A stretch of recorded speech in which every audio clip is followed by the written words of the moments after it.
Lightning crackled across the dark purple sky as a towering structure crumbled to the ground.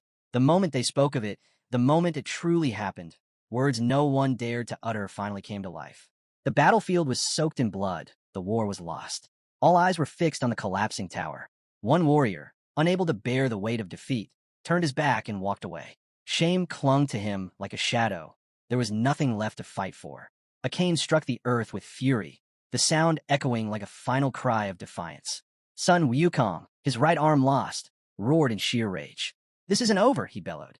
But the man approaching him simply watched and repeated, "What kind of victory is this if everything around us is in ruins?" Hercules, draped in the skin of a lion, knew the truth. No matter how unyielding Sun Wukong was, he couldn't afford to lose himself, not with an external god standing before him.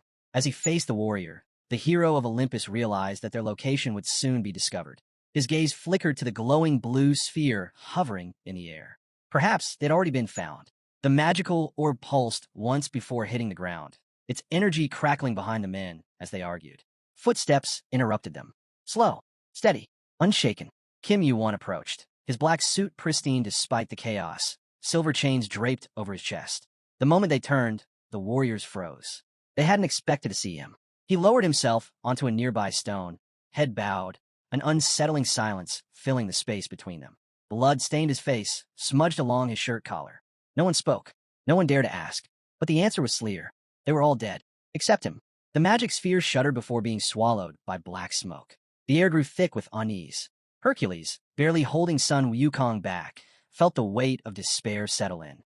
The furious warrior struggled in his grip, unwilling to accept what had just happened. Meanwhile, Kim Yuan's eyes remained locked on the distance. He had learned one undeniable truth today. Internal ones cannot defeat external ones. A blue portal ripped open in the sky. A robed figure emerged, arm outstretched, voice like a prophecy carved in stone. "You cannot win." Kim Yuan's empty gaze flickered to the glowing doorway, his mind racing. There had to be another way. Kronos, gears shifting and turning in his palm, stepped forward. "Go back," he said. "Return to the previous world line. Start over." The mechanism in his hand clicked and whirred, an intricate dance of small and large gears. At its core, the hands of a clock. A price had to be paid. The existence of Kronos himself would be erased if they turned back time. Kim Yuan stared at the device, struggling to believe it. Was this truly possible? Could something so absolute simply cease to be? Kronos brought the gears closer, his voice unwavering. "With or without me, the result remains the same." Kim Yuan clenched his fists, forcing himself to shut his eyes. He couldn't afford to grieve. Not again. This was his last chance. The warriors watched him in silence. They already knew his answer. He was the only one who could walk this path. The only one who could bear the weight of time itself. Kim Yuan exhaled sharply, then lifted his head, locking eyes with Sun Wukong, whose fury burned brighter than ever. Because he too was strong, Kim Yuan had been chosen. The answer was clear. He was the only candidate. The reason? Unlike the others, he had entered the tower later. Yet, despite arriving late, he had adapted faster than anyone. He had fought side by side with them, climbed to the highest floor before anyone else. He had proven himself. A man stepped forward, reminding him of an important truth. Creatures from the upper floors faced restrictions when descending to the lower levels. Hercules continued the conversation, explaining that the tower could only be changed from the bottom up. There was no other way. Another warrior, clad in armor, approached from behind. He warned that their bonds wouldn't remain the same once time was turned back. If they met again in the past, they might not even remember each other. Leaning on his cane, Sun Wukong smirked. "Well, if someone forgets, just give him a good smack," he joked. The man in black let out a dry laugh, thanking him sarcastically for the inspiring farewell. Then, without hesitation, he turned and walked away. Kim Yuan raised his hand toward the floating mechanism. The gears, once steady, spun chaotically above his palm. He had only one thought. He would try. The mechanism hummed, and time began to unravel. Gears clattered to the ground, swallowed by a burst of blinding light. Then silence. Kim Yuan blinked. He looked down at his hands. Something fell off. His body felt light, almost weightless. His stats, his mana, gone. His fists clenched. They hadn't sent his body back. They had reversed time itself. As he tried to process what had happened, a sudden blow smashed into his face. Staggering back, he barely registered the guy in a school bomber jacket grinning at him. A lighthearted jab? A joke? The stranger playfully poked his shoulder. "You good?" Kim Yuan barely had time to react. His mind was spinning, but then his gaze locked onto the Chong Seoul University emblem on the guy's sleeve. Recognition hit him like a tidal wave. He knew this place, and he knew this guy. The blonde troublemaker swung again, aiming for another hit. But this time, Kim Yuan's body moved on instinct. He dodged effortlessly. His attacker's smug confidence faltered. Kim Yuan exhaled sharply, rolling up his sleeves. Enough games. His cold stare locked onto the blonde as he asked, "What's today's date?" The guy hesitated, clearly not expecting this reaction. Instead of answering, he swung again. But Kim Yuan was faster. A precise uppercut caught his jaw, sending him stumbling backward. Ignoring the gasps around him, Kim Yuan grabbed a nearby phone and checked the screen. December 31st, 2019, 8 p.m., 9 hours before he enters the tutorial. He was back. The city of Hongdae area stretched out before him, its streets glowing under the night lights. High-rise buildings stood tall beside small residential homes. Restaurants overflowed with workers unwinding after a long day. The buzz of life filled the air. Among the crowd, a man in a black mask and a Panama hat scowled at the sheer number of people around him. He clearly wasn't enjoying the lively atmosphere. At a nearby table, a group of friends spotted him and called out, "Kim Myung-hoon." He strolled over, grabbing a drink the moment he sat down. One of his friends smirked and, as a joke, scribbled down a fake fine for his lateness, 50,000 won. Kim Myung-hoon scoffed, flipping them off before downing his drink in one go. His friends laughed, already deep in their celebration. The night was just getting started. Kim Myung-hoon scowled beneath his black mask, his clenched teeth barely visible as his frustration simmered. He slammed his empty glass onto the table and motioned for another pour. The drink flowed, and the conversation took a sharp turn to Kim Yuan. His anger flared at the mention of him. He could still see it. The guy in the bomber jacket lying on the floor, wiping blood from his mouth, while Kim Yuan loomed over him, calmly talking about how little time was left. Kim Myung-hoon had envisioned countless ways to make him pay for that humiliation. But instead of admitting the truth, he smirked and lied to his friends. Probably in a hospital, half dead by now. Laughter erupted around the table. They clinked glasses, mocking their fallen rival, tossing around ideas on how to break him even further. The drinks kept coming. Time passed. One of the guys glanced at his watch. It was getting late. The city streets were still packed with people, the air crisp with the chill of a long holiday weekend in 2022. They were already deep into their second round of drinking, and a third session was being planned. Kim Myung-hoon exhaled sharply, steam rising from his breath. He was already sobering up. "Let's move," he muttered, eager to drink more. Then, the sound of suitcase wheels rolling against the pavement caught their attention. Their eyes followed the noise, then froze.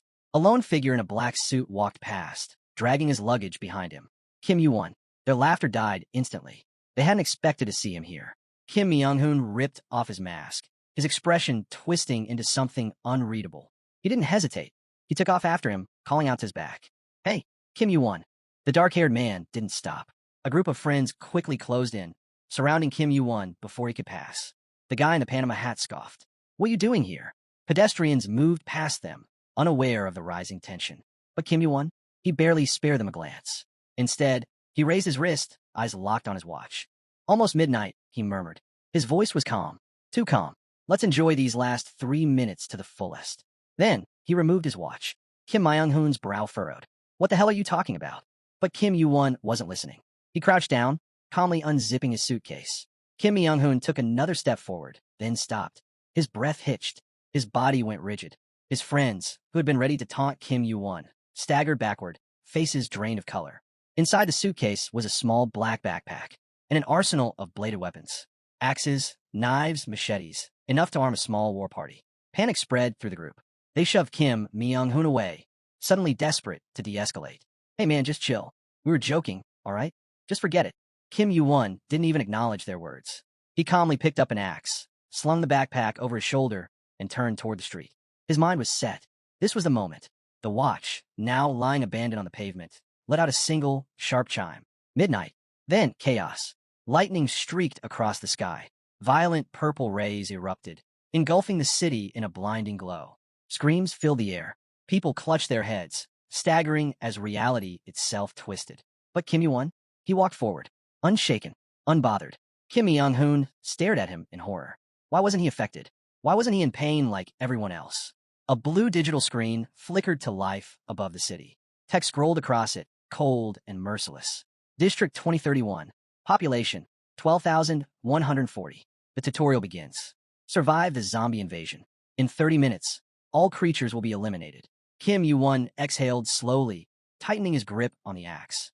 The dead were returning, scanning the streets. He quickly calculated the number of incoming enemies. It all made sense. The difficulty of the tutorial scaled with population density. More people meant a higher level of danger. And here, in Hongdae area, the streets were packed. Lightning crackled again. A blue holographic screen, sparking with electricity, appeared before him. Kim Yuan smirked. It begins. A faint glow flickered near Kim Yuan's palm. The system interface materialized, mapping out the designated escape area. Except there was none. No matter where he ran, no matter which path he took, zombies would be everywhere. The streets would soon be drenched in blood. A rusted knife appeared in his hand, along with a notification prompting him to check his health status through the system window. He ignored it. His focus was on the weapon, if it could even be called that. With a scoff, he tossed the useless blade to the ground. Reaching into the backpack strapped to his back, his fingers curled around something far more important. For the old him, that knife might have been enough. But now it was nothing. Kim Yuan pulled out a strange bottle with a red cap. With a flick of his finger, he popped it open. Droplets scattered into the air, glistening for a brief moment before vanishing into the chaos. Catching his reflection in the polished surface of his dagger, he tightened his grip. Then he moved. With precise, calculated swings, his blade sliced through the necks of the undead. Their heads dropped, bodies collapsing lifelessly to the ground. A system notification flashed. Plus 100 points. Experience increased. Blood splattered across the pavement. The corpses piled up. Kim Yuan's movements remained swift and relentless. Another notification. Level up. His body felt lighter. Faster. Stronger. The next wave of zombies lunged at him. He didn't hesitate. With smooth efficiency, he struck. Heads flew. Limbs were severed. Torsos split apart. His blade never slowed. Another level up. Nearby, a small crowd had gathered. They watched, stunned, as Kim Yuan tore through the undead with inhuman precision. Wait, are they really that weak? Someone muttered. Should we try? Another asked. Before anyone could stop him, a man in a vest charged forward, axe in hand. I'm going to kill them all, he roared, swinging his weapon with confidence. It barely made a scratch. His triumphant expression twisted into horror. What the hell? Why didn't it work? A heartbeat later, the zombie lunged. Its teeth sank into his flesh. His screams tore through the night. Kim Yuan barely spared him a glance. He had already known ordinary strength wouldn't be enough. His blade flashed again, cutting down more of the undead. They were slow, weak, but relentless. They felt no pain. They never stopped, and their bite was lethal. His frustration grew as his knife struggled to cut through their flesh. It wasn't enough. He needed more. With a swift knee strike, he sent one of the creatures flying. Had the effect already worn off? Reaching into his pocket, his fingers brushed against something, a familiar flask. His mind raced. What is this? Without hesitation, he sliced the flask in half mid-air. For a brief second, he remembered a moment from his past, sitting inside an unfinished building, the cold air biting at his skin. Beside him, leaning against a rusted pipe, sat a blonde-haired man. Unlike Kim Yuan, he had no talent. And yet, even if he wasn't comparing himself to Kim Yuan, or even to others, the truth remained the same. He wasn't special. The eldest always survives, he muttered. But his companion scoffed. You're just lucky. His voice carried a hint of bitterness. You stumbled onto something insane in the first tutorial. Do you even remember what you were doing before ending up in this damn tower? Frustration flashed across his face as he grabbed a nearby jar of murky liquid. Salt mining, he said through gritted teeth. Then, with a sharp exhale, he added, and these zombies? Their weak spot is salt. Kim Yuan's mind clicked into place. A moment later, he was cutting down zombies faster than ever. New achievement unlocked. Incredible result. Kill 100 monsters within 10 minutes in the tutorial. The notification flickered in his peripheral vision. He barely glanced at it before another one appeared. Plus 3 free stat points earned. Unlike standard level-up points that increase stats at random, free stat points could be assigned however he wanted. A valuable resource, but only during the tutorial. Once it ended, they would be randomly distributed. Standing amidst a sea of corpses, Kim Yuan stared at the system banner hovering above him. So free stat points can be earned in the tutorial. Huh? He reached out, his finger hovering over the interface. Should he use them now? A second passed. Then, with a flick of his wrist, he dismissed the banner. No, not yet. Spending points recklessly just to kill zombies wasn't worth it. He needed to save them for when it truly mattered. His gaze lifted toward the sky. The system notification still glowed overhead. Hey, over here, a voice shouted. The Kim Myung-hoon spun around just in time to see one of his allies strike down another zombie. Then, snap, his knife shattered. Terror gripped him as he stumbled backward, weaponless. The zombie snarled, its decayed hands reaching out. Too close. Too fast. He barely had time to react. His arms flew up instinctively, shielding his face as the undead closed in. Then, before the attack landed, the creatures crumbled into dust. And in that instant, they all saw it. The Kim Myung-hoon's breath hitched as he took in the scene before him. Why did they suddenly? Before he could finish his thought, a man with a bowl cut interrupted, eyes locked on the sky. Wait, is something falling? A thick layer of strange dust swirled above them, descending like ash. The blue-eyed man hesitated before stretching out his hand, letting a few particles settle on his fingertips. Curiously, he brought it to his lips. It was salty? Is this salt? He murmured. At that moment, another notification appeared. Level up. Meanwhile, high above the chaos, Kim Yuan moved swiftly, leaping across rooftops. With every kill, another notification flashed before his eyes. The rooftop beneath him cracked under his landing, sending debris tumbling down. Then silence. Tutorial complete. Survivors, 477. Kim Yuan exhaled, glancing over his shoulder. So many had died. Below, the surviving participants gathered, their faces a mix of exhaustion and disbelief. His notifications continued to pile up.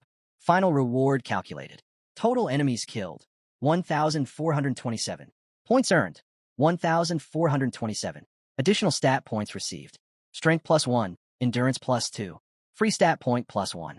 Another notification appeared. Highest kill count achieved. Bonus, +500 points. Kim Yuan's expression hardened. He let out a slow breath. New achievement. Incredible result. Bonus, +1,000 points. His fingers tightened slightly. How many more of these notifications were going to pop up? A final system message displayed his total. Total points, 3,000. Considering he had started with only 10 points, this was an insane amount for the first tutorial. Slinging his bag over his shoulder, Kim Yuan prepared for what came next. Second tutorial starting soon. His eyes narrowed. No time to rest. Before he could process his next steps, a sudden voice echoed across the sky, startling everyone. Congratulations on your survival. The survivors froze, confused. They looked around, searching for the source of the voice. Kim Yuan's thoughts had already shifted to the next tutorial, but now something fell off. The voice continued. There are too many of you. A low murmur rippled through the crowd. Kim Yuan's gaze snapped upward. A 6. The realization hit him immediately. His body tensed. The voice pressed on. Normally, this would be revealed after the second tutorial, but an exception has been made. Someone reached the threshold too quickly. Panic spread. A man with a cut across his cheek stammered. Is he going to tell us how to get home? Another, a man with a scarred nose, growled. Shut up and listen. The voice ignored them. Now, then, let me tell you how to spend your points. A vivid projection flashed before their eyes. Items, weapons, rare artifacts. There are two primary ways to use them, the voice explained. The first is a store. Perhaps you'll find things there beyond your wildest imagination. A golden image of shaking hands, surrounded by floating coins, appeared. The second is currency. You can trade points with anyone. Kim Yuan lowered his gaze, deep in thought. With enough points, you could become a god. And that wasn't just an empty boast. The store, it wasn't just useful, it was everything in this world. Kim Yuan glanced over his shoulder, eyes narrowing. From this moment on, the real struggle began. Points and levels weren't just numbers anymore. They were survival itself. The voice echoed once more, smooth yet merciless. Time's up. I trust you all enjoyed your little vacation. At the heart of the zone, a golden sphere flickered to life, rapidly expanding. The alerts are complete. Now it's time for the next battle. A sudden notification rang out. Safe zones are forming in the center of each district. All participants must reach the safe zone. The moment those words appeared, panic set in. People ran. Another message followed. 100 points will be awarded every 3 hours inside a safe zone. Second tutorial, begin. Multicolored zones pulsed across the landscape, radiating outward from a central purple area. The crowd hesitated at the edges, unsure. Is this really safe? Someone muttered. Among them, a man with a buzz cut grabbed Kim Myung-hoon's shoulder. The Kim Myung-hoon had been clutching his face in silence, lost in thought. Come on, we need to move. Kim Myung-hoon slowly lowered his hand, saying nothing. His comrades glanced around uneasily, whispering amongst themselves. Where's Chang-ho? Dunno, another muttered. His expression darkened. Probably dead. A tense silence hung between them. A cloaked man turned to the blue-eyed warrior, eyes sharp. What's wrong? What are you looking for? The man hesitated, then shook his head. It's nothing. But another spoke up. Where the hell is Kim Yuan? At that moment, Kim Yuan was already leaving. He moved with purpose, silently breaking away from the crowd. The cloaked man tracked his movements, muttering under his breath. With the way he fought earlier, he's not normal. A flicker of hesitation crossed his face. Could he have some kind of talent for daggers? Before he could dwell on it, Kim Myung-hoon noticed Kim Yuan slipping away. Without hesitation, he followed. Where are you going? Kim Myung-hoon called, his voice firm. His men hesitated, unsure whether to chase after him. Kim Myung-hoon didn't stop. He caught up, grabbing Kim Yuan's shoulder and spinning him around. Where the hell are you going? Kim Yuan barely looked at him. You heard the announcement. We're supposed to stay in the safe zone. Kim Myung-hoon pressed. He forced a smirk. Come on, elder. Shouldn't you look out for your unlucky younger brother? But deep down, he hated admitting the truth. He felt safer near Kim Yuan. If he reached out first, Kim Yuan wouldn't refuse. Right? But the dark-haired man simply exhaled. His voice was calm. I know. Without another word, he pulled Kim Myung-hoon's hand off his shoulder. I have somewhere to be. Kim Yuan turned, stepping away. You stay here. Kim Myung-hoon frowned. That was it. Before he could respond, a firm hand landed on his shoulder. If you want to survive, Kim Yuan said evenly, stop sucking up to others. Kim Myung-hoon's expression twisted. His brow furrowed. What the hell is that supposed to mean? Kim Yuan didn't turn back. A sharp anger flared inside Kim Myung-hoon. His fist clenched. His teeth ground together. Who does he think he is? Kim Myung-hoon stormed off toward the safe zone, frustration simmering beneath his skin. As he passed, one of his comrades stumbled and slammed into a wall, struggling to keep up. Kim Myung-hoon barely noticed. His mind was elsewhere. Would he really be safer in the safe zone? Or would it be better to stay with that bastard? Just then, the Kim Myung-hoon turned around. A sudden scream caught the Kim Myung-hoon's attention. Someone was stuck. Even after being told to enter, the person was unable to move, trapped. Panic surged through the crowd. Then, something flashed above them. A system notification. Safe zone capacity, 2000/2038. The blue-eyed man's gaze locked onto the message, his expression darkening. This place has a limit of 2,000 people, and that was exactly half of the remaining survivors. That means the rest. The thought barely had time to settle before the screams began. Beyond the protective walls, the ground erupted. Massive worms, grotesque, writhing monsters, burst forth, devouring those left outside. Buildings crumbled. The land split apart. People begged for salvation, but there was none. Inside the walls, the blue-eyed man stood frozen, watching in horror. Meanwhile, a dagger sank deep into a monster's neck, its agonized shriek piercing through the chaos. Kim Yuan pulled his blade free, flicking off the blood before shifting his gaze sideways. The agony, the death, the destruction. It had begun. He descended the stairs with calm precision, another notification flashing before him. Earthworm defeated. Plus 300 points earned. Plus 2 random stat points awarded. Another message followed. Strength +1, agility +1. Kim Yuan's eyes darkened. These things, they weren't visible until the moment they struck, burrowing deep beneath the ground before launching their attack. He exhaled sharply. Then I won't rely on sight. Closing his eyes, he sharpened his other senses. Listening, feeling, a distant, low rumble, a slight tremor beneath his feet. The earth cracked open. A worm erupted beneath him, its gaping maw snapping at empty air as he launched himself upward. Now, he dove downward, blade first. A clean strike to the head. Its shriek was short-lived as its body convulsed, then fell still. Another notification. Level up. Strength +1, agility +1, intuition +1. The ground beneath him fractured again. 2 creatures in, and he had already leveled up. Descending further into the tunnels, Kim Yuan slowed his pace. If I push myself, I can rack up a lot of stats. He took another step, then suddenly stopped. His gaze flicked around, sharp and calculating. Behind him, the blue-eyed man peered around a corner, observing in silence. Earthworms settle underground. They dig their own tunnels. That meant this was their nest, the perfect place to hunt. A notification popped up. Hidden dungeon discovered. Hongdi area station. Plus 100 bonus points awarded. Kim Yuan's lips curled into a satisfied smirk. A nest means one thing, endless prey. Flipping his dagger in his hand, he steadied his stance. Now I just need to reach level 20.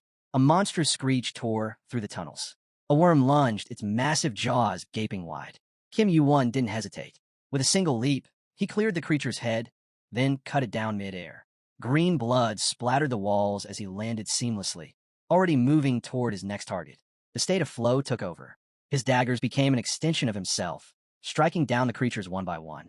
Fast, precise, unstoppable. Then, something shimmered within the carnage. A sphere tumbled from a fallen worm's body. Kim Yuan's blades flashed once more as he reached out, and thought, what is this? Kim Yuan turned the bead over in his palm, studying it with quiet intrigue. So these can be obtained here too? A small chuckle escaped him. He found it amusing, almost charming, in a way. Raising the bead higher, he allowed the dim light to reflect off its surface. A small smile played on his lips.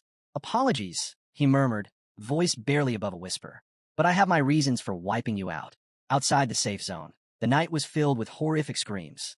The worms continued their relentless slaughter, devouring people one by one. Inside, fear had settled over the survivors like a thick fog. No one spoke. A hushed voice finally broke the silence. "This is hell," another person, trembling, muttered. "If we're going to die anyway, maybe it's better to bite our tongues." Before despair could fully take hold, a system notification flickered to life. 3 hours have passed. 100 points awarded. Murmurs of confusion rippled through the crowd.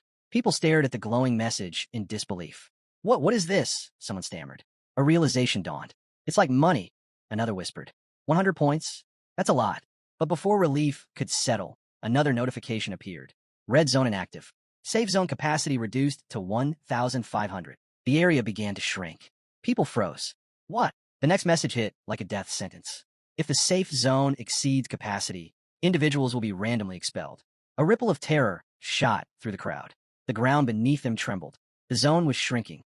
"What the hell is happening?" someone shouted. A scream rang out as the first unlucky survivor was thrown over the edge. He barely had time to beg for help before the monsters descended on him. Panic exploded. People ran, shoving and pushing to stay away from the walls. The counter was ticking down. Another was thrown out. And another. And another. Outside the safe zone, death waited. 3 hours left, someone gasped. The mass of bodies surged forward, everyone desperate to stay inside. A black-haired man suddenly shoved a younger guy, his fist slamming into his chest with force. "Out of my way," he snarled. The younger man stumbled, gasping for air. "You want to die in my hands instead?" the man growled. The crowd became a chaotic mess. Some people fell, trampled underfoot. Others screamed, demanding space, desperate to push forward. "Let me through. Why are you blocking the way?" Then, "Shut up."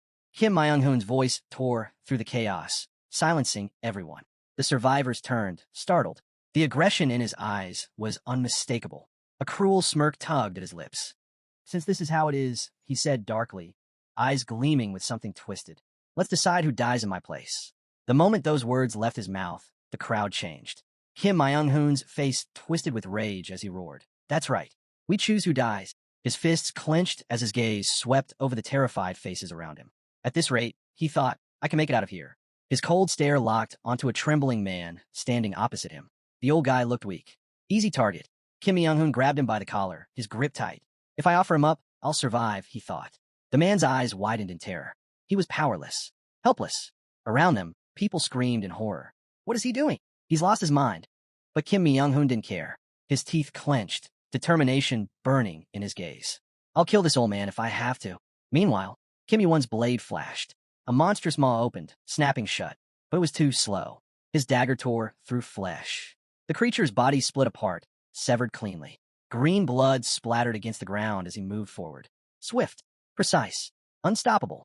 His weapon shone with a blinding light. Then, he swung. Kim Yuan's axe crashed down onto the monster's open maw, silencing its furious shrieks. The creature's jaws snapped shut, trembling, before its entire body went still. Without stopping, Kim Yuan walked forward, head low, expression unreadable. Behind him, the severed remains of the beast twitched, its limbs still reacting even in death. A system notification flashed before him. Level up. Agility +1, endurance +1, intuition +1. He had finally reached level 20. Kim Yuan exhaled, slinging his backpack over his shoulder. The weight of all his trophies settled against his back, but his body felt lighter than ever. His hand tightened around his axe. A new stat had just unlocked. He wiped the blade of his knife with his free hand, then shut his eyes for a brief moment. 3 whole hours. That's how long it had taken. He was exhausted, but his increased stats made it almost unnoticeable. A new achievement window flickered into view. Hunting rewards earned. +3 random stat points. +1 free stat point. Kim Yuan tapped the screen, hovering over the prompt. Use stat points. Yes/no. Without hesitation, he confirmed. A surge of energy coursed through him as the system reported his latest increase. Mana +5. His mana, the foundation of all his future power. Stepping over the earthworm corpses, Kim Yuan's thoughts sharpened. Right now, nothing was more important than this. His mana stat had reached 18. A huge head start. Even among the few who received the tower's blessing, the The average starting mana was only 12. This was the difference between the weak and the strong. As he walked further, axe in hand, Kim Yu-won's gaze flickered upward. Then he stopped. His eyes widened. He wasn't alone. A wide crack stretched across the ceiling above him. Something or someone was there. Without looking away, Kim Yu-won spoke. What are you staring at? Silence. Then, a voice responded. How did you know? Kim Yu-won gripped his weapon tighter, scanning the shadows. You were too focused on me. It was obvious. A chuckle echoed from above. Then, the voice asked, not entertaining enough to look somewhere else? Not really. A figure descended, dropping gracefully from the crack above. Thanks, she said casually. You made my usual job a little more colorful. The woman landed lightly, her eyes filled with amusement. She tilted her head, studying him. Level 20 already? She murmured, almost in disbelief. It was Lackey. Kim Yu-won's grip on his weapon remained firm. Just got lucky. Lackey scoffed. There's no one worse than people who say that. She twirled on the stone beneath her, grinning. So what do you want? Kim Yu-won met her gaze. I need to visit the store. Lackey raised a brow. Shopping already? Not exactly. Her grin faltered slightly as she narrowed her eyes. Then what? Kim Yu-won's voice was steady. I want to buy a skill. A huge holographic window materialized before him. Lackey let out a slow, impressed whistle. Well, the first person to purchase a skill in the second tutorial. Her lips curled into a smirk. This is getting interesting. Kim Yu-won reached for the holographic panel, his gaze sharp. Choose whatever you want. Lackey reminded him with a smirk. His fingers flicked across the display. The store had too many options. Too many skills. Scrolling through them all would take forever. His brows furrowed. Was this really all there was? These are the only skills available in the tutorial, Lackey confirmed. Determination flashed in Kim Yu-won's eyes. Lackey tilted her head. Looking for something specific? No, he replied, but he would keep looking. Drawing too much attention to himself now wouldn't do him any favors. His eyes landed on a particular skill. Monkey Eyes, 2,000 points. He selected it. Lackey let out a small chuckle. That's not exactly a top-tier skill. The system deducted 2,000 points from his balance. Without looking at her, Kim Yu-won simply said, it has a cool name. A notification flickered in front of him. Skill acquired. Monkey Eyes. Before the display could disappear, another skill appeared. Inferior Mono Sword. 1,500 points. He purchased it without hesitation. Lackey hovered around him, chattering excitedly. Nice pick. The inferior magic sword makes up for a newbie's lack of attack power. Kim Yu-won, already irritated, ignored her. Sensing his mood, Lackey waved him off. All right. I'll leave you alone. Enjoy yourself. As he walked away, her voice followed him one last time. I have high hopes for you. Kim Yu-won glanced upward, mulling over her words. So they were watching him, studying him. Not that it mattered. He had earned his place here. There was nothing for them to suspect. His only concern was returning. But would they figure it out? His thoughts drifted to Kronos, the man who had handed him the artifact. The winding watch, the very tool that allowed him to go back. It had been created by Odin himself, and as punishment for using it, Kronos had been erased from existence. Kim Yu-won clenched his jaw. No ordinary examiner would be able to track his return. But what if someone did? A thick yellow smoke coiled around him as he activated Monkey Eyes. His vision expanded. His 5 senses sharpened. He stepped forward, blade in hand. His goal remained unchanged. As he passed the earther, his glowing yellow eyes cut through the darkness. This skill's real power lay elsewhere, and he needed to level it up quickly. A sudden scene stopped him in his tracks. A horrific sight. Toothy creatures devouring people alive. Screams. Flesh torn apart. Blood painting the ground. And then, a lone figure appeared in the distance. Standing still, staring at the monsters. His gaze piercing straight through them. A system notification blinked into view. Time remaining, less than 30 minutes. Kim Yu-won stood before the monstrous creatures, his inferior magic sword gleaming in his grip. His eyes burned with determination. There was enough time to finish this. Spreading his stance, he raised his flame-coated weapon. The intense heat flickered in the darkness, casting long shadows. Then, he felt it. A powerful presence.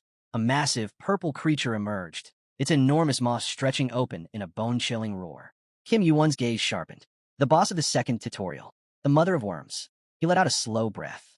So, this is where you were. Slamming his foot into the ground, he sent a deep shockwave rippling through the cavern. The force echoed, shaking loose small rocks and debris. His boot landed near the creature's tail. The rough, scaly texture met his soul, a direct challenge. The mother shrieked. Fury radiated from her grotesque form as she reared back, her rage palpable. Kim Yuan lifted his gaze, studying her massive frame. Unlike the lesser creatures that mindlessly devoured humans, She had a different kind of intelligence. A mother's instinct. She wasn't fighting for herself. She was protecting her young. The realization barely had time to settle before she lunged. Her gaping maw snapped shut, sending a spray of stones in all directions. Too slow. Kim Yuan had already leapt high into the air, his blade flashing.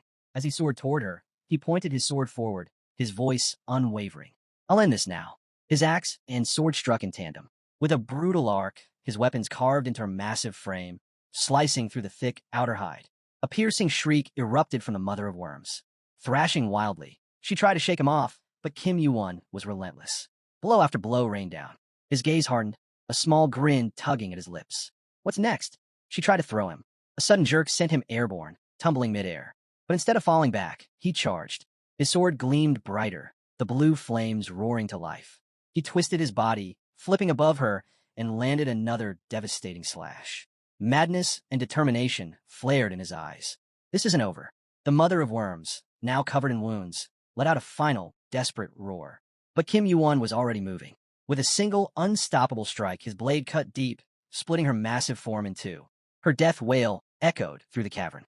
Landing gracefully, he stood amid the carnage, watching as the flames flickered across her severed body. Yet, something inside him knew this was only the beginning.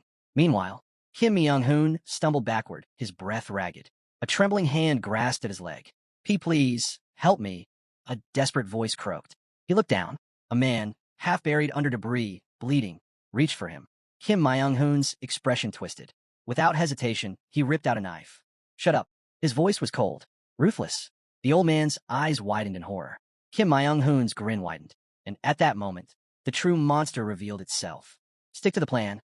Kim Myung-hoon's voice echoed, sharp and unyielding. His knife gleamed in his grip. "We all agreed to this," he spat, glaring at the old man in front of him. The crowd erupted. "No one agreed to this," someone shouted. "This is insane." But Kim Myung-hoon didn't care. His fury and desperation burned in his eyes as he gritted his teeth, pointing the knife at anyone who dared step closer. "Don't even think about stopping me," he hissed. "I'll kill you." The mass of people parted as he walked through, their faces twisted in horror. A system notification flashed. Time remaining, 30 seconds. Panic set in. 13 seconds left. People wept, scrambling for cover, but there was nowhere to hide. They weren't just running from the monsters anymore. They were running from each other. And yet, in Kim Myung-hoon's eyes, there was only one goal. Survival. His fingers tightened around the knife, his breath ragged as he scanned the area. Then, something changed. The system froze. The timer stopped. Time remaining, 3 seconds. It didn't move. Silence fell over the crowd. Every pair of eyes turned to the holographic display. Time wasn't ticking anymore. Kim Myung-hoon's chest rose and fell sharply. His gaze darted back to the screen. Safe zone will no longer shrink. A single bead of sweat slid down his face. "We survived," he muttered. Then it hit him. His lips curled into a sudden, wild grin. "We survived," he roared. The crowd erupted in a mix of relief, exhaustion, and disbelief. Meanwhile, Kim Yuan watched as the system displayed his new rewards. 600 points earned. Time remaining until tutorial completion. 15 hours. He silently tucked a small jar into his sleeve. Lackey, hovering nearby, beamed at him. He only sighed. "I tried." Perched atop the lifeless body of the mother of worms, Kim Yuan sat calmly as the dust settled. The trustee fluttered around him. "Want me to heal you? If it's a reward, I'll pass," he replied. "With my stamina increase, I'll recover in no time." Lackey tilted her head, intrigued. How did an ordinary person get this far in just 2 tutorials? She twirled in the air, eyeing him closely. "This is insane." Kim Yuan barely acknowledged her, his mind elsewhere. 30 minutes ago, he had killed the mother of worms. She had appeared later than expected. That meant her death had severely disrupted the tutorial's ecosystem. This wasn't something the Sixes, the ones overseeing the tutorial, had accounted for. There had been no predetermined reward. That meant the decision would have to be made now. Sitting atop the colossal corpse, Kim Yuan turned to Lackey. "What about my reward?" he asked.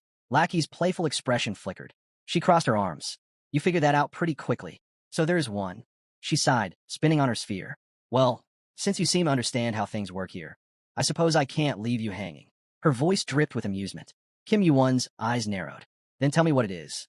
Lackey grinned. "You get to choose." With a flick of her wrist, 3 options appeared before him. The first, she announced, is the right to skip ahead to the 5th tutorial. Not only that, this choice also granted the full rewards from clearing the 3rd and 4th tutorials. Kim Yuan's gaze flickered toward the display. Lackey watched him closely. Kim Yuan's eyes narrowed. This was a trick. With his current level, there was no reason for him to stay in this tutorial. They weren't offering him an advantage. They were trying to send him ahead prematurely. Lackey, unfazed, continued. The second option is points. His expression shifted. Then what's the third? Kim Yuan asked. A hologram flickered to life in front of him, displaying a mysterious location. Standing before it, Lackey's tone grew more serious.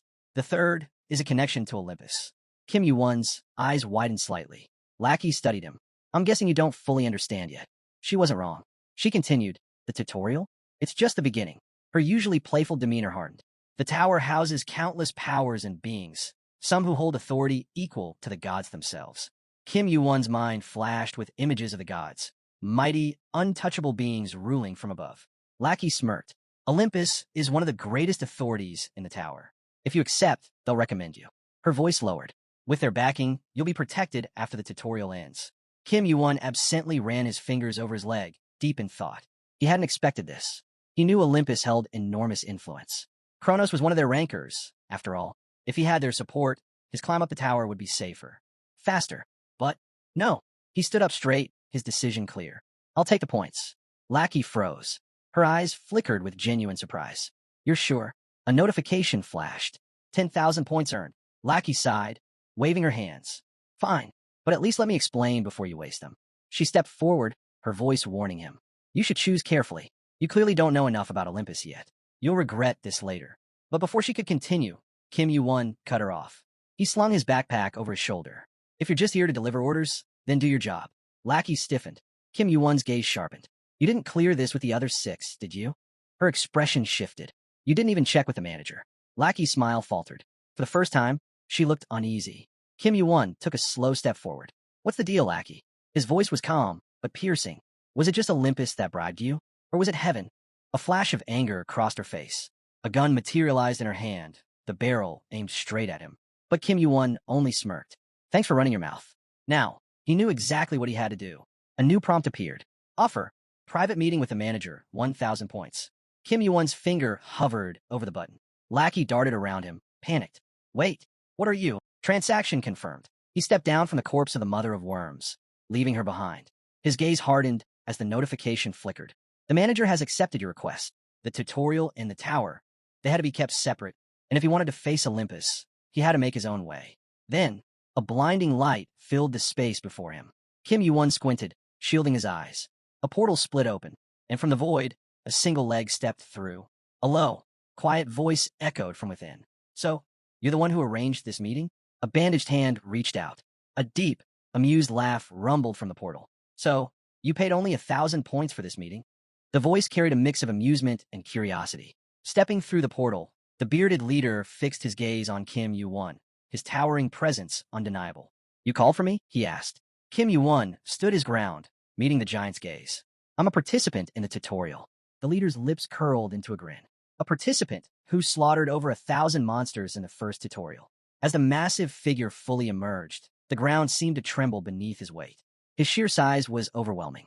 The destroyed land surrounding them, the crumbling buildings, and the eerie atmosphere only heightened the tension. Floating nearby, a creature resembling a terrifying clown, its bloody, clothing drenched in past carnage, watched in shock. How? The clown muttered, his grotesque grin faltering. So many dead in just the first tutorial? The tutorial manager, the true overseer of this realm, studied Kim Yuan closely. He had heard of him. The rumors surrounding this dark-haired warrior had already spread. But there was one thing he couldn't understand. Ow, the giant rumbled. Did you figure out how to request a private meeting? Kim Yuan, unfazed, simply looked up at him. All tutorial information must be discovered by the participant alone, without interference from the manager or the tower. Crossing his arms, the tutorial administrator listened carefully. He could see through lies within his domain, and this boy was telling the truth. His red, glowing eyes flickered with interest. Kim Yuan remained motionless. His voice was calm yet firm, but instead of staying neutral, there was outside interference. From the corner of his eye, he noticed Lackey still hovering nervously nearby. She had witnessed everything. How Olympus approached the Sixes, how they tried to offer him support as a so-called reward.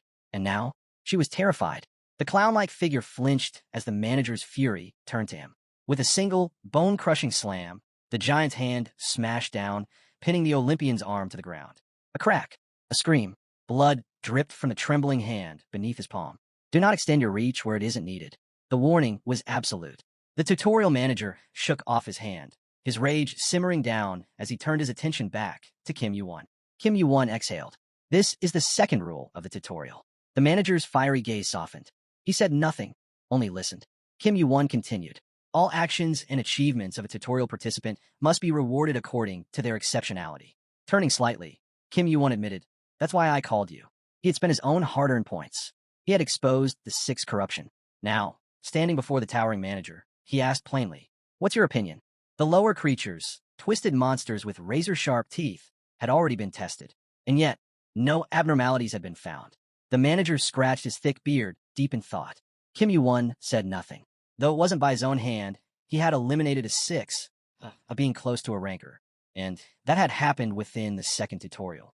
The giant leaned forward, his red eyes flickering with something unexpected. Amusement. Then, he let out a thunderous roar of laughter. Incredible, he rumbled. A feat like that deserves an honorary reward. With a snap of his fingers, the air vibrated. A list of rewards flashed before them. The manager studied Kim Yuan for a moment. I assume you don't care about more points. Kim Yuan nodded. The giant smirked. Then, I have something else for you. Extending his massive palm, he reached toward Kim Yuan. Take it. Kim Yuan hesitated for a moment before extending his hand in response. The gesture was familiar, the same one used when exchanging points. At first glance, there was nothing extraordinary about the reward. He had hoped for more. Then, their hands met. A violent vortex of air erupted around them, spiraling with raw energy. A notification flashed. Skill acquired. Master of Mana. A sudden warmth spread through Kim Yuan's body. His mana recovery, resistance, and induction power all subtly increased. His total mana pool rose by 5 units. His eyes widened. The tutorial manager watched him curiously. So, what did you get? Before Kim Yuan could answer, lightning cracked through the sky. The tutorial administrator turned away, glancing toward the lower creatures lurking in the distance. They need to be taught a lesson, he muttered. He looked back at Kim Yuan one last time. We'll meet again, once the third tutorial ends. Then he was gone. Kim Yuan stood alone. The dead 6 lay at his feet, the ruined building surrounding him in eerie silence. He lifted his hand. A faint blue vapor rose from his fingertips. His breath hitched. S+ rank skills exist in the tutorial? A single drop of cold sweat slid down his face. Clenching his hand into a fist, he understood his skill was still at 0. But this was mana control. And in the tower, mana was everything. A soft glow intensified in his palm. A moment later, a sphere of mana formed before him, swirling, unstable. The colors shifted chaotically from blue to violet, flickering like a living entity. His gaze remained fixed on it. 26. That was his current mana pool. But as he held the sphere, the unstable energy dissipated, its form breaking apart. He waved his hand in frustration. The entire building trembled. Cracks deepened in the floor beneath him, groaning under the force of his movement. Kim Yuan clenched his fist. The skill was unstable, but it was a start. He exhaled sharply. Did he owe Olympus for this? No. Even now, it wasn't enough. It wasn't just about retracing his steps. He needed more. More power. More leverage.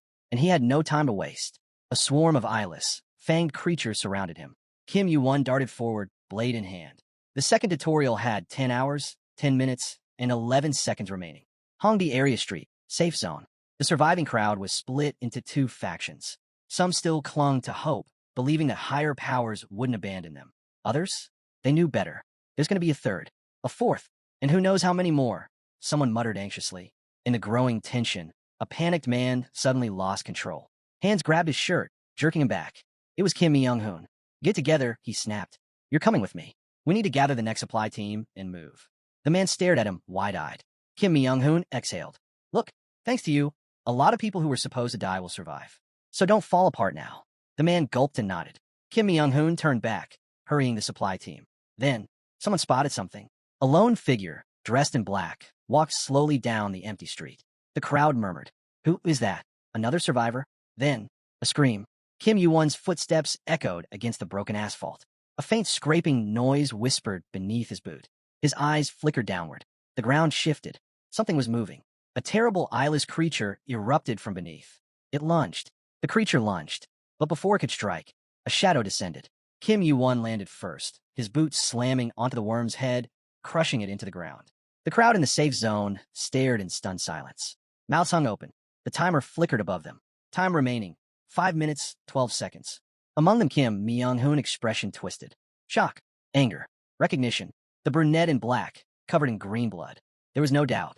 Kim Yuan, he muttered. Kim Yuan, still standing over the fallen monster, barely spared him a glance. Just ignore me, he said casually, wiping away the green slime from his face. Keep talking.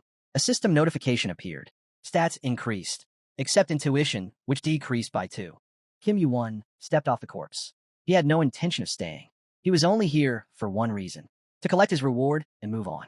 Then, someone called out his name, a familiar voice. Turning slightly, Kim Yuan saw Kim Myung-hoon approaching, the red-haired man, the so-called leader of the group. His hand landed on Kim Yuan's shoulder, grip firm, almost friendly. I thought I lost you, Kim Myung-hoon said, his voice oddly light. It took forever to find you. Kim Yuan's eyes narrowed. Disbelief. This guy, his enemy from university, was suddenly concerned about his well-being? The murmuring crowd watched closely. Above their heads, the population counter for the safe zone flickered. Then, the supply group arrived. And immediately, conflict. An unwelcoming figure blocked their way, knives in both hands. Kim Yuan's gaze sharpened. Hostility. Kim Myung-hoon waved a hand dismissively. Ignore them. He grabbed Kim Yuan's wrist, dragging him forward. But Kim Yuan suddenly stopped. His expression darkened. People were thrown out for this? He asked, his voice dangerously calm. Forced to carry food? Kim Myung-hoon sighed, exasperated. They were going to die anyway. This way, at least they're useful. Kim Yuan's entire stance shifted. He didn't like this. Not one bit. Kim Myung-hoon, sensing Kim Yuan's growing disgust, barely contained his own frustration. Pointing at the crowd behind them, he snapped, You think you can survive here with norms and morality? His voice rose. You have to be ruthless. Selfish. His teeth bared in irritation. Even you, the great Kim Yuan, can you really adapt? Kim Yuan's gaze hardened. His voice was low, steady. Don't cross the line. Kim Myung-hoon blinked. What? But Kim Yuan was already walking away. A notification flashed. Second stage completed. 500 points and new equipment awarded to safe zone survivors. Kim Yuan barely acknowledged it. With a flick of his wrist, he dismissed the panel. I won't take part in your version of survival, he said, voice firm. And I sure as hell won't give you advice. Kim Myung-hoon stood frozen, watching him leave. His brows furrowed. What line was he talking about? Then, another notification. Third tutorial begins. Kim Myung-hoon stared at Kim Yuan's back. A creeping thought entered his mind. Is he bluffing again? But before he could dwell on it, movement stirred in the ruins. Worm-like creatures slithered through the remains of the buildings. The next hunt had begun. 50 more kills to go. Time limit, 72 hours. The entire area was now swarming with creatures. Zombie-like monsters, a massive spider, and a boar with razor-sharp tusks. A system notification appeared. The area will be destroyed after 70 hours. Gate activation, 70 hours remaining. At a major intersection, every imaginable horror crawled, lurked, or hunted. The people in the safe zone watched in growing fear. The monsters had returned, and this time there was no end to them. Among the survivors, Kim Myung-hoon's gaze sharpened. His mind was already working. A pathway. There was a way through. A twisted smile crept across his face. He had an idea, a way to trick the others, to manipulate them. If he played his cards right, they'd kill the monsters for him. He'd just collect the necessary 50 kills without lifting a finger. His expression darkened. With a calm, yet chilling voice, he gave the order. The glass ball fell from his hand, reflecting an ominous pink glow. Meanwhile, Kim Yuan, crouched on one knee, hurriedly formed orbs of mana. He dropped his backpack, patting his pockets. Too many monsters. His gaze flicked across the battlefield. How many could he take down? Raising his palm, he quickly checked his remaining mana. The creatures advanced, climbing the stairs, closing in. His mind raced. He had been lucky to get essences from the second tutorial, but it still wasn't enough. Mana condensed around him, flickering wildly. A notification appeared. Mana concentration complete. Skill registered. His eyes burned with determination. He swung his hand. A thunderous explosion erupted, obliterating the monsters before him. Small lightning bolts crackled in the air. It worked, but then his hand trembled. His mana was completely drained. Controlling it had been difficult. Too much energy spent on concentration alone. Still, as his stats and skill level increased, it would become a powerful asset. He sank onto the steps, catching his breath. The building had suffered heavy damage from the blast. Fingers tightening around the mana spheres, he muttered to himself. This technique determines the scale of mana control. But even as he said it, he knew this wasn't like him. The creatures around him trembled, barely clinging to life. Kim Yuan didn't hesitate. Pulling out his cold steel blade, he stepped forward. His knife glowed blue. His eyes burned orange. No more wasted time. A timer flickered in his vision. Time remaining, 22 hours, 43 minutes, 22 seconds. Second day of the third tutorial. A group of 3 survivors wandered through the ruins of a collapsed building. Han Lim Joyan, walking ahead, tried to keep his fear in check. In just 2 days, their group had dwindled from 1,400 to only 400. The once massive Hongdae area station was now a wasteland. They tread carefully, hoping, praying, not to run into anything. Han Juno, trailing behind, suddenly froze. Something wasn't right. Peering past a crumbling concrete pillar, his eyes landed on a flickering neon sign. A convenience store. Excitement rippled through the group. Food, one of them whispered. The moment he spotted it, a young man in a red jacket took off sprinting. Kong San-kan and the girl behind him laughed, watching his excitement. For the first time in days, a moment of relief. Han Lim Joyan, still on edge, turned. Then his body stiffened. A massive shadow loomed above him. He didn't even have time to scream. The monster struck. Its jaws snapped shut. Blood splattered. His headless body crumpled. The boy in the red jacket crumpled to his knees, headless. His lifeless body remained still for a moment before collapsing onto the cold pavement, surrounded by the very creatures that had killed him. His friends stood paralyzed. Lim Joyan hands flew to her mouth, stifling a scream. Their shock was instant and absolute. Then, the monsters moved. Panic set in. They gripped their weapons tightly, their bodies trembling. The Lim Joyan darted between the creatures, closing in. Could they win? The answer felt like no, but they had no choice. The first monster lunged. Steel flashed. Her blade sank deep into its flesh. Moving on instinct, she twisted the knife, and Kim Yuan it free. She kept swinging. One after another, the monsters fell. Sian Chan, wielding a massive hammer, crushed zombie heads with sheer force. But it wasn't enough. Even with caved-in skulls, the creatures kept growling, kept moving. One finally got through. Sharp teeth tore into Sian Chan's arm. His scream echoed, but he didn't stop. He kept swinging. Lim Joyan heard him cry out. Her resolve wavered. Would they all die here? Her knife slashed through another creature, severing it in half. But then, she froze. Her eyes widened. Something was there. Or rather, someone. A voice muttered from behind a shattered glass door. Man got woken up. Kim Yuan, a soda, kin in his grip.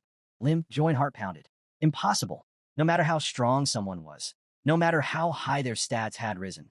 What she saw defied logic. She watched in stunned silence as Kim Yuan casually swung the can. Crack!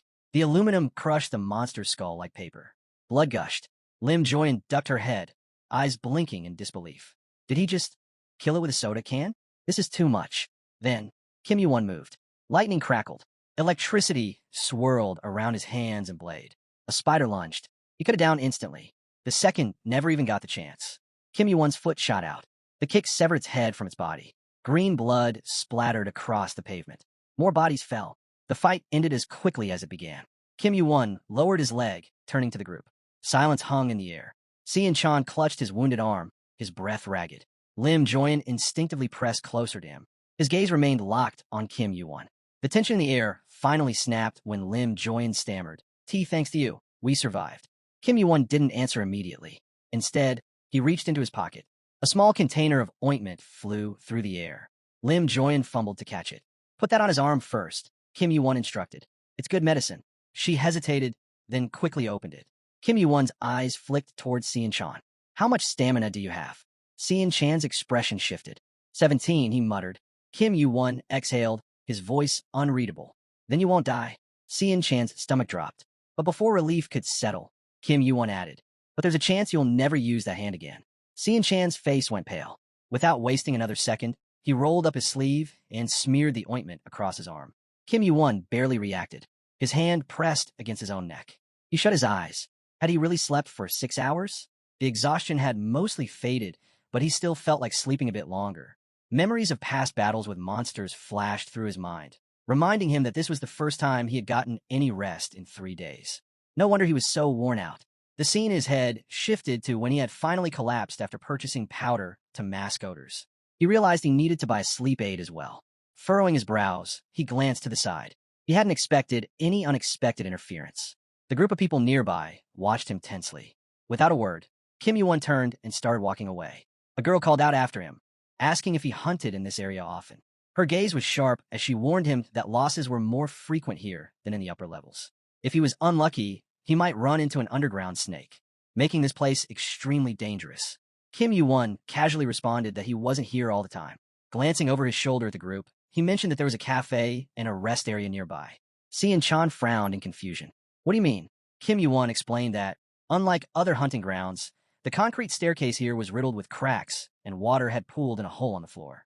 The group stood up, taking in their surroundings. Si Chan examined the cave, noting that the dungeon was actually two-story. He added that the entire structure looked completely different, more like a proper hunting ground. Si Chan gripped his sword hesitantly, trailing behind Kim Yuan. The young man studied his blade for a moment before speaking. There's something more important right now. He turned to the group. Why did you come here, knowing how dangerous it is? The girl hesitated before answering. You've been underground this whole time. You don't know what's happening outside. Kim Yuan turned to face her. She continued, her expression serious. Upstairs, it's chaos. No one trusts anyone. People are killing each other over the battle of entities. Without another word, Kim Yuan kept walking. The others followed. So, you were attacked, Kim Yuan said, glancing at them. The girl nodded, confirming his guess. He added, even your pursuers didn't dare come underground after you. Kim Yuan suddenly stomped on the ground. You barely made it out alive. The girl flinched at the force of his kick, wind blasting through the cave. Before she could finish thanking him for saving them, the pressure of his presence alone made the group tremble. Their gazes locked onto him in fear. A strange sound echoed through the air. Kim Yuan narrowed his eyes. What was that? The wind howled around them as the girl stammered her words of gratitude. Kim Yuan met their eyes coldly. And what makes you think I won't kill you and take your essence right now? The group tensed, instinctively stepping back. The girl gripped her weapon tightly, her hands shaking. It hadn't even crossed their minds. He had already saved their lives. But now, standing before them, he was far more terrifying than either the monsters below or the chaos above. Kong Sankan spoke cautiously. With your level, you must have gathered more than enough essence by now. There's no reason to kill us. Kim Yuan's gaze darkened. And what if I want more? Kong Sankan swallowed hard but held his ground. I still don't think you will. Kim Yuan's piercing stare bore into them, his presence overwhelming. Kim Yuan spoke calmly, his tone unwavering. Even if I don't kill you, this place will. He paused before adding, and you already know why. The girl's lips tightened as she stared at him, a hint of fear in her eyes. Something about this felt off. If he really intended to harm them, why say something like that? The group stood tensely before him, exhaustion and wariness written all over them. Then, as if a realization struck her, the girl asked, what do you want from us? Kim Yuan's lips curled into a faint smile. The others exchanged uneasy glances, confused by his reaction. I have a good deal for you, he said simply. They listened as he explained his proposal. If they performed well, he would share the essences with them. Without waiting for a response, he turned and motioned for them to follow. Before they could process his words, a deafening hiss echoed through the cave. A massive serpentine monster lunged, its jaws gaping wide. Kong Sankan's face went pale. This is your idea of a good deal, he shouted, sprinting for his life. His panic cries filled the cavern as the beast chased him down. His mind flashed back to an earlier moment. Kim Yuan, standing before them while they kneeled, asking, did you hurt yourself much? Kong Sankan had shaken his head, still catching his breath. My leg's fine. Good. Kim Yuan had replied, giving him a faint smile. Then you should run. And now here he was, running for dear life as the monstrous snake tore through the cave behind him. Kim Yuan, blade in hand, soared through the air. In one fluid motion, he plunged his sword deep into the monster's throat. A torrent of blood sprayed as he propelled himself off the beast's body, using the force to launch himself toward another approaching threat, a towering red lizard. Closing the distance in a heartbeat, Kim Yuan's blade slashed through its thick hide in a flurry of rapid strikes. Within seconds, the lizard's massive frame collapsed, its body splitting apart. Si Chan dropped to the ground, gasping for air. His heart pounded as he looked back at Kim Yuan. His attack speed is insane. As more creatures fell lifeless behind him, Si Chan couldn't help but wonder just how many essences had Kim Yuan collected. How powerful was he? Nearby, Kong Sankan reached for one of the fallen essences, his fingers trembling as he held it. Could the difference in monster levels be affecting the drop rate? He thought. No, the percentage of essence drops is just ridiculously high. Glancing at the glowing orb in his hand, he muttered, in just 2 hours, we've gathered 50 essences. His gaze shifted back to Kim Yuan. This man isn't just strong. Kim Yuan's blood-soaked hand grabbed another entity's essence, his grip firm around his equally blood-covered sword. He turned, locking eyes with Kong Sankan. Kong Sankan swallowed hard, a chill creeping up his spine. He's on a completely different level. Taking an uneasy step back, He stiffened as Kim Yuan asked, "How many have you collected?"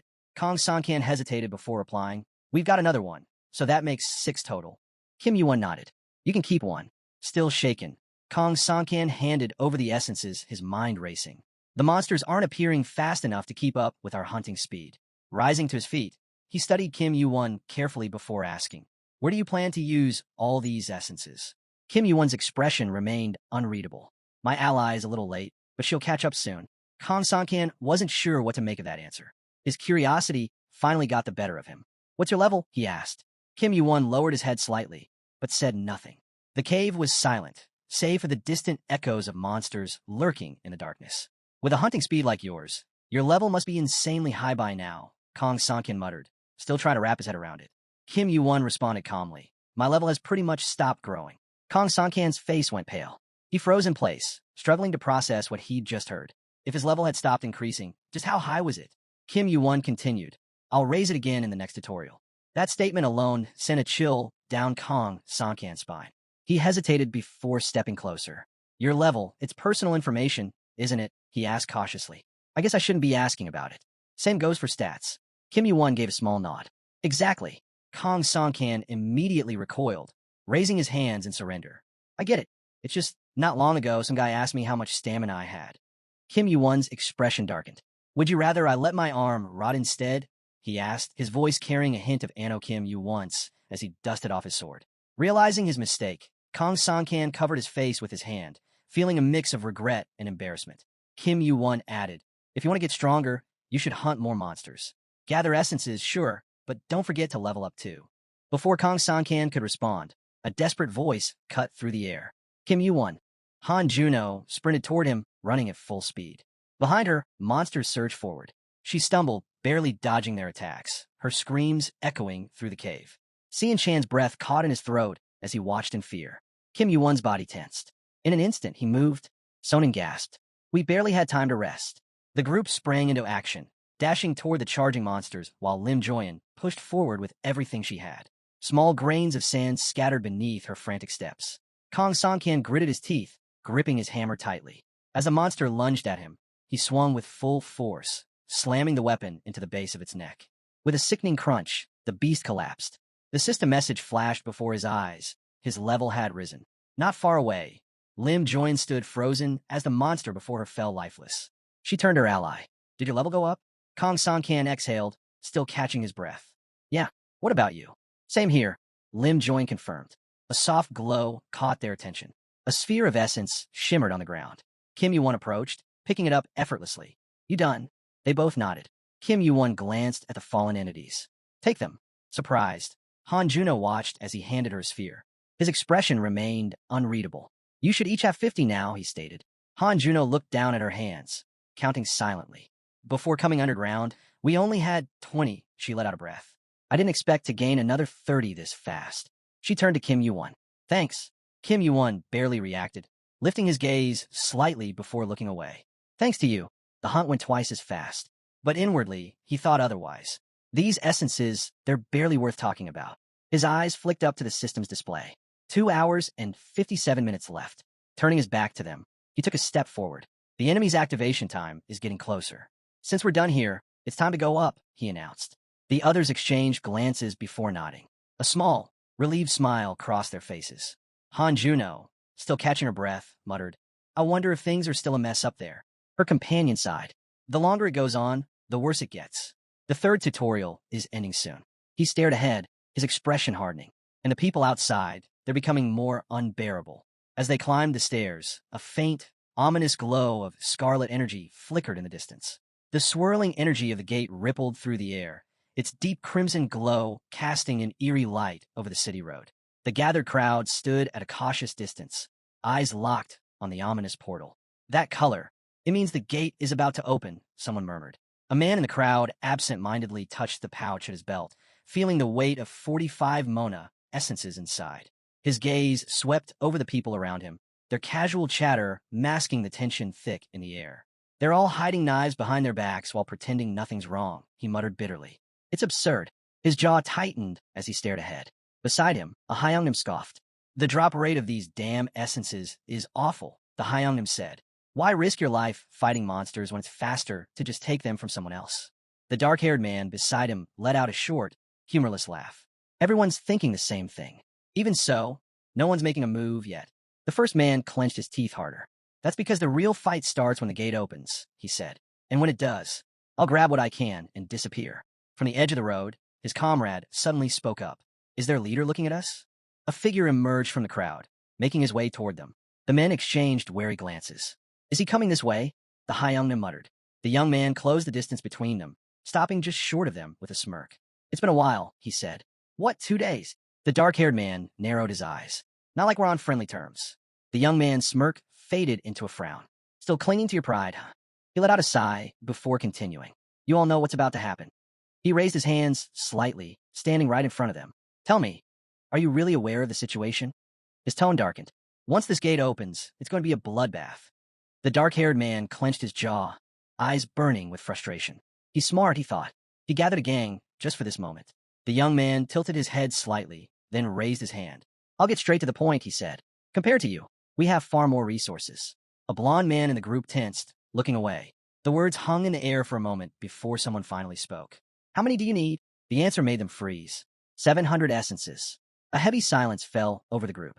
One man's hand trembled as he clenched his fist. Even if we combined everything we have, we'd barely reach 300. This is insane, he thought. There's no way to avoid a fight at this rate. The young man gestured casually to the sides. All right, how about this? He smiled, but there was no warmth in it. Just give us 400.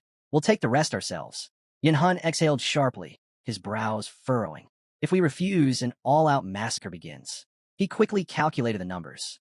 They outnumber us 50 to 20. The odds aren't in our favor. Before he could respond, a voice called out from the crowd. Kong Songkan. Heads turned as Kong Songkan pushed through, his expression unreadable. The blond man hesitated. Should I push to give them half? Or should I hold our ground? Before he could decide, more figures emerged from the mass of people. Han Juno and Shanin stepped forward, their presence drawing the attention of the dark-haired man. His eyes widened in surprise as recognition set in. And then, another figure appeared. Kim Yuan, a cardboard box in his hands. The dark-haired man's breath caught in his throat. Kim Yuan. A heartbeat later, the box slipped from Kim Yuan's grasp, hitting the ground with a dull thud. The tension in the air reached a breaking point. With a sharp crash, the cardboard box hit the ground. Kim Yuan crouched beside it, casually opening his bags. The Kim Myung-hoon beside him frowned. Where the hell have you been? You've been gone for days. Kim Yuan's expression remained calm. Obviously, I had business to take care of. The Kim Myung-hoon's gaze flickered to the bags. Did you collect all the essences? Kim Yuan lifted a bag by its strap, nodding. Then, with a single motion, he tilted it over the box. A cascade of glowing spheres tumbled down, the distinct chime of essences clinking against one another, filling the air. The crowd gasped. Incredible, the Kim Myung-hoon muttered, watching as Kim Yuan sifted through the overflowing pile. Whispers spread like wildfire. How many are in there?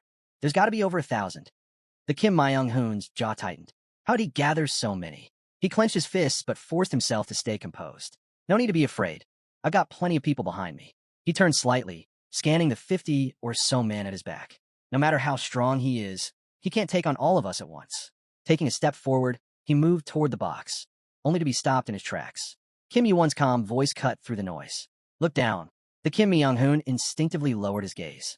His breath hitched. A thin, deep line was carved in the ground, right in front of his shoe. Kim Myung-hoon furrowed his brows. What is this? Kim Yuan straightened, addressing the gathered crowd. You all need these, don't you? He reached into the box and picked up a single essence, rolling it between his fingers. His expression remained unreadable as he added, I don't need them anymore. I have more than enough. A wave of excitement rippled through the crowd. Hands shot up as voices overlapped. I'll take one. No, me first. Give me 5. But Kim Yuan's next words silenced them instantly. They're not free. His gaze remained steady as he named his price. 100 points per essence. A murmur of disbelief spread among the people. What? That's way too much. Is he out of his mind? This is robbery. People immediately started checking their points, desperate to see if they could afford the steep cost. Kim Yuan expression darkened. He drew his sword and pointed it forward. Essences aren't sold in stores. The only way to get them is through people like me. His voice was cold. So tell me, how many of you are actually willing to buy? The Kim Myung-hoon sneered. This deal is ridiculous. How many people here can even afford to buy from you? His grip tightened on his blade. And what if someone doesn't have enough to pay? Kim Yuan met his glare with unwavering calm. That's an odd question. He leaned back slightly in the circle. No one is being forced to buy. If you don't have the points, don't bother. His voice remained steady as he continued. But there are other ways to trade. You can offer an item or even a skill, assuming it's something useful. The crowd tensed at those words. Kim Myung-hoon turned, catching the flickers of unease in the people behind him. His eyes narrowed. They're actually considering it. Frustration bubbled inside him. He clenched his jaw, grinding his teeth. Ew. His voice was laced with anger. You killed people for these, didn't you? Took everything they had, and now you're trying to sell them for a damn profit? His hand trembled on the hilt of his sword. Who the hell do you think you're fooling? He spat. Lim Joyan raised her hands, stepping between them, trying to defuse the situation. Kim Yuan, still seated in the circle, fixed Kim Myung-hoon with a calm, almost amused look. And what would have happened if I didn't take them? Kim Myung-hoon's nostrils flared, his knuckles turning white.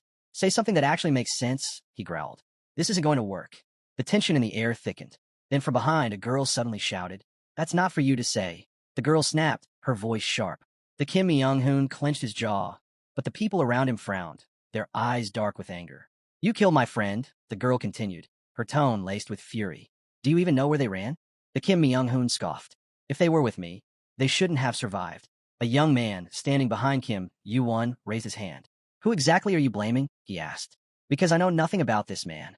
The Kim Myung-hoon's eyes bulged with rage. A vein throbbed on his neck. This is pissing me off, he growled. You're all being idiots. His glare hardened. There are only 3 of you. What the hell do you think you can do? The men behind him drew their swords in unison. The Kim Myung-hoon sneered. If you really think sticking with him will keep you safe, you're dead wrong. His voice dropped into a growl. Kill them. The moment his command rang out, the men surged forward. Kim Yuan barely moved. With a single swing of his sword, 2 heads flew clean off their bodies. A sickening silence fell as the beheaded corpses remained standing for a brief moment, blood spraying into the air before they crumpled to the ground. Kim Yuan's cold gaze locked onto the remaining attackers. You crossed the line. The Kim Myung-hoon's breath caught in his throat. His eyes widened as he stared at the fallen bodies, frozen in shock.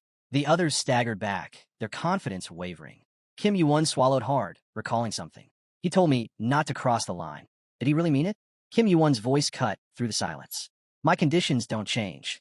He turned his gaze toward the crowd. If you pay, I'll sell. And only those who buy will be allowed inside the circle.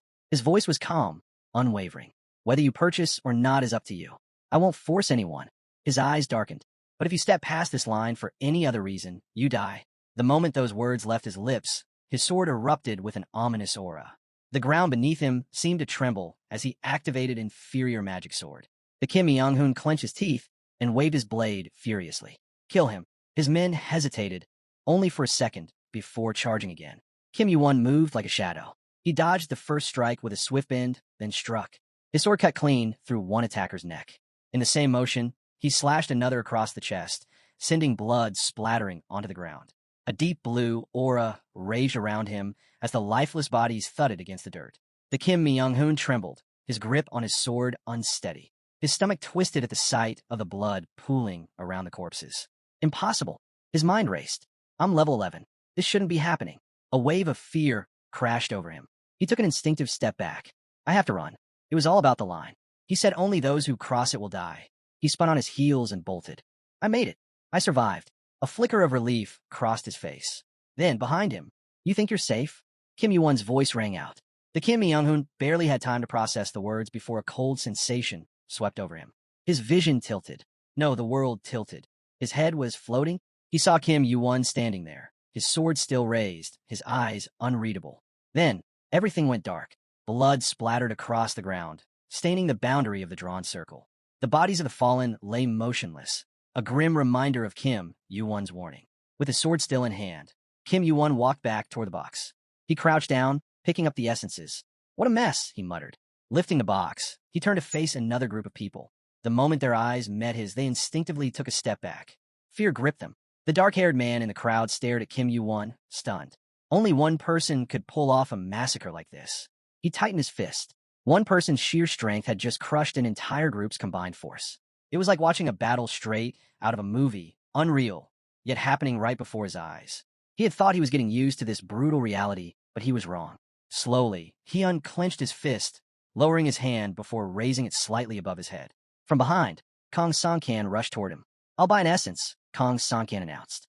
His ally turned to him, frowning. With what points? Kong Sankan unsheathed a blade and held it up. Lackey told me I could sell this for 500 points. The man beside him gritted his teeth. Think this through, he warned. That guy got all those essences through pure hunting. You sure this is the trade you want to make? Kim Yuan, standing before the gate, set the box inside a newly drawn circle. Kong Sankan hesitated. Then, how'd he get so strong? There's no way he reached this level just by killing a couple of monsters. The other man exhaled sharply. He didn't even take the essences from the people he killed. Kim Yuan rubbed his chin, his gaze fixed on the floor. That proves he didn't steal, the man continued. This is a massive haul of essences, and he's sticking to fair trade. That alone says a lot. Kong Sankan's mind raced as he weighed his options. Finally, he stepped into the circle and extended his hand. I'll take 7 pieces. As Kim Yuan clasped his hand, the system announcement rang out, 700 points transferred. The gathered crowd erupted in murmurs. We could just buy essences and move on to the next stage. Someone immediately checked their balance. I only have 200 points. How much do you have? The moment the man stepped through the portal, others rushed toward Kim Yuan. I'll buy some too. Same here. People shouted out their offers, scrambling for a chance to trade. Someone turned to a companion. Hey, do you have any points left? I'll pay you back in the next tutorial. Meanwhile, Lackey examined Kong Sankan's sword. It's slightly damaged, he muttered. Small creatures floated in front of the traders, appraising items. One of them assessed the blade. 300 points. The man flared up. What? That's way too low. Another lackey chimed in. It's not a popular item. Best I can do is 200 points. What a scam. The second trader scoffed. You're turning around and selling it for 1,000, aren't you? Kim Yuan stood near the gate, his mind running calculations. One stack could be sold for 100 points. After a brief pause, he made his decision. He sold 3 points of intuition. The transaction went through. Kim Yuan, visibly displeased, shook the trader's hand as the system displayed. 7,410 points transferred. That deal was terrible. Another person passed through the gate. Kim Yuan lowered his hand, exhaling. Still, maybe this was better than dying here and now. But as he ascended the tower, he had come to realize losing stats was a steep price to pay. His expression remained calm as he checked his balance. 167,000 points. At least for me, things worked out in the end. Lim Joyan turned toward him. Kim Yuan was staring into the box, lost in thought. He was expecting at least 100,000. That should be enough for whatever he's planning. Are you leaving? She called out. Kim Yuan looked back at them. Why aren't you? She paused before answering. We want to go with you. Kim Yuan glanced at them, his expression unreadable. Kong Sankan stepped forward, meeting his gaze with quiet determination. I know you don't want allies, he said, but you can always use us as bait, like last time. And if we're useless, you can just leave us behind. Kim Yuan remained silent, staring ahead. Then, he lowered his head, closed his eyes briefly, and let out a small smile. Sorry, but that's all. He bent down, picked up his bag, and slung it over his shoulder. You shouldn't rely on anyone. If you do, you won't make it far. Kong Sankan's brow furrowed. What does that mean? The others stiffened, their expressions shifting to confusion. Kim Yuan opened his bag, lifted it into the air, and gave it a shake. The fabric rustled, but nothing fell out. I don't have a single essence left. With a flick of his wrist, he tossed the empty bag onto the ground. The group stared at him in disbelief. Kong Sankan stepped closer, eyebrows raised in shock. Wait, what are you going to do?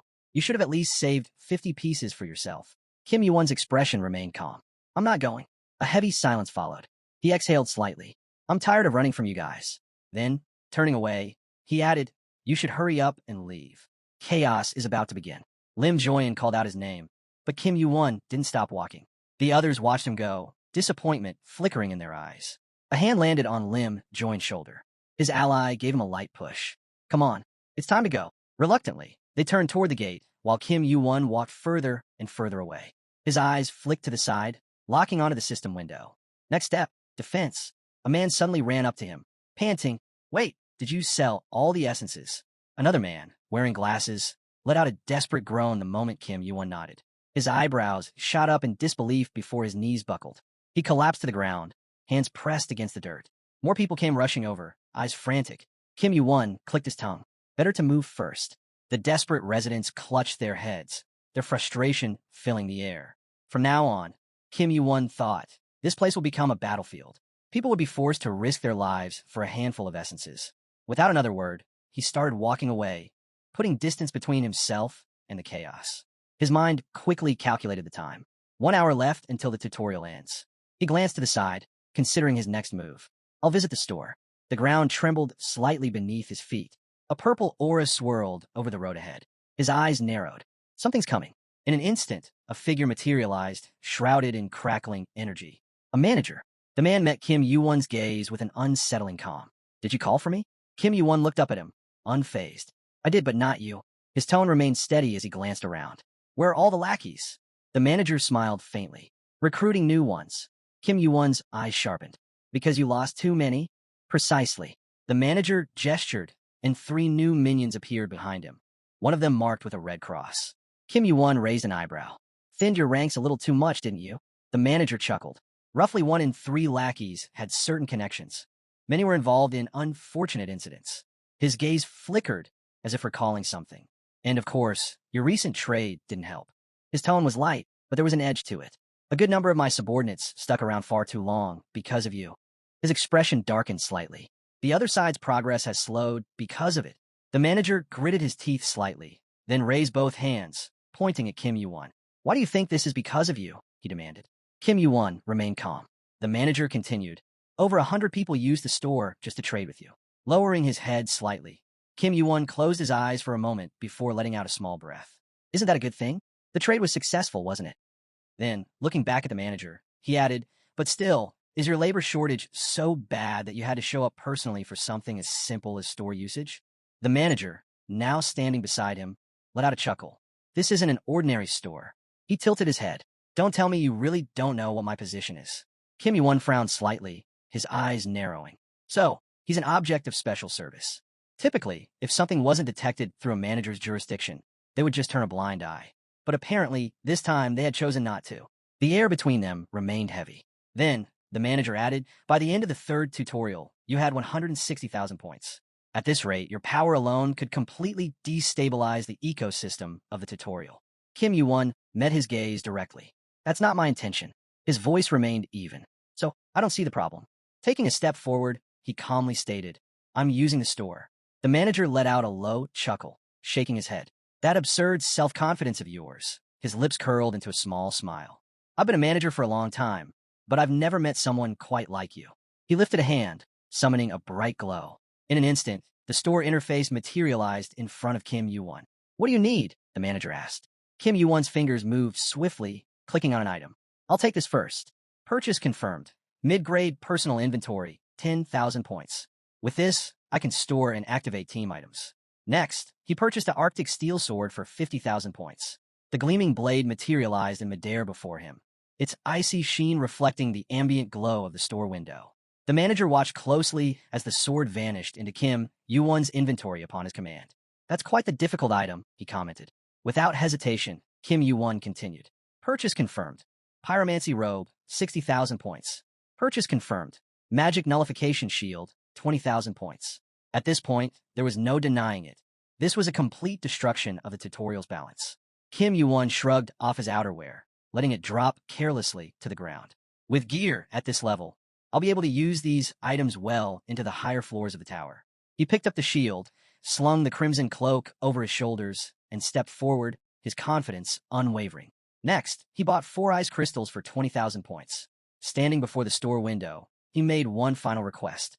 And lastly, I need a well-sharpened sword. A blade appeared before him. Without hesitation, he spent 2,000 points and took it into his hands. As the shield faded into his inventory, the manager let out a knowing smirk. That last purchase, it's the most basic weapon in stock. It doesn't even synergize with the rest of your magic-enhanced items. Kim Yuan remained unfazed. It'll do. His balance now displayed 54,000 points remaining. The manager grinned. At this point, no one in the tutorial can lay a finger on you. His gaze sharpened. Not only that, your new gear is so durable that it won't even leave clues behind if someone tries. Kim Yuan's expression darkened slightly. He frowned, watching the manager carefully.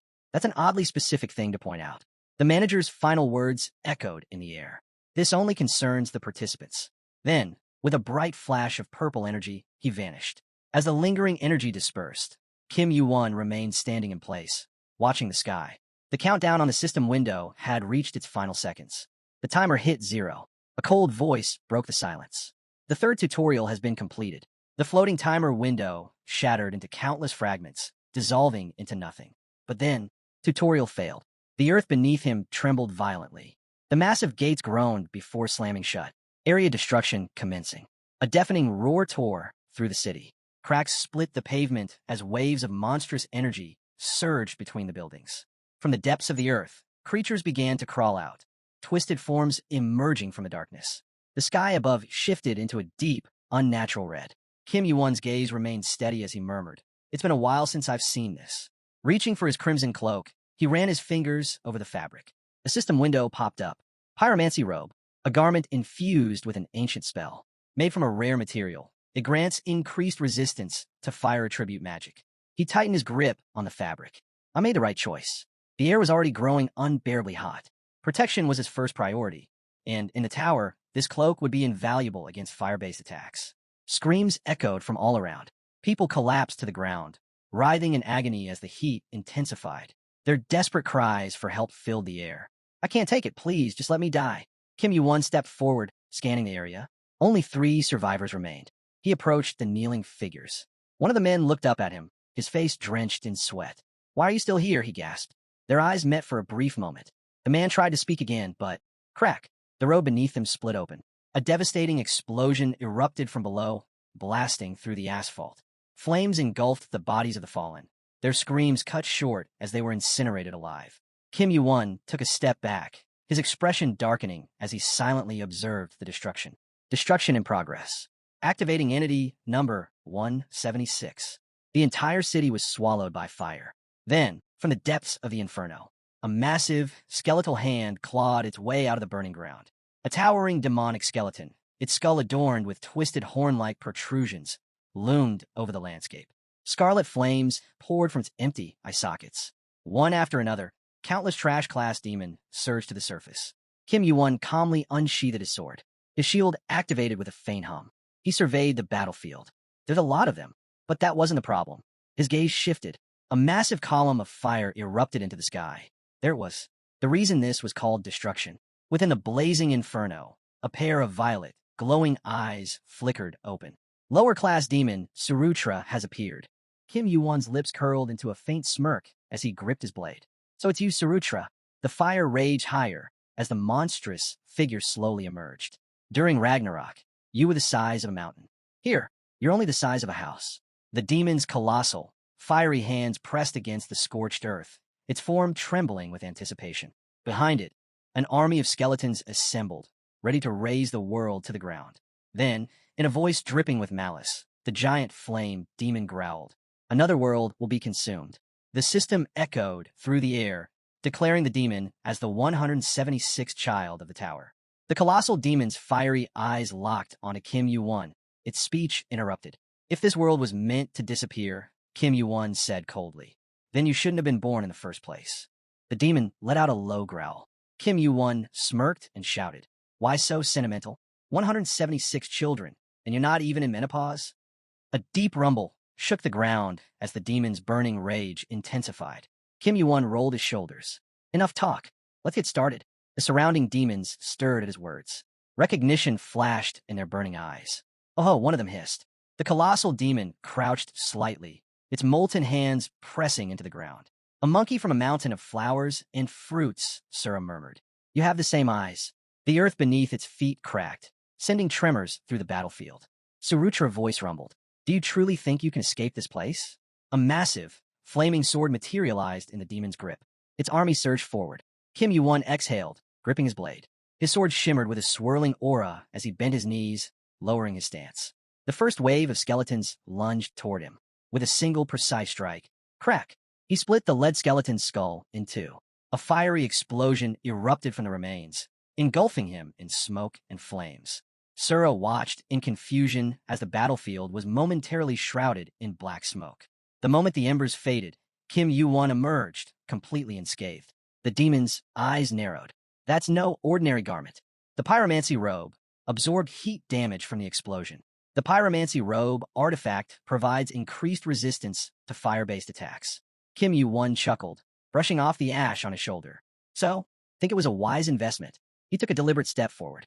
"I didn't prepare all this to defend myself." His gaze sharpened. "I prepared it to hunt you." The demon tilted its head, placing a molten hand on its chin. Bold words. A sinister grin spread across its face. Let's see if you can say them again when you reach me. Kim Yuan adjusted his stance, spreading his legs wider, lowering his head slightly. He scoffed. Your throne looks a little too heavy to lift. Surutra grin widened. Then let's see how long you can stay so arrogant. Kim Yuan's eyes narrowed. You talk too much. Then, with explosive force, he launched himself into the air. His blade cut through the wind. Slash! Demonic bodies were torn apart in an instant. Still airborne, Kim Yuan twisted mid-motion, slashing through multiple enemies in one fluid motion. System, level up. He barely glanced over his shoulder as another fiery explosion erupted behind him. The battlefield was covered in flames. His left hand gripped his shield, now riddled with cracks from the relentless heat. Breaking through the fire, he surged toward the remaining enemies. With another powerful strike, boom! Another explosion erupted, sending debris flying. His purchased artifacts absorbed most of the impact, but even with the protection, the sheer force of the heat was draining. Your dexterity increased by 1. Your constitution increased by 1. Your arcane power increased by 1. Kim Yuan exhaled, lowering his gaze slightly. Even with the fire spell robe, dealing with this heat for 2 hours straight is brutal. The air was suffocating, his body drenched in sweat. More monsters staggered toward him. Their burning skulls flickered with deadly energy. Their explosions aren't overwhelmingly strong, Kim Yuan analyzed, but there's no real way to avoid them. His jaw tightened. Then, gripping his blade tighter, he prepared for the next attack. He knew his attacks could reach long distances by concentrating his mana, but the energy drain was massive. It wasn't a technique he could rely on in an extended battle. Glancing at his shield, now covered in cracks, he realized he was approaching his limit. Still, he was damn lucky. The shield had withstood at least 1,000 explosions. But he couldn't keep stalling. It was time to take action. Lifting his gaze to the rock where the demon sat, he called out, "Enough with the minions. Come down and fight me yourself." Surutra smirked, gripping his sword. His eyes flicked to the artifacts the young man wielded, finding them nothing short of astonishing. "Incredible," he muttered. "I have no idea how you got your hands on these in a tutorial." Kim Yuan let out a tired sigh. The demon leaped toward him, a storm of dust swirling in his wake. As he landed, Kim Yuan met his gaze. "Do you even have a conscience?" he asked. "You're causing chaos in the tutorial grounds." The demon scoffed. "I'm only punishing those who don't belong here." His blade gleamed as he pointed it at Kim Yuan. "But you're different. You have the potential to ascend the Endless Tower and become a ranker." Kim Yuan scratched his ear, unimpressed. The demon tilted his head. "So why are you here? Were you abandoned by your allies?" "As I said," Kim Yuan replied coolly, "I came to hunt you." Surutra laughed, raising his sword. "You? Kill me." His grin widened. "Then fight back." Kim Yuan shifted his stance, angling his blade. The demon struck with devastating force, his sword igniting in flames. Kim Yuan barely had time to raise a shield before the impact sent a blinding shockwave through the battlefield. The force was immense. His shield, already weakened, shattered into gleaming fragments. Even the ground beneath him cracked and crumbled. Standing under the demon's looming blade, Kim Yuan clenched his teeth. His mind flashed to a memory. Sun Wukong's words echoed in his head. The demon's fiery blade struck the earth, splitting it apart and filling the air with dust. Surutra peered down at the impact zone, expecting to see his opponent broken. But beneath the debris, a faint crimson glow pulsed. Something fell off. The demon narrowed his eyes. Why would he expose himself like that? A shift in the rubble caught his attention. Kim Yuan was emerging, alive, and radiating an ominous aura. His face was scorched, and he let out a heated breath. "Damn, that was close. Thought I was gonna die." He staggered to his feet, feeling the weight of exhaustion settle in. His mind raced as he recalled his endless battles with this brawler. Hundreds of fights, all because of the demon's whims. Out of countless clashes, he had only managed to claim victory a handful of times. And there were reasons for that. He pictured Sun Wukong, perched on a cloud, the divine artifact Rue Jingu in hand. That primordial Kinnan cloud, capable of summoning lightning and traveling to the ends of the universe in an instant. Not to mention the limitless mana born from absorbing an entire peninsula's worth of heavenly treasures. Kim Yuan kept his head lowered, flames licking at the air around him. Then, as he raised his eyes to meet the demon's gaze, they burned with a newfound intensity. A notification window appeared. Cinder Eyes. Assimilation with demon fire complete. Ability. Distinguishes truth from lies, good from evil. Effect. Enhanced resistance to fire. Maximize senses, heightened combat prediction. Rank A. Mastery. 12.14%. his eyes ignited, twin infernos glowing within them. His body burned, his clothes seared, but this time, unlike before, he could withstand it. No special artifacts, no outside help, just his own power. The demon, still wreathed in flames, noticed the shift. Something had changed. Kim Yuan smirked, silently mocking him. "You ignorant fool." A sword began to form in his hand, its gleaming steel infused with ice jade. Frosted crystals floated around it, swirling in the air. He never thought he'd come to respect his opponent, but at this moment, he did. "Thanks, Sarutra," he murmured. Gripping the weapon tightly, he prepared for the hunt. A system alert flashed before him, preparations complete. The demon, blade slung over his shoulder, erupted into laughter. "And what exactly do you plan to do at this stage?" Kim Yuan ran a hand over his own skin, testing the sensation. The burns barely registered. "This," he scoffed. "It's nothing." A system notification chimed in. "Ice crystal. Effect. Mana infusion adds a chilling effect." Fire resistance increased. The demon's laughter faltered. He watched in shock as Kim Yuan's temperature began to drop. The system confirmed it. The burns on his body were cooling, calming. With a sharp inhale, Kim Yuan slammed his foot into the ground, sending debris flying. Blue mist curled from the edges of his mouth, and in that instant, he understood. His new ability was starting to freeze him. The demon acted fast, hurling something straight at him. Kim Yuan felt the energy surge, but he didn't panic. He swung his sword, deflecting the incoming attack. Fire and ice clashed in a violent explosion, the entire dungeon trembling from the impact. Fury flickered across Kim Yuan's face as he fought to deflect the onslaught of flames. Another system message flashed. Pyromancy robes activated. Effect: additional magical resistance to flame attribute attacks. Resistance to Sarah's annihilating flames increased. As his blade cut through the scorching blaze, his robes absorbed the demon's annihilating fire, dropping the surrounding temperature drastically. Another alert popped up. Status update. Burn resistance strengthened. Mana equilibrium stabilizing. Kim Yuan exhaled, steam rising from his breath. The battlefield had shifted. Now, it was his turn to strike. Their eyes locked, one burning with fury, the other gleaming with determination. At the same time, both warriors swung their weapons. The fiery creature roared as the protagonist lunged forward, blade slicing through the air.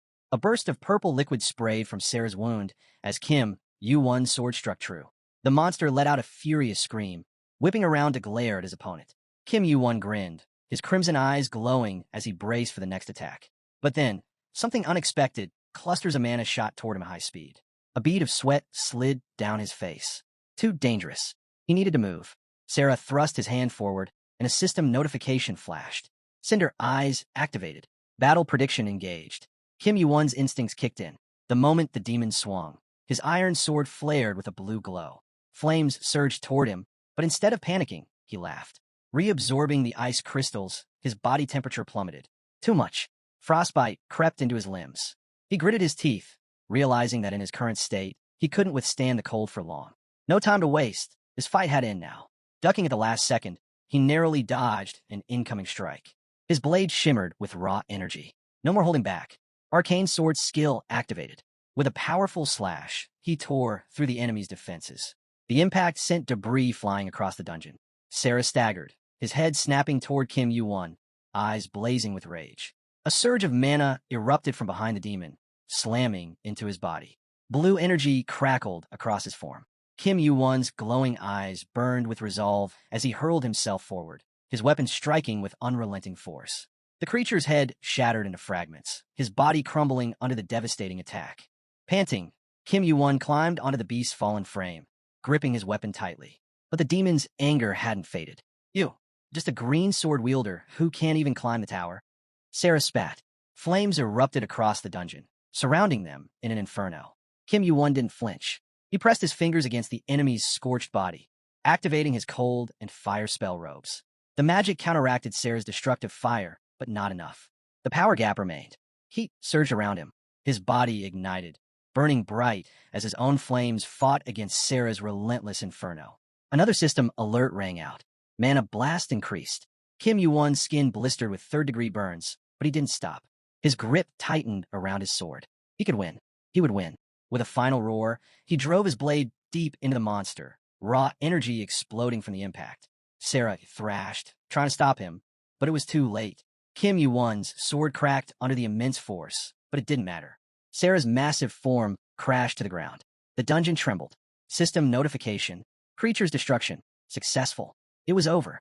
As the weapon in Kim Yuan's hand slowly faded away, he let out a loud, victorious laugh. His eyes flickered upward just as the level-up notification flashed before him. It was real. He had actually defeated Sarah. Memories of past battles resurfaced, each fight pushing him further, sharpening his strength. This was just the beginning. A devilish grin crept onto his face. He knew that by the time he was done, he'd be completely unstoppable. Then, another system message appeared. Achievement unlocked. Impossible feat. Lying on the ground, eyes shut, Kim Yuan struggled to move. Slowly, he pried them open, his vision hazy. His body ached, but the moment he spotted the lifeless form of the monster beside him, he forced himself to sit up. Trembling, he flexed his fingers. His burns still stung. It hadn't been that long since he lost consciousness. Pressing a hand to his chest, he could still feel the lingering chill from his own ability. He exhaled. The battle with Surutra, he really could have died back there. Yet, he wasn't finished. This was only the intermediate stage of unlocking the Golden Cinder Eyes. He had a long way to go. Rising to his feet, Kim Yuan approached the massive corpse.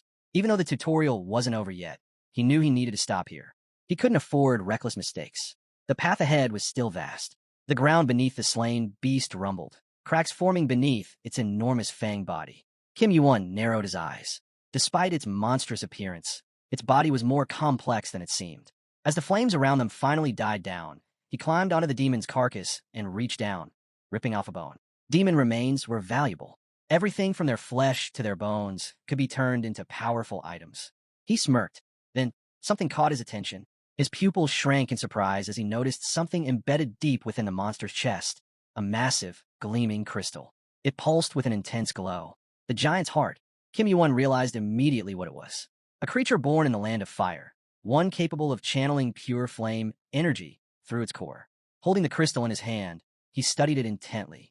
He wanted to absorb it right now, but his body wasn't ready. Not yet. He recalled what he knew about such miraculous treasures. Their effects were overwhelming, altering the very structure of the one who consumed them. To withstand it, he would need immense endurance. Just as he was deep in thought, a voice called out. Kim Yuan's gaze snapped up, locking onto a familiar figure. A bearded man, grinning, baring his teeth. You done playing around yet? Kim Yuan narrowed his eyes. You again? The one-armed man chuckled darkly. Yeah, I should be asking you that. The tutorial manager approached with slow, deliberate steps.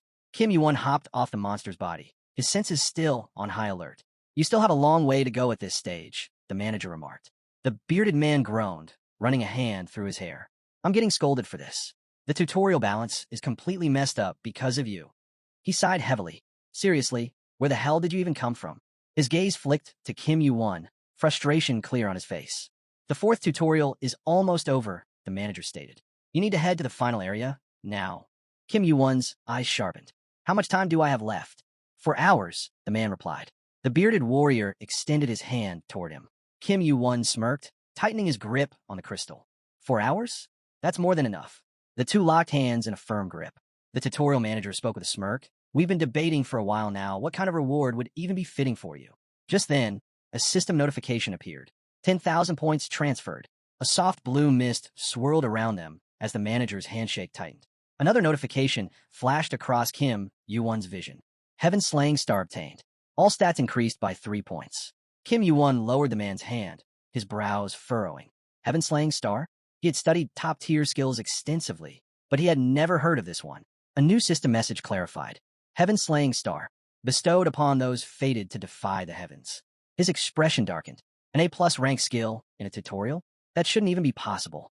High-level skills weren't always worth the hype, but an ability that boosted every stat? That was rare. Another system alert confirmed. Stat boost, +3 to all attributes, effect applied. Even so, something felt unfinished. The skill wasn't fully developed yet, but for now, it was more than enough to compensate for his current limitations. Standing near the fallen beast, the manager turned to him. Anything else you need before I go? Kim Yuan barely hesitated. Lesser Scarlet Medicine Ball. A window popped up in front of the man, confirming the purchase. He let out a chuckle. You really love throwing money at expensive things, huh? 10,000 points spent. Lesser Scarlet Medicine Ball. Kim Yuan took the pill, lowering his head slightly as he grabbed his chin in thought. The bearded manager stretched. Well, that's it for me. No more requests. Kim Yuan shook his head. Then I'm off. Rest up a little after you take that, the manager advised before disappearing into the mist. As the pill dissolved in his system, another notification appeared. Magic increased by 1. Constitution increased by 1. Alone once more, Kim Yuan remained by the lifeless creature, his body slowly recovering. His wounds sealed as his stamina replenished at an accelerated rate. Pressing his injured hand against his knee, he exhaled deeply. For hours, that was the time he had to recover and prepare for the 5th tutorial. Leaning his body against the massive corpse, he allowed himself a moment of stillness. Ace awaits me in the next trial. As time passed, Kim Yuan's eyes fluttered open.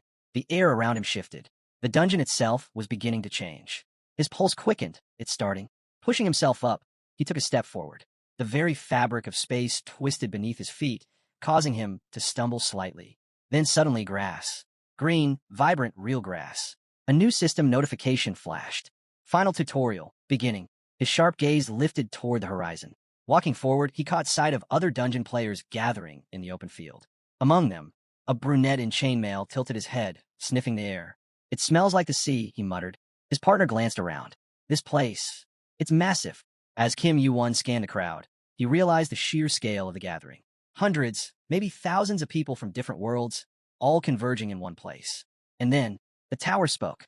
The men lifted their heads, their gazes locking onto a glowing system sign in the sky. "Welcome to the United World, the final tutorial." Kim Myung-hoon rippled through the crowd. Someone exhaled in relief.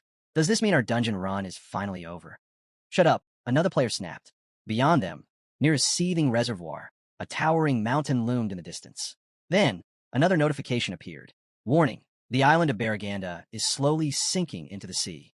Players must escape and prove their claim. The island will be fully submerged in 30 days. Objective, defeat the boss at the island's peak. Points will be awarded based on contribution. Final rewards will be determined by accumulated points and time taken." A final system alert flickered above the dungeon entrance.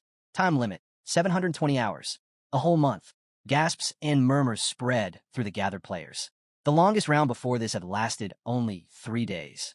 Some quests had been completed in an hour. But now 30 days? Kim Yuan clenched his fists. This changes everything. A longer time frame meant they didn't have to rush in a battle immediately. Strategy mattered now more than ever. If they had an entire month, it was possible that reaching the boss itself would be just as much of a challenge as the fight. Nearby, 3 men slumped in exhaustion. Kim Yuan could already see it. Some of them had figured it out, too. Then, a sharp voice cut through the tension. "You all heard the announcement, right?" A blue-eyed Kim Myung-hoon stepped forward, scanning the crowd. "We're all here for a reason. Let's form teams." Several players murmured in agreement. A man in a dirty sweater nodded. "Might be worth trying." A participant with a brown bag stepped up as well. "I'm in. We should meet properly before we start anything." But then, a sharp laugh rang out. A man in a white cloak, baring his teeth, shook his head. "No thanks. I refuse." His words drew attention. More players gathered around him, sensing his arrogance. "Allies," he scoffed. "An ally is someone you trust with your back, someone you'd entrust your life to." His sharp gaze swept the group. "None of you qualify." Kim Yuan turned toward the speaker.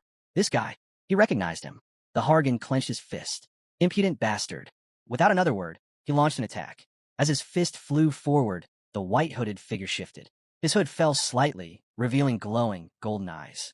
In one fluid motion, he struck. A shock wave erupted from his attack, sending the Hargan and the approaching players flying. Gasps echoed through the crowd as the bodies crashed to the ground, groaning in pain. The white cloak slipped from his head. He stood there, eyes glowing like embers. His name was Hargan, the self-proclaimed heir to Olympus. His voice carried an unmistakable menace. "I'm not in the mood." The fallen men writhed as their bodies continued to spark with residual energy. The onlookers stared, stunned. "What kind of skill is that?" someone whispered. Kim Yuan narrowed his eyes. He had seen Hargan's power before. This wasn't just skill, it was pure-blooded high-rank strength. And if Hargan was here, then this final tutorial was about to get even more brutal. The beginning of the 5th tutorial had drawn the tower's keen interest. Kim Yuan could already feel it. This stage would be different. He pictured an overwhelming AA-ranked aura radiating from the Hargan player. He knew exactly what that meant. Purebloods, born and raised in the tower, once chosen, their rise was inevitable. Unlike other participants, they absorbed the tower's knowledge from birth, making them fundamentally stronger. That's when it hit him. The fair game is over. His mind flashed to an image of the Hargan soaring above ancient structures. Hargan, the one who had contributed the most in the 5th tutorial of his past life. Kim Yuan clenched his jaw. I don't want anything to do with him. His eyes drifted downward. This gathering of players was nothing but a distraction. It was time to move. Just as he turned to leave. Hey you, Kim Yuan scowled. He was being called out. Hargan was approaching, fists clenched. His presence radiated an undeniable pressure. Kim Yuan sighed, irritated. What do you want? The brunette bared his teeth slightly, already annoyed. Are you talking to me? His mind raced. When the hell did he get this close? Hargan frowned, his sharp gaze locked onto Kim Yuan. Yeah, I mean you. Lifting a finger, he pointed directly at Kim Yuan's cloak. That's the robe of the fire spell, isn't it?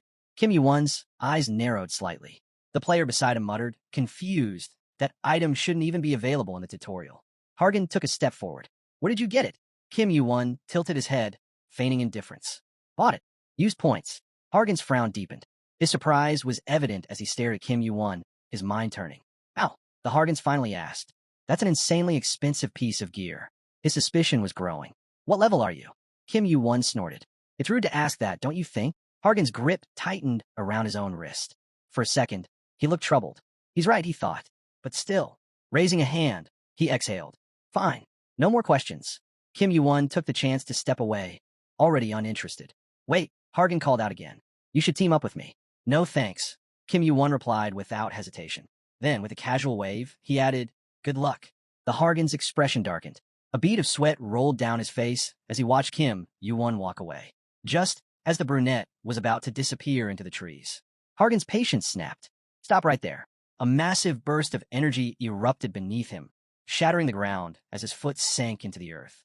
The shockwave tore through the forest, leaves scattering as the sheer force sent shudders through the air. At that moment, a massive fanged monster lunged from the shadows, its maw wide open. Hargan didn't even turn. Lifting a single finger, he obliterated the beast with a single blow. The creature crashed to the ground, lifeless. Hargan's fury only deepened. Why is Kim Yuan so damn fast? His eyes darted toward the sunlit forest path ahead. A speed-enhancing skill? How high are his stats? A thought struck him. He imagined the brunette's silhouette, his movements unnaturally fluid. Could he be a PBD? Still crouched, Hargan rested a hand on his knee, deep in thought. Does he have the blood of elves? Hargan remained deep in thought, his fingers brushing against his cloak. A martial master, he muttered, piecing things together. Then, as a realization struck, a devilish grin spread across his face. Could he be a descendant of Hermes? This was getting far more interesting than he expected. Meanwhile, Kim Yuan came to a sudden halt. Standing on a tree branch, he turned back, scanning the area. I finally lost him. His gaze darkened. That white cape player was insanely fast. Not just fast, unnaturally fast. Kim Yuan clicked his tongue. Brute Herculean strength. That must have been how Hargan moved so quickly. Speed wasn't his innate talent, which meant he forcefully accelerated himself using raw power. Without lingering any longer, Kim Yuan leapt from the branch, diving deeper into the forest. As he moved, the manager's words echoed in his mind. The tutorial's balance is in its worst state yet. At first, he thought the man was just talking about him. But now, he wasn't so sure. Pushing those thoughts aside, Kim Yuan arrived at the mouth of the cave. This wasn't his fight. It didn't concern him. Blood splattered against the ground as he swiftly eliminated a gnoll lurking in the shadows. System alert. Heaven-slaying star completion plus 0.001%. Another monster lunged, but before it could react, Kim Yuan's blade struck true, erasing it from existence. Completion increased, plus 0.001%. His eyes narrowed as he scanned the pile of lifeless creatures before him. Heaven-slaying star completion, 0.01%. 10 kills, and he had barely moved the needle. Kim Yuan exhaled sharply. I need to kill stronger beings. If he wanted to raise his skill proficiency, weaklings wouldn't cut it. With that in mind, he reached into his bag, scattering a fine powder that masked his scent. He wasn't here to hunt. Deeper in the cave, Kim Yuan bowed his head, taking a moment to check his condition. The cold had finally faded from his body. His recovery was complete. It was time. Lifting his hand, Kim Yuan watched as light shimmered across his fingertips. From his inventory, he withdrew a crimson crystal, the giant's heart. The manager's voice played in his mind. Listen carefully, Kim Yuan. Without hesitation, Kim Yuan brought the giant's heart to his lips and bit down. The moment the ancient essence entered his body, his heart pounded violently. His veins bulged, his blood boiled, and his breath turned ragged. System alert. The pure blood of a giant demon has been absorbed. Suddenly, a searing pain erupted in his chest. Kim Yuan's fingers dug into his ribs as a warning flashed before his eyes. Warning, internal battle initiated, giant versus demon versus human. His entire body shuddered. A raging heat wave tore through him, igniting every fiber of his being. Kim Yuan slammed his hand against the ground, his nails digging deep into the cave floor. The fire spell robe, even with its immense protection, it couldn't stop the inferno consuming him from within. Another system alert flared. Cinder eyes activated, resisting the giant's flames. But it wasn't enough. His body convulsed, his bones twisted, his muscles shredded and rebuilt themselves in an endless cycle of destruction and rebirth. Blood surged against its natural flow, turning against him. For the first time in a long while, Kim Yuan roared in agony. The flames of the giant race raged inside him, tearing through every fiber of his being. Kim Yuan lay sprawled on the ground, his body convulsing. His vision blurred, but he sensed something approaching. A creature? A threat? He couldn't tell. None of it mattered. There was no way to dull the pain. No relief. No escape. The only option was to endure. At that moment, he realized something. By enduring, he could gain unparalleled strength. A fragmented image surfaced in his mind. A man's voice, grave and unwavering. Absorbing this item in the tutorial is suicide. That same man had warned him. Before taking the giant's heart, you must first awaken your cinder eyes. If you can't do that, forget about it. Walk away. Kim Yuan gritted his teeth. I have only one chance. Suddenly, a surge of power erupted from within him. System alert. Strength +1. Stamina +1. Strength +1. Beads of sweat trickled down his face as his body pushed past its limits. Another notification. Stamina +1. Kim Yuan's hands trembled violently as he pressed against the cave floor, struggling to lift himself. I should be getting better. Another system message appeared. Warning. Cinder eyes conflict with giant's flames. However, suppression is possible. His entire body quaked as he forced himself to his knees. Then, hidden condition met. Gigantic fire obtained. Kim Yuan's lips curled into a devilish grin. Gigantic fire? He had no idea what it was, but the power surging within him was undeniable. And yet, the skill that was supposed to appear was missing. The energy inside him twisted and coiled, unstable, untamed. The aura radiating from his body grew wilder by the second. This is driving me insane. Meanwhile, night fell over the dungeon. The time limit board flickered in the darkness. 707 hours, 54 minutes, 48 seconds remaining. Kim Yuan lay sprawled on the ground, drenched in sweat, his breath ragged. A quarter of a day, already gone. The numbers on the board blurred in his vision. Had he made a mistake? Then, realization hit him. This skill was never meant to be obtained so easily. Originally, it required hunting 10,000 giants and bathing in their blood to trigger its awakening. Lying there, Kim Yuan slammed his fist into his cloak, frustration burning through him. Skills like this don't come easily. He clenched his fist tightly, then loosened it. Calm. He needed to calm down. And then, hidden condition fully met. Kim Yuan's eyes snapped open. A deep, primal power coursed through his veins.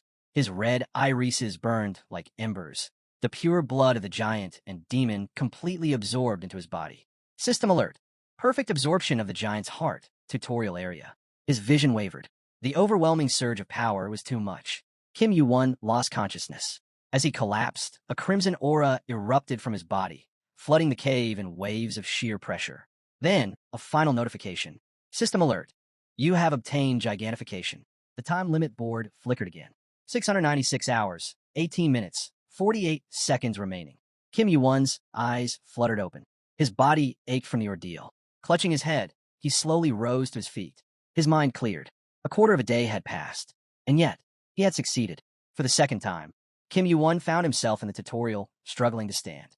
He knew he had to move fast. After all, the shortest time anyone had ever cleared this stage was a week. He recalled the player responsible for setting that record.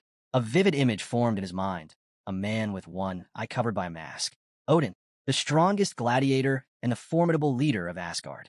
Kim Yuan clenched his fists, feeling something materializing in his hand. He couldn't afford to fall behind. A ranking board appeared, listing the tutorial participants. At the top sat Hargan, his lead over the others overwhelming. Kim Yuan tilted his head. A pure blood at first place?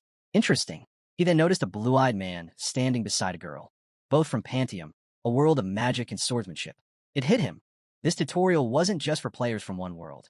At least two, maybe more, were competing here. Another name caught his eye. Yolch, second place. A brunette in armor flashed in his mind. A pure blood? He had never heard of them. Then, Another named Surfaced, Sanin, a player from Kim Yuan's own world. Strangely, Kim Yuan had no memory of them. He turned his head deep in thought. Could these players have failed to climb the tower, perishing at this very stage? With a sigh, he ran a hand through his hair. Speculating wouldn't change anything. What mattered was moving forward. He needed to check his condition and get going. He was already behind. A notification appeared. Level 57. Strength 72. His strength and agility had soared thanks to the giant's power. Still, balance was key. He also noted that his giant fire ability was at 0% proficiency. Not ideal, but it was something he could work on. Kim Yuan moved out. He needed an opportunity to test his new power. As he emerged from a cave, his eyes glowed brightly. Cinder eyes activated. He sprinted into the forest, cutting through the dense greenery. Deep within, he spotted a village. Orcs loomed near wooden structures, their eyes locking onto him. Predators assessing their prey. Perfect. Kim Yuan raised his hand, and with a single thought, unleashed colossal fire. Flames engulfed the village in an instant. The green-skinned creatures howled in agony as fire consumed them. Chaos erupted. Without hesitation, Kim Yuan reached into his inventory and pulled out a well-sharpened sword. The orcs panicked, scrambling to escape, but there was nowhere to run. The man in the red cloak struck. Kim Yuan was just getting started. 15,104 points, 67 CP. Hargan's brow furrowed as he glanced at the rankings. That unknown guy again. His lips curled into a sly smile. He hadn't seen Kim Yuan in a while and had assumed he was just fast on his feet. Nothing more. But now he realized the truth. Kim Yuan was tearing through the ranks at an alarming pace. The player clad in golden armor turned to his partner, who immediately noticed the shift in his mood. Hargan smirked. I definitely need to bring someone in, he said. The Hargan in the green cape chuckled knowingly. You're talking about Kim Yuan, aren't you? Lee Sung-yoon, a player from Earth, was standing nearby. Known for his exceptional mana control, he perked up at the mention of Kim Yuan's name. Hargan turned to him. You know him?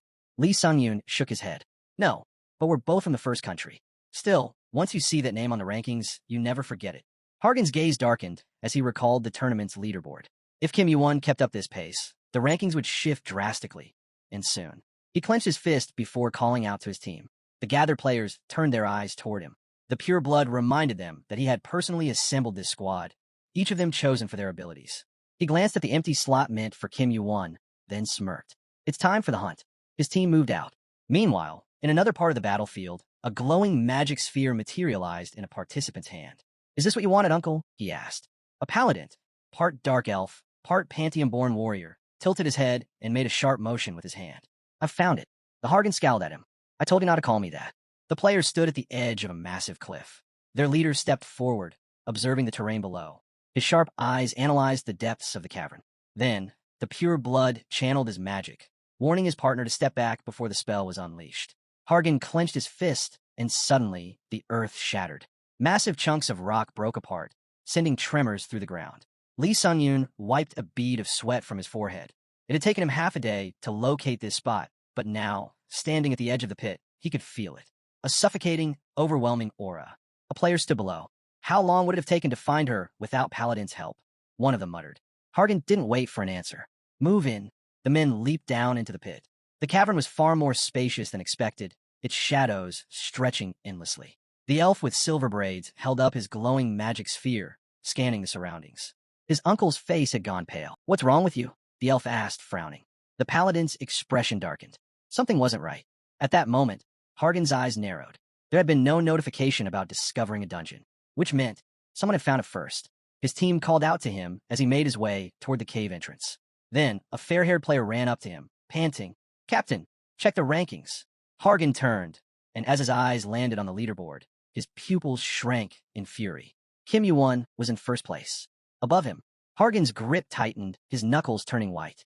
This wasn't over. Kim Yuan now held second place. Meanwhile, the purple creature shattered into countless fragments. At the entrance of the dungeon, where a blinding light radiated from within, Hargan cut down the green-pawed caterpillars in a fury. The heroine observed their leader's agitation and turned to the others.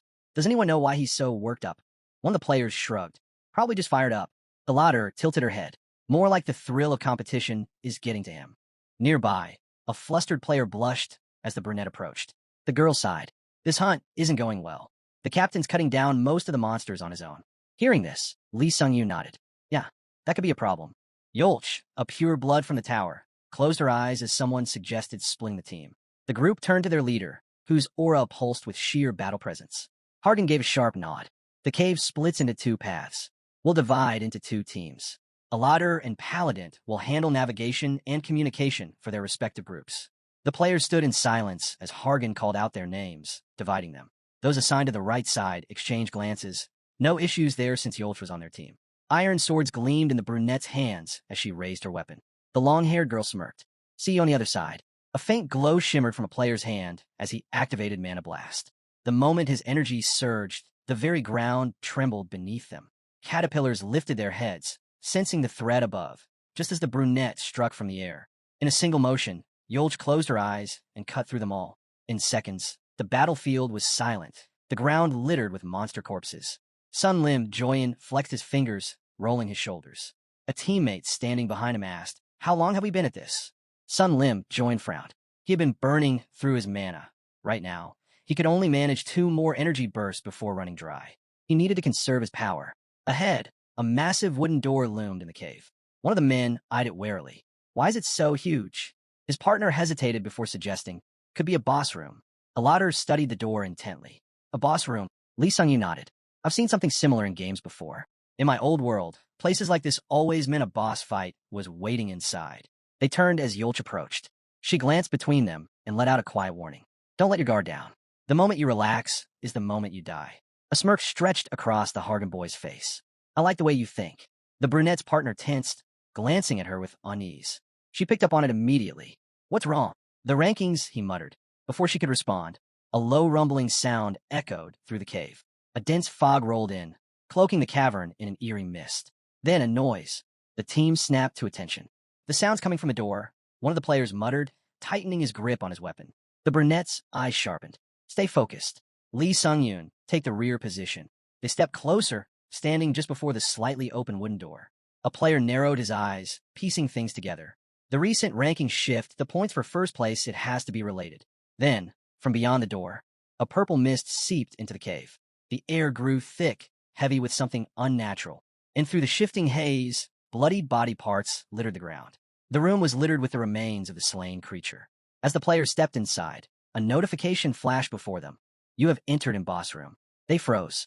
Another system message popped up, boss room complete. Their eyes widened in disbelief. Lee Sung-yoon, the player in the green cape, furrowed his brows. His mind raced as a familiar figure flashed in his thoughts. His gaze landed on the far wall, where a scorched mark remained, a lingering afterimage of the battle. Within the fading embers, an unmistakable figure emerged. A player stood atop the fallen boss, his red cloak draped over his shoulders. His eyes burned with bright flames. Kim Yuan, the main character, had already wiped out the boss. Kim Yuan's mind replayed the battle. He could still feel the weight of his sword cleaving through the monstrous creature, a massive, spike-covered caterpillar that let out an earth-shaking roar before collapsing. A new weapon materialized in his grasp. The monster had been far tougher than expected. System notification. Level up. His stats had increased by 1 unit. He exhaled, standing over the slain boss, assessing his current combat effectiveness. He had burned through all his skills in that fight. The giant's flame was powerful, but its stamina drain was significant. He needed to be smarter about when and how he used it. Kim Yuan nudged the caterpillar's corpse with his foot, plus 3,000 points. Another notification informed him that Heaven-Slaying Star completion plus 1%. Only 1%? Even after taking down a boss? That wasn't good. At this rate, he'd have to hunt an absurd number of monsters to increase the skill's completion. That wasn't an option. Boss fights were the key. His gaze hardened. If he wanted to unlock the full potential of this power, he needed to focus on eliminating bosses. From the entrance, a voice called out. You're late, Kim Yuan said without looking up. The fight's over. Aladdin's brows furrowed. One of her teammates muttered, Did he seriously take down everything by himself? Lee Sung-yoon face paled. He had believed their captain was the strongest in the tutorial. But now, standing before this scene of utter devastation, he realized the truth. Kim Yuan had soloed an entire boss dungeon. Bloodstains surrounded the dead monster, and Lee Sung-yoon mind raced. Was it possible that someone from the same world as him, someone who went through the exact same tutorial, had become this strong? One of the Hargan players approached the carcass, his eyes gleaming with understanding. This was why their captain wanted Kim Yuan in their squad. Turning to him, the Kim Myung-hoon asked, Do you have any other teammates? Kim Yuan shook his head. I work alone. A bead of sweat rolled down Lee Sung-yoon's face. That answer changed everything. If Kim Yuan wasn't with them, he was against them. His kind of power, if not on their side, would be a serious threat. Steeling himself, Lee Sung-yoon looked directly at Kim Yuan. Join our team. Kim Yuan sat on the boss's remains, head slightly lowered, his expression unreadable. For a brief moment, his gaze flickered, almost as if he didn't believe what he was hearing. Meanwhile, Hargan's squad stood silently within the boss's chamber, their numbers noticeably split. Kim Yuan's sharp eyes scanned the group, quickly piecing it together. They must have divided to hunt more efficiently. One player in armor lowered her gaze. Kim Yuan recognized her immediately. Yolch. She ranked just below Hargan. And from the way she stood, she had already figured it out. This battle was over before they had even arrived. Kim Yuan sat on the remains of the slain boss, his red cloak billowing slightly as he observed the gathered players. He had to admit, the Kim Young-hoon had built a strong team. Their coordination and balance meant they had a promising future ahead. His thoughts were interrupted when Lee Sung-yoon called his name. Kim Yuan frowned. Then, in a cold, unwavering tone, he delivered his answer. I refuse. The Kim Young-hoon, standing behind Lee Sung-yoon, let out a quiet sigh. He had expected this outcome, but the rejection still stung. Yolch, watching closely, narrowed her eyes. Are you planning to take on the boss Baraganda alone, too? Kim Yuan crouched down, resting his forearms on his knees. The girl crossed her arms, her gaze unwavering. You do know you have a full month for this tutorial, right? It's designed so players work together to clear the rounds. She gestured toward the others. The whole point of this stage is to grow, build alliances, and combine strength. You can't take on everything by yourself. Kim Yuan's expression darkened. He glanced at her, eyes cold. Before he could respond, the dungeon shook. Small stones broke free from the ceiling and clattered to the ground. The white-haired girl among the group suddenly pressed her hands together, activating a communication skill. I'll contact the captain, she said. We found him. Lee Sung-yoon stiffened. Things are about to get a lot louder now. A brilliant golden light exploded into the boss chamber. Hargan landed with a heavy thud, his eyes locking onto Kim Yuan. The Kim Young-hoon stormed forward. Kim Yuan, he bellowed. Faster than anyone could react, Kim Yuan moved. With a brutal force, he slammed his forehead into Hargan's, sending him crashing to the ground. Silence. Lee Sung-yoon gritted his teeth, watching in disbelief. Yolch's expression twisted into a deep scowl. Behind her, a red-haired player took a step forward, his gaze locked onto Kim Yuan. Kim Yuan slowly extended his hand. His voice was calm, but his words cut deep. Do you want to survive? The players instinctively gripped their weapons tighter. Kim Yuan's gaze swept over them. Are you planning to become rankers? Yolch stiffened. How does he know about that? Kim Yuan's mind drifted to the tower, the countless challenges, the relentless climb. Rankers, those who had conquered all the floors, those who had claimed power, glory, and even eternal life. His expression hardened. I'm not interested. The words rang through the chamber. Kim Yuan knew the truth. One day, he would have to become a ranker. But that wasn't his focus. Not yet. Yolch's hands tightened around her sword. Her teeth clenched as frustration burned inside her. For those not chosen by the tower, reaching the top was a distant dream. Yet, her king, the leader of her clan, had achieved it. It was a path every warrior desired. She took a sharp step forward. Then tell me, Kim Yuan, what makes you different from us? Kim Yuan looked down for a moment, as if weighing his answer. Then, raising his hand, he spoke. I don't plan to become a top ranker. The air grew heavy. The players locked their eyes on him. He wasn't aiming for the top of the tower. His goal was beyond that. I'm going to break through the ceiling of this tower. Lee Sung-yoon, standing nearby, could only stare. This wasn't just ambition. This was something far greater. Kim Yuan's teammates exchanged uneasy glances. What kind of nonsense are you saying? One of them muttered, looking at him in disbelief. Suddenly, a loud crack echoed through the chamber as a golden-armored player slammed his hand onto the ground. Kim Yuan. Hargan's voice boomed. Frustration clear in his expression, he ran a hand through his hair. What are you doing? The Kim Young-hoon stormed toward him, his presence towering. Kim Yuan narrowed his eyes, muscles tensing as he watched the approach. When you came at me like that, Kim Yuan said, voice edged with caution, I thought you were trying to kill me. Hargan's glare sharpened. I was trying to grab you, not kill you. A bead of sweat trailed down Kim Yuan's face. Yeah? Well, when a guy like you comes flying at me, getting scared is a natural reaction. Yolch exhaled sharply, rubbing her forehead. Kim Yuan let out a small sigh and turned toward their captain. My bad. Lee Sung-yoon, watching the exchange, couldn't believe it. Did he really just apologize? Hargan dusted off his hands, shaking his head. That speech about breaking through the ceiling, he smirked. I'll admit, it was pretty inspiring. His gaze darkened slightly. It reminds me of something my father once told me. There's an even greater power outside the tower. Kim Yuan tilted his head. Hargan crossed his arms. My father. He was an incredible man. Kim Yuan's eyes narrowed. Who exactly are you talking about? Hargan's lips curled into a proud grin. Zeus, king of Olympus. A heavy silence settled over the group. Kim Yuan, unimpressed, leaned against his arm. And let me guess, you want to follow in his footsteps? Hargan's smirk remained. More than that, I'll surpass him. Then, as if expecting Kim Yuan's response, he let out a small chuckle. So, still refusing to join us? Kim Yuan didn't even hesitate. Yeah. Hargan exhaled, shaking his head. A sardine can't swim with a whale. At that, Kim Yuan lifted an eyebrow. The Kim Myung-hoon suddenly threw out his arm. And don't you dare call me a sardine. His eyes burned with conviction. One day, I'll be the king of Olympus. Sun Lim Joyan, standing near the others, called out to their captain, trying to ease the tension. But Kim Yuan simply smirked. A direct bloodline of Olympus. Huh? The guy had big ambitions. Hargan, catching the look, scoffed. If you don't believe me, then let's settle it another way. He gestured around them. A wager. Kim Yuan watched as Hargan spread his arms dramatically, envisioning a battlefield full of players. Let's see who can contribute the most in killing the next boss. You can form a team however you want. Kim Yuan tilted his head. And what's the catch? Hargan smirked. Your team? 9 players. No more. Kim Yuan's eyes flickered with interest. 9 against an entire army? This guy was serious. And if I win? Kim Yuan asked.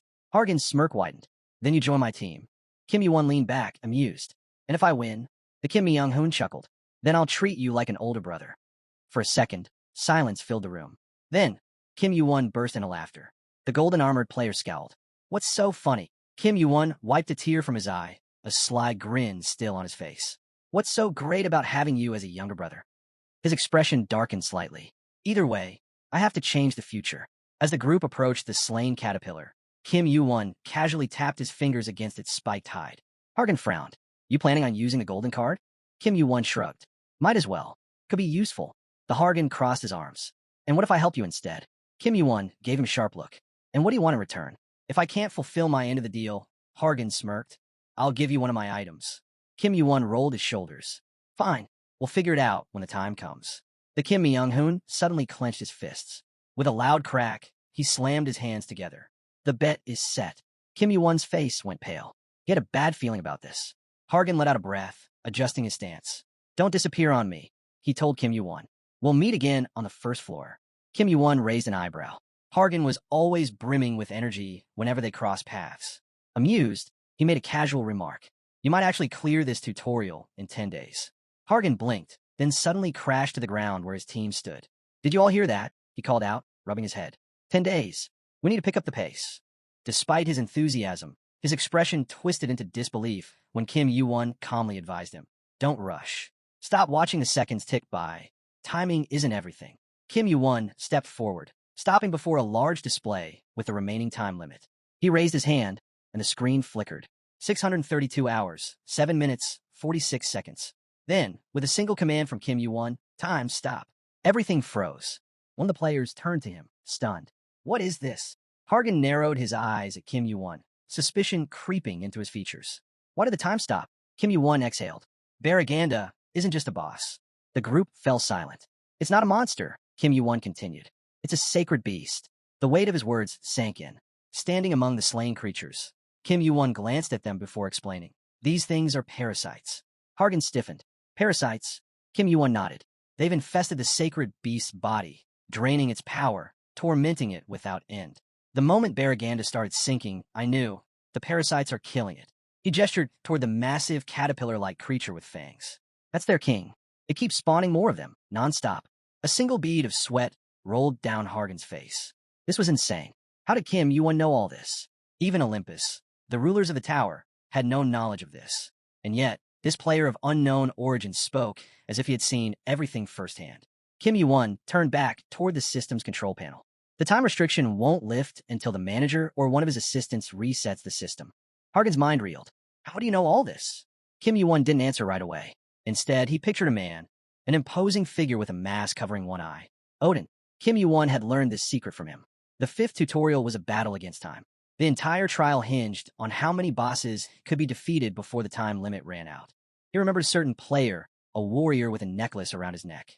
That man had admitted to Kim Yuan that he had failed to kill a single boss within a week. It was Odin who had given him the answer. The only way out is to stop time. Kim Yuan's red cloak fluttered behind him. His thoughts were clear. If he wanted to win, he had to use this time wisely. Once he became strong enough, time would resume. And at that moment, the tutorial would end.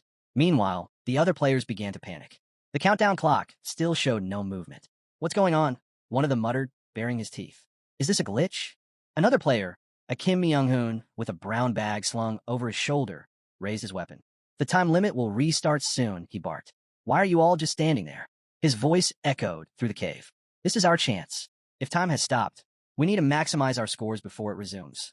At the same time, in a room bathed in blue light, a group of administrators watched the scene unfold. One of them, a tall figure with a dark expression, muttered, "The parasitic dragon was killed."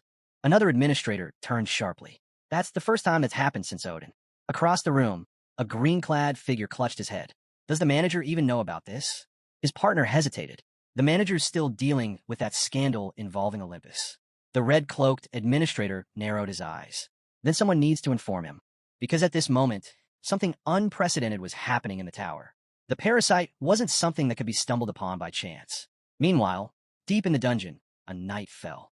Sunlight pierced through the cracks above, illuminating the battlefield. Small rocks tumbled down the mountainside as white birds soared across the clear blue sky. A massive, flaming monster with fangs struggled to speak, only to be silenced. Kim Yuan's blade plunged deep into the boss's back. The remaining creatures froze in horror as their leader collapsed. He's defeated the boss. One of them stammered. Kim Yuan pulled his blood-soaked sword from the monster's corpse. The creatures hesitated for only a second before they turned on him. "Monster," they shouted. His eyes ignited with burning flames. "Who are you calling a monster?" Kim Yuan asked, his voice calm but chilling. The creatures flinched. Then in a panic they ran. Kim Yuan's gaze followed them for a moment before shifting toward a floating time display. It had worked. His thoughts raced. Had the system reset? Had the lackeys finally finished sorting things out? Or would he have to kill the parasite again? No, that wasn't possible. A broken system couldn't break twice. Clenching his fist, Kim Yuan reached into his inventory and retrieved another weapon. 3 days.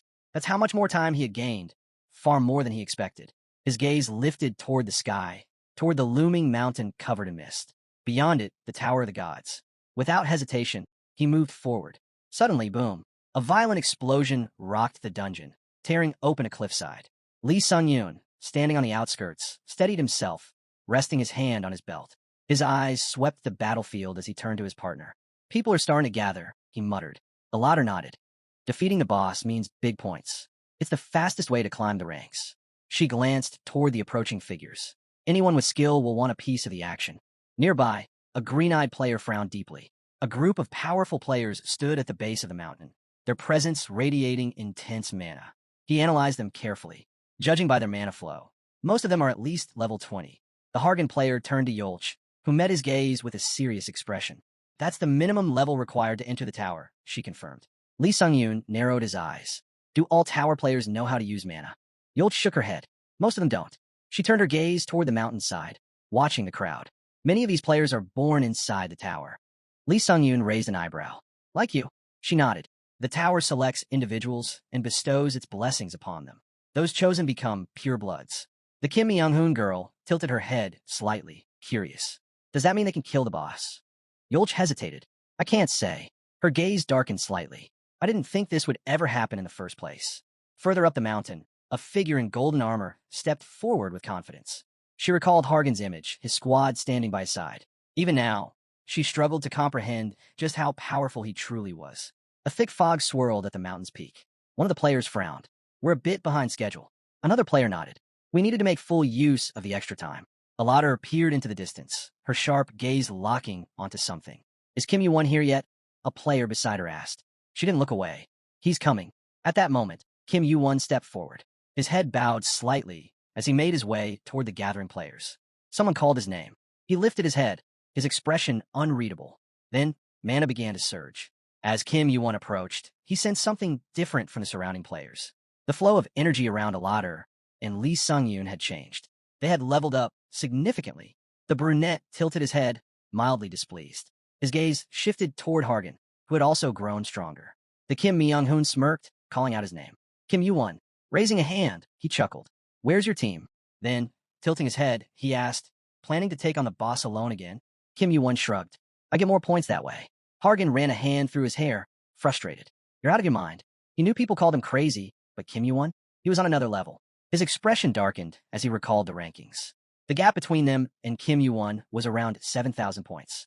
If he wanted to catch up, he needed to reach the boss before him. Kim Yuan glanced over his shoulder as another player approached. The man, hesitant, admitted that he didn't have a team. They were heading to clear the boss. Before they could say more, Hargan moved. With a single blitz attack, he sent the group crashing to the ground. You don't have a team? Then let's all fight together, he said with a grin. As the stunned players struggled to get back up, Hargan sneered. Pathetic midges. Fear crept into their faces. Then, panic. Wait, is he on the Pure Bloods team? Someone gasped, looking at Kim Yuan. And just like that, they ran. Kim Yuan grinned. He hadn't even done anything, yet they had already pissed him off. Figures, he muttered, stepping toward the dark aura of the boss's chamber. He spoke without looking back. Good luck with them. I'll be heading to the boss. Hargan narrowed his eyes.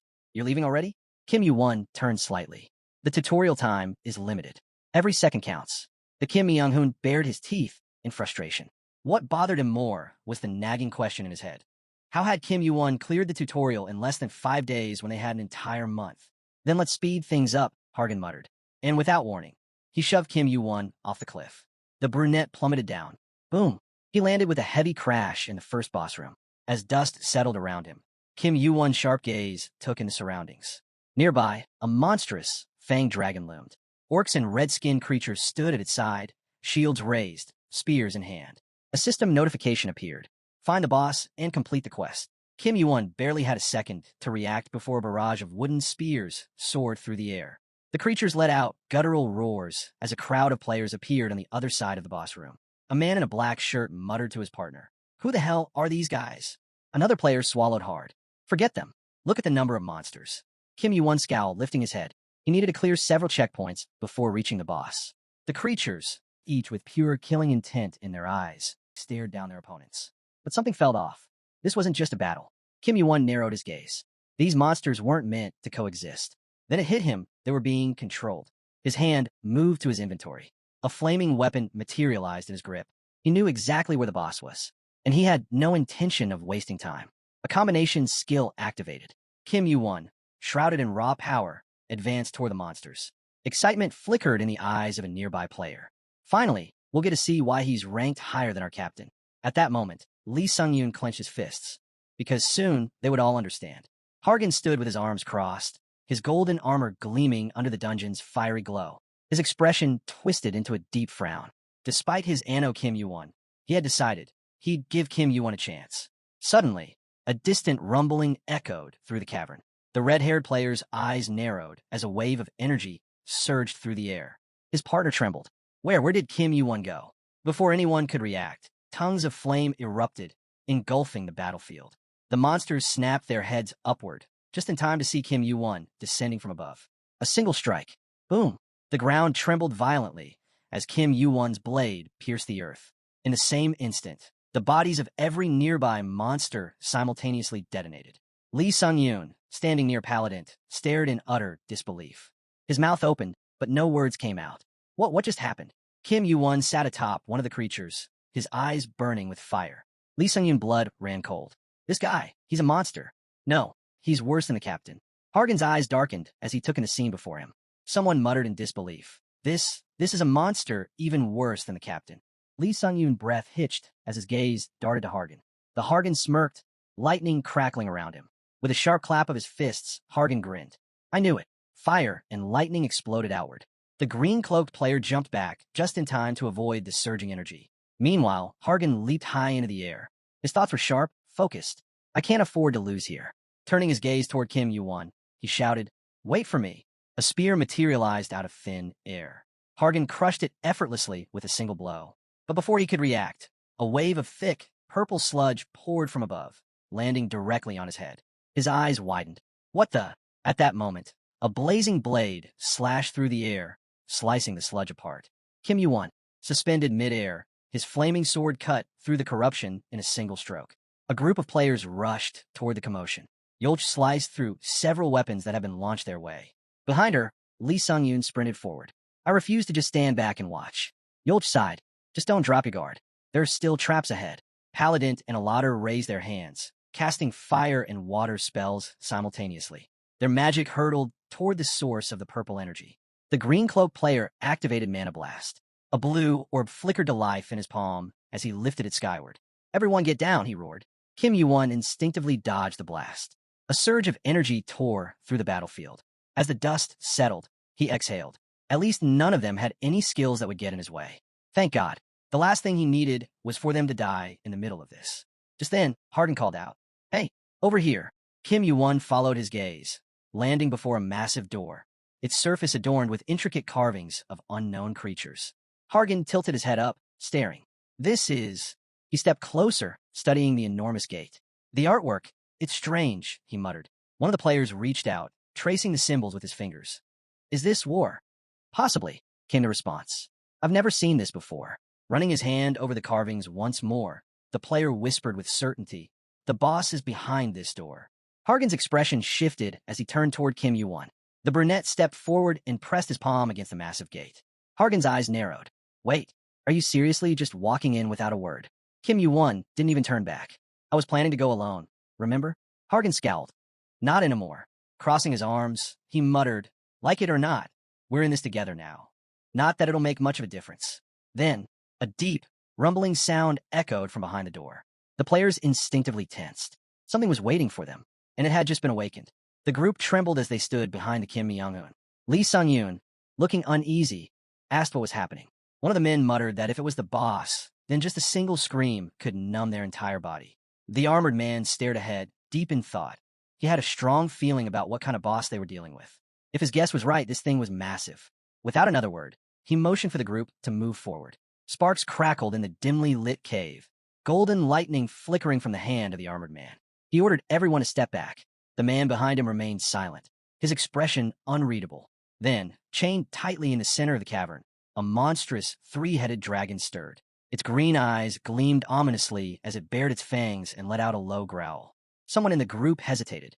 What is that? The beast lunged forward, thrashing against the chains, its jaws snapping inches from the barrier that separated them. A sudden system notification appeared before them. It was a chimera. Another message followed. You have entered the third boss room. More text filled the air, revealing their objective. Defeat the sealed chimera boss. Completion of this task will mark the end of the tutorial. Kim Yuan and Hargan stood side by side, completely unfazed. The armored man took note of their calmness, then muttered that this was the final boss of the tutorial. The hero tensed, his mind racing. So this is it, he thought, but kept his reaction to himself. At that moment, something strange materialized in front of them, a glowing pillar with a multifaceted pink stone at its center. System messages flooded their vision, explaining its purpose. One person may subdue and control the chimera. Destroying the seal stone will halt the time limit and complete the tutorial, regardless of other conditions. Another message clarified the most unsettling part. The chimera's owner will gain additional points based on the number of participants it kills. The white-haired girl and the boy in green exchanged uneasy glances. Lee Sung-yoon's voice wavered as he asked who the so-called owner would be. A man coldly responded, it was a test, one that not only required slaying the chimera, but also protecting the seal stone, even from allies. Yolch stood near the Kim Myung-hoon and the MC, analyzing the situation. There are 10 of us, she noted. Keeping track of everyone shouldn't be too difficult. Then, a thought struck her. Even if someone tries something reckless, there's still the captain, and only one person here is faster than him. Before anyone could react, Kim Yuan took a step toward the stone. The armored man's eyes widened in shock. He grabbed Kim Yuan's shoulder, demanding, what do you think you're doing? The red-cloaked figure met his gaze, unwavering. Let me pass. The chimera stirred again, sensing the shift in tension. The armored man's frustration flared. Are you seriously betraying everyone right now? He snapped. Have you already forgotten our agreement? We need to kill the boss, not each other, if we want to finish this tutorial. Kim Yuan's voice remained calm. I'll finish the tutorial, he said simply, and I'll win the argument. Hargan's fury exploded. What are you talking about? Why are you doing this? But Kim Yuan didn't respond. He had already expected this reaction. Without hesitation, he drew his blade. The Hargan stood frozen in disbelief. Then, in one decisive motion, he shattered the stone. A sharp, piercing sound filled the air. A system message appeared. Notification. The seal stone has been destroyed. The seal is now lifting. The sound of chains snapping echoed through the cavern as the chimera was finally freed. A system message confirmed what had just happened. Player Kim Yuan has become the owner of the Chimera. Steam hissed from the creature's nostrils as it let out a deafening roar. The group tensed, their goal now clear: defeat the unsealed Chimera. The captain's furious gaze locked onto the MC. "You," he started, but before he could finish, the MC turned away, eyes fixed on the massive beast. Without hesitation, he extended a hand forward. "Break that wall," he commanded. The Chimera responded instantly, surging forward with thunderous steps that shattered the ground beneath it. As it crashed into the cavern wall, a powerful shockwave rippled through the space. Lee Sun-yoon instinctively shielded his face from the flying debris, staring in disbelief at the destruction before him. The hero remained unshaken. "As long as I control her, she won't attack us," he said calmly. "Because our real enemy is someone else." The Hargan turned to him, stunned. "What?" Kim Yuan's expression didn't waver. "A chimera is a monster created by merging different creatures found on this island." As the dust settled, Hargan stepped forward, his eyes narrowing. "Then who created it?" Releasing his grip on Kim Yuan's shoulder, Hargan watched as he walked toward the opening in the wall. The armored man frowned, trying to piece everything together. If the chimera wasn't the true boss, then who was? Kim Yuan glanced back at the group. "It's your choice whether to follow me or not." With that, he and the chimera stepped through the hole. The captain clenched his fists, rage simmering beneath his glare. Lee Sun-yoon, still stunned, hesitated before asking, "What do we do now?" The captain let out a sharp breath. "We go after him." The group pressed forward into the darkened tunnel. As they moved deeper, their surroundings grew more unsettling. Twisted, unnatural creatures littered the path. Some were stitched together from various body parts, grotesque and lifeless. A woman in the group covered her mouth, horror in her eyes. "What is this?" Another man muttered. "Are these people?" The golden-armored warrior studied the long, winding passage, his mind racing. Where's the one responsible for all this? Meanwhile, Kim Yuan and the chimera advanced into a cavern bathed in a sickly red glow. His expression remained calm. "The fourth room of the fifth tutorial," he thought. "A room the system never warns us about in advance."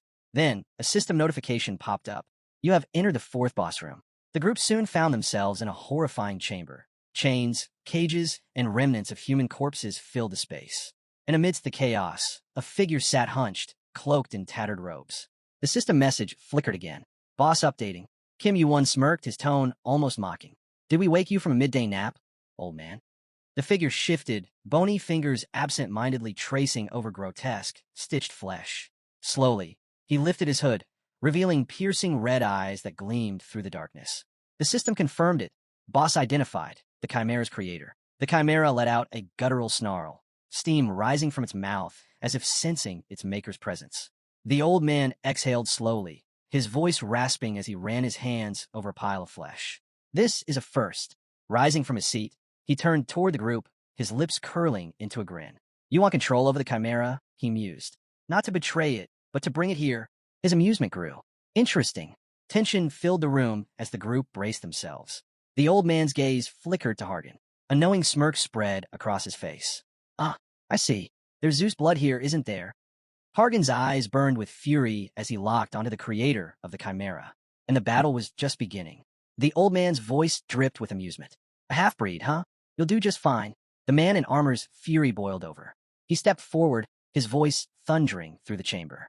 "Who the hell are you calling a half-breed?" Kim Yuan remained calm, his gaze locked onto the old man.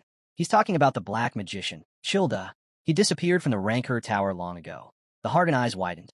"Wait, you mean that Rancor? The one who was an examiner on the 50th floor?" The realization hit hard. Childa was infamous. He had used hundreds of test participants as nothing more than raw material for his twisted experiments. It was from their blood, mixed with that of countless monsters, that he had created the first chimera. As the weight of this truth settled over the group, Kim Yuan remained composed. The captain, however, was struggling to make sense of it all. What is someone like him doing in a tutorial? Kim Yuan's voice cut through the tension. "Nothing to be afraid of. He's a disgrace. A so-called genius who lost to a single player, broke the tower's laws, and was sentenced to this prison." His tone was sharp. He was forced to create tutorial bosses for 1,000 years. And even after all that time, he still hasn't regained his former strength. Childa's smirk faltered for the first time. "How do you know that?" Kim Yuan didn't answer immediately. Instead, he lifted a hand to his face and pointed at his eyes. His bright red gaze burned into the old man's. "Look at me. Do you recognize these?" A flicker of recognition crossed Childa's face. His expression twisted. "You." Power surged through the room. Childa roared, his voice raw with rage. The Hargan staggered back. This mana. But you said he lost his strength. Kim Yuan remained firm. He did. If he were still a true ranker, we'd all be dead already. Childa's lip curled in disgust as he glared at Kim Yuan. Where did you get those eyes? You're not. His voice cracked, then darkened. You're not related to that monkey, are you? Kim Yuan's expression remained unreadable. Why do you sound so offended? His voice carried a sharp edge. You're the one who once stood as an examiner, who chose to slaughter participants and experiment on them like they were nothing. He took a step forward. So tell me, who's the real monster here? The chamber trembled. From the floor, grotesque fragments of creatures began to rise. Stitched limbs, half-formed torsos, writhing masses of flesh that shouldn't be alive. Kim Yuan barely glanced at them. I didn't come here to satisfy my curiosity, he muttered, then turned to the chimera. With a simple flick of his hand, it moved. The stitched creatures lunged forward. The captain's eyes narrowed. What the hell is happening? Lee Sung-yun's breath came fast. I don't know, but we need to handle these first. The Kim Myung-hoon clenched his fists. Fine, then we wipe them out. The battle erupted. The team charged forward. An axe-wielding warrior smashed through a creature's torso, sending it flying. A pink-haired fighter struggled under the relentless pressure, barely holding his ground. Severed limbs and grotesque parts flew in all directions as the group fought to clear a path. Meanwhile, Kim Yuan watched with quiet calculation. These are level-raising chimeras, he thought. They weren't supposed to appear in the tower for another 100 years. But that didn't matter. These things weren't complete. Their strength wasn't perfected. Only their sheer numbers posed a threat. He stepped forward, unfazed. The others could hold their own. They were top rankers, after all. Then, with a deafening crash, a massive stone coffin dropped from above. Kim Yuan's eyes narrowed. Something, or someone, had arrived. The ground trembled as the coffin of darkness skill activated. A heavy stone sarcophagus materialized, radiating an oppressive energy. The boss raised his wooden staff, his voice laced with confidence. This coffin possesses absolute strength. Even a chimera wouldn't be able to break free if sealed within it. His gaze darkened. Even if I've lost my former power, I have not fallen. His eyes scanned the group before narrowing on Kim Yuan. Tell me, who among you dares to look down on me? A deep, eerie cracking sound interrupted his words. The coffin, his so-called unbreakable prison, began to fracture. The old man's smirk vanished as he watched in stunned silence. The cracks spread faster and faster until, boom, the coffin shattered into nothing but rubble. Kim Yuan stood amidst the dust, his red cloak billowing. His clenched fist was the only answer the boss received. The old man's breath hitched. This is madness. His hands trembled as he stared at Kim Yuan, then at his own staff, as if questioning reality itself. No, this can't be happening. His mutterings stopped abruptly. Through the settling dust, Kim Yuan's eyes glowed, a piercing mix of green and red. And for a fleeting moment, the withered old man swore he saw something impossible, the silhouette of a lion's head. His voice barely above a whisper, he asked, "Are you connected to Olympus?" Elsewhere, a white marble sanctuary, a grand, open-roofed temple stretched toward the sky. Massive windows lined its pristine white walls, and at its center stood an angelic statue. In front of it, a lone figure loomed, a red-haired man, long-haired, broad-shouldered, gripping a massive club. Kim Yuan's thoughts raced. The head of the great gods, Gigantomachy, Tamaki, the main force in the War of Giants, the son of Zeus, the legendary hero who faced the 12 trials, a slayer of monsters and titans alike, the cruel executioner of evil, yet infinitely kind to the weak, the strongest being of them all. Kim Yuan's fingers curled into a tight fist. The power of a giant. Something stirred inside him. His body reacted, his hand began to grow. A system notification appeared. The power of gigantification is seeping into your arm. Mastery level, low. Stamina temporarily converted into strength. Kim Yuan's expression hardened. As expected, even after devouring a giant's heart, even after increasing my endurance, his stamina was draining rapidly. But it's enough. The old man sneered, raising his glowing purple staff. You seem confident. His voice grew colder. Fine, I'll get my answers after I tear off your arms and legs. Even if you're a direct descendant of Olympus, you're still just a reckless child. Kim Yuan exhaled sharply. Then, with blazing determination, he raised his hand. Shut up. He struck. Boom. A second coffin erupted from the ground, a massive stone tomb wrapped in pulsating purple chains. This time, it wasn't just a single skill. The boss had used his triple dark casket, but it made no difference. With eyes burning like embers, Kim Yuan smashed through it effortlessly. The boss's expression twisted into disbelief. Desperation flickered behind his crimson eyes as he thrust his staff forward. Not yet. You don't get to die now. His voice trembled with something beyond mere rage, fear. He needed answers. Dark green energy erupted from his staff, corrupted venom fangs. The attack streaked toward Kim Yuan. But Kim Yuan rushed forward, ignoring the incoming strike. For a split second, he saw himself differently, his body wrapped in the skin of a lion, wielding the might of a legend. His muscles burned, strength surging through his colossal arm. Gigentification, he thought. It's exactly what I need. But then another realization hit. If I can't fully control it, then killing the Chimera's creator won't be an option. Even though Chimera creator had lost his former power, even though he was exiled to the tutorial zone, he was still dangerous. Kim Yuan smashed through the incoming green attacks, dispersing them like shattered glass. He exhaled sharply, acknowledging to himself that was reckless. He clenched his fists, power surging through his veins. How many days would it take to fully control gigentification? A new wave of attacks surged toward him. Without hesitation, he tore through them, scattering glowing fragments in all directions. His movements were precise, his strength overwhelming. Difficult, but not impossible. The old man's eyes widened in disbelief. He took a cautious step back. Something like this? His voice was barely a whisper. Kim Yuan stepped forward, his figure barely visible in the shadows. But his eyes, those burning red eyes, pierced through the darkness like embers in the night. Chimera creator gritted his teeth. Even if he has ties to Hercules, destroying everything with just raw power? He shook off the thought, gripping his staff tightly. Raising it high, he conjured a massive spiked barricade. Black spikes shot up from the ground, forming a fortress-like defense around him. A twisted grin curled onto his lips. This is my strongest barrier. Let's see if you can break through this, boy. Then, crack. The first fracture appeared. Chimera, creator's smirk vanished. Another crack, then another. The fortress shook as deep fissures spread like spiderwebs across its surface. His hands trembled. Impossible. Above him, his staff glowed with an ominous purple light. He gritted his teeth. You're insane, he roared. But Kim Yuan didn't stop. Blow after blow, the wall crumbled. The sheer force of his fists reduced the once imposing barricade to nothing but splinters. Chimera creator's confidence shattered along with it. His mind raced. Had the hero finally stopped? Had he exhausted himself? Then he heard it. Laughter. Not his own. Kim Yuan's. In that moment, Chimera creator realized he had made a mistake. The next punch came too fast to react. Bam! A fist slammed into his chest, sending him crashing against the stone wall. His body jerked from the impact, dust and debris flying everywhere. The old man coughed violently, struggling to move.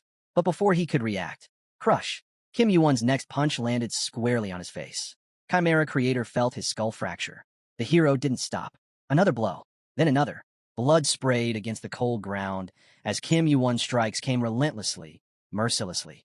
His eyes burned like wildfire as he thought, if I can't fully wield fiery eyes and gigentification, then I'm not ready to face him. His fists tore through flesh and bone. The very foundation of the room shook from the sheer brutality of his assault. Stone shards flew in all directions. He kept pounding, his rage manifesting in raw, unrelenting force. Somewhere in his mind, an image flashed. Sun Wukong. The long-haired man sat on a stone, watching silently. Kim Yuan turned toward him. Why aren't you saying anything? He demanded. His voice was laced with something unreadable. Anger? Frustration? Sun Wukong remained calm. You knew. Kim Yuan continued. You knew that the one who ascended to the 50th floor killed the creator of the chimeras. Sun Wukong exhaled slowly, his gaze unwavering. And what exactly do you want me to say? The armless man released his staff, letting it clatter against the stone floor. His eyes grew serious. Either way, the truth is plain for everyone to see. Kim Yuan turned his attention back to Chimera Creator. There was nothing left of his head, and yet he was still alive. A guttural wheeze escaped the old man's lips. Blood pooled around him, but he still refused to die. Kim Yuan narrowed his eyes. Immortal, he muttered. Chimera Creator managed a weak grin, his voice hoarse. I cannot die. Kim Yuan's lips curled into a smirk. Good. A surge of fire ignited in his eyes. The boss had been declared indestructible, as expected, but Kim Yuan knew something else too. 1,000 years of black magic experiments, a body tougher than steel, an undead chimera. Kim Yuan raised his hand, flames reflecting in his menacing gaze. But even an immortal body has limits. Even an immortal body has limits. Kim Yuan's cinder eyes flared to life, glowing brighter as he activated a special skill. His gaze locked onto the old man's form, revealing strange, uneven markings across his decayed flesh. Weak points. Without hesitation, Kim Yuan reached out and grabbed one. Chimera creator's expression twisted in pure shock.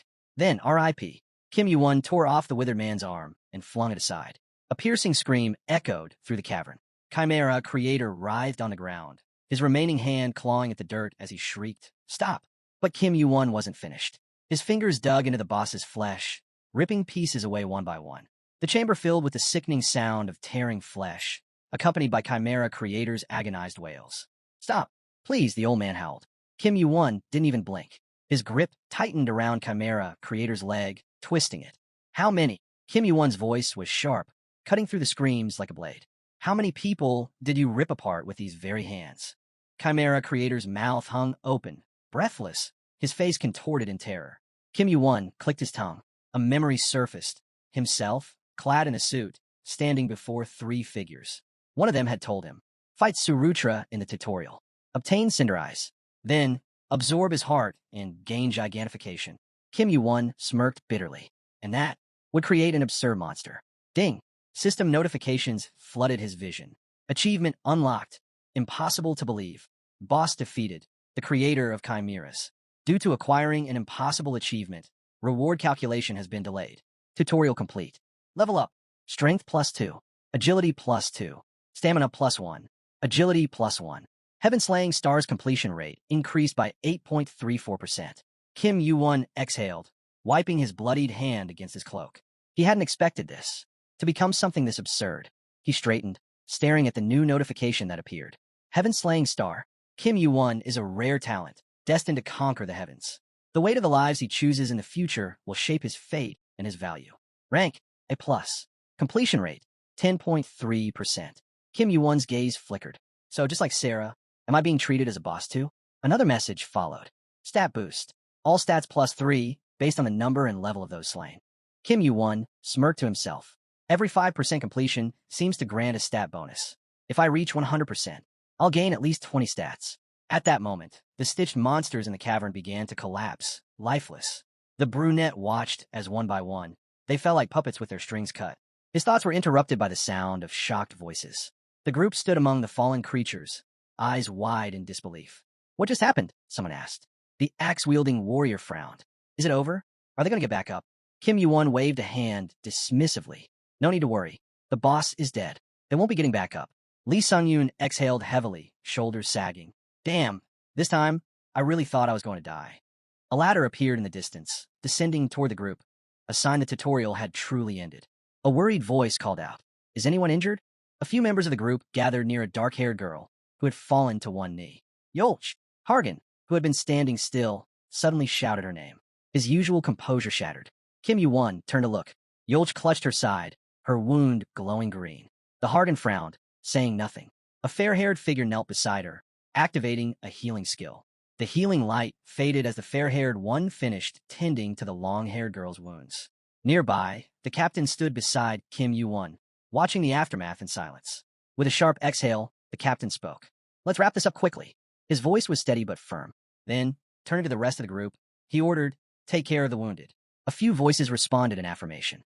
The armored man then turned his attention to Kim Yuan, his gaze unreadable. Without another word, he stepped ahead, motioning for him to follow. "We need to talk." High above, the rough ceiling of the cave loomed, jagged and uneven. The Hargan sighed. "I want to ask who you really are, or how you knew about the connection between that rancor and the tutorial." His tone was careful, measured. Then, his expression hardened. "But because of your choice, someone got hurt." They stood near the massive hole in the wall. Dust still lingered in the air from the earlier destruction. His voice was sharper now. "Was it necessary? Did you have to kill the creator of the chimeras?" Kim Yuan's expression remained unchanged, unreadable as ever. The captain pressed on. The tutorial could have ended by just killing the chimera. Kim Yuan finally spoke, his voice calm. "Usually yes." The armored man threw up his hands, frustration flashing across his face. "Then why? You could have set a record. You could have cleared this without going that far." He clenched his fists. "How far are you willing to go?" Kim Yuan said nothing. The captain's voice grew heavier. "Would you only be satisfied when you and everyone around you are dead?" Silence. Kim Yuan closed his eyes for a brief moment, then repeated the question, almost to himself. "How far do I have to go?" His mind drifted to a vision, a battlefield littered with countless corpses clad in armor. A sky that was neither day nor night, but a deep, oppressive purple. And beyond that sky, something unnatural. A creature with shifting, translucent flesh, its form writhing and undefined. Black tendrils stretched from its back, glowing purple dots blinking like stars across its grotesque body. The outer gods, outside the tower, beyond what humans could grasp. Entities from other dimensions. Hopelessness, despair, and in the depths of that endless, chaotic abyss, the unborn. A being consumed by madness, spiraling in a whirlpool of destruction. Kim Yuan envisioned a battlefield frozen in time. Countless slain warriors, weapons still clutched in their lifeless hands. To kill just one of these creatures, how many rankers had to die? And how many more lurked beyond? The vision shifted. Himself, bloodied, exhausted, barely standing. His breathing ragged, his body aching, but his mind unwavering. That's why I have to keep getting stronger. I have to cut out the rotting parts of this world before it collapses entirely. He paused, then corrected himself. No, for the world to survive, it needs to become stronger too. I'll drag it forward myself, if I have to. Back in the present, Kim Yuan lowered his gaze. His voice was quieter this time. I don't know. The Hargan watched him carefully. Do you even want to know? Kim Yuan met his eyes. No. A beat of silence. Then, Kim Yuan asked, are you gathering a team? People to travel with you. The captain hesitated. Not for the reasons you're thinking. Kim Yuan's expression didn't change. I can't go with them. Hargan furrowed his brows. He needs an ally.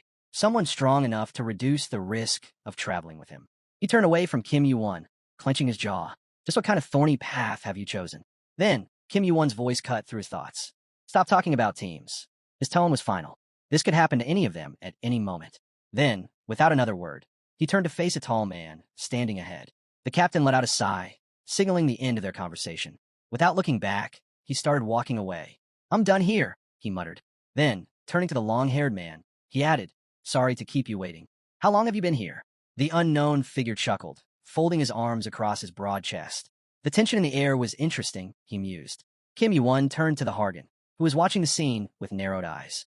Who is that? The Hargan muttered, eyeing the tall man with suspicion. He looks like some kind of beggar. Kim Yuan barely glanced at him before answering. He's the tutorial manager. The captain's eyes widened. What?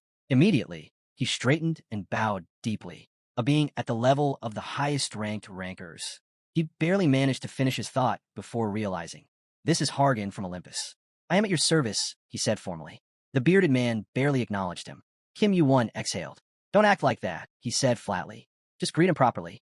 He has nothing to do with Olympus. The tutorial manager scowled, turning his piercing gaze to the Hargan. I don't want anything to do with them. His voice was filled with irritation. Because of you lot, I have more work than I should. I swear, if I could, I'd rip out Zeus's entire beard right now. The long-haired man covered his face with his hand, letting out a deep sigh. To think, I have to clean up another mess because of you. His expression darkened as his thoughts trailed off. The creator of the Chimeras was bound by a 1,000-year contract, and now, thanks to that reckless fool, he's dead. There's no prepared boss to replace him.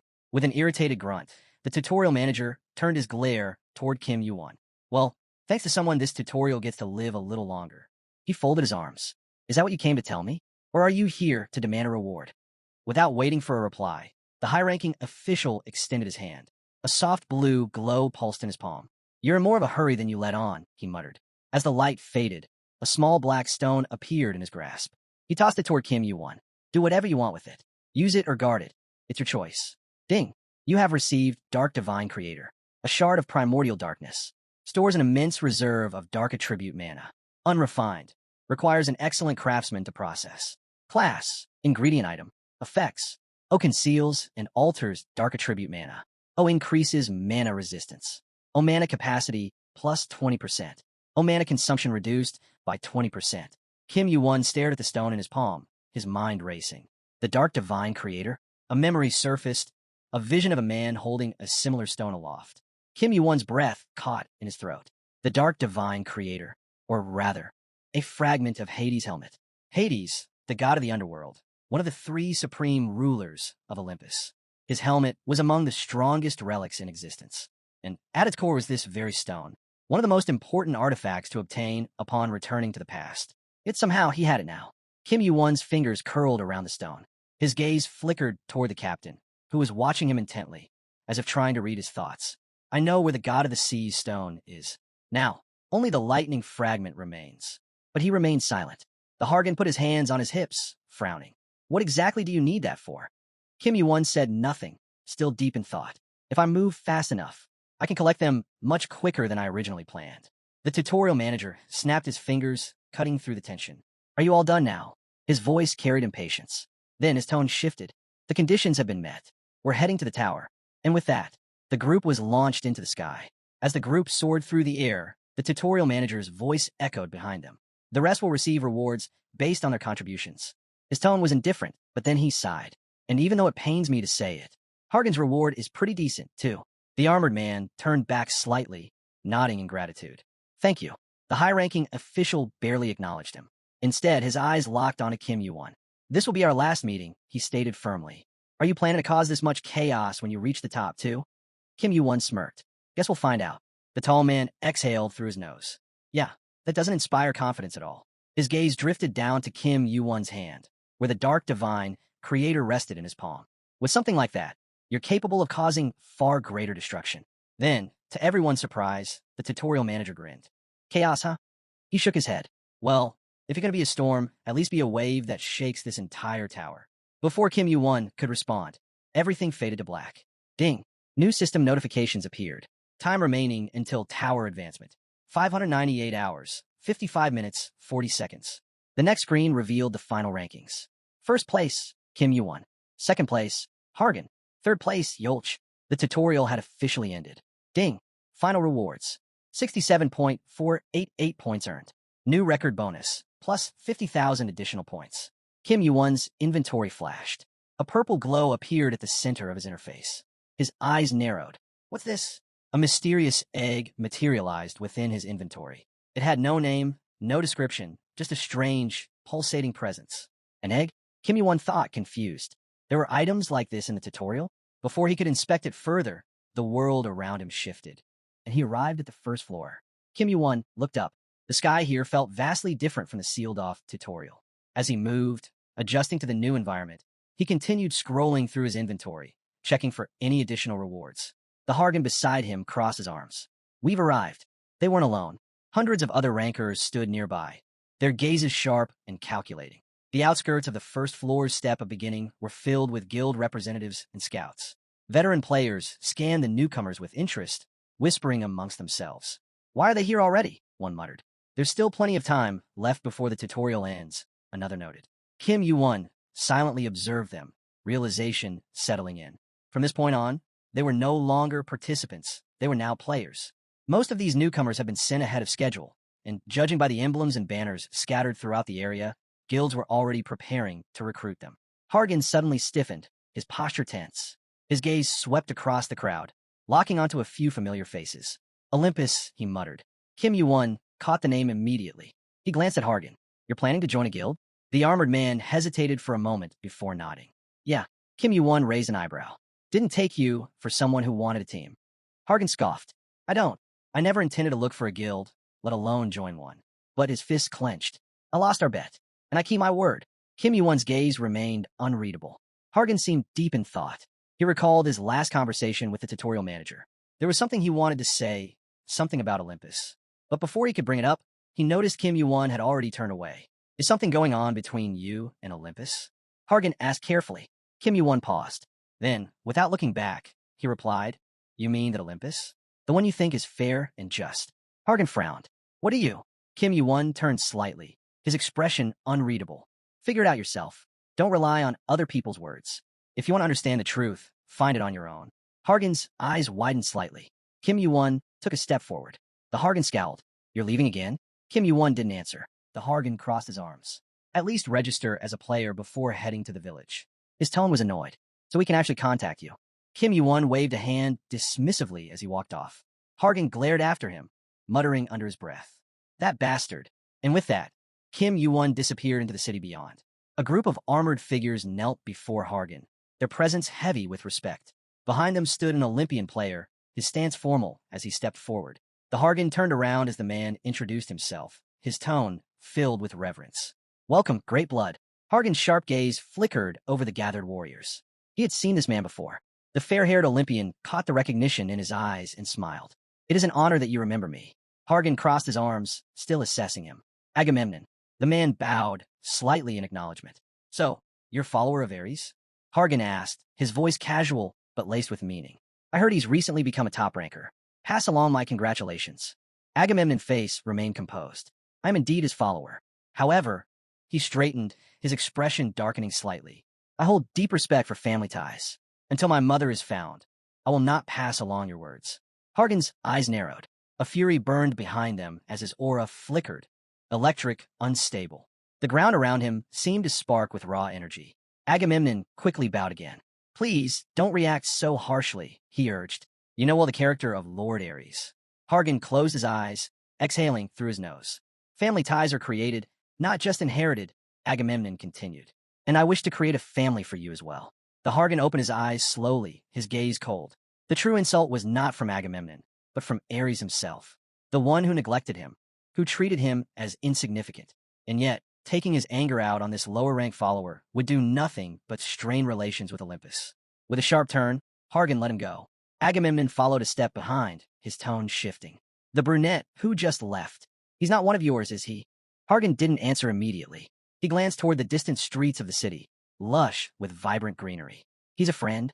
The words came out hesitantly. Agamemnon frowned, puzzled by his uncertain answer. The jackals were waiting. The term jackals was used to describe those who refused to climb higher. Instead of progressing to the next floor, they stayed behind, lurking in the step of beginning. Their prey? New players. Fresh, inexperienced, and completely unprepared. Perfect for the picking. They called it harvest time. Kim Yuan walked alone. He could already sense them. Even without cinder eyes, his intuition told him. At least 20 were following him. His fingers brushed against the dark divine creator in his pocket. Jackals, he thought. Ideal test subjects. From a distance, the jackals watched. Their leader, Fateo, smirked as he observed the lone figure walking ahead. The tutorial ended faster than we expected, he noted. A lot of high-class players got in this time. Another jackal scoffed. And that means a lot of people earned some serious coin. They continued stalking Kim Yuan's movements. He's alone, not with a guild. One of them frowned. Where's his team? Doesn't look like he has one, another said. Still, something doesn't feel right. Look at his robe, someone else pointed out. That's fire-imbued gear. A mage? Fateo squinted, watching the red glow flickering around Kim Yuan. Should we jump him? One of the jackals asked. Fateo opened his mouth to respond, then froze. The red glow vanished. Wait, where the hell did he go? A cry rang out behind them. Jackals whipped around in alarm. Another scream, then another. They couldn't even see the attacks, only hear the panicked shouts as their comrades were cut down one by one. Who's attacking us? Blades slashed through the air, silent and precise. More jackals collapsed, their bodies hitting the ground before they even realized what was happening. Panic spread like wildfire. This is a trap, someone shouted. We need to. Fateo's eyes glowed as he activated Hawkeye, searching for movement. Is he using an illusion skill? More screams filled the night. Kim Yuan was eliminating them, quickly, efficiently. A jackal wheezed out. We need to retreat. But Fateo hesitated, because at that moment, he realized something terrifying. This wasn't just a simple ambush. This was a hunt, and they were the prey. He was just a newcomer, barely stepping into the tower. But with his stealth skill, he extended his hand forward. The young man swung his hand again, launching another attack. Meanwhile, the brunette had his grip tight around one of the jackal's throats. In that moment, he realized this guy wasn't just some bait. He was a blade, sharp enough to end him. A top-tier player. The brunette warned him not to bother running. It was pointless. He'd catch them no matter what. Kim Yuan stepped forward, offering a deal. Answer his question honestly, and he'd let him go. But the player knew the truth. If he could make it to the lower floors, he'd be safe. Still, he was furious at the threat. Before he could act, a sharp pain tore through his leg. The brunette had already struck, and his agonized screams filled the air. Writhing in pain, he was warned again, keep going, and this wouldn't stop. The brunette's blade glinted as he pressed for information. Where can I find a man called Cloudless? His victim froze, eyes wide with shock. He tried to ask how he knew that name, but the brunette only smirked. Jackpot. As night fell, the village was illuminated by scattered candlelight. A warm glow flickered over a wooden table where tea and buns sat untouched. The young man leaned back in his chair, taking in the familiar surroundings of the first-floor settlement. It felt good to be back. He had what he needed, and now he could finally unwind. The peaceful evening reminded him of past nights, sharing drinks with comrades. He could almost hear the clinking of glasses. Smiling to himself, he lifted his bowl, lost in the memory, until he lost his balance, crashing onto the wooden floor. Snapping back to reality, he decided he'd had enough sentimentality. Reaching into his belongings, he pulled out the stone of the Black God. It worked well against weaklings like the jackals, but it was far from perfected. His mastery of the Hades helmet's concealment was still lacking. He had the mana, plenty of it, enough to earn the nickname Infinity Stone as a joke, but raw power wasn't enough. He studied the stone closely. If he could refine it, maximize its potential, combat would no longer be a problem. He thought of Zeus, who rose to power with a single piece of lightning. Hades, who never fought without his helmet. Legendary artifacts that shaped Olympus, and perhaps the future itself. Then it hit him. There was only one person capable of refining such a material. His lips curled into a knowing smile. It's been a while. Suddenly, the clang of metal rang through the air. Sparks flew as a massive hammer struck the anvil. A burly figure stood by the forge, tirelessly shaping molten steel. The young man's uncle. In his hand, the young man held a spherical device, a player's set, activated with mana. He wandered the village, searching for what he needed, though uncertainty gnawed at him. He had no exact coordinates, only a gut feeling. As he walked, he passed a man and a child, both desperate, their hands outstretched. Please, just a few points, the man begged, voice trembling. My child is starving. The brunette barely spared them a glance and kept walking. A dagger suddenly lodged itself into the man's back. Before he could even react, the brunette grabbed him. He didn't even have time to finish his sentence before collapsing. His henchman arrived just moments later, eyes wide with panic at the sight of their fallen comrade. Without hesitation, they lunged at the young man. But Kim Yuan fought them off effortlessly, dodging their attacks and countering with swift strikes. If you're struggling to get by, go to the upper floors, he advised, knocking back two more. But don't you dare prey on others. As the last of them stumbled away, he finally noticed something, a faint glimmer in the darkness. His eyes widened. He was standing in a dimly lit alley, and instinct told him he had found the place he was searching for. Without hesitation, he stepped forward. Pushing the door open, he called out, Owner, you here? Inside, the forge was sweltering. The heat from a molten metal and burning coals filled the air. A voice answered from behind a heavy door. Who the hell works until lunch? Someone grumbled. A burly figure finally emerged. Kuzi squinted at the newcomer, clearly unimpressed. His gaze flicked over the young man before asking, irritated, Are you wearing fireproof spells or something? You're not from around here. Not lost, if that's what you're asking, the young man replied, eyeing the equipment. You a blacksmith? Kuzi scoffed. Here to buy gear. He gestured toward a selection of swords. Take your pick. They're better than whatever you're carrying. The young man reached for a weapon, testing its weight. It was dull, more like a baton than a proper blade. Disappointed, he muttered, So, you're a blacksmith who only makes failures? Kuzi's expression darkened. Gripping his sledgehammer, he scowled. You got a problem? The tension in the room thickened as magic crackled faintly around him. Then, in a low voice, he asked, Your name? Volcaro. The blacksmith froze. His stance shifted, wary. Where did you come from? Relax, the young man said, reaching into his belongings. He pulled out a small, glowing sphere and held it up. Just got here. First floor. Volcaro glanced at the orb, eyes narrowing at the floor-level indicator. It confirmed the truth. This guy was fresh out of the tutorial. Closing his eyes briefly, Volcaro exhaled. He knew he had to tread carefully. If he had swung his hammer recklessly just now, things could have gone very wrong. So, what do you want? Without hesitation, the young man pulled out a stone. I need something made. Volcaro's expression shifted the moment he laid eyes on it. His brows furrowed as he inspected the object, eyes widening in disbelief. This is an unfinished stone, he muttered, still in shock. Where the hell did you get this? Reward for clearing the tutorial. Volcaro's head snapped up. How long did it take you? 5 days and 2 hours, the young man replied casually, as if it were nothing. He even noted that he had achieved the highest score. The blacksmith stared at him, taking in the expensive gear he wore despite only being on the first floor. No doubt about it, this guy was no ordinary player. The forge's heat seemed even heavier now. Volcaro sighed, rubbing the back of his neck. I can process it, he admitted, but if we use cheap materials, it'll be ruined. You'll need something strong enough to handle the power inside this stone. Then, looking almost amused, he asked, And you're seriously trusting me with this, even after seeing the crap I make? The young man didn't waver. Volcaro let out a short laugh, grabbing the stone. You're a damn psycho, he muttered. Then, without another word, he turned and headed toward the forge. Volcaro smirked, gripping his anvil. What? Afraid I'll run off with it? The young man met his gaze, unbothered. Not really. I read people well. He glanced at his reflection in a nearby set of armor. If you were planning to steal it, I'd see greed in your eyes. But right now, you just look excited. Volcaro scoffed. But he didn't argue. The young man bent down, picking up a sword from the floor. He turned it over in his hands, assessing its weight. You really think this won't break? He asked. It won't, Volcaro replied confidently. The young man swung the blade, watching the way it gleamed under the forge's dim light.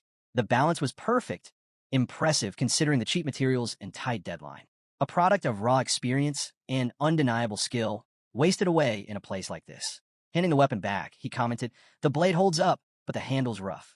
And you're tracking a habit here. Volcaro scowled, gripping his sledgehammer. You're really nitpicking the weight balance now. The young man only grinned. Forgot to mess it up on purpose. Volcaro let out a short laugh. What are you even doing? Without answering, the young man tossed the sword into a crate filled with other weapons. Volcaro raised a brow. What?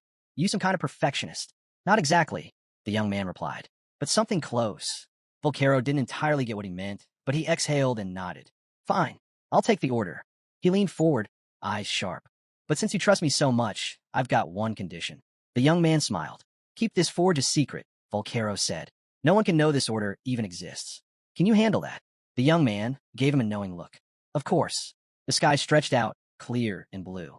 Morning sunlight streamed through the windows of a small shop. On a wooden plate sat a breakfast of scrambled eggs, sausages, and fresh vegetables. 3 points spent for a single meal. The young man leaned back, absently spreading something on his bread. He had given his uncle his number, and the work would take about 10 days. That was fine. He needed to stick around the lower floors for a bit anyway. As he ate, his mind sifted through the intel he had gathered from the jackals. The collection would happen in 2 days. Perfect timing. If he played this right, he could take them all down in one go. He lifted his sandwich, just about to take a bite, when someone sat down across from him. Without looking, he already knew. Hargan, the man smirked. Took you long enough to notice. Setting his sandwich down, the young man sighed. How'd you find me? Easy, Hargan said, leaning back. I walked around the edges, checked where you signed up. And well, I've got connections. Figured I'd use them. The two sat in silence for a moment. The young man chewed his food, his mind shifting gears. The first floor was still under Olympus control.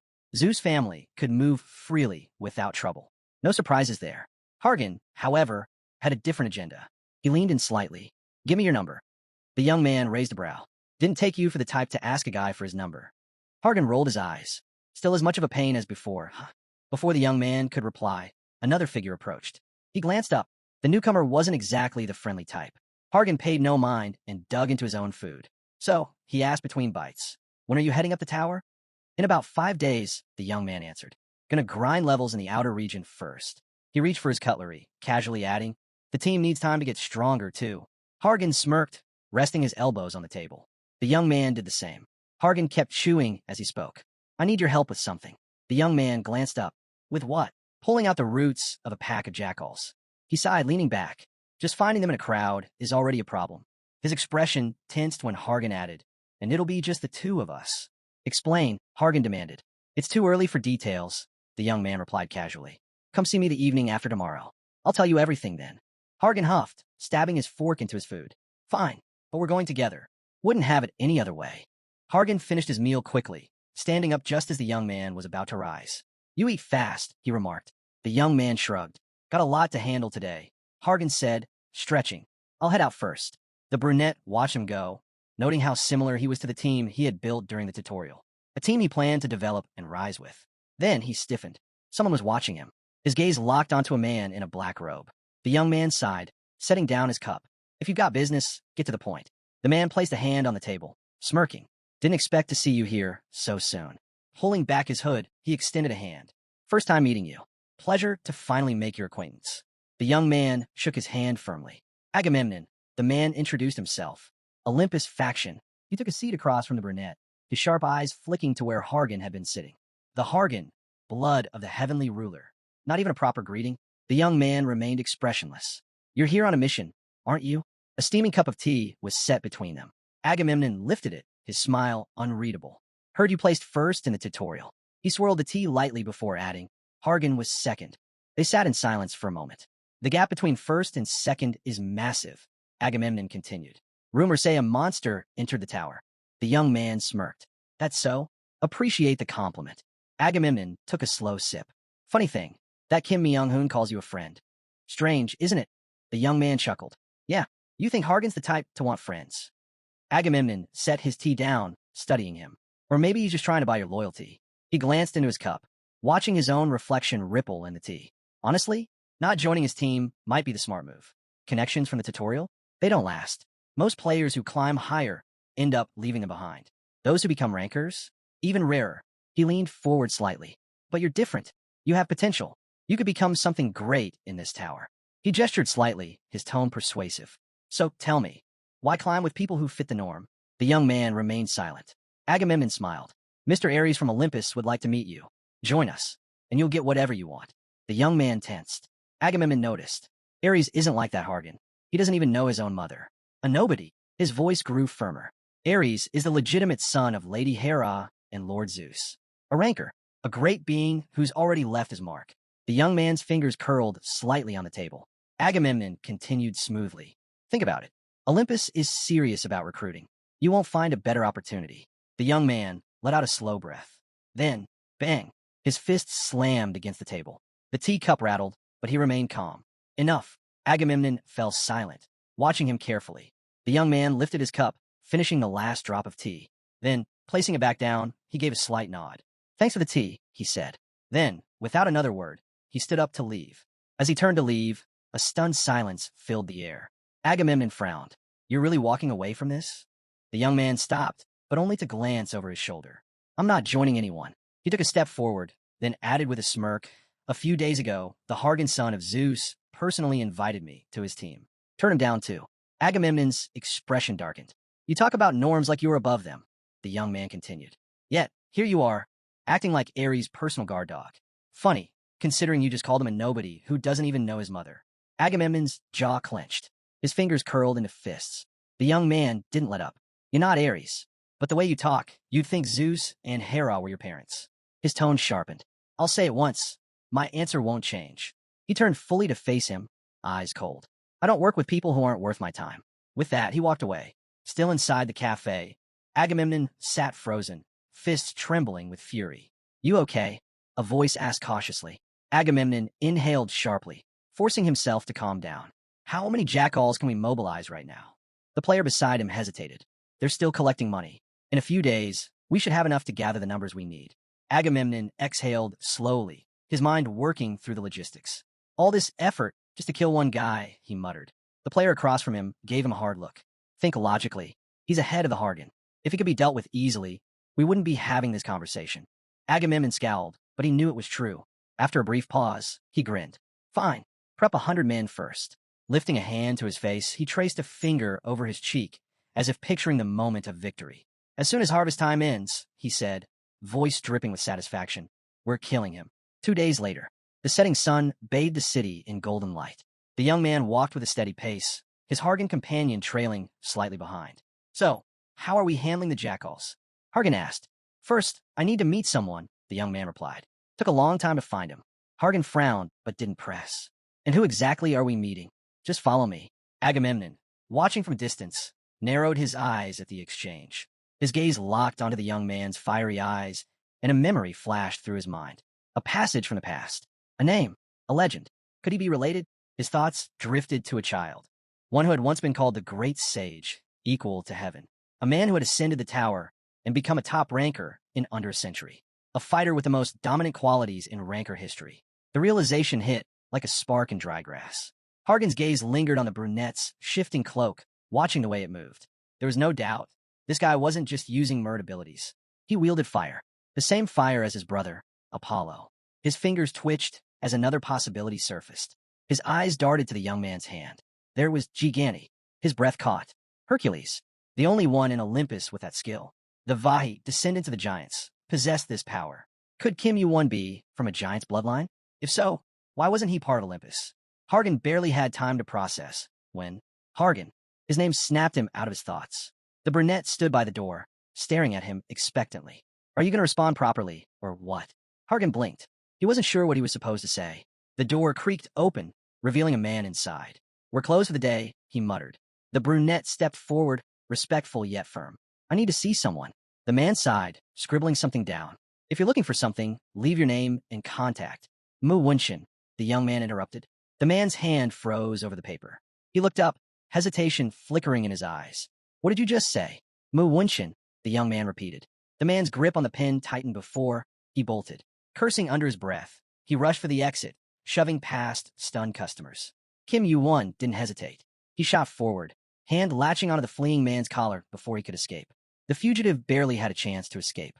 Panicked, Kim Yuan out a dagger and swung wildly, but the young man was faster. With a sharp movement, he caught the fugitive's wrist, twisting it just enough to make him drop the blade. A palm pressed against his own face. His eyes flickered red again. "Sit down," the brunette ordered. The next moment, he slammed the fugitive to the ground. "Hard, and stay still." Mu Wunshin gasped for air, staring up at him in disbelief. Where did he get this kind of strength? He had been a player from Myram, one who had refused to climb the tower. Yet now, with red eyes burning like embers, Kim Yuan held him in place effortlessly. The realization hit. This wasn't just any player. The king of the jackals had just been caught. Kim Yuan wasted no time tying him up, but Mu Wunshin thrashed against the bindings, voice rising in protest. "You got the wrong guy." "Really?" Kim Yuan tilted his head. "Then why did you run?" The Hargan watched the whole exchange, his gaze unreadable. Mu Wunshin, still struggling, suddenly stammered. "Your eyes, they're unnatural. That's why I ran." Hargan narrowed his eyes. "And we're just supposed to assume he's our guy because he ran?" Kim Yuan didn't answer right away. Instead, he pulled out the dagger Mu Wunshin had dropped, turning it over in his hand. "Take a good look," he said, tossing it toward Hargan. The Hargan caught it, frowning. "That's not a regular blade." Kim Yuan continued, motioning toward the floor. "See where it landed?" Hargan's eyes followed the direction, and his expression darkened. A thin, almost invisible sheen of poison coated the spot where the dagger had hit. "For a weapon on this floor, that's an extremely high-level poison," Kim Yuan noted. Mu Wunshin sat in the corner, finally silent. Kim Yuan's voice lowered. "It's forbidden to use this kind of poison on fellow players.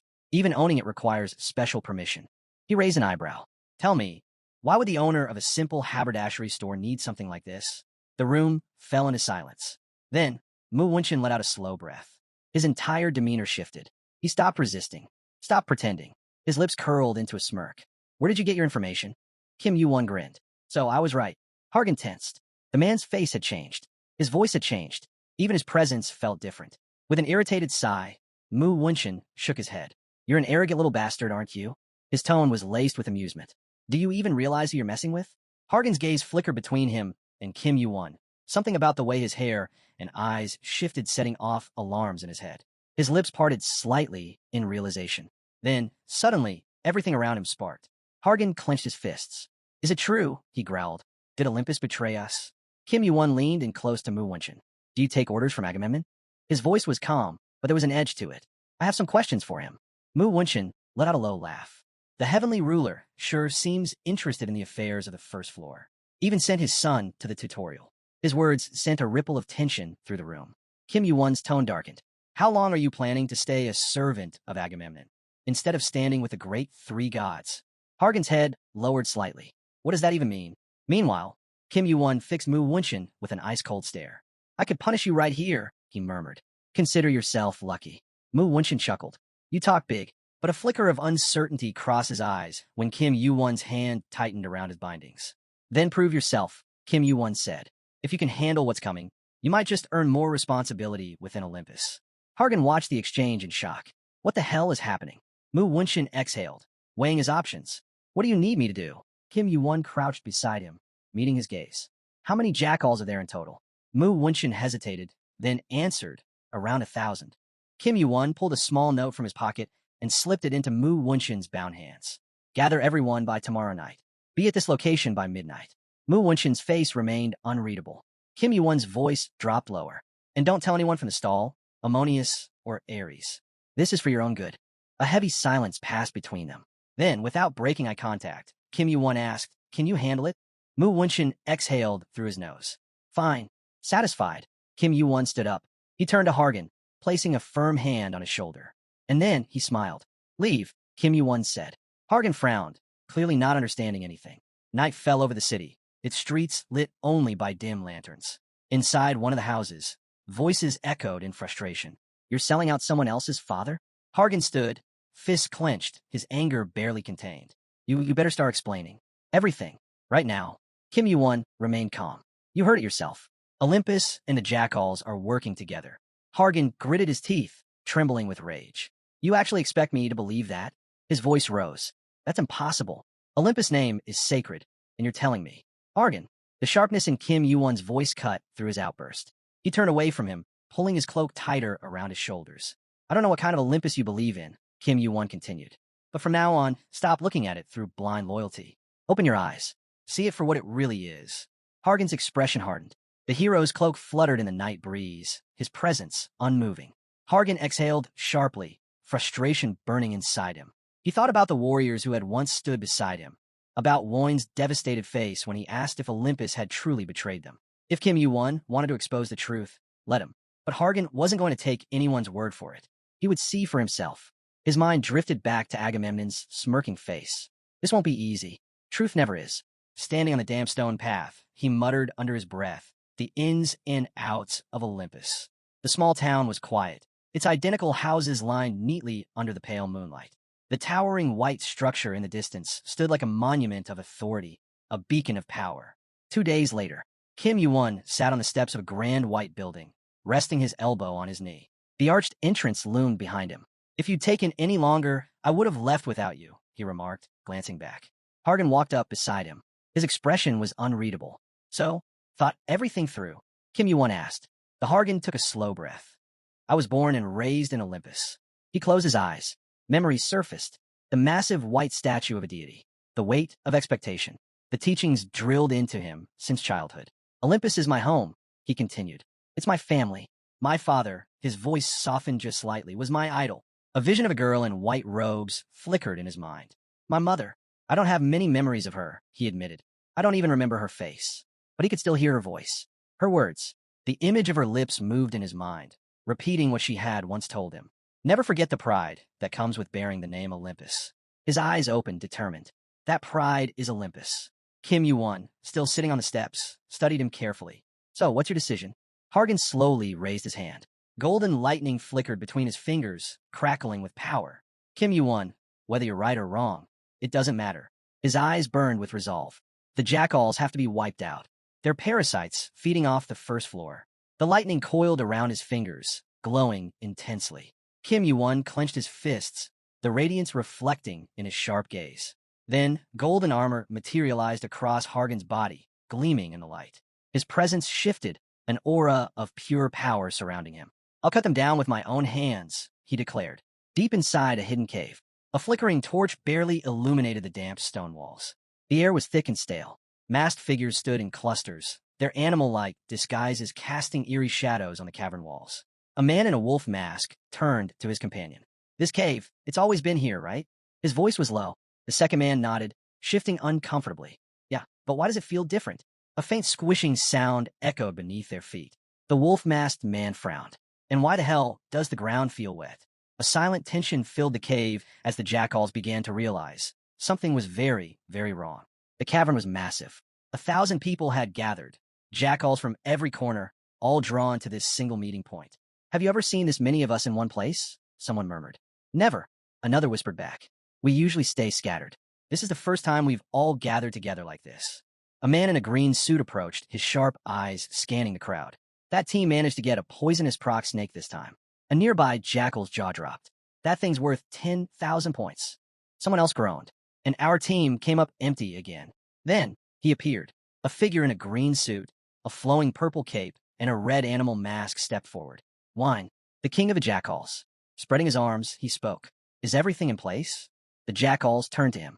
The one at the front immediately bowed. Before them, their leader stood tall, facing a sea of bowing masked figures. Raise your heads, Yuan commanded. As they obeyed, hushed whispers filled the air. That's Yuan. He's never shown up in person before. Why now? I heard rumors. Someone powerful is backing him. Thanks to him, we've been able to stay under the radar all this time. Yuan's fingers brushed the hilt of his sword. His voice dropped, carrying a sharp edge. From now on, he warned, anyone who talks out of turn, his grip tightened, loses their head. Silence. The jackal captain stepped forward, unsheathing his blade with a slow, deliberate motion. He leveled it at the others. Shut your mouths and listen. The crowd tensed. Yuan continued, his voice steady. We have one mission, a task so large, it will require every single one of you. Then, he raised his fist into the air. But I know one thing for sure. His voice rang through the cavern. Tomorrow, the jackals will take their place at the top. A thunderous roar erupted from the crowd. Cheers, fists raised in triumph. As the excitement surged, Yuan raised a hand and pointed toward two cloaked figures standing at the front. "These are our benefactors," he announced. The crowd hushed as two men, draped in green cloaks and orange masks, stepped forward. Their black hair was concealed under dark cloth. Mu Wunshin bowed deeply. "We owe you our thanks." One of the masked figures extended a dark envelope, thick with cash. "A small token," he said smoothly. "But please accept it." The envelope contained Asgardian bills, a proprietary currency from the massive Asgard Guild. Unlike mere points, these could be used like real money. The masked figure took the stack, his fingers brushing over the crisp paper. "One bill equals 1,000 points, the Jackal King explained. "This is everything we've collected this time." The masked man's lips curled into a grin. Hundreds of thousands. At first glance, at least. He had already made his decision. He was crossing over completely, and Agamemnon was waiting for this money. A golden glow spread across his gloved hand. He exhaled slowly. "I'll gladly accept it," he murmured. Then, he lifted his head. "There's only one thing left to do," he said. Mu Wunshin, eager to serve, straightened. "Just say the word. Anything you command." Snap! The masked man raised his hand, his fingers crossed, and snapped them. Flames erupted. The entire space ignited in an instant. Jackals screamed as the fire engulfed them, their masks melting, their cloaks bursting into flames. The air thickened with smoke, the flickering light reflecting off the cavern walls. And as the jackals burned, the masked figure simply watched. The flames surged, engulfing everything in a sea of fire. Jackals screamed. Some cursed, others wailed in confusion. "Fire!" Someone shrieked, their voice cracking with panic. Mu Wunshin stood frozen, his mind struggling to process how the fire had spread so fast. Jackals scrambled, pushing and trampling over each other in sheer desperation. "It's too hot. Get out. Run." Some shoved others aside, clawing toward any possible exit. Mu Wunshin's eyes darted to the ground. "There's no smell of oil, then how?" His mind raced. The flames had exploded out of nowhere. A powder. That was the only explanation. Something that masked the scent. His thoughts were interrupted by a sudden kick. A masked jackal's head snapped back as a boot slammed into it. He whipped around. "Are you insane?" Kim Yuan stood among the chaos, completely calm. His gaze, cold and unbothered. "I'm just burning trash." Mu Wunshin's breath caught. "This guy is..." Nearby, a voice roared in fury. "You think you're Olympus?" Hargan, fighting barefaced, responded without hesitation. "I am Olympus." Flames danced across his golden armor, reflecting in his fierce gaze. "Then why?" Hargan's expression darkened. "Because the jackals are a defect of Olympus." His grip tightened around his weapon. "And I'll be the one to wipe them out." The battle erupted. Kim Yuan's sword flashed as he cut down the screaming jackals before him. Hargan fought back-to-back with him, surrounded. Jackals lunged at them from all directions, screaming, "Kill them! Capture them!" But only two stood against them. Blades clashed. Sparks flew. Kim Yuan's strikes were swift and precise, his movements effortlessly cutting through the burning bodies around him. Hargan's lightning-infused blade crackled with power, every slash sending jackals writhing in pain. Mu Wunshin, watching the carnage, felt his blood run cold.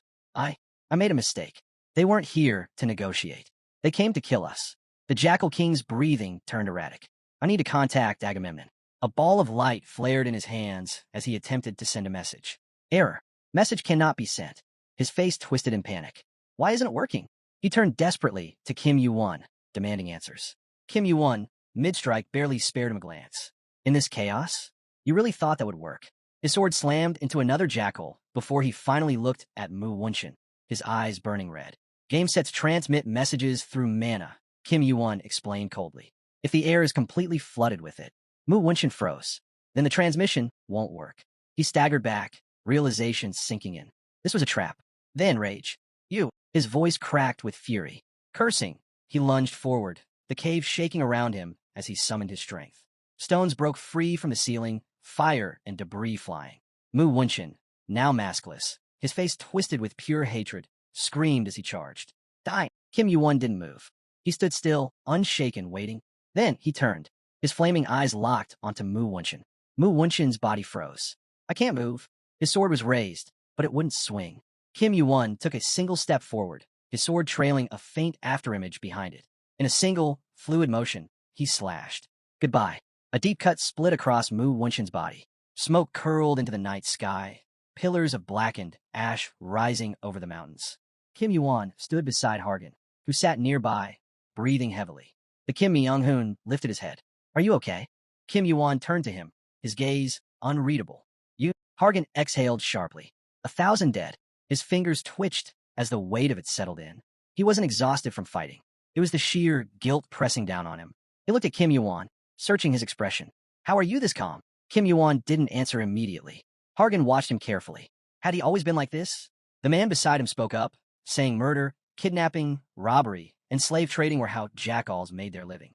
Taking out even one could save dozens, maybe hundreds. So really, what was their question?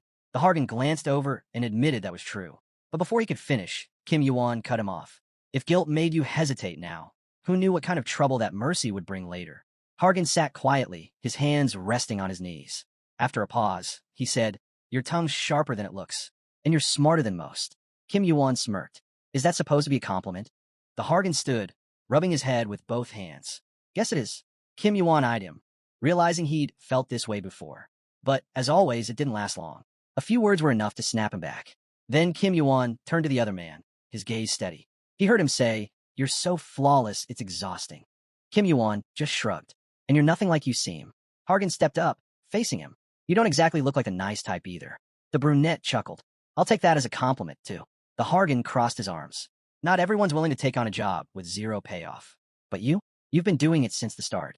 He thought back to Kim Yuan's stopping time, fighting monsters during the tutorial, always thinking 10 steps ahead. Nearby, Kim Yuan spoke up. Guess it's just how I was raised. Duty and all that. Then, lowering his head, he added in, yeah, I'm great at embarrassing myself. Suddenly, with a flash of lightning, an envelope of cash appeared in his hand. Actually, Kim Yuan said, I was wrong about the no-benefit part. Here, you earned this. Hargan blinked at the cash, stunned. What is this? You did good work, Kim Yuan replied.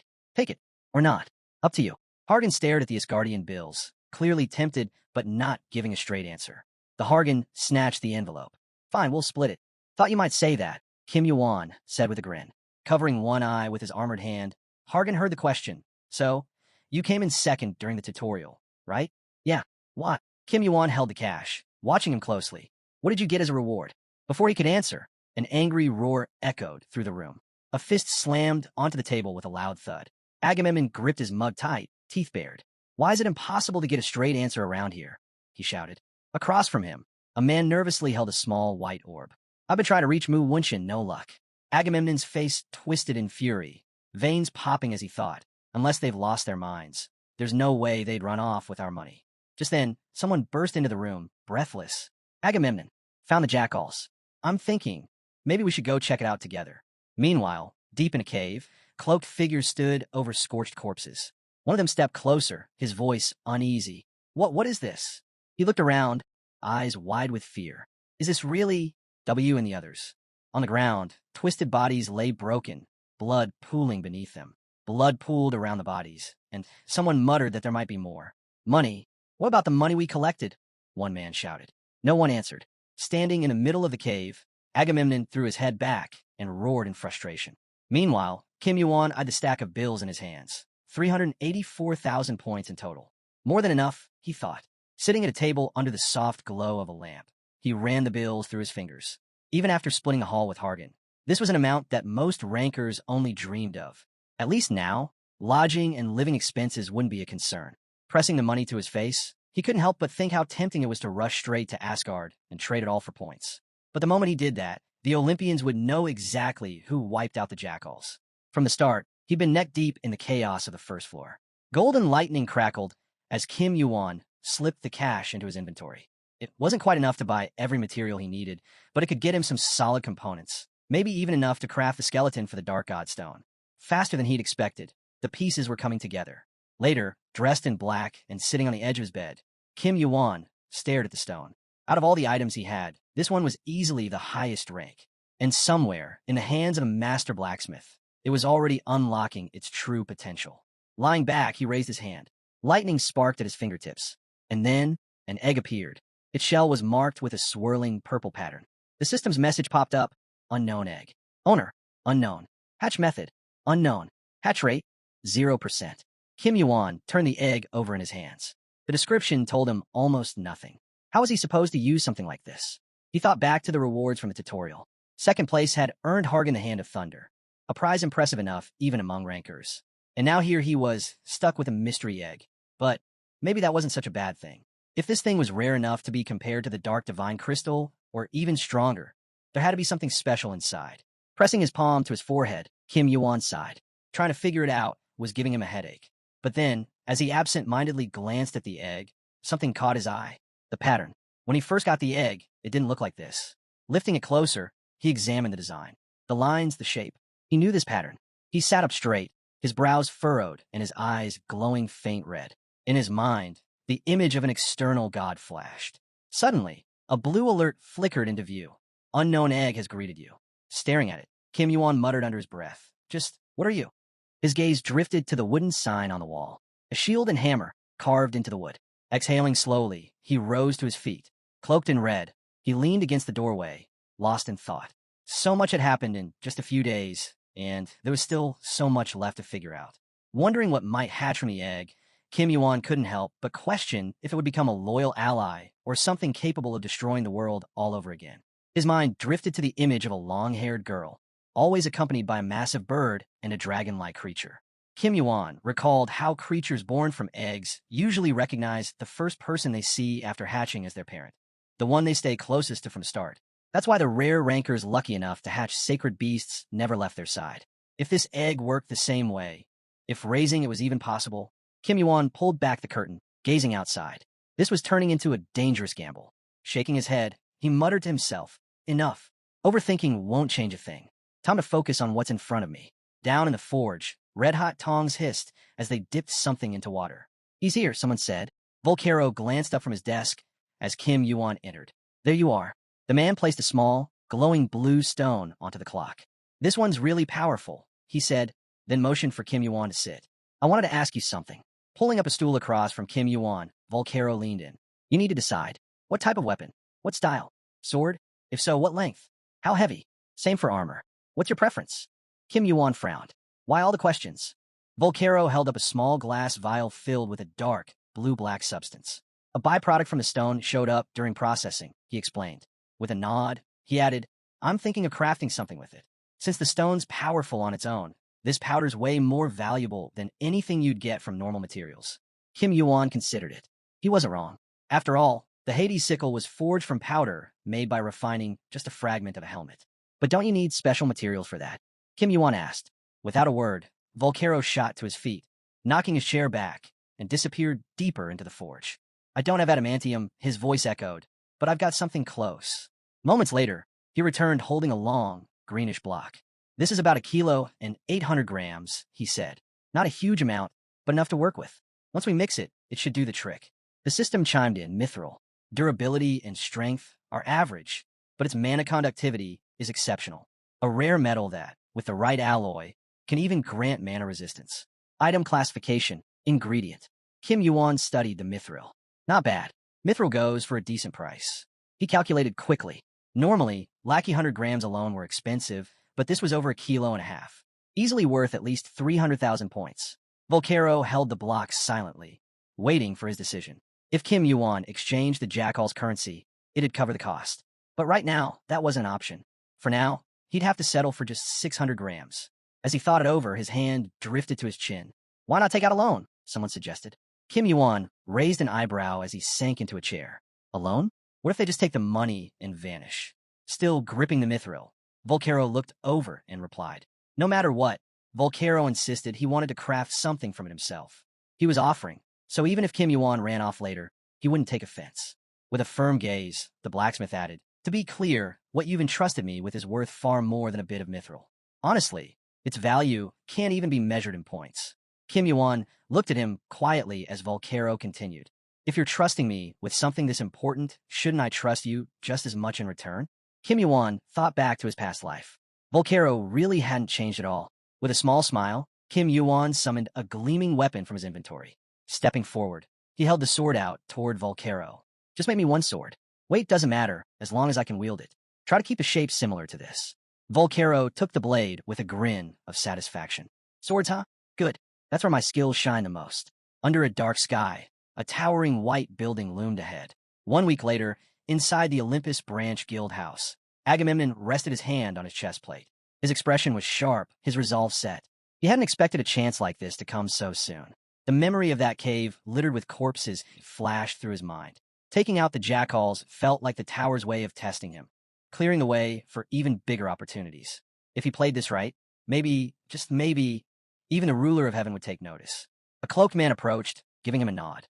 All players from the 1st to the 10th floors have been gathered. Around 200 in total, he reported. Agamemnon looked him over. Will we have backup?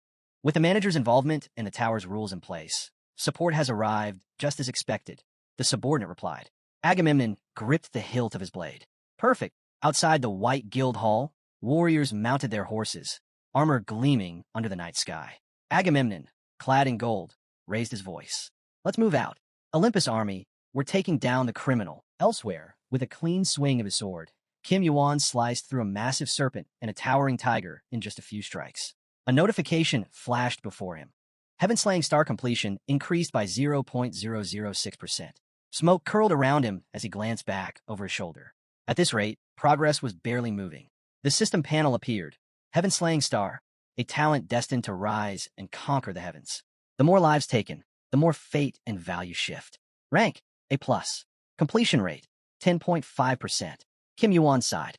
He'd spent the last 10 days doing nothing but hunting while waiting for orders. It felt like he'd squeezed everything possible out of this floor. And despite all that effort, he'd only managed to gain 1 level. Just as he was about to call it, a silver orb floated into his palm. The message inside was from Buo. Everything's ready. Yuan could show up any minute. But for now, the blacksmith kept his focus on the small stone, still glowing faintly blue. Turning it over with his tongs, he admired the vibrant color, mesmerized by its beauty. He hadn't expected to see a stone like this ever again, and honestly, he couldn't get enough of it. Placing the stone gently on the anvil, a wild urge hit him to forge something exceptional, something truly worthy of this rare material. But he shook his head, muttering under his breath. No good, not now. Just as the thought passed, a strange noise pulled him from his work. Frozen at his desk, Volcaro narrowed his gray brows and slowly turned toward the sound. With a sigh, he grabbed his hammer, already guessing what this was about. Of course it had to be today, he thought as he headed for the door. Knew this day would come eventually, just wished I had one more. Pulling the curtain aside, Volcaro stepped out, and there they were. A full squad of armed soldiers filled the street outside his forge. At the front, a man in golden armor sat confidently atop his horse, sneering down. Didn't expect to find you hiding out in this dump, the man scoffed. No wonder you've been so hard to track down. Facing the army gathering at his doorstep, Volcaro kept his voice steady. What's with all this noise? He asked. The man on horseback smirked. You know exactly why we're here. Pointing his sword toward the blacksmith, he called out loudly, Hephaestus, the criminal. Gasps rippled through the ranks. The knights exchanged glances, gritting their teeth. So this is the blacksmith from Olympus? One murmured. Heard there was some rookie making a mess down on the 1st floor, but I didn't think it was like this. Another shook his head. How are we even supposed to capture someone like him? Doesn't matter how many of us there are. Volcaro smacked his hammer into his palm, the sound echoing through the street. The man on horseback raised his sword. Relax. 1st floor rankers have their power heavily restricted. He's not as tough as he looks. Volcaro wasn't having it. With a single swing of his arm, a shockwave rippled through the air, sending several knights flying back. You're talking about power limits? He snarled. His teeth clenched, and his eyes glowed red. Come on, then. Let's see you try. I'll smash every one of your heads in. Behind the leader, shielded warriors stepped forward, readying themselves. But the man on horseback just laughed. That limp of yours, it's the price of the heavenly supplicant's punishment, isn't it? And even with that, you're still trying to act like some big shot ranker? Before the fight could break out, a figure stepped forward onto the field. A man in snow-white pants. And he wasn't alone. Another figure followed, a man with long red hair. Chryses, the highest-ranked member of Olympus from Apollo. Volcaro's eyes widened the moment he recognized him. Clenching his jaw, the blacksmith watched as flames sparked to life around Chryses, his spear igniting as he walked forward. You became a ranker, Volcaro muttered. You realize interfering on the 1st floor comes with a fine, right? Chryses shrugged. Don't care. I'm a ranker, too. Volcaro gripped his sledgehammer, lifting it as the flames grew closer. At least this fool can listen, Volcaro muttered through clenched teeth, eyes blazing with fury. Attack, he roared at the ranker. Kes frowned, lips pressed tight, his dark brows furrowing. Then, without warning, a blinding flash lit up the sky above the city. Blue lights swept over the knights, and their screams of pain filled the air. Volcaro surged forward, red eyes glowing as he let out a ferocious cry. With all his strength, he swung his sledgehammer straight at Chryses. The impact exploded with a deafening boom, the shockwave shaking the streets. But Chryses caught the hammer mid-strike, orange light sparking from his hand. "I respect you," Chryses said calmly, holding the weapon at bay. Volcaro grinned and didn't let up for a second, his hammer striking again and again. Chryses kept talking between the blows, saying that even after becoming a ranker 1,000 years ago, Volcaro stuck to his beliefs, never chasing after more power. Volcaro scoffed. "You respect me just for that?" Kess dodged back swiftly, but Volcaro kept advancing, expression steady, arm raised for another attack. As the next strike landed, Chryses braced himself with crossed arms and was blasted backward by the force. Volcaro's fury burned hotter, his eyes glowing with a fierce pink light as his assault continued. Chryses staggered, blood spraying as he barely held his ground, shock in his eyes. But even as he wiped the blood from his mouth, he swung his spear and shouted, "Attacking players weaker than you. The punishment for that won't be light." Holding his injured arm, Chryses admitted, "It's true. I do respect you. The way you gave up power for the sake of your own principles, that takes guts." Fire flared along his long-bladed spear as he stepped forward, his voice low. "But I didn't come here to fight you." Their weapons clashed again, hammer against spear. "Give it up," Chryses urged. The force of their collision sent a massive purple beam shooting into the sky, dark clouds of dust swallowing everything around them. Slowly, the dust began to clear. Volcaro stood, gripping his hammer, until his hand started turning to stone. From his fingertips, the petrification spread up his arm, over his body. "A shield," Volcaro muttered. Kess placed a round shield before him, the image of Gorgon Medusa carved into its surface. "Aegis," Volcaro whispered, recognizing it immediately. The stone crept across his face, locking his embittered expression in place as his body solidified completely. With the battle over, the other knights finally approached. The statue of Volcaro crumbled, crashing to the ground. Kess stood over him, thinking silently, "It's done." The man in golden armor's face lit up with wild satisfaction. "At last," he laughed, pointing down at Volcaro's remains.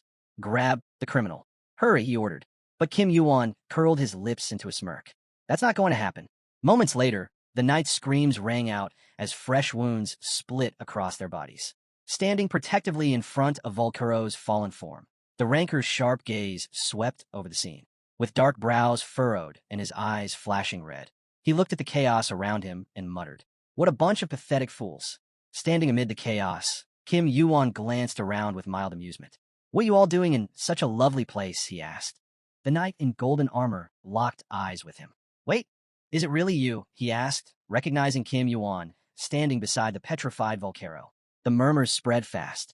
The knights whispered among themselves, wondering if this was the player who had shattered records in the tutorial. "Thought he was just some ranker," someone muttered. Chryses shot a sideways glance his way, while the knights growled in frustration. "Who does he think he is?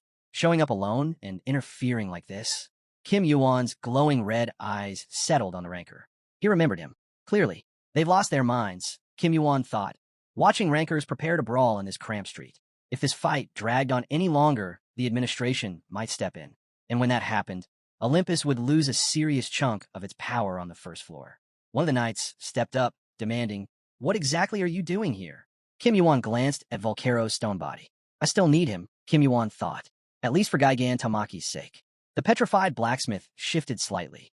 "Are you seriously planning to just stand around until the petrification fades?" the man asked. "Maybe," Kim Yuan replied flatly. Agamemnon's face twisted. His teeth clenched as he watched the old man's body move just a bit. His gaze flicked to the metal shield engraved with the image of a woman. Aegis, he thought. Petrification works once a day, but this is only a copy. Who knows how long it'll hold? Looking at Volcaro's slowly stirring form, Agamemnon realized time was running out. Turning sharply to his knights, he snapped, "What are you all standing around for? Kill Kim Yuan and bring the criminal here." Drawing his sword, Agamemnon's expression darkened. One of his men hesitated, whispering, "But the penalty." Before the man could finish, Agamemnon swung his blade in a flash, severing the warrior's head. As the body hit the ground, Agamemnon lowered his weapon and coldly addressed the others. "Anyone else worried about fines?" Silence. Then, strolling past them with his gleaming sword in hand, Agamemnon sneered. "Whoever takes him down, I'll make them the new manager of the first floor." That was all it took. Weapons were drawn. Knights surged forward, each one eager to be the one to kill Kim Yuan. But Kim Yuan was ready. With a single motion, he raised his blade. Flames burst to life around him, roaring to life with brilliant heat. A system message flickered, The power of colossal fire is added to arcane sword. With a sweep of his arm, Kim Yuan unleashed a wave of fire straight into the crowd. The flames tore through the nights. Screams filled the street as they writhed in the blaze. Kim Yuan's eyes glinted, dark brows furrowed, his gaze sharp and burning as he activated Cinder Eyes, tracking every movement through the fire. Using the cover of flames, he darted in and struck. One blow, then another, and another.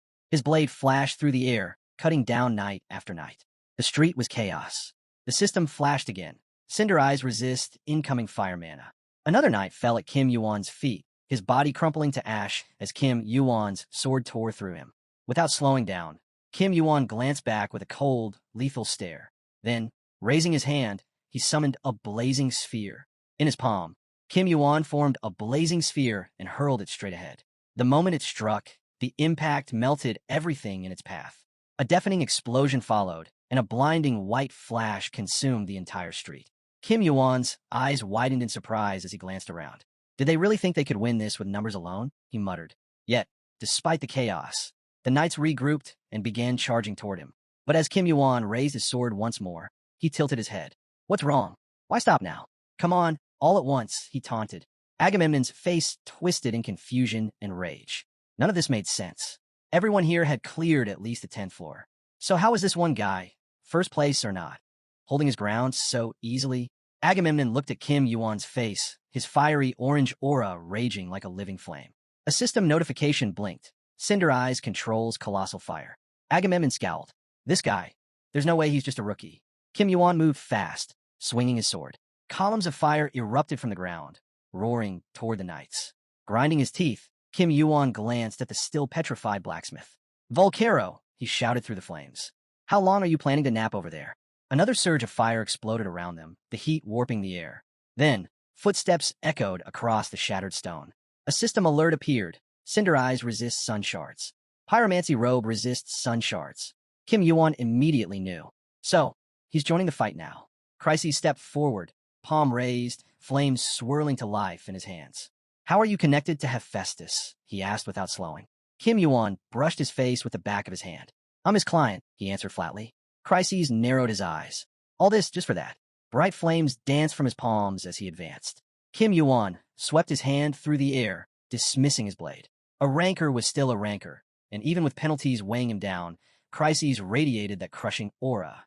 Apollo's people, Kim Yuan thought grimly. Sit back for even a second, and your ash. Clenching his fist, he activated gigantification. Even injured, even weakened by the penalties, Kim Yuan calculated he could only withstand about 5 attacks from Chryses. Good thing my attributes are solid, he thought. With his Cinder Eyes and Pyromancy Robe, his fire resistance was about as high as it could get. Drawing his fist back, Kim Yuan stared down Chryses, now fully wreathed in flame. I've survived Sarah's flames before. I can handle this. Chryses smirked. You know, I've got a skill most rancors would kill for. Flames spiraled around his spear as he launched it straight at Kim Yuan. What can a rookie like you even do? Kim Yuan lifted his hand, absorbing the incoming fire as the heat coiled around his palm. System notifications flickered one after another. Gigantification active. Cinder Eyes resisting. Pyromancy Robe resisting. Sunshard influence reduced. But the flames only grew fiercer, spiraling higher. Kim Yuan clenched his teeth, breathing hard, his battered hand trembling in front of him. Then came the system's final message. Resistance failed. Kim Yuan gritted his teeth as the system flashed another notification. Resistance failed. Burn inflicted. He already knew. No amount of force alone was going to withstand a rancor's full attack. Dodging quickly to the side, he avoided another wave of searing flames. If only I had some ice crystals, he thought bitterly. That'd boost my resistance. With a swift motion, he cast out several blue bursts of mana, cursing under his breath. Not even a second to breathe, he thought, watching as the flaming torrent spread fast, leaping across the rooftops. Thick, black smoke smothered the sky. The edges of Kim Yuan's red cloak singed and curled from the heat, and just beside him, Volcaro's petrified form lay motionless amid the growing blaze. System notifications kept blinking. Cinder Eyes resisting Sun Shard. Resistance failed. Kim Yuan froze, his mouth opening slightly in a silent gasp as the system hit him with another update. 2nd degree burns detected. At this rate, his entire body would be roasted alive. Through the smoky haze, he spotted Chryses, electricity crackling violently across his body. Even with the penalties for using this level of power, Crises wasn't backing down. But Kim Yuan could see the toll. Crises clutched his injured shoulder tightly, struggling to stay steady. Clenching his fist, Kim Yuan focused. 2 more. I could take 2 more. His eyes blazed red as he forced himself forward, charging straight at the rancor. Their fists collided with a heavy crack. Kim Yuan's eyes widened just before he was thrown back, hitting the ground hard. Crises stumbled, coughing up blood, his body shaking from the feedback of another electric surge. Dust swirled inside the wrecked, dark building, buried near a pile of broken debris. Kim Yuan pushed himself up slowly, his jaw clenched tight in frustration. I underestimated him, he thought. I thought the first floor would hold him back, but even weakened, he's relentless. Out of the corner of his eye, something glinted, a faint blue light flickering in the rubble. Still time, Kim Yuan realized. Just a bit longer. I can do this. And there it was, a small blue crystal. A grin crept across his face. Well, look at that. Guess I landed in the right place after all, he muttered. Carefully picking it up, he studied the crystal. Lucky me. Pure dark divine crystal. A fragment of primordial darkness, holding the boundless mana of the abyss itself. Classification, crafting material. Meanwhile, in a tall white hall, Crises knelt on one knee, catching his breath. A voice echoed in his mind. You'll understand the price of the penalty soon enough. Power still surged faintly around him, the tower's weight pressing down like a living force. Catching his breath through shallow gasps, Crises wiped the blood from his mouth, thinking, so Apollo was right. Lightning flickered across his body as he stood, groaning under the pressure. The tower really does control this place, like it's trying to suppress anyone who goes too far, he thought.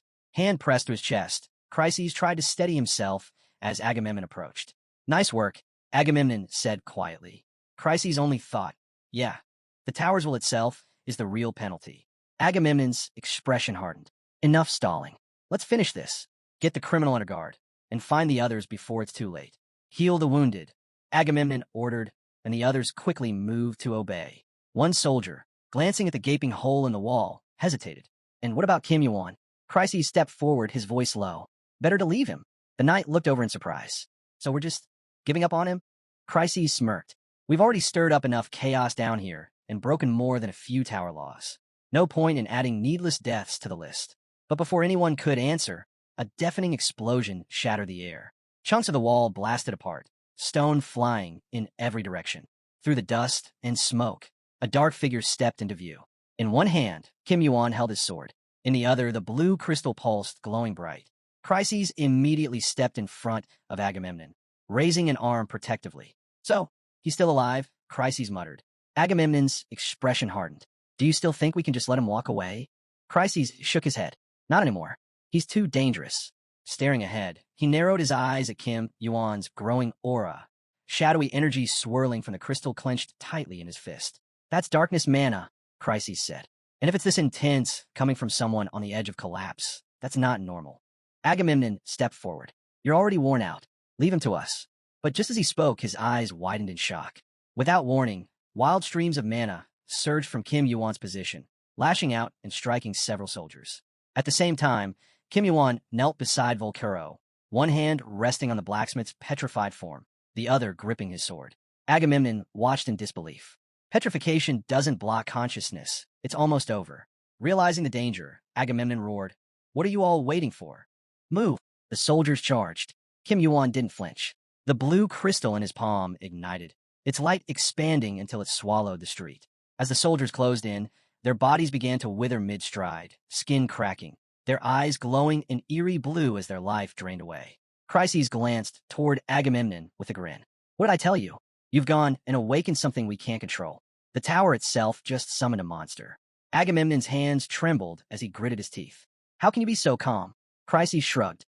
Didn't you say we handle this? Now's your chance. The knight clenched his jaw, the absurdity of the situation finally sinking in. Crises straightened, resting his hands on his knees. Relax. We'll see this through. Every last moment. Meanwhile, Kim Yuan pressed forward, his sword tearing through the air as debris exploded all around. Then he paused, sensing a familiar heat rising nearby. He turned his gaze just as flames flooded the battlefield. From the fire, Crises emerged, walking steadily toward him. Raising his hand, Crises conjured a blazing fireball, his mana swirling fiercely. Controlling 2 attributes at once, Kim Yuan thought. Even for a rancor, that's no small feat. Crises observed the man standing before him. the confidence on Kim Yuan's face unwavering despite the flames consuming the street. If only someone like him stood with Olympus, Chryses thought. A light that bright. It's almost wasted standing against us. All around them, the city burned, drenched in roaring orange fire. The red-haired man casually confirmed the enemy's name, then smirked as he suggested joining their side. If equipment was what he was after, they could offer way more than whatever that criminal gave him. But the guy just shook his head. That's not what I'm here for. Without another word, the ranker stretched out his hand, flames swirling to life at his fingertips. Kim Yuan narrowed his eyes, reminding him that he'd already given his answer. Shame the guy couldn't take a hint. Suddenly, streams of mana burst around them, crackling through the air. Blade in hand, the brunette stepped forward. Still hanging on? He called out. The red-haired man laughed, waving him off. Didn't think I'd hear that from a rookie like you, he sneered. Maybe 100 years from now, you'll brag about this day. About the time you set foot on the first floor, and somehow managed to face me. Flames roared and spun wildly as the thought crossed his mind. By then, he'd probably be a ranker like Kim Yuan. Maybe even higher. Grimacing, the guy clenched his fists, mana pulsing through his hands. His yellow eyes lit up, and in the back of his mind, he couldn't help but wonder if I make it out of this alive. Kim Yuan stood his ground, gripping the blue stone tight. His expression sharpened as he realized the red-haired man was going for total destruction. Was he planning to drag Volcaro into this, no matter what? Their attacks clashed with a blinding flash. Kim Yuan's thoughts raced. If Volcaro ended up with Olympus, the next disaster, like Gigantomachy, could really happen. He had to hold on, at least long enough to stop that. Planting his foot firmly, the ranker dodged to the side, dark lightning sparking around him. He grinned, yellow eyes glowing bright, before swinging his arm and launching a massive fireball straight at his opponent. Kim Yuan watched it coming, fist clenched, face steady. Chryses' eyes went wide. You're seriously insane, he muttered. The explosion rocked the city. Flames shot high into the sky, waves of heat pouring over the streets below. Agamemnon scowled, grinding his teeth. Idiot, he hissed. Unleashing power like that on the first floor? He's out of his mind. It's a miracle if the find doesn't crush him. As the smoke cleared, he spotted the red-haired ranker staggering through the debris, coughing from the find. What's even happening in this fight? Off to the side, Kim Yuan lay slumped over a stone, blood pooling beneath him. The knight let out a laugh. Perfect. Everything's ready now. But before he could finish his thought, a blast of blue mana smashed into his ribs. Even you, Kim Yuan. He gasped, twisting around as blood sprayed from his mouth. Then Volcaro was on him. One swing of his hammer sent the man flying. Overconfident fool, Volcaro scoffed. Nearby, the blacksmith scowled, teeth bared. Ready? We're far from ready. Agamemnon barely dodged as the hammer slammed into the ground right where he'd been standing. Looking at the old man, Agamemnon's nerves spiked. Not even a fine was slowing him down anymore. Scrambling backward, he muttered under his breath. He's talking about a fine? What the hell is this? And with that, the fight raged on. Agamemnon's body trembled as Volcaro glared him down. I don't care about the others, Volcaro said coldly. But you? I'm finishing you off today. With a grim expression, the old man raised his hammer high, ignoring the desperate pleas for mercy. Just as he brought it down, a figure appeared out of nowhere, blocking the blow with his bare hand. It's getting a bit too loud in here, the man said calmly. Volcaro scowled, teeth clenched, as he realized who it was. TC figures you'd show up now. Agamemnon looked up wide-eyed. Standing between him and certain death was none other than the manager himself, effortlessly holding back Volcaro's attack. With a sharp wave of his hand, the manager shot Volcaro a glare.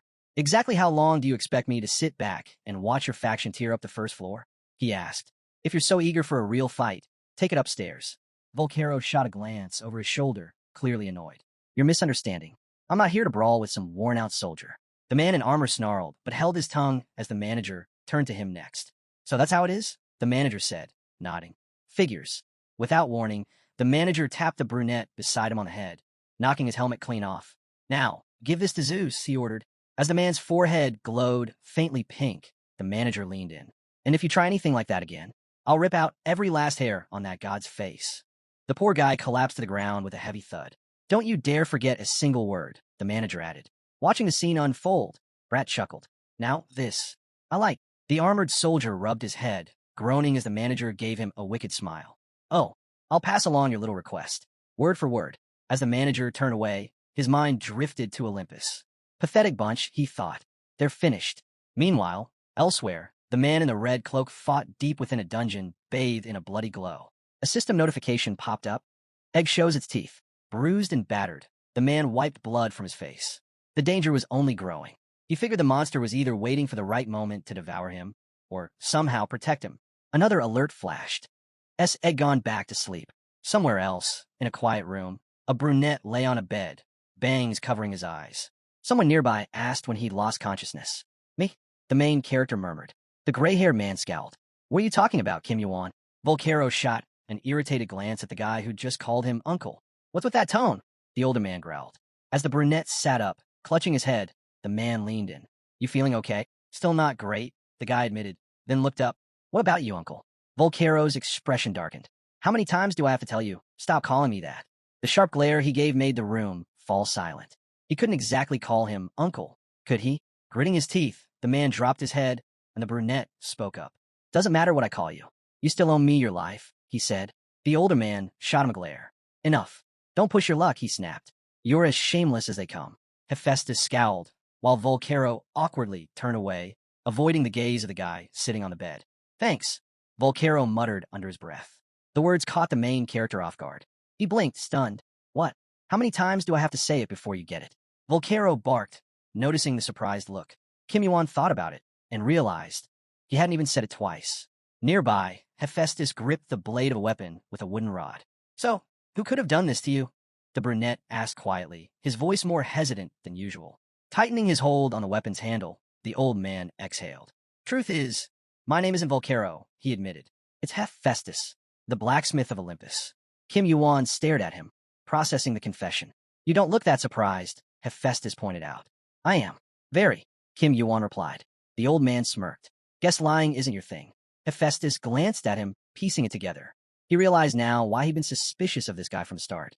Someone who knew his real identity had to be from Olympus, or so he thought.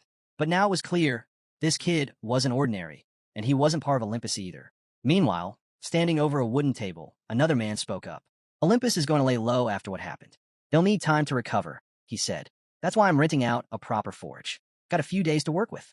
Hephaestus tilted his head. One thing about me, I believe in paying people back. Whether they're a friend or an enemy, I'll pay him double. Turning to Kim Yuan, he added, give me a few days.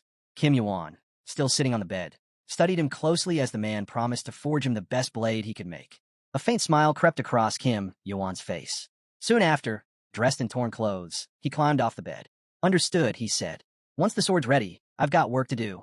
Brat clenched his fists as Kim Yuan walked past, announcing his plans to head up the tower. I'll wait, Brat said. But Kim Yuan froze when the older man glared and barked. Hospital first. The clear blue sky stretched overhead, undisturbed. But beneath it, creatures with fangs radiated a dark aura. Weapon in hand, the man in the red cloak moved with purpose. After a full day, stuck in a hospital, his body was finally cooperating again. Originally, he planned to leave Olympus alone until after the 10th floor. But those plans were long gone now. As he landed on the ground, a flash of blue light sparked beside him. Even so, it wasn't all bad. With Olympus having to watch their every move under the manager's eye, things wouldn't be so easy for them anymore. At least not on the first floor.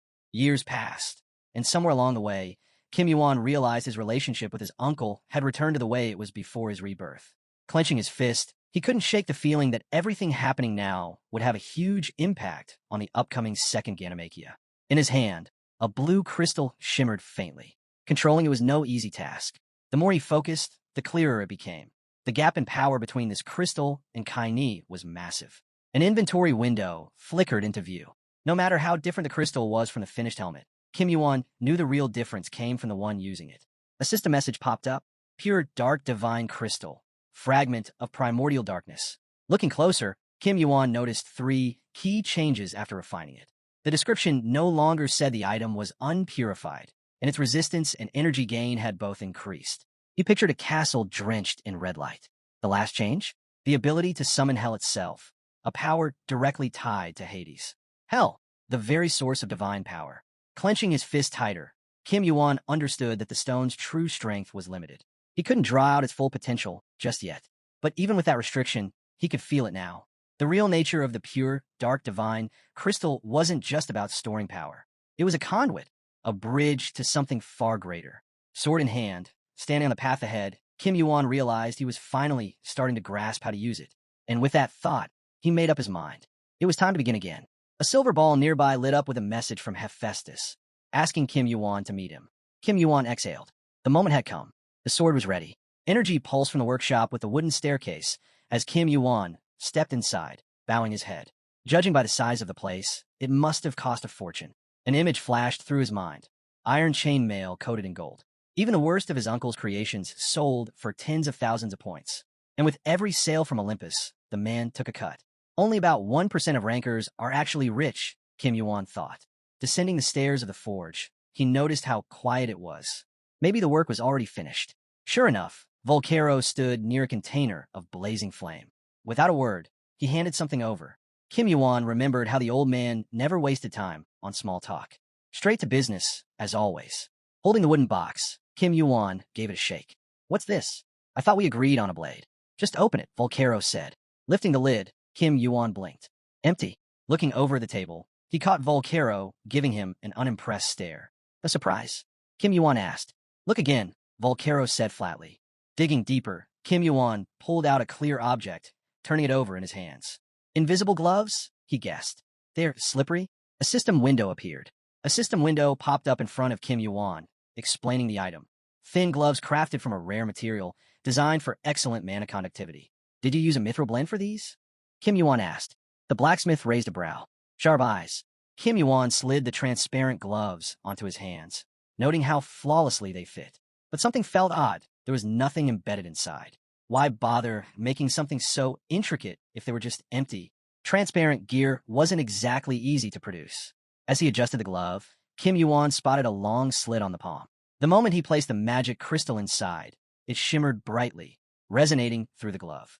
Hephaestus glanced away, clearly annoyed by the excitement on Kim Yuan's face. Don't expect a full breakdown, the old man muttered. Didn't have the time or materials to perfect it. Had to rush it together. Figure the rest out yourself. Kim Yuan smirked. So this was just to make handling the pure, dark divine crystal easier. Huh? Without answering, Volcaro gestured toward the table. Forget the gloves. Look at the blade. Kim Yuan carefully unwrapped the cloth from the weapon. The moment he laid eyes on it, his breath caught. Black steel, engraved with intricate symbols, flawless from edge to hilt. Every millimeter was perfect. Even just holding it, power surged into his hands. He gave it a gentle swing, feeling its weight and balance. Go on, the old man said. Name it yourself. A system prompt appeared. The blacksmith Hephaestus requests you to name the weapon. Kim Yuan stared down at the blade, its surface glinting with a faint green hue beneath the deep blackness of the dark divine storm power. The layers of power within the weapon were undeniable. He tightened his grip, lifted the sword high, and declared, Midnight's steel. From the corner of the forge, Hephaestus wiped sweat from his brow, shaking his head. You seriously have no taste. A system alert chimed. You have obtained the Midnight's steel. Symbols ran down the iron handle, glowing faintly as Kim Yuan inspected the masterpiece. He hadn't named it for its looks or its effects. This was a divine weapon of darkness, a sword meant to rule the night. Another system message followed. The Midnight's steel has been forged from mithril and refined remnants of a rare stone. Its mana storage and recovery exceed standard limits. A grin tugged at Kim Yuan's lips. Looks like I won't be getting tired anytime soon. It was better than anything he'd imagined. From across the forge, Hephaestus scowled, face turning pale with frustration as he watched Kim Yuan fully equip the weapon with that name. And yet, Kim Yuan couldn't have looked more satisfied. Running his fingers over the handle, he admired how perfectly the grip fit his hand. Still watching him, Hephaestus tilted his head. So, you really planning to keep climbing? It's the right thing to do, Kim Yuan answered calmly. A bead of sweat slid down Hephaestus's temple as he narrowed his eyes. And what exactly do you plan on doing with Olympus? Kim Yuan raised a finger. Tear it down, he said without hesitation. From the top, all the way to the bottom. The old man clasped his hands, studying him closely. And then it hit him. Kim Yuan wasn't joking. He really meant to wipe them out completely. Steam hissed from the massive furnaces of the forge, filling the air. Volcaro watched him leave, noting how calm the kid looked. Even after everything, even after nearly being crushed by all of it. Not a shred of doubt in his eyes. Amazing guy, the blacksmith muttered to himself. Doesn't hesitate for a second. With that, he decided there was nothing more to add. We're done here. I won't be seeing you out. Kim Yuan, wearing his red cloak, stepped through the forge doors. Head down, he caught Hephaestus, giving him a brief, dry farewell, just like always. Smoke curled around the iron blade in his hand, the black handle warm in his grip. Kim Yuan couldn't help but think how long this strange connection with his uncle had been there. A memory surfaced, standing before the old man, asking if he'd ever forged a weapon from adamantium, knowing how rare even scraps of it were. Hephaestus had only smirked and said, "Lost the ball." Kim Yuan had stared at him, confused, only to be told that fighting these damn external creatures took a blade of that level at least. Bloody and exhausted, the blacksmith had extended his hand, fist clenched tight. "Why not just use your fist?" Kim Yuan had asked back then. "Tired," Hephaestus admitted with a grin. Baring his teeth, the old man had waved him off. "Quit wasting words. Take the weapon." Snapping back to the present, Kim Yuan's grip tightened around the sword's hilt. That man, the one who had literally torn the weapon from his own heart to hand it over, standing outside the forge. Kim Yuan gave a respectful bow toward the door. Yeah, he was grateful to have met someone like him. Meanwhile, in an ancient building draped in fog, a green glow pulsed softly from a cluttered table. System notifications flickered across the air. At the table sat the overseer of the Colosseum exam, Proctor Shuri, casually nibbling on a chocolate bar. She glanced up as new data came in. News of a player who had landed on the first floor just 12 days ago. A magic orb hovered nearby, projecting the image of Kim Yuan. Her eyes narrowed. His tutorial record? The best ever recorded. His potential? Officially ranked as Class S. There were a lot of promising rookies this time around, sure, but none of them interested her quite like the one who sat at the top of the leaderboard. Taking another bite of chocolate, she thought briefly of Hargan. Skilled, no doubt, but her attention stayed locked on the man in the red cloak. As she watched Kim Yuan walking away from the forge, a thought crossed her mind. That guy. He came alone for a test that's meant for a full team. And, somehow, that only made him more interesting. There wasn't a single person on this floor who could match him. A faint smile curled on the lips of the overseer in her sleek black suit. Still, she doubted he'd make it through. This test was beyond even the rankers. But despite that, she decided to give him the chance. Inside the massive hall of the first floor exam arena Coliseum, Kim Yuan stood alone. He glanced back with a sharp look. "So, this is just a test of combat skills?" he muttered. "Seems simple enough. Beat the enemy. Move on." Turning to the rankings, Kim Yuan scanned the list, half expecting to see Sun Wukong holding the top spot. But the more he looked, the more uneasy he felt. Before his rebirth, his own record had barely scratched the 12th position.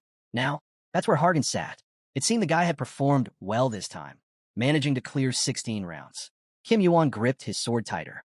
Hargan was climbing fast, boosted by the hand of thunder, like wings carrying him higher. Swinging his sword in one smooth arc, Kim Yuan thought to himself. He had no idea what floor Hargan had reached by now, but he planned to catch up. Then, the system notification popped up. Test start. Dark fog poured through the dungeon. Another alert appeared. Defeat your opponent to continue. Kim Yuan knew this test wasn't one with a clear end. The deeper you went, the tougher it got, and the bigger the reward. His red eyes flashed. This was exactly the kind of challenge rankers were expected to push through. Across from him, a creature stepped out of the shadows, its hair tied into a ponytail. Small, glowing eyes burned like bloody embers. With a roar, the monster raised its weapon, baring its jagged fangs.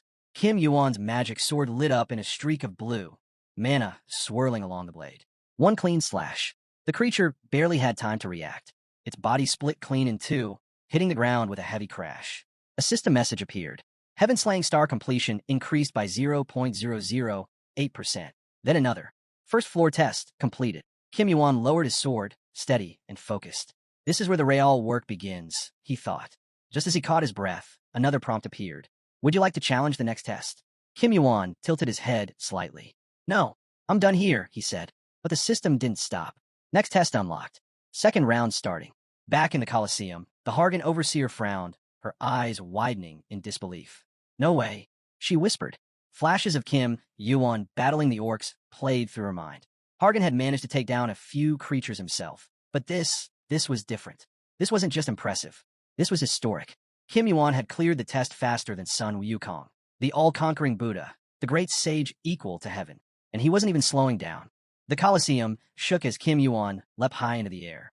Creatures scattered below as he landed, slicing through the flying monsters without missing a beat. Watching from above, the overseer noticed something strange. He's been fighting non-stop, she thought. It was clear he wasn't using his strongest skills. He was conserving both his stamina and mana, pacing himself like someone who knew exactly how far he planned to go.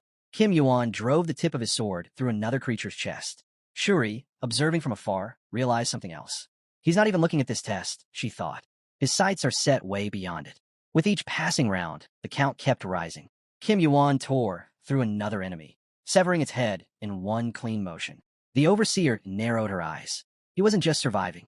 He was chasing the records of the highest rankers. Another system message flashed. Next test available. Accept the challenge. Kim Yuan's brow furrowed. Bring it, he growled. Gripping the sword's hilt, flames erupted from the blade as the system announced. Cinder eyes activating, colossal fire control engaged. The trial field ignited, engulfed in roaring flames. Across from him, the iron-armored creature lowered its head. Kim Yuan noticed the hesitation. No point dragging this out, he thought. He launched forward, slamming into the giant. Armor flew apart on impact. A system alert appeared. Warning, giant's power transferring to user. Endurance low. Partial gigantification effect triggered. Skill level decreased. Cracks splintered through Kim Yuan's iron sword as he drove it deep into the creature's chest. The monster's helmet shattered into pieces. Kim Yuan ran to the fallen figure now kneeling before him, its face bloodied and worn. This is my second defeat, the armored man admitted quietly. And that gray-haired kid, he was strong too. Kim Yuan watched him closely. For the first time, the opponent continued.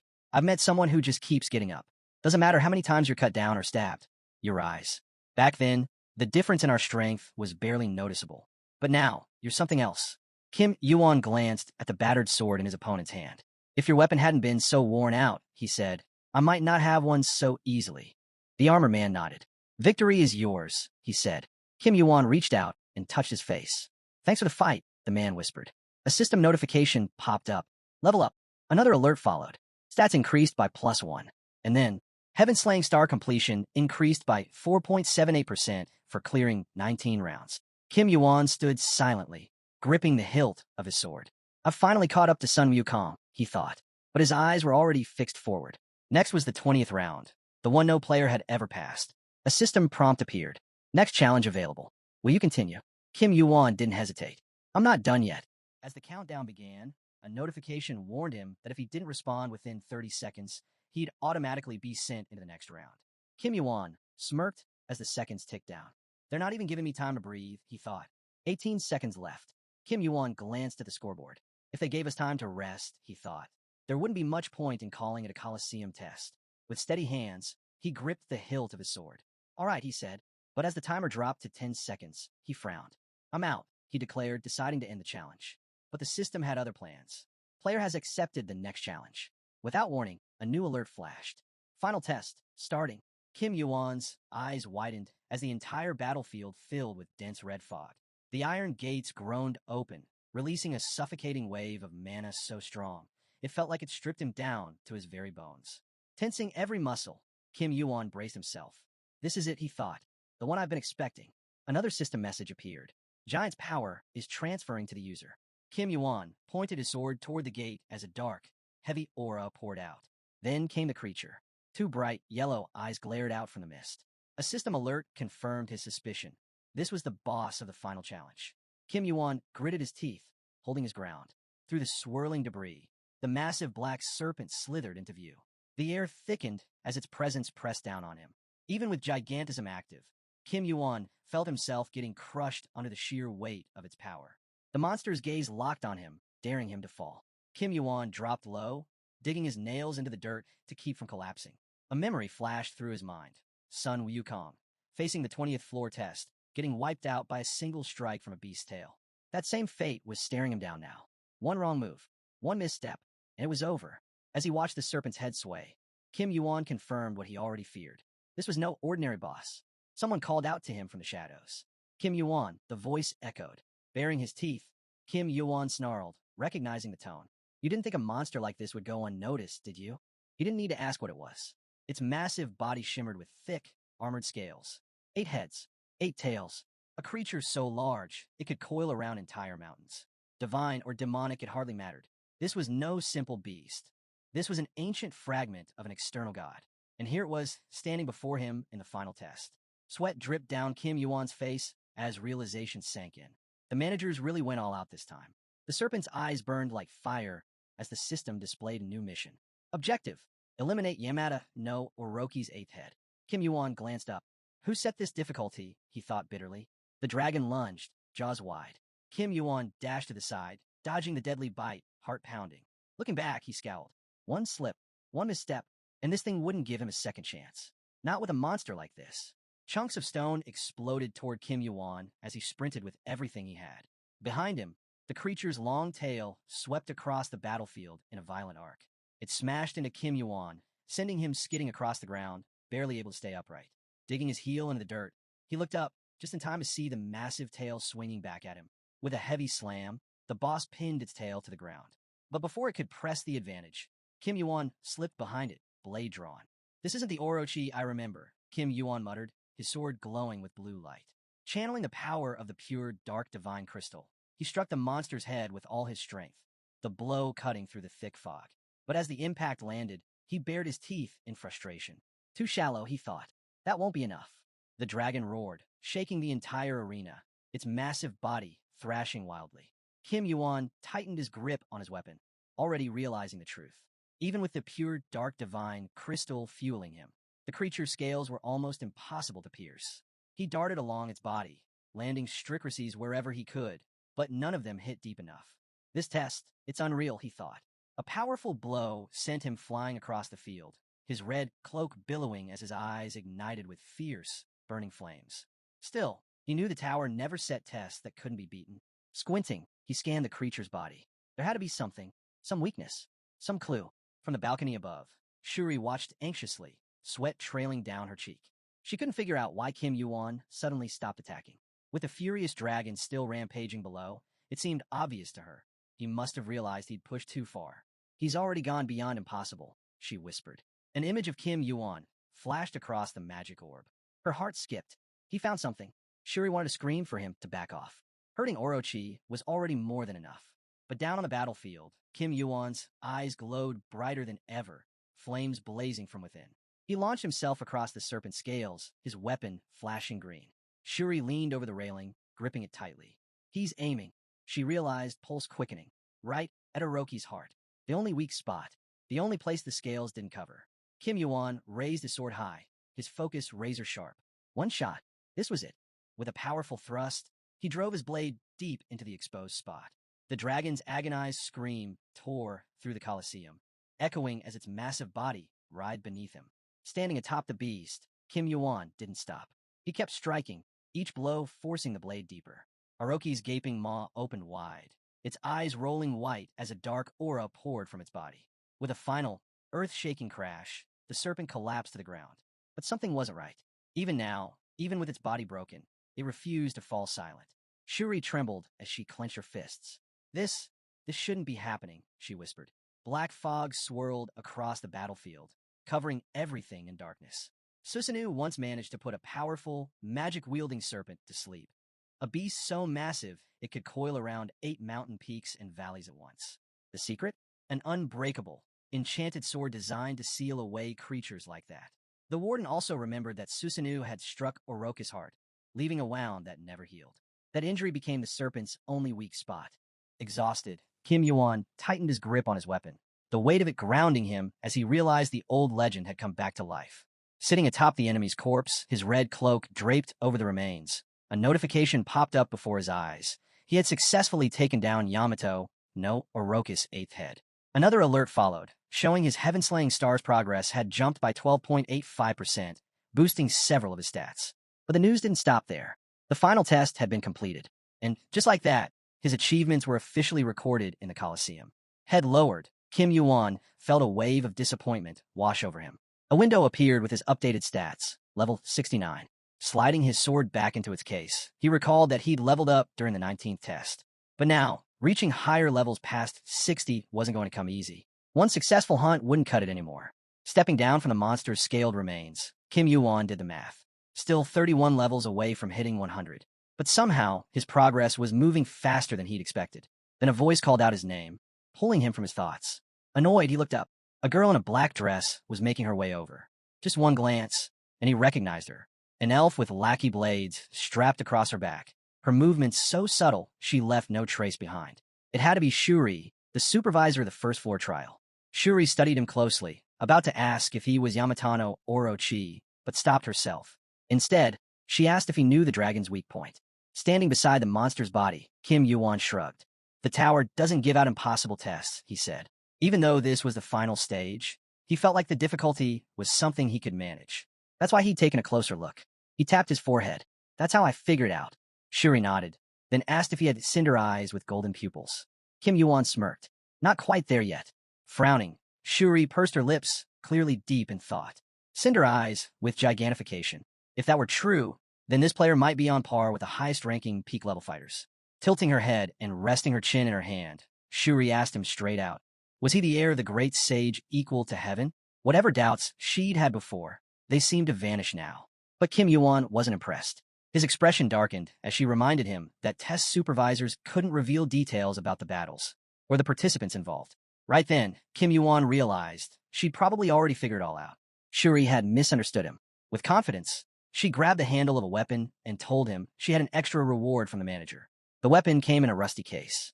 According to her, the manager had instructed her to give this item to any player who could clear every trial on the first floor.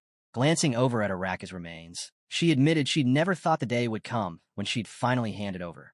Kim Yuan took the weapon, gripping it tightly. Watching him, Shuri realized the sword had finally found its rightful owner and encouraged him to check it out for himself. The blade inside was small and rusted. Approaching Kim Yuan, Shuri glanced at the worn weapon and remarked that it was nothing but low quality. Kim Yuan caught his reflection in the dull metal, and soon after, a window appeared. It revealed the truth. Tosca's sword was a fragment of the very sword Susenu once used to seal away Yamatano Norates. Without wasting time, Kim Yuan stored the blade in his inventory. Things were starting to make more sense now. He was beginning to understand his next steps. If you're unhappy with the reward, you can take it up with the manager, Shuri offered. But Kim Yuan shook his head. No need. This is more than enough. After all, this was just a bonus. The real reward was still waiting. A notification popped up. All his stats had increased by 2, and he'd earned 20,000 points for clearing every test on the first floor. Right after that, alerts confirmed he had received both Tosca's sword and Orochi's 8th heart. Kim Yuan stared at the small heart, feeling the powerful aura radiating from it. Another window opened, explaining that this was one of the 8 hearts Susenu had sealed and divided, packed with immense power. A red crystal floated above Kim Yuan's hands. He knew the deadly poison within the heart couldn't just be extracted through normal means. But if he neutralized it properly, he could create a miracle cure, something even the highest level rankers would chase after. Just then, a bright yellow spiral appeared near his hands. Shuri looked uneasy. I'm not even sure the heart was supposed to be part of the reward, she admitted. But she still congratulated him, pointing out that its value couldn't even be measured in points. As system alerts filled Kim Yuan's view, Shuri leaned in and offered a final piece of advice. Don't use it carelessly. Thanks, Kim Yuan replied. But as he reached toward the floating window, another notification flashed across his screen. Something inside the heart was reacting. Kim Yuan froze as the creature's voice echoed in his mind, complaining of hunger. Suddenly, fog spread across the entire battlefield. Another message appeared. The creature was awakening. Shuri's hand shot to her sword, her face tense. What is this energy? Scanning the fog, Kim Yuan spotted something. The egg wasn't hatching. His pupils narrowed. No, this wasn't about the egg anymore. A pair of glowing eyes glared at them from within the dark fog. Shuri looked up, bewildered. How did something like this make it into the Colosseum? The tower's power should block anything from entering. Kim Yuan rushed over to Shuri as she prepared to attack. Hold on, he said, teeth clenched. Standing beside the creature, Kim Yuan raised a hand. Just give me a second. A notification flashed. The creature had started devouring Orochi's 8th heart. Its pink scales shimmered, now coated in waves of blue mana. Jagged, jutted from its body as dark fog twisted around the fallen boss. Watching the scene unfold, Shuri narrowed her eyes. Is it absorbing the corpse? She wondered aloud. Lowering her gaze, she frowned. This wasn't like anything she'd seen before. Turning to Kim Yuan, she reminded him that Araka's remains were technically his reward. Whatever happens now, it's not my concern anymore, she added. Then, with a glance at the creature, she asked, Is this your ability? A bead of sweat ran down Kim Yuan's face. He hesitated, then nodded. Something like that, he admitted. Honestly, even he wasn't sure what was happening. As the fog thickened, the strange beast, its body a mass of shifting eyes, opened its mouth. Kim Yuan watched closely. You full? He asked. A system message appeared. S-Egg nods, ITS head. Then, to his surprise, S-Egg is singing a song. Black energy rippled out, engulfing the entire Colosseum. Kim Yuan stared in disbelief. For all its terrifying power, the monster behaved more like a child than anything else. The eyes covering its body slowly faded as another message popped up. Egg fell asleep. Curious, Kim Yuan opened his inventory. Only now did he notice movement from the egg. Checking the system tab, he saw the hatching percentage had increased. Shuri stepped closer, her voice calm. Do you understand what just happened? A little, Kim Yuan replied. Shuri gave a faint smile, watching him carefully. At first, she'd suspected he might be a descendant of Sun Wukong, but seeing his recent display of strength, she wasn't so sure anymore. After all, the heavens wouldn't hide something with this much raw power behind an unimpressive name. Reaching out her hand, she made him a promise. Whatever happened here, I won't speak of it. Their eyes met. I'll be praying for you, she said. I hope to hear your name again on the upper floors. Kim Yuan frowned slightly. She had that same habit as the others who said goodbye after a test, like they were sending him off for good. Still, he accepted her handshake. To him, she seemed honest, a strong, straightforward warrior. Maybe a bit naive, but there was no denying her skill. I'm glad we met, he said. Moments later, the Coliseum rankings updated. Kim Yuan was now in first place, having cleared all 20 rounds. Word spread fast. In the city, someone mentioned the news to a friend. Looks like someone just took the top spot on the first floor. The same guy from the tutorial? A Hargan warrior extended his hand. What? You think a monster like Sun Wukong made it in the tower? No idea, his friend replied. All I know is that guy came from some random land, and now he's first in everything. Off to the side, a man in an iron mask smirked. Give him a few decades. He'll be a ranker before long. Meanwhile, fog thickened above the 9th floor labyrinth. Something was clawing its way out from beneath the ground. Back in the trial, Kim Yuan gritted his teeth, holding on with everything he had. A notification appeared. He'd cleared the 9th floor test labyrinth, and with it a new path had opened. As Kim Yuan made his way past towering rocks, a notification chimed. He was receiving a reward for securing first place. Glancing back, he thought about the paths he'd carved through the maze. The goal was just to find a route, but with how many shortcuts he'd created, he figured he might have made things a little too easy for the next challengers. Still, none of that mattered now. What he really needed was the reward from this test. A grin tugged at his lips. It was time to finally collect what he'd been waiting for. Inside the forge, the heat pressed down like a heavy blanket. Kim Yuan stepped up to the table, spotting the familiar figure working away. It's been a month, old man, Kim Yuan said casually. I'm here for my order. Volcaro, the blacksmith, didn't even look up at first. He just kept hammering, his face set in stone. When he finally did glance over, his glare could have burned holes through steel. Still smiling, Kim Yuan took a seat across from him, resting his elbows on the table. A whole month, he repeated with a chuckle. I came for what I left with you. The hammer clashed against the anvil with a sharp ring. Volcaro scowled. Wait your turn, he snapped, returning to his work. Kim Yuan leaned back, watching the old man work. Sweat dripped from his face, but Volcaro looked completely unaffected by the heat. Kim Yuan found himself wondering just how high the man's fire resistance was. Without looking up, Volcaro suddenly asked, Took you 10 days to clear the 9th floor? What were you doing, sightseeing? Still fuming, he glanced over. You sure you even want to take this thing with you? Kim Yuan smirked. By the way, was there really only supposed to be one exit in the maze? Seemed like a few extra paths showed up. Volcaro grunted, shaking his head. I don't do things the normal way, kid. Not my style. His eyes narrowed slightly, as if already thinking about Kim Yuan's next challenge. So, what's the plan for the next test? Kim Yuan laughed softly. I'll tell you when I'm back. Turning away, Volcaro picked up the weapon he'd been working on, a blade made from a strange mix of materials. This thing, worst mana conductivity I've ever worked with, Volcaro muttered. And somehow, it still turned out decent. First time I've ever made a weapon like this.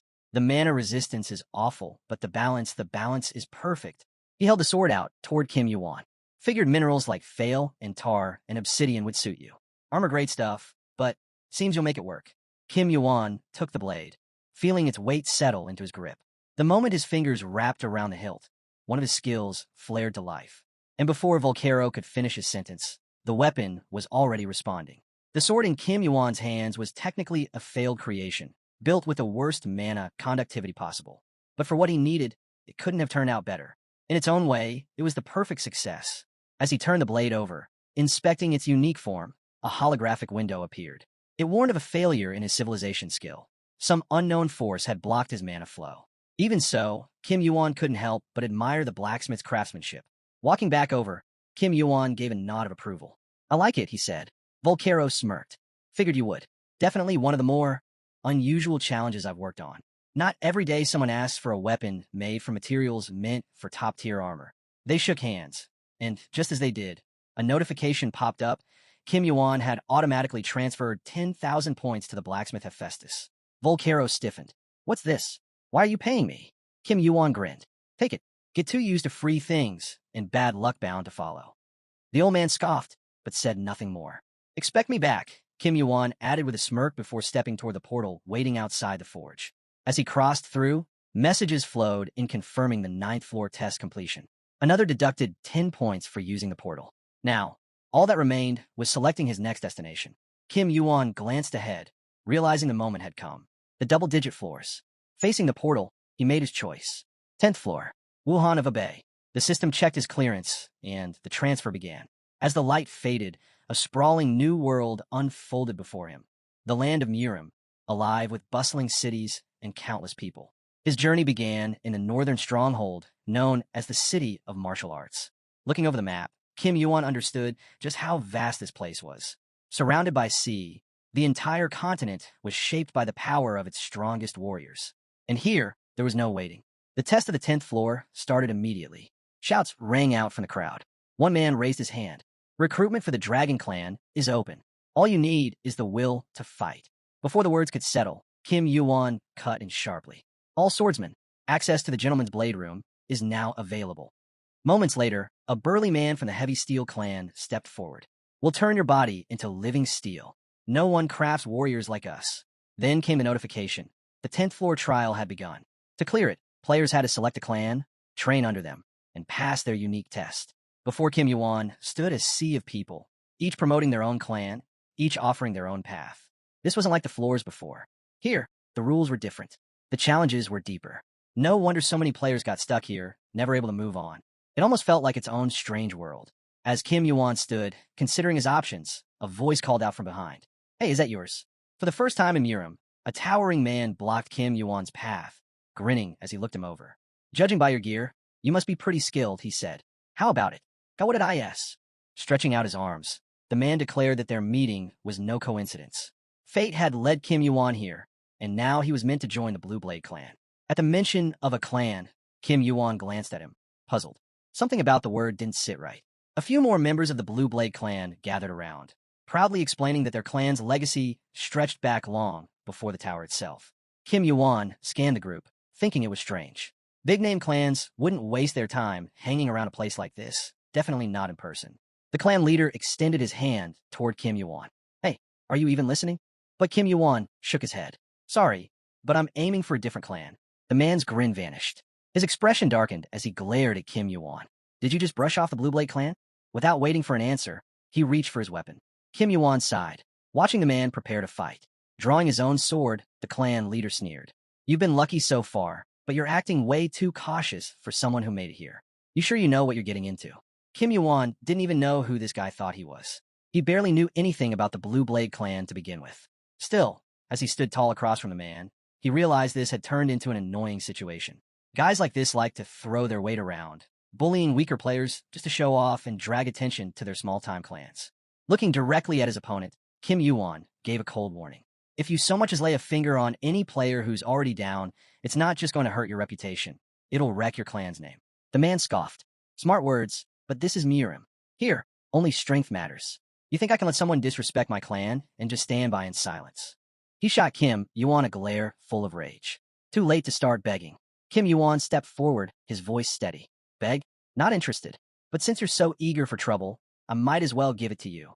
The clan leader raised his sword, facing Kim Yuan head-on. But something shifted. Kim Yuan noticed the man's expression twist into something strange. His face flushed red, sweat pouring down his temples. Whispers rippled through the crowd.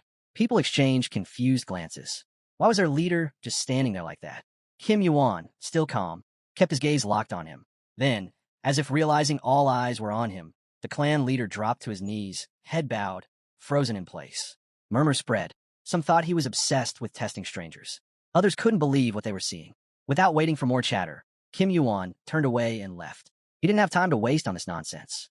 Behind him, the man finally snapped out of his daze, pushing through the crowd, shouting after him with a mix of anger and embarrassment. The humiliation stung, but Kim Yuan wasn't sticking around to hear it. Instead, he focused on what lay ahead. 10 days had passed since he'd arrived on the 10th floor. Now, he was moving at full speed through the day forest. As he dashed forward, a thought crossed his mind. This distance was ridiculous. In just 10 days, he'd already covered over 10,000 li, and there was still more ground ahead. Deep within the forest, Kim Yuan pressed forward, his thoughts heavy. This was turning into a serious problem. In the vast world of Murim, challenges like this never seemed to end. Up ahead, a towering heavenly mountain stretched into the sky, its peaks slicing through the clouds. Standing on a cliff's edge, Kim Yuan surveyed the landscape. With no other way across, there was only one option: keep moving on foot. Setting his sights forward, he clenched his fists. He was close. No time to slow down now. As the sun dipped behind the trees, golden light poured through the forest canopy. Kim Yuan's pace stayed steady and swift. Before long, he entered a wide clearing. Glancing around, he counted roughly 20 others nearby. Each looked capable in their own right, no doubt skilled players. Then, from the shadows, whispers broke out. Low voices questioned his presence, confused about what he was doing standing there in the open. Kim Yuan raised his voice. Relax. I'm not your enemy. Still, the whispers continued, suspicious and restless. They must have realized why he was here. Kim Yuan looked around the gathering darkness. This is the heavenly mountain of the new region, right? Base of the divine demon cult. Figures emerged from the trees, weapons in hand. We know exactly where you are, someone replied coldly. Kim Yuan lifted his head, meeting their stares. This all felt familiar, reminded him of that mess with Jackal. But this was on another level. Ahead, the headquarters of the divine demon cult loomed. Long at odds with the Murim alliance, these were the ones fighting for dominance over Murim itself. Right now, the cult might have been stuck on this mountain, unable to spread their power beyond it. But even so, they were still a force to be reckoned with, one of the top clans under heaven and earth. And now, stepping out to confront him was Kwang Hamuk, pure-blooded, high-ranking, and someone who had already climbed past the 40th floor. Sizing Kim Yuan up, Kwang Hamuk spoke first. Judging by your aura, you're no drifter. The cult members circled around. One called out, "Where are you from? What floor? State your name. If you want to join, prove yourself." The air grew tense as eyes locked on him. Kim Yuan stood tall, looking straight at the crowd. "I'm here for the test of the Heavenly Demon Divine Cult." A notification flashed. The Heavenly Demon Divine Cult's trial begins. From high above, voices drifted through the treetops. It's been ages since anyone dared to challenge the Divine Cult's trial. The members exchanged glances. No one came this far by accident. If Kim Yuan had made it all the way here, then he had to know why so many avoided this place. Staring at Kwang Hamuk back, Kim Yuan spoke clearly. The success rate is practically zero. That's why no one comes. Kwang Hamuk turned, his gaze sharp and unshaken. "Wrong," he said. "It's not just low. It's impossible." All eyes shifted back to Kim Yuan. They explained to Kim Yuan that not a single player had ever passed the test of the Heavenly Demon Divine Cult. Over time, it became an unspoken rule across these lands. No one even attempted it anymore. Hearing this, Kim Yuan thought to himself that joining this clan was practically impossible unless you were from the higher floors. Still, no matter how strong this cult once was, it made sense their authority had started to slip. The clan leader called out to Kim Yuan, gesturing for him to follow. As Kim Yuan stepped forward, a notification appeared. He was now entering the cult's disposition. Another message followed. He was actively resisting its influence. Eyes were on him as he moved forward.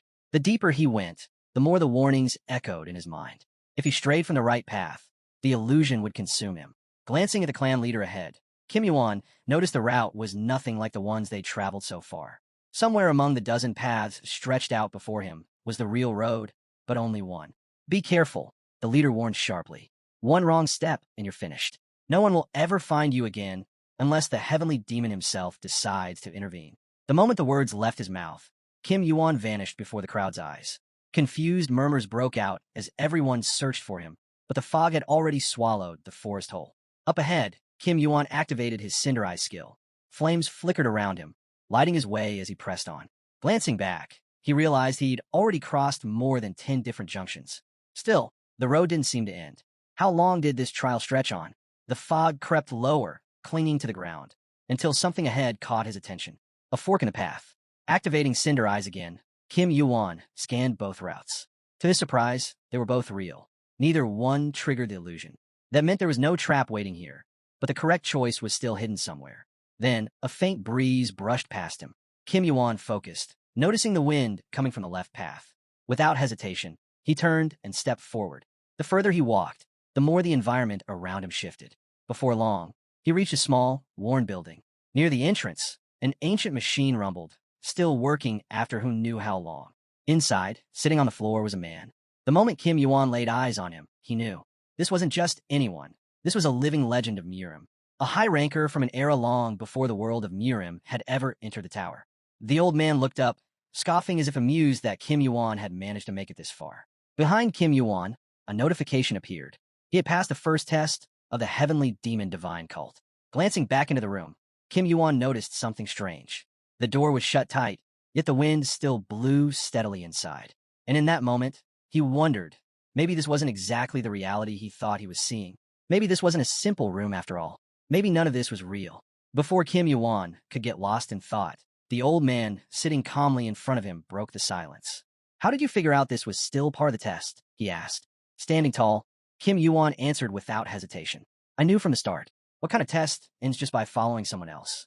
It made sense you'd been watching me the moment I entered the disposition." The old man chuckled softly, his gaze never leaving the floor. Impressive. Not many can find their own way like that. Suddenly, the space around them shifted. Everything cleared in an instant, and a flash of bright blue light filled Kim Yuan's vision. Moving forward, he felt the tension ease from his body. He had passed, but as he wiped the sweat from his brow, a thought lingered. There was no system notification confirming the result. Maybe even the old man's question had been part of the trial. Pushing through a thick patch of trees, Kim Yuan muttered to himself, "I can already tell this place is going to drain me dry trying to keep up with it." In the distance, pigs roamed freely in what looked like a quiet village. For all the rumors about demons lurking within the divine cult of the heavenly demon, this felt laughably ordinary. Then a voice called out. Kwang Hamuk stood there, his sharp grin returning. "What are you doing here? How'd you end up all the way out here?" Kim Yuan glanced back and shrugged. He wasn't about to waste energy explaining everything that had happened after meeting the so-called heavenly demon. "Finish the first part," he replied simply. Kwang Hamuk scanned the area, realization sinking in. "You made it through the disposition? By yourself? Faster than the rest of us. And we know the route." But before Kwang Hamuk could dwell on it, Kim Yuan kept moving. "I'm exhausted. Let's get going. Surely the divine cult of the heavenly demon offers a place to sleep, right?" One of the cult members whispered behind them. "I've never heard of an outsider passing the disposition." Even Kwang Hamuk admitted it. "Took me 50 years to learn that path," he said through gritted teeth. A while later, Kim Yuan finally had a bucket of water in front of him. He splashed his face, then sank into a large wooden basin, letting out a long breath. Gazing at the nearby walls, he couldn't help but think that if these tests weren't so brutal, there'd probably be lines of people eager to join, eager to stand here watching the same dawn and touching power from other worlds. Dunking his head under the water, his thoughts drifted back to that stubborn old man. Whatever his reason was, Kim Yuan figured it wasn't without purpose. Just then, a holographic panel lit up nearby, displaying the familiar shape of the egg. No one else seemed to know what was hidden within this place. But Kim Yuan was sure of one thing. Everything he was working toward wasn't for nothing. His eyes locked on the panel. Kim Yuan was surprised to feel the egg shifting in his hands, warmth pulsing from within. Even without the full power of the heavenly demon divine cult awakening on this floor, the egg hadn't stayed still for a moment. Sitting back, Kim Yuan realized the truth. On the 10th floor, the only thing truly worth doing was taking on the trial of the heavenly demon divine cult. Out in the clearing, cult members murmured among themselves. Someone mentioned the rumors that the test's difficulty was sky high, nearly impossible to clear, but the rewards were beyond imagination. Thinking back on the old man, Kim Yuan understood that the heavenly demon had first appeared during the earliest days of this war, long before the creation of the mainspring. That meant there was no way to find any recorded information about him. With his head lowered, Kim Yuan thought quietly to himself. In the end, there was only one path left. He'd have to meet the heavenly demon face to face. Nearby, a participant broke the silence, asking, "If we're talking about Mirim, doesn't the Great War sound tempting?" Another man, standing next to a knight, responded, "Even the smallest temple from the strongest sex has a shot at earning the greatest martial arts manuals." The knight nodded. "Sure, the rewards are great, but victory only comes through hard work." They all stood there in thought until someone suddenly asked, "Anyone here ever managed to make it through the Mirim War without winning a single fight?" Silence. Then a man turned to Kim Yuan. "Are you really about to throw yourself into all this trouble?" Kim Yuan's eyes narrowed, his gaze sharp and unwavering. As his questioner rambled on about the reasons this whole competition even started, others chimed in, bitter and frustrated, demanding to know who had even launched this war in the first place. One of them barked back, "Nobody asked you to rush to the next floor either." Frustration filled the air. Voices rose, arguments flared, and through it all, Kim Yuan just smiled. With his personality, there was no way he could accept missing out on the great mirror more. Leaning back, he let himself sink into the water again, his mind turning over the mysteries of this place. No one really knew what secrets it held, but he was sure his efforts wouldn't go to waste. His eyes drifted back to the egg, which hadn't stopped moving since he arrived on these lands a month ago. It felt like just yesterday he'd been holding it during his early days clearing the first floor. Back then, he'd even fallen asleep with it beside him, and now it had grown several times larger. What really caught his attention was the pattern etched into its shell, a mark of an external god. After it consumed Orokus remains, Kim Yuan had no more doubts. This was the egg of an external god. But what would hatch from it? That was impossible to predict. External gods had no fixed form. They were incomprehensible beings, taking shape from the emotions of whoever beheld them. Fear, awe, despair, whatever you felt they became. Clutching the egg, Kim Yuan thought of the people he'd left behind. If they were here now, they'd probably have endless theories about it. Closing his eyes, a quiet thought drifted through his mind. Should I really let whatever's inside this egg live? Just then, something shifted. Kim Yuan's eyes snapped open as a notification flashed across the panel. The egg is nodding. Without a second thought, he leapt from the bed. It hit him immediately. Right when he'd been debating whether to keep the egg alive, it reacted. So it had been listening the whole time, just ignoring everything else. Curious, he peered into the egg, wondering if this was really happening. He tried activating his power. Sorry in advance, he muttered. The panel lit up again. The egg is afraid. Before he could stop himself, Yuan attacked. The egg's terrified scream echoed through the panel. Frustrated, he collapsed back onto the bed, fists clenched. Still, the panel showed the same thing. The egg is cowering. No matter what he did, it kept shrinking back.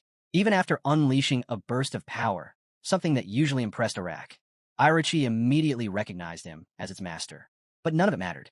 Weapon lowered, Yuan sat there, trying to figure it out. Was something stopping him from hurting the egg? Or was it just him? In the end, all he could do was sit and watch. Deciding to try something else, he dunked the egg into water. The panel's response came quickly. The egg feels warm. Later, sitting in a barrel with the egg floating nearby, Kim Yuan asked, "You like that?" The egg gave a small nod. Blinking at the panel, Yuan stared. Now the egg was responding. Before he could say much else, another notification popped up. The egg is falling asleep. He glanced at it and chuckled. Come on, I was still talking. But the egg was already out, slipping back into sleep after just a few words. Leaning back, Kim Yuan's gaze drifted. His thoughts spiraled, trying to connect the dots between the outer god and the divine cult of the heavenly demon. Did I just walk right into the tiger's den? He muttered. Morning arrived. Inside a towering building, 4 figures sat around a table. It was time for the 4 heavenly lords to meet. The air buzzed with tension as someone finally spoke. Today's topic, it's a bit unexpected. Lord Spear leaned forward. A challenger has appeared. First one in 30 years. Across from him, Beale gave a sharp look. 34, actually. Whispers circled. Who's this Kim Yuan? Lord Da placed his hand on the table. Even here on Heavenly Mountain, we can't just ignore what's happening in the tower. Lord Sword scanned the room, his glare sharp as steel. Someone give us a proper report. They told him everything. This same Kim Yuan, the nobody from the tutorial, was tearing through the tower, turning every floor upside down. Lord Sword raised an eyebrow. That's hard to believe, but the records didn't lie. And this wasn't something they could just speculate about. Lord Spear lifted his hand as the floor was given to him. Without a word, he stood and stepped forward. Outside, an entire army had gathered, standing at attention, eyes locked on the legendary figures inside. As the door swung open, everyone turned. Someone new had just arrived. Inside the hall, the lords exchanged glances. There was no mistaking it. This was the infamous Kim Yuan standing before them. As he stepped into the room, his robes swayed with the breeze. Whispers rippled through the crowd.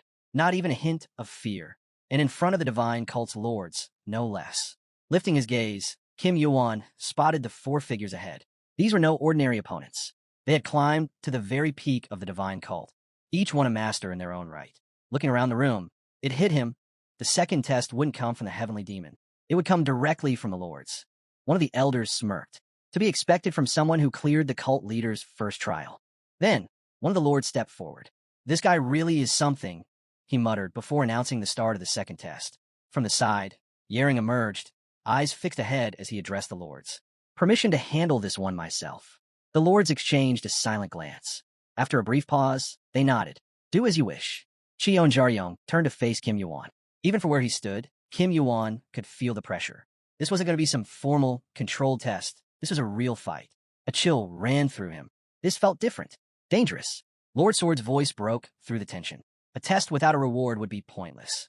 Then came the offer, a scarlet bloody pill, one of the rarest and most powerful medicines available. Cheon Jaryong smirked. So how'd you pull it off? Kim Yuan grinned back, hand drifting toward his weapon. Guess we'll find out. The panel lit up. Test accepted. Cheon Jaryong lunged forward. Another notification blinked across the panel. Some restrictions were lifting, penalties reduced. All Kim Yuan had to do was win and claim his prize. The reward flashed across the screen. Scarlet bloody pill, crimson red blood pill. Facing his opponent, Kim Yuan calmly unsheathed his sword. His eyes locked on Cheon Jaryong as he mentally calculated the gap between them. With the penalties lowered to the equivalent of the 30th floor and the difficulty bumped to a 10th floor extreme challenge, this wasn't going to be easy. Glancing back at the lords observing from afar, Kim Yuan thought, if the heavenly lords are watching me like this, then this is the will of the heavenly demon himself. He tightened his grip on the sword, preparing for the clash. But before they moved, Cheon Jaryong spoke. Is your name really Kim Yuan? Pointing his blade at him, Cheon Jaryong sneered. So you're the one who passed the heavenly demon's trial. I don't see what made you so special. Kim Yuan met his gaze, steady and cold. Considering how much you're running your mouth, I'd say you're the one still waiting for recognition. Rolling up his sleeves, Kim Yuan smirked. Cheon Jaryong's expression darkened, his teeth gritted in anger.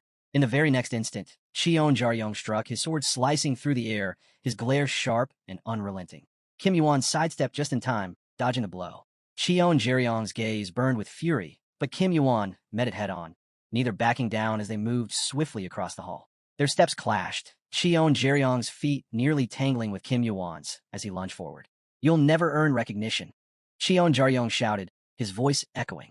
He sneered, declaring that he'd dedicated his entire life to the divine cult. Every ounce of him had gone into passing the origin test, and ever since, he'd risked everything climbing the tower, dreaming of restoring his clan's name. Years spent studying, training, and pushing himself to the limit, and still recognition never came. And now he couldn't understand how this guy had earned it. Why you? He roared as he swung again, the force of his strike growing more violent. But Kim Yuan just smirked. You're not some lost kid anymore. In a flash, his sword was out. Metal clashed as their blades met.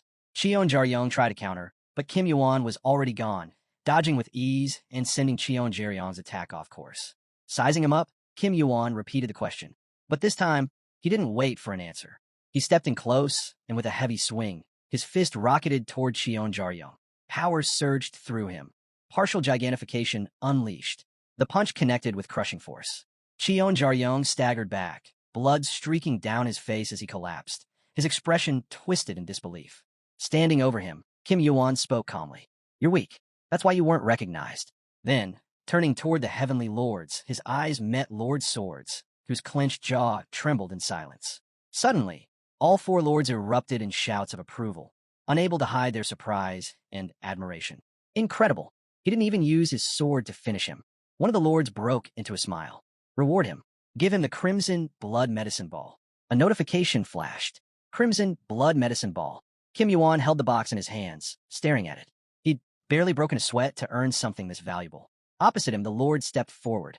Do you even realize what that pill is worth? Players on the 10th floor wouldn't be allowed within arm's reach of something like this.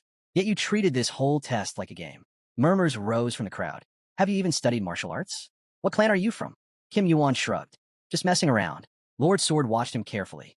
Then let me explain the next test. Bom stepped in front of Kim Yuan, his voice steady. I'll be handling the next round. It's simple. You just need to withstand 3 of my techniques. He paused, making sure the gravity of it was clear. This isn't some ordinary spar. In 3 months, you'll face it. Prepare whatever you need, medicines, techniques, because you're going to need them. Facing the heavenly lord, Kim Yuan knew exactly who stood before him. Though considered the 4 lords, when it came to pure strength, this man was every bit their equal. As Kim Yuan stood before them, one thought kept circling in his mind. This wasn't just any test. With penalties stacked against him and a battle against a ranker on the line, it felt like they were doing everything possible to make sure no one passed. Still, without hesitation, Kim Yuan spoke up. I'm ready. Let's start now. The room fell silent. Shock rippled through the crowd. One of the lords cut in immediately. You realize you're challenging a ranker?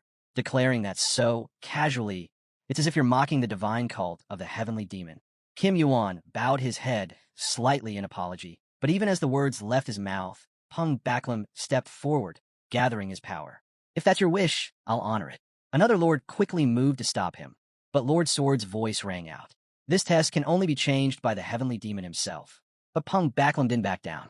3 months, he declared. Prepare yourself. Hearing this, Kim Yuan realized there was no way around it. Nothing was changing.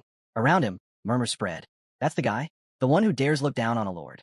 Ignoring the whispers, Kim Yuan moved forward. Sweat dried from his face as the voices around him faded into the background. Then Lord Sword approached.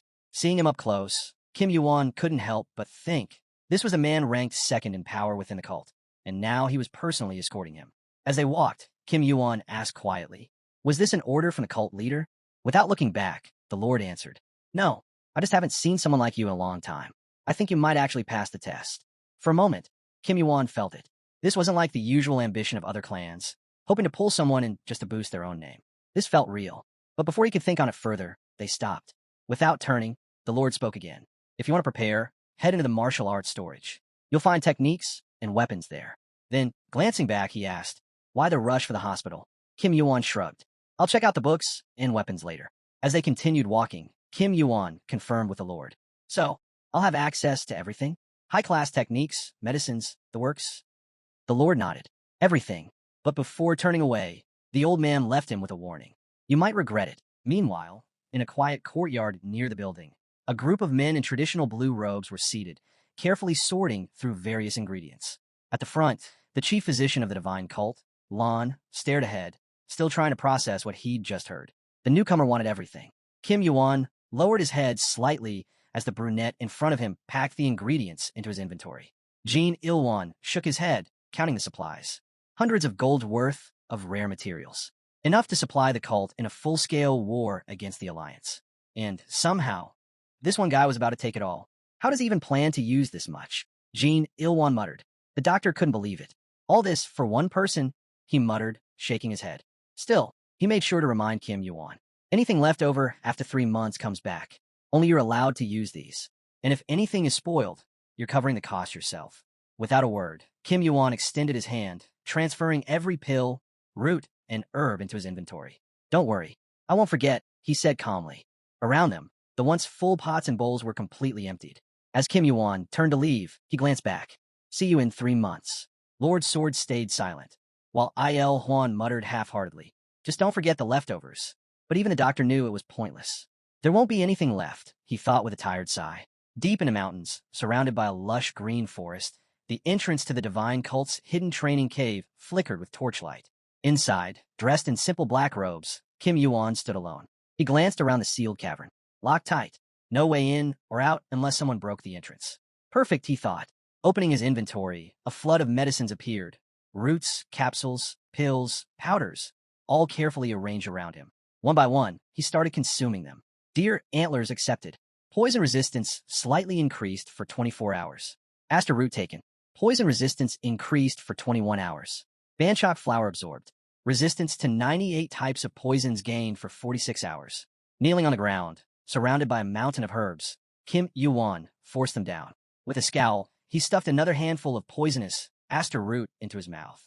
"This is ridiculous," he grumbled. "I'd rather take a sword to the gut than choke down another bite." Holding his stomach, he groaned. Some of these mixtures were barely safe. Poisonous, aster root, but not deadly. Mostly just sharp, stabbing colic. "All for me, huh?" he muttered sarcastically. Finally, he reached for something different. A small red stone, glowing with faint golden lightning. Orokus' 8th heart. This was no ordinary artifact. Sealed and split by Susenu himself, it pulsed with an intense, deadly poison. Holding it in his palm, Kim Yuan smirked. And here I was, wondering where I'd find enough medicine to handle this. Who'd have thought it'd work out so well? Just as he prepared to use it, the system flashed a warning. Unknown egg is opening its mouth. Blinking, Kim Yuan glanced over at the display. "Oh, you gotta be kidding me. You better not be thinking about eating this." The image of the purple egg appeared, and he could almost picture it trying to swallow the Oroki heart hole. Scoffing, he muttered, "One more stunt like that, and I'm turning you into breakfast." Immediately, the system pinged. The egg is terrified. Moments later, the egg is now sleeping. Shaking his head, Kim Yuan leaned back into the grass, surrounded by the remains of half-devoured herbs. Yeah, back to work. The system updated again. Orokus' 8th heart accepted, and then came the next alert. The moment the poison began to spread, Kim Yuan's eyes snapped open. He could feel it coursing through his veins, flooding his body like a thick, burning mist. The world around him seemed tinted pink, as if a red haze had settled over his vision. A system message appeared. Orochi's poison spreads throughout your body. Another notification followed. Poison resistance increased by 1. And again, mana increased by 1. Coughing hard, Kim Yuan covered his mouth. Purple and pink spots blurred his sight.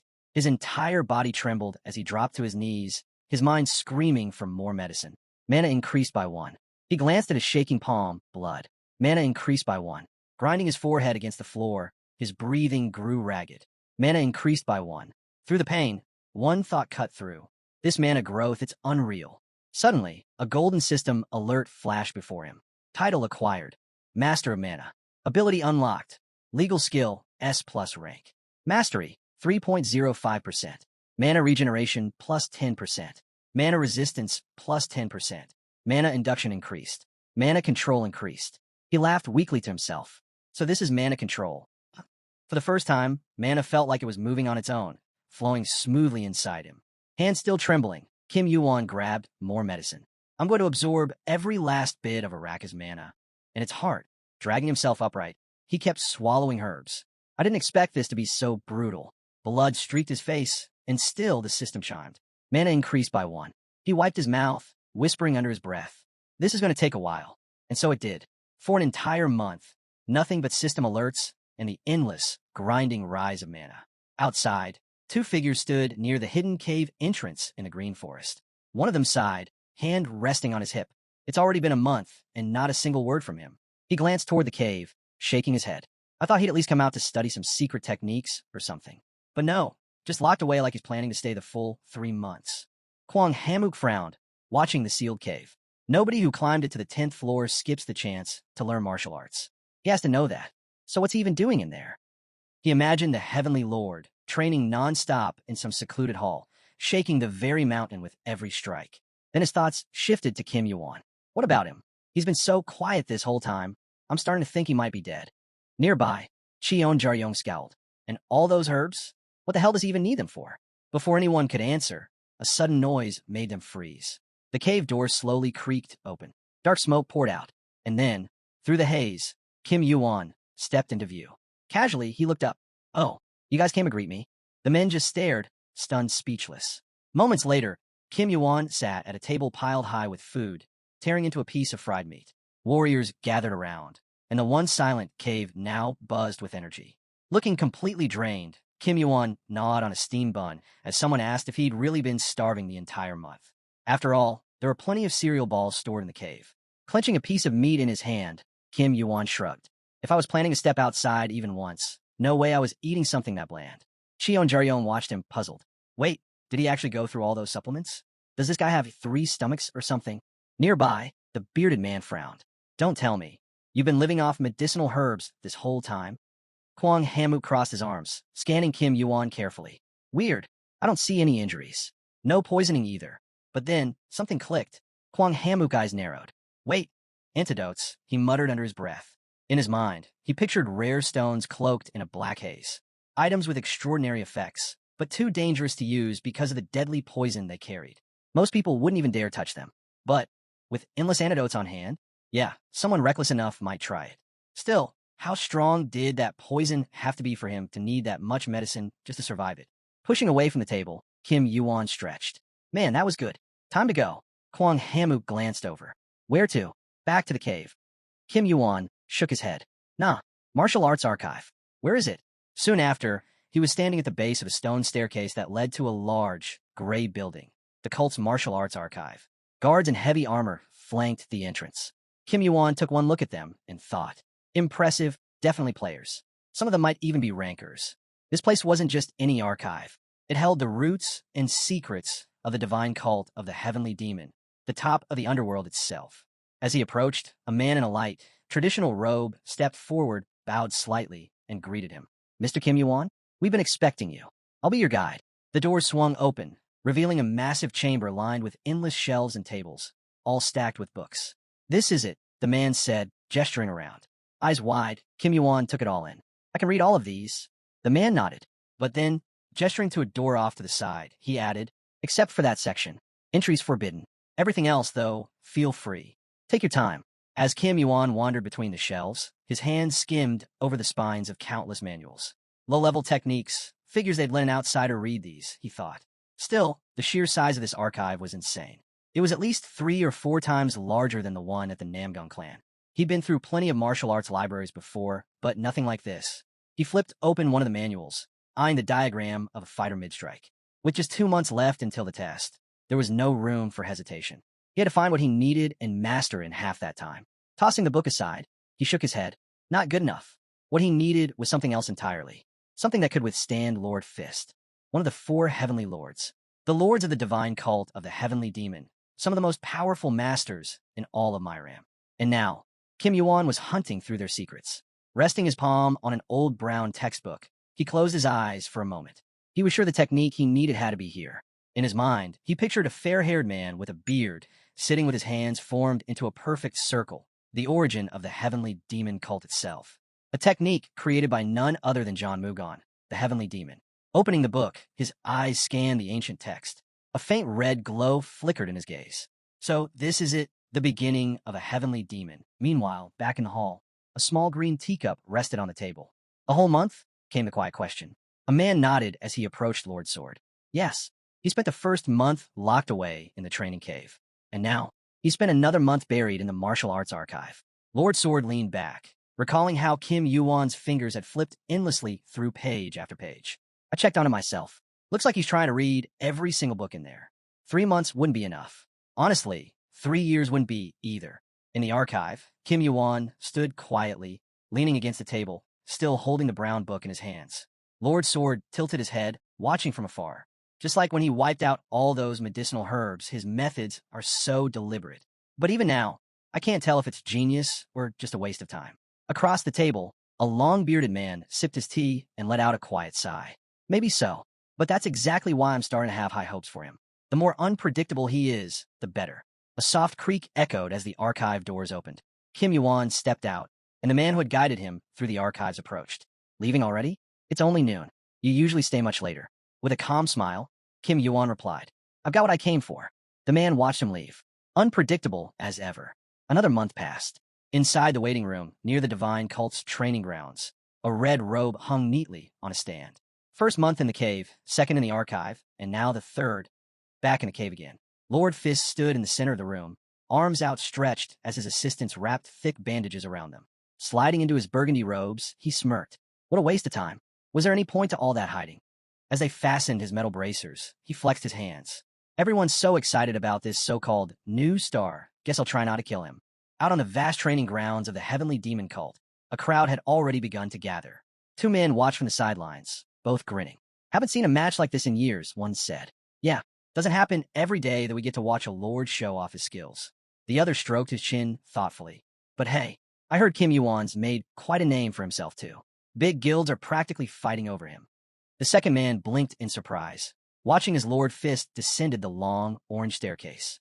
As he approached the arena, whispers rippled through the stands. That's really Lord Fist. I've never seen him in person before. The pressure, it's unreal. Lord Fist's gaze swept over the crowd, his expression dark. The cult has gotten weak, just a bunch of rookies, he muttered under his breath. Stopping halfway down the stairs, he suddenly raised his voice, his roar shaking the entire arena. Silence. The crowd fell quiet in an instant. With a glare sharp enough to cut steel, flames seemed to burn in his eyes. This is not some sparring match. This is a test from the heavenly demon himself. Show some respect. With that, he stepped on his sandy platform. Across the field, a heavy door creaked open. Kim Yuan appeared, a flowing red cape draped over his shoulders. Scanning the crowd, he raised an eyebrow. What's with the mood? Why so serious? Someone called back from the sidelines. You're late. Kim Yuan smirked, gripping his sword. I'm right on time. Besides, isn't the main character supposed to show up last? Another voice shot back. Still the same clown. At the center of the field, Lord Fist raised a hand, blue lightning crackling around his clenched fist. Enough talking. Let's get straight to it. I'm curious how strong you've gotten in 3 months. A system notification flashed. Second trial of the heavenly demon divine cult has begun. Kim Yuan steadied his sword and muttered under his breath. You're going to regret giving me that time. The system updated. Objective. Avoid or block 3 techniques from Lord Peng Bakelins. Lord Fist raised his arms, his body glowing blue, white lightning sparking wildly as his energy surged. With a roar, he lunged forward. First technique. Kim Yuan barely managed to react. The air exploded as stones shattered and debris flew in all directions.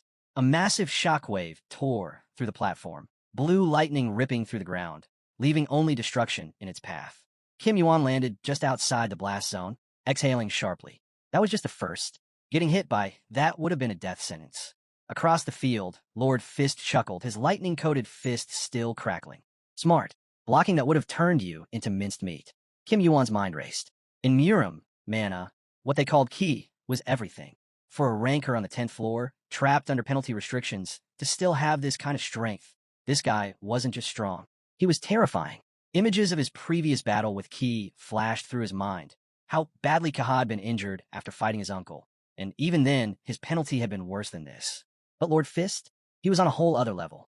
Across the arena, Lord Fist brought his hands together, blue lights swirling between his palms. What now? The system pinged.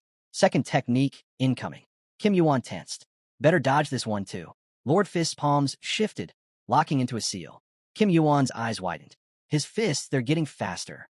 Suddenly, the space around them began to twist. Power surged around Lord Fist, lightning and white flashes spinning wildly as he extended his arm. 100-step Thunder Fist. Kim Yuan clenched his teeth, activating his cinder eyes and triggering battle prediction.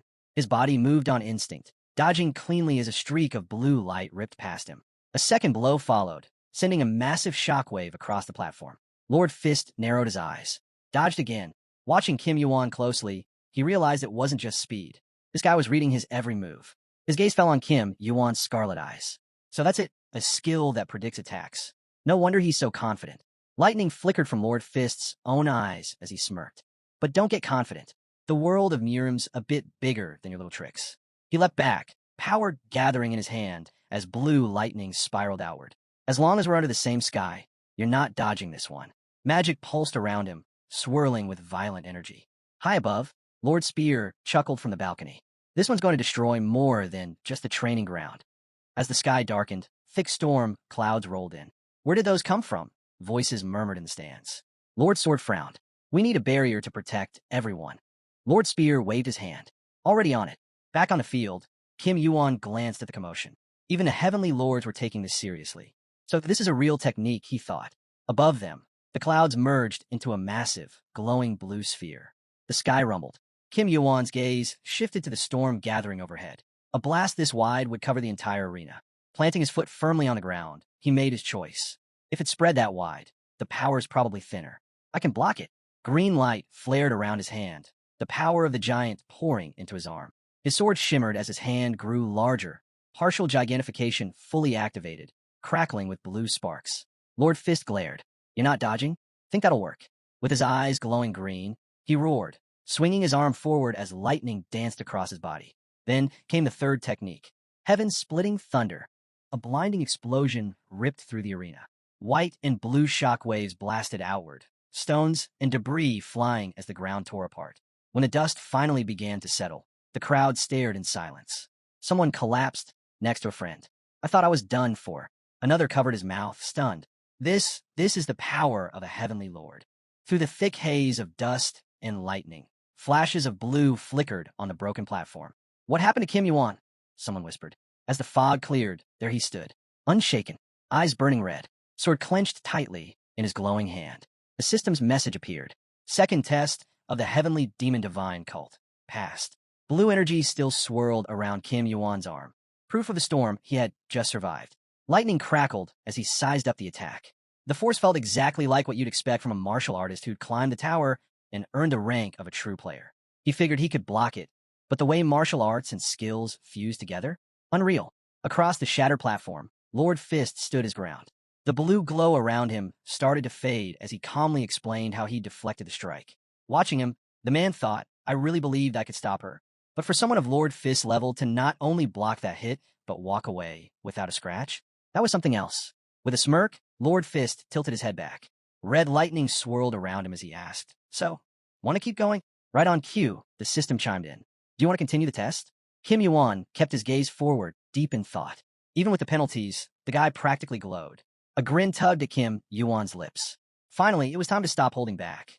Gripping his sword, now wrapped in a pale white haze. Kim Yuan stepped up. Yeah, this is exactly what I wanted. Lord Fist narrowed his eyes. Where did you learn the heavenly demon beginning technique? Sparks lit up around Kim Yuan, his entire figure crackling with stray bursts of energy. That, please, this barely counts as the start of it. It's just an incomplete shield. From the sidelines, someone let out a shocked gasp. Wait, didn't he spend a whole month in the library? Don't tell me. He actually found it. Even Lord Fist seemed rattled. Lord Sword watched carefully. This was no ordinary skill. It was the foundation of the heavenly demon origin, a raw form of materialized mana. Even when unstable, if it could manifest at all, it meant the beginning of something terrifying. Just how far can Kim Yuan go? Light pulsed from Kim Yuan's body, his cloak curling in smoke-tiny waves. With his opponent standing motionless, he shrugged.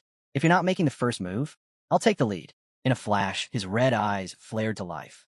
Blue lightning surged as Lord Fist raised his elbow, a sharp burst of light flaring from the motion. Kim Yuan was already there, sword poised and ready. At least it's working, Kim Yuan thought. If this were the real heavenly demon origin, I might even be able to overpower him. Bolts of lightning tore through the arena, and the aftermath of the clash lit up the Eskine. System, you have blocked the Fist Lord Peng Bakelim's 47th attack. Lord Fist clenched his jaw, lightning sparking wildly from his hands. Damn it, it's just a shield. But fighting against a heavenly demon technique? This isn't normal. With another furious punch, he sent shockwaves echoing through the air, only for Kim Yuan to meet it head-on. Something fell off. Lord Fist realized the incomplete technique was starting to lose steam. Holding his ground, Kim Yuan blocked the strike. So now we're getting serious? He said, steady and calm. Didn't expect to hear that in a fight between a player and a ranker, Kim Yuan added, his voice almost amused. The next blow was massive, a colossal fist slamming straight into Kim Yuan's black sword. The explosion of force hurled them apart, the clash leaving a blinding white trail across the battlefield. System, you have blocked the Fist Lord Peng Bakelim's 59th attack. Kim Yuan glanced at his palm, dusting it off. Breathing heavily, Kim Yuan steadied himself, his red eyes locked forward. That strength, it's insane. Little by little, his rhythm returned. But he couldn't tell. Was Lord Fist adapting to the heavenly demon beginning technique? Or was the technique itself starting to lose its edge? Both fighters rose to their feet. Lord Fist scoffed. My 59th technique? Pathetic. Golden lightning sparked in his eyes as he clenched his jaw, frustration building. This won't drag on much longer. You feel it too, don't you?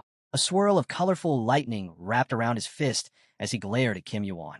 Without hesitation, Kim Yuan activated Gigantfication. His arm expanded, turning massive and green. The penalty's climbing fast, he thought. Better make this count. System, Giant's power detected. Low endurance. Partial Gigantfication activated. They clashed again. Fists and blades collided in an eruption of sparks, lightning, and flashes of red. 3 glowing blue orbs of mana formed above them, the aftermath of the ball of Mana Blast. As the light faded, Lord Fist wiped blood from his mouth, his expression unshaken. He raised his fist, blue magic pulsing around it, ready to keep going. Explosions lit up the arena. Smoke, dust, and shattered stone rained down. Lord Fist narrowed his gaze. For someone who just hit the 10th floor to fight me evenly, even half-mastering the heavenly demon technique, he's completely insane. Grinning, Lord Fist raised his hand. Another explosion rocked the ground as blue lightning tore through the air. Maybe I'm crazy too, he thought. But damn, this fight is good. With his arms outstretched, his robes whipping in the wind, Lord Fist shouted, "Come on, what are you waiting for?" Kim Yuan stood motionless in the storm of attacks, fists slamming all around him. He cursed under his breath as his feet skidded across the platform. What's the matter? Lord Fist roared. Where's all that confidence now? Then came the swing, a fist glowing so bright it nearly blinded him. The impact hurled Kim Yuan across the field like a rag doll. System, you have blocked the Fist Lord Peng Bakelim's 89th attack. Blood trickled down Kim Yuan's face. He dodged another strike by a hair, the next fist missing him by inches. Lord Fist smirked, watching him closely. Finally, now you're starting to enjoy yourself. But Kim Yuan wasn't smiling. The heavenly demon's origin is running out. One mistake, and I'm finished. No, Kim Yuan muttered back. Not exactly having a blast here. His sword swung out, knocking back Lord Fist's punch. Don't start getting weak on me now. Lord Fist barked. That's not how you open this fight. Punches flew at him like a storm. What's the plan? Still just dodging? Lord Fist taunted, his fists relentless. Kim Yuan ducked low, weaving through the attacks. This won't work. Dragging this out is just making things worse. He glanced up, eyes burning red. If I could just get close. If I could make him stop for even a second. Power surged through his arm as he prepared to move. From the power of gigantification, Kim Yuan caught Lord Fist's punch mid-air, gripping it with his enlarged hand. System, concentrate all giant's power into your right hand. His feet scraped across the ground as he struggled to hold his position. Just one opening, he thought. That's all I need. System, strength points temporarily converted into endurance points. Cracks split the earth beneath them. Bright flashes of gold and blinding light pulsed outward as the two warriors clashed. Kim Yuan focused everything into that single moment. Just 1 second, veins bulged along his massive arm as he locked Lord Fist in place. Eyes wide, Lord Fist stared in disbelief. He stopped my attack from this close.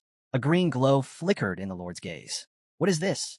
But then, his focus snapped to something even more alarming, the sword. While holding Lord Fist at bay with one hand, Kim Yuan raised the black sword with the other and slashed clean across his opponent's chest, leaving a streak of light in the air. Lord Fist staggered back, stunned. A deep horizontal cut stretched across his chest, dark smoke rising from his wounded hand. Breathing hard, Kim Yuan lowered his arm, which slowly shrank back to normal. Lord Fist touched the wound, staring at the blood staining his palm. This is absurd. Bleeding in a match against a player? Then it hit him. No, I left myself open.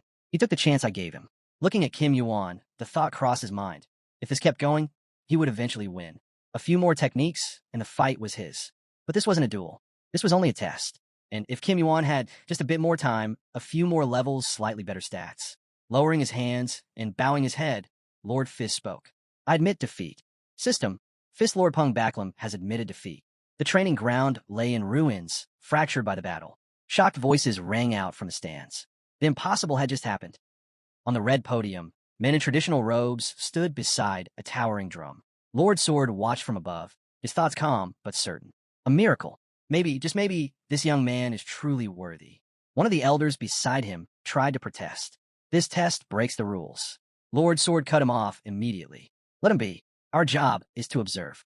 As Kim Yuan and Lord Fist left the training grounds, the elder turned away, adding softly, the heavenly demon himself is watching now. System, you have perfectly cleared the second test of the heavenly demon cult. Kim Yuan exhaled slowly, his red cloak billowing in the wind. Reward obtained. Heavenly demon spirit skill. Elsewhere, in a spacious hall lined with shelves and wide windows, a quiet question broke the silence.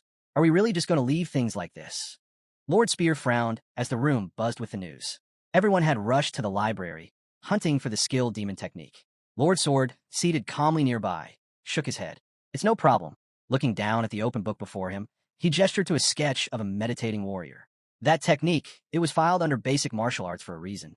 Unlike ordinary breathing or meditation techniques, this was something entirely different. The elder glanced around and asked, how many people do you think could pick out the right technique from a pile of similar ones just by reading, let alone master it properly? Standing nearby in golden robes, Lord Dow nodded. So finding it and learning it was part of the test itself. Exactly, Lord Sword agreed. That's why Pung Baklam has nothing to feel ashamed about. Off to the side, Lord Fist sat casually with his leg crossed, his gaze fixed ahead. Who would have thought he'd managed to find and learn the heavenly demon technique in just 3 months? He said with a grin. Should I really be embarrassed by that? The other lords frowned, exchanging puzzled looks as Lord Fist chuckled to himself. Clenching his fist, his mind replayed the fight. Kim Yuan's relentless drive. That sharp eye, always searching for a way to strike back. In that situation, he found his moment and took it. One day, that kid's going to be a top ranker, Lord Fist said, smiling to himself. Maybe even stronger than the cult leader someday. Lord Dow folded his arms. Careful. Saying things like that borders on blasphemy. Lord Spear smirked. Honestly, looking at you right now, no one would guess you were the one who lost. Lying back on the bench, Lord Fist waved them off. Why don't you two go fight him next? You realize what an honor it is to spar with someone who could lead the cult someday. Enough noise, one of them shot back. Meanwhile, Lord Sword watched in silence, already thinking ahead. Soon, the leader himself will have to face him. The final test is coming. Back in his room, Kim Yuan lay on the bed, staring at the ceiling. Arcane power, 98, still not at 3 digits. What a shame, he thought, eyeing his bandaged hand. Images flashed in his mind, his sword slicing across Pung Baklam's chest, the blood on his opponent's palm, the weight of that final blow. If Lord Fist hadn't admitted defeat, I wouldn't have lasted. Not a chance. Even with gigantification holding him back, Kim Yuan knew the gap was clear. It wasn't just about raw power anymore. Fighting rancors took something else. But he sat up sharply, shaking the doubt from his head. No matter. I passed the second test. That's what matters. He flexed his hand, testing the bandages. 2 days. That should be enough for this to heal, he muttered. His mind drifted to the healer, who had scolded him loudly while wrapping his wounds, annoyed that Kim Yuan had raided all the medicine supplies. But Kim Yuan had just grinned. That's why I'm thankful. Good thing I heal fast, he thought. Otherwise, I'd never hear the end of it. A green notification hovered before him. Heavenly Demon's Spirit. Cult-exclusive technique created by the Heavenly Demon Mugon. Grants dominance over lower ranks. Rank? A. Mastery, 0.33%. Soul-splitting effect allows creation of a clone. Strength scales with mana investment. Anyway, Kim Yuan exhaled, reading the details. Kim Yuan sat on the bed, staring at the glowing green window in front of him. So, I actually earned this skill myself, he thought. Not some handout or reward. Not bad at all. Even most rankers wouldn't part with a class skill like this. And now came the final test. The one Mugon himself had refined to perfection. This time, it wouldn't be like the first test with some illusion. No, this would be face-to-face. A knock sounded at the door. Mr. Kim Yuan, are you there? Someone called out. The Heavenly Demon is summoning you. Evening draped over the ancient building, its traditional rooftops glowing faintly under the twilight. 2 figures climbed the wide stone steps leading toward the towering palace of the Heavenly Demon cult's leader. Stopping at the entrance, the man escorting Kim Yuan bowed politely. The head has ordered that you enter alone. Kim Yuan nodded and stepped through the threshold. Inside, the massive hall was shrouded in darkness and swirling black smoke. What is this place? Kim Yuan wondered as his eyes scanned the room. I can't even sense his presence. Not yet, anyway. System. Egg bears its fangs. Kim Yuan blinked, caught off guard by the strange notification. Ahead, a faint glow appeared, a purple swirl rising from the shadows at the base of the staircase. At the top, seated upon a grand throne wrapped in black mist, was a man draped in red robes. The air around him shimmered, his violet eyes glowing from within the haze. The skilled demon, Cheon Mujin himself. So, here you are, Cheon Mujin said from his throne. Kim Yuan stopped at the steps and gave a respectful bow. I was told you summoned me. That's right, Cheon Mujin replied smoothly. Tell me, how's your hand? Kim Yuan held up his bandaged arm. Before he could speak, his black sword pulsed with a dark purple aura. System, Midnight Steel effect activated. Nighttime detected. Wound recovery increased by 102%. Cheon Mujin's glowing eyes narrowed as he let out a low chuckle. Now that's a fine sword. I wouldn't mind taking it off your hands. Kim Yuan clenched his fists and held his ground. Still obsessed with swords, he thought. Looking directly at Cheon Mujin, he added, that's not happening. I've got someone who'd kill me if I didn't keep this weapon safe. Near the throne, Kim Yuan noticed a table with a sealed vessel resting on top. Cheon Mujin gestured toward Kim Yuan's sword. Was that one forged by Heist? If so, I suppose you have a right to talk like that. You know him? Kim Yuan asked, surprised. Not personally, Cheon Mujin replied. His hand flickered with purple energy. But I've tested a few of his creations before. Then, with a sharp tone, Cheon Mujin waved it off. Enough talk. He rose from the throne, the dark mist swirling thicker around him. It's time for your final test. Wait, right now? Kim Yuan asked, blinking in surprise. He motioned toward his injured hand. With this? Are you serious? You did just say you were fine, didn't you? Cheon Mujin said with a smirk. Moving's not the problem, Kim Yuan admitted. But fighting? That's another story. Cheon Mujin's figure blurred inside the deepening fog. Doesn't matter, he said. You won't be needing that hand anyway. The room darkened as the mist grew heavier, curling around them both. Kim Yuan couldn't believe it. This is insane, he thought. He'd wanted to enter the final test in peak condition, but now here he was dragged into it while still recovering. Peering into the dense fog ahead, his red eyes flickered to life. That's when it hit him. An user barrier? Confused, he glanced around. Why isn't it fading? Moving cautiously through the mist-filled chamber, Kim Yuan noticed how different this felt from before. Something stronger, harder to grasp. Then came the unsettling feeling. Something was pressing down on him. System. Cinder Eyes tries TO, resist Requiem barrier. Resistance failed. Coughing, Kim Yuan stumbled, struggling to clear his head. If this keeps up, I might actually pass out. Before he could gather himself, a cold hand Kim Yuan him forward by the cloak.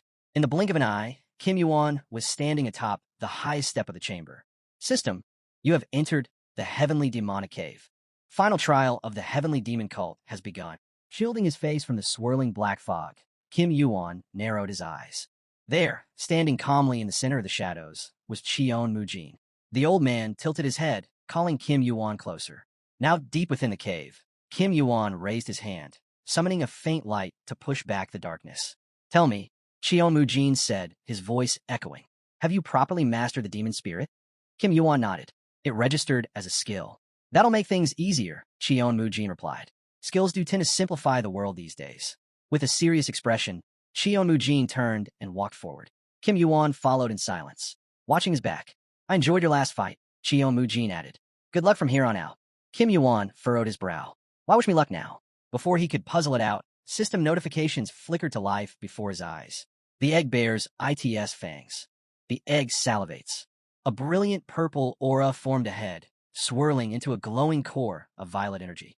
Staring at it in shock, Kim Yuan clenched his fists. That's it. I'm sure of it. This is a force from outside the tower. Now it made sense, the egg reacting to the heavenly demonic power. Warning, colossal fire is shaken by mysterious power. Cheon Mujin scowled as his gaze locked onto the swirling energy. They call it the sacred flame, he said. Long ago, Cheon Mujin explained, a prophecy began spreading. Passed down from the moment the heavenly demon cult made their home on Celestial Mountain and discovered this very flame. Behind them, violet fire danced against the palace walls. The purpose of this cult, Cheon Mujin continued, has always been to protect this flame and find the one it belongs to. He raised his arms, purple fire blooming above him, taking the shape of celestial demons. The first heavenly demon, the second, even my own master. Every one of us devoted our lives to this flame, right to our graves. And now it's my turn. Kim Yuan stood before him, staring up at the sacred flame, its light pulsing as if calling out to him. Purple flames flickered and pulsed with an eerie glow. Kim Yuan glanced at Cheon Mujin and asked, Do you really believe in that prophecy? Cheon Mujin turned slightly, his voice calm. Before we were called a cult, we were a religion. And like any religion, when faith weakens, so does its power. Images shimmered around them. People standing tall, a high tower piercing the sky, and a dragon soaring beside it. Cheon Mujin continued. Over the years, stronger factions have risen within the tower. Stronger people. But as the demon, the one tasked with guarding the sacred flame, I have no choice. Anyone who wishes to join the celestial demon cult must prove they're worthy. He shot Kim Yuan a sharp look, the flame's glow flickering across his face as they stood together inside the dark cave. So these tests, you created them to protect the flame, Kim Yuan said. That's right, Cheon Mujin replied. The trials serve as both shield and lock. If they weren't so difficult, the flame would have been exposed long ago. Kim Yuan straightened his back and looked him dead on. Has anyone else made it this far? Cheon Mujin's eyes drifted away as a memory surfaced. Sword Lord Shin Mugek. He stood right where you are now. A faint image appeared, Shin Mugek on his knees, drenched in exhaustion. But in the end, Cheon Mujin said he failed. Raising his hand, Cheon Mujin called forth a surge of power. The sacred flame roared to life, its violet aura filling the entire cave. This is your final trial, Cheon Mujin said. Endure the sacred flame, and if it accepts you, you pass. System, endure the holy fire. Before Kim Yuan could react, the flame surged, swallowing him in waves of purple fire. Warning, if you refuse, the test will end immediately. From behind the wall of flames, Cheon Mujin watched him with a solemn gaze. This is insane, Kim Yuan thought. He really expects me to walk through this? He remembered hearing about a hermit who spent 40 days in the crucible, a trial he only faced near the top of the tower. And here I am, getting this now? Can I even survive this? Cheon Mujin's eyes narrowed as he studied Kim Yuan, silently waiting. Kim Yuan thought back to his brutal fight with Lord Fist. Even with the heavenly demon technique, that was barely enough. Against something like this, it's meaningless. In here, I'm just another person. Cheon Mujin's gaze lingered as he passed by, observing Kim Yuan's hesitation. Kim Yuan bit his lip, turning his red eyes toward the flames. This fire, it feeds off fear. System, cinder eyes resist the holy fire. System, pyromancy robe resists the holy fire. The red cloak around Kim Yuan shimmered, now wrapped in a protective purple aura. It's just a force, it only looks like fire, he told himself. Step by step, Kim Yuan pushed forward, the swirling aura thickening around him. It devours those who let it, but not me. And still, the flames burn stronger. The flames thicken around him, their purple glow growing more intense, swallowing the space hole. Kim Yuan took a deep breath. It's not hot, he told himself. It's not hot, but the fire kept closing in, reaching out like it wanted to tear him apart. System, the egg opens its eyes. The egg bares its fangs. Standing beneath the weight of the violet flames, Kim Yuan glanced at the egg and muttered, "Sit tight. If you eat all of this, there won't be anything left for me." A sharp grin tugged at his lips. He pressed his hand to his chest and exhaled. "It's been a long time since I felt like this," he thought. The aura roared around him, his cloak whipping wildly in a violent wind. That feeling that something worse than death is waiting on the other side. The fear of beings beyond comprehension.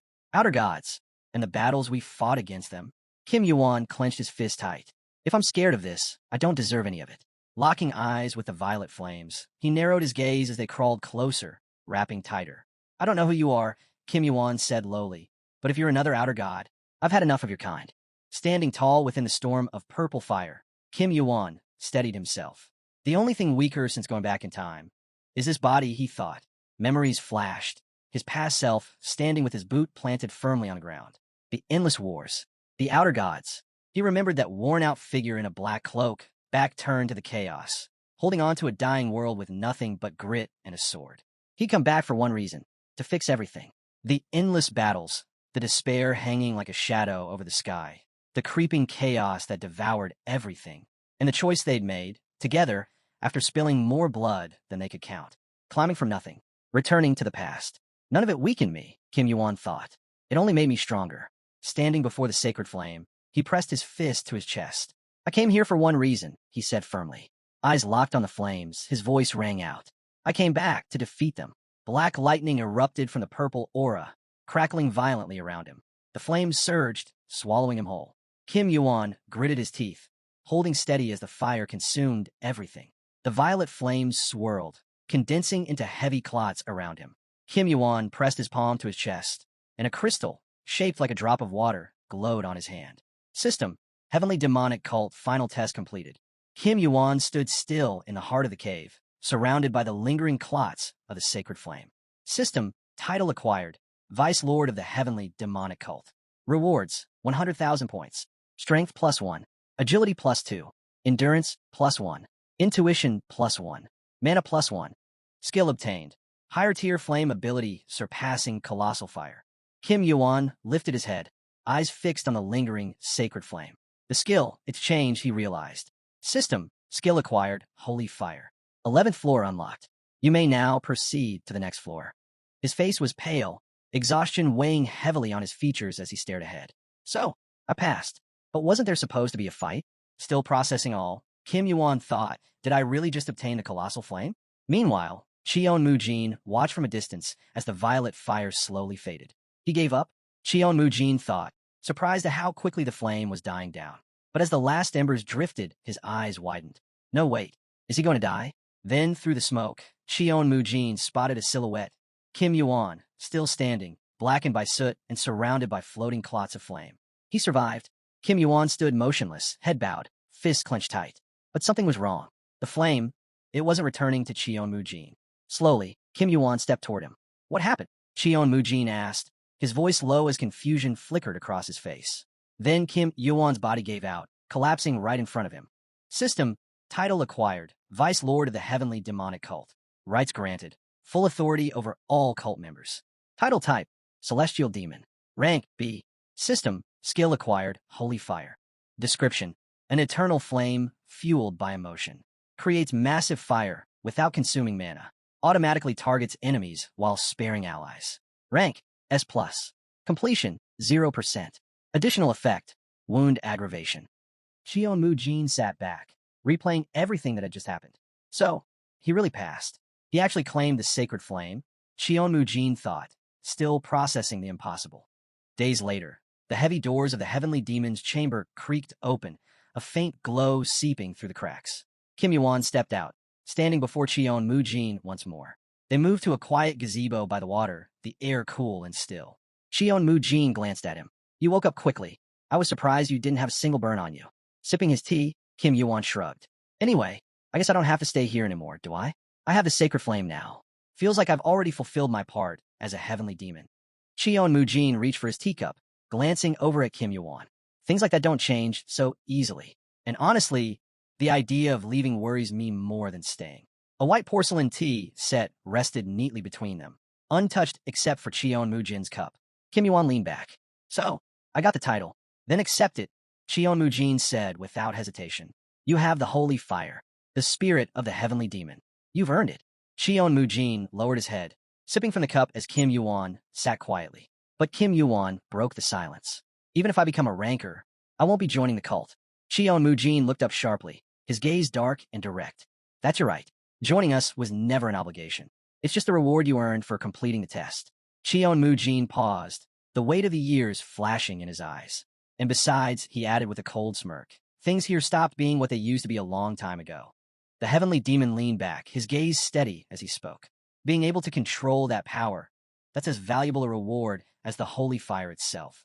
Kim Yuan studied him carefully, lips pressed together in thought. At least it doesn't seem like he's trying to name me the next skill demon, he mused. Rising from the table, Kim Yuan gave a respectful nod. In that case, I'll accept the reward. Thank you. Cheon Mujin watched as Kim Yuan stood. Leaving so soon? He asked.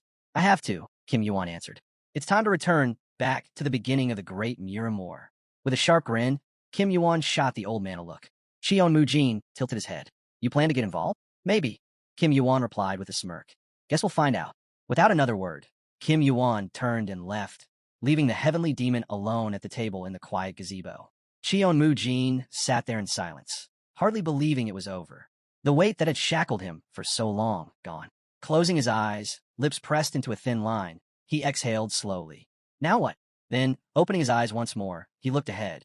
There's still one last thing left to do, he murmured. Something the cult had been waiting for long before the holy fire ever appeared. Above the mansion, clear skies stretched endlessly, dotted with drifting white clouds. It's probably time to return to Muram, Cheon Mujin said quietly as the wind swept across the mountain peaks. 11th floor, Taklan. Hidden among the trees stood a small brick building. Inside, a man sat with clenched fists, his green hair falling over his eyes. Please, he whispered, just this once, let it go right. Halliman, a player, sat at the table with his eyes shut tight. System, 11th floor challenge. Total participants, 416. Player, Halliman. Team participants, 208/208. Relief flashed across his face. Finally, it appeared. Fingers tapping nervously, Halliman pulled up the list. A crazed glint flickered in his eyes. Loss and Melly from my squad. They're definitely here. But as he scrolled, his expression shifted. Teeth bared, his eyes widened. What is this? A system window filled with unfamiliar names appeared before him. Players he didn't recognize, and even people blacklisted for harassment. This can't be real, he muttered. Switching to Team B's list, he scanned through the names. They've got a role player with rare healing abilities, and even a descendant of the Namgung clan who cleared the 11th floor with ease. Everyone in that second team, big names. People everyone had heard of at least once. Meanwhile, Halliman sat slumped on a bench inside the building, arm dangling at his side as he stared at the system window in disbelief. Why's my luck always this bad? He groaned. 3 failed runs already, and now this? Still, he scrolled back through the list of his own team. Maybe it's not that terrible. Let's check again. And that's when he spotted it. The name, Kim Yuan. Halliman froze. Wait, is that the... Kim Yuan bit his lip, his eyes wide. He'd heard this guy was supposed to be some real powerhouse, but come on, there was no way even 200 of him could close the gap in strength. Unrealistic, didn't even begin to cover it. Still, Kim Yuan figured luck really wasn't on his side today. Suddenly, the man at the counter slammed his palm on the table, clearly fed up. All this over 30 points. Right behind him, Kim Yuan quietly stood, watching the scene unfold. The man at the counter grumbled, confused about why the housing prices were so ridiculous. That's just how it's been lately, the employee replied, barely bothered. Kim Yuan shook his head. How childish could they get? At the same time, he eyed the system window floating in front of him, scrolling through names he'd definitely heard before. Big guilds, pure blood elites. All the top talents had been stuffed into Team B. And him? Dumped in Team A. His mind drifted back to the black figure from the battle, glowing faintly with white. Or Hypnos, a ranker from Olympus, supervising the 11th floor. Yeah, this was payback. They didn't just want him to fail the test. They wanted him dead. That much was obvious. As the angry man huffed away from the counter, Kim Yuan caught a whiff of him and nearly gagged. Reeked like rot. Next, the worker called. Kim Yuan stepped forward. Got any rooms left? He asked. Only our best suite. That one's 100 points, the employee replied without looking up. From behind the counter, the man who had just left shot Kim Yuan a wide-eyed glance, resting his head on his hand, as if to say, seriously? But Kim Yuan didn't flinch. I'll take it. The man actually jumped out of his chair, staring as Kim Yuan flicked through his system window. Hey, Kim Yuan said, turning back to the worker. You do currency exchange here? Sure do, the employee nodded. What are you exchanging? Without a word, Kim Yuan dropped a fat stack of paper bills on the table. Convert 347 Asgard. Should come out to about 1,000 points. Take your cut and change the rest. Kim Yuan fixed him with a stare so intense, it practically radiated golden light. The employee's jaw dropped. He actually covered his face, shielding himself like the glow might blind him. A notification popped up in front of Kim Yuan. 366,320 points received. Then another. Total balance, 931,420 points. Perfect. Will you call a lackey? Kim Yuan called. A glowing figure shaped like a small circle with wings appeared, grinning from ear to ear. How can I help you today? She asked, her voice chipper. Later, in his room, Kim Yuan lounged on the bed as Lackey hovered nearby. So this was the 11th floor manager's idea of good taste. Not impressive. Still, better than that annoying jester from before.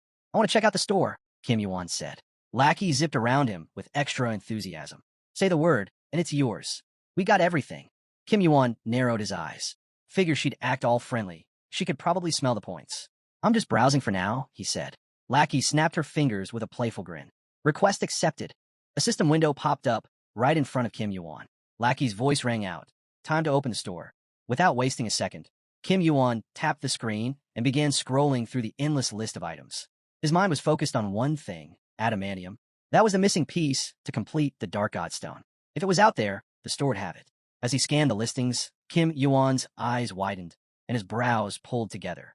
There it was, adamantium, still seated on the bed, eyes locked on the glowing system window, displaying rows of shimmering stones. Kim Yuan turned to Lackey. How much? He asked. Lackey clasped her hands together, flashing him a wicked grin. Ah, adamantium, top-tier material, she teased. Kim Yuan glanced over, watching as she floated lazily nearby. Why are you even looking at raw materials? Lackey asked, tilting her head. We've got plenty of ready-made items way better than that. Finished gear costs a fortune, Kim Yuan replied. Cheaper to buy the material and craft it myself. Lackey nodded, that sly smile never leaving her face. Smart thinking. But adamantium doesn't come cheap either.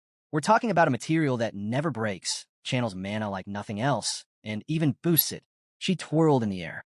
There's nothing else like it in the entire world. Kim Yuan shot her a sharp look.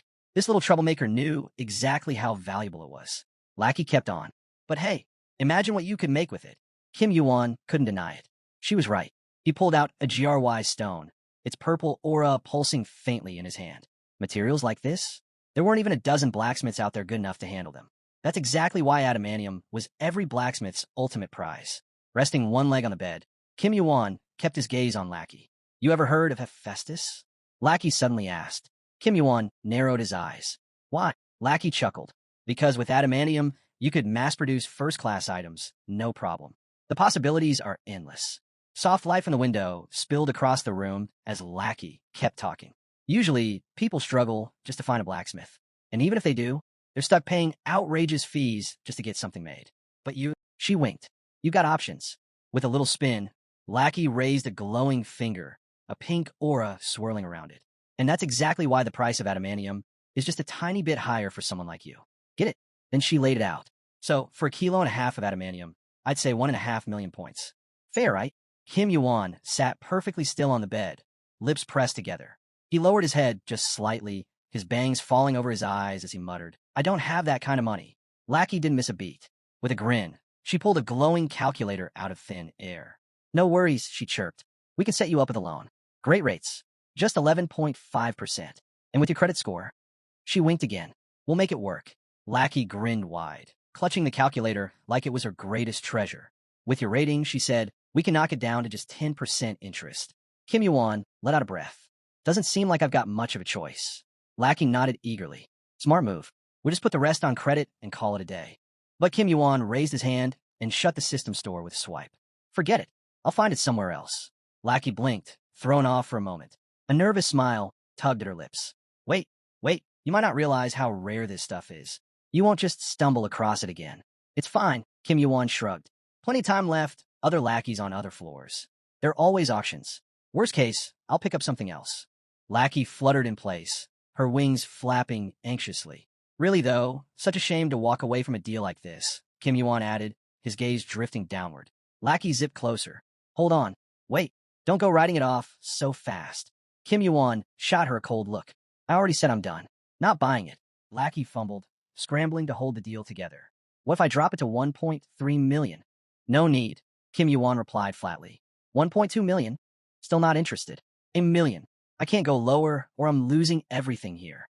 Kim Yuan leaned back, arms crossed over his knee, his expression completely unreadable. 850,000, he said, casually. Lackey froze. A faint purple aura pulsed around her as her lips pressed into a tight line. Scoundrel, she thought, nearly shaking with frustration. Kim Yuan just sat there, calm as ever, not budging an inch. Lackey bit back her irritation. If she let this one slip away, who knew when another buyer like him would come along? Finally, she let out a sigh, folding her hands together dramatically, fake tears welling in her eyes. Fine, 900,000. I'm telling you, 850 is below cost. Kim Yuan narrowed his eyes. I'm only paying 850,000. Lackey hovered there in defeat, shoulders slumping as she hovered over the adamantium listing. Deal, she muttered. Kim Yuan gave a nod. 850 works. Lackey forced a weak smile. All right then. Processing the exchange. A flash of light, and the system notifications appeared. 850,000 points spent. 1.5 kilograms of adamantium acquired. Kim Yuan sat quietly, watching her. At least he'd managed to get it below market price. That was something. Anything else you need? Lackey asked, though her tone was less chipper than before. That's all. Lackey started to fade, a faint purple glow trailing behind her. Call me if you need anything else, she said, though it was clear she wasn't thrilled. Kim Yuan glanced back at the system window, eyeing the adamantium, now safely stored. All that was left was getting it to his uncle. With a wave of his hand, he closed the screen. After closing the system window, Kim Yuan leaned back, lost in thought. Whatever test the Olympians had planned, it wasn't going to be simple. There was no way he could face it without the pure, dark divine crystal. An image of Hephaestus, hammer in hand, flashed through his mind. Even for his uncle, working with adamantium wouldn't be a walk in the park. At best, it'd take a month, maybe even 3. Sitting alone on the bed, head lowered, Kim Yuan knew what he had to do.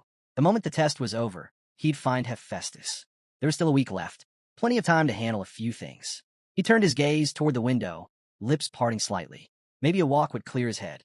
Meanwhile, across the mansion grounds, a man in a blue robe and crisp, white shirt stood tall. Of a noble Namgung clan, son of a former executive of the Murim Guild, a man known across the tower as Namgung-hun. Genius player, relentless leader, someone people couldn't help but admire. In the depths of the Agria Labyrinth, the most brutal dungeon on the 11th floor, a towering monster with countless eyes fell under a crushing blow. From a distance, 3 figures stood near the defeated creature. This is the toughest dungeon on the 11th floor, right? The brown-haired man asked. Yeah, the brunette replied. And we probably just set the record for the fastest clear. As the others chatted, Namgung-hun quietly polished his blade, focused and calm. Reaching the end should be no problem, the brown-haired man added.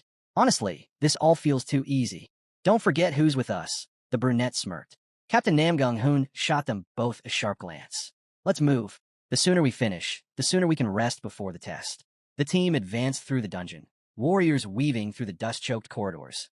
Feels like we don't even have to worry about the test, Brown said, looking around. Did you see the other teams? They're a mess. They've got Kim Yuan, though, the brunette pointed out. He's no joke. I heard he passed the Heavenly Demon Cult's trial.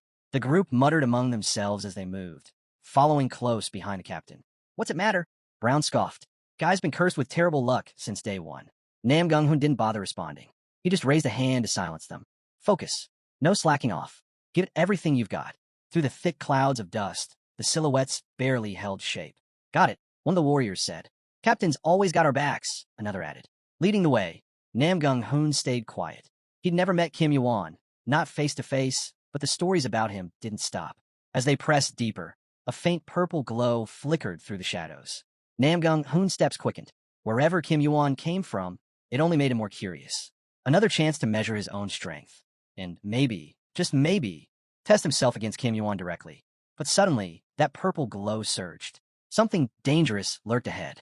Namgung-hun's instinct screamed at him. He raised his hand sharply, stopping the team in the tracks.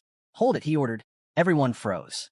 From the shadows, a massive skeleton emerged, its hollow frame engulfed in violet flames. Not far off, the dark figures of warriors stood frozen, watching the eerie fire flicker around the monster. What's with that flame? One of them asked. Didn't this thing die near the ceiling? Another added, eyes narrowing. Before anyone could answer, Namgung-hun kicked off the ground. launching himself high into the air. With a sharp knee strike, he crashed into the monster, sending it slamming into the floor with a thunderous impact. Dust exploded around them as the beast lay motionless beneath him. Namgung-hoon landed on top of the fallen creature, while his team gathered below. Someone already cleared this dungeon, one of the warriors asked, glancing around in confusion. Yeah, but it's weird, another muttered. It's clearly been burned, but there's no sign of a fire anywhere.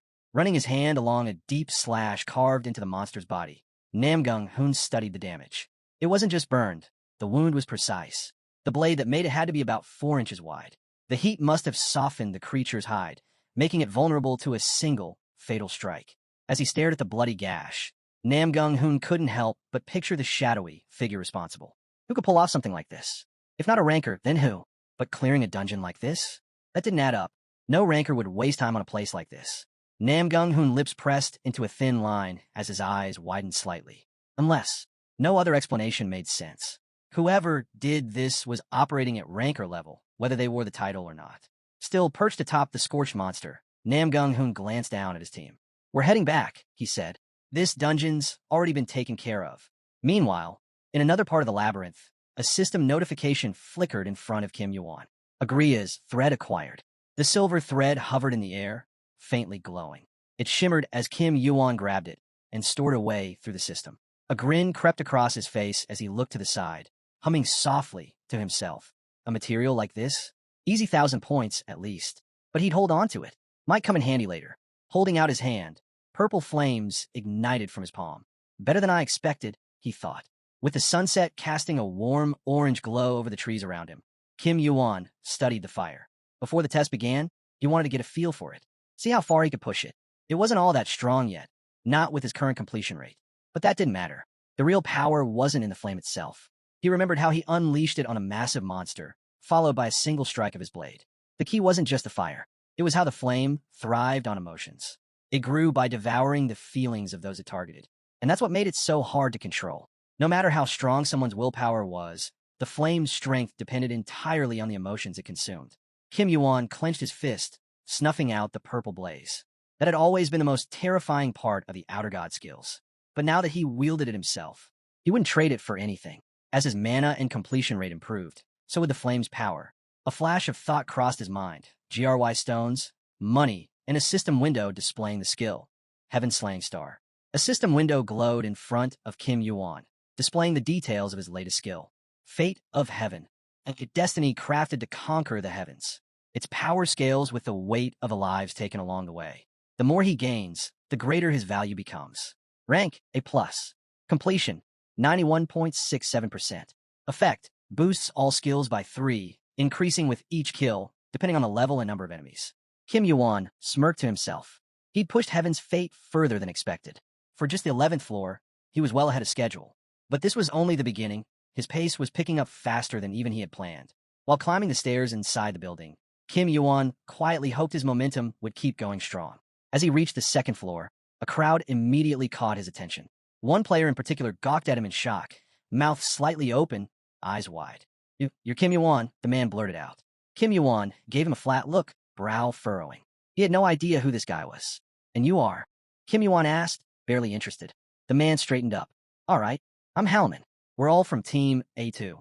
Gesturing toward the crowd behind him, Halman continued. I'm sure you've heard. The team assignments were kind of a mess. Half the players dropped out before we even started. Kim Yuan's gaze hardened as he studied them. But the ones left, well, none of us have quit, Halman added, glancing nervously at Kim Yuan. Honestly, most of us have heard your name before. Kim Yuan shrugged. So what? Halman shifted, uneasy. Look, Team B's loaded with skilled players, but I think you're the only one who can stand up to them. From behind, someone else piped up. We stuck around because we believe in you. Kim Yuan scoffed. More like you didn't have enough points to quit. A wave of nervous glances spread through the group. They looked at Kim Yuan like he'd just called them out. The expressions frozen, lips curled awkwardly. The penalty for dropping out isn't cheap, Kim Yuan went on. Hundreds, maybe thousands of points. That's a lot for low-level players like you. Halman stared at him, stunned, as if he couldn't believe what he was hearing. So, instead of wasting points, you figured you'd stick close to someone who might keep you alive. Sound about right? Kim Yuan asked. Halman threw his arms out, clearly frustrated. That's not what this is about. We just wanted to talk strategy for the trial. Kim Yuan turned his back on him. If you're smart, You'll just give up now. Surviving's not worth risking your life over some test. Halaman clenched his teeth, glaring at Kim Yuan with barely contained anger. If you're done, leave. I don't exactly enjoy a crowd of strangers lurking outside my door, Kim Yuan said as he opened it and stepped inside. Before the door shut, Halaman called out, "Wait, you're not giving up too, are you?" Kim Yuan glanced back, eyes narrowing. "Of course not," he replied. "I'll see what I can do." The group lingered awkwardly outside his door. Halaman gestured toward Kim Yuan's room as if hoping for another chance to change his mind, but the mood had already soured. The players glanced around at each other, quietly whispering. "What now?" one muttered. "Doesn't seem like he's planning on helping us." "Why do you have to say it like that?" the brunette added. "Forget it," the brown-haired man sighed. "I'm out. Better to give up than die." Halaman bit his lip, his teeth grinding together. "Let's just leave," someone else said. This was a waste of time. As they turned to go, Halaman shot one last, wild-eyed look at Kim Yuan's door, his expression twisting with frustration. Elsewhere, Hypnos lounged on a white sofa, scrolling through a system window, displaying the teams. No matter how he looked at it, the gap between Team A and Team B was absurd. This trial wasn't even close to fair. He could already hear the complaints coming his way. Hypnos closed the window and rubbed his forehead. How did someone like Kim Yuan end up in this mess? He muttered. But rules were rules. As the overseer of the 11th floor trial, he had orders straight from Olympus: eliminate the anomaly. And if he pulled it off, the reward would be well worth it. A toothy grin spread across Hypnos's face. He wasn't about to turn down such a job. Summoning a glowing white bull, he climbed onto its back, ready to head out. But just as he prepared to leave, a metallic sphere appeared before him, pulsing faintly. Hypnos squinted surprised. A message? Now, engraved on the surface was a name. Hera. His brow furrowed. Whatever she wanted, it couldn't be good. Meanwhile, deep within the dense, shadowed trees of the dark forest Elalong, Kim Yuan stood among his team, eyes fixed on the system window, displaying Hephaestus numbers. 51. More than he expected. Most of the players fidgeted anxiously, fear written all over the faces. Kim Yuan lowered his head, letting his bangs hide his gaze. A blatant trap like this, fewer victims would have been better, he thought. But this was what they had. Lifting his head, he stared forward as Hypnos appeared above them. Standing atop a stone with his arms outstretched, the overseer welcomed them all. "I am Hypnos, overseer of the 11th floor trial," he announced. His eyes flicked toward team. "A bit light on participants, aren't we?" "Oh well, not my problem." With a smug grin, Hypnos raised his hand, white lightning crackling from his fingertips. "No need to waste time. Let's get this started." A red flag materialized in his hand. "The challenge is simple," Hypnos said. "Capture the flags." Holding up both flags for everyone to see, he continued. "Collect as many as you can. When combined, they'll show the total number of flags your team holds."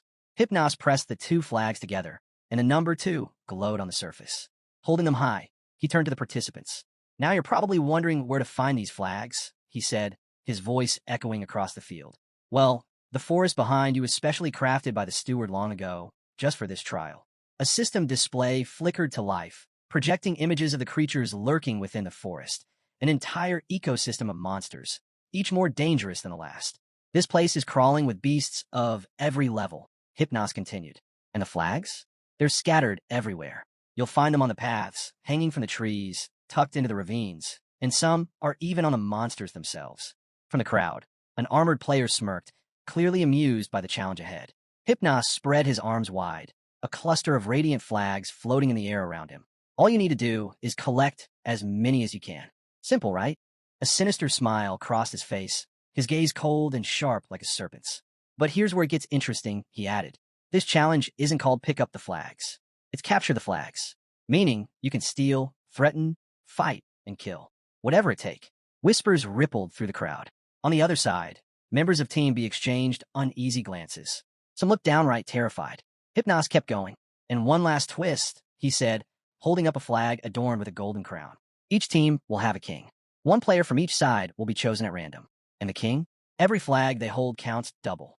Black silhouettes of the participants shifted uneasily in the forest, the tension thick as Hypnos's purple aura pulsed through the air. "Don't worry," he said mockingly. "The king's death won't end the game. But having a strong king? Well, that's obviously better for everyone." With a fake smile, he added, "Good luck. Though we all know luck won't help you much." Kim Yuan glared at Hypnos, lips pressed into a thin line. "Yeah, right?" Kim Yuan thought. "Luck, sure. More like setting us up to watch the weak player get picked as king."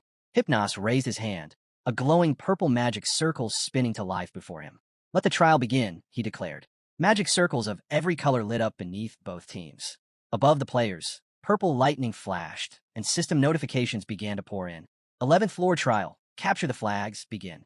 Flags from the opposing team can be captured by any means. The team with the most flags in 24 hours wins. Contribution points are earned through the number of flags collected. Delivering flags to your king doubles your contribution points. If the king loses his flags, your contribution points will be wiped. As the system window displayed the breakdown of the challenge, golden light flickered around the player's hands. Confused, one player looked down, inspecting the glow. Halliman stared at his own hands in shock. What's happening? He muttered, his voice barely above a whisper. Halliman's hands glowed with golden light, his eyes widening in disbelief. I'm the king, he stammered. The other players quickly gathered around him, whispering and looking just as shocked. From a distance, Kim Yuan watched the whole scene unfold, unimpressed. It was like staring into still water, so obvious it barely needed thought. Kim Yuan shut his eyes briefly, his teeth clenched in frustration. How did someone like Halliman even make it to the 11th floor? Before long, Halliman hurried after Kim Yuan, who was already making his way toward the forest. Where are you going? Halliman called out, trailing behind. You're supposed to protect the king. Kim Yuan stopped, boots pressing into the dirt as he looked over his shoulder. Why are you asking me to save you? He replied flatly. Turning back to the path ahead, Kim Yuan continued walking. My job's simple, collect flags. If you don't want to die, stay here and keep quiet. Trust me, no one from Team B is coming after you yet. With that, his crimson eyes glinted sharply, and without another word, Kim Yuan moved deeper into the forest. Time to get to work. Meanwhile, over in Team B's camp, the mood couldn't have been more different. Leaning back with a smirk, one of the players laughed. Easier than boiling water. The numbers aren't even close. Yeah, another added. Let's finish up and go party. Laughter and grins spread through the group as they lounged around, totally at ease. But Namgung Hoon wasn't laughing. Sure, they outnumbered Team A almost 4-1, but something didn't sit right. He glanced off to the side, his frown deepening. Captain, something bothering you? Someone asked. Before Namgung Hoon could answer, a girl in a flowing white dress appeared beside him. Roll. Namgung Hoon greeted her. The girl smiled softly, pleased he remembered her name. A gentle green aura pulsed around her as she lifted her hand, quietly casting support magic over him. Namgung Hoon narrowed his eyes, feeling the steady boost of healing and strength. No wonder they call her Angel, he thought. Even among support classes, her abilities were rare. Roll opened her eyes, her voice light. Don't worry so much. The power gap really is that big. There's no need for all this tension. Namgung Hoon stood facing her as the green aura shimmered between them. Still, he said, don't you think this is a little strange? Random or not, the gap between the teams is too big. Angel tilted her head. Maybe, but it could just be a coincidence. Namgung Hoon looked away, his gaze turning serious. There's an old saying from my world. In the valley of rivers and land, nothing happens by chance. Together, they turned back to watch over the team. Then Roll asked, by the way, do we know who the king is? Seems like some nobody. Does it matter? Namgung Hoon replied. In a situation like this, who would care about the king? But as he spoke, his eyes drifted to the ground, lost in thought. No, someone was shining at the start of the test. In his mind, he pictured a man in a black cloak, glowing faintly with gold. A faint golden light flashed in Namgung Hoon's mind, and the memory tugged at him. It didn't make sense. His memory was flawless. He never forgot a single face he'd seen. And yet, he couldn't recall the man's features at all. Just a shadowed figure cloaked in black, face hidden in the darkness. The image lingered, but no matter how hard he tried, the man's identity stayed just out of reach. Meanwhile, back in the forest clearing, Halliman sat on a rock, eyes focused on the system window floating in front of him. Hearing movement behind him, he turned, startled. There aren't as many flags on the trails as we thought, one of the players reported. Most of them are on the monsters. Halliman glanced over at the group, golden light still faintly shimmering around him. Still, the player continued, we've gathered a decent number. If we take out the enemy king, this whole match flips in our favor. Halliman's thoughts drifted to Kim Yuan. He pictured him standing against a backdrop of red flags. Yeah, that's true, he thought. And we've got someone on our side who can make that happen. Kim Yuan had probably already collected more flags than the rest of them combined. Halliman remembered when they first approached Kim Yuan, hoping to form a plan. It hadn't exactly gone well. Kim Yuan didn't seem interested in teamwork. But now that Halliman was king, Kim Yuan couldn't just leave him unprotected. Not if they wanted a shot at winning. Halliman sighed, glancing around the small clearing where his team had gathered. He left on his own like it was nothing, Halliman thought. But if he told me to stay put, I guess that means he's coming back. One of the players looked up from the ground. This forest is massive. It's impossible to know where the other team even started, they said. A light fog settled between the thick trees. What do you think Team B's base is? Someone else asked. No idea, came the reply. But maybe we should rest a bit. We're regrouping at midnight anyway. The conversation trailed off as a creeping sense of dread settled over the group. Shapes shifted in the distance. From the bushes, dark silhouettes appeared, shrouded in a red aura. I hear them, someone whispered. Cal stepped forward, flashing a wicked grin and motioning for silence. His eyes gleamed as he gestured to his teammates. Watch yourselves, he warned. A system alert flashed in front of them. Enemy squad detected. Protect your flags from raids. Across the forest, the opposing teams locked eyes from afar. This is annoying, Cal muttered. Sure, Team A has Kim Yuan, but even he can't do a thing if the king goes down. A cruel smirk twisted across his face. And the king's worth a nice pile of contribution points, he added. Behind him, Ab drew a heavy sledgehammer from his system storage. Relax, he said to the others. There's only 10 of them. We've got this. But before the words finished leaving his mouth, chaos erupted. With a blinding flash, a member of the enemy team launched a lightning strike. A single clean cut, one player's head dropped to the ground. Halloman froze, his eyes wide with horror. From behind a mask, one of the attackers shot him a bloodthirsty glare. Guess that only 9 now, the masked man sneered. And with that, the two teams clashed. The forest exploded into battle, blades clashing, magic ripping through the air, and the enemy fighters cackling as they toyed with the prey. Mocking laughter echoed through the trees as the fight began. As they scrambled to figure out where to run, Halloman shot a worried glance at his comrade, who was about to step in and save him. But before he could process what was happening, desperate cries for help rang out.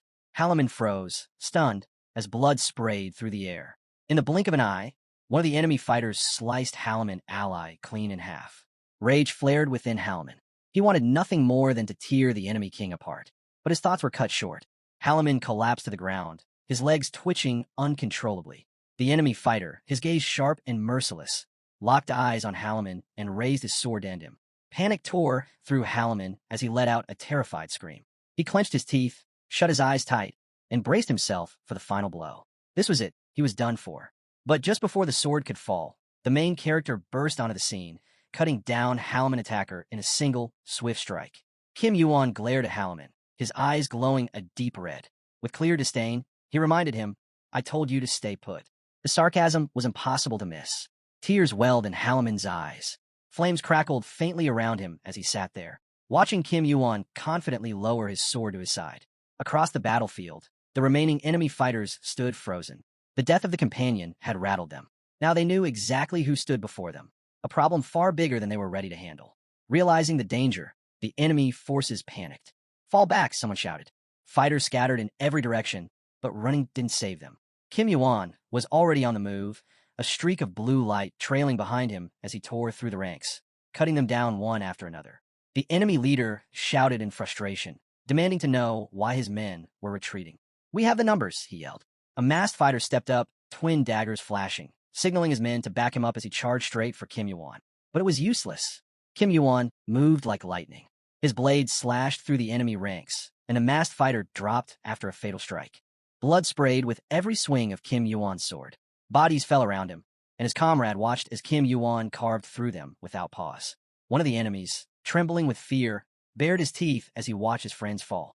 Kim Yuan's eyes burned red as he calmly advanced, his blade glinting in the light.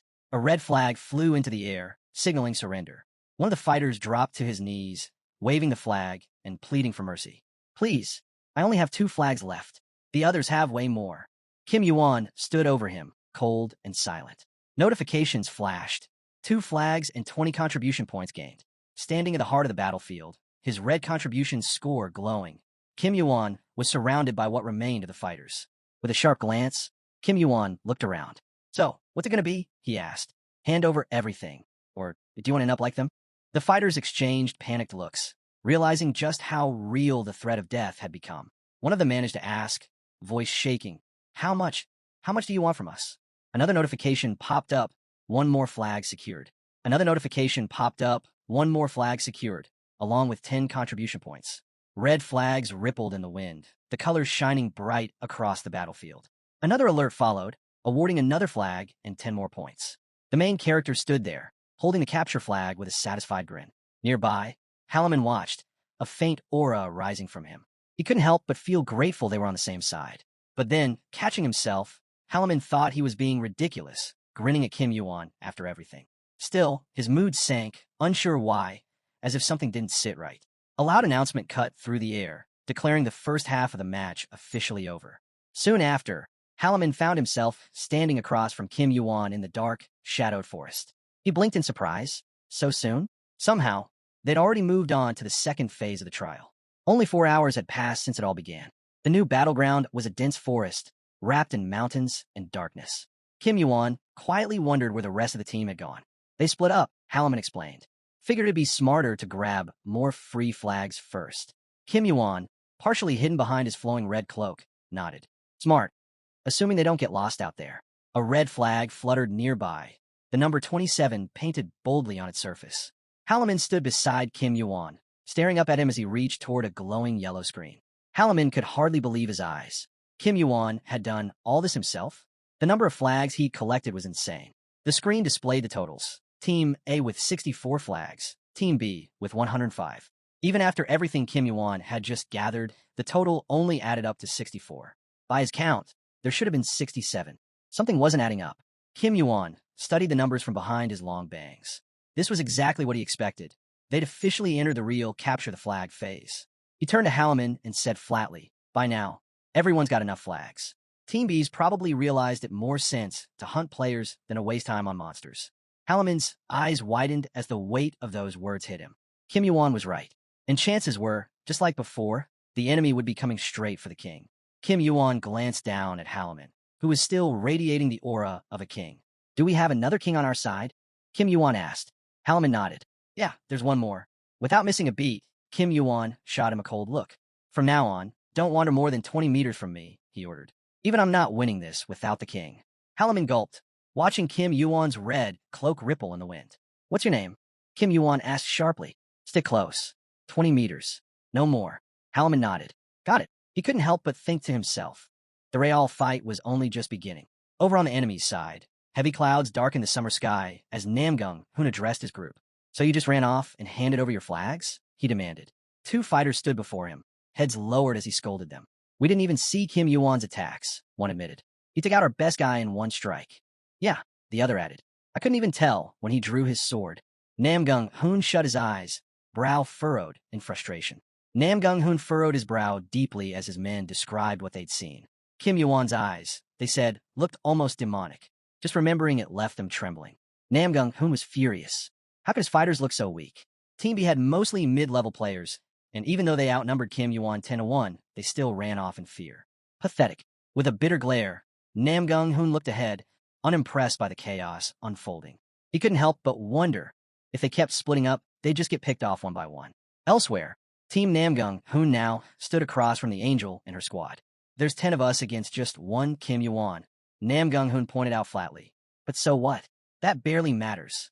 Roll crossed her arms, noting that Kim Yuan had likely found Team A's king by now.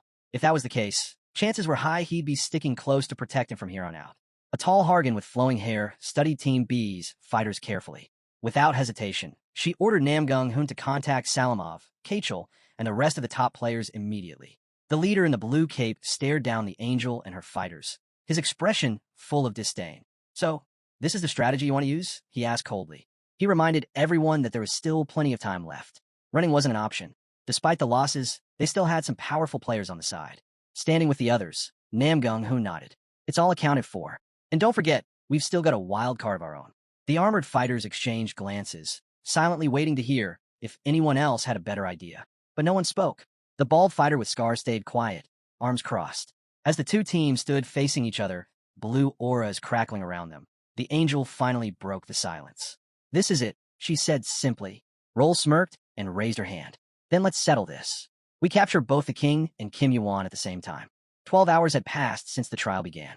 Notifications flickered, another flag secured, another 10 contribution points earned. Back on the field, Kim Yuan and Halaman watched as the enemy fighters scattered and fled. Halaman sat on the ground, his breath heavy, his eyes dull with exhaustion. Watching it all unfold, he realized this wasn't even a team competition anymore. At this point, it felt like 200 people chasing after a monster named Kim Yuan. Kim Yuan stood nearby, holding a flag marked with the number 100. The red fabric fluttered in the wind as faint sparks lit up the sky. He knew 100 flags, or even 1,000, was a ridiculous haul. But handing them over to the king now? No way. It was still too early for that. Kim Yuan's eyes shifted to Halaman, who was sitting cross-legged on the ground. So far, they hadn't run into any real problems. Halaman had stayed close, just like he was supposed to. Still, the thought lingered. If something happened to the temporary king, if his flags got stolen or worse. Kim Yuan watched as Halaman winced and leaned forward slightly. Yeah, better to hold on to the flags until the very end, just to be safe. Looking uneasy, Halaman glanced sideways at Kim Yuan. Do you think they all get it now? Halaman asked quietly. Do they sense what's really going on? Kim Yuan's gaze sharpened. Kim Yuan glanced to the side with a hint of contempt, lips slightly pursed. It was clear now. The guys he'd run into earlier were from Team B, probably new players. The moment they recognized him, they didn't even think twice. They just surrendered and handed over the flags without a fight. Standing in open field surrounded by thick trees, Kim Yuan looked over at Halaman. Think the rest of them know about me too? He asked casually. Halaman hesitated. They've probably shared info by now. Kim Yuan pictured the whole thing like a chessboard. Two white pieces glowing against a sea of black. Yeah, it made sense. By now, Team B had likely spread the word. Kim Yuan was guarding the king. No doubt they'd exchanged player numbers and agreed on a simple plan. If you see Kim Yuan, hand over your flags and run for your life. Across from him, Halaman shifted uneasily under the weight of Kim Yuan's red cloak flowing behind him. But why would they do that? Halaman asked. They can't win if they just give up the flags. They're planning something, Kim Yuan said flatly. Before Halaman could respond, Kim Yuan's body tensed. His eyes flared red. In a flash, he snatched an arrow from midair, its tip just inches from Halaman. Halaman dropped to the ground in shock, staring at the arrowhead clutched tightly in Kim Yuan's grip. Without a word, Kim Yuan snapped the arrow clean in half. From somewhere beyond the trees, Salamon's furious voice echoed through the field. And just like that, it all clicked for Kim Yuan. Now he understood why the enemy kept dodging fights and saving the players. They weren't just running, they were setting up, banking everything on this ambush. A classic encirclement strategy, the kind used in his world for ages. Kim Yuan's gaze sharpened, glowing red as he scanned the area ahead. The air shifted. Suddenly, thin webs shimmered into view, crisscrossing through the space around them. Halaman's eyes went wide in panic. Kim Yuan's voice cut through the tension. No mercy. We end them all. Halaman flinched as Kim Yuan raised his sword high, the blade gleaming right above his head. For a split second, Halaman thought Kim Yuan might actually strike him. Wait. Halaman stammered. But Kim Yuan moved fast, slicing the air with a single motion. A shimmering blue barrier sprang to life around Halaman, encasing him in a protective dome. Halaman sat in the middle of it, head down, fists clenched tight, trying to process what just happened. What is this? Halaman muttered, looking around the glowing shield. Don't step outside that circle, Kim Yuan warned. His voice was sharp, final. If you do, you're dead. Instantly. Halaman looked up, confused. So, I'm just supposed to sit here. Exactly, Kim Yuan said. That's the only thing you have to do. Stay put. Halaman stared at him, his voice barely above a whisper. That's the only order I get. Kim Yuan nodded. Yeah, and you better follow it. If you move, you're gone. He turned away, leaving Halaman sitting silently in the middle of the glowing circle, the weight of those words sinking in. If you step out of that circle, Kim Yuan said coldly, I won't be able to save you. Halaman swallowed hard, doubt creeping in. Could he really survive, just sitting here? Before the fear could settle, Kim Yuan turned on his heel, stomping the ground with force. Without another word, he launched himself forward, putting distance between himself and Halaman. Panicked, Halaman reached out instinctively. Wait, Kim Yuan. But his voice barely carried before the sharp tip of Kim Yuan's blade pointed straight at him. With a glare, Kim Yuan warned him again, his tone ice cold. Stay inside. Don't even think about leaving. Somewhere beyond the trees, whispers from the enemy team drifted through the night air. Hidden in the shadows, they watched the scene unfold. We should have just gone for the king first, one of them muttered. Another shook his head. Forget that. We got 55 fighters ready to take on Kim Yuan. The guy's a beast. We can't leave him unchecked. A third chimed in. Yeah, but wouldn't it work if he stuck protecting the king and fighting us at the same time? Three figures crouched low in the brush, plotting quietly. The bald one with a scar scowled. It's only a theory. But if we kill the king, this whole match ends. Doesn't matter how strong Kim Yuan is. One of the men scanned the tree line, suddenly going rigid. Quiet. Look, not far off. Kim Yuan's figure moved deeper into the forest, glowing faintly in the dark. He's leaving the king unguarded, someone whispered. A fighter named Var, hair streaked with brunette and Hargan, stepped out from hiding, his spear resting across his shoulders. Smirking, he ordered the others to stay back. This one's mine, Var said, his tone dripping with confidence. The others watched quietly, knowing exactly who they were dealing with. Team B was stacked with famous fighters. Namgung-hoon, Roll, and others just as dangerous. Even the big guilds were keeping an eye on this battle. Var twirled his spear, tossing it behind his back, thinking only of the glory ahead. If he took down Kim Yuan, his name would be known everywhere. With a fierce shout, Var hurled the spear at lightning speed, aiming directly at Kim Yuan. "This'll hit harder than any arrow," he declared. But just as the spear cut through the air, a sudden shockwave knocked it off course. Kim Yuan's silhouette blurred. The spear stopped midair, frozen. Var's grin faded. Before he could react, a streak of blue magic blasted through the trees, striking one of his nearby teammates square in the head. The man dropped instantly, or spun around. Chaos. His fighters were being torn apart. Bodies hit the ground as waves of aura ripped through them. One man's face twisted in agony as the energy consumed him. Realization hit Var hard. Kim Yuan wasn't where he thought. He was already on the move, attacking from the side. Var looked up just in time to see Kim Yuan standing before him. Silent, calm, deadly. With his head slightly bowed and his gaze full of disdain, Kim Yuan stared him down. "Tell me," Kim Yuan said coolly, "where's Namgung-hoon?" Meanwhile, another group of fighters lay hidden behind a brush, waiting for Kim Yuan to make his next move. But something was off. Kim Yuan's figure flickered. He was vanishing and reappearing. Suddenly, a blue magical shield expanded, wrapping the entire forest thicket in its glow. A notification flashed. Skill nameless sword. With a faint glow of Miles' white-eye skill, the enemy fighters quickly realized just how dangerous Kim Yuan really was. His stealth was flawless. No trace, no sound. They knew they wouldn't even notice him until he was standing right in front of them. One of the fighters whispered, "Is he an assassin?" But another shook his head. "No way. Assassins don't use long blades. And they don't dress like that. He's something else entirely." Before they could figure it out, Kim Yuan's silhouette flashed behind one of them, his gaze sharp and furious. Then, just like that, he was gone. Suddenly, Kim Yuan appeared in a small clearing, completely surrounded. The fighters looked around in disbelief. None of them had even noticed how he got there. With a calm voice, Kim Yuan broke the silence. "So much for your top-tier scouts. I thought the Heaven and Earth Network strategy was supposed to be impressive," he said. "But turns out it's useless when you're spread this thin." From the crowd, a Hargan boy stepped forward, his expression full of mockery. Glancing back at the sea of black silhouettes behind him, he smirked. "Really? You think there aren't enough of us?" Kim Yuan's red eyes flickered to the side. Finally, he saw them, Namgung-hoon and Roll. The two of them advanced with the angel at the side, leading another squad of fighters straight toward him. Namgung-hoon called out first. "Why'd you run off on your own? Left your king behind like that. Thought you'd ignore the challenge and try to win this fight yourself." They kept walking, step by step, straight toward Kim Yuan. "No matter how this ends," Namgung-hoon continued, "I can at least say I'm sorry it had to play out this way." When they stopped just ahead of him, Namgung-hoon stood across from Kim Yuan and met his eyes. "This wasn't exactly my plan," Namgung-hoon admitted. "But unlike you, I've got a solid team.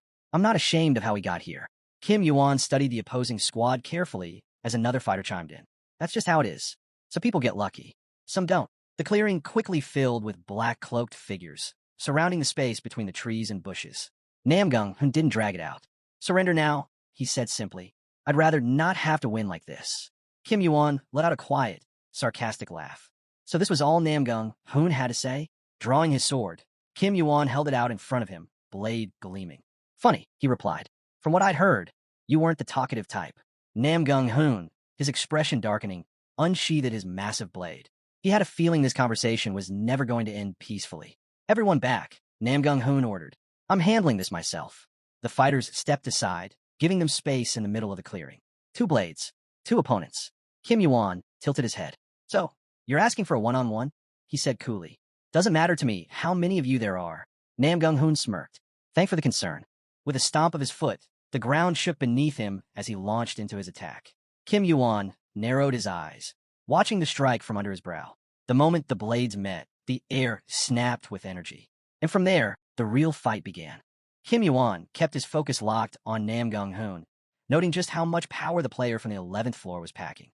Blue aura burst from Namgung-hoon as he swung his massive black sword, his strike carrying enough force to shake the ground. Kim Yuan couldn't help but wonder about the details of his opponent's abilities, studying every move as the fight raged on. Blade against blade, they clashed in the open field. Sparks lit up the night as Kim Yuan deflected each of Namgung Hoon heavy swings, the air humming from the force of the collision. Namgung Hoon clenched his teeth, glaring at Kim Yuan as he tried to land a crushing blow. He relied on his clan's imperial sword technique, a style built around overwhelming strength.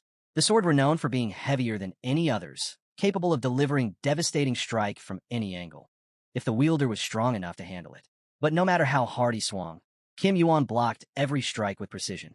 Metal screeched as the blades collided again and again, sparks flying in all directions. Namgung Hoon frowned. Something wasn't right.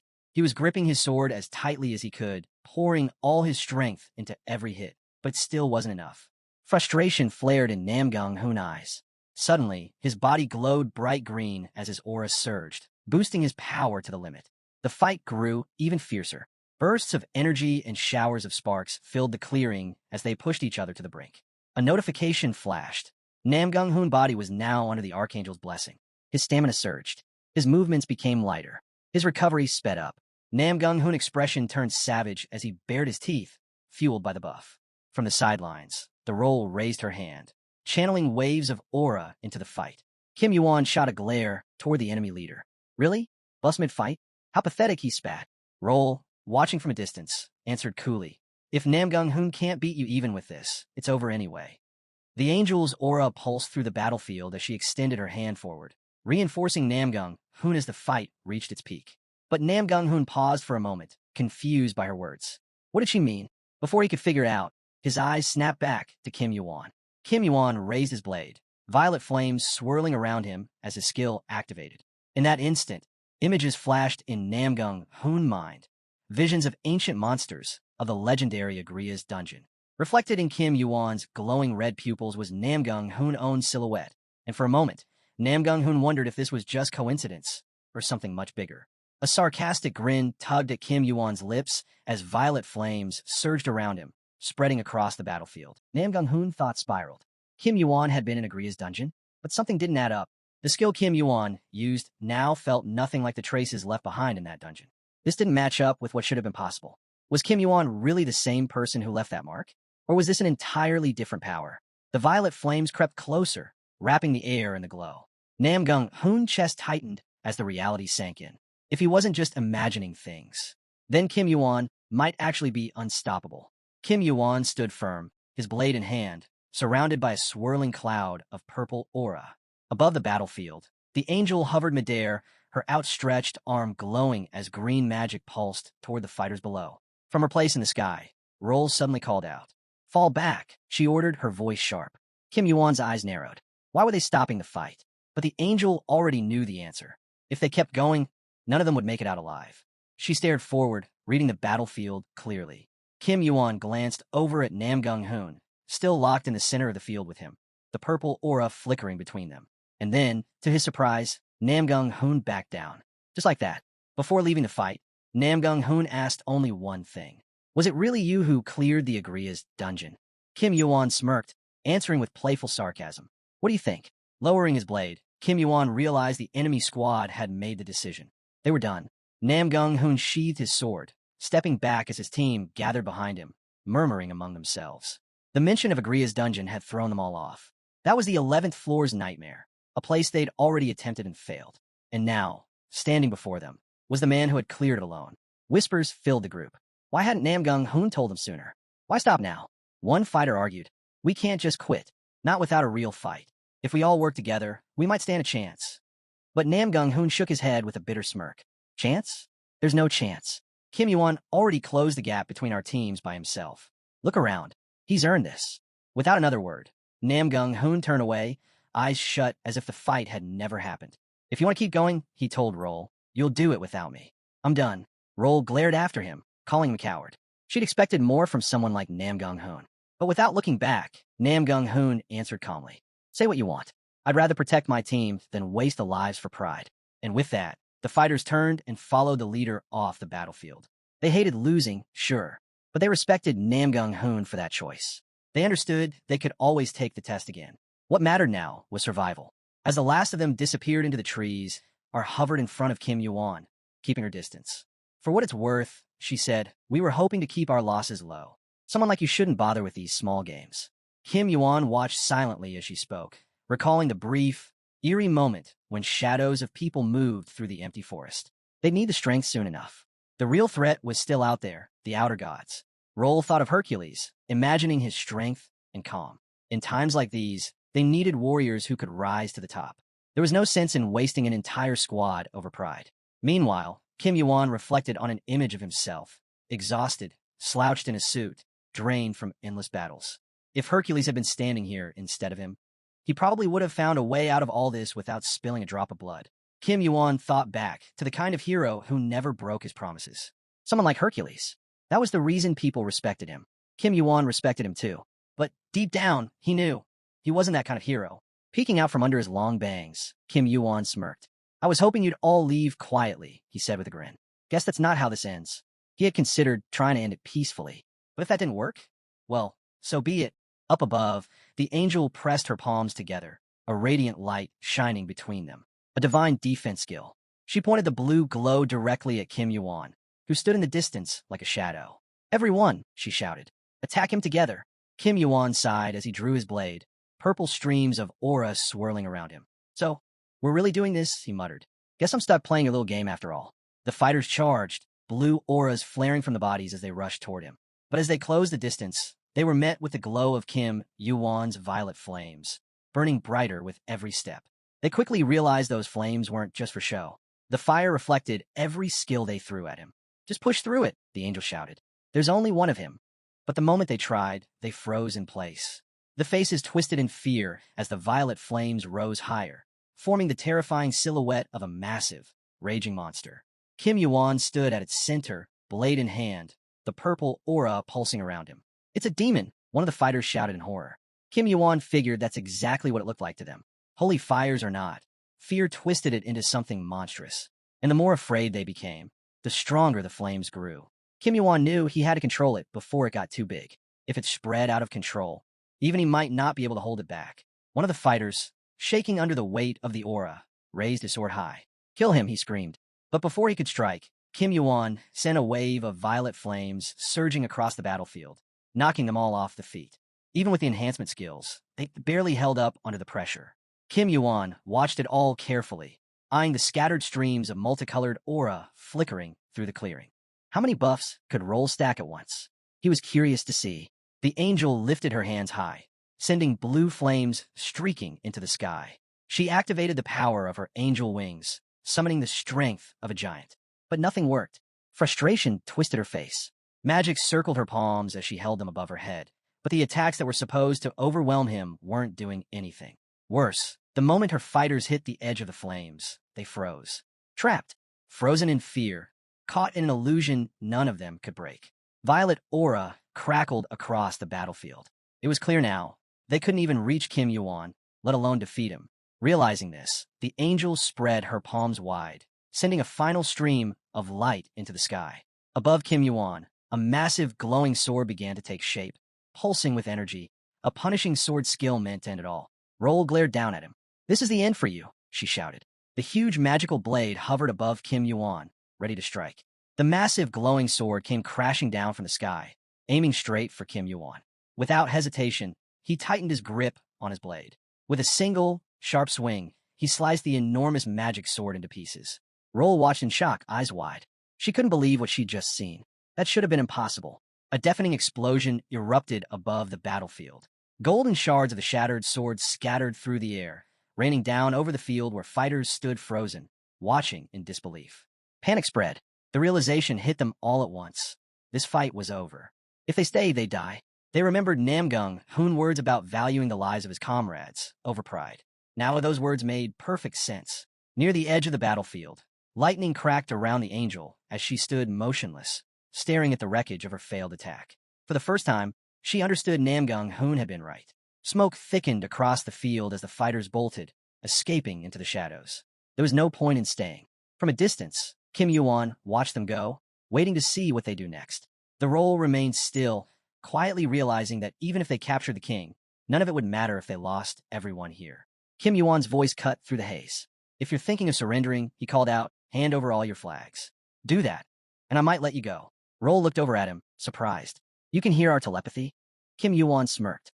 I don't need to. Your faces say enough. Casually, he slung the flag over his shoulder and glanced at the fighters. So, don't waste time, he said, snapping his fingers. Just hand them all over. One by one, the notifications rolled in, flag after flag, contribution points stacking up. The angel stepped forward and placed her flag into Kim Yuan's hand. Are you really not going to kill anyone? She asked quietly. Across the empty field, Roll met his gaze. Even after taking all our flags, there's still time left. We could go collect more, she said, watching him closely. And you're out here alone. No king to protect. Kim Yuan studied her, wondering what she was getting at. Roll paused, then added, I heard you turned down the major guilds. But heaven, that's different. They're on another level entirely. Kim Yuan's expression darkened. He didn't give her the chance to finish. No, he cut her off sharply. Roll looked visibly offended, but said nothing. After a moment, she tried again. At least give me your contact number. No, she sighed, realizing exactly what he thought of all this. With her head tilted slightly downward, she asked, Why refuse? I'm only offering something that could help your future. She glanced up, her voice softer now. Especially since you were willing to come this far for a test like this. The odds were stacked against him, which made it clear this guy wasn't just wandering aimlessly. He had a plan. She warned him straight up, climbing the tower solo was impossible. A picture flashed in her mind, a towering spire stretching endlessly into the sky. She pointed out that even with loyal allies, the full backing of a powerful guild, and every advantage possible, it wouldn't have been enough to make him rise. The angel broke it down. Someone at his level should have realized the moment he stepped foot inside the tower. His own skills weren't going to cut it. Something more was needed. The two of them stood face to face, the sky around them swirling with thick clouds, the field around them silent. She finally asked the question, why keep pushing forward alone on such a brutal path? Kim Yuan kept his gaze ahead. He knew Roll couldn't understand what it meant to give up. Maybe that's exactly why she climbed the tower so fast. Still, deep down, he knew the truth. Guilds and sponsors would only drag him down. They'd never fit into what came next. In his mind, he pictured himself as a lone cog spinning in reverse against the backdrop of the massive tower. The guild were too busy tearing each other apart over control, pride, suspicion, the hunger for power. Any alliance with them was a risk he couldn't take. No, the only way forward was on his own terms. He needed the strength to stand at the very center and pull the tower together when it all fell apart. The argument kept going, voices cutting through the empty clearing. Why was everyone so obsessed with asking him the same thing? There wasn't really an answer. He just knew. He didn't need a guild, didn't need a team. He could climb the tower solo. And more than that, he had to. Kim Yuan squared his shoulders, eyes burning. Not just possible. I'm meant to do this. Meanwhile, deep in the forest, Halaman's voice echoed through the trees, yelling about when Kim Yuan would finally come back. He stood alone in the shadows near the edge of the ridge, nerves shot, fear gripping him tight. The forest pressed in, dark and endless. The wait felt like it would never end. Then, without warning, a blinding beam of light cut through the trees. A burst of fire roared right in front of Halaman, making him flinch. Startled and drained, he looked over, eyes wide. An enemy's voice rang out, mocking him. They figured Halaman dodged by sheer luck, but they weren't giving him much credit beyond that. From the shadows, a squad of enemies emerged, closing in fast. One of them snickered, saying the king was practically begging to be killed just standing there. The fighters pushed through the forest, zeroed in on Halaman, who hadn't moved an inch from the circle. They weren't looking to drag this out. Finish the job. Move on. Rumors were swirling. Word was, even with Roll and Namgung Hoon, the second group couldn't handle Kim Yuan. Yeah, turns out he wasn't so easy to take down. Halaman started backing up, almost stepping out of the safety of the circle. What he just heard left him stunned. Kim Yuan, fighting alone against them? The king spun around, noticing how close he was to crossing the line. And just like that, the leader's warning flashed back into his mind. If he stepped out of the circle, there'd be no saving him. Halaman clenched his jaw, scanning his surroundings. Running wasn't an option. He'd be caught in seconds. Fighting? No chance. Not alone against them. Still, he tightened his fist, holding on to the only hope he had. If he could stall just a little longer without leaving the circle, Kim Yuan would come. He had to. Halaman was about to draw his sword when a screen flickered to life before him. Right? Trust Kim Yuan. Stick to the plan. The enemy squad was already closing in, shouting orders as they charged. They spotted Halaman trembling and tried to figure out what game he was playing. Forget his nonsense, one of them called out. Just end it. We'll split the contribution points after. Halaman locked his gaze ahead. A rush of energy surged from within him. One fighter laughed. Yeah, we know the drill. The flags get divided evenly. Daggers flew through the air. Halaman raised his sword and arms to block what he could, staggering back dangerously close to the edge of the circle. He crouched slightly, tracking the fighter who was already leaping from above. Leaving the circle was not an option. The enemy's attack slammed his sword aside, sending it flying from his grip. Halaman stumbled, landing hard on his back. The fighter stepped into the circle, towering over him. For a moment, even the enemy seemed surprised at how easy it was. Grabbing Halaman by the collar, the fighter sneered as Halaman, breathless and clenching his teeth, muttered under his breath. As long as I stay in the circle, it's fine. The fighter didn't catch what he said, but mocked him anyway. Too bad for you, he jeered, raising his dagger. Just bad luck, I guess. But just as the blade came down, the entire circle erupted in a flash of white aura. Before anyone could react, the fighter was launched high into the air, tossed out of the circle like a rag doll. The others stood frozen, watching the glowing mist swirl around Halaman like a shield. Halaman clutched his throat, gasping for air, eyes darting around in shock. What was this? A system message appeared. Heavenly Demon's spirit, white bright smoke. He didn't understand what exactly had just saved him, but none of that mattered. He was still alive. Meanwhile, deep in the forest, Kim Yuan moved quietly through the shadows. His thoughts drifted back to his conversation with R. She'd admitted there was something impressive about him. Maybe, someday, they'd even fight on the same side. But the talk had dragged on longer than he'd planned, eating up precious time. Still, as Kim Yuan closed his eyes and took a slow breath, he couldn't help but feel relieved things had ended on good terms. As long as Halaman kept his word, everything would hold together. Suddenly, Kim Yuan shot a sharp glare to the side, his focus snapping back. There was still one more thing. Staring into the depths of the dark forest, Kim Yuan called out. It's over. Time for the guest to make the entrance. From the shadows, a faint golden light began to glow. Deep in the forest, a voice drifted through the darkness. The ghost asked Kim Yuan how long ago he'd noticed his presence. Kim Yuan answered without hesitation. A long time ago. From the shadows, the ghost stepped forward, cloaked in black, with purple flames burning where his eyes should have been. He gave a nod, admitting he'd heard about Kim Yuan's sharp instincts. Now he was seeing them firsthand. Even from a distance, the ghost observed something odd. Kim Yuan was using flames powerful enough to scorch the earth, yet not a single burn touched his own skin. It wasn't just brute strength. The ghost had never encountered a skill so precise, flames that could lock onto specific targets without leaving a trace elsewhere. Staring into the clearing, the figure with the purple fire fixed his gaze on Kim Yuan. Kim Yuan called out across the field. What's the test supervisor doing here looking like that? The two of them stood facing each other, the empty clearing ringed by towering trees. The warden tilted his head and asked if Kim Yuan could actually see his real face. Kim Yuan's reply was sharp and clear.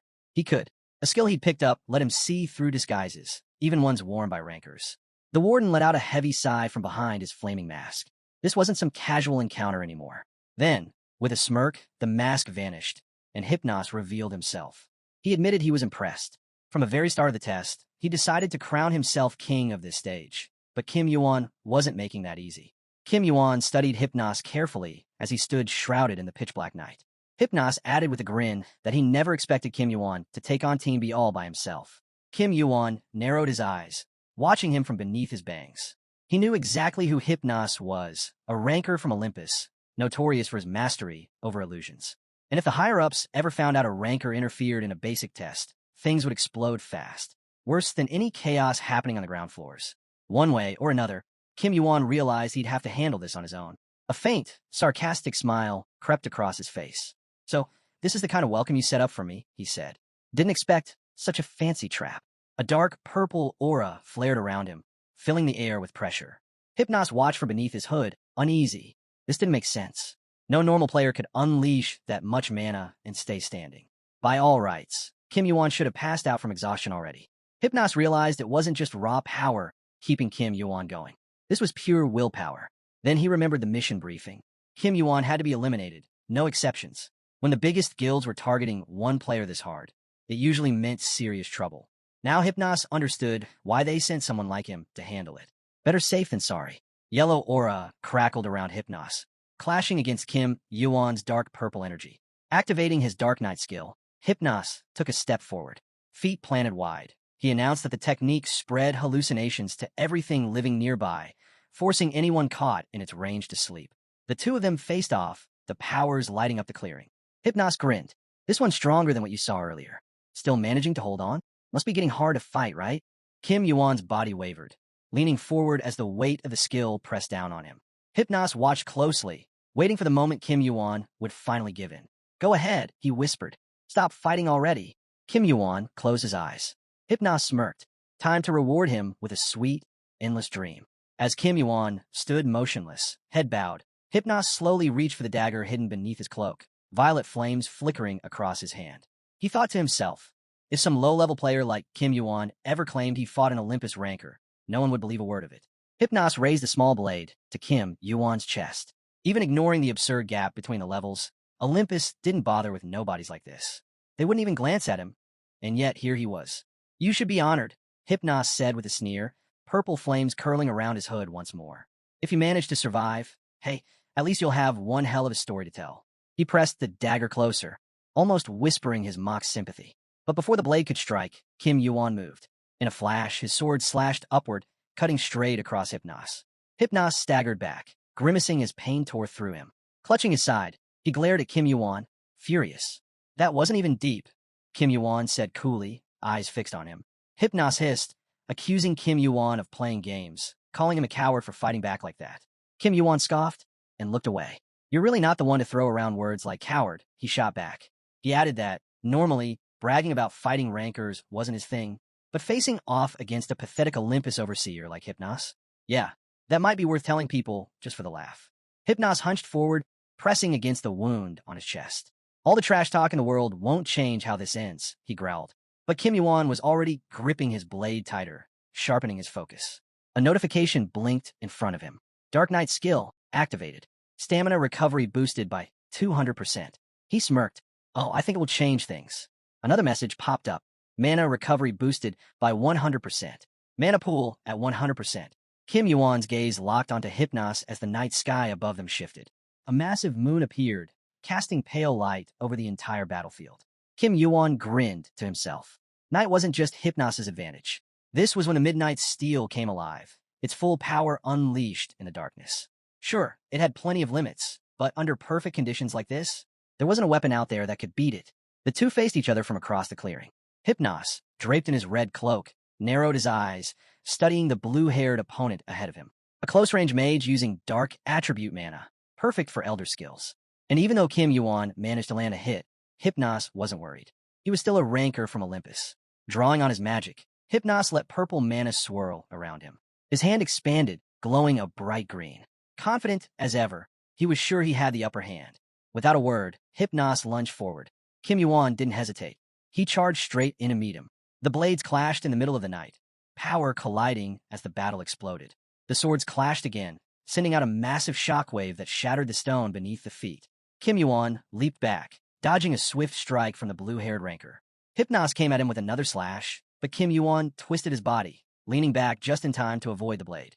Countering fast, Kim Yuan swung his sword and landed a heavy blow, only to watch the figure of Hypnos dissolve into purple smoke. An illusion. Kim Yuan spun around, eyes wide. The real Hypnos was already on him, closing the distance in a flash. As Kim Yuan jumped to escape, another shadow appeared, nearly catching him off guard. Hypnos' blade was inches from Kim Yuan's head when a burst of purple mana erupted, blasting Hypnos back. Grimacing, Hypnos landed on the ground, heat licking at his skin. From the center of the field, the violet flames roared higher, swirling around Kim Yuan. Hypnos watched carefully. He thought he knew control fire, but this was different. The flames weren't just following commands.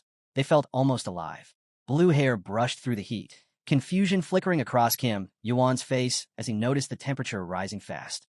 The fire in his hand pulsed, stronger than before, and even he wasn't sure why. Hypnos retreated from the growing blaze, noticing something unsettling. It wasn't burning him directly, but the heat gnawed at him, rising in sync with his unease. Was the fire reacting to his fear? Hypnos stared at his outstretched hand, realization creeping in. The stronger his fear, the stronger the flames. And that was getting annoying. Shaking it off, Hypnos pushed through, readying his next strike. Kim Yuan charged straight at him, sword raised high. Hypnos hadn't expected him to control the flames like that, but there wasn't time to hesitate. The swords collided again, sparks flying with every clash. Kim Yuan glared at Hypnos from beneath his bangs, his gaze sharp and unshaken. Hypnos countered, forcing Kim Yuan back. the blades locked in constant motion. But even as they fought, Hypnos couldn't help but think. This one is seriously talented. Without waiting, Hypnos unleashed his next move. Moon Sleep. A giant moon materialized in the sky above them, casting a cold, glowing light over the battlefield.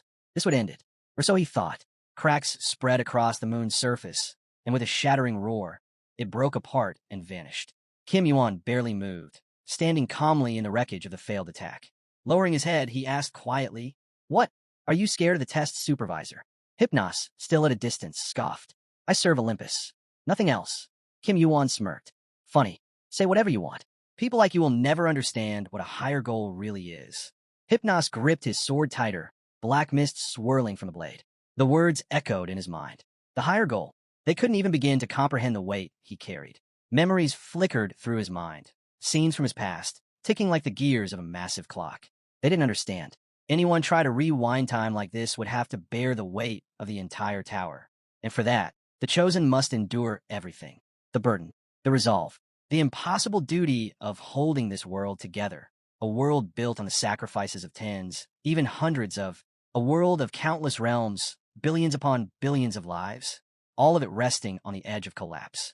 Hypnos's cloak rippled behind him as the thought weighed heavy. Even after making his promise to those left behind, he wasn't sure if he could stand here and speak proudly about some higher purpose.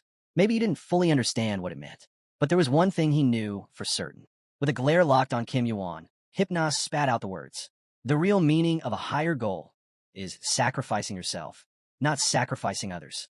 Kim Yuan glanced to the side, his mind drifting back to that enormous, ticking clock.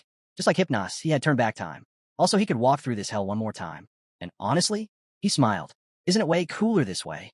Fueled by rage, Hypnos unleashed a devastating attack, ripping apart everything around him.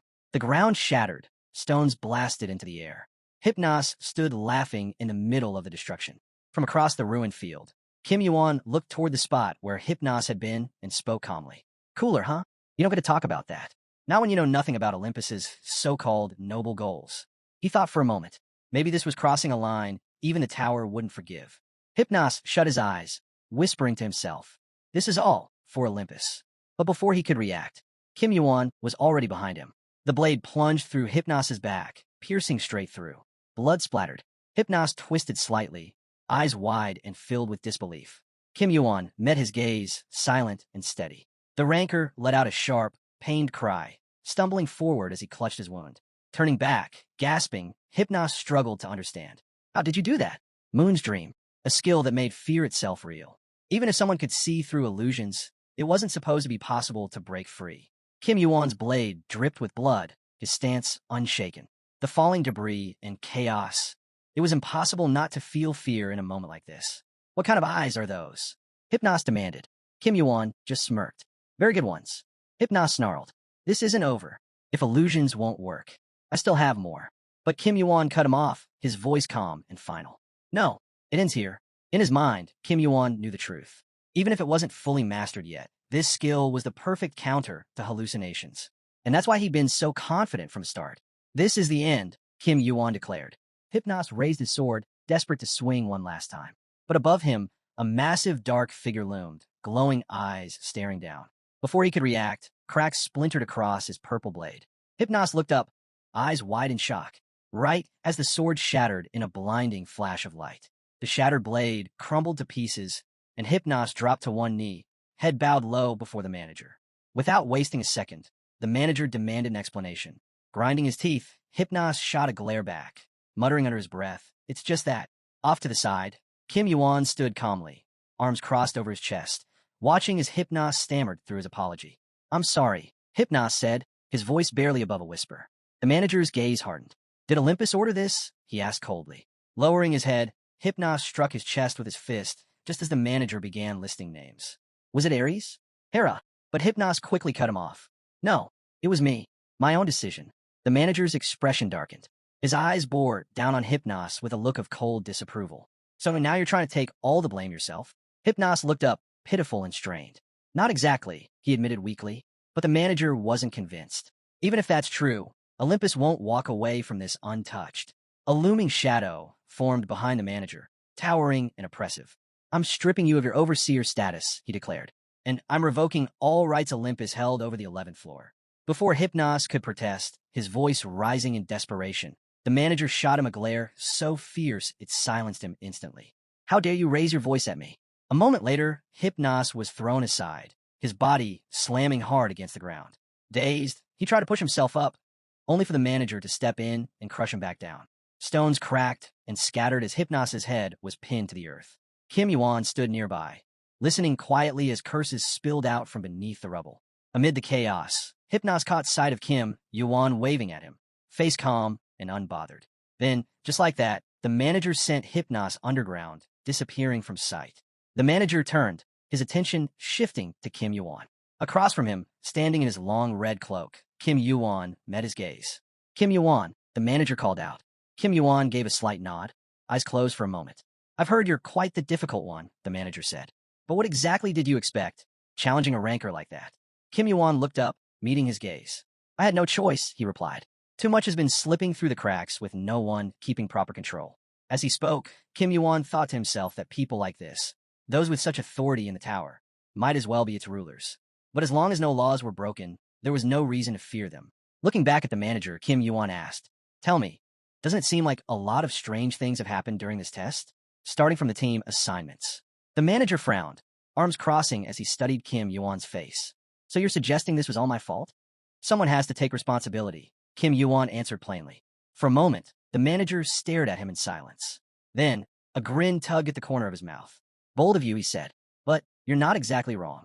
He paused, then added, Finish this trial, and I'll see that you're rewarded properly.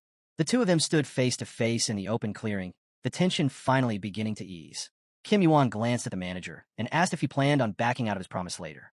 The manager scoffed. I'm a manager, he said. Don't compare me to the others you've met.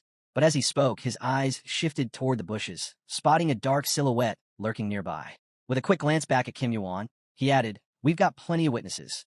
Better end the small talk here. Off to the side, Nam Gung-hoon quietly observed everything unfold. In a sudden flash of red light, the manager vanished, but not before leaving a warning behind. A storm is coming, and it's about to hit the entire tower. Later, Kim Yuan and his team regrouped on the field. Nam Gung-hoon couldn't help but replay what they just witnessed. They came here expecting something simple after spotting the king. But instead, they got wrapped up in something unbelievable. Gathered together, his teammates started whispering, trying to figure out if all of this had really been a setup. Was Olympus behind this? Someone asked. Even if the overseer acted on his own, this is still a scandal, another said. Nam Gung-hoon frowned, his sharp blue eyes glancing to the side as he thought it through. There was no way something this massive came from one person's scheme. Someone higher up had to be pulling the strings. One of his teammates asked if they should keep quiet. If the public finds out, someone else said, the entire tower will break into chaos. Nam Gung-hoon, his back to the group, asked the real question. Are you trying to start a war between Olympus and Urim? Kim Yuan stood a short distance away, silently listening as the chatter continued. Still, how did he manage to fight a ranker? Someone blurted out. And not just any ranker, a warden. Kim Yuan could hear every word. Nam Gung-hoon watched him carefully, lips pressed into a thin line. This wasn't the first time a player had taken down a ranker. Sun Wukong had done it too, back when he was still just a player. But Kim Yuan, Nam Gung-hoon narrowed his eyes, studying the man in the red cloak. This guy wasn't just another strong player. The storm he was about to bring would be even bigger than Sun Wukong. Looking up, Nam Gung-hoon finally spoke. So, what's your plan now? He knew Olympus would be coming for Kim Yuan. Every last one of them. What are you going to do? Fight them all. Kim Yuan's answer was simple. I'll keep fighting until I defeat the rulers of Olympus. Zeus himself. Nam Gung-hoon blinked, caught off guard by the confidence. Then he asked the obvious question. What's your problem with the Olympians? Kim Yuan shrugged. I helped a blacksmith who refused to make them a weapon. Since then, they've been after me. Nam Gung-hoon's eyes widened. A blacksmith connected to Olympus? There was only one that came to mind. Hephaestus. Furrowing his brow, Nam Gung-hoon shut his eyes for a moment, piecing together stories he'd heard from his clanmates. And now the guy behind it all was standing right in front of him. Figures, Nam Gung-hoon muttered. Turning away, he started to walk off. Be careful, he called back. No matter how special you are, you're up against Olympus now. One of his teammates asked where to next, and just then, a new message arrived. Suddenly, Nam Gung-jinwon's face appeared on the silver sphere. He announced that a great Murim war was on the horizon. Nam Gung-hoon frowned and turned to his team. We're heading back to the Nam Gung clan, he ordered. Meanwhile, tears streamed down Halman's face as he clenched his fists, grinning through the relief. I really thought I was going to die today, he laughed. Kim Yuan stood in front of him, looking down at the circle where Halaman still sat. But you didn't, Kim Yuan said simply. Halaman muttered a quiet, yeah. Kim Yuan met his gaze, dark eyes steady. Yellow energy still flickered around Halaman as he glanced up nervously. Did I mess something up again? He asked, unsure. Kim Yuan shook his head, a small smile tugging at his lips. No, you held on. You didn't give up. You pushed through. Then, holding out a red flag marked with the number 618, Kim Yuan handed it to him. Halaman blinked in surprise. That's a lot, he whispered. Staring at the flag, lips pressed tight, Halaman thought about what the points meant. Sure, collecting that many flags meant a massive reward. But that wasn't what made him happiest right now. What really mattered was being praised by the one who carried the most weight when things got dangerous. As Halaman took the flag from Kim Yuan's hands, he felt it shift. The number updated, 1236. Right after, system notifications flashed across the field. Player Kim Yuan gave 618 flags to the king. Looking up, Halaman watched the announcement appear. Team A collected 1236 flags. Team B collected 2 flags. The winner is Team A. And then, another message popped up. For some unknown reason, the system awarded him extra contribution points. Kim Yuan's eyes widened as he read his own notification. Plus 10,000 contribution points. Access to contribution point store unlocked. As the sun rose over the mountain peaks, its light washed over the field. A final alert appeared. 11th floor rankings updated. Access to the 12th floor granted. Later, sitting on a small bed in a hotel on the 12th floor, Kim Yuan scrolled through the new rankings. There he was, sitting comfortably in first place. Right behind him were names like Zeus, Hercules, and Odin, each with barely half his score. Kim Yuan muttered to himself. A bit over 20,000 points. He had expected to be satisfied with 10,000. But this was double. Remembering the strange bonus notifications, Kim Yuan guessed the extra points probably came from the manager. Either way, the total was beyond anything he imagined. As he kept scrolling, he spotted Halaman sitting at rank 36th with 6,230 points. Not bad at all. For risking his life and holding his ground as king, he earned every bit of that reward. Further down the list, Kim Yuan noticed another familiar name. Hargan had claimed 6th place with 7,860 points. Kim Yuan nodded slightly. Not bad, he thought. Not bad. Kim Yuan thought to himself. Memories of Hargan flashed through his mind. Back to when they first met, back when the Hargan already showed so much potential. But the higher they climbed the tower, the stronger Hargan became. Kim Yuan recalled that angry, frustrated look on his face and wondered if he was still driven by what happened during the tutorial and back on the first floor. The ranking screen closed with a snap. Kim Yuan leaned forward, pressing his palms into the bed, a grin tugging at the corner of his mouth. Hargan, he'd really like to see how far that guy had come. Somewhere in the tower, far from the rankings and the battles, the Namgung clan welcomed the guests beneath the towering wooden pagoda. Second only to the heavenly demon cult and the martial arts sect, the Namgung clan was one of the most powerful associations, home to countless rankers, including some of the very best. Inside the clan's residence, scrolls and documents were scattered across a work table. The man seated, there was none other than Namgung Jinwon, the leader who had dragged the dying clan back to glory. With his neatly tied hair and emerald cloak resting on his shoulders, Namgung Jinwon listened as a young man bowed before him, head lowered. The test on the 11th floor turned into complete chaos, the man reported. Even the manager had to step in. Namgung Hoon lifted his head, his clear blue eyes meeting Namgung Jinwon. I figured it would be worth spreading the word through player recruitment, he added. That's why I came back early, still focused on the papers before him. Namgung Jinwon responded without looking up. The Olympians were after Gigantomachia. They found Hephaestus, but thanks to Kim Yuman's interference, they couldn't recruit him. Water dripped steadily from a bamboo pipe into a ceramic bowl, the quiet sound filling the room. Namgung Jinwon exhaled slowly. What a headache, he muttered. Both men stood at the same time. Namgung Jinwon glanced toward Namgung Hoon. You said your team had a sponsor from Asgard? That's right, Namgung Hoon confirmed. His name's Gibbons. Namgung Jinwon nodded. In that case, it won't be long before Asgard hears about all of this. He stepped aside, folding his hands behind his back as his thoughts drifted aloud. Looks like Kim Yuman's about to find himself right in the middle of a storm he never asked for.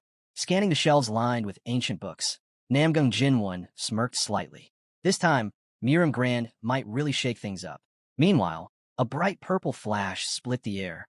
Kim Yuman stood beneath the open sky, holding his twin-bladed spear high above his head. Dozens of round targets were scattered ahead of him.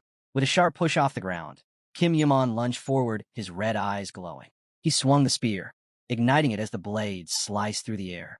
Targets exploded into fragments, shattering on impact. From a distance, the other players watched in stunned silence.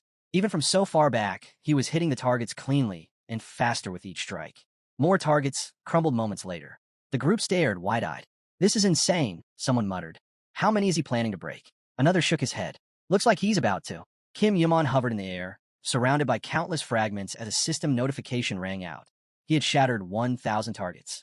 Letting out a slow breath, he watched the lingering traces of mana swirling around him. This had been the perfect training session. His spear-throwing technique was sharper than ever, but this was the first time he had forged and controlled spears made from sacred flames. A glowing sign confirmed it. He had conquered the 19th floor and could now advance to the next challenge. His level had risen, and his strength, stamina, and intuition had each increased by a point. Standing on solid ground, he glanced at the massive system window beside him. A new notification flashed, 50,000 points credited. Kim Yuman frowned. He still had about 5 minutes left, but no more targets appeared. It seemed he'd wiped them all out. The minimum requirement for passing the test had been 100 targets, yet he had obliterated 10 times that amount. And for what? A mere 5,000 points? The reward felt ridiculously underwhelming. He recalled his time at the hotel on the 12th floor, where he had spent a staggering 22,000 contribution points. On the 11th floor, he had earned far more than expected, which allowed him to purchase a crucial item. But now, his rapid progress had pushed him to the upper limits, and the system's rewards no longer matched his achievements. Breaking away from the other players, Kim Yuman pondered his next move. If he wanted better rewards, he needed to reach the 20th floor. The trials at every 10th floor were brutal, but the prizes made them worth the effort. Still, the upcoming challenge would demand everything he had. It wouldn't hurt to slow down and prepare. His eyes landed on his mana stat, 99 points. It was the perfect moment to break past the double-digit threshold. The most efficient way? Acquiring an elixir worth 1,000,000 points. A mental image of a shimmering silver pearl formed in his mind. The Greater Scarlet Medicine Ball, crafted in Miram only once every 3 years. A vast stone plaza flashed through his thoughts. If he wanted the elixir, he'd have to seize it in the Great War of Miram. Without hesitation, he strode toward the massive archway, leaving the other players behind. The event was only a few days away, and it was time to move. The day before the Great War of Miram, 10th floor. The sun bathed the bustling city in golden light, its warm rays dancing across the streets. A young man with long white hair stood amid the lively crowd, while a girl beside him beamed with excitement. "Looks like another huge turnout this year," she said, her voice brimming with energy. The man nodded. "Not surprising. This is Miram's biggest event. The whole city's already buzzing." Festive energy filled the air, and stalls overflowed with food. A table nearby held golden brown meat pies, while plates stacked high with chicken legs sprinkled in fresh green onions tempted passersby. Among the chatter, a local remarked, "I bet Namgung who's going to win this time."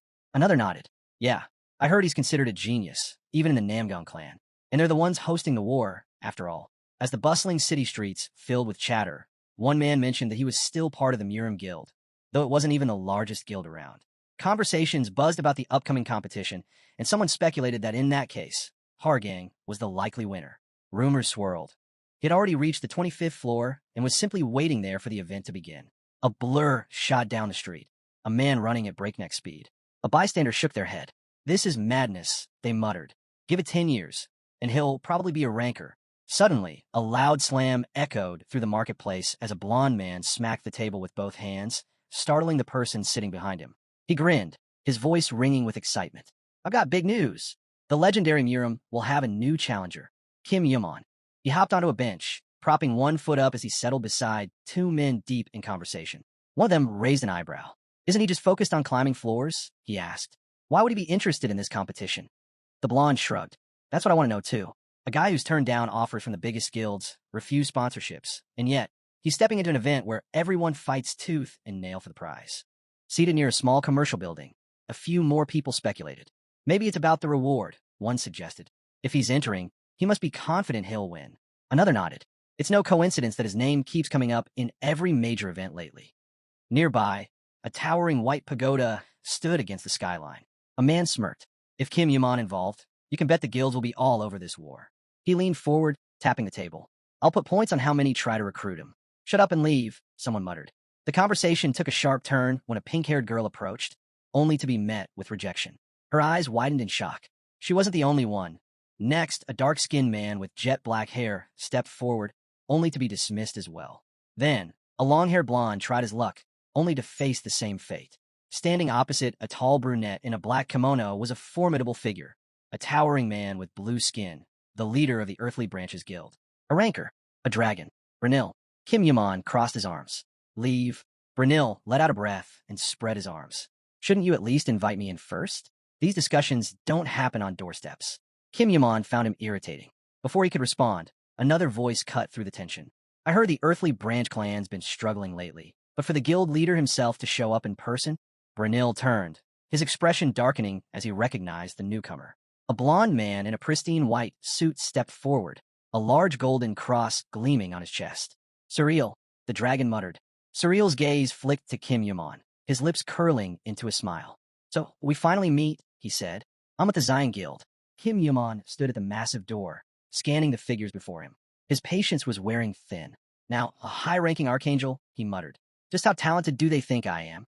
Then, with a sigh, he counted aloud. You'll be the 13th today. Surreal took a step closer, pulling out a card. Well then, let's get to the point. Surreal held out a card, his voice smooth. If you ever change your mind, there will always be a place for you in our guild. Kim Yaman scoffed internally. The arrogance. Without hesitation, he replied, even if you handed it to me, I wouldn't contact you. Surreal raised an eyebrow, clearly not expecting such a blunt rejection. Before he could react, a hand suddenly snatched the card away. Huh, now, that is a classic Kim Yaman answer.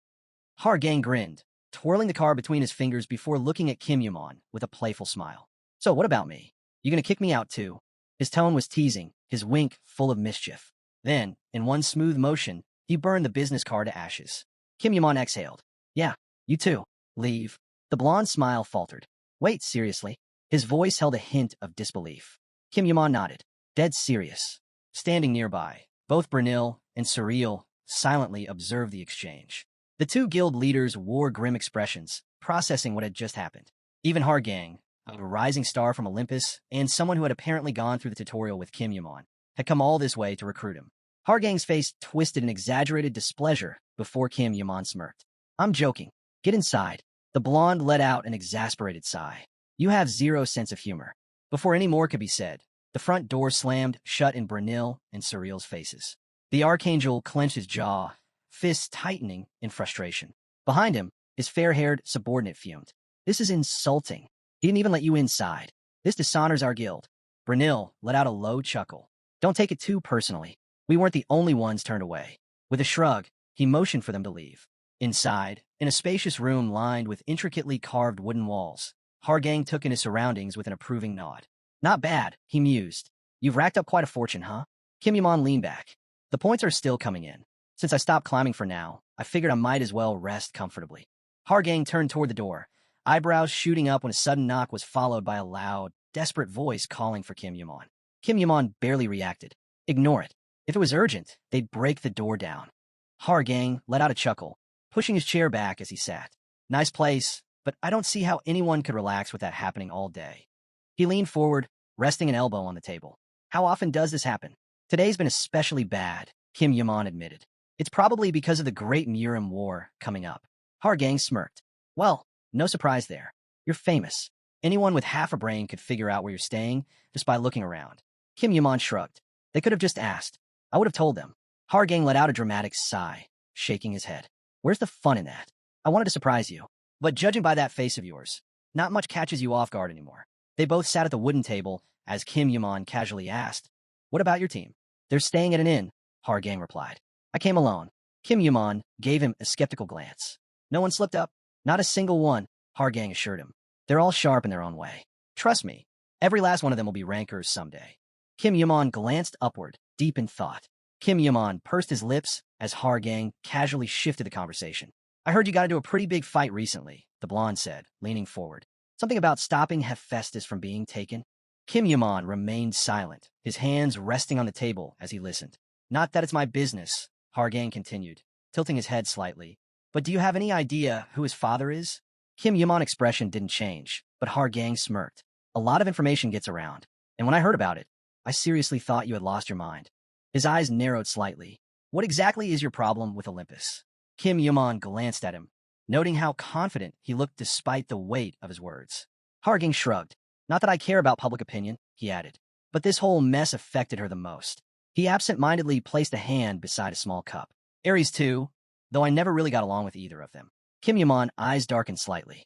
And what about Zeus? Does he know? Hargang raised an eyebrow. You're the first person I've heard say his name so casually. His usual smirk faded as he leaned back. My father's been obsessed with reaching the last floor of the tower. That's all he cares about. For a brief moment, an image of a man clad in massive armor flashed through his mind. I haven't been back to Olympus in a long time, he admitted, so I have no idea what's going on there. Across from him, Kim Yaman clenched his fist, deep in thought. The 100th floor, the so-called last floor. No one had ever managed to clear it, which was why those who reached it were called rankers. They think that's the ceiling. His foot brushed against the carpet as he stood up. Either way, Hargang continued. Watching him, Olympus is keeping an eye on you, saving that criminal put a target on your back. So be careful. I'll try to talk to my father while I still have the chance. Kim Yaman gave him a sharp look. So, even you were calling your uncle a criminal? Hargang sighed as he got up from his seat, but before he could say more, Kim Yaman stepped aside. I need to go somewhere, he said abruptly. Hargang arched a brow. Where? Kim Yaman barely glanced back. The center. For the first time, Hargang's usually relaxed expression faltered. His eyes widened slightly in surprise. Meanwhile, in a blazing forge, the rhythmic clang of a hammer echoed through the workshop. Under the intense heat of the flames, Hephaestus carefully held a glowing blue stone with a pair of tongs. Sparks flew as he struck hot metal against the anvil, each impact sending tremors through the room. Sweat dripped down his face as he exhaled, momentarily pausing to wipe his brow. He studied the metal in front of him, its edges burning with an eerie glow, shaped into wicked claws. He wondered if he was going overboard, considering 3 days had already passed. His hands twitched. He needed to create. If he stood idle, his mind would race. With a heavy sigh, he stepped away from the fire, dragging a towel over his face. His thoughts drifted to the endless pile of weapons and armor before him. Half of what came to mind were blades, but he couldn't afford to hesitate. Not now. His gaze fell on the stack of unfinished armor and shields lying in wait. Time to get back to work. Hephaestus glanced to the side, his thoughts drifting. The weapon he had given to that idiot.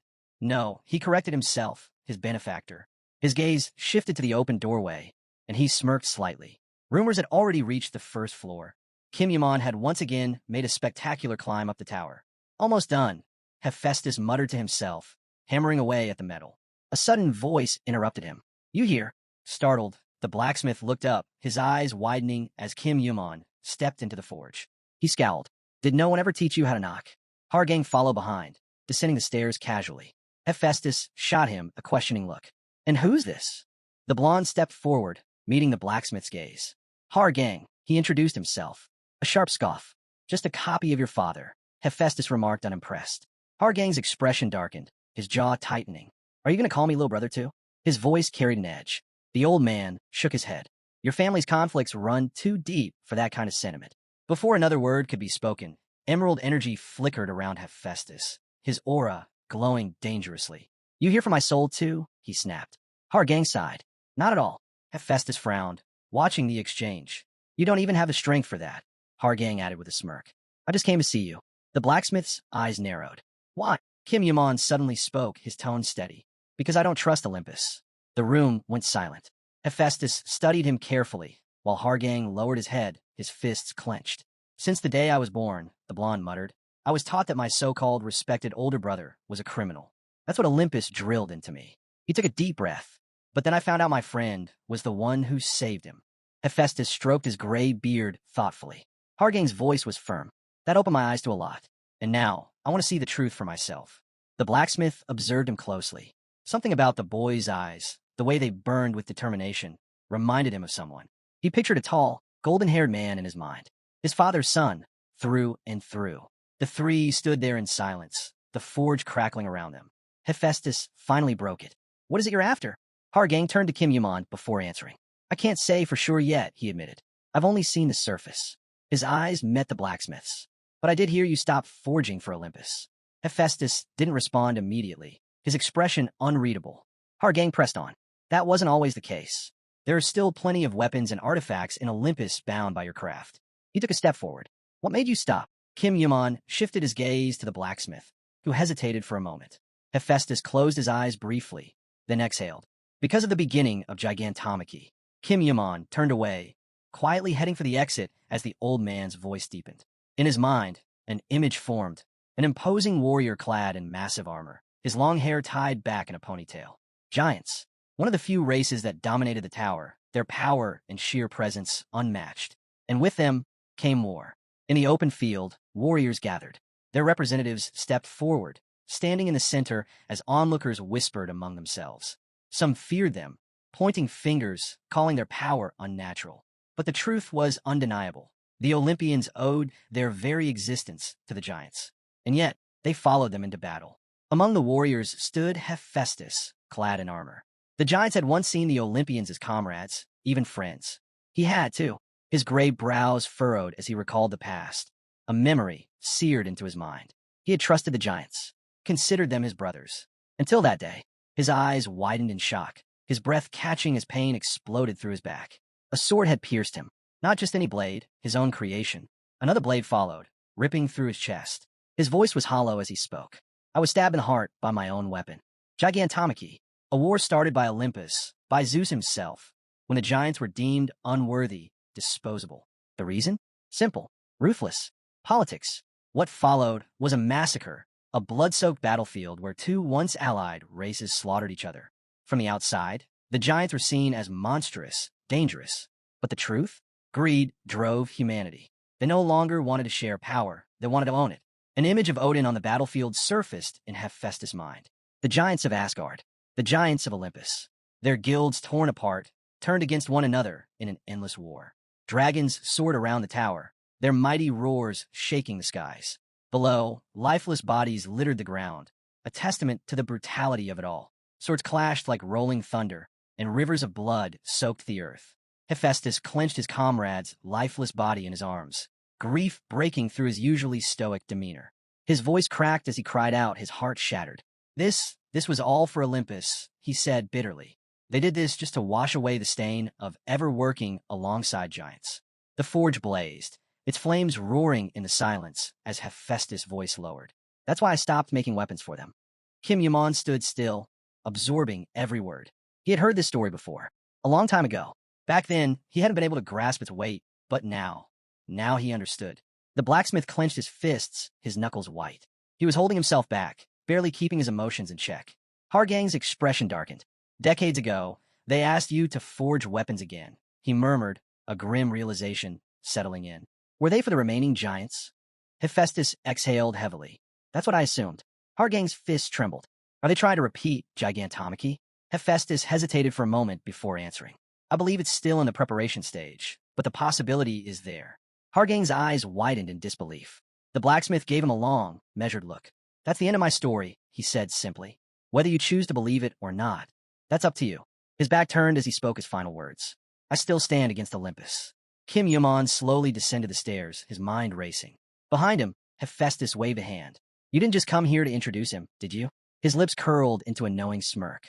Come on, let's head to the warehouse. As Kim Yaman passed Hargang, he cast a brief, sidelong glance before following Hephaestus down the corridor, leaving the blonde alone. For a moment, Hargang's hands were relaxed at his sides. Then suddenly his fingers curled into tight fists. Kim Yaman and Hephaestus moved through a dimly lit passage, the stone walls around them echoing their footsteps. As they descended a flight of stairs, the blacksmith spoke. Hargang seems like a good kid. I get why you brought him here. Kim Yaman exhaled slowly, shutting his eyes for a brief second before answering. Do you plan to make him an ally? Hephaestus asked. Kim Yaman opened his eyes. If you think he's worth trusting, that's good enough for me. Hephaestus suddenly stopped and turned, giving Kim Yaman a sharp glare. Don't try to rope me in. Kim Yaman smirked. So, I was right. You still don't trust him. The blacksmith grumbled, glancing at Kim Yaman over his shoulder. He's in an unstable period right now. No one knows which side he'll end up choosing, including him. I want to observe him first. Kim Yaman said nothing. He understood the caution. As they approached a massive iron door, thick chains wrapped around it gleamed under the dim light. Hephaestus placed a hand on the metal. Don't go running your mouth about this, he warned. With a heavy clank, the lock came undone. The sealing chain unraveled, and as the door creaked open, a black and blue aura seeped through the gap. Hephaestus exhaled. Your order is inside, but its nature is a little complicated. Behind him, thin, glowing chains shimmered, restraining the immense magical energy contained within. I saw what you named your last sword, Hephaestus muttered. Didn't trust you to name this one, so I did it myself. Kim Yuman gaze fell on the object, a black glove bound by several enchanted chains. Hephaestus placed a hand on the artifact. This is Kaini. Kim Yuman stepped closer, his thoughts flickering to another creation from long ago. The helmet my uncle made was also called Kaini, he murmured. His eyes traced the glove's sleek, lethal design. The name fit. Reaching forward, Kim Yuman grabbed one of the chains, and Hephaestus spoke up. I used up all the adamantium you brought me. Infuse the true, pure, dark, divine crystal on the glove's outer layer. He paused. You won't be able to see it, but it's there. Kim Yuman ran his fingers over the smooth surface. Can I wear it? Hephaestus gave a short nod. Go ahead. It's so thin, you won't believe it's made of adamantium. Kim Yuman slid the glove onto his hand. The moment it settled over his fingers, a faint glow began to pulse around it. Hephaestus watched closely, his gray brows furrowed. He fought a ranker back on the first floor. There's no doubt about his strength. But Kaini wouldn't choose an owner based on raw power alone. It had its own criteria. Is he worthy? As the glow intensified, Kim Yuman turned toward the blacksmith. So I can really remove. His words cut off. The world around him vanished. Darkness swallowed everything. Kim Yuman stood frozen in an endless void, alone. The silence was thick, suffocating. Then a flash. A yellow-green light flickered above his head. A moment later, a massive, glowing eye snapped open. Its vertical pupil locked onto him. The air grew heavy. A deep, otherworldly voice rumbled through the void. Who are you? Kim Yuman, standing before the luminous entity, lifted his head. Kim Yuman's eyes narrowed. If this thing had questions, maybe you should be the one doing the asking. Gritting his teeth, he furrowed his brows. This is Kaini test. I am Kim Yuman, he declared, his voice steady. The creature's massive eyes stared unblinking before its deep voice rumbled again. Another time. Kim Yuman stiffened. Another time? What does that mean? From the darkness, a figure in a red cloak stepped forward, approaching the luminous eye. Could it be talking about your time travel? The figure mused. Kim Yuman turned to face him. Who are you? What do you want from me? The dark pupil of the entity shrank slightly. I am I. Its voice was cryptic, unsettling. Kim Yuman's gaze remained locked on the glowing eye, a thick aura of darkness radiating from it. He exhaled sharply. You don't speak because you're just an eye, huh? A bead of sweat trickled down his temple. This is getting annoying. His mind raced back to what little he knew about Olympus' 3 divine relics, one of which was Kaini, crafted from a fragment of the dark divine stone. Bright red specks flickered in the fog surrounding them. Kaini disappeared during the Outer Gods' invasion. Even Kronos barely had any information on it. A vision flashed before him. Pieces of iron armor floating near the eye. Back then, it was Hades' helm. But now, sealed within a fragment of the dark divine stone, it had transformed, no longer a helm, but a gauntlet. Kim Yuman clenched his fists, determination setting in. I need to understand Kaini. If I can grasp its power, I can wield it properly in the future. Even if he couldn't hold a normal conversation with this entity, there had to be a way to uncover its secrets. Then, the monster spoke again. Egg. A sharp pulse of energy shot through the void. Kim Yuman's pupils shrank as dark energy surged around him. An egg, he muttered. Where did that come from? Before he could process it, a system notification appeared. He woke up. A glowing window materialized before him, displaying the egg's status. Hatching progress, 13.58%. A spherical egg, speckled with blue patterns, pulsed within the window. A bright pink flame flickered around it. Then, another notification. The egg has begun to scream. The piercing sound rattled Kim Yuman's mind. He staggered, bracing himself against the invisible force pressing down on him. He lifted his head, a scowl forming as he realized just how dense the surrounding energy had become. If I touch it directly, my body could explode. He glanced down, only to see pink markings beginning to etch themselves onto his skin. Damn it. I avoided direct contact, but it's already too late. Dark pink energy swirled around him. The force of it was immense. I have to block this with my sacred flames. But then, something made him hesitate. He turned his head sharply, his instincts screaming at him. This isn't an attack at all. A sudden flash burst from the system window. From within the glowing frame, the egg emerged, levitating, radiating dark energy. Hatching progress, 14.12%. A surge pulsed through the space. Hatching progress, 15.23%. The energy intensified. Completion rate, 17.97%. Kim Yuman's gaze flicked back to the system window. His jaw clenched in frustration. Hatching progress, 41.29410%. His heart pounded. The energy wasn't just powerful. It was familiar. His thoughts raced. This is from an outer god, which meant Kim Yaman turned back toward the massive eye, his expression darkening. You know exactly where they came from, don't you? The consecrated creature loomed before Kim Yaman, its energy surging as he realized it had drastically accelerated the hatching process. Wait, he called out, his voice urgent. Tilting his head back, he fixed his gaze on a massive, glowing eye. Do you know what kind of egg this is? For a moment, the monster remained silent. Then, its deep red iris darkened, black energy swirling within. Kim Yaman's breath hitched. It's trying to speak. Please, he urged. Tell me anything. The creature's pupil contracted sharply, as if struggling to form words. Kim Yaman's eyes locked onto the eerie green glow that pulsed from it, black aura seeping into the void around them. Then, a flash of bright blue light erupted through the darkness. A voice echoed, Uncle. Kim Yaman barely had time to react before an iron object, radiating immense energy, hurtled toward him. A figure emerged from the light, an elderly man, his face lined with worry, gripping something in his hands. The shock hit Kim Yaman like a wave. His entire body trembled. The object surged closer, aimed straight for his head. You okay? The old man asked, his tone urgent. Your friend. He's completely covered in dark energy. Still reeling, Kim Yaman lowered his head, his mind racing. He had almost died just now. Hephaestus bared his teeth in frustration. How's the glove? Kim Yaman flexed his fingers. Fine, he muttered. The material's so light, I barely feel it. But something gnawed at him. He had been so focused on the creature, on its presence, its words, that he hadn't felt anything else. Did it say something more? His brows furrowed. He could only recall one thing clearly. I am watching you. Kim Yaman stared at the black glove on his hand. A realization struck him. Kaini, a fragment of the dark divine stone, held a far greater secret than he had anticipated. Including the dark divine stone's stone fragment, I've only encountered 3 of these relics. Power pulsed through the gauntlet. It wasn't enough. If he wanted answers, he needed more. 2 more fragments. A small smirk tugged at the corner of his lips. Next, I need to find the Trident's piece. Just then, Hargang stormed into the forge, his eyes scanning the room. What the hell just happened? He demanded. The whole workshop was shaking. Hephaestus rubbed his chin. Beats me. Hargang's gaze locked onto the iron tool in the blacksmith's hands, suspicion flickering across his face. That hammer? Kim Yaman, still deep in thought, suddenly turned and began walking. Kim Yaman, Hargang called, quickly catching up. His eyes flickered to the glove. Is that a new item? Kim Yaman barely glanced at him. Are you okay? The blonde pressed. What was all that just now? Kim Yaman exhaled. I don't know. Hargang's brows furrowed. Something about Kim Yaman's expression wasn't right. You fought him, didn't you? He asked, his voice low. Kim Yaman smirked. If I took a direct hit from that hammer, I'd be dead. Hargang's pupils shrank slightly, his jaw tightening. So you did fight.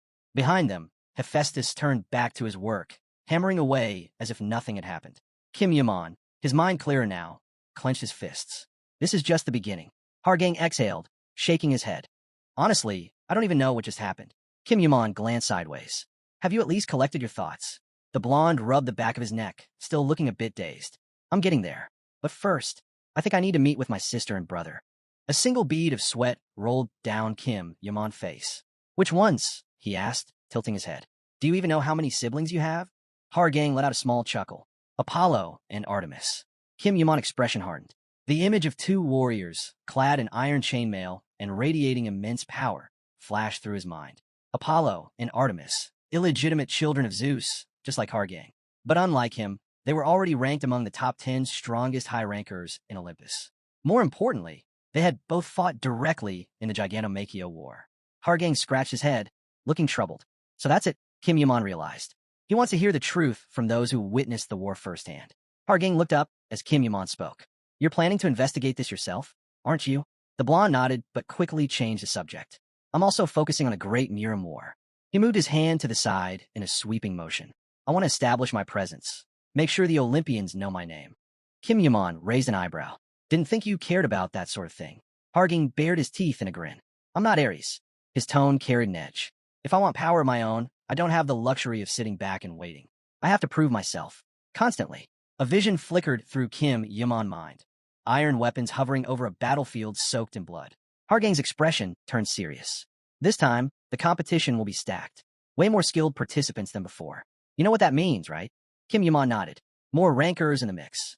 Hargang clenched his fists, slamming them together with force. Exactly. A stage this big. The Great War of Miram. How can I not be there? His voice brimmed with excitement. Kim Yaman observed him quietly. He looks fired up. With an almost mischievous grin, Hargang stepped closer. Besides, this time, there's an especially important player in the war. Kim Yaman, draped in his red cloak, narrowed his eyes. Ooh, the image of a man with long hair, his body wrapped in an overwhelming aura, surfaced in his mind. Hargang's smile widened. The deputy head of the heavenly, demonic divine, cult vice lord, is joining. Kim Yaman stiffened. A drop of sweat traced down his face as realization set in. Is he talking about me? His mind flashed to the city skyline, where immense energy pulsed like a living force. The deputy head of the heavenly, demonic divine cult vice lord had the right to command any cult members within the war. That authority alone made him a dangerous presence on the battlefield. But there was one problem. The heavenly, demonic divine cult vice lord had been practically inactive in Murim. Their only stronghold was on Celestial Mountain, a place they refused to leave due to the unwavering will of the divine cult vice lord himself. But if they're stepping into the war now, Kim Yaman's gaze darkened. That means the demon's long-standing wish has finally been fulfilled. And that changed everything. A furious bearded man stood in shock. He never expected the legendary old master of the heavenly, demonic divine cult to declare an all-out war as his first move. Kim Yaman, however, saw an opportunity. If the cult truly established itself, they could play a crucial role in the future battle against the outer gods. Meanwhile, deep within the forge, flames roared from the cauldron. A blond man pondered aloud. There was no way they would appoint just anyone as the deputy head of the deputy heavenly, demonic, divine cult vice lord. He speculated that only rankers would qualify, realizing he himself wouldn't meet the requirements. At that moment, the brunette beside him smirked and admitted, "It was me." Hargang's face stiffened, sweat trickling down his forehead. He turned to the protagonist, seeking confirmation. Without hesitation, the main character stated that he was indeed the deputy head of the deputy heavenly, demonic, divine cult vice lord. Opposite him, a man in a red cloak stood silently, while the blonde spread his arms wide in disbelief. An elderly man shot them a look of disapproval as the blonde continued, guessing that the protagonist, now holding such a prestigious title, must be from a small, noble clan. He then questioned if this position was a reward for surviving the cult's grueling trials. Kim Yaman lowered his gaze, recalling that while the sacred flame had been the final prize, he had also been granted the role of deputy head. Hargang's curiosity grew. Should I have taken the test myself? He mused. Crossing his arms, the blonde smirked and asked, "If word got out, wouldn't your worth skyrocket?" The brunette, unfazed, simply replied that he had no intention of joining any faction. Hargang chuckled darkly, shaking his head. "That's just your opinion," he said. "The guilds, they see things differently." A devilish grin spread across his face as he leaned in. Tomorrow is going to be interesting. The next day, green banners adorned with ancient symbols fluttered in the wind as the Grand Murim tournament began. The system's voice rang out, declaring that through this war, the greatest warrior would be found among tens of thousands of players. Spectators filled the stands, buzzing with excitement.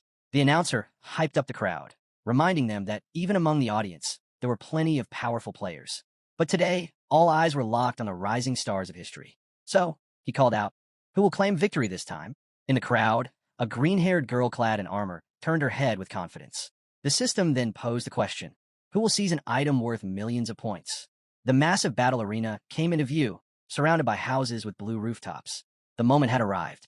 The qualifying stage was officially underway. A system window flashed. 10 players were to enter the battlefield simultaneously. As the warriors prepared to step forward, an excited voice rang out, pointing to a familiar face. "Look, Kamen, he just reached the 10th floor."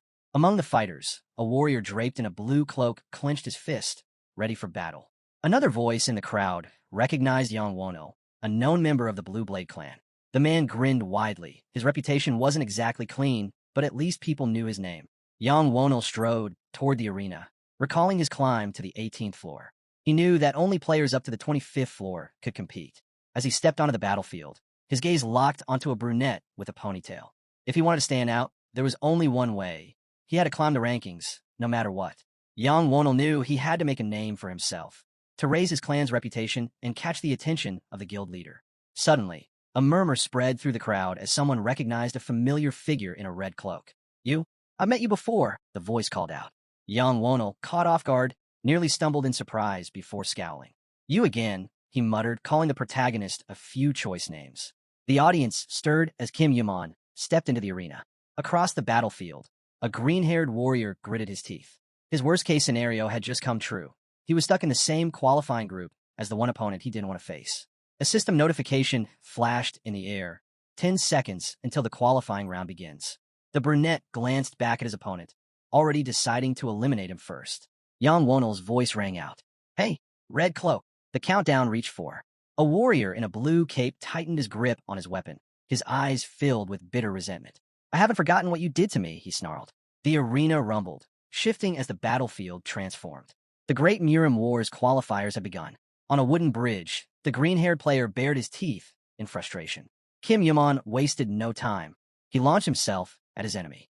A sickening crack echoed as his strike connected, sending saliva flying from Yang Wonol's mouth. Staggering from the hit, Yang Wonol looked up at his attacker, eyes filled with disbelief. Who the hell are you? The protagonist asked casually. The warrior froze. He had been harboring this grudge for so long, and the guy didn't even remember him? Nearby, participants stood frozen, too scared to interfere. Among them, a figure in black robes with fire-like patterns narrowed his eyes.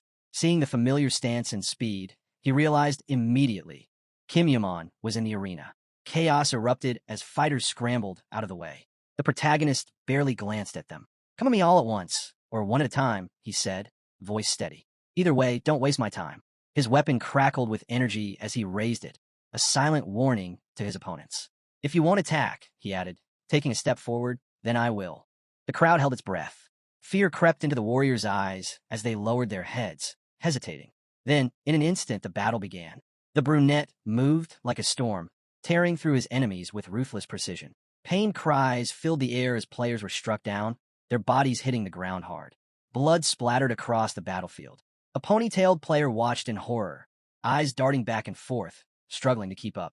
Kim Yaman was too fast, too deadly. The gap between them was insurmountable. Nearby, a man clutched his sword, his grip trembling. He barely had time to process what was happening before the protagonist stepped in front of him. Siamun Chang looked up, expecting another merciless blow. But the attack never came. Kim Yaman wasn't even taking him seriously. He was holding back, treating him like a child. Siamun Chang's knees buckled as he collapsed, realization sinking in. Around him, the battlefield was littered with bodies, but not a single one was dead. Bloodied and battered, yes, but alive. From the sidelines, the ponytailed player clenched his jaw, watching as Kim Yaman casually approached. He had held back. He had spared them. A final system notification appeared. Kim Yaman has entered the finals. The main character turned his head slowly, taking in the battlefield around him. And he knew this was only the beginning. The competition was heating up. Sparks of golden light flashed across the battlefield as Hargang clashed with his opponents, his movements sharp and relentless. A powerful yellow aura spread across the arena as the announcement rang out. Hargang had secured his place in the finals. Watching from the sidelines, the brunette folded his arms, clearly unimpressed. He recalled how this guy climbed the ranks every time he advanced through the floors. Now, the battlefield was littered with fallen warriors, all bathed in the glow of Hargang's energy. Kim Yaman narrowed his eyes. His growth rate is insane. Not long ago, Hargang had only just reached the 25th floor. Yet here he was, standing among the strongest, easily rivaling high-level players. He's a monster, Kim Yaman thought, shifting his stance as he analyzed the flow of Hargang's mana. His skills, his overwhelming presence. He was like a walking embodiment of Zeus himself. With that thought lingering in his mind, Kim Yaman quickly ascended the stairs. But before he could go far, a voice called out. Hey, stop right there. He looked up, only to see an enraged, green-haired man pointing at him. Who the hell are you? The man demanded. Kim Yaman's expression remained indifferent as he answered. Yang Wonol, from the Blue Blade clan. Before the conversation could escalate, a hand suddenly clamped down on the green-haired warrior's shoulder. The man flinched as the newcomer spoke in a firm voice. That's enough. The one who had intervened was an imposing figure draped in a flowing blue cloak. He glanced at Kim Yaman before shifting his gaze to his clan student, clearly displeased by his behavior. Kim Yaman immediately noticed the immense pressure radiating from this man. His aura alone was overwhelming. The man met Kim Yaman's gaze and spoke. My name is Moon Sabak. I am the head of the Blue Blade clan. His voice carried authority, but his next words were even more surprising. I came to offer you the chance to inherit our martial arts school. Kim Yaman stood in the corridor of an ancient building, processing the proposal. He tilted his head slightly before replying, What school? His tone was casual, almost dismissive. I thought the head of the Murim clan would at least be an ordinary ranker, he mused. Then, without hesitation, he added, I'm not interested. Behind Moon Sabak, Yang Wonol smirked. I've heard all about your failures, he taunted. Kim Yamon's gaze shifted to him. Then why bother coming? You already knew my answer. Moon Sabek's lips curled into a sly smile. The Blue Blade clan isn't a guild, he said. Yes, we're part of the Murim Guild, but our roots run much deeper. We're closer to a cult. Kim Yamon studied him, his expression unreadable. Moon Sabek continued, his voice carrying a hint of pride. Our clan has a long history, one you probably know nothing about. He allowed a sigh. Admittedly, we're in decline, but we are still the rightful heirs of the Murim traditions. The brunette raised an eyebrow, unimpressed. Doesn't seem that impressive if I've never even heard of you. His boots echoed against the marble tiles as he turned away. But before he could leave, Moon Sabek made one final attempt. You could lead us, he declared. Kim Yamon cut him off before he could finish. Good luck with that. His tone was final. He had no interest in whatever they were offering. But just as he turned to leave, Moon Sabek's hand clamped onto his shoulder. A dark, suffocating aura seeped from the clan leader as he leaned in. I don't think you understand, he said, his grip tightening. This wasn't a request. Kim Yamon turned his head slightly, eyes narrowing. So that's how it is. And in that moment, he knew this wasn't over. Tension crackled in the air. The brunette's frown deepened as he locked eyes with Moon Sabek. You really have no idea what's happening to the rankers who dared to attack participants in the Great Murim War, do you? Moon Sabek bared his teeth, his grip tightening. But Kim Yamon wasn't intimidated. Are you afraid of the Namgung clan? He pressed. A dangerous glint flickered in Moon Sabek's eyes. Afraid? He scoffed. My brother is the head of the Eagle clan.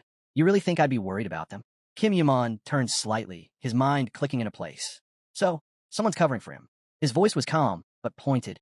Does your brother even know you're using his name like this? Moon Sabek's lips curled into a wide smile. Come on now, don't get so tense, he said smoothly. I just want us to get along.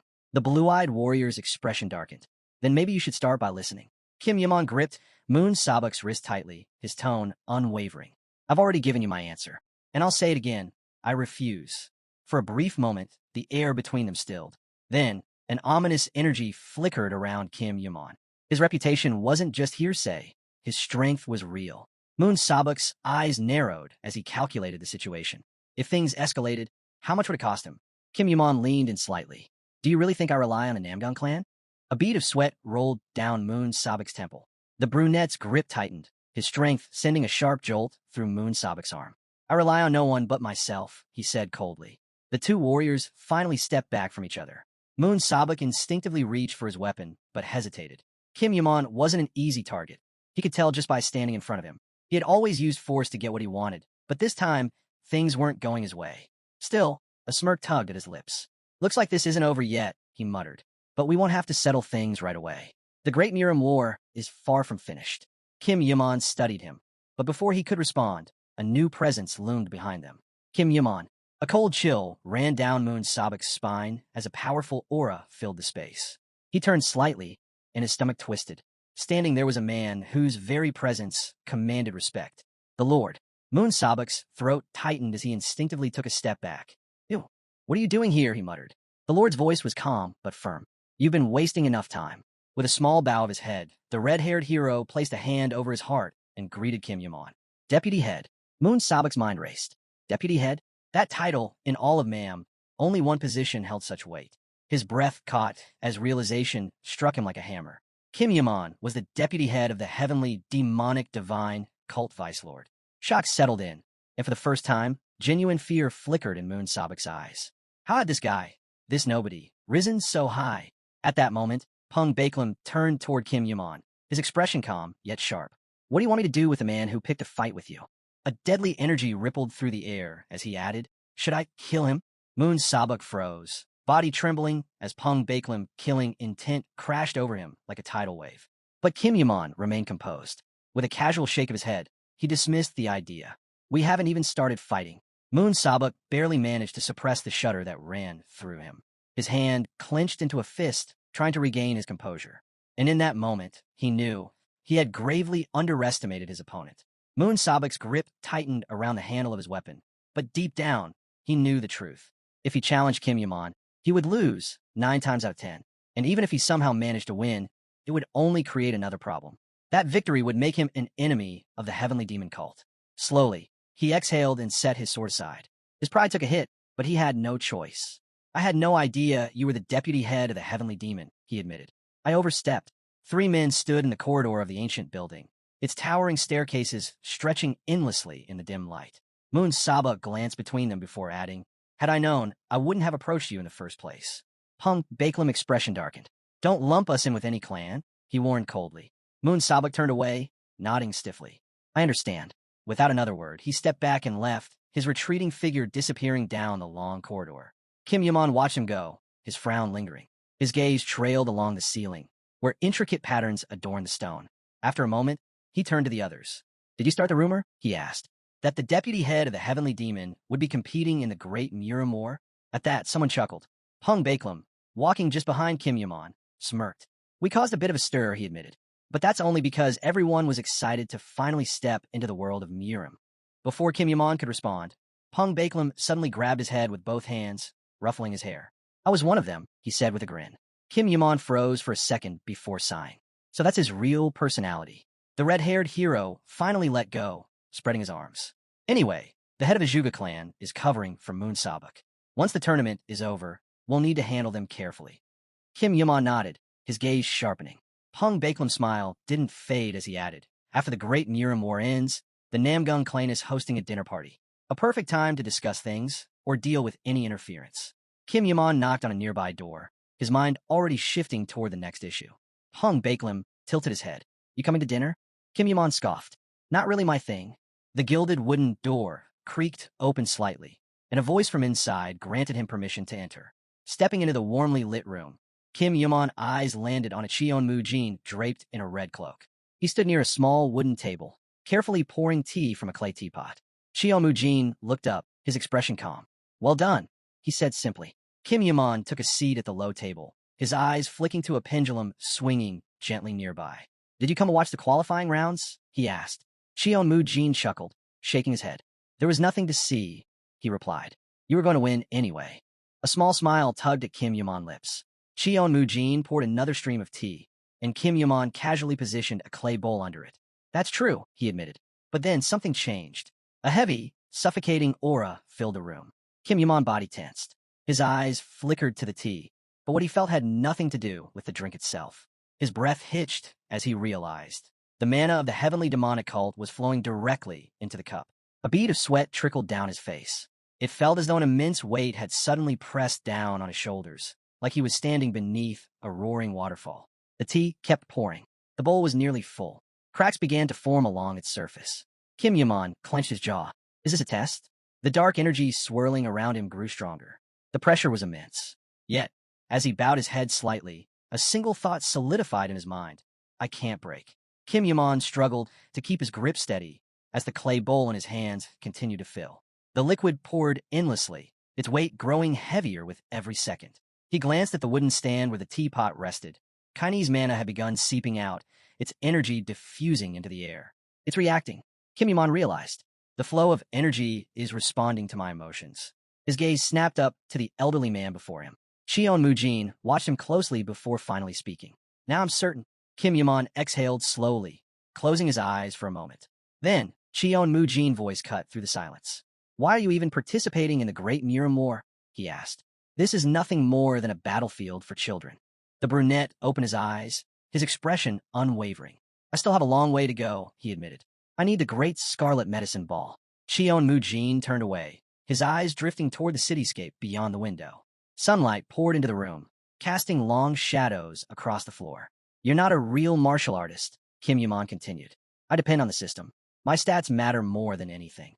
At this, Cheon Mujin let out a quiet chuckle. "The Great Scarlet Medicine Ball is a powerful elixir," he mused.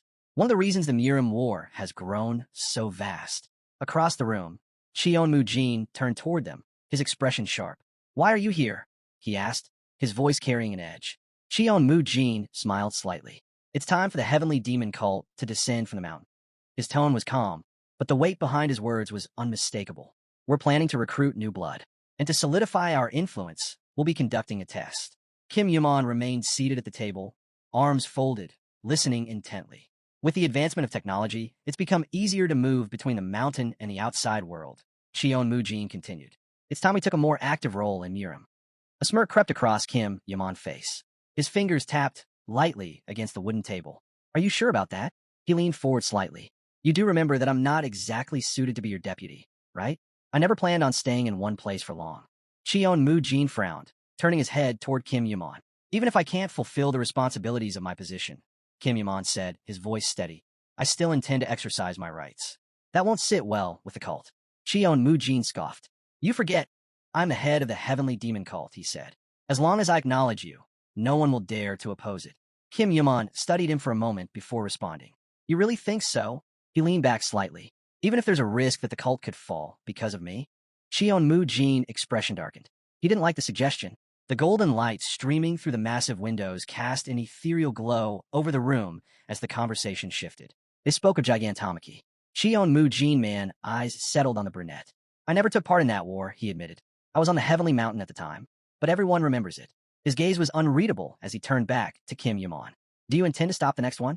Without hesitation, Kim Yamon answered. Yes. A realization flickered across Cheon Mu-jin's face.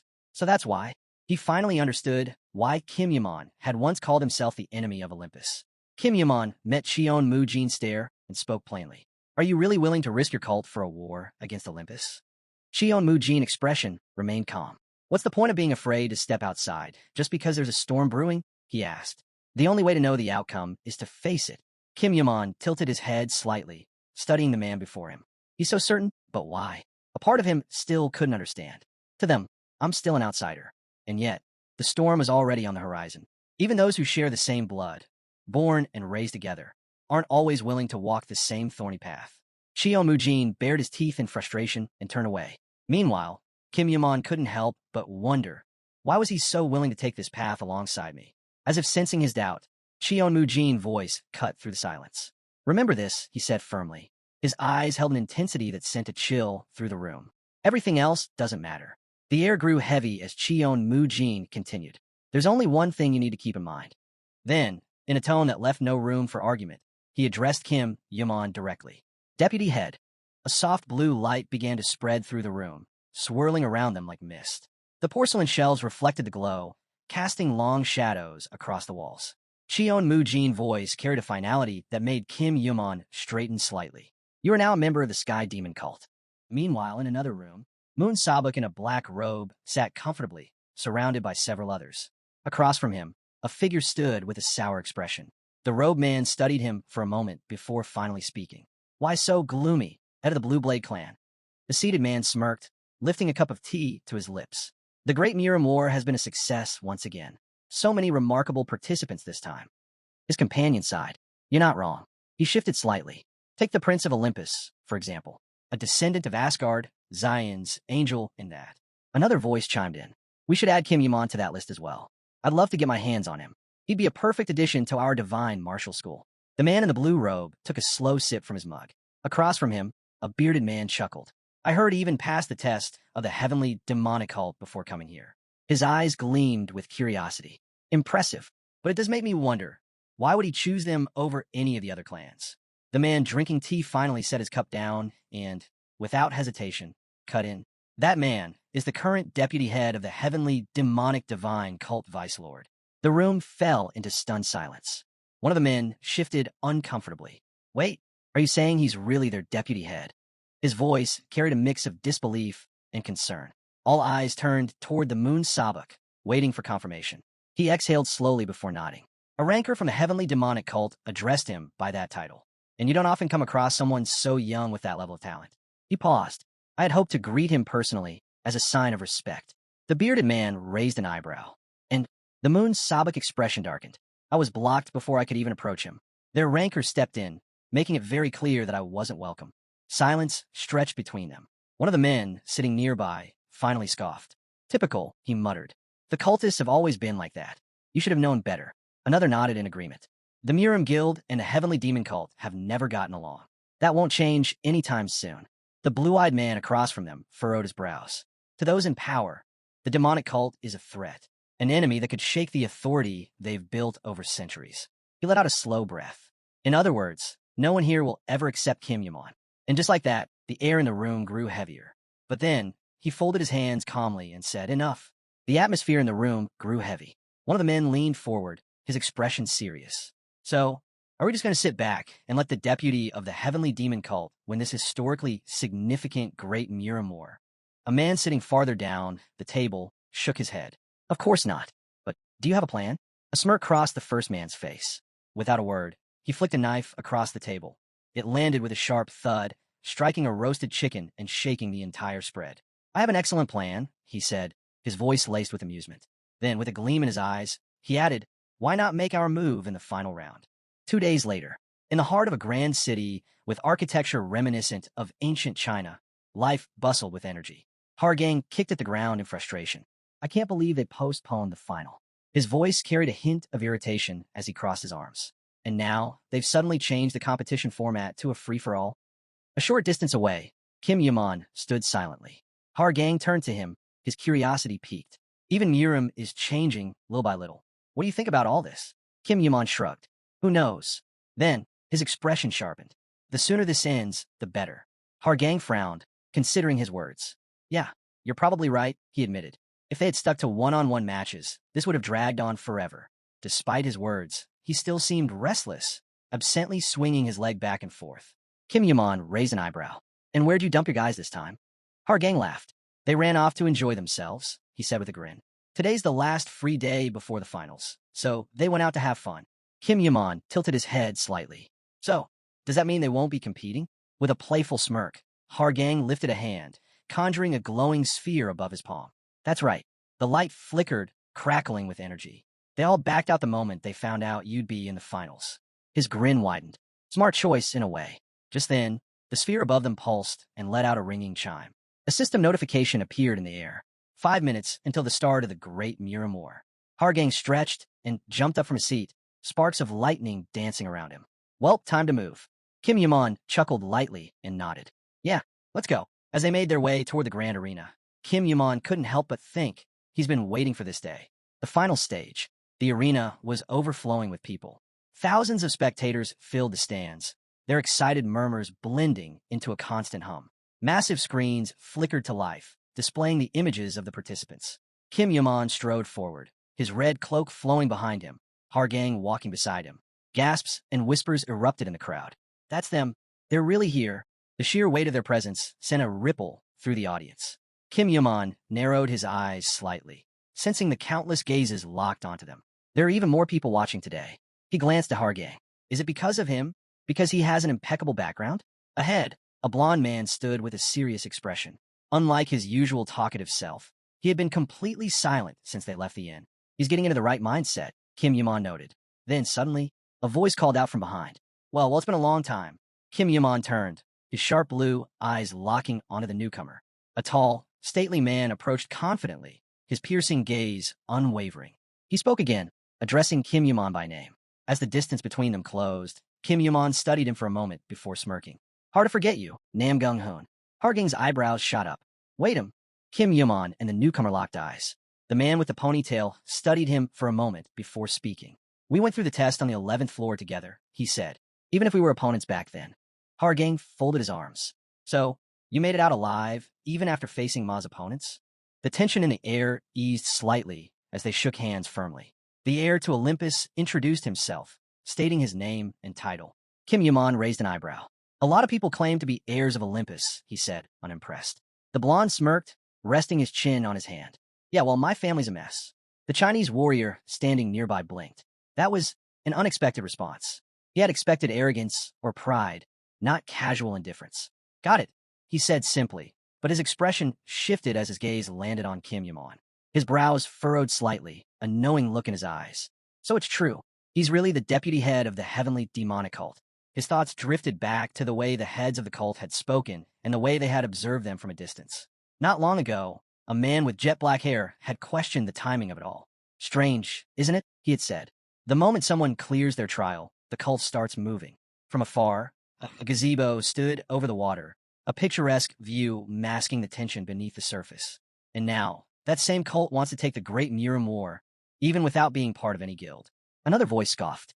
They must have decided their time has come, just because Kim Yaman passed their test. Someone else sneered. I've always thought they were nothing but cowardly scum. The atmosphere grew thick with unspoken accusations. But before the conversation could spiral further, a voice rang out. Loud, clear, and full of defiance. And what exactly is wrong with that? Namgung Hoon stood outside, arms crossed, his sharp gaze cutting through the crowd. Did the cult break any rules? He asked, his tone challenging. Are they scheming behind the scenes? Silence. His eyes narrowed. Or are you all just upset that a fighter stronger than you deserves to win? He tilted his head, his expression unreadable. Are you rejecting him just because he isn't from your world? His words hit their mark.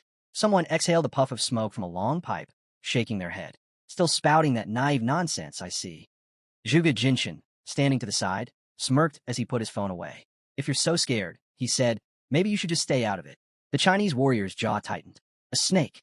That's what Zhuge Jinshin was. The only reason he's speaking so openly this time is because his clan ordered him to. With the second most powerful clan in Mirim involved, most of the other clans are already working together behind the scenes, hiding in the shadows like children, spinning their schemes. But none of it would matter in the end, because all of them, every single one, would be crushed by him. The warrior turned to Kim Yamon. You have nothing to worry about. He took a step back, glancing at him one last time. I've seen your strength for myself. Then, without turning around, he added, be careful in the finals. And with that, he disappeared into the crowd, just in case they remained on high alert. But before they could dwell on it further, a system notification flashed before them.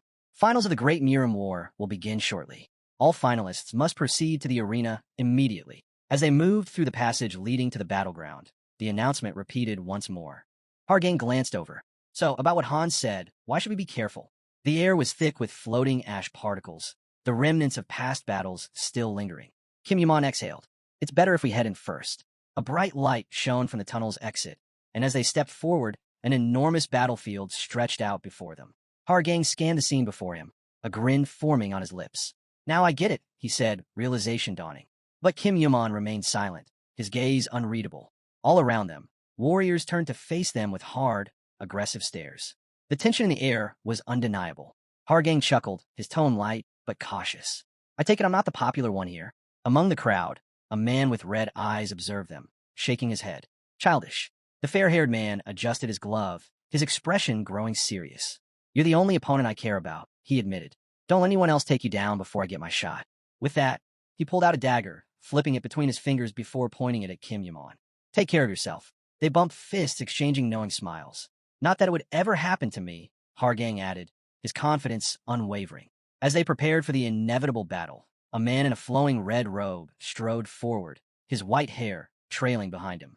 In the distance, the excited voices of the audience echoed through the massive coliseum. This will be unforgettable, someone murmured.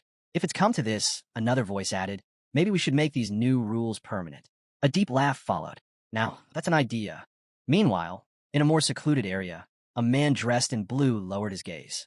He turned to the head of the Zhuge clan. You've made a significant contribution, he said. Yet nearly all the glory has been handed to the heavenly demon cult. The Zhuge clan leader merely smiled. I didn't do much, he replied. It was all part of the plan. Seated at an elegant table near an open balcony, several individuals shared a quiet toast. We should pay them a visit, one suggested. You'd be more than welcome. Another chimed in, nodding in agreement. But not everyone was in a celebratory mood.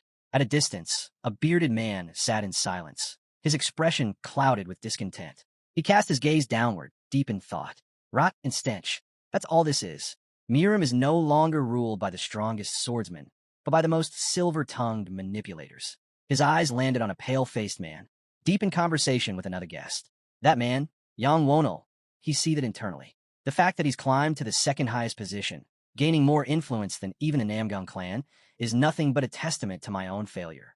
His hands clenched into fists. I'll take responsibility. I'll bring change. This great war will be the turning point. His brooding was interrupted as the room suddenly fell silent. All eyes turned as a gray-haired man entered, his presence commanding instant attention. From the balcony, someone's voice carried over the hush. So, Kim Yamon is there. Another man's face twisted in frustration. How the hell did we let one person slip through? But before the tension could rise further, a figure clad in a red robe stepped forward, cutting him off. Seems their deputy head is handling things well, he remarked, though his expression darkened. Then, with a slight smirk, he added, I'm a bit late, but consider this my official greeting. His eyes gleamed. I came at the invitation of the Namgung clan. Meanwhile, at the center of the battlefield, Kim Yamon stood alone. His gaze, calm and unwavering, swept across the field before him, and the final battle was about to begin.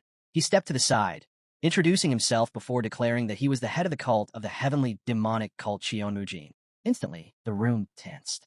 Eyes widened in alarm as everyone shot to their feet.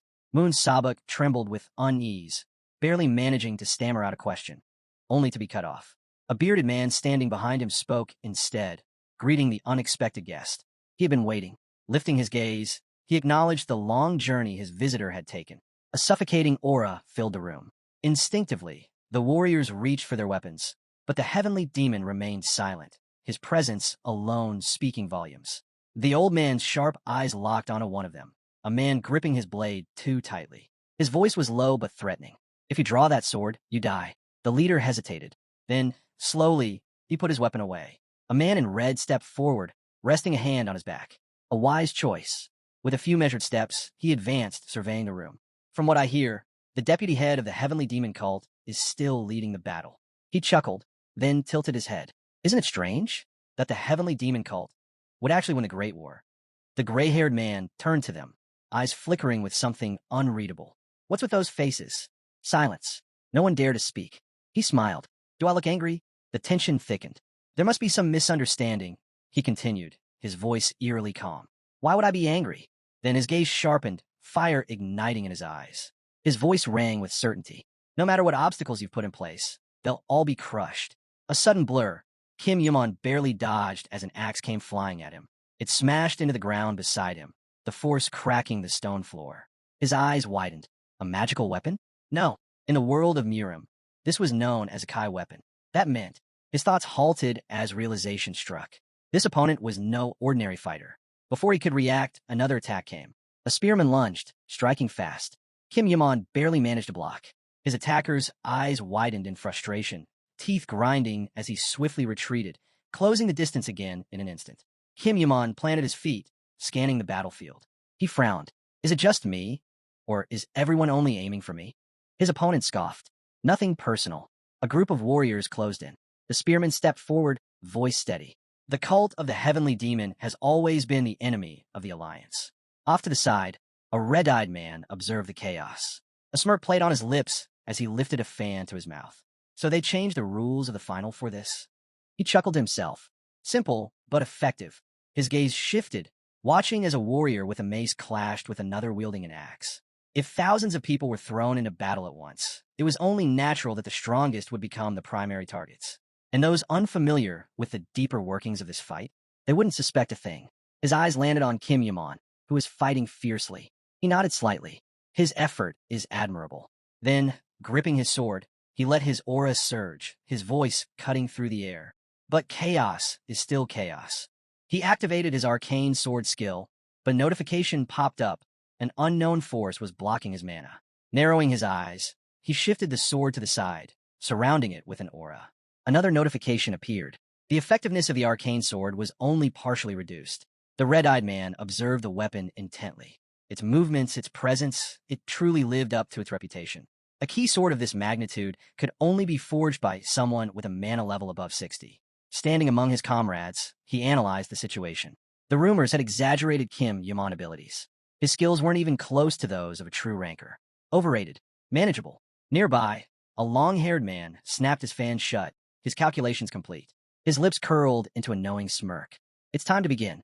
With a flick of his wrist, he pointed his fan at Kim Yumon. Everyone attacked together. The battlefield erupted into chaos. Warriors surged forward, only for a sudden crackle of energy to seize the air. A sphere of lightning formed above them. Hargang struck with electrified fury, sending crackling sparks through the crowd. An empty space formed around him as warriors were blasted back, their bodies thrown aside like rag dolls. He turned, eyes locking onto the blonde-haired fighter, who stood firm. Behind him, a stunned onlooker struggled to find words. "Don't you think this is a bit excessive?" the attorney muttered. Zhuge Jing stepped closer, unfazed. His gaze swept over them as he spoke. "After that little stunt, should I consider myself on Kim Yumon's side now?" The red-eyed man's expression darkened. "I was hoping our clans could maintain good relations." He didn't get a finish. Zhuge Jing smirked. Whoever made that decision, he let out a scoff. "They're an idiot." The long-haired man's smile vanished, his body tensing. Sparks of electricity crackled in the air around Olympus. "So should I pick a side?" Pale mused, amusement laced in his tone. His gaze sharpened. "People from the Evil Sea Otter clan sure love to run their mouths." The insult hit its mark. His opponent's face twisted in rage. You dare spew such filth? With a roar, he launched himself forward, fists crackling with energy. He swung a charged hand, landing a devastating blow that sent Pale hurtling through the air. The red-eyed man clenched his fist, feeling the burn sear into his skin. His mind reeled at the sheer power. Taking a step back, he lifted his fan once more. I'll handle the rest. You deal with Kim Yuan, and... Before he could finish, a blur of movement. Lightning struck. Zhuge Jing moved like a flash, landing another blow before his opponent could react. The impact sent him flying. The electric warrior glanced over his shoulder, eyes cautious. From the ground, the fallen fighter coughed, his voice hoarse. So, Olympus is against the hero. Zhuge Jing arched a brow. And what makes you think that? His gaze flickered across the battlefield, assessing. There was already an informant in Olympus. Kim Yuan must have figured it out by now. Without hesitation, he surged forward, his speed increasing. They're really overstepping, he muttered. With a sharp movement, he unleashed another lightning strike. Sparks flew as the red-eyed man's fan barely withstood the attack. Meanwhile, a black-haired warrior struggled under the relentless onslaught of blows. His mind raced, trying to process what was happening. Hargang, the one who had inherited the blood of Zeus. A talent like his was beyond anything they had anticipated. He was a brilliant player, one destined to be the future head of Murim. And yet, in the blink of an eye, a flurry of strikes rained down on him. His vision blurred as the impact sent him staggering. His red eyes widened. His creation, his carefully crafted plan, was slipping from his grasp. Meanwhile, the air of Olympus struck like lightning, landing a brutal blow to his stomach. Pain exploded through him. He had never imagined he'd be this powerless against him. But he wasn't done yet. Gritting his teeth, he forced himself back into position, trying to plant his feet firmly on the ground. A warrior from the Zhuge clan intercepted the next attack, blocking it with his fan. If I hadn't stepped in, they would have killed Kim Yuan. His words were met with a scoff. You really think so? Behind him, a thick cloud of smoke billowed, obscuring the battlefield. He smirked. Do you actually believe sheer numbers alone would be enough to take me down? Within the swirling haze, flickers of blue aura emerged. The hero parried incoming strikes, his magic sword slashing through the chaos. Then his eyes shifted. A split second later, an attack struck with crushing force, sending his enemy flying. Across the battlefield, the red-eyed warrior struggled to hold back Hargang's fists with his fan. The sheer pressure was overwhelming. This is just pathetic, he muttered, his voice laced with contempt. To think you'd resort to such underhanded tactics. His grip tightened. And yet, how could you allow yourself to be outdone by someone fighting at your own level? A sharp crack echoed through the air. His fan, his trusted weapon, was breaking. The black-haired man's expression twisted in disbelief. What does this mean? Olympus Air shattered the fan with a final, decisive strike. The impact sent him flying backward. Impossible. His thoughts spiraled. Was this proof that Kim Yuan was stronger than him? A ring of sparks scattered from the sheer force.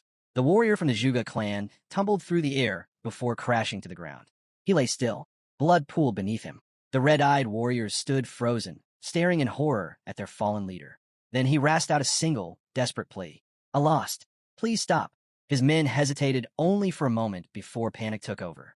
Weapons clattered to the ground as they shouted their surrender, scrambling to escape the battlefield.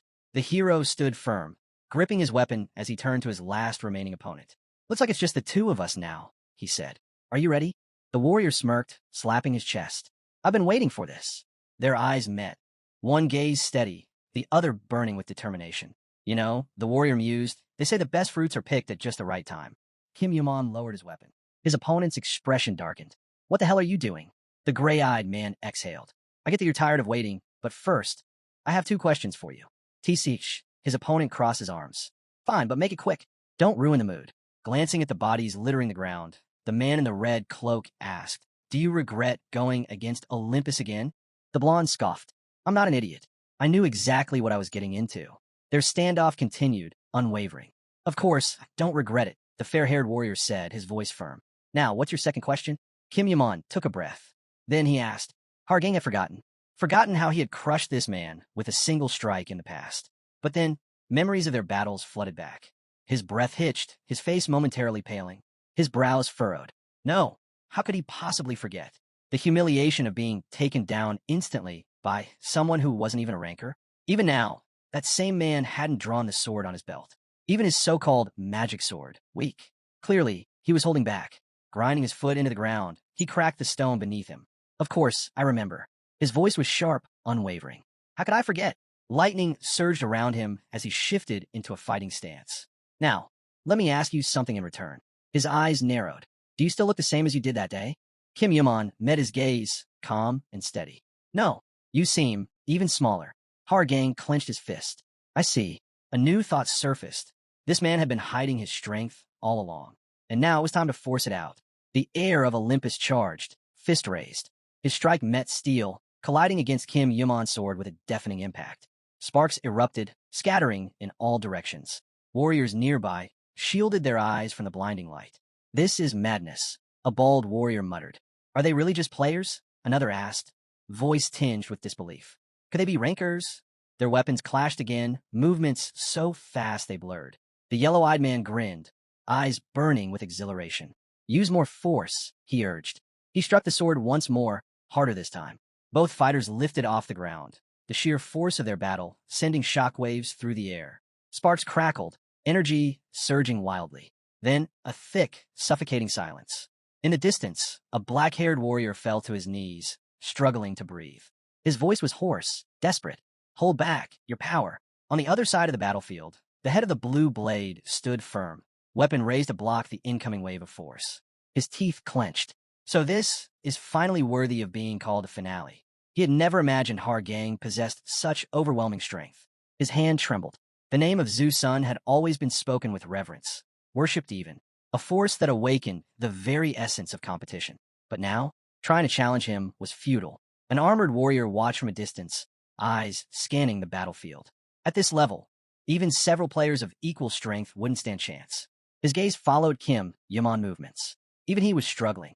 The clash resumed, steel against lightning, sword against fist. The head of the blue blade's mind raced. To defeat a ranker with just this level of skill. A glint in the sword's reflection caught his eye. A fist. A split second later, Kim Yaman was sent flying.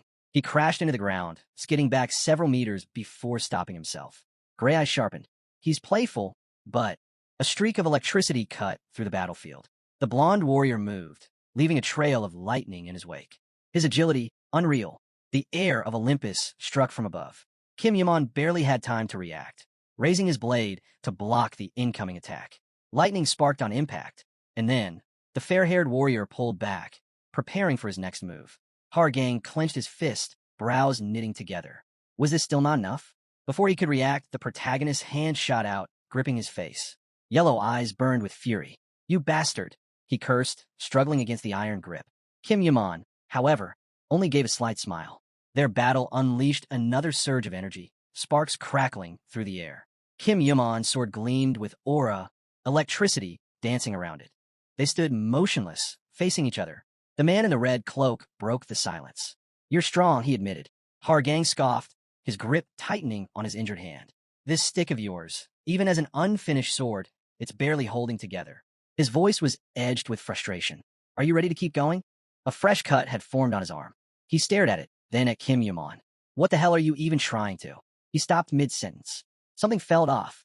The air of Olympus narrowed his eyes, studying the wound. That was when he noticed it. Kim Yaman wasn't just taking hits. He was enduring them. The blonde warrior gritted his teeth. He didn't like it. The way Kim Yaman barely flinched at his strongest lightning strikes. He had to admit, physically, Kim Yaman was a step above him. But magically, that was a different story. Hargang took a slow step forward. If he couldn't overpower him physically, then he'd crush him with raw magic. Let's start over, he muttered. Kim Yaman met his gaze, unshaken. As many times as you want. Without hesitation, the air of Olympus slammed his foot into the ground, shattering it beneath him. His mind locked onto one goal, destroying Kim Yaman's weapon. Charging forward, he struck again, fist slamming into the sword. A crack. Hargang's eyes burned with determination as he pulled back, raising his fist. Sparks ignited around him. His teeth clenched, his muscles tensed. Then he struck. A monstrous impact. The sword splintered. Cracks spiderwebbed along the blade. Another strike. With one final blow, the weapon shattered. Hargang smirked as the broken sword tumbled to the ground. Got you. But then, his eyes widened. Kim Yaman's voice cut through the moment. Not bad. Hargang froze. He had been one step from victory, so why did Kim Yaman sound so unfazed? A low hum filled the air. Then, all at once, a massive surge of purple energy erupted from Kim Yaman's body. Hargang's smirk vanished. What? Mana surged wildly, swallowing every trace of lightning. A fist shot forward. Too fast. Too late. The impact crashed into Hargang's face. The force was overwhelming. Blue energy burst outward, sending the air of Olympus hurtling back. Kim Yaman stood motionless, lowering his hand. The battlefield had gone silent. Then, he heard something, a groan. He turned his head. A man lay on the ground, foaming at the mouth. Barely conscious, Kim Yaman exhaled. Still holding on? I'm impressed. But there was no time to linger. He needed to finish this. A notification banner suddenly flashed before him. Winner of the Great Muram War, Kim Yaman. Countless screens flickered to life, all displaying his face. He stared at the broken Nomless sword in his grasp. The attorney stepped closer, inspecting the shattered weapon. A perfect sword for mana control, he mused. But it broke far faster than he had expected. His mind drifted to a gray-haired man wielding a hammer, and to the order he had given his uncle. The worst. Kim Yaman recalled the conversation about mana conductivity, the promise that since he asked, he would be bound and given the absolute worst of the worst. Now, with Hargang lying motionless before him, he analyzed the situation. With his mana suppressed, his condition should have mirrored that of the fallen warrior. Rankers weren't easily fooled by simple tricks, so he had to be sure. Still, that last hit had been a little concerning. Suddenly, a small doll-like figure with a blank expression leapt into view. Excuse me, just a minute of your attention. Holding a tiny microphone, it beamed up at him. The winner of the 834th Great Muram War is Hero. She shoved the mic toward his face. How does it feel to win? Kim Yaman responded casually. It was fun. They stood in the middle of a battlefield littered with defeated warriors. The doll tilted its head. That's all. That's all. Satisfied, the small figure in a suit lifted a box containing a glowing sphere. Well, we heard you loud and clear. Time to move on to the awards. Kim Yaman took the sphere as the doll continued. As everyone knows, the grand prize for this competition is the Great Scarlet Medicine Ball, and according to the manufacturers, this batch is of exceptionally high quality. He examined the pill. A dense energy radiated from it. It would take time to fully absorb. Smoke curled in his thoughts as he considered his next steps. The 20th floor was next. Before he could move forward with his plans, there was much to prepare. But first, he needed to focus on increasing his stats. A notification flashed, detailing the Great Scarlet Medicine Ball, an elixir crafted every 3 years at the Shaolin Temple. A sacred formula passed down among the monks, combining hundreds of rare ingredients. The system's voice echoed. Winner of the Great Muram War, Kim Yaman. Smoke and dust swirled into the air as screens across the battlefield displayed Kim Yaman's face. The commentator's voice rang out once more. How does it feel to win? Kim Yaman, unfazed, gave the same answer. It was fun. The man blinked. That's really all? Behind him, a few warriors frowned. The long-haired man bit his lip, brows furrowing. Why? Why would Hargang, the son of Zeus, side with him? He turned, eyes narrowing at the murmuring warriors behind him. They were smiling, casually discussing the outcome. A true warrior won. This competition was a huge success. The gray-haired man's irritation flared. A minute ago, these same people had spat venom at the heavenly demonic cult. Now, they were calling its deputy leader a blessing to the martial arts world. He scoffed. Ridiculous. Nearby, a dark-haired man spread his arms, his gaze locking onto Cheon Mujin. His voice dripped with frustration. What exactly are you planning? Bringing in a demonic cultist. Cheon Mujin met his anger with a calm, unreadable expression. Demonic cultist? He repeated, raising a brow. That's a bit rude, don't you think? His voice remained steady. He's called the Heavenly Demon. Then, frowning slightly, he added, and for the record, I didn't bring him. I'm officially proposing an alliance. The long-haired young man's face twisted in anger. This is exactly what I was talking about. There can be no alliance between the Muram Alliance and the demonic cult. Before he could continue, his words were cut off. A sharp voice interrupted him, laced with quiet menace. Would you rather let Muram be consumed by Olympus? A heavy aura filled the space, pressing down on everyone present. The long-haired man furrowed his brows, fists clenching at his sides. Muram's affair should be decided by Muram, he muttered through gritted teeth. Zhuge Jinshin took a half-step back, his jaw tightening as his eyes darted toward the others. Around him, murmurs filled the air, people whispering, trying to understand Namgung Jinwon's true intent. Then, Namgung Jinwon released his aura. The entire room seemed to glow in its presence. The debate stopped instantly. No more excuses, he said coldly. This is nothing short of disgraceful. Zhuge Jinshin stiffened. His breath hitched. He turned slowly, eyes scanning the warriors behind him. The real forces at play. They looked at him with nothing but contempt. Anger. Namgung Jinwon's words cut deeper. But you remain silent, because you know you can't stand against your own faction. Murmur controlled over half of Murim. Zhuge Jinshin knew it. His gaze flickered to the white-haired elder standing nearby. That old man knew it, too. Now that Namgung Jinwon had the heavenly demon at his side, he had both a foundation and a force strong enough to oppose them. The old man's lips curled into a slight smile, revealing his teeth as he watched Zhuge Jinshin struggle with the reality before him. This was it. Their era was ending. Zhuge Jinshin clenched his fists, glancing at the warriors surrounding him. Their teeth were gritted, their expressions bitter. He, the head of a great clan, the general, the strategist. No, this is unacceptable, he muttered under his breath, voice laced with frustration. But before the tension could escalate, a calm, unbothered voice cut through. Seems like your little family feud has settled down, the gray-haired man mused. Before I go, I have just one question. His gaze darkened. Which one of you is Moon Sabak? Silence. A man in a blue robe stiffened. His entire body trembled at the mention of that name. He swallowed hard, staring straight ahead in horror. Moon Sabak thoughts raced. I'm finished. A few days later, night blanketed the training cave, a light fog rolling across the ground. Beneath the massive gates, Kim Yaman stood, his figure illuminated by the faint glow of the moon filtering in from above. He stared into the vast darkness ahead, exhaling slowly. He was lucky. Access to this cave was rare. Securing a place like this, even for just 10 days, would normally cost an exorbitant number of points. A voice echoed in his head.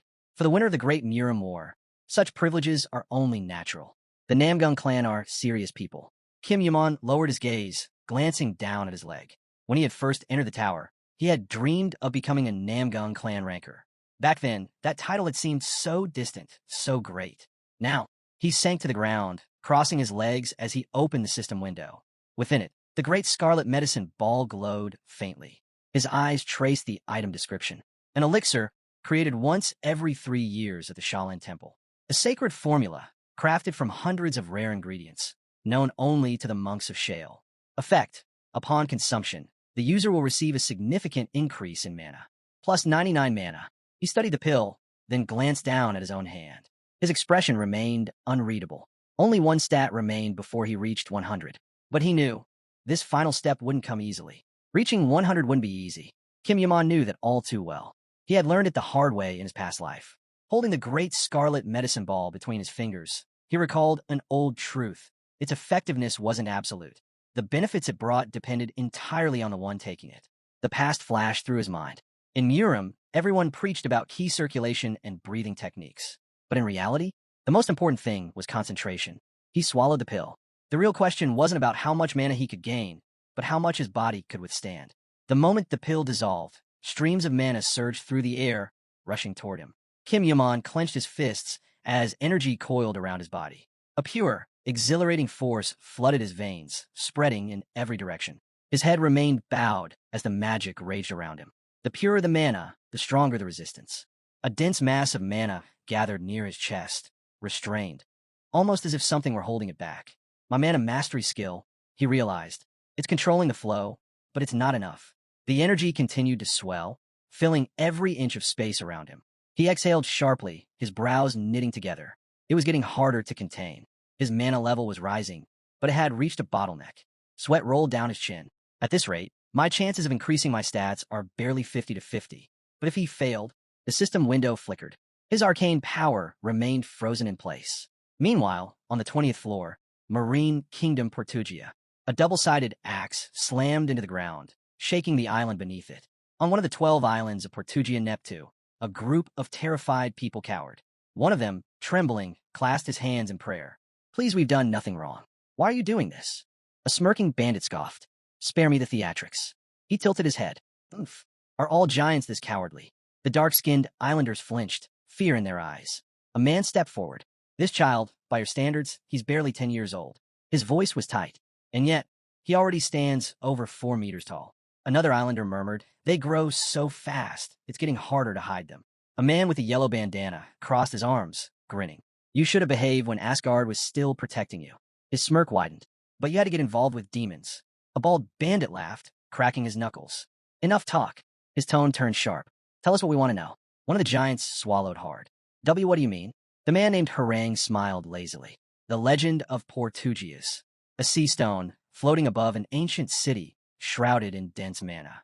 A red-haired warrior imagined it vividly in his mind. A treasure of the marine kingdom, one that carried a prophecy. Whoever finds the sea stone will become the god of the sea. A dark-skinned man scoffed. Ridiculous. Just another old folktale. The red-haired man chuckled. I don't believe everything either. His fingers grazed the hilt of his blade. But I've heard a more specific rumor. The giant shrank back as he stepped forward, his eyes gleaming with something dangerous. The rumor that you, the giants, hid the sea stone. Harangue smirk deepened. Harangue smirked. This information came straight from Olympus, so I trust it. A dark-skinned man's expression hardened. Then you should already know about our history with Olympus. Harangue cut him off with a casual wave of his hand. That's exactly why I'm doing this. His voice carried a chilling certainty. If we get the answers we need, great. If not, well, the 20th floor is already under Olympus control. No one will care if a few giants go missing. The tip of his blade pressed against the shoulder of a trembling giant. If you don't want to die, then. A voice rang out, stopping a mid-sentence. That's some barbaric behavior for an era of so-called peace. The men turned toward the speaker, a dark silhouette standing on a rocky ledge above them. The red-haired man scowled, insulted by the interruption. His glare sharpened as he prepared to dismiss the newcomer. Then his eyes widened in shock. Kim Yaman stood above them, his red robe shifting in the breeze. He closed his eyes, drawing a deep breath. Mana surged through his body. His senses sharpened, first by 10%, then 25%. Memories of his training in the cave surfaced. The raging aura around him. The feeling of his body adapting, evolving. There's no point in resisting. The energy wanted to be absorbed. Keeping his eyes shut, he allowed it to flow freely. His mana level spiked, finally reaching 100. A system notification flashed. Threshold surpassed. Unique skill unlocked. Kim Yaman eyes snapped open, now glowing scarlet. The sensation didn't stop. His awareness expanded, 30%, then 50%. A green grid overlaid the space before him, illuminating every figure in sight. He had activated his new ability, Sensory Field. Within a 50-meter radius, he could detect everything. Every movement, every breath, every heartbeat. The guild fighters stiffened, their gazes locked on him. The man in the yellow bandana clenched his fists. No mistake, that's the winner of the last great Miramor. The giants watched in tense silence. The red-haired man finally spoke, his tone uncertain. Kim Yaman descended from the ledge, landing with effortless grace. The black blade rested in his grip. His gaze swept over them. You called it playing hero? A smirk tugged at his lips. From your perspective, I guess it would look that way. Then, with explosive force, he launched himself forward. The ground cracked beneath him as he closed the distance in an instant. Sword raised, he muttered, I'll show you. He swung. I'm not playing. A system window flashed, detailing his new skill. Sensory Field, one of the most powerful perception abilities, on par with the legendary Golden Cinder Eyes. Kim Yaman possessed this skill in his past life before returning. The guild members shuddered. The bald warrior let out a low growl, yanking an axe from his back. His grip tightened as he readied himself. Kim Yaman's approach was too fast, too precise. They clashed, steel against steel.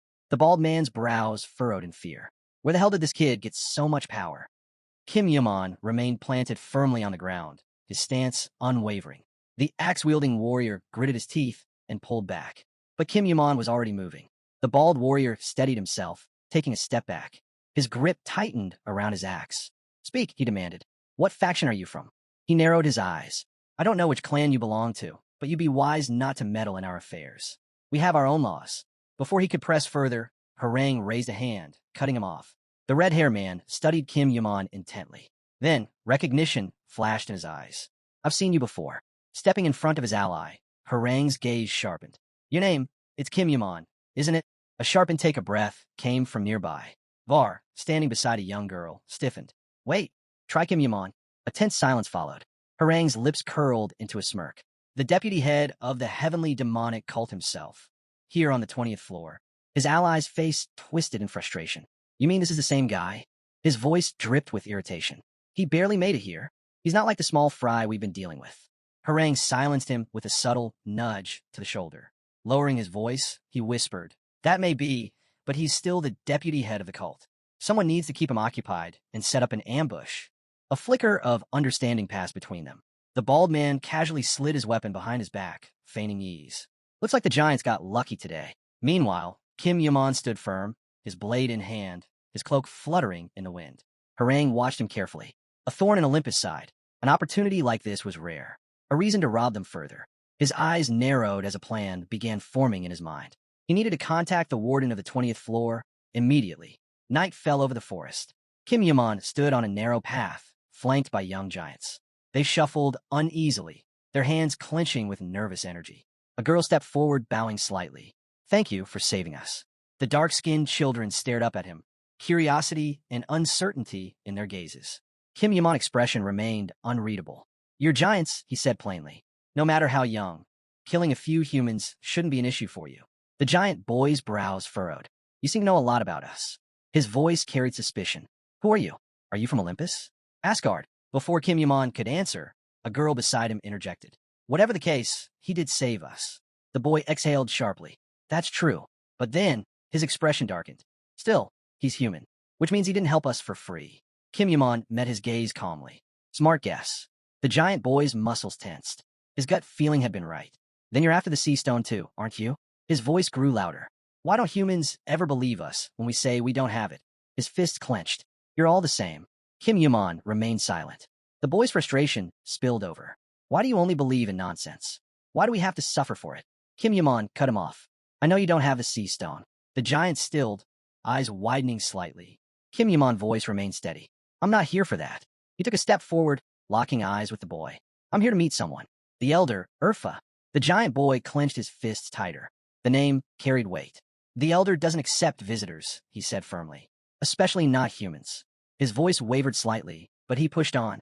"So leave. If you don't." His jaw tightened as he corrected himself. "Even someone like you, no, even a crowd of people like you, wouldn't make a difference." Kim Yaman remained completely still, unfazed, and then he calmly, staring at his face, she couldn't deny the truth. Giants were anything but weak. They were born with immense strength, a gift that set them apart. The girl watched nervously as her brother clenched his fists, his expression tense. "They could fight back," he admitted, "but unnecessary conflicts with humans will only lead to another wave of extermination. That's why we have to hold ourselves back." With that, Var turned, gently pulling his sister along. He added, almost as an afterthought, "Even though he's a hammer, he's surprisingly wise." Then, shaking off the moment, he said, "It's time to go." Before they could leave, his sister hesitated. "Wait," she urged. Var turned back, surprised to see a glowing white sphere in her hands. His eyes narrowed. "You contacted the elder?" She nodded, lowering her head slightly. "He saved us. I thought he at least deserved to know." She held out the sphere. "It's not up to us whether he meets the elder or not." Var glanced at the sphere, his expression unreadable. A notification flickered across its surface. Meanwhile, wolves launched themselves off the ground, sprinting through the dense forest. Var and Noir sat atop their wolves, gripping tightly as the pack weaved between the trees. "I don't get it," the boy muttered, staring ahead.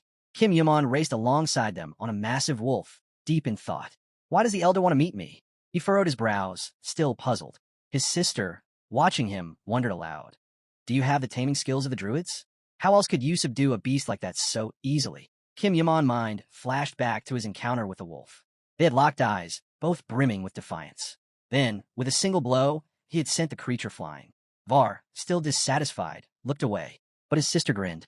"No matter what, I don't think you're just an ordinary person. After all, you proved yourself in the Great War of Miram." Kim Yaman scoffed. "And what does that matter now? I'm not even a ranker. And honestly," his gaze darkened, "something about the elder doesn't sit right with me."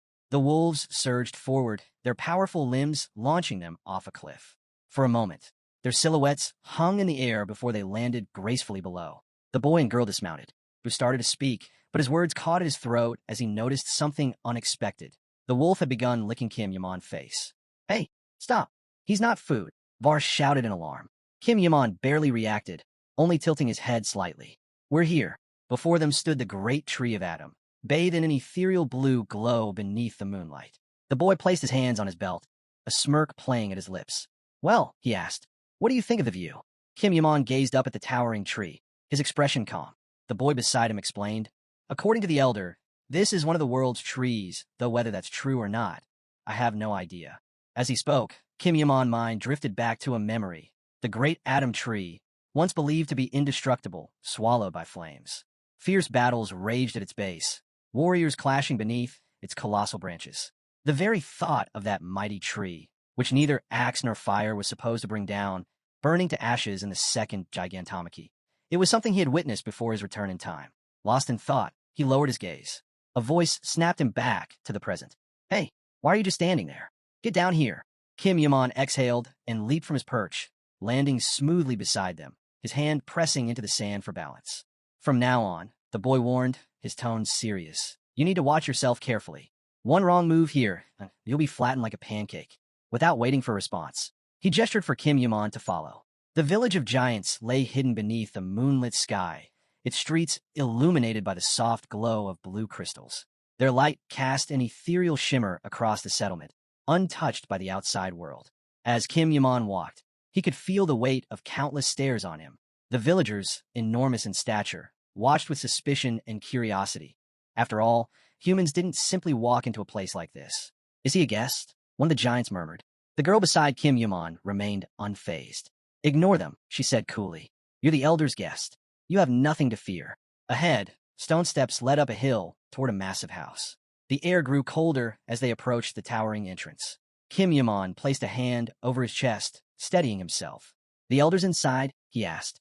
As if in response, the heavy door creaked open slightly, and a gust of icy wind rushed out, rustling the leaves around them. Come in, a voice called from the shadows. The doors swung open fully, the wind howling as it carried the scent of the ancient halls within. Kim Yaman took a step forward, eyes fixed on the dark silhouette waiting inside. So we finally meet. He ascended the stairs, peering into the dimly lit room beyond. Sitting within was a figure of legend, someone who had lived even before the first gigantomachy. Kim Yaman, thoughts sharpened. A high-ranking player, a living legend among giants. Urfa sat with an air of authority, his massive form resting in an ornate chair. A great wolf lay at his feet, its fur rising and falling with slow, steady breaths. The elder's hand moved rhythmically over the bee's head as he studied Kim Yaman with quiet amusement. Ah, a human child, Urfa greeted, his voice deep and measured. I've been expecting you. Kim Yaman stepped closer, but stopped a few meters away, maintaining a respectful distance. The elder exhaled a low chuckle. Forgive me, I'm getting old. My memory isn't what it used to be. Tell me, what is your name? Kim Yaman met the giant's gaze, his expression unwavering. Kim Yaman. For a brief moment, he imagined Hast, a familiar figure, grinning with a piece of candy in his hand. Urfa lips curled into a faint smile. I see. The little one has mentioned you more than once. His hand idly stroked the sleeping wolf, lost in thought. Then, his gaze sharpened. Tell me, are you at odds with Olympus? The question hung in the air. But before Kim Yaman could respond, Urfa's eyes narrowed slightly as he took a closer look at the young man. You're not even a ranker, he observed. You've barely reached the 20th floor, yet here you are. A hint of intrigue flashed across his face before his expression hardened. This isn't a matter of courage, he stated, his voice turning cold. It's recklessness. Above them, blue mana flickered near the ceiling, casting eerie shadows along the walls. Kim Yaman stood firm, unshaken, as the elder's piercing gaze bore into him. If you value your life, Urfa warned, his voice heavy with authority, you'd stop going against Olympus. To them, you're nothing more than a speck of dust, easily brushed away. As the elder's mana thickened, pressing down like an unseen force, Kim Yaman lowered his head slightly. Then, with a small smile, he met the old man's gaze. I heard you were a pacifist, he said, voice steady. But in reality, you're just afraid. Silence filled the room. Urfa's expression darkened, his disdain unmistakable. The mana around them surged, wild and furious. The entire room trembled. You dare mock me? The elder's voice boomed. The force of his aura sent shockwaves through the ground. Kim Yaman's legs crashed through the wooden floor beneath him, but he didn't falter. Still standing firm under the immense pressure, he spoke. You must have heard by now. Olympus is preparing for another gigantomachy. He met the elder's gaze without wavering. Are you just going to sit and wait for them to wipe us all out? Urfa narrowed his eyes, watching him closely. He was intrigued. His mother refused to harm him. The young man's expression remained calm. Not once did he flinch. Not once did he avert his gaze. The elder studied him for a long moment. Your eyes, he muttered. There wasn't a single trace of fear in them. The pressure in the room began to fade as Urfa released his aura. The mana dissipated and the tension eased. Oomph, the elder exhaled. You're just as fearless as they say. Kim Yaman remained still, his mind sharp. He could feel it. In that brief moment, he had absorbed some of the elder's mana. Urfa let out a low chuckle. You're right. If we continue hiding, simply waiting for the inevitable, our destruction is only a matter of time. He glanced at the sleeping wolf beside him, then added, "It could even happen tomorrow." His hand moved gently over the wolf's head. "I heard from Hephaestus that you're looking for the legendary stone of the seas." Kim Yamon's head lifted slightly. But Urfa continued, "Despite the rumors, the artifact is not here." Kim Yamon's gaze sharpened. "Then, you know where it is?" The elder met his eyes, lowering his gaze calmly. "I do." Kim Yaman didn't break eye contact. "Why are you telling me this?" Urfa exhaled, his tone even. "2 reasons." He held up a single finger. "First, thanks to the recommendation of that little one, Hephaestus, I know you're not in league with Olympus." His expression hardened slightly as he raised a second finger. And the second, Kim Yaman listened intently. Urfa's gaze flickered downward, his eyes landing on the young man's clenched fist. Moonlight streamed in through the open door, casting long shadows across the stone stairs. Kim Yaman descended the hill, walking down the worn steps. His right hand rested behind his back as he recalled the elder's lingering stare. "He looked at my hand just now." Blue mana pulsed faintly around his fingers as he examined his own hand. His mind replayed the elder's final words. "The second reason is that you're the strongest player of this era." Kim Yaman paused. He scoffed. "No matter how much Uncle Hephaestus hypes me up, that's a serious overstatement." Pushing away from the tree he had stopped beside, he straightened. He wasn't sure if the elder had tested him just now, to see if he was truly worthy of the Stone of the Seas. But one way or another, he would find out soon enough. His gaze lifted toward the sky. The towering tree before him stood majestic, its silhouette bathed in silver light. The stone of the god of the seas. He would claim it. Kim Yaman gazed up at the massive tree, its branches stretching endlessly into the sky. His mind drifted to Sun Wukong, training tirelessly among the branches, wielding his staff with precision. "I wonder," he mused, "is this tree as strong as the sage's staff?" At his current level, even landing a single scratch on this tree would be nearly impossible, which meant only one thing. Spreading his stance, he steadied himself and summoned a surge of magical energy. Sparks of power flickered around him, gathering rapidly. A grin tugged at his lips. This is going to be one wild ride. Closing his eyes, he focused. The sheer number of magical charges he had created was overwhelming. He knew he wouldn't be able to control all of them. They would spiral out of control. But since that was bound to happen anyway, his eyes snapped open, glowing scarlet. Prediction combat, activated. Touch field, activated. A complex web of graphical markers appeared around every single magical sphere, feeding directly into his senses. His perception sharpened by 50%, allowing him to track the unpredictable movements of his own unstable projectiles. The first explosion erupted just inches from him. With a swift movement, Kim Yaman dodged, weaving through the growing storm of purple energy. Another blast detonated near his flank. Gritting his teeth, he pushed forward, navigating the chaos with rapid dashes. Then, without warning, a projectile fell dangerously close. The sudden shockwave threw him off balance. The sheer intensity of activating multiple high-ranking skills at once was making him dizzy. His vision wavered. Damn! Regaining control, Kim Yaman slammed a hand against the ground, using it as a pivot to launch himself into the air. Spinning mid-flight, he narrowly avoided another set of projectiles before landing further away. Above him, one last sphere pulsed ominously. A split second later, it fired. The explosion rocked the entire area. Smoke billowed in every direction, thick and suffocating. As the dust settled, faint embers of purple flame flickered against the tree's bark. Kim Yaman let out a shaky breath, resting his hands against the massive trunk as he sat on the floor. That was close. A tired smirk crossed his lips. He had only enhanced his sensory field and applied it to his cinder eyes, but even that had made everything around him appear with extreme clarity. The synergy between the abilities was flawless. However, the sharper his senses became, the more his brain struggled to process the information. "I'm going to need a lot of practice." A heavy footstep sounded behind him. Still catching his breath, Kim Yaman pushed himself up, only to find himself face-to-face with a group of giants.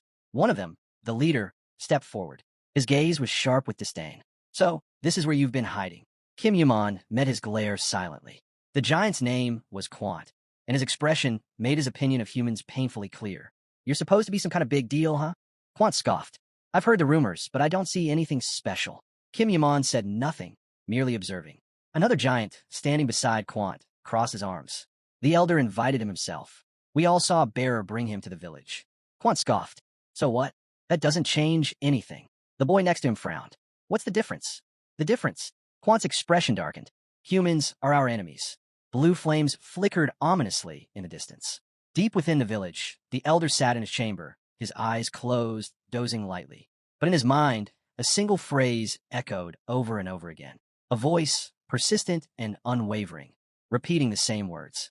With a scowl of irritation, the elder furrowed his brows. The voice would not stop. Humans were their enemies. The elder dreamed of a vast wave crashing over the bodies of the fallen. Urfa stood in its path, paralyzed, as the cries of his comrades echoed around him. The giants screamed in pain, cursing the Olympians as they fell. His hands trembled. The tsunami, it's coming again, someone shouted in terror. At the peak of the monstrous wave, a shadowy figure emerged, wielding a trident, his presence overwhelming. The god of the seas, he's here. Urfa's breath hitched as his eyes locked onto the man atop the wave. A cold, menacing gaze met his own, and a blue aura erupted beneath the god's feet. Then, his hand twitched. The dream shattered. Urfa jolted awake. A warm weight pressed against his knee. His wolf nuzzled against him, its eyes closing in contentment as he ran a hand through its fur. It's fine, he murmured, but deep down, he knew otherwise. How many times have I had this nightmare? He exhaled, rubbing his temples. Was it just a coincidence, or had the arrival of that human child stirred something long buried? He rose from his chair, his thoughts clouded with images of Olympus and Kim Yuan. Outside, voices erupted. A fight. Who's fighting? Urfa turned slightly, casting a glance at the barred window as a familiar name rang out. Kim Yuan. His gaze lowered.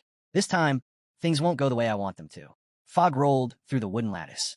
Shadows flickered above, silhouettes standing along the massive tree's branches.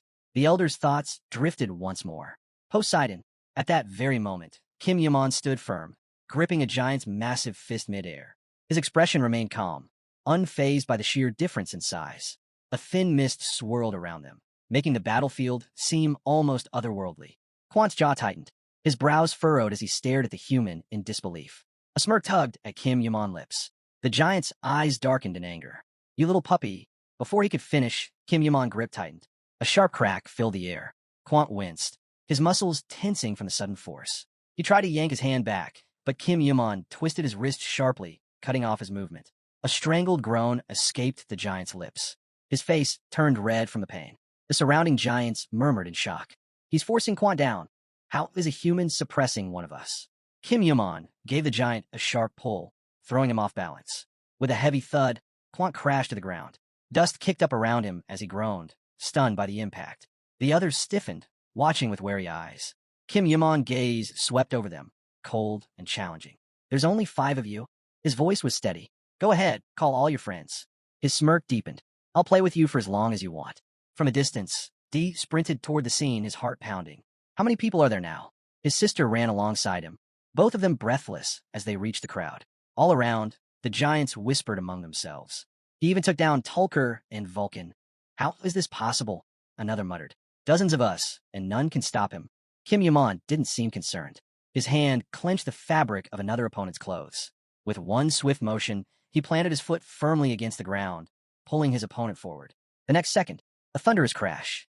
The entire battlefield shook as he slammed the giant into the ground with immense force. Nearby, a red-haired giant bared his teeth in frustration. His fists clenched, his expression twisted in fury as he glared at Kim Yuan. Kim Yuan's grip tightened on the giant's chest, pressing down with controlled force. A system notification echoed in his mind. The giant's power is seeping into your hand. Partial gigantification activated. A green aura surged around his arm, pulsing with newfound strength. Kim Yuan met his opponent's gaze, his expression unreadable. Didn't I tell you? His voice was calm, almost teasing. Attack all at once. He glanced around at the others. Why are you still hesitating? Rising from his fallen opponent, he dusted himself off as murmurs spread through the crowd.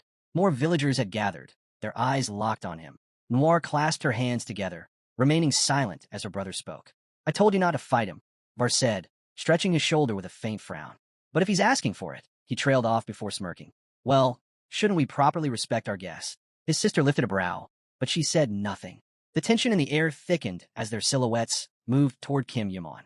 In the background, a few villagers helped the defeated giants back to their feet, casting wary glances at the scene unfolding before them. Kim Yuan looked up as the crowd began whispering about the brother and sister duo. Descendants of the giant god, someone muttered. First time I've heard that one, Kim Yuan thought, filing away the information.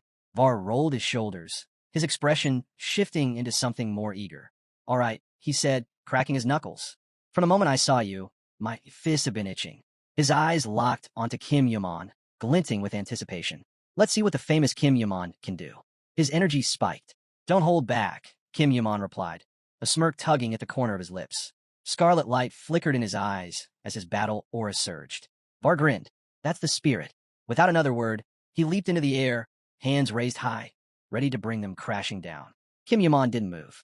His cinder eyes and sensory field activated in sync, painting a predictive grid across the battlefield. Every movement, every shift in Var's body, he could see it all. The trajectory was clear. At the last moment, Kim Yaman stepped back. Var's fist slammed into the tree, sending shockwaves through its massive trunk. A brilliant flash of impact flared from the point of contact. Kim Yaman's gaze remained steady, watching as Var pivoted immediately, using the force of his strike to spring off the ground. The giant twisted midair, launching a powerful kick.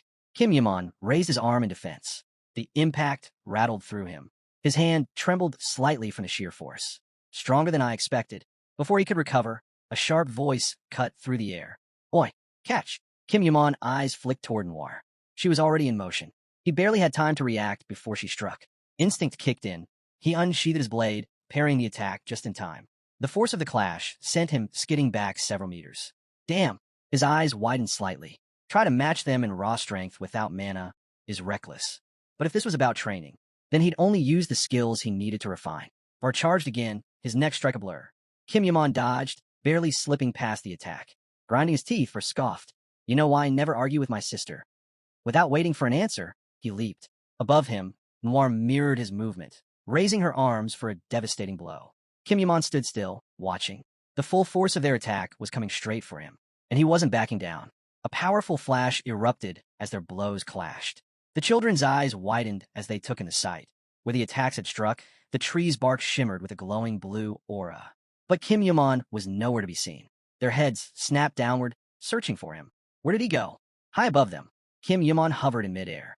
His gaze dropped to his feet, where a pair of sleek, enchanted sandals had appeared. System notification. You have equipped the steps of Hermes.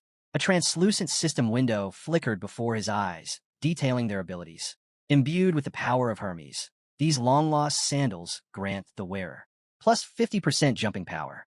1 mid-air double jump. Special skill. Heavenly step. Usable once per day. Kim Yaman frowned slightly, recalling the moment he acquired the artifact. It had cost him a hefty amount of contribution points back on the 11th floor. The last skill I need to master.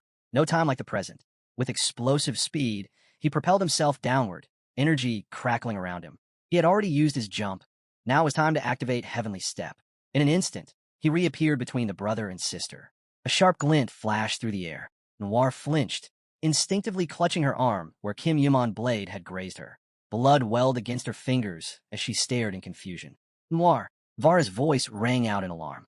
Both siblings shielded their faces as Kim Yaman shot upward again in a blur of lightning-fast movement. Var's shock turned to fury. He bared his teeth, his fists trembling. You little brat. His voice seethed with rage. His muscles tensed as he turned to his sister. We're crushing him. Noir's expression hardened. Agreed. They launched themselves back into the air. Their battle intensified. Blows met over and over, their silhouettes streaking across the sky. To the onlookers below, it was chaos. The mere aftershocks of their clashes sent waves of energy cascading through the battlefield. Stay back, someone shouted as 2 beams of light carved through the air, barely missing the crowd. Once again, Kim Yaman found himself between his 2 opponents. Var and Noir raised their fists. A split second later, they attacked in unison. But just before impact, Kim Yaman slipped out of their reach. He moved effortlessly, dodging every strike with precision. He landed a few meters away. Panting, Var and Noir dropped to the ground, bracing themselves on their hands. Var exhaled sharply. Damn it, fighting the air is harder than I thought. Noir nodded, wiping sweat from her brow. And he dodges everything, like he already knows what we're going to do. Var's fists clenched. He's not even counterattacking. Red lightning flickered around his hand as his aura surged. He didn't know what Kim Yaman was planning, but he wasn't about to let him control the fight anymore. Lowering his head, he took heavy steps forward, his resolve unshaken. Enough of this. Noir's eyes darted to her brother in alarm. Var, wait. But he wasn't listening. His entire body pulsed with energy, and his next strike will be nothing like the ones before. Kim Yaman remained calm, watching him closely. He's not even a ranker. holding back his mana with a penalty will. His eyes narrowed slightly. He activated battle prediction. Var was aiming to throw everything he had into this next attack. Lightning crackled violently around him. White light gleamed in his eyes. Kim Yaman made his decision. This time he wouldn't dodge. He'd face it head-on. As they closed the distance, Var reeled back his fist, pouring every ounce of his power into the strike. Kim Yaman braced himself. The clash was imminent. System notification. Cinder Eye's skill is calculating the optimal path. Kim Yaman's mind sharpened as he took in his surroundings. His opponent's fist barreled toward his face, charged with raw mana. He only needed a moment, just enough time to find an opening. The energy swirling around Var's attack was like a raging storm, but in that chaos. There, Kim Yaman's gaze narrowed. His body tensed. In an instant, he shifted to the side. The giant's punch tore through the air, missing him by inches. The sheer force of the blow created a powerful shockwave, kicking up dust and shaking the ground beneath them. Var's eyes widened. He stood frozen, lips pressed into a tight line, unable to comprehend what had just happened. Kim Yaman had walked straight into his attack, then vanished behind him. A chill ran down Var's spine as he felt something cold against his neck. Kim Yaman soared. Var raised a hand in disbelief. Did you really just step into my attack? His voice was a mix of shock and frustration. You're even crazier than I thought. Kim Yaman smirked. That's just how I am. The crowd erupted into murmurs. The villagers, who had been watching the battle with awe, struggled to process what had happened. Noir's expression tightened. That was my brother's strongest attack, and he just walked through it. Kim Yaman lowered his sword, extending a hand toward Var. You're not bad, he admitted, but it's still not enough. Var stared at the outstretched hand, Kim Yaman's words echoing in his mind. Not enough.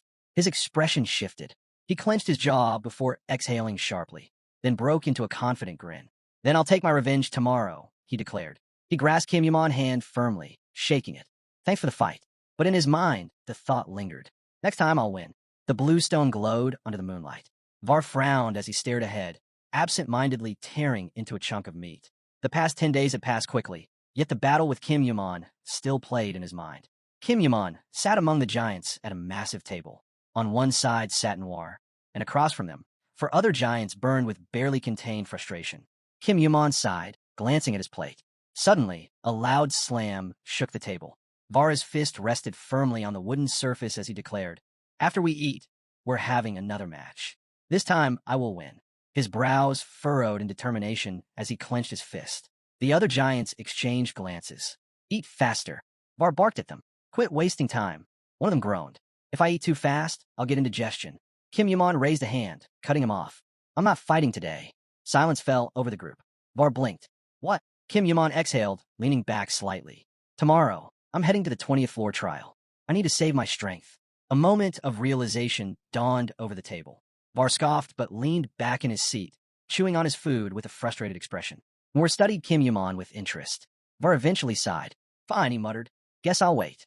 As she ate, Noir found herself lost in thought. She recalled their fight, the first time she and her brother faced Kim Yaman. Back then, she had been sure they could take him down if they worked together. But even with 5 of them, they had lasted only a few minutes. A slow realization settled in her mind. And he wasn't even using mana. Just how strong was he when he did? Var grumbled under his breath, stabbing his food with a bit more force than necessary. Kim Yaman glanced toward Noir. You okay? She blinked and turned toward him. Just remembering our fight. Kim Yaman closed his eyes, listening, and she continued. Over the past 10 days, Kim Yaman had grown noticeably stronger. Yet, as he sat at the table with the others, he exhaled and muttered, Doesn't feel like anything's changed. Var raised a brow. Really? Even after everything? Kim Yaman shrugged. I haven't even tested my new skills yet. Noir frowned slightly. What do you mean? Var leaned back, arms crossed. You said you were looking for the stone of all seas. So, after the test, are you coming back here? Or are you heading straight to the next floor? Kim Yaman paused. First, I'll find the stone. His gaze remained steady. Then I'll move on. A flicker of concern crossed Var's face. Will you even have time? The test is tomorrow. While the others debated whether their food was still alive, Var narrowed his eyes. Wait, is the stone connected to the test somehow? Kim Yaman reached for his drink, but didn't answer immediately. Var scoffed. So the elder does know where it is. Kim Yaman set his cup down. Not just him. Var's expression darkened. What do you mean? All the divine giants know about the stones. The air grew heavier. Var stiffened. We're their descendants. His voice was quiet, but tense. That means our father probably knows about it too. His jaw clenched. He just never told us. Noir's expression remained unreadable. Is it really that important? Kim Yaman nodded. It is. Var exhaled sharply, looking down from beneath his bangs. Should we really be keeping the stone with us, like everyone believes? His eyes flicked back up. Why did the elder even tell you? Kim Yaman met his gaze. He didn't say. Silence stretched between them. But according to him, I'm the strongest player. The weight of those words settled over the group. Quant let out a sharp scoff, tossing a piece of meat onto the table. I don't believe it. His fingers curled into a fist. Why would the elder say that? His frustration boiled over. And why the hell did he stay quiet for so long? His hands trembled as he clenched his jaw. He knew what we were going through. He knew how much we were suffering. Because of this damn legend. Nor turned toward him, concern in her eyes. Quant, calm down. But he wasn't done. How many times have we been attacked? How many times have we nearly died? His voice cracked, but he forced it down. They almost killed me once. The red-haired giant and Var remained silent, their expressions unreadable. Quant extended his hand toward them. Not just me. All of us. We've all been through it. Kim Yaman wiped his mouth with a cloth as the tension in the room thickened. Noir's brows furrowed. Quant let out a bitter laugh. Is that damn stone really more important than our lives? His voice trembled with frustration. Every time I leave the settlement, I risk my life. I hide. I make sure no one sees me. His fist clenched on the table. And I can't even draw my sword when I need to. The table creaked under the pressure of his grip. Why? Quant's voice was raw. Why does the elder think the stone matters more than us? Before he could say anything else, Kim Yaman cut in. He was right. Quant's body went rigid. Slowly, his eyes turned bloodshot. What did you just say? Kim Yaman stood, his gaze unwavering. If the stone had been kept here, you'd all be dead by now. A heavy silence fell over the room. Quant rose from his seat, his steps slow but forceful. His foot slammed against the floor, shaking the table. Kim Yaman's voice remained steady. That secret saved you from complete extermination. Quant's breath came fast and heavy. Then his rage exploded. You bastard. He lunged. Quant pulled his fist back, preparing to strike. His voice was sharp with fury. Who do you think you are to say something like that?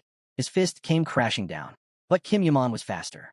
With a swift step to the side, he dodged the blow effortlessly. Then, in one fluid motion, he grabbed Quant by the collar and slammed his face against the table. A dull thud echoed through the room. The crowd froze. Quant's breathing was ragged as he lifted his head, his darkened eyes burning with rage. Let go of me, he snarled. Kim Yaman's grip remained firm. His voice, however, was calm. The elder was protecting you, he said. You just refused to see it. Quant struggled against him, but Kim Yaman didn't waver. It's time to stop blaming him, Kim Yaman continued.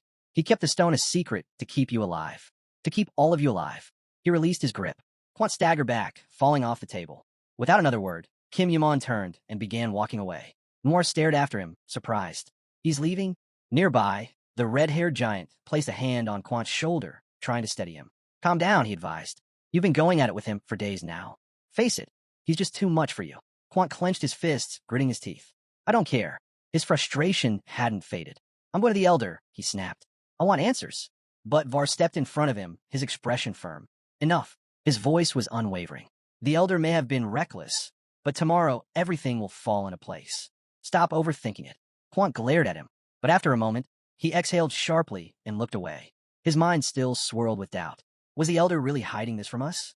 And more importantly, what exactly did he tell Kim Yaman? The blue moonlight cast a soft glow over the rooftop. Inside, Kim Yaman let out a heavy breath as he sank onto his bed. His body ached. His mind felt like it had been stretched to its limit. 10 days of nonstop battle. 10 days of using cinder eyes and sensory field without rest. His head pounded. I need sleep. Just as he closed his eyes, something caught his attention. Kaini flickered from his glove. He slowly raised his hand, watching the ominous aura swirl and pulse around it. Still emitting mana, his thoughts drifted to the stone of all seas. Poseidon's weapon. The trident that once wielded the power of the ocean, and the stone embedded within it. Kim Yaman extended his hand toward the ceiling. The dark energy thickened.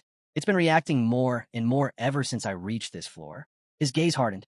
The stone of all seas, the energy it radiated, felt eerily similar to his glove. The energy of the black, divine stone. A new thought crept into his mind.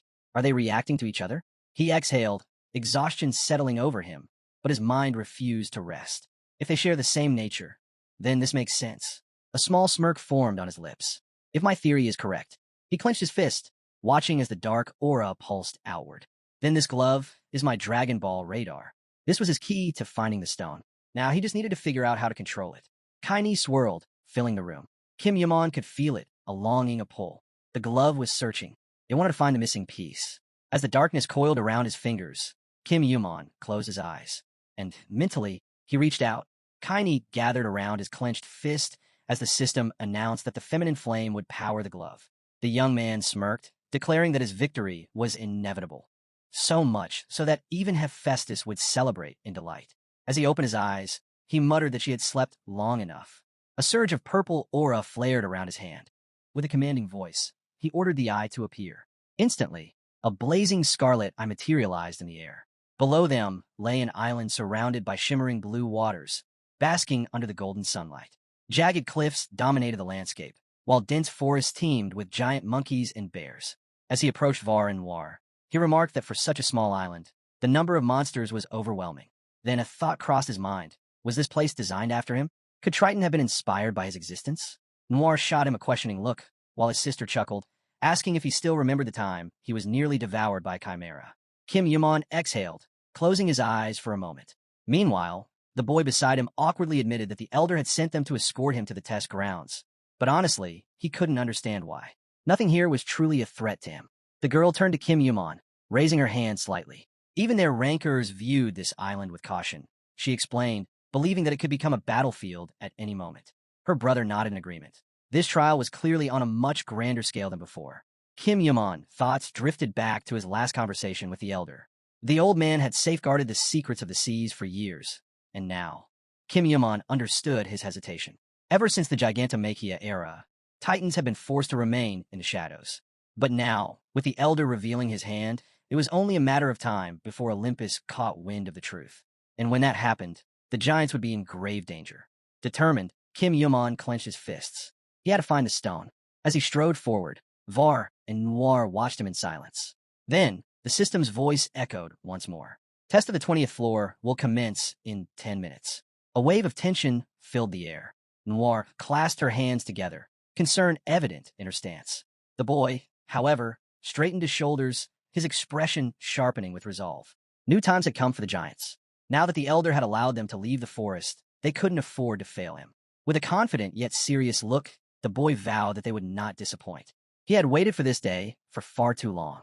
Suddenly, movement in the forest caught their attention. A swarm of guild members, the same ones who had attacked Var and Noir before, emerged from the shadows. Their leader, a bald warrior, gritted his teeth and snarled. "Stop him. We can't let him reach the test." Before Kim Yumon could react, a sharp pain struck him. His enemies moved fast, but not fast enough. In an instant, Var lunged forward, driving his knee into the warrior's stomach. A sickening thud echoed as the man crumpled, his weapon slipping from his grasp. Then, a cloud of dust exploded into the air. The real battle had begun. The guild member struggled beneath the boy's grip, his throat trapped in an unrelenting hold against the cold ground. He gasped, glaring up at his captor. "Cowards," he spat, his voice laced with fury. "Are you all tired of living?" The boy smirked. "That no longer matters to us." The man's gaze darted toward the boy's sister. What he saw sent a shiver down his spine. She was ruthlessly pummeling his ally, blood splattering across the ground. Her knuckles were stained red, yet she merely wiped her chin, her icy stare meeting his. Terror crept into the warrior's heart. What happened to them? How had they become so merciless? The boy leaned in closer, a sinister grin stretching across his face. "Now we fight for real." His fingers tightened around the man's neck. "And you? You were just unlucky enough to land in our hands." High above, atop the jagged cliffs, two figures stood in the sunlight. One of them, the examiner, held a white sphere in his palm, his expression unreadable. "So, you've sided with the giants." Behind him, a silver-haired man stood with his head bowed. His name was Theseus. He hesitated before speaking. "Harangue from a Blood Wolves guild informed us of this." The examiner remained impassive. Theus continued, his voice steady. "Not only that, but we've also confirmed that the Titans are protecting the young man on this island." The examiner exhaled, his voice eerily calm. "As much as I despise those bloodthirsty wolves, Kim Yumon has defied Olympus twice now." Perched on a rock, Theus narrowed his eyes. "He won't make it to the test. My people will handle him. While the players and the manager are occupied, we'll take him out."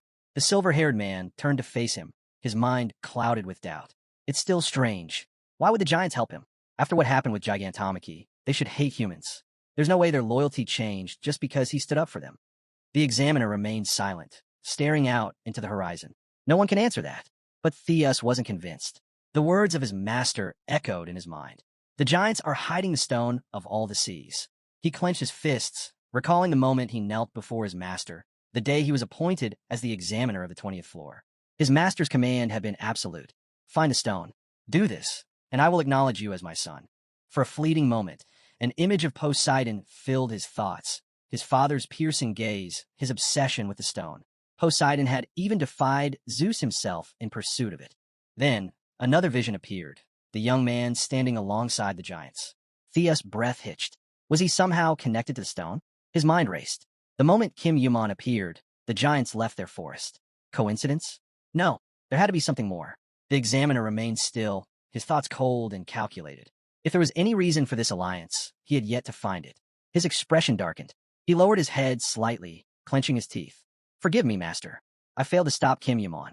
Meanwhile, Kim Yuman stood atop a towering cliff, gazing out at the endless waves below. The sea stretched far beyond the horizon, the wind stirring his hair. Then, the system's voice rang out. The test has begun.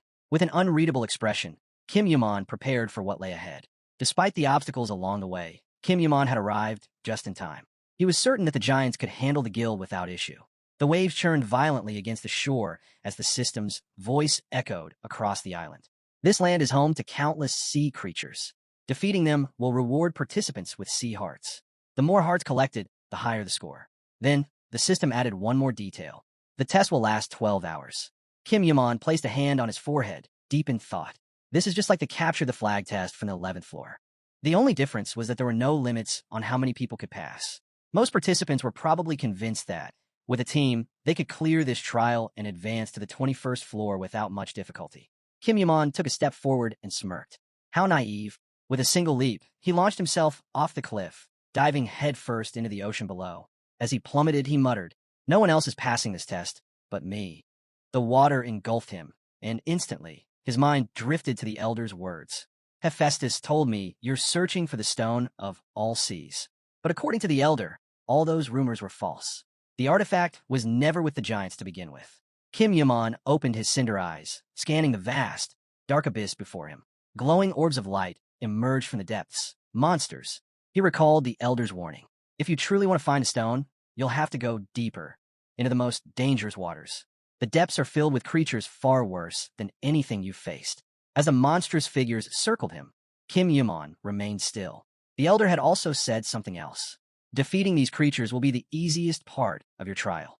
A scarlet aura ignited around Kim Yuman's eyes as he focused.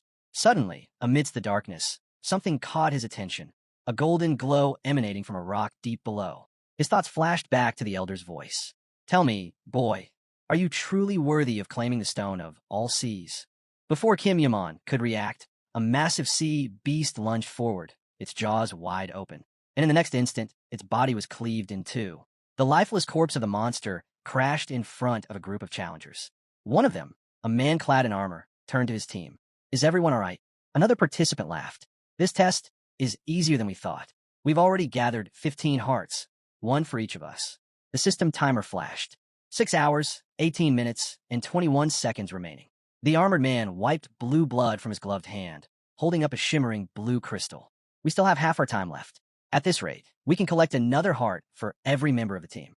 Tucking the crystal away, he looked up, his gaze fixating on an unknown burning object hovering in the sky. He smirked. We might even have time to go for the bonus reward. But beneath his confidence, another thought lurked. His mission wasn't just about collecting sea hearts. He had orders from Olympus. Find Kim Yuman. Stop him at all costs. His fingers twitched slightly. Would that even be possible? There were so many participants here, but none of them had encountered Kim Yuman yet. The man's smirk faltered, and a cold shiver ran down his spine. We're lucky, he thought. Lucky that we haven't crossed paths with him yet. For now, their team sailed across the sea, hunting for more creatures. But deep down, he knew their luck wouldn't last forever. The man exhaled sharply, muttering, it'd be better if Kim Yuman never showed up at all. Shaking off the thought, he turned to his allies. All right, time to move forward. Let's split into two groups. But before he could finish his sentence, a massive column of water erupted from the ocean. The sheer force of it froze everyone in place. The man barely had time to react, his planned strategy slipping from his mind as he stared in disbelief. What the hell was that? The others took an uneasy step back, murmuring among themselves. Was it a monster? Snapping back to reality, the man barked an order. Get ready. Something's coming. Then, Kim Yuman landed behind them. Water dripped from his clothes, pooling on the ground as he stood with one hand still lowered. The captain of the group let out a shaky laugh. I nearly pissed myself. One of his allies whispered in disbelief. Did he just jump straight out of the sea? A blond man in the group narrowed his eyes, recognition dawning on him. It was him. Kim Yaman locked eyes with him, his stare sharp and unwavering. So, you're working with Olympus. The captain and his men instinctively stepped back, their expressions shifting from confusion to alarm. What? What are you talking about? The man asked cautiously. But inside, his thoughts raced. How does he know? Did someone spill the truth? His eyes darkened as he studied Kim Yaman's face. If the rumors were true, if this guy really was Olympus's enemy, then what would he do to them now? Kim Yaman remained eerily calm. Judging by your expressions, he said, raising a finger toward the sky, I'd say I was right. Silence stretched between them. The captain tensed before blurting out, So, you really didn't know? Kim Yaman smirked. Not for sure, but now I do. Fear gripped the group as Kim Yaman took a slow step forward. Relax. I'm not here to fight you. They didn't believe him. You should be more worried about what's coming next. Just as he spoke, the sea began to churn violently. Water near the cliffs surged in chaotic waves, swirling into massive whirlpools. Then, monsters erupted from the ocean. A colossal sea serpent reared its head, letting out a thunderous roar. Its body crashed against the jagged rocks, shaking the very ground beneath them. And it wasn't alone. Countless sea beasts surged toward the shore. The group could only watch in horror as monstrous forms broke through the surface, each one more terrifying than the last. Then, from the opposite side, came an even bigger problem. Land creatures. Dozens. Hundreds. Beasts of all kinds stormed toward them, cutting off any chance of retreat. What the hell is going on? Akale shouted, his face contorted in disbelief. How many are there? A panicked voice called out. Akale, this is bad. We got even bigger problems. He whipped around, eyes widening as he realized they were completely surrounded. The examiner must have lost his mind, someone yelled. Desperation set in. We need to get out of here. Now, if we don't leave, we won't survive this. Kim Yaman's blade slid from its sheath with a sharp, metallic hiss. If we leave, we'll be disqualified, one of the men reminded them. Akale clenched his teeth. I don't give a damn about the test anymore. Can't you see this is insane? But Kim Yaman's voice cut through their panic. The test is fine. Everyone turned to him in disbelief. Kim Yaman lifted his sword, his grip steady. I just changed the conditions a little. A wicked smirk played on his lips. Then, as if on cue, the system's voice rang out. Test conditions updated. Kim Yaman's mind echoed with the elder's words. Break the symbols of the sun and moon, and the seal will open. Nearby, Akale clutched the blue crystals, his expression filled with confusion. He turned them over in his hands, uncertain of their significance. The elder's warning rang in Kim Yaman's thoughts. Once the seal is broken, the trial will become much harder. The group commander frowned. What does that even mean? What rule changes? He turned to his team. What are we supposed to do now? One of the warriors yelled. We run. That's what we do. Before they could act, the crystals slipped from Akale's grasp, clattering onto the ground. Kim Yaman's thoughts remained fixed on the elder's explanation. Removing the seal will awaken the sea turtle, and within it lies the stone of all seas. A deafening roar shattered the air. Monsters surged toward them, their massive fangs bared, charging at terrifying speed. Kim Yaman clenched his fists, recalling the elder's final words. Once the seal is broken, control of the test falls to the manager. Even Olympus won't be able to interfere. But something about that didn't sit right. Kim Yaman narrowed his eyes. How did the elder know all of this? As if answering his unspoken question, his mind drifted back to the old man's story. Long ago, a great titan raised the sea turtle himself. He forced it to swallow the stone of all seas, and then he put it into an eternal slumber. That titan was Urfa. Two monsters lunged at Kim Yaman, only to be cut down in a single, fluid motion. Their lifeless bodies hit the ground as Kim Yaman steadied his stance. The elder's voice whispered in his mind. When the test ends, Olympus will come for the stone. They will try to take it from you, but the Titans will not allow this. The stone of all seas must never fall into Poseidon's hands. The earth trembled violently. Kim Yaman's gaze sharpened. The monsters could feel it, the power of the stone. One by one, their eyes locked onto him, their primal instincts drawn to its energy. They're all after me, Kim Yaman realized. They know the test is no longer in their control. Then, a deep, rumbling quake shook the entire battlefield. Kim Yaman staggered slightly as the system's voice thundered through the air. The sea turtle has awakened. The test objective has been changed. Kim Yaman's expression remained unreadable, though a flicker of intrigue passed through his eyes. Took long enough, he muttered. So this is my real challenge. Without hesitation, He stepped forward, walking toward the stone and the towering cliffs ahead. The system issued its final command. The test site has been relocated. The new objective: defeat the sea turtle and claim the stone of all seas. Elsewhere, Thea stood, gripping a white sphere tightly.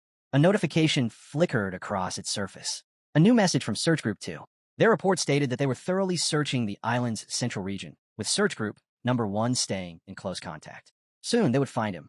Theus clenched his jaw. How the hell have they not found him yet? His frustration grew. One person, on this tiny island, and we still can't locate him. But before he could dwell on it further, the rock beneath his feet cracked. The ground trembled violently beneath Theseus' feet. His eyes narrowed. There's no way. Did that bastard escape the test? But something fell off. The shaking wasn't stopping, and the monsters were acting erratic, as if they'd lost control. A deep frown settled on Thea's face as he looked down at the chaos below. What the hell is Kim Yuman up to? Then, the system's voice thundered through the air. Test rules updated. Theseus' expression darkened as he glanced at his white sphere, only for his eyes to widen in rage. Due to failure to comply with the new conditions, you have been stripped of your position as examiner. Theseus' mind went blank for a split second. What? Before he could process what was happening, the space around him fractured, distorted by unseen forces. A split second later, he was no longer on the mountain. Instead, he found himself at the foot of a forest, disoriented and furious. What the hell is going on? He growled. Meanwhile, the entire island continued to quake. Rocks crumbled, trees swayed violently, and a thunderous roar split the sky. Then the system announced it. The sea turtle has awakened. From the depths of the ocean, an enormous silhouette emerged. The titanic beast lifted its massive head above the water, its colossal body sending tidal waves crashing against the shore. Then it roared. The deafening sound rippled through the battlefield, a primal declaration of its dominance. The system's next message was even more chilling. The sea turtle is the ruler of the 20th floor, the strongest sea creature, rivaling the power of Chuanwu. Theseus clenched his fists. So, the test really did shift under the steward's control.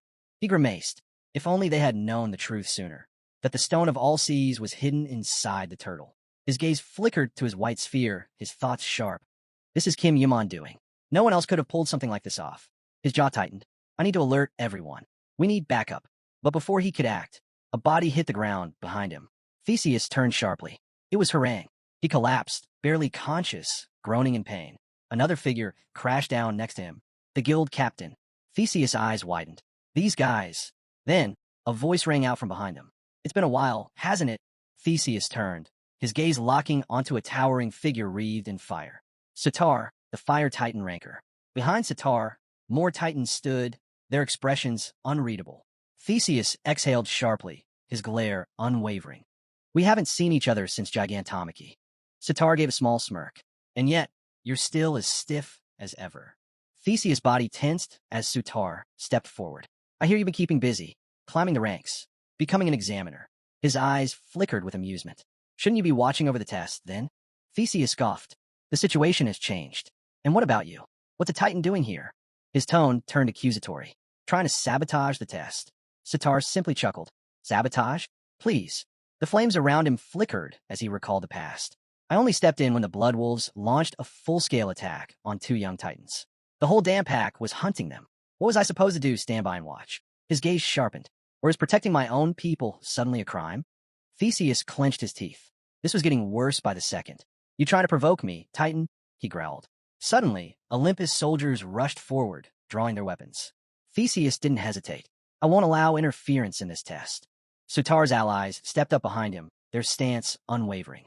The tension in the air was thick. Blades were drawn. Fire flickered. Sparks crackled. But Sitar? He just laughed. You want to talk about interference? His flames surged, and the battle was about to begin. Sitar drove his sword into the ground, flames flickering wildly around him. You think we came here to disrupt your precious test?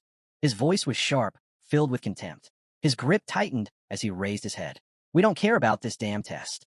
His fiery gaze locked onto Theseus. We are here to carry out the Elder's will. Behind him, the Titans stood firm, their expressions unreadable yet resolute. Then Sitar added, his voice calm but unwavering. We won't let you lay a single finger on Kim Yuman. Meanwhile, Kim Yuman moved like a blur. With a single powerful push off the ground, he ripped through a monster, slicing it clean in half. He landed effortlessly, only to launch another flurry of strikes, his sword cutting through enemy after enemy. Then, mid-battle, his eyes flicked to the side. Something caught his attention. His sensor field had picked up movement on the distant shore, where Sitar stood with the Titans. A small smirk formed on Kim Yaman's lips. So the big guys have finally stepped in. He kicked off the ground with explosive force. The Elder's playing for keeps now. Higher and higher he soared, straight toward the massive, gaping mouth of the sea turtle. Below, giant sea serpents swirled around its body, their glowing eyes locked onto him. Kim Yaman's mind was clear. The stone of all seas is mine.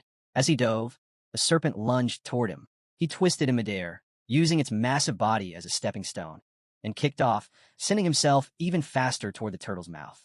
The snakes followed, surging after him into the abyss. Then, the system's voice rang out. Special ability activated, Moonlight Sword. Under the influence of darkness, stamina recovery rate increased by 112%. Mana recovery rate increased by 56%. A dark energy coursed through Kim Yaman's body. A shadowy projectile shot past him, piercing through one of the serpents. The system continued. Magical ability power increased by 56%. Dark blood exploded in the air, splattering across the battlefield. Thick liquid landed near Kim Yaman's feet, but he barely spared a glance. His sword flashed with dark energy as he cut down another monster. Its severed head tumbled into the abyss. Perfect. Kim Yaman's voice was low, almost amused. I'm so close now. His thoughts echoed the legend spoken by everyone on this floor. The one who finds the stone of all seas will become the god of the ocean. Suddenly, his glove pulsed with black energy, and a scarlet glow flared in his eyes. Dark purple mana flooded the battlefield, twisting through the air like a living force. More monsters rushed toward him at terrifying speed. Kim Yaman didn't stop. Bodies fell at his feet. He stepped over them without hesitation, his gaze locked forward. The sea turtle is part of the legend. Right now, it is the god of the seas. But that would change. Most of the monsters had already followed him inside the turtle, but not all of them. Kim Yaman's expression darkened. Something else was pulling them in. The call of the stone of all seas. His breath hitched as realization struck. The divine sea crystal. His eyes snapped open in shock. Something was waiting for him inside. This wasn't just the turtle's stomach. It was a full-fledged dungeon with its own ecosystem. A massive wave surged toward Kim Yaman, carrying countless monsters within its depths. Their roars and screeches filled the enclosed space. Kim Yaman glanced back, gritting his teeth as he sprinted forward. Damn it, with a body this massive, of course it can store an entire ocean inside. But there was no time to dwell on it. He was running from one thread, only to rush straight into another. Monsters, everywhere. Without hesitation, Kim Yaman activated the divine flame, his blade instantly shrouded in dark purple mana. The system's voice echoed. Special effect activated, sensory field. Darkness attribute enhanced. Kim Yaman's body blurred as he dashed forward. In a single spin midair, he slashed through a monster's neck, severing its head cleanly. Then, in a series of explosive movements, he leaped from one beast to another, cutting them down as he moved. As he soared above the battlefield, he brought his blade close to his face, narrowing his eyes. Even if this isn't on Hades' level of invisibility, my stealth should be enough for now. Below, the surviving monsters collided with each other, their heads whipping around in confusion. Then, one of the snake-like beasts suddenly froze. It lifted its head, its forked tongue flickering, before its eyes locked onto something. Kim Yaman. The serpent hissed violently, its mouth stretching wide. He didn't flinch. Instead, he pressed his blade against its fangs, smirking. So, you guys can't smell each other's fishy stench, but you caught my scent immediately? With a few precise movements, his sword flashed through the air, slicing the monster into pieces before it could even react. As its remains splashed into the rising water, Kim Yaman landed smoothly on the ground. They're treating me like an infection. The system's voice chimed again. Completion level of Star of the Heavens increased by 0.001%. His eyes flickered as he pulled up the artifact's description. Progress, 99.41%. Kim Yaman frowned. I thought I'd be able to use this ability before the test ended, but at this rate, it's not happening. He scanned the battlefield. The number of monsters is ridiculous. I need to avoid unnecessary fights. But now a bigger question loomed. Where was the stone of all seas? He doubted it was just lying around in the middle of his stomach. No, if it was hidden anywhere, it had to be in the most protected place. In his mind, he pictured it, a massive, pulsating organ of mana, shrouded in a scarlet aura. The heart. It made sense. The stone had to be inside the heart, the very thing that powered this colossal beast. Kim Yaman tightened his grip on his blade. Considering how everything shakes when it moves, there's no doubt. But this wasn't just about the stone of all seas. The mana heart itself was part of the ecosystem. The sea turtle would defend it with everything it had. Kim Yaman exhaled, his expression unreadable. I have no idea how many more monsters are waiting for me. But one thing was clear. He had to reach the heart while conserving as much energy as possible. His eyes flashed crimson as a scarlet aura began to pulse around them. Red eyes activated. The darkness ahead shifted. His vision adjusted instantly, revealing hidden paths through the shadows. Now, he just needed a plan. Kim Yaman knew that his cinder eyes consumed too much energy. If he sacrificed them, he could enhance his other senses instead. With that in mind, he formed a glowing purple projectile above his hand and activated his sensor field. The darkness around him erupted with violet light, revealing a swarm of monsters rushing toward him. He smirked. So, I've walked straight into a snake pit. His grin widened, but his eyes remained sharp. And all of these creatures think they can stand in my way. Without hesitation, he drove his sword into a monster's chest. Then, with a powerful jerk of his blade, he sliced straight through it and hurled the severed corpse into the oncoming horde. His teeth clenched as he glanced back, his mind racing. Where the hell are they all coming from? So far, he had encountered more monsters inside this turtle than on all 20 floors combined. With a quick burst of movement, Kim Yaman shot into the air, soaring above the chaos below. His black blade pulsed with purple energy once more. The system's voice echoed. Twilight Blade effect activated. Stamina recovery rate increased. Mana regeneration rate increased. Kim Yaman swung his sword downward, unleashing a surge of compressed mana that ripped through the monsters below. Even so, his brows furrowed slightly. I'm still burning through mana faster than I can recover it. He needed to reach the mana heart before his reserves ran out. A monstrous roar snapped him back to reality. One of the creatures lunged, only to be engulfed in purple flames as Kim Yaman struck with full force. Landing smoothly, he exhaled sharply, shaking his aching hand. Half my mana is already gone, he thought grimly. But I'm close, I can feel it. He looked ahead, his gaze narrowing. How many more do I have to cut down? He had been wandering through this turtle's stomach for over an hour, yet the heart was still out of reach. Blade flashing, Kim Yaman ripped through another wave of monsters, frustration creeping in. Where is it? With each attack, he felt his energy draining. Then suddenly, he stopped. His eyes widened. Scarlet particles floated through the air. The walls of the turtle's interior glowed red. Kim Yaman took a slow step forward. I finally found it. Before him stood a massive, pulsating heart, its fiery crimson glow illuminating the entire chamber. But what caught his attention wasn't just the heart itself. It was the massive army of monsters surrounding it. 100, no more. Their glowing eyes snapped toward Kim Yaman, sensing the intruder. For a moment, he simply stared at the sheer number of creatures. Then, gripping his sword tighter, he let out a low chuckle. What's this? A party. Dark purple mana engulfed his blade. Theseus' voice echoed in his memory. In a situation like this, there's only one thing to do. Show them what real power looks like. Kim Yaman's grip tightened. Theseus' words returned. That blade is my greatest masterpiece. A weapon rivaling Zeus' lightning. As if in response, his fiery red eye cracked open slightly.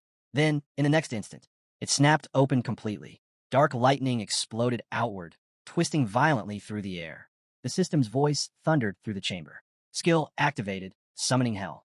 Kim Yaman's blade flared with golden light, the brilliance reflecting in the hungry eyes of the approaching monsters. He exhaled sharply. Half of his mana was gone. Dark energy crackled around his sword, shaping itself into black lightning that coiled up his arm. His voice was low, commanding. Move. The monsters roared in defiance. Kim Yaman's gaze darkened. Fine. I have no reason to hold back anymore. A fierce determination settled in his eyes as he took a step forward. The stone of all seas will be mine. His mind conjured visions of divine relics. Hermes' sandals, Athena's aegis, Apollo's sun chariot, artifacts forged by Hephaestus, the greatest smith of the tower. Then the image shifted. Zeus, standing atop Olympus, summoning golden lightning from the heavens. Kim Yaman's grip tightened.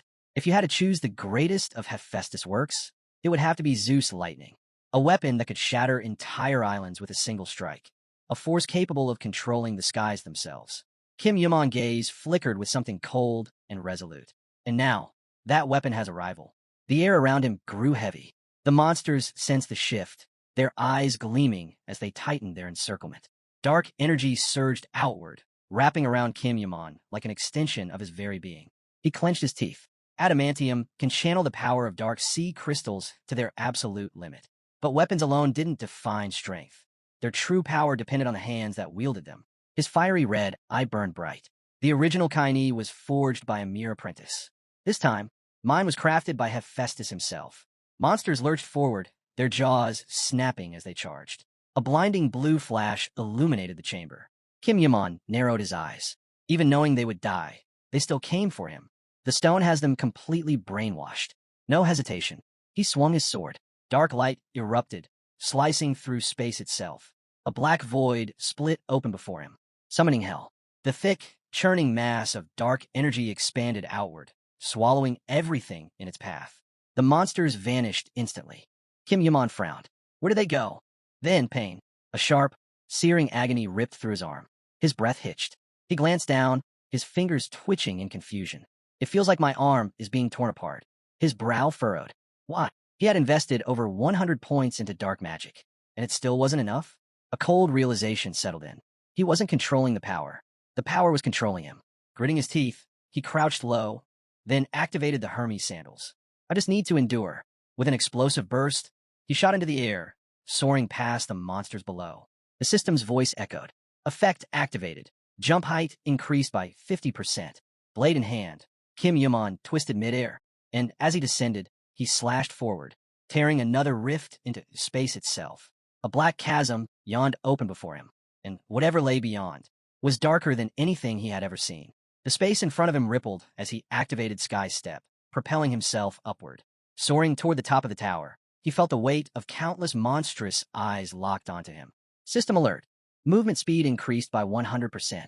Airborne time, 5 seconds. He clenched his fist, pulling his arm back once more. His gaze sharpened. One more hit.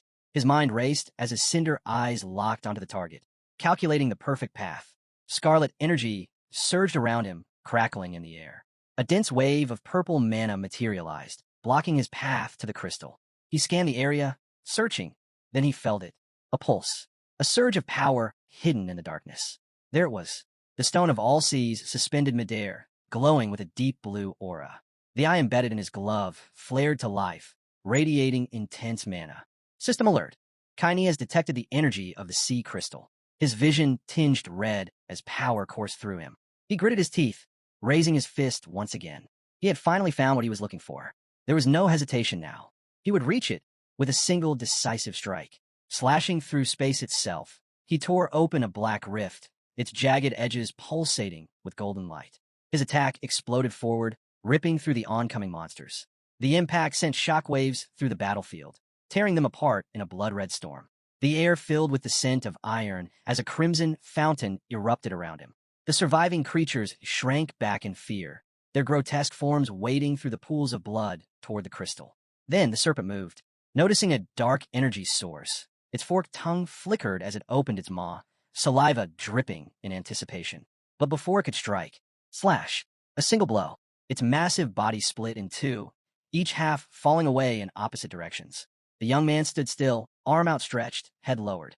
His entire body was drenched in blood. He exhaled, rubbing a hand across his face. Things weren't looking good. His vision blurred. His right hand trembled. It wasn't just the glove messing with him. He had lost all feeling in his dominant hand. If I want to control this power, I need to push my dark magic and durability even further. He took a step forward. The monsters flinched, instinctively backing away. His mind was made up. In the days to come, he would focus on sharpening his abilities, strengthening himself until nothing could stand in his way. He tightened his grip on his blade and spoke, his voice cold and sharp. Move. The stone of all seas floated in his grasp, its blue aura pulsating. He exhaled. I'm done wasting time on you. Meanwhile, the Theseus and Sitar groups stood locked in confrontation. A man scoffed, calling Titan a fool. His fiery opponent only narrowed his eyes. Do you really believe that Kid can reclaim the stone of all seas? Titan didn't waver. If the elder believes in him, then it will happen. The man scowled. Idiots. He doesn't stand a chance against this test. His thoughts darkened. How does he expect to defeat the monster that has absorbed the stone's power? The ruler of all beasts, a creature that no one had ever conquered. The colossal sea turtle opened its massive jaws and unleashed a deafening roar, shaking the battlefield. The man had barely finished his thought. I'll wait for now, but when this test is over, I'll kill them all. Then silence. The fire in the monster's eyes flickered out, and its roar abruptly ceased. Confusion flickered across the man's face as towering waves rose from the jagged rocks. surging toward the warriors. He narrowed his eyes, gripping the sphere in his hand while watching the unfolding chaos. Water droplets splashed against the ground, shimmering under the ominous sky. System alert. Kim Yaman has passed the test. Theseus's face twisted with rage. His teeth clenched, his brow furrowed. Impossible. Nearby, the flaming titan yanked his sword from the earth. A sharp voice rang out, an order. Capture the boy. Bring him now. The titan's eyes darkened. That's not happening. He raised his hand, and his comrades charged forward. You won't lay a finger on him. As warriors clashed, the tension between the two leaders thickened. Theseus turned, locking eyes with his opponent. You're really dragging the titans into this. His tone dripped with mockery. Afraid a second gigantomachy will rise. The titan scoffed. Empty threats. You knew this day would come. It's time we settle this. Right here, right now. Theseus smirked, then frowned, raising his hand. The sphere floated into the air, and the air around him twisted into a powerful vortex. So much time has passed, and yet, Titan, you're still the same fool. A weapon materialized in his grip, a gleaming trident. He raised it high, and a burning chariot appeared in the sky above him. Warriors emerged, stepping out from the flames. Theseus sneered. Do you remember our third battle? How you fled like a coward. He drove the trident into the ground, eyes darkening. What will you do now? There's no escape this time. Sutar's face twisted in anger. You bastard. The chariot ascended, and its warriors leaped from the sky, descending toward the island. The Titan's voice thundered. How can the son of the god of the sea be so vile? Theseus chuckled. Since when do you care about your father's honor? From above, warriors wielding massive axes crashed down, shaking the battlefield. A girl hovered midair, drawing glowing runes into a magic circle. Theseus smirked. Remember my words, Titan, history always repeats itself. A massive explosion erupted from the battlefield, sending dust spiraling into the sky. Titans and Olympians clashed in a brutal struggle. Blades pierced flesh. Blood soaked the ground. One of the Olympian warriors drove his sword through a Titan's chest. Sutar stood still, watching the carnage unfold. His thoughts were cold, unwavering. They've drawn their swords once again, because history demands blood. The Titan's mind flashed back to Theseus standing atop a mountain of corpses, a grim monument to their past battles. The war raged on. Then, a sudden, deafening rumble echoed across the island. A Titan warrior turned, eyes widening. What was that? On the horizon, a massive wall of water rose, stretching toward the sky. An Olympian soldier turned, stunned. Is that a tsunami? The man scoffed. No, it's not. From the depths of the wave, giant monsters emerged, their towering forms casting long shadows over the battlefield. His eyes widened. What the? Then, two luminous eyes pierced through the watery abyss, burning with fury. A colossal sea serpent surged from the ocean, its massive head looming over the horde of creatures. The Leviathan had arrived. The beast gaped its jaws before plunging beneath the waves, its massive tail whipping high into the sky before crashing down, sending tremors through the water. A murmur of recognition rippled through the warriors. That's Leviathan, but it only appears on the 20th floor. Why is it here now? That's a boss-level monster. Across the battlefield, the man with the trident stood silent, watching the chaos unfold. But something was off. The monsters rushing toward the island weren't just sea creatures. They were a mixed horde of beasts that should never be in the same pack. Theseus narrowed his eyes. The one who finds the stone becomes the god of all seas. His lips curled in irritation. He had always dismissed it as myth, a fairy tale his father had been obsessed with. But now, the raging tides proved otherwise. Sea spray drenched the battlefield as waves crashed against the shore. Then a voice rang out. Sorry for dropping in. Looks like you were all pretty busy. A young man stepped onto the island, exhaustion evident in his stance. He lifted his hand, revealing the stone of all seas, its glow pulsing like a heartbeat. He exhaled. I'm wiped. So can we just leave? The moment the stone shimmered, Theseus's expression darkened. His glare locked onto the boy, and his lips twisted in anger. You little. Water swirled at his feet, gathering into a rising wave. Hand over the stone. Now. Theseus rode the surging tide, trident raised, slicing through the air as he shot toward the boy. Give it to me. The stone of all seas belongs to me. The young man's grip tightened, knuckles white. Water droplets slid down his face as he raised his head, staring down the oncoming enemy. Then, the wave collapsed, dissipating beneath Theseus's feet. He was left suspended in midair, his momentum faltering. But he didn't hesitate. Pointing his trident, he began to gather a dense sphere of water, power rippling around him. With a sharp thrust, he fired the projectile. The young man's eyes flickered with calculations. In an instant, he countered, redirecting the attack, sending water exploding in every direction. Droplets rained onto the battlefield. The boy smirked. Huh, so all your power depends on water. Huh? Without it, you're nothing. Theseus landed, seething. You dare mock me? His trident trembled in his grip. The Olympian's face twisted in confusion. His mana flow was weakening. What? His breath hitched. Something was blocking his connection to the water attribute. His control over mana was slipping through his fingers.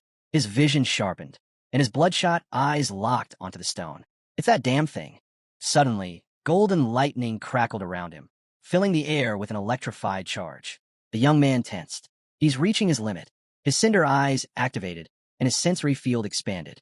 Every movement, every energy fluctuation, he processed them all.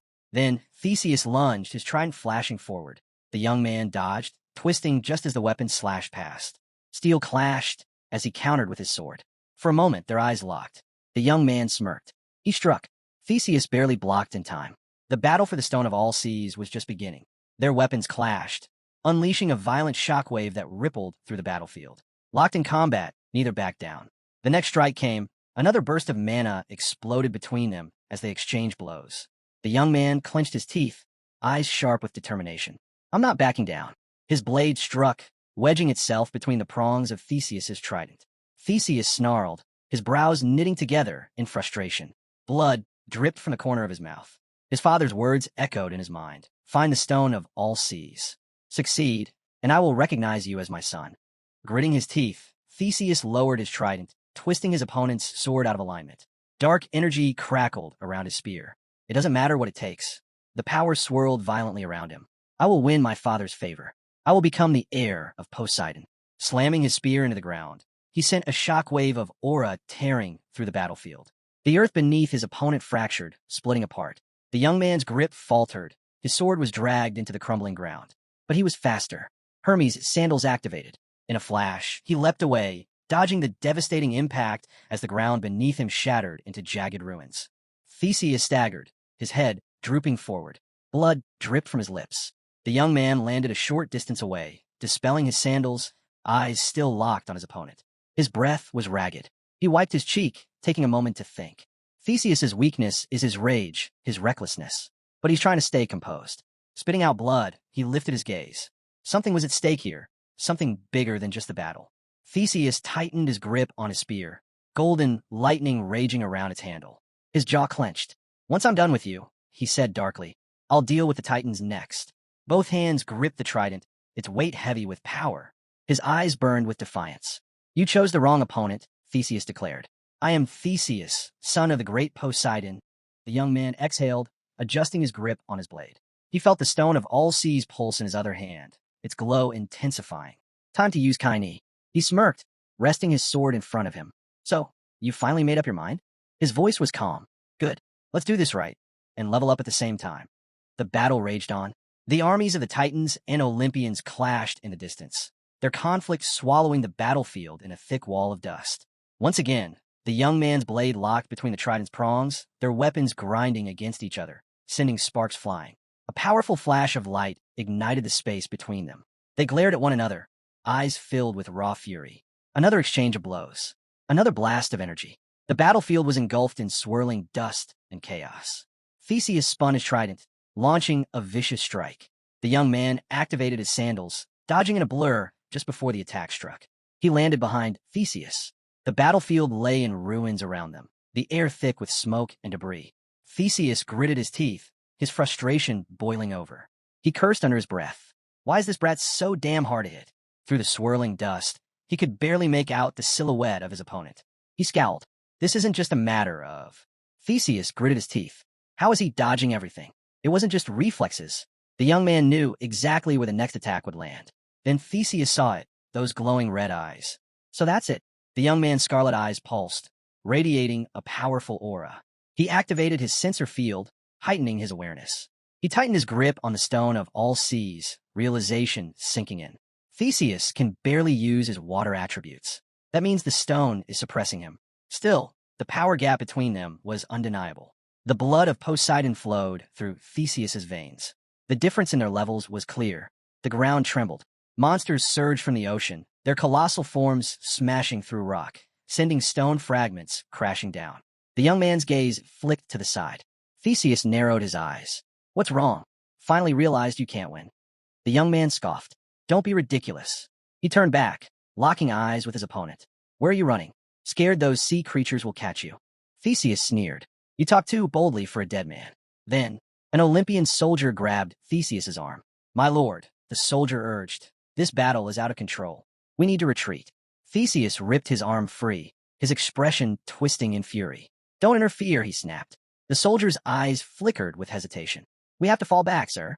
Now, before another word could be spoken, Sitar decapitated the soldier in one swift motion. Blood splattered the ground. Theseus barely had time to process what had happened before the soldier's lifeless body collapsed beside the Titan leader, who was still locked in battle with his forces.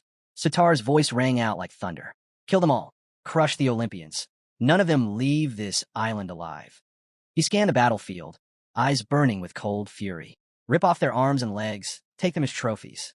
The giant sea monsters closed in on the shore. A nearby Olympian soldier turned to his commander in a panic. If we don't act now, we're finished. Forget the Titans. If the sea creatures reach us, we won't stand a chance. Theseus barely heard him. His focus was locked onto his opponent. His rage boiled over. The soldier shouted his name again, but Theseus's eyes were fixed on the glowing crystal in the young man's clenched fist. His target was right in front of him. The young man smirked. This is the last straw, huh? The soldier reached out a hand to Theseus, only to be shoved aside. The young man turned to the commander. Get your men out of here. But Theseus ignored the order. His vision blurred with fury. His teeth clenched even tighter. With a sharp swing of his trident, he summoned a blazing chariot, the golden flames reflecting in his wild eyes. Board the transport, the commander ordered as soldiers scrambled onto the chariot. From across the battlefield, the flame titan raised his sword, laughing. So, the great son of Poseidon is fleeing from me? He drove his sword into the ground. A wave of fire erupted, surging toward the sky. All your talk. Nothing but empty bravado. The battlefield erupted in smoke and fire as the chariot lifted off, speeding away from the island. Kim Yaman and Sitar stood side by side, watching the chariot disappear into the sky. Its form grew smaller, then began to glow. The young man exhaled, squeezing the stone of all seas. The sea calmed at his touch. The Titan turned to him. So what now? The young man tightened his grip on the stone of all seas, his fingers pressing into its smooth surface. I never doubted it. Nearby, the flame titan glanced to the side, grinning.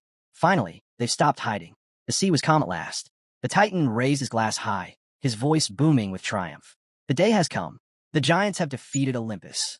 A roar of celebration erupted as the giants clashed their mugs together, beer sloshing over the edges. Laughter and cheers filled the air as the entire settlement celebrated their victory. At a long wooden table, a man pounded his fist, calling out, Bring another barrel. If we're celebrating, let it be a feast of glory. His friend scoffed, shaking his head. Get it yourself, you lazy oaf. We're celebrating too. The festive energy spread, people smiling, drinking, and sharing stories of the battle. Moonlight glimmered off a bowl of water resting on the table, its surface rippling softly. Meanwhile, the young man sat in a corner, resting his head on his hand, deep in thought. The giants threw a feast the moment they returned. It didn't surprise him. This victory had been long awaited. His gaze drifted to the window. But what's there to celebrate? He clenched his jaw. If not for the stone of all seas, I wouldn't have lasted against Theseus. The memory of the battle flashed through his mind. Theseus had nearly overpowered him. Even Sitar's intervention wouldn't have changed the outcome. If the sea monsters hadn't arrived, the Titans would have suffered heavy losses. His wounded hand throbbed, and he studied it in silence. We still aren't strong enough to resist Olympus. But then, he tightened his fist. Still, I've come farther than I ever expected. He stood up from his chair. Now that I have the stone of all seas, my steps will be even swifter. With a flick of his hand, he summoned the system window, retrieving a white sphere from his inventory. What's next? He mused, staring into the distance. Just then, Hephaestus sneezed loudly. Damn it, he muttered, rubbing his head. The man stood before a blazing forge, the heat licking at his skin, yet he shivered. Feels like I'm standing in front of a furnace, but why am I freezing? He scratched his nose, frowning. Am I catching a cold? Then, a soft glow caught his attention, a sphere hovering nearby. His brows furrowed. Who's messaging me at this hour? A message flickered across the surface. How are you, old man? I'm coming to visit. Got something interesting to show you. Hephaestus let out a tired sigh. Not only am I catching a cold, But now this brat's complaining too. Moments later, the stone of all seas pulsed, radiating a brilliant blue light. The young man stood before the blacksmith, holding the stone in his hand. The old man's eyes narrowed. Do you have any idea how valuable that is? The young man simply smiled. Hephaestus's eyes darkened. How did you even find this? He asked, his voice low. I've searched for it myself for 1,000 years. The young man shrugged. Just lucky, I guess. For a moment, there was silence. Then, Hephaestus's face flushed with fury. Luck, he bellowed. His glare burned into the young man's smug expression. You say that like you just found it lying on the road. Hephaestus turned the stone of all seas over in his palm, his gaze heavy with thought. Theseus failed to meet expectations and lost the stone. He let out a dry chuckle. Olympus won't be able to come after you for a while. The young man smirked, watching the old blacksmith closely. Hephaestus raised a brow. I take it you're feeling pretty pleased with yourself? The young man stretched. At the very least, I've earned some time to rest. But Hephaestus's expression darkened. Poseidon is going to be furious. Zeus would have to keep him in check somehow. No matter how clever Kim Yaman was, he had no idea just how deep the political schemes of Olympus ran. And yet, he had turned the situation to his advantage. The young man yawned, covering his mouth. Hephaestus shook his head. How does he act so casually after all that? Let me take a look, Hephaestus said, reaching for the stone. As he held the stone of all seas, his mind flickered back to an artifact of the past. The properties were different, yet the power felt the same. Just like Zeus's lightning. The young man eyed the old man carefully. So, can you process it? Hephaestus's grip tightened. It's not a question of if I can, but whether you can find the right materials. The young man closed his eyes for a moment, exhaling calmly. Same as last time, then. He opened his eyes and asked, how long will it take? Hephaestus crossed his arms, eyes narrowing. 10 days, if you can find adamantium. His tone turned grim. And that's not exactly easy to come by. The young man cracked a smile. Then we'll get it. Quickly. Hephaestus's eyes widened in surprise. Wait, you're actually planning to go after adamantium? The young man simply nodded. He took a step closer, meeting the blacksmith's gaze. Hephaestus sighed, rubbing his temple. Don't tell me you're worried about the cost. The young man chuckled. I don't have much money left. Spend it all on a glove. Hephaestus stared at him, unimpressed. Then how exactly do you plan to get adamantium? The young man smirked, glancing away for a moment. I'll handle it. It'll just take a little time. Hephaestus let out a deep sigh. You're not one for empty words. If you say you'll get it, then I'll believe you. Crossing his arms, Hephaestus watched as the young man walked past him. And what do you plan on finding adamantium? The young man didn't slow his pace. As you said, Olympus won't bother me for a while, he called back. So I'll focus on leveling up. No time to waste. Hephaestus's expression hardened. He ran a hand over the stone of all seas, his grip firm. Tell me something, he muttered. Are you seriously thinking about going against Olympus? The young man turned his head slightly, grinning. I'm going against them. And everyone else. Hephaestus's eyebrows shot up. Are you insane? What exactly are you planning? The young man only chuckled. You just focus on the stone, old man. He cast one last glance at Hephaestus. As for payment, don't worry. Everything will work out.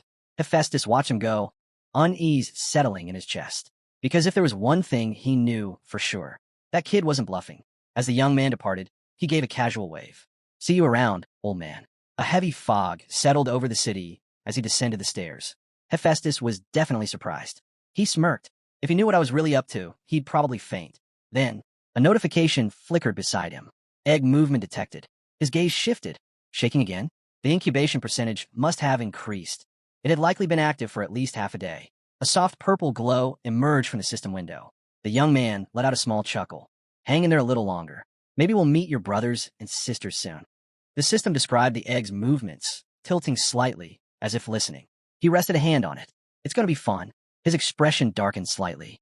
Because once we make our move, the rottenness of the tower will start crawling out of the shadows. His lips curled. And those guys? They'd love nothing more than to rip those heads off. He tilted his head. That sound about right? The egg bobbed in agreement. He exhaled slowly, gaze dropping slightly. Be patient. A proper feast is coming your way soon. His fingers tightened slightly. Odin already told me where to take you for a real meal. His eyes lifted, gaze sharpening. Poseidon must be going mad right now. The god had been desperate to get his hands on the divine sea crystal. Now that it was out of reach, he was undoubtedly furious. For now, all we can do is hope things go the way Hercules predicted. His mind drifted back to a conversation. Odin, his hand pressed to his chest. The crystal of all seas is far too valuable. It cannot be allowed to fall into Olympus's hands. His voice had been firm.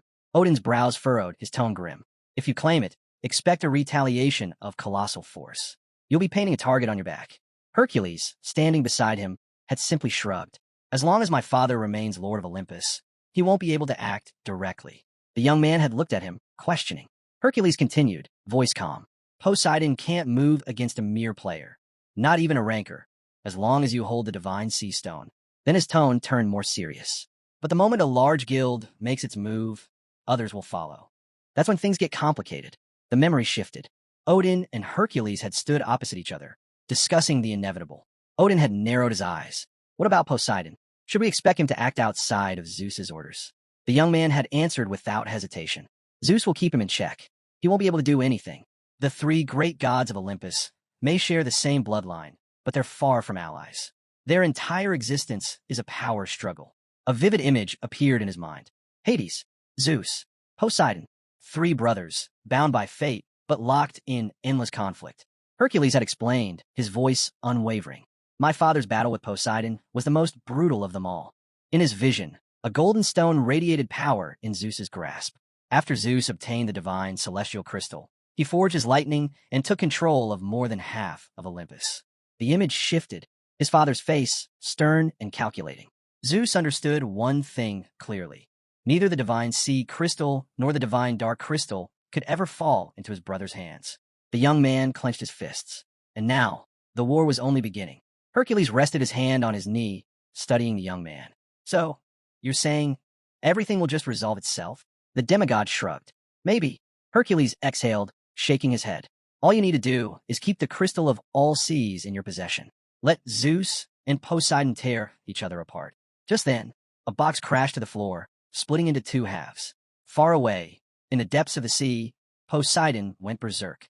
Columns shattered as he struck them in fury. Why is my brother tying my hands? Orion stood nearby, silent, his gaze fixed on the floor. He had lost the argument. Now, he had the unfortunate duty of delivering the news to his father and taking the full brunt of his wrath. The young man knelt before his enraged father, his mind racing. My brother is useless. Poseidon's glare hardened. The Lord of Heaven forbids direct confrontation with the giants, Orion muttered. Poseidon whirled around, his face twisting in fury. This has nothing to do with the giants. His voice boomed through the palace. This is about that player. He waved his hand sharply, gritting his teeth. That arrogant bastard Zeus. He's afraid I'll get my hands on the divine sea crystal. His rage only grew. And on top of that, Hephaestus let the boy slip through his fingers. With a furious slam, Poseidon's fist crashed onto the table, splintering it into pieces. He let out a bitter chuckle, his voice dripping with venom. My arrogant brother. His eyes burned as he turned to his son. Well, what do you think? Tell me, is that cunning snake playing his games again? Orion didn't hesitate. I am but a lowly creature. I do not dare question the ruler of heaven's intentions. Poseidon's fist clenched, his knuckles white. He turned away, dismissing his son with a wave of his hand. There's no point in asking. Zeus had always been this way, ruthless, calculating, playing the game without ever putting anything at stake. Poseidon's mind flashed back to the battle between Yuan and Theseus. No matter how talented the young player was, he was just that, a player. And yet, instead of crushing him, Zeus chose to ignore the nuisance and turn his wrath on his true rival, Poseidon himself. Poseidon reached for a globe, veins bulging across his arm as he gripped it tightly. His teeth bared in anger. So, my brother wants me to show humility? He sneered. I may have lost the divine sea crystal, and with it, the justification to summon the rankers. The air around him crackled with energy. Lifting the globe high above the ground, he let out a furious roar. How dare Zeus rub in my face? Under a stormy sky, nestled between jagged mountains, stood the castle of Asgard's great guild. A subordinate in white robes approached the throne, his voice calm, yet urgent. Odin, have you heard? The man sitting on the throne gave a lazy smirk. That the divine sea crystal has fallen into the hands of a mere player? He chuckled. So, some brat managed to get his hands on the stone of all seas? A small laugh escaped him, amusement flickering in his eyes. I imagine the Olympians are hysterical. Heavy rain pounded the forest, the wind whispering through the trees. A deep voice cut through the storm. Azura, a man strode through the darkness, his eyes focused ahead. That boy, just a player. Yet, his talent was undeniable. Even though he wasn't a ranker, the man furrowed his brows slightly. Will I get the chance to fight him? The storm passed, giving way to golden sunlight. The warm rays illuminated the mountain slopes, casting sparks of light between the rocks. A hand extended forward. A new chapter was about to begin. Bound by runes, a man sat in captivity, his lips curling into a smirk. Kim Yaman. His voice was low, almost amused. So, that kid actually got his hands on the crystal of all seas? He leaned forward slightly, brows furrowing. Interesting. His smirk widened.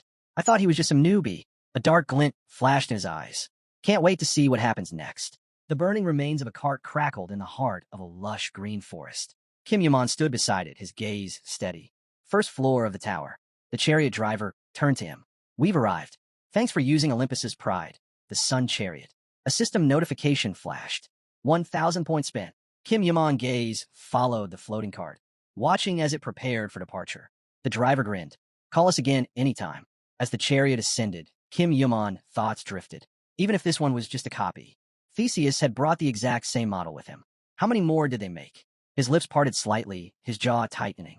Well, at least it got me here quickly. The green forest stretched before him, endless and dense.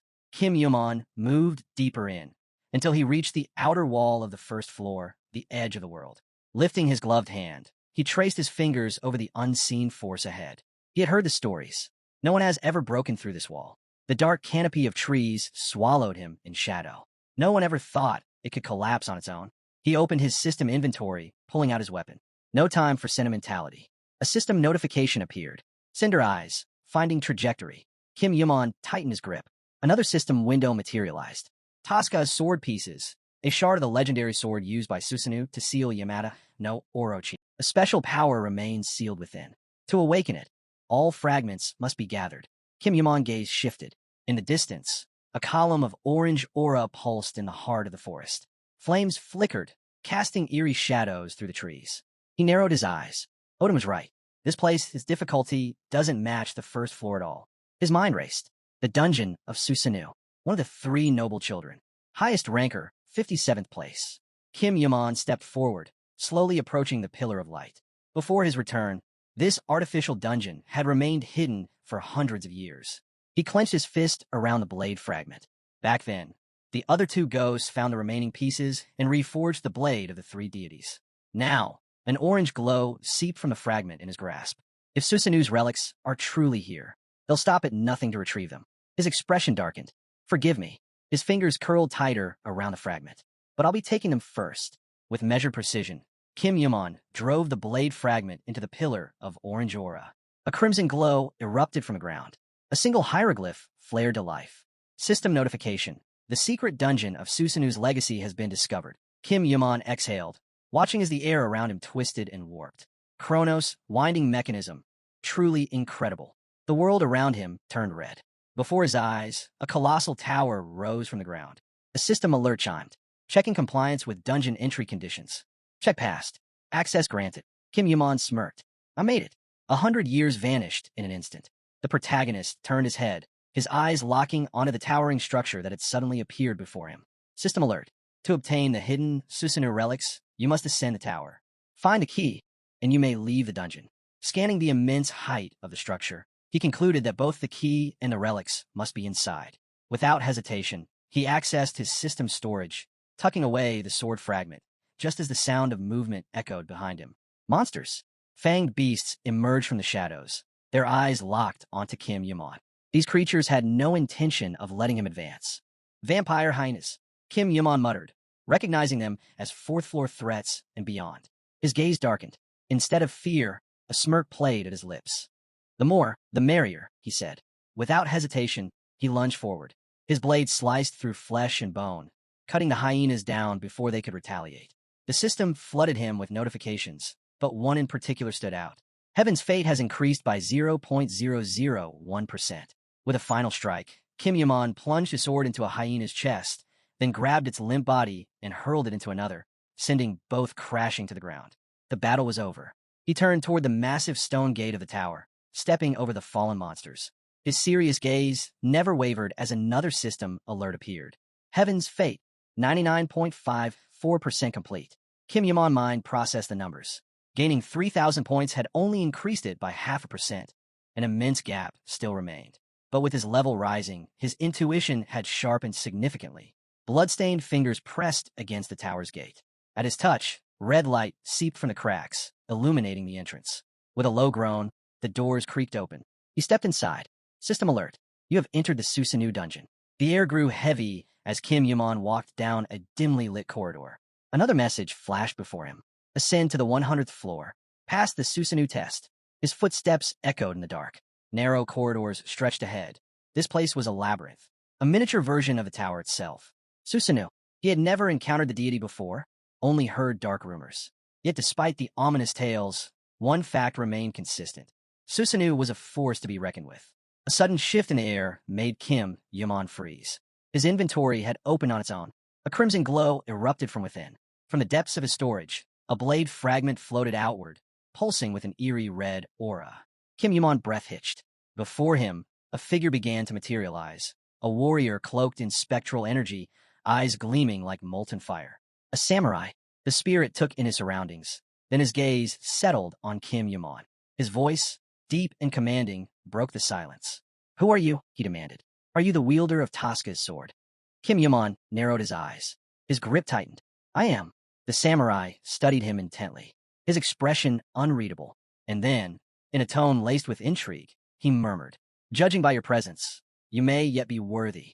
Kim Yuman didn't know this man, but even with his disheveled appearance, he could sense the overwhelming bloodlust radiating from him. The dim corridor flickered to life with violet flames, casting eerie shadows as Kim Yuman stood face to face with a mysterious samurai. The samurai opened his mouth to introduce himself, but Kim Yuman cut him off. You're Susenu, one of the three noble children, a master of swordsmanship, a necromancer, a spiritualist, and a renowned assassin. You were ranked 57th during your lifetime. Susenu crossed his arms, exuding arrogance as he studied Kim Yuman. Interesting. And how exactly do you know so much about me? Kim Yuman remained unfazed. You died in the Yamada no Orochi duel. A flicker of irritation passed through Susanu's narrowed eyes. Don't spew nonsense, he snapped. Kim Yuman shrugged. Doesn't matter what you believe. The fact is, you were someone important. The tension thickened as they faced each other in the flickering torchlight. Kim Yuman, unfazed by the hovering necromancer, continued. I was just wondering, for someone so famous, you sure didn't seem to care much for respect while you were alive. Susenu smirked. What does it matter? I'm already dead. My reputation suits me just fine. A faint orange glow pulsed around him. But let me correct you on one thing. I didn't just live the way I lived. I lived better. Kim Yuman scoffed. Proud of your body count, huh? Guess dying early worked out for you. Without another word, he turned and continued down the corridor. Susenu watched him, then chuckled darkly. You know who I am, yet you still act so arrogant. You don't look like a ranker. Who are you? Kim Yuman barely glanced back. A player who just reached the 21st floor. Susenu raised an eyebrow. The 21st floor? That low. Yet you dare to speak like this. He floated alongside Kim Yuman, scrutinizing him. You don't belong here. The monsters ahead make the ones from the 21st floor look like mere insects. Kim Yuman remained indifferent. Already dealt with them before I came in. Susenu kept circling him. Not bad. Either way, I have no choice but to follow. I have a fragment.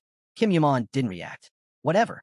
His fists clenched as he walked, but Susenu was relentless. Tell me, do you have a squad? You're not a pure blood, are you? You sure don't look like one. Kim Yuman's expression darkened. No squad. Not a pure blood. Susanu's curiosity only grew. Then where do you live? How did you even find this place? And where did you get the Tasa shard? Kim Yuman clenched his fists even tighter. This guy talked too much. Susenu didn't let up. Why aren't you answering? Kim Yuman's patience finally snapped. He turned sharply, eyes blazing as he bared his teeth. Because you're annoying. Susenu chuckled. At least tell me where you got the fragment. Kim Yuman exhaled sharply. If you're that interested, then give me something in return. Tell me which way to go. The necromancer smirked, closing his eyes and folding his arms. The game between them had only just begun. Kim Yuman sighed. I hate mazes. They take way too much time. Susenu smirked. In that case, I'll help you out. Standing in the dimly lit corridor, Kim Yuman watched as the necromancer explained. To reach the first floor door, you'll need to backtrack a little. Go straight from there, then take a turn. Without a word, Kim Yuman followed his instructions, moving deeper into the labyrinth. As he navigated the twisting paths, he couldn't help but note how vast and intricate the place was. Susanu's voice cut through the silence. Now it's your turn to answer. How did you get the fragment? His red eyes glowed as he stared at Kim Yuman. Kim Yuman glanced at him. Got on the first floor. Colosseum test. Susanu's expression shifted. It was there. Kim Yuman nodded, gripping his sword, its purple flames flickering ominously. In the final round, someone showed up. Susanu's eyes widened slightly. Who? Kim Yamon's fingers tightened around his weapon. The tension in the air thickened. Yamada no Orochi, Susenu muttered in disbelief. That shouldn't be possible. Kim Yamon swung his sword, releasing a wave of purple fire that obliterated the wall ahead. Susenu stared, stunned. You actually defeated Yamada no Orochi. Before Kim Yamon could answer, shadows swirled in front of him, coalescing into monstrous forms made of thick fog. He raised his sword, and black lightning crackled along its blade, mixing with a yellow glow. Susenu watched, a smirk tugging at his lips. Huh? Kim Yamon glanced at him. What's so funny? Nothing, Susenu chuckled. Go on. Kim Yamon narrowed his eyes at the creatures before him, his lips pressing into a thin line. Meanwhile, Susenu studied him intently. A low-level player with weapons this strange, and he took down Yamada no Orochi? He couldn't figure him out. But one thing was certain, this was getting interesting. Kim Yamon pressed forward, Susenu hovering beside him, watching eagerly. Suddenly, Susenu appeared right in front of him. Tell me, why are you breaking down walls when I already showed you the way? His voice carried a hint of amusement. Do you have something against labyrinths? Stop asking questions, Kim Yamon snapped. A system notification appeared. Level up. A surge of power coursed through him. Another notification followed. Stamina +1, intuition +1, agility +1. Kim Yamon took a moment to assess the monsters, ghosts and undead. All of them. He shot Susenu a sharp look. Are these all the people you've killed? The necromancer merely shrugged. Who knows? He floated in the air, his presence commanding, and the spectral aura of a samurai flickered behind him. Even now, Kim Yamon could tell, Susenu wasn't just a master of the sword. He was also one of the strongest necromancers and spiritualists. Kim Yamon glanced at the stairs ahead, then back at him. It wouldn't be difficult for him to trap the souls of his victims here. He climbed the steps, approaching the door. Climbing this tower feels like dancing on bones. The thought sent a chill through him. It was a sickening feeling. Susenu scoffed. Look at you, our righteous hero. His tone dripped with sarcasm. Kim Yamon didn't respond. He simply pushed the door open and stepped forward, ready for whatever came next. Kim Yamon reached out, placing his hand against the door. I've met all kinds of people before, he muttered, but never someone like you. Susenu smirked. Then consider yourself lucky. Now that you're on the 21st floor, you've pretty much seen it all. As Kim Yamon stepped inside, a thick layer of dust covered the dimly lit room. In the shadows, a black silhouette loomed. System alert. You have reached the 10th floor. System notification. You have entered the first room. Defeat the enemy to proceed. The monster stood motionless, its violet eyes glowing ominously. System. The door to the next room will open upon victory. The next floor unlocks after clearing 5 rooms. Kim Yamon exhaled, watching the creature carefully. Don't even bother getting up. A flicker of purple flame ignited in his palm. The fire surged forward, engulfing the undead. System. The sacred flame is purging the undead's body. As the fire consumed it, something unexpected happened. Tears streamed from the creature's eyes. Kim Yamon's own widened slightly in surprise. It's crying? The monster collapsed, its form dissolving into ash. System. First room cleared. Without hesitation, Kim Yamon moved forward. Susenu floated beside him, watching with intrigue. You want me to tell you something interesting? The violet flames still crackled around the fading corpses. You were right, Susenu continued. All these creatures, they were people I killed while I was alive. I gathered every lost soul I could, the oldest of them, probably 5,000 years old. Kim Yamon's hands clenched into fists as he walked down the corridor, his lips pressing into a thin line. Susenu folded his arms, studying him. Unless they're defeated, they're stuck here forever. Only a necromancer at my level or higher could truly release them. Kim Yamon said nothing. He simply advanced, blade in hand. Susenu smirked. So what's the plan? You gonna ignore the ones in the back rooms and just move to the next floor after 5? The dim corridor stretched before them, its silence thick with unspoken tension. Kim Yamon's grip on his sword tightened. You really are a piece of work, he muttered. Lightning flickered across his hands, crackling with raw energy. He looked ahead, eyes burning with determination. Even if you hadn't said that, I was going to clear every room anyway. He shot a sharp glance at Susenu. And if you keep running your mouth, I'll leave you behind. Just keep up. Then, without hesitation, he stormed forward, tearing through the monsters with ruthless efficiency. Each time his blade struck, golden light burst in his wake. System, 15th, 20th, and 33rd floors cleared. The undead staggered toward him, golden flames reflected in their hollow eyes. Kim Yamon didn't stop. He cut them down, one after another. The creatures reached out, their mouths opening wide as they pleaded. Kill us. Set us free from this place. Kim Yaman didn't hesitate. His blade, crackling with lightning, sliced through them. System, resentment absorbed. Among them, one voice rang out, a whisper of lingering sorrow. I don't want to suffer anymore. System, 40th floor cleared. Kim Yaman frowned, biting his lower lip. He could feel it, the weight of their pain, the echoes of their resentment. But there was no turning back. With steady steps, he moved forward, ready to carve his way through whatever awaited next. System notification, 50th floor reached. Kim Yaman opened the wooden box before him. System alert. First Susenu relic discovered. He took off his worn red cloak and pulled on a sleek black jacket. System notification. Robe of the 4 great elements obtained. As he adjusted to fit, his old cloak slipped from his grasp, falling at Susenu's feet. Item description. Armor of the 4 great spirits. Armor blessed by the 4 deities of fire, water, air, and lightning. Grants high resistance to these elements. Further resistance can be enhanced through mana manipulation. Kim Yaman examined the jacket carefully. Not much physical defense, but with a heightened sensory field, survival won't be an issue. Susenu picked up his own cloak and stowed it in his inventory. Kim Yaman smirked to himself. He hadn't expected to acquire something this valuable so quickly, but there was no time to dwell on it. He still had a long fight ahead. Days passed. 42, to be exact. Kim Yaman pressed his fingers to his temple. The endless climb through Susenu's tower had taken its toll. Step after step, battle after battle. He ascended the spiral staircase, his mind heavy with exhaustion. Somewhere along the way, the voices had started. Whispers from the monsters he had slain. Mysterious notifications appearing without explanation. He extended his hand, fingers splayed, as a thought struck him. Only high-level necromancers can hear the voices of the dead. Could this be because of Kaini? His jaw tightened. None of this feels right. The constant whispers gnawed at his psyche, but he had no choice but to keep moving. Behind him, Susenu floated effortlessly. Getting tired already? He chuckled. Well, can't blame you. The test is accelerating. This dungeon isn't forgiving. Despite the remark, Susenu observed him with something akin to approval. Still, for someone from the 21st floor, you've held up better than I expected. He drifted closer, glancing at Kim Yaman's hand, now clad in a black glove. That glove, it has a unique ability. Kim Yaman gave him a sharp look. What are you talking about? Susenu tilted his head. You're just holding on to it. Why aren't you using it properly? Kim Yaman waved a hand dismissively, irritated. And you think you know how I should use it? Susenu didn't back down. You and I. He paused, eyes narrowing. We're more alike than you think. So why are you holding back? Kim Yaman stopped mid-step, turning to glare at him. You don't know anything, Kim Yaman muttered. Susenu let out a short laugh.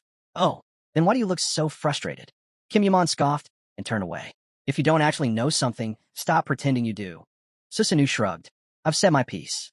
Kim Yaman exhaled sharply, his gaze fixed straight ahead. His body was worn, but his mind raced with Susenu's words. Use it properly. He hadn't used hell once since entering the tower. Was there more to it? A flicker of realization crossed his mind. He lifted his gloved hand, staring at it. This glove, it's modeled after Hades. Yet, there was almost no information on K. Now, the form of the glove had changed. I was never directly connected to Hades, he thought. Among the 3 Olympian gods, he was always the most mysterious. His boots echoed against the stone as he continued his ascent. Susenu hovered beside him in silence. There was something more to this, something beyond just mana enhancement, and he intended to find out exactly what. Susenu glanced at Kim Yaman. Well, I'll give you that. You've gotten a little stronger since coming to the tower, but you're still nowhere near a top ranker. Kim Yaman waved a dismissive finger in front of him, shooing him away. And you're still buzzing in my ear. You're not a fly, so quit it. Susenu chuckled. It's a miracle that a player from the 21st floor made it this far, but you're still missing something. Kim Yaman ignored him and took another step forward. They climbed higher, and soon, a massive gate stood before them. Kim Yaman turned his gaze to Susenu, who smirked. This one's going to be a bit tricky, the necromancer teased. Glad to see you're finally paying attention to me. Kim Yaman pushed open the heavy doors. Green light spilled through the widening gap, casting long shadows of both him and Susenu across the floor. System alert, 60th floor reached. Kim Yaman stepped into the darkness, scanning his surroundings. His brow furrowed. Nothing? A strange sensation crept over him. His eyes widened. There was something here. He could feel it. The dust swirled, revealing a looming black silhouette. A deep blue aura flickered to life around it. Then, from within the darkness, it emerged. A warrior clad in black armor, his fiery blue eyes burning with raw power. A crushing wave of aura surged forward. Kim Yaman instinctively raised his hands, gripping his blade tightly as he shielded himself from the force. Dust and debris swirled violently around him. System alert, defeat the Death Knight. Kim Yaman stared in disbelief, his mouth slightly open. The knight stood tall, sword in hand, radiating an overwhelming thirst for blood.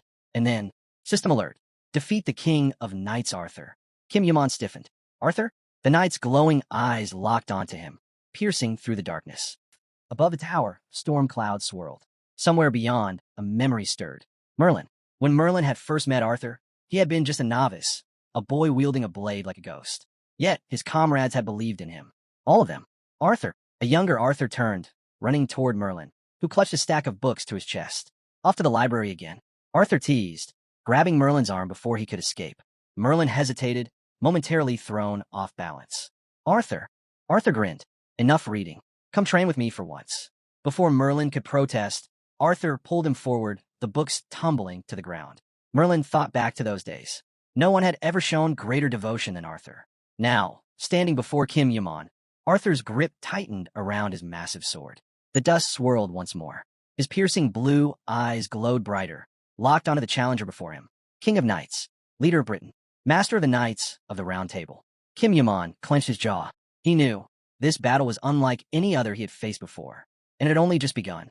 Kim Yaman gritted his teeth, his bangs casting a shadow over his eyes. So this is Arthur, the same Arthur who was killed by Susenu and imprisoned in this tower. His gaze sharpened as he studied his opponent. Even in undeath, a warrior's equipment remains with them. Arthur took a slow, menacing step forward, gripping his sword tightly as his blue aura flared.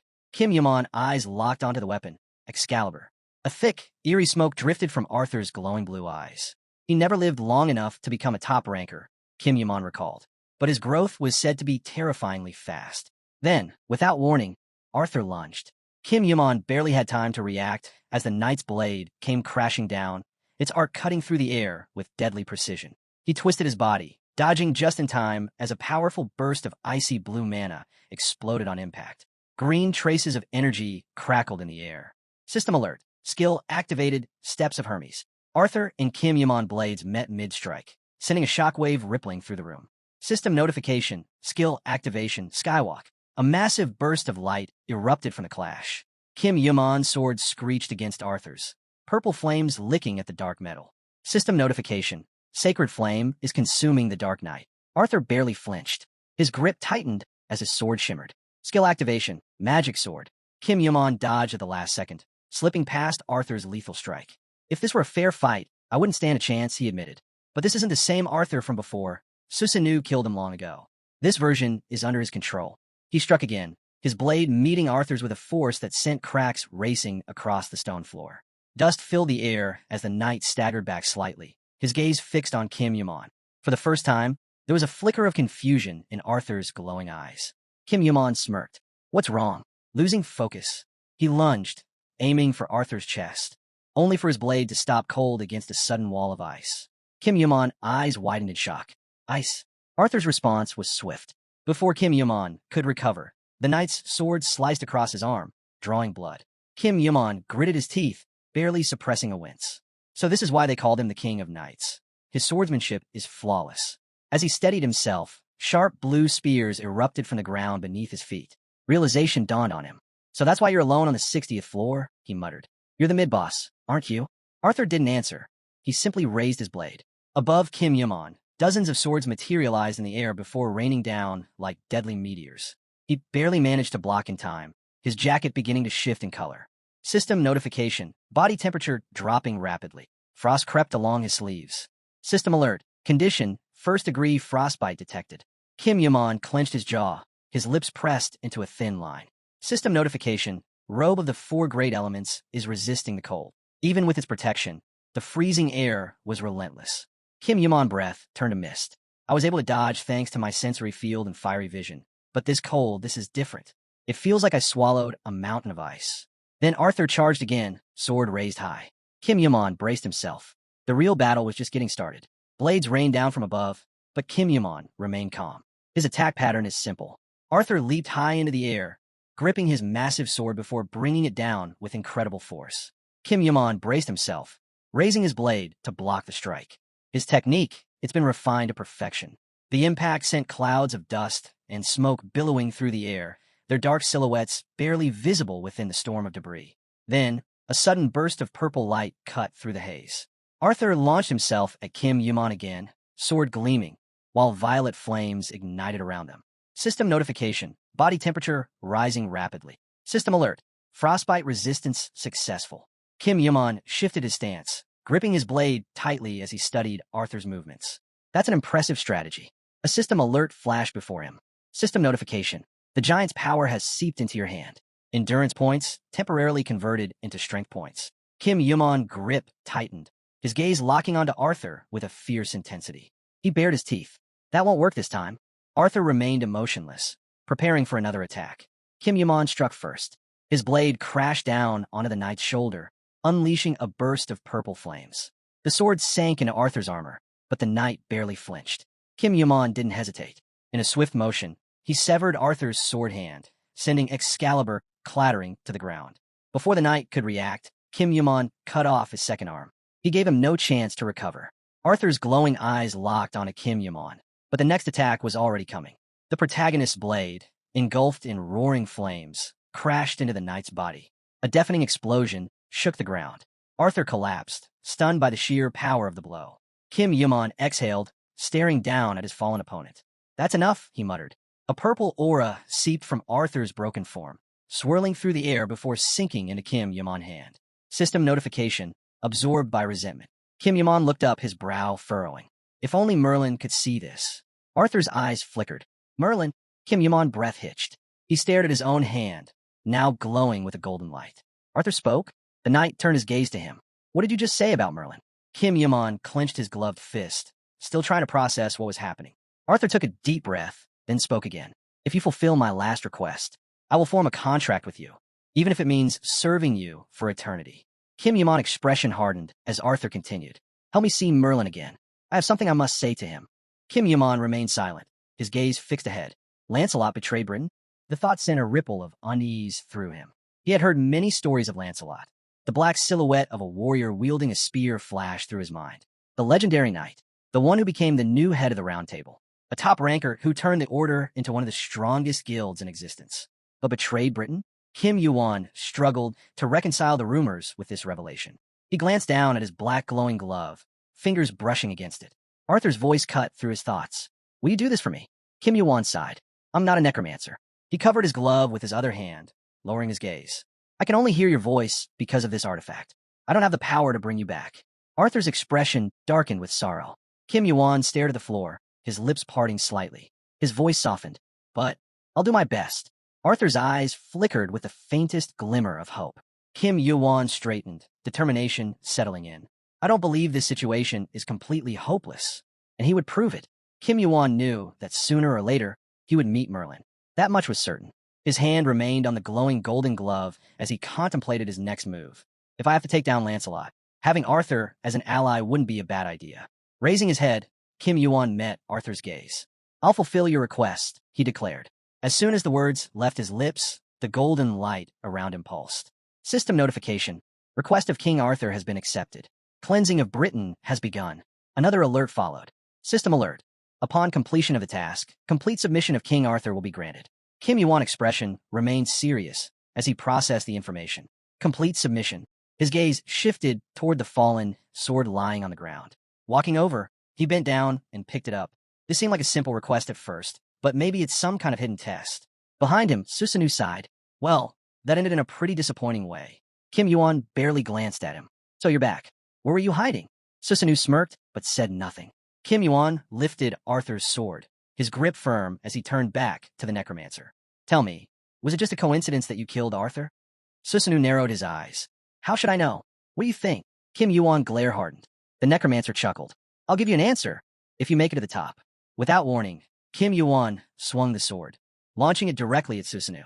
But just before it reached him, Kim Yuan flicked his hand, and the blade vanished into his system inventory. Susenu blinked. Who throws their weapon into their inventory like that? Kim Yuan exhaled sharply, rubbing his forehead. You really put together a nasty, overcomplicated test.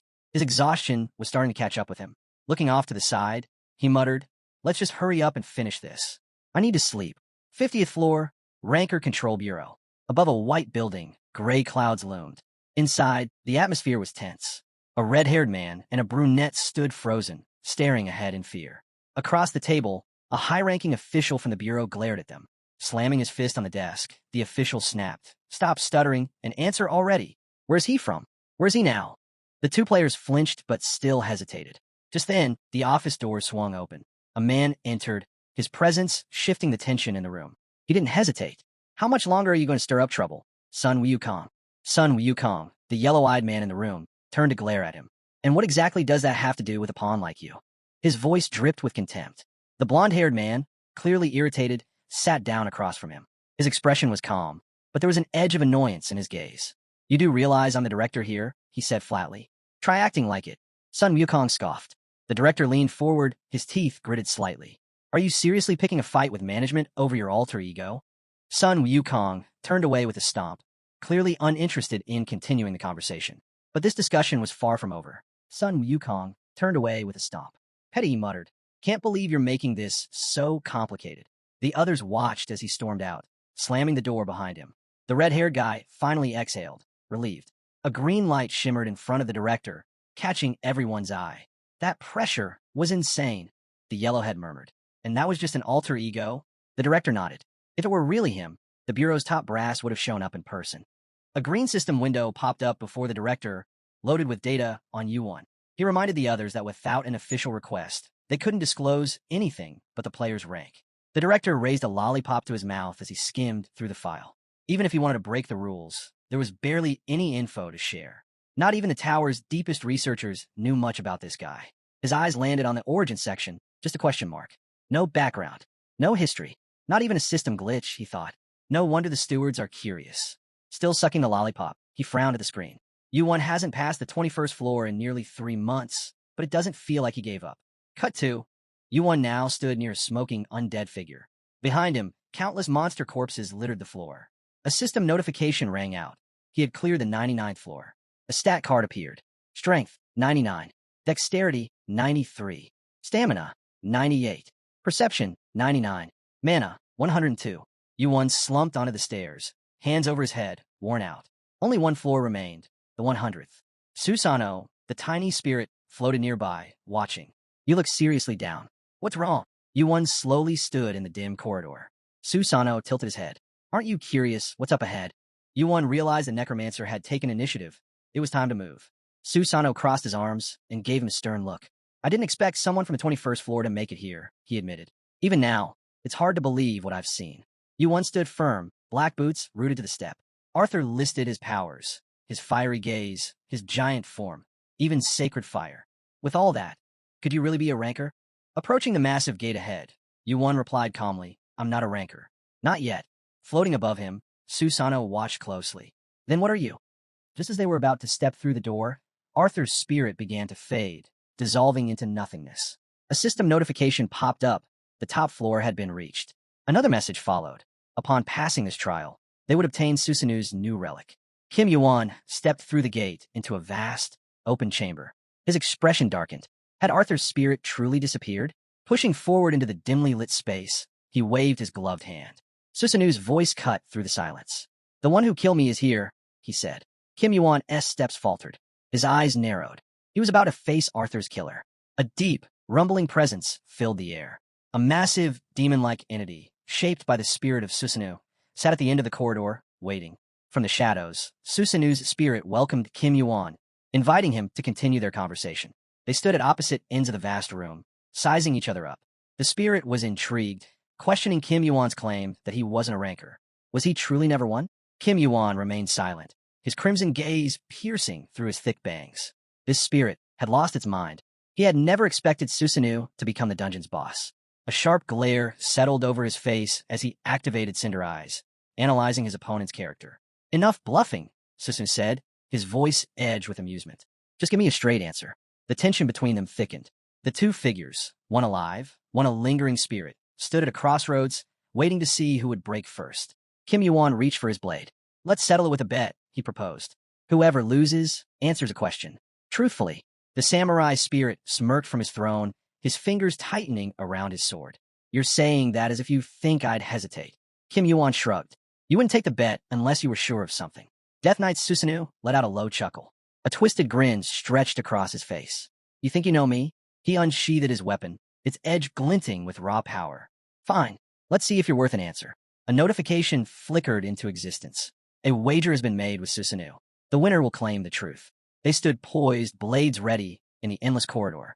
Kim Yuan's grip tightened around his weapon, his contempt for his opponent evident. But Death Knight Susenu wasn't alone. A surge of vengeful spirits swirled around him, their fury echoing in the chamber. These souls, restless and enraged, had all perished at Kim Yuan's hands. Kim Yuan exhaled, raising his sword. Violet flames ignited around the blade, crackling like a storm ready to break. Suddenly, it clicked. This dungeon wasn't built to immortalize relics or legacies. It was a graveyard, a monument to the countless lives lost. But Death Knight Susenu wasn't the type to dwell on the past. Without hesitation, Kim Yuan swung his weapon, unleashing a violent surge of purple energy. It spiraled through the air like a raging vortex, tearing toward his opponent. Death Knight Susenu sharpened its own blade, preparing for the clash. And then, his voice cut through the chaos. Tell me, did you finish me off? Kim Yuan's expression hardened. His blade trembled slightly in his grip. He had no desire to answer that question. Boom! A massive shockwave erupted as Death Knight Susenu suddenly appeared, leaving behind a swirling cloud of dust and crackling with violent aura discharges. His insidious laughter echoed through the chamber. Kim Yuan's grip tightened around his sword, his glare burning with fury. In a reflection of his blade, Death Knight Susenu, malicious grin, stared back at him. This was no ordinary opponent. His bloodlust was on an entirely different level. Death Knight Susenu lifted his sharp katana, its edge gleaming under the eerie blue light. Kim Yuan knew exactly what he was facing. A monster responsible for the slaughter of thousands of rankers, hundreds of thousands of players, and millions of innocent lives. Spreading his arms wide, his blade resting in one hand, Susenu smirked. Finally, he mused, someone worth fighting has entered the tower. Then, in an instant, he lunged. A surge of purple aura trailed behind him like a shadow, dark and ominous. The sheer force of his movement sent shockwaves through the space. Don't disappoint me, Death Knight Susenu roared, launching forward at terrifying speed. Kim Yuan gritted his teeth, meeting the charge head-on. Their blades clashed in a violent storm, sending sparks and streaks of blue light surging through the air. Steel met steel in rapid succession, each strike faster and more lethal than the last. The battle raged on. The necromancer's glowing eyes locked onto Kim Yuan's, a silent challenge passing between them. You stopped my attack? Death Knight Susenu questioned, his voice filled with intrigue. Kim Yuan didn't answer, his teeth bared, his fury evident. A system notification flashed. Cinder Eyes has analyzed the attack trajectory. Sensory field activated. With precise footwork, Kim Yuan maneuvered around his opponent. Dodging as Death Knight, Susenu momentarily lost his footing. Even in death, his power was overwhelming. Losing focus for even a second would mean certain defeat. Kim Yuan swung his blade, his muscles burning from the intensity of the battle. Then, a notification popped up. Gigantification activated. His arm expanded, his grip tightening around the hilt of his sword. The battlefield erupted in chaos as their dark silhouettes clashed, the surrounding aura scattering in every direction. Kim Yuan's breath came in ragged gasps. His golden eyes fixated on the blue light radiating from the battle, his frustration mounting. Then, dark streaks suddenly wrapped around him. A surge of purple aura flashed violently. Before he could react, Death Knight Susenu armored hand clammed down on his shoulder. Their eyes met, glowing crimson against burning gold. A chilling smirk spread across Death Knight Susenu's face. He had caught him. A surge of divine flames erupted from Kim Yuan's hand, searing through the air. The violet fire roared to life, engulfing the demonic knight in an inferno. A system notification appeared. Divine flames has struck Death Knight Susenu. The impact sent Death Knight Susenu flying backward, a violent shockwave ripping through the battlefield. Kim Yuan's black silhouette stood amidst the swirling dust, his chest rising and falling heavily. He clenched his fist. The gap was too great. No matter how hard he fought, he lacked the speed, strength, and mana to match this monster. Even his divine flames had no effect. Death Knight Susenu's malicious grin widened as he stood amidst the purple fire, unfazed. Are you using a useless attack against me? He sneered, baring his long fangs. The flames flickered across his armor, but he barely acknowledged them. He was amused. For a brief moment, he seemed lost in thought. This feels familiar, he murmured, his glowing eyes reflecting the battlefield. A memory surfaced, a conversation from long ago, deep within a desolate, stone-littered forest. The fight was far from over. The warrior's voice cut through the silence. You wanted Arthur dead? He wasn't even a rancor, just a child. The samurai sat still, his head bowed, one hand resting lazily on his face. He let out a deep sigh, his expression hidden beneath his long bangs. And why, he muttered, would I do that? His gaze lifted slightly, settling on the cloaked figure before him. And who exactly are you to speak so boldly? Death Knight Susenu, completely shrouded in his dark cloak, remained unmoved. His voice was calm, yet firm. Who I am doesn't matter, he said, his glowing green aura pulsing beneath the hood. His eyes locked onto the warrior. What matters is what you want. The samurai's fingers tensed against his temple. His frown deepened. Death Knight Susenu continued, his voice eerily steady. It was a war. The samurai's sharp gaze flickered. Death Knight Susenu leaned forward slightly, his cloak shifting with a haunting presence. In war, you don't have to worry about rules, fines, or punishments. You're free to indulge in the slaughter. Beneath the necromancer's hood, a swirling green vortex of energy pulsed forward. His next words slithered through the air. What do you say? Tempting, isn't it? The samurai sat motionless for a moment. Then his fingers curled slightly. A memory surfaced, a distant echo of someone who had once stoked the very same greed for battle inside him. And now, this newcomer, this Kim Yuan, was doing it again. Boom! Kim Yuan leaped back, dodging the violent slash of the demon's attack. His grip on his blade tightened as a yellow aura began to leak from his gauntlet. His gaze snapped forward. The black silhouette of the demon, cloaked in a raging purple flame, was closing in fast. Kim Yuan narrowed his eyes, trying to predict its next move. Above him, Susenu soared through the air, his weapon gleaming under the dim glow of the battlefield. Kim Yuan launched himself forward in a counterattack. A rapid flash of blue aura streaked through the space. Death Knight's Susenu, fire-infused blade swung down toward Kim Yuan, cutting through the air with terrifying speed.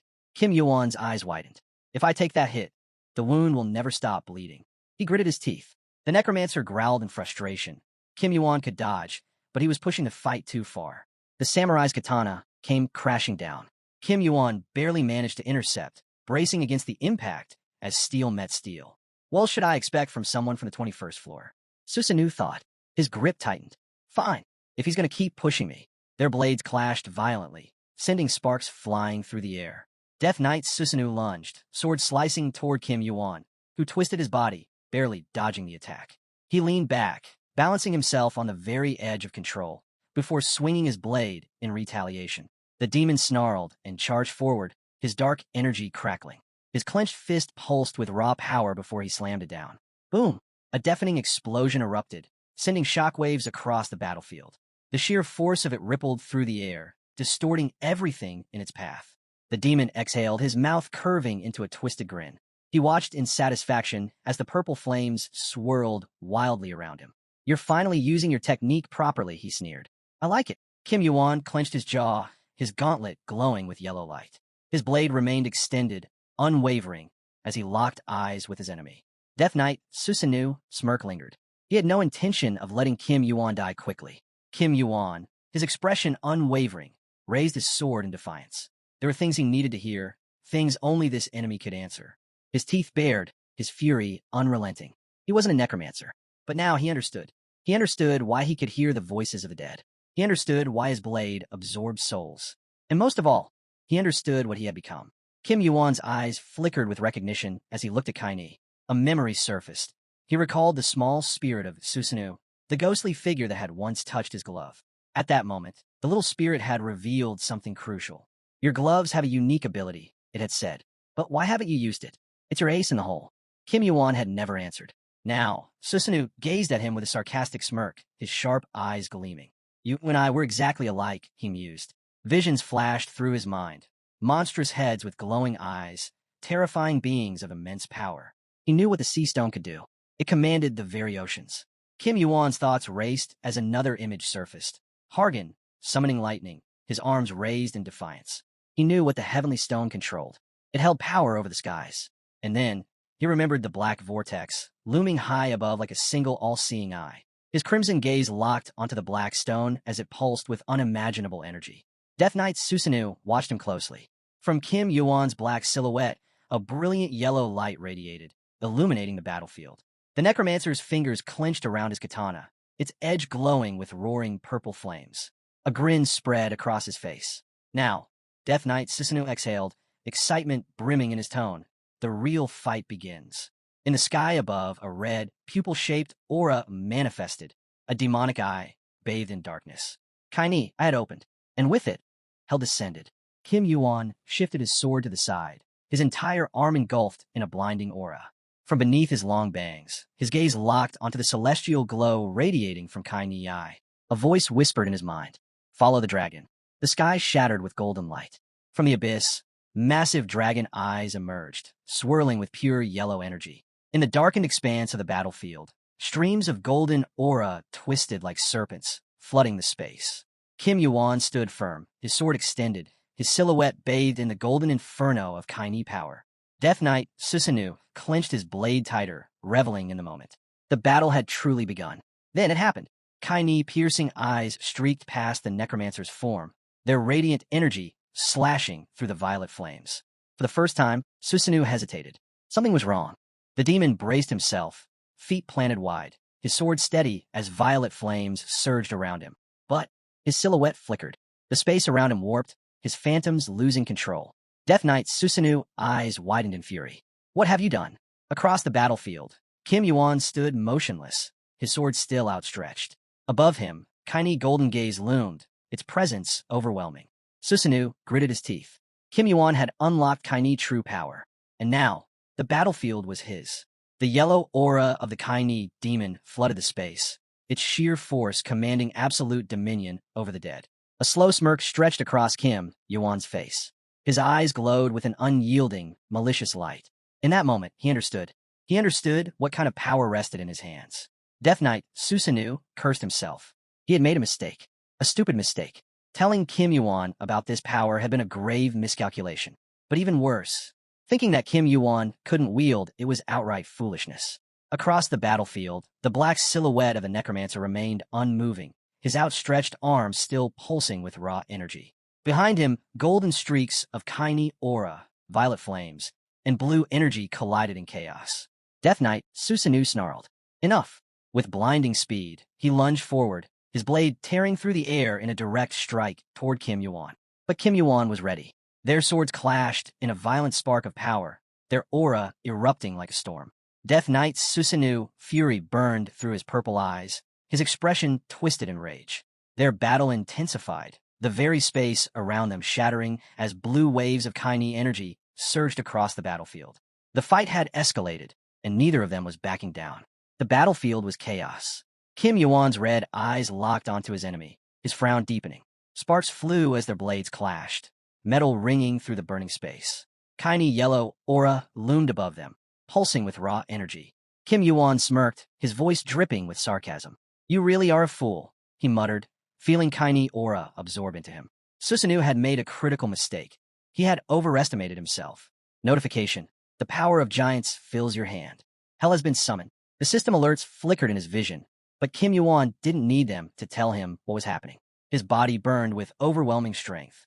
Steel met steel as he continued his fierce battle with the necromancer. Flames roared around them, the air thick with the scent of burning energy and the rattling of the battlefield. To him, Death Knight Susenu was just another stepping stone, an obstacle in his path. Across from him, the exhausted necromancer bared his teeth, his breath ragged. Something wasn't right. His instinct screamed that Kim Yuan was different. No ranker had ever fought him like this. Death Knight Susenu, ghostly form tensed as Kim Yuan's blade glowed with golden energy, each strike infused with enhanced skills and power. His opponent wasn't just strong, he was something else entirely. They stood face to face, their blades locked in a struggle, as a storm of multicolored aura raged around them. Then it happened.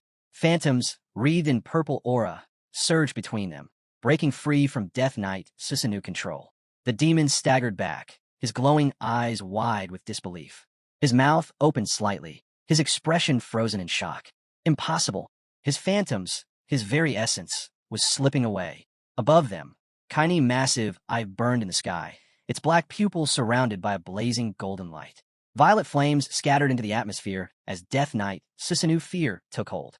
He stumbled backward, a low growl escaping him, but it wasn't anger anymore. It was horror.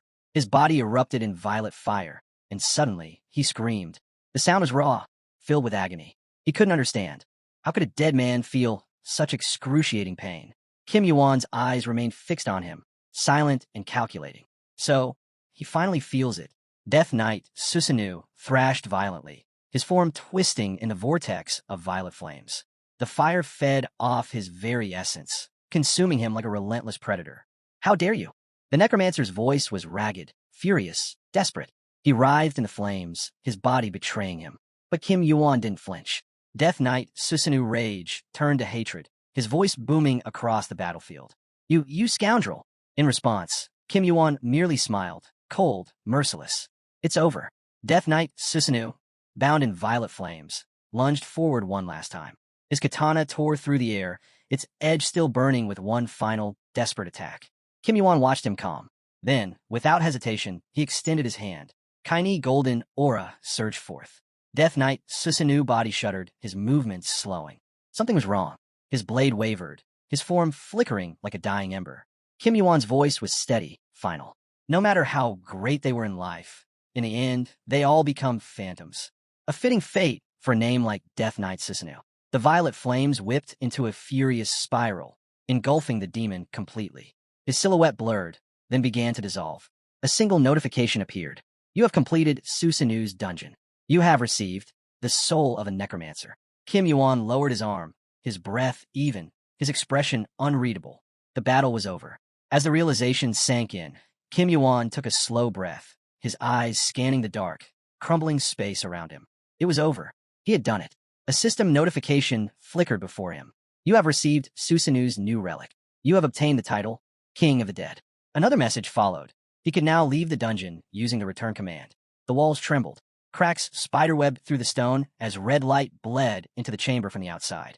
Beyond the collapsing walls, the tower stood alone in a desolate wasteland, the very foundation fracturing beneath it. Flames flickered ominously around its base, consuming the ruins. A final notification flashed. The tower will be destroyed in 30 minutes. Then, everything shifted. The scene changed. Kim Yuan now stood at the edge of the world, within the towering walls of the first floor.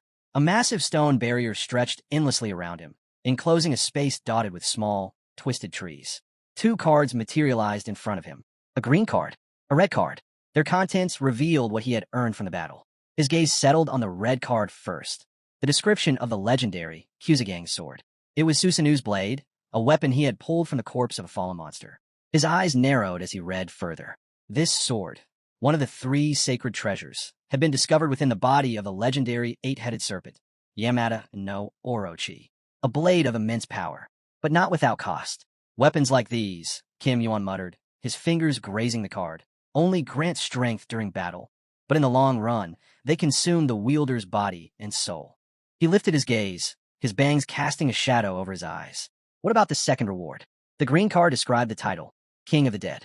His breath hitched slightly as he read its abilities. Title classification, great. A grant control over souls of the dead using mana. Allows placement of souls into bodies using mana. Enables the summoning of corpses through necromantic energy. Empowers the dead by feeding them absorbed resentment. Kim Yuan's fingers tightened around the card. The King of the Dead. A smirk tugged at the corner of his lips. Wouldn't be surprising if Hades himself took his name from this. He flicked his wrist, dismissing the cards, and leaned back against a large rock in the middle of the forest. This wasn't just a reward for clearing the dungeon. No, this was because he had unleashed KYNE power. And for a necromancer, this was a perfect acquisition. A familiar presence stirred. Arthur's spirit flickered into view, his voice carrying a trace of curiosity. So, what exactly happened in there? Kim Yuan glanced at his hand, his black glove pulsating with a faint yellow glow. His voice was calm, but there was an unmistakable weight to it. I received a title related to necromancy, but I have no idea how to use it. Arthur's spirit observed him for a moment, then nodded. The undead in Susenu's tower all had physical shells. And now, you've gained the power to control creatures like them. Kim Yuan exhaled slowly, his gaze fixed on the burning remnants of the tower in the distance. He didn't just conquer the dungeon. He had changed. And now, the real game was just beginning. Kim Yuan's gaze lingered on his black-gloved fist, where a faint yellow aura pulsed beneath the surface. In front of him, 2 cards hovered in midair, his hard-earned rewards from the dungeon. But one thing stood out. His eyes narrowed as he read through the King of the Dead title card, spotting something unexpected, a skill, The ability to summon bodies of the dead using mana, provided the souls are in possession. The realization hit him like a thunderclap. He could seal a soul into a physical shell. Sitting on a stone in the middle of the forest clearing, Kim Yuan let the thoughts sink in. Then, he let out a low, amused chuckle. His gaze flickered back to his gloved fist, now glowing ominously. A necromancer, huh? He mused, a hint of sarcasm in his tone. He turned his eyes toward Arthur's spirit, smirking. You'd make a great teacher. Arthur blinked. What the hell are you talking about? He snapped. Necromancy has nothing to do with those abominations. Kim Yuan's smile widened, his expression dark and unreadable. Arthur crossed his arms, his spectral form flickering slightly. Listen here, I'm Arthur, the king of all knights. I know exactly what this title means. Just then, golden light rippled through the space, and a system notification appeared. You may now summon your first phantom. Please assign a name. Kim Yuan exhaled, rubbing his chin. A massive stone golem stood motionless before him, awaiting its soul. With a smirk, he made his decision. Arthur. Name registered. Arthur. The instant the name was set, Arthur's spirit was forcefully drawn into the stone colossus. Kim Yuan stuffed his hands into his pockets and watched as the golem shuddered to life. Arthur's furious voice boomed from within. What is this? This is terrible. The stone giant flailed its massive arms, its booming voice filled with outrage. I am a knight, not some walking rock. Kim Yuan simply turned away, uninterested in his complaints. The tower collapsed. Your old body is buried under the rubble. Be grateful you have anything at all. Arthur groaned in despair, his stone form trembling in frustration. Unbelievable. Kim Yuan's gaze flickered back to his glove, where purple flames suddenly flared to life. His expression turned serious. It's time, he muttered. He had given Susenu his word. While Arthur sulked in his new form, the air in front of Kim Yuan twisted, dark energy spiraling into a vortex. A familiar voice growled from the abyss. Damn it, I should have kept my mouth shut. A tongue of violet fire shot into the air, manifesting into the spirit of Susenu. The towering figure leaned forward, his spectral presence looming over Kim Yuan. All right, let's hear it, Susenu muttered. His glowing eyes burned with curiosity. Kim Yuan didn't waste time. You were hired to kill Arthur, the king of all knights. Who sent you? The question hung in the air. Kim Yuan's expression hardened. His head lowered slightly, eyes sharp with anticipation. Susenu sighed. I can't say for sure, he admitted, shaking his head. I have no idea who they were. Kim Yuan's brows furrowed. What? Susenu met his gaze. If you don't believe me, see for yourself. The space around them warped, twisting into a deep black void. Kim Yuan blinked. He was no longer in the forest. He was inside Susenu's memories. Darkness surrounded him. He turned his head, scanning the space, trying to make sense of what he was seeing. Then, movement. A figure in a dark cloak emerged from the shadows, stepping toward a younger Susenu.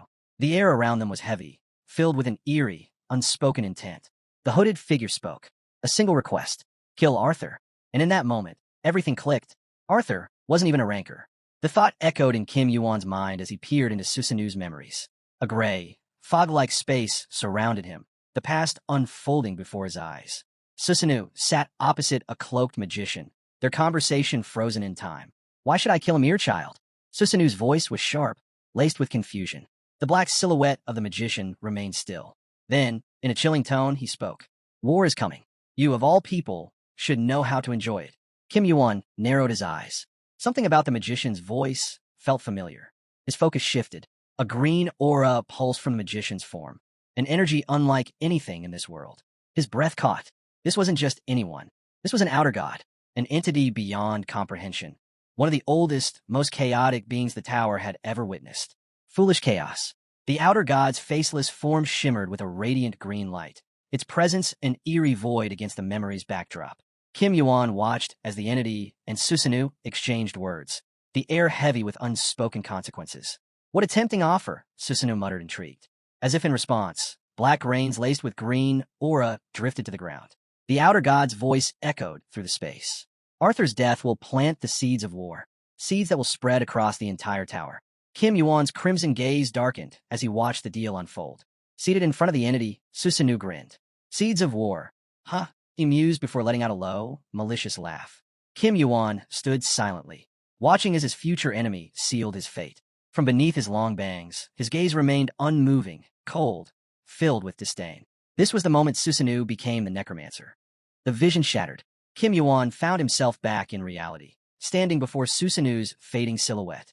The stone orc beside him sat silently, watching as Susanu's violet flames crackled in the air.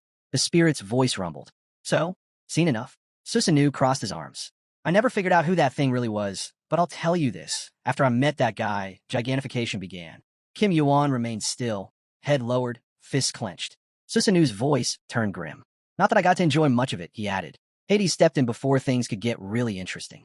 Kim Yuan's jaw tightened. He knew now. He understood everything. That entity, that god, was responsible for Arthur's death. And now, Kim Yuan would do whatever it took to reach that god and end him. Evening fell over the city. The sky stretched endlessly, layered with drifting clouds. Multi-story buildings stood tall in the distance, their windows reflecting the fading sunlight. Inside his room, Kim Yuan lay on his bed, hand over his face. He was silent. His mind replayed everything. When I returned to the past, I thought I had control. I thought everything was going according to plan. His fingers curled slightly against his forehead. But the outer gods, they were always one step ahead. The memory of Arthur, his friend, his fallen ally, flashed through his thoughts, superimposed against the city's skyline. Arthur had died thousands of years ago, and now, the seeds planted by the outer gods were beginning to bear fruit. Kim Yuan exhaled sharply, throwing his arm over his head. His mind churned with questions. Lancelot, the current king of Britain. Somehow, he was connected to Arthur's murder. Somehow, he was entangled in the web of the outer gods. How deep did this conspiracy go? How much of Britain's history had already been twisted by their influence? Kim Yuan closed his eyes, his lips pressing into a thin line. It was obvious. The war hadn't ended. It had just begun. Arthur's death was the beginning. There was no more time for hesitation. If he wanted to change the game, he had to keep climbing the tower, no matter what. His mind flashed back to an ancient battlefield.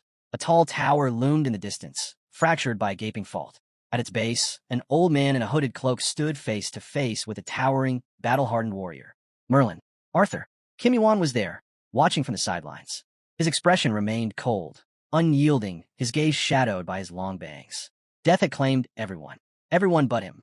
In the violet flames of his memory, a black demon emerged. Before him, an entire army of warriors marched forward in perfect sync, their armor gleaming beneath the chaotic sky. He saw his own silhouettes standing before them. Merlin's lips curled into a malicious grin. Kim Yuan bent his knees, ready to launch himself in a battle. For a brief moment, he hesitated. He clenched his fists. I can't believe I ever faltered. Then, he bared his teeth, a bloodthirsty gleam flashing through his eyes. If I had known everything back then, I could have saved them. The battle erupted atop a massive, hilly ledge, the sky overhead a swirling canvas of color. And in the heart of it all, he stood above them, floating, blade raised. White smoke curled around his sword as he swung down. It didn't matter how many times he had to relive this nightmare. He would keep going back, again and again, until the entity that had stolen everything from him was dead. His razor-sharp blade tore through the fog of war. And then, Kim Yuan's eyes snapped open. His breath hitched. He was back in his room, staring up at the ceiling. His fingers curled into his sheets. Damn it, it was just a dream. A bad one. An empty glass sat untouched on the table beside him. The morning light seeped through the curtains, casting long shadows across the floor. He exhaled sharply, forcing himself to shake off the lingering frustration. The moment he got up, two spirits burst through the window. Susenu and Arthur, still bickering like children. Kim Yuan watched them for a moment before smirking. So, the outer gods have already made their move. That didn't mean the game was over. This was just the beginning. But before he returned to the 21st floor, there was something he needed to do. The old man. It had been a while since he last visited. If he didn't show up soon, the old man would probably curse him out. Or worse. Thud. Pain exploded in Kim Yuan's chest. A massive hammer had just slammed into him, sending a dull ache rippling through his body. He gritted his teeth, clutching his chest. The hell. A familiar voice growled in irritation. Where the hell have you been? Hephaestus. The old blacksmith stood before him, his arms bulging with tension, his other hand still gripping the sledgehammer. His expression was thunderous. Kim Yuan straightened, rubbing his sore ribs. Tise, you done. Hephaestus slammed the hammer into the ground. You didn't even try to dodge. Kim Yuan exhaled, exhaustion laced with faint amusement flashing across his face. If I took the hit, maybe you'd stop being mad, he muttered.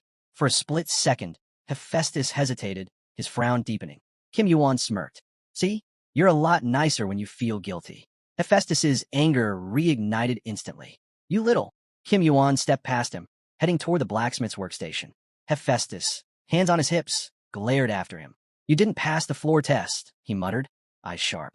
Kim Yuan paused, but didn't turn around. His gaze flickered toward the glowing embers in Hephaestus's forge. He had work to do. Hephaestus folded his arms, his sharp gaze fixed on Kim Yuan. Where the hell have you been all these months? Kim Yuan met his glare, realizing that the old blacksmith had been looking for him. That was rare. For someone like Hephaestus to actually worry about him, it meant something. Standing tall, the burly blacksmith exhaled through his nose. Well, Kim Yuan shrugged. Hidden dungeon. He rolled his shoulders, feeling the lingering fatigue of his recent battles. Took longer than expected. Wasn't exactly easy. Hephaestus scowled, rubbing his chin. TCH, you're always running off to some cursed place. With a grunt, he reached into his apron and tossed a small box toward Kim Yuan.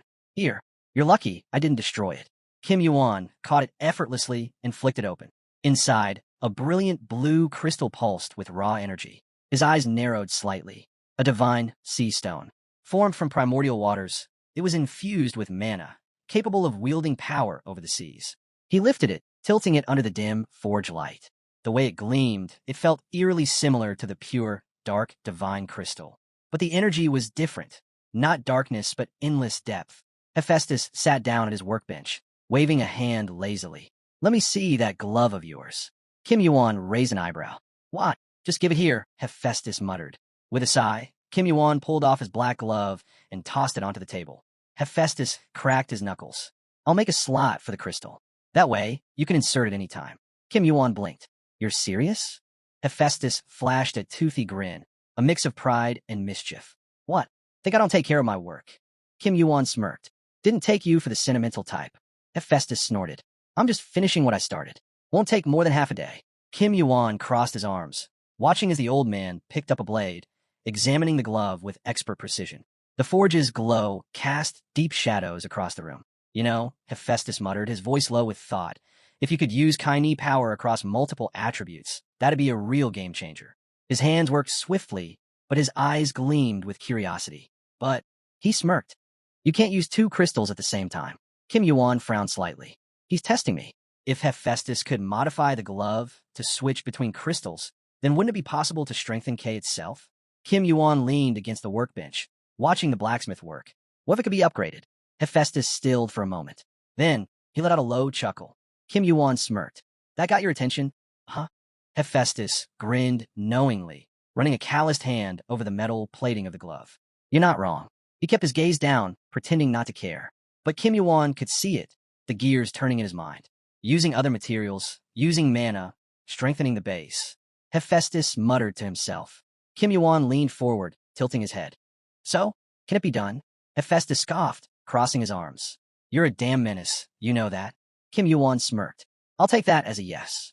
Hephaestus picked up a nearby blade and swung it at him without warning. Kim Yuan barely raised his arms in time to block the strike. The hell was that for? Shut it, Hephaestus grumbled. Don't start thinking you're a genius. The two locked eyes before Hephaestus grumbled and went back to work, muttering under his breath. Outside, the golden hues of sunset bathed the forge, the light catching on the pile of armor in the corner. As the old blacksmith worked, he casually said, speaking of improvements. Kim Yuan's gaze flickered dim. Could Kaini be upgraded even further? Kim Yuan's eyes gleamed with interest. Depends. He stepped forward, standing confidently in the heart of the forge. What if I infused it with other materials? Other mana sources? Hephaestus sat back in his chair, legs crossed, eyes flickering with deep thought. Now look at that. His lips curled slightly. That might just be possible. The realization hit him. Equipment couldn't be permanently altered. His instincts as a blacksmith screamed that it was impossible, yet the truth stood before him. Gritting his teeth, Heist furrowed his gray eyebrows, unwilling to accept it. T-Safe, that brat, he muttered, frustration clear in his voice. Suddenly, the sound of movement at the door snapped him out of his thoughts. He turned toward the passage with a dissatisfied scowl. Who's there this early in the morning? He barked. Before an answer could come, his expression darkened. Hephaestus' grip tightened around a sledgehammer as the door was kicked open, slamming against the wall. His first thought? Not those damned Olympians spawn again. A single foot stepped over the threshold. A blonde-haired man casually strolled in, his gaze sweeping over the forge. This your place? He asked, his tone light, almost amused. Hephaestus' scowl deepened. What the hell are you doing here? His voice carried both irritation and suspicion. And is this your real body, or are you off arguing with those fools from the heavenly kingdom again? The blonde grinned, unfazed by the hostility. Been a while, hasn't it? He mused. Why not relax? Ignoring the old man's irritation, Sun Wukong sauntered forward, glancing around the forge. Still living the same way, huh? He remarked, noting the heat of the furnace. But Hephaestus wasn't interested in small talk. His eyes zeroed in on the weapon Sun Wukong carried. What happened to the tool I made for you? He demanded. Why are you walking around with something else? Sun Wukong shrugged. I found something better and got rid of it. Hephaestus's fingers curled around his sledgehammer, his patience wearing thin. Got rid of it. His voice rose in disbelief. Do you even know what that weapon was? That was a masterpiece. The blonde waved off his outrage. Relax. It wasn't even an original. The blacksmith's expression twisted in fury. You threw it away? Yes, Sun Wukong confirmed, though his tone remained casual. But that's not why I'm here. His gaze sharpened as he stepped closer. I'm looking for someone. Have you seen Kim Yuan? The moment he spoke that name, Hephaestus's grip on his hammer tightened. Sun Wukong chuckled darkly, his red and gold eyes glinting. Ah, I knew you recognized him. His smile deepened, his aura shifting. Hephaestus's posture stiffened. He knew the truth. Sun Wukong's golden eyes could see through lies. Even if this wasn't his real body, that power remained. If he lied, Sun Wukong would know. Still, some things weren't up for discussion. I don't know him, Hephaestus said flatly. Sun Wukong's smirk didn't waver. Liar. I don't know him, Hephaestus repeated. And I don't care how many times you ask. The blonde's gaze darkened as he reached for his hood, ruffling his hair. I don't want this to get ugly, old man, he warned, his voice dropping to something more serious. But if you keep this up, you will die. Hephaestus remained unfazed, hand resting near his belt. Ask me 100 times, and my answer won't change. His gray brows furrowed, his teeth baring slightly. I don't know him. Silence hung between them.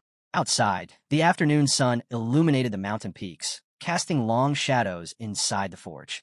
Then, a cold voice broke through the tension. Is that the truth? Hephaestus's eyes flicked toward Sun Wukong's cloak, deep red, unmistakable. Somewhere nearby, a squad of warriors stood, watching the exchange. That cloak, it can be obtained for 60,000 points, one of them noted. The atmosphere grew heavier. And just like that, the real battle was about to begin. A few players stood off to the side, casting glances at Kim Yuan and whispering among themselves. Who would wear something that expensive on the 21st floor? One muttered. I heard rumors he was dead, another added. And now he's climbing the tower again. Kim Yuan's expression darkened.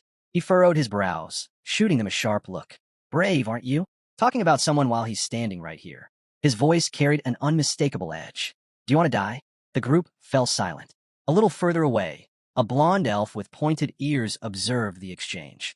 His name was Reinhar, a player from an elven tribe. His sharp gaze studied Kim Yuan before he mused to himself. So that's him. And he got a sharp tongue, too. Before anyone could react, a system notification echoed through the cave. The test of the 21st floor has begun.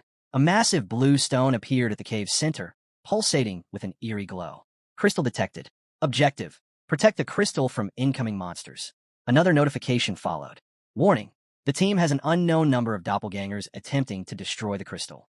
If the crystal is shattered or all players are eliminated, the challenge will be failed.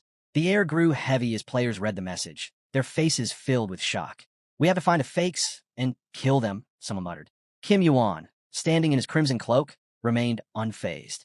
As others hesitated, fear creeping into their expressions, he stepped forward, gripping the hilt of his blade. Are you all really that afraid? His voice cut through the tension. He strode forward until he stood right in front of an armored man. The knight glared at him. What do you want? Kim Yuan bared his teeth in a grin.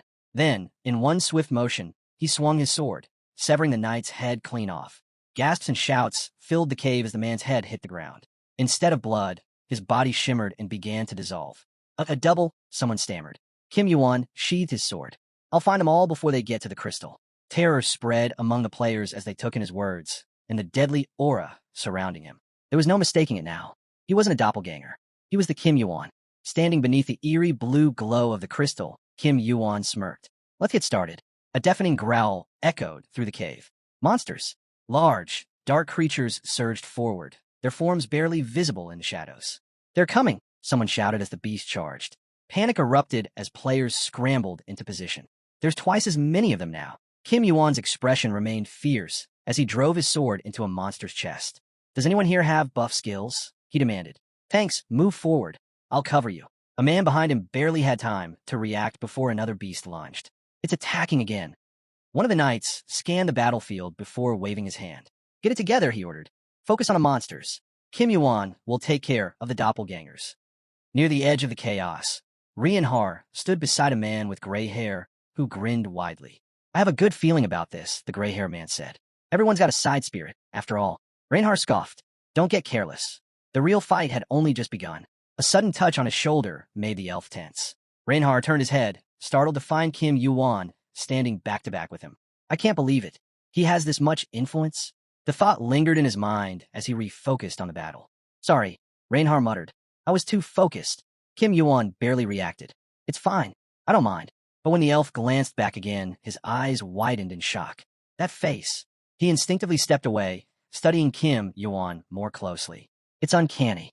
He looks exactly like him. You think something's off? Kim Yuan's voice broke the silence. Reinhar hesitated. What do you mean? Across the cave, another Kim Yuan, cloaked in red, stood by the wall, guarding the glowing blue crystal. There he is, the brunette thought. And yet, I haven't found another double since the first one. Strange, isn't it? His back still turned to the elf. Kim Yuan spoke again. Doesn't it seem a little too convenient? Finding a double that quickly? Reinhar furrowed his light eyebrows. Are you seriously suggesting it was just a coincidence? The other player nearby scoffed. Or maybe it's a skill. While the battle raged on around them, Reinhar's mind raced. Something's not right. Kim Yuan had been hunting for doppelgangers. Yet now, it seemed like he was the one under suspicion. But even as doubt crept in, one thing was certain. So long as Kim Yuan stood guard, no one could get near the crystal. The brunette's lips curled into a smile. Stop overthinking and focus on the fight, he said. Reinhar exhaled sharply, pushing aside his thoughts. Yet he couldn't shake the eerie feeling gnawing at him. Just how far will Kim Yuan go? He turned his gaze toward the large blue crystal, watching his supposed ally. The Kim Yuan, standing near it, smirked slightly, as if enjoying the spectacle. Then, a system notification rang out. Remaining test time, 25:21. The cave was still crawling with monsters. Cries of exhaustion echoed as players struggled to keep up. When will this end? Someone groaned. We have to find all the doppelgangers first, another shouted.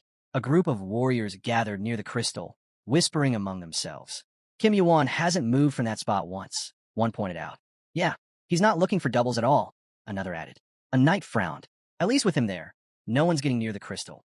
Overhearing their conversation, Kim Yuan let out a low chuckle. And yet, if we just stand around, the monsters will reach us first. Stepping away from the crystal, he strode forward, his presence alone silencing the group. It looks like the doppelgangers got smart, Kim Yuan mused. They saw me cut down the first one and decided to stay hidden, waiting for their chance to pick us off, one by one. The players exchanged nervous glances. If that's the case, Kim Yuan continued, gripping his blade tighter, then we need to take control of the situation. His voice grew sharper. Everyone, point out someone you suspect. The warriors froze. Kim Yuan took another step forward, his gaze unwavering. If we eliminate them one by one, we'll end this test a lot faster. The players' eyes widened in terror. Something about the way he said it, so calm, so decisive, sent chills down their spines. And in that moment, they realized the real danger might not be the doppelgangers. It might be him. The players clenched their teeth, their fear and frustration boiling over. Are you insane? Someone shouted. We can't just kill people based on suspicion. We need proof. Just then, a voice rang out from the crowd. I saw someone acting strange during the battle. A knight raised his hand, his eyes filled with urgency. Others immediately chimed in, rallying behind him. But not everyone agreed. You're all crazy, another player yelled. You're actually going through with this? The knights instinctively pressed closer together, panic creeping into their movements. If you all want to die, go ahead, the man spat. But I refuse. The monsters keep multiplying. We can't handle them like this. We need to herd them into one place instead. Meanwhile, Kim Yuan stood in the middle of the cave, watching the scattered groups. His expression was unreadable. You're taking this too far, another voice protested. Do you really think all of these people are doppelgangers? Kim Yuan simply tilted his head. Since most of you agree, let's begin. With that, he reached forward and grabbed a knight by the chest. The man's face twisted in horror. Wait, please, mercy. His desperate cries were cut short as a blade swung toward him, only to be stopped midair. A single hand had caught the weapon.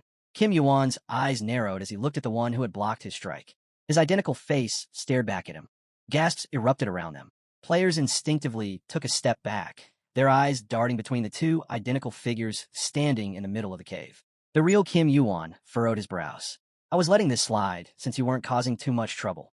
His voice was low, sharp. But if you're gonna mess up the test like this, that's a problem. The copy's eyes flickered with shock, his mind racing. He looks exactly like him, someone murmured. Another player swallowed hard. No, they're not just similar.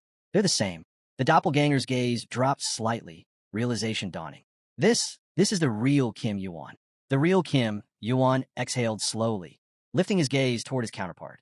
His red and gold eyes gleamed as he activated his cinder eyes, an ability that laid bare the truth. A sudden vortex of wind surged around the copy, violet sparks flickering in the air. The fake let out a strangled cry, instinctively raising his hands to his face. His skin began to shift, red tattoos glowing on the backs of his hands. Damn it, he cursed. The players stared, murmuring amongst themselves. Wait, that's weird, someone pointed out. The last double just disintegrated into dirt. So what is this thing? Before anyone could answer, the fake, now kneeling on the stone floor, gripped his face, voice trembling. The fake one is him. I'm the real Kim Yuan. The real Kim Yuan didn't even flinch. Doesn't matter. With a swift motion, he drove his foot into the copy's face. The imposter was sent flying across the cave, skidding against the stone. Silence. Then, the knights began pointing at themselves, shouting over each other in panic. I swear, I'm not a double. I can prove it. I don't even know what's happening. Kim Yuan barely spared them a glance. He stepped forward, locking eyes with a man standing in his path, a blonde-haired figure. Meanwhile, the others continued desperately trying to prove their innocence. Reinhard frowned, his light eyebrows creasing. All this time, something had been off. Kim Yuan's gaze was unreadable as he raised his sword, the cold steel just inches from the man's neck. Whether you're the real one or not, doesn't matter for this test, he said flatly. Reinhard narrowed his eyes. You actually suspect me of being a double? The blonde warrior standing beside him stepped forward. That's ridiculous. We've been together since before the test even started. There's no way he's a fake. That's right. Another teammate chimed in. I'd bet my life on it. He's our leader. Kim Yuan's lips curled into a smirk. So what you're saying is, just because you lead a team, you can't take out the trash. Before anyone could react, he moved. In a blur, Kim Yuan's hand shot out and wrapped around Reinhard's throat. The elf gasped, teeth clenched as he struggled against the iron grip. His stunned expression flickered with something else, panic. W, what the hell are you doing? Reinhard stammered, but Kim Yuan wasn't listening. A slow, eerie grin spread across the elf's face. And then, his skin began to melt. The players watching erupted in alarm. Let him go, someone shouted. With a flick of his wrist, Kim Yuan hurled the fake aside. The doppelganger crashed to the ground, his body twisting unnaturally. His face turned ghostly pale, and thick clumps of dirt spewed from his mouth like vomit. The crowd recoiled. A gray-haired guild member dropped to his knees, his voice shaking. See, Captain? What? A flash of steel silenced him. A sword sliced through the air, stopping just short of his face. The man's breath hitched. Wait, since when was I? Before he could finish, Kim Yuan yanked the weapon back. Gasps and horrified murmurs filled the cave. More and more players turned to one another, eyes filled with suspicion. Is he another fake? Kim Yuan exhaled, his tone as sharp as his blade. Even the doubles themselves don't realize they're not real. As tension escalated, panic spread through the ranks. Players clutched their weapons, whispering among themselves. Enough stalling, Kim Yuan said. Let's just end this and wipe out every last fake. A deep blue glow surrounded him as he strode back toward the crystal. Everyone gathered around. The moment they did, he activated his heavenly demon spirit. A system notification flashed before their eyes. Congratulations. You have passed the 21st floor test. Teleportation to the next floor is now available. Level increased. Somewhere else, a figure stirred. A young man with light gray skin and red tattoos on his cheeks slowly blinked his eyes open. His vision was hazy, but as it cleared, a dark silhouette loomed over him. Who? The moment he focused, his breath caught. It was him. Kim Yuan stood above him, his crimson eyes glowing faintly. Get up, Kim Yuan said. You're not asleep. The gray-skinned man tensed, his body reacting before his mind could catch up. He jerked back, scrambling to his feet, his eyes wide with fear. Kim Yuan clenched his fist, a blue aura flickering around him. Still half asleep? He asked. The man flinched. Ma'am. His voice trembled as he sat back on his knees, hands pressed against the cold floor. Kim Yuan watched him closely. You don't seem like a double. His tone was calm, yet piercing. Even after finishing the test, you're still fine. But I can't completely rule you out just yet. His eyes narrowed. Who are you? The gray-skinned man lowered his gaze. Silence stretched between them before he finally spoke. I am a double, but also a player. Kim Yuan arched a brow. A pure demon, then? Ma'am hesitated. Why are you asking? What's your lineage? Kim Yuan asked, his voice steady. The man's red eyes shifted to the side. He hesitated for only a second before answering. My father is Belial. At that name, Kim Yuan's eyes darkened. A hazy image flickered in his mind, a towering silhouette engulfed in shadows. Horns curling from his skull, a force that exuded raw, undeniable power. The demon king Belial. Kim Yuan muttered, his jaw tensed. The king of doubles. Kim Yuan's gaze sharpened as he activated Cinder Eyes, peeling away the layers of deception before him. The monarch of lies, he mused. One of the 7 demon kings of the Demon Lord Guild. His thoughts raced as he stared at the young demon before him. Is he really the son of that B-rank powerhouse? A mental image flickered in Kim Yuan's mind, his blonde friend standing against the backdrop of a grand, pillar-lined structure. This has to be a joke. After all, the Demon Lord Guild wasn't just any organization. It was one of the few forces capable of rivaling Olympus itself, standing at the same level as Hargan. Meanwhile, the demon sitting on the ground clutched his head, groaning. Kim Yuan's voice was calm but firm. What are you doing here? Mamos hesitated before muttering, it's complicated. Kim Yuan's expression darkened, impatience flickering in his gaze. The demon sighed. Maybe now isn't the best time or place for explanations. Kim Yuan frowned, but before he could respond, Mamos suddenly looked up, his red eyes sparkling with enthusiasm. I'm your biggest fan, he blurted out, inching closer with an almost unsettling excitement. Kim Yuan blinked, his confusion evident. What? Mamos grinned, eyes shining. I really mean it. I've admired you for so long. A vivid memory played in his head. Kim Yuan, fierce and relentless, tearing through waves of enemies. I watched you fight your way up from the first floor. Mamos gushed, nearly bouncing in excitement. And when you dominated the Grand Martial Arts Tournament, I knew you were the real deal. Kim Yuan's expression remained blank. Mamos clenched his fists. I don't expect you to go easy on me just because I'm a fan, he declared. I'll take full responsibility for my actions. Kim Yuan narrowed his eyes, activating Cinder Eyes once more. No deceit. It was all true. So that's why he imitated me, Kim Yuan thought. Mamos, still kneeling, beamed when Kim Yuan finally spoke. This time, I'll let you go. The demon's eyes widened in shock before his face broke into pure joy. Thank you, he exclaimed. Kim Yuan glanced at him thoughtfully. Meeting B's son might not be a bad thing. At that moment, a silver sphere materialized in the air between them. Holding in his palm, Kim Yuan smirked. Since I spared you, I need a favor. Mamos straightened up, eager to listen. Give me your number. A month later, Kim Yuan lay on his bed, absent-mindedly rolling the silver sphere between his fingers. A new message had arrived. HOS. I've applied for the next test as well. I will always remain loyal. Kim Yuan's dark eyes flicked over the last words, his expression unreadable. Didn't expect to hear something like that in the tower, he muttered. Spinning the orb in his palm, he turned his thoughts back to his next move. If things go smoothly, I should be able to clear the 22nd to 24th floors in about 10 days. After all, they were just level 20 tests. His gaze hardened. Unless Olympus interferes, it'll be a piece of cake. But something about this message, something about him, made him uneasy. Frowning, he sat up, eyes narrowing as he stared at the glowing text hovering over the sphere. Why now? A message popped up on Kim Yuan's silver sphere. Hargan, I'm on the 22nd floor now. Let's meet. The sun dipped below the horizon, painting the sky in soft shades of pink and gold. At an open-air cafe, a blond man sat at a table, absent-mindedly spinning a white mug in his hand.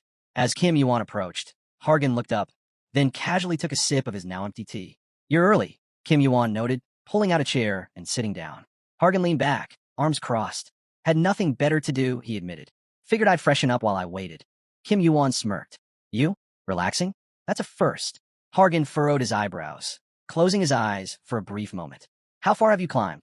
34th floor, he answered without hesitation. Kim Yuan raised an eyebrow, lifting his mug. That's pretty fast. Hargan scoffed. The real problems start here. It's getting harder to climb. Kim Yuan took a sip, watching his friend's expression twist slightly in frustration. You're being way too modest. Makes you sound like an ass. Hargan shot him a deadpan look. I really don't want to hear that from you. His gaze flicked toward the unfinished tea on the table before he spoke again, his voice more serious this time. Kim Yuan. Kim Yuan looked up, meeting his eyes. Hargan exhaled. I can feel it. You took the sea stone. The brunette's grip tightened slightly around his mug as he listened. Thanks to you, Olympus is in chaos. My father, my uncle, it's all just a ridiculous power struggle now. And honestly, lately things feel off. Around them, People moved through the streets, oblivious to the heavy conversation unfolding. You probably expected this, Hargan continued, his voice low. Right now, Olympus is too busy cleaning up its own mess to come after you. But that won't last forever. His expression darkened. Sooner or later, they'll come for you. And when they do, you might actually die. Kim Yuan set his mug down with a quiet clink. You need to decide, Hargan pressed. Are you going to bow to Olympus and hand over the stone? Or are you going to find protection, somewhere like Asgard or the heavenly realm? Kim Yuan leaned back slightly, his expression unreadable. Hargan slammed his elbows onto the table. If you're done talking, I'm leaving, Kim Yuan said as he started to rise. That's not the point of this conversation. Hargan shot back, frustration creeping into his tone. He waved his hands in exasperation. Tell me, are you really planning to see this through to the end? Kim Yuan sighed, rubbing his temple. How many times are you going to ask me that? The air around Hargan flickered with heat, flames subtly forming at his fingertips. This is why I wanted to meet, he admitted. His voice was firm, but something in his eyes wavered. You're putting me in a tough spot, Kim Yuan. Kim Yuan remained silent, letting the weight of those words settle between them. After a beat, Hargan sighed, rubbing his temples before shifting topics. Listen, just be careful on the 25th floor. He leaned forward, resting his hands on his knees. That place, the heart of Britain, it's a trap, set specifically for you. Kim Yuan's eyes narrowed slightly, but he didn't respond. Not long after, a soft chime echoed from his silver sphere. A new message appeared. Apollo, how did it go? Across the table, Hargan crossed his arms, deep in thought. The storm was coming, and they both knew it. Hargan muttered under his breath, frustration clear on his face. Completely brainless. A voice from the silver sphere chimed in. So, are you planning to die, or what? Kim Yuan scoffed. Haven't thought about it. His gaze flicked to the small sphere resting on the table. What about your uncle? How'd it go? Apollo's voice came through. He's taking his time, thinking things through. Not surprising, considering how important this decision is. Hargan, arms crossed over his chest, lowered his eyes slightly. And you? You sure you won't regret this? Apollo didn't hesitate. I won't, but that doesn't mean I can just sit around and do nothing. The sphere lay still on the table, next to an empty cup as Apollo continued. For now, your only focus should be on becoming a ranker. This is the time to build your strength. Hargan exhaled. Yeah, you're right. I'll do just that. The night had begun to settle over the city, casting long shadows over the streets. Still seated outside the establishment, Hargan tapped his fingers on the table, deep in thought. I told Kim Yuan to be careful, Britain, he muttered, but knowing him, he won't listen. Apollo's response was sharp. This isn't some game a weak player can just walk into. He's being reckless. Hargan furrowed his light brows, his face serious. Is he? His lips curled slightly, almost amused. If it were Chryses, Hypnos, or Theseus, no one would have expected what they pulled off either. He leaned back, glancing up at the darkening sky. Maybe, I just have a feeling this time will be different. The bright afternoon sun bathed a green clearing in warm light. The wind rustled through the tall grass, sending blades swirling in the air. Somewhere in the distance, a low, rumbling sound echoed. A system notification appeared before them. The test for the 24th floor has begun. Objective, stop the large cows. A heavy boot stepped onto the grass as the challenge information flickered across the screen. With each stage, the number of large cows summoned will increase. At the end of every stage, points earned will be multiplied by 10. Kim Yuan and Mamos stood at the front of a small group, listening to the system's explanation. Each destroyed large cow earns you 5 points. You may spend 10 points to summon a large cow on an enemy team of your choice. Teams cannot leave their assigned area. Players who step out of bounds or surrender will be eliminated. Mamos' eyes gleamed with excitement, a wide smile spreading across his face. The test will be cleared once your team is the last one standing. First stage begins in 5 minutes. The demon clenched his fists and turned to Kim Yuan, practically vibrating with enthusiasm. It's a test of endurance, he exclaimed. Isn't it great that we're on the same team? Kim Yuan, unimpressed, gave a flat reply. After this floor, we're going our separate ways. Keep that in mind. Mamos threw out his arms, his face puzzled. What? Why? That's a waste. His expression turned pleading as he asked. Can't we stick together until... No, Kim Yuan said firmly. Mamos' expression soured, his thin eyebrows furrowing in frustration. You'll change your mind, the demon muttered, crossing his arms. Especially once you see the kind of work you're about to dump on me. Ignoring the complaint, Mamos asked. So, what's your plan for the 25th floor? Before Kim Yuan could answer, a sudden shift in the air drew their attention. A vortex of wind swirled across the clearing as the system's voice rang out. Boundary lines have been established. Stepping out of bounds will result in elimination. Glowing lines formed on the field, locking each team into position. Each player has been assigned 10 starting points. Kim Yuan remains still, assessing the situation. Everyone starts on equal footing. That's enough to summon one large cow right away. Nearby, a few players exchange smug grins. Huh, with Kim Yuan on our team, we basically win by default. Another chuckled, placing a hand on his waist. Yeah, haven't worried about a test in ages thanks to him. Mamos glanced at his companion. They've got a lot of faith in you, he noted. Kim Yuan, however, wasn't smiling. His gaze was fixed on the horizon. Let's just hope they're not making themselves a target. Before anyone could process his words, notifications flooded in. Large cow summon. Large cow summon. Large cow summon. More and more messages poured in. The ground trembled. A squad of players stood in the middle of a massive circle, watching as the first wave of monsters charged forward. Massive purple cows with glowing eyes stampeded toward them at terrifying speed.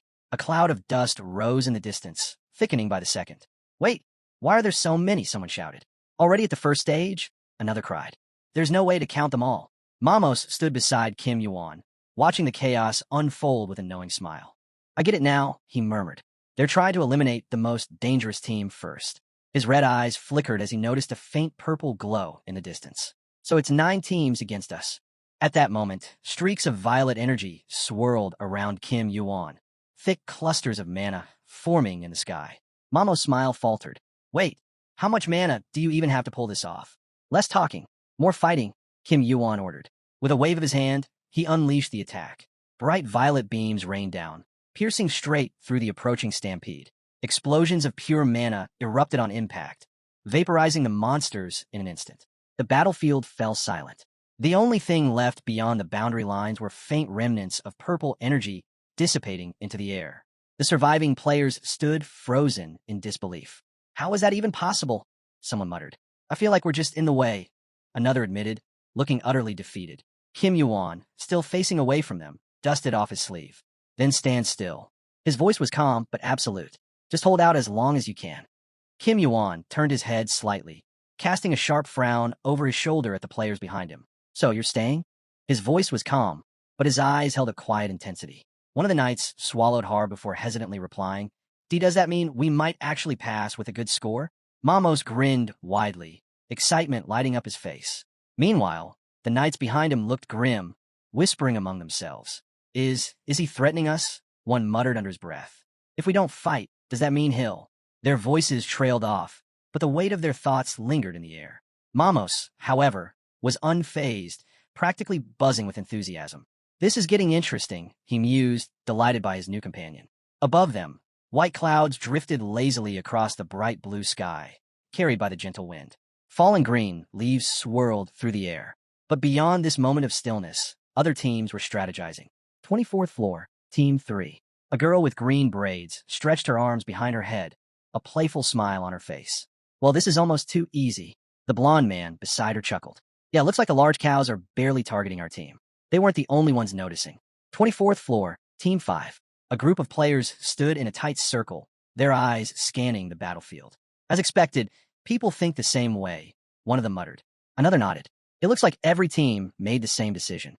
Team Kim Yuan has to be eliminated first, a third player pointed out. That's just how it goes, right? 24th floor, Team 9. A brown-haired man had a notification window open in front of him. Looks like the trial will really start once Team Kim Yuan is wiped out, he informed his teammates. In the distance, a massive dark bull stood motionless, its violet eyes glowing as it exhaled thick smoke. The system announcement echoed once more. Stage 9 will begin in 5 minutes. The battlefield shifted. Hundreds of players now stood against a single duo, Kim Yuan and Mamos. The tension in the air was palpable. This is madness, someone whispered. There's nearly 1,000 people coming for them now. Not a single team has been eliminated yet, another added in disbelief. Doesn't that mean? Yeah, a third player muttered. It means Kim Yuan's really going to die this time. Black smoke billowed from a nearby player's hands. At this rate, this will never end. Kim Yuan, still not turning around, spoke with quiet authority. Hold out until stage 10. Mamo stiffened. Wait, what? His hands, now covered in black smoke, clenched into fists. That's impossible. He hesitated. Can we even make it that far? Kim Yuan finally turned, his eyes cool and unwavering. Didn't you say something similar when we were surrounded by hundreds of beetles? Mamos blinked, remembering. Kim Yuan had expected him to act like a demon, not a human. Mamos exhaled, still uncertain but unwilling to back down. Around them, the air flickered as green boundary lines reappeared. The system window repeated over and over. Large cow summon. Large cow summon. A player in the clearing groaned. This is exhausting. There's no end to them. How do they have so many points? Kim Yuan's expression remained unreadable as he pulled out his black sword, stepping forward. Mamos instinctively reached out. Wait, what are you? Kim Yuan swung his sword down, blocking his path. I'm going alone from here. Mamos froze. Alone? Are you serious? His voice held both surprise and concern. Kim Yuan didn't answer. Ahead of him, dark bulls thundered toward them, their hooves kicking up massive clouds of dust. Above, purple mana orbs crackled, floating ominously in the sky. Mamos' breath caught as he tried to count them. 1, 2, 3, no. There's too many, he muttered in disbelief. The system flashed another message. Mana owner detected. It was reported that this was one of the administrator's mana abilities, an S+ rank skill.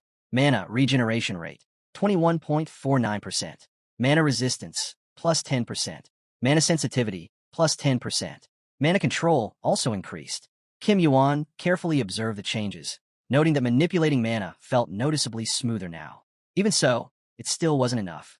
Surrounded by orbs of pure energy, he reflected on his past self. Back then, forming 50 of these was effortless. But now, how many could he manage? Suddenly, streaks of light flashed in the air. The system's message appeared. The 9th stage has begun. Gritting his teeth, Kim Yuan braced himself. Here we go. Explosions erupted around the battlefield, sending waves of purple energy cascading through the air. Black cows, hulking beasts, were engulfed in a violent storm of mana. The system's notification chimed repeatedly. Big cow defeated. A blue system prompt followed. Celestial star completion progress increased by 0.001%. Kim Yuan frowned. That's it. The system confirmed.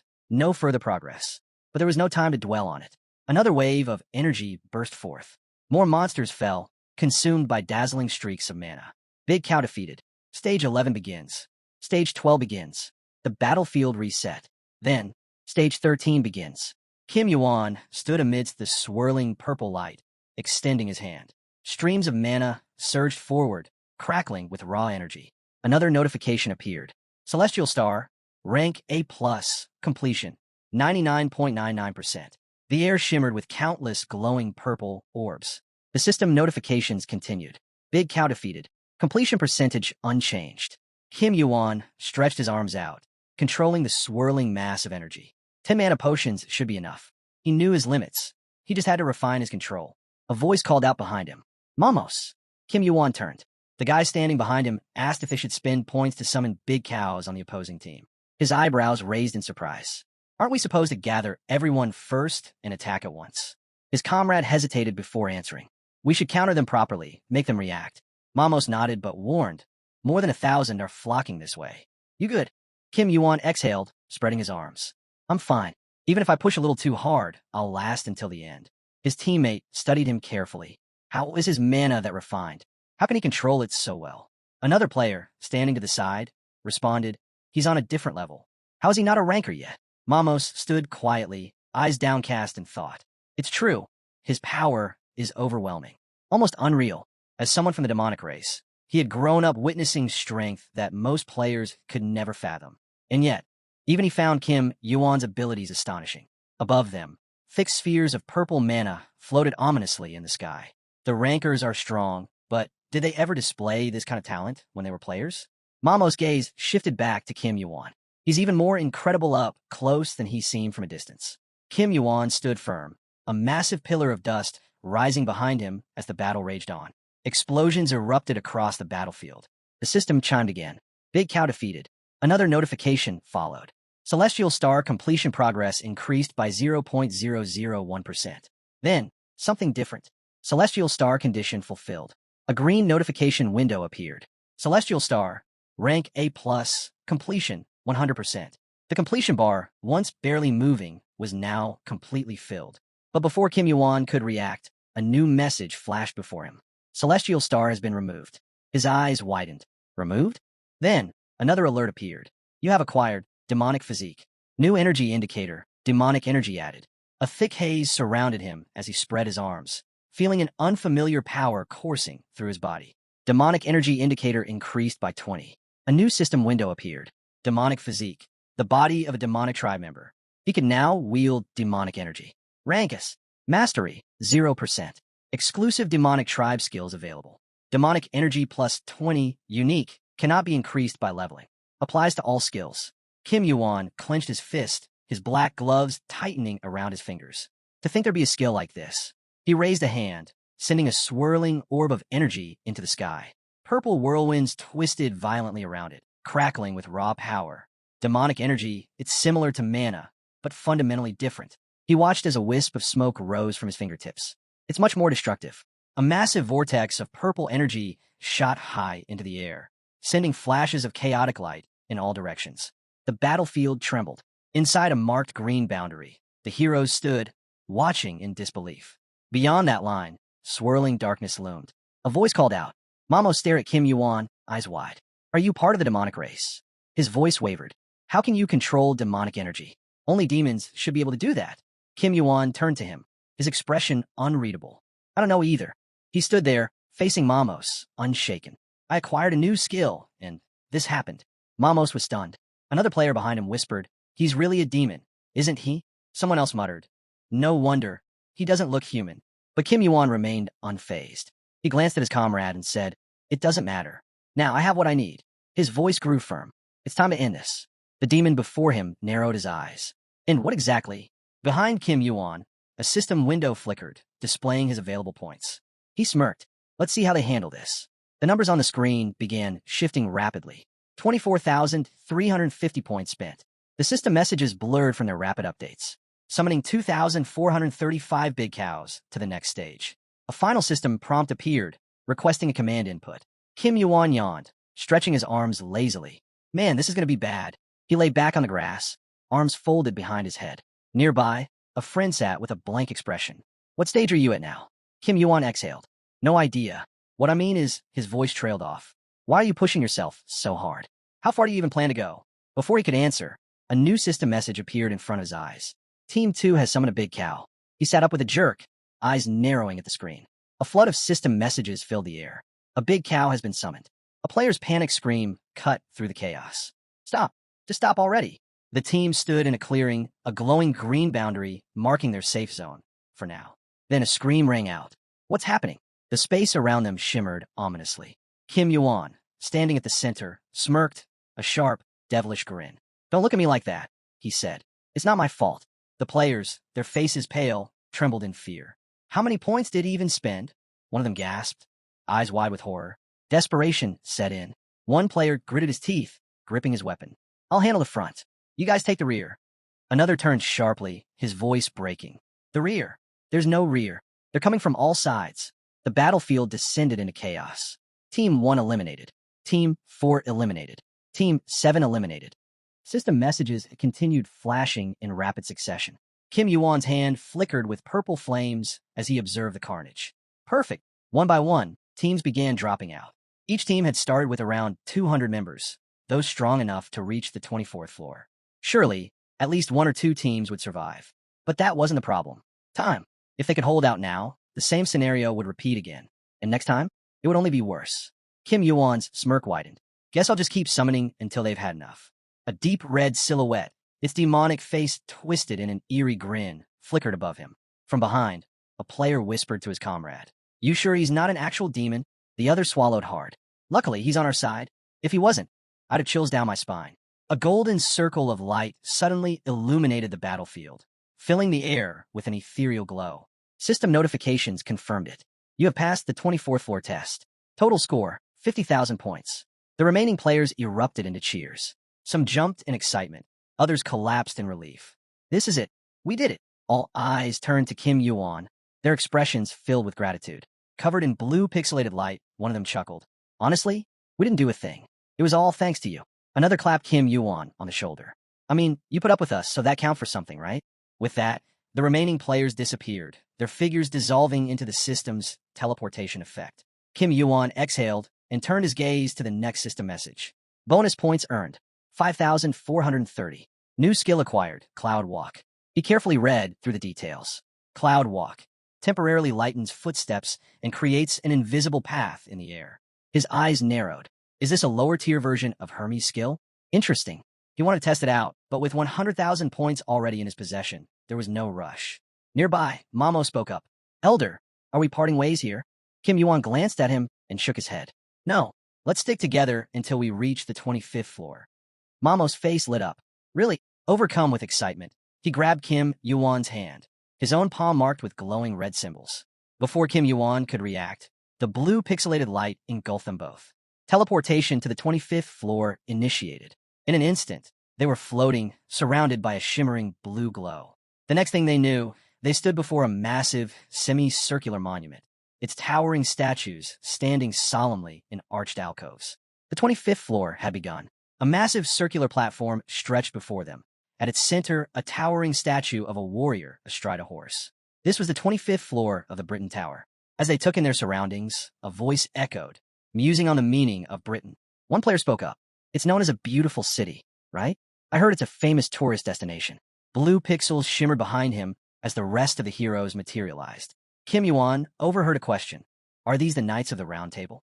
His eyes traced the statues carefully. The Knights of the Round Table and the King of Knights. His gaze locked onto a particular monument, a warrior gripping a sword while seated on a mighty steed. Arthur. Just then, a voice calm, yet powerful, resounded in his mind. Yes, that's me. This is what I looked like. Kim Yuan studied the statues in silence before asking internally, do you still hold on to attachment? Arthur's response was firm. It's not just attachment. Kim Yuan exhaled. Wouldn't it be easier to just give you a physical body? If even that big cow from earlier could. Arthur cut him off, his tone irritated. That's not a human body. Mamo stepped closer and commented, I heard Britain's current king is Lancelot. But the statue hasn't changed. Without turning, Kim Yuan answered, he's only a temporary king. The demon behind him chuckled. Temporary? Arthur vanished centuries ago, yet he still holds that title. Kim Yuan finally turned to face him, his expression unreadable. Arthur built this world, but Lancelot has ruled for 1,000 years. What kind of man must he be? He shrugged. We'll see soon enough. His voice grew serious. The Round Table, as we know it, doesn't exist without conflict. Suddenly, the sharp clatter of hooves echoed through the space. The heroes turned to see a knight in gleaming silver armor, seated atop a white stallion, his flowing blue cloak billowing behind him. He pulled the reins, bringing the horse to a halt before them. We have arrived. His piercing gaze swept over them. Are these the ones taking the test? The players hesitated before introducing themselves. I'm Tull. Oren. Nice to meet you. Ellie Rawson. Kim Yuan remained silent, exhaling as his gaze darkened. Greed. The Knights of the Round Table stood before them, but their eyes gleamed, not with honor, but with something else. It was only natural. No guild in this world rose to power as fast as the Round Table. And once here, many never left. Standing beside Kim Yuan, observed the knights carefully. Are these all of them? Kim Yuan shook his head. No, only one. The knight atop the horse turned to them, his expression unreadable. What are your names? The heroes introduced themselves once more. The knight studied them carefully before offering a knowing smile. You speak little, he noted, his blue eyes narrowing slightly. Yet you seem confident. Then he straightened. I am Percival, the 31st Knight of the Round Table.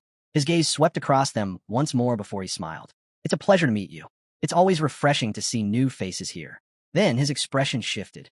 His blue eyes gleamed as he announced, I have come by order of His Majesty. Kim Yuan's stare sharpened. His Majesty? Then came the final revelation. Among the players who had just arrived, they were searching for someone, a new knight to fill the vacant seat at the Round Table. Percival glanced at the group. We'll discuss the details later. You must be exhausted after your ordeal. Rest for now. The knights exchanged looks before one of them added. This is the border between Britain and the neighboring countries. The capital isn't far from here. Follow us. Mamos frowned. His voice dropped to a whisper. They give off a weird vibe, almost like they're trying to lure us in. Before he could say more, Kim Yuan suddenly pulled him closer, throwing an arm over his shoulder. Just in case, Kim Yuan murmured, his voice light-hearted yet firm. Mamos, caught off guard, stiffened. A barely audible mumble left his lips. His cheeks reddened slightly, though whether from embarrassment or something else, even he wasn't sure. You really think they go that far? He muttered. Kim Yuan simply shrugged. I said what I said. Mamos hesitated, then finally nodded. Fine, if you say so. With that settled, they followed the knights forward. A massive fortress wall loomed in the distance, its wooden gates standing tall and imposing. A small crowd had gathered nearby, their eyes curiously watching the approaching players. Percival reined in his horse and turned to face them. Beyond this wall lies the capital of Britain, Camelot. The players looked up in awe. Whoa, it's even taller than I imagined, one of them muttered. Another turned to him. And the city itself, it's enormous. Before they could step forward, someone spoke up. Wait, I have a question before we go in. A knight in dark-toned armor turned his sharp gaze on them. In Britain, we take demon identity very seriously. Demons without proper recognition may find it difficult to enter or leave freely. Mamos, standing beside Kim Yuan, froze. What did you just say? The demon's expression darkened, his eyes flashing with disbelief before he growled. What period are you even talking about? That's racial discrimination. Kim Yuan's expression hardened. His voice was sharp. Is this an actual law in Britain? The knight on horseback met his gaze with cold, unreadable blue eyes. This law was established after the disappearance of the first king. I ask for your understanding. It's a delicate matter. Then, after a pause, he added, however, if someone were willing to vouch for the individual, it might be a different story. Kim Yuan turned sharply to Mamos, who was practically radiating fire from sheer rage. So that's what this is about, Kim Yuan muttered. The demon clenched his fists, his entire body burning with barely contained fury. Vouch? My very existence should be proof enough. His voice boomed. He narrowed his fiery eyes at the knight. Do you have any idea who my father is? The knight's expression remained cold. How would I? Mamos gritted his teeth. No matter who your father is, Britain. But Mamos cut him off, shouting furiously. My father is Belial, one of the 7 demon kings. His voice thundered across the fortress. He leads the Demon King Guild and is one of the top 100 rankers. The moment the words left his mouth, the knights visibly stiffened. One of the armored warriors muttered in disbelief. Belial, still burning with anger, Mamos waved his arms dramatically. That's right, I'm Belial's son, and you still dare to question my identity? A knight with long black hair turned to Percival. This isn't something we should ignore. After a brief silence, he added, since we know how to confirm his identity, let's allow him in. Percival exhaled, clearing his throat before nodding. Very well. He turned to the guards. Open the gates. With a deep creaking sound, the massive wooden doors swung open. Beyond them, the grand city of Camelot unfolded before their eyes. Towers rising high, golden rooftops glinting under the sun. As they stepped inside, a system message appeared before Kim Yuan. New message from Amos. I still can't believe they almost didn't let me in because of my race. I'm so pissed. But just like you said, Mamos exhaled sharply, his anger still simmering as he followed Kim Yuan inside. Mamos had mentioned his father, but how had Kim Yuan known? Did he understand Britain's laws regarding titles? The heroes stood before the mounted knights as Kim Yuan simply responded, just a feeling. Turning his gaze ahead, Kim Yuan took in the sight of the city. This is Camelot, someone murmured in awe. Another player gasped. It's massive. Is that the king's palace? Just then, a pink system alert flickered before Kim Yuan's eyes. The egg bares its teeth. He blinked. Teeth? Another message followed. The egg is starving. The egg is cracking. In his mind, he pictured an egg covered in a purple patterned shell, trembling slightly. A deep frown crept across his face. I knew it. A remnant of the external god was here. Under the vast blue sky, a towering structure came into view, its black rooftops casting sharp shadows below. Kim Yuan's thoughts raced. Now that he had completed Celestial Star, the egg was the only thing left. He needed to speed up its hatching. He had to know what was inside.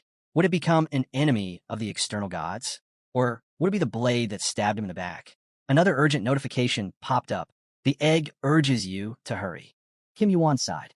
As he walked through the bustling streets of Camelot, another thought crossed his mind. If this thing could talk, it would never shut up. The city was as breathtaking as its reputation. Paved paths, lush parks, and elegant, light-colored buildings stretched across the capital, each structure blending beauty with grandeur. Kim Yuan, now clad in a sharp white suit, turned his head slightly. We haven't spoken since we got here. What's with the silence? Arthur's spirit, a glowing green-yellow orb, floated beside him. Even after all this time, this place remained unchanged. From the balcony of a lavishly decorated room, Kim Yuan stared out at the city.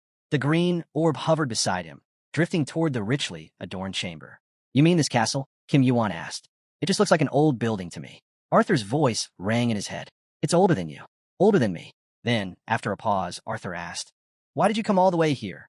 Kim Yuan turned slightly. Didn't you hear what Percival said? He recalled the knight on horseback speaking earlier. His Majesty wishes to meet you. Follow me. Arthur hovered closer. So, you're really going to meet him? Before Kim Yuan could reply, a voice interrupted them, heated and furious. Mamos, still seething with anger, stepped forward. How the hell can a disgusting demon like me be allowed in, but not my own kind? Kim Yuan sighed. I'm going. With that, they went their separate ways. Arthur's spirit remained floating near Kim Yuan, confused. That's not what I was asking. Kim Yuan glanced at the glowing orb. Then what were you asking? Arthur hesitated before speaking again. I heard that you're going to meet someone, his voice lowered. Is it Merlin? Kim Yuan met his gaze. Yeah, I asked for a favor, so I need to meet him. Arthur's spirit hovered in the air, its glow flickering slightly. He grew quiet for a moment before finally speaking again. It makes me emotional, you know. Kim Yuan raised a brow. Emotional? Arthur's voice was softer now. Back then, when you gave me a body, even if it was an orc, I thought maybe, just maybe, you didn't understand human emotions. Kim Yuan tilted his head.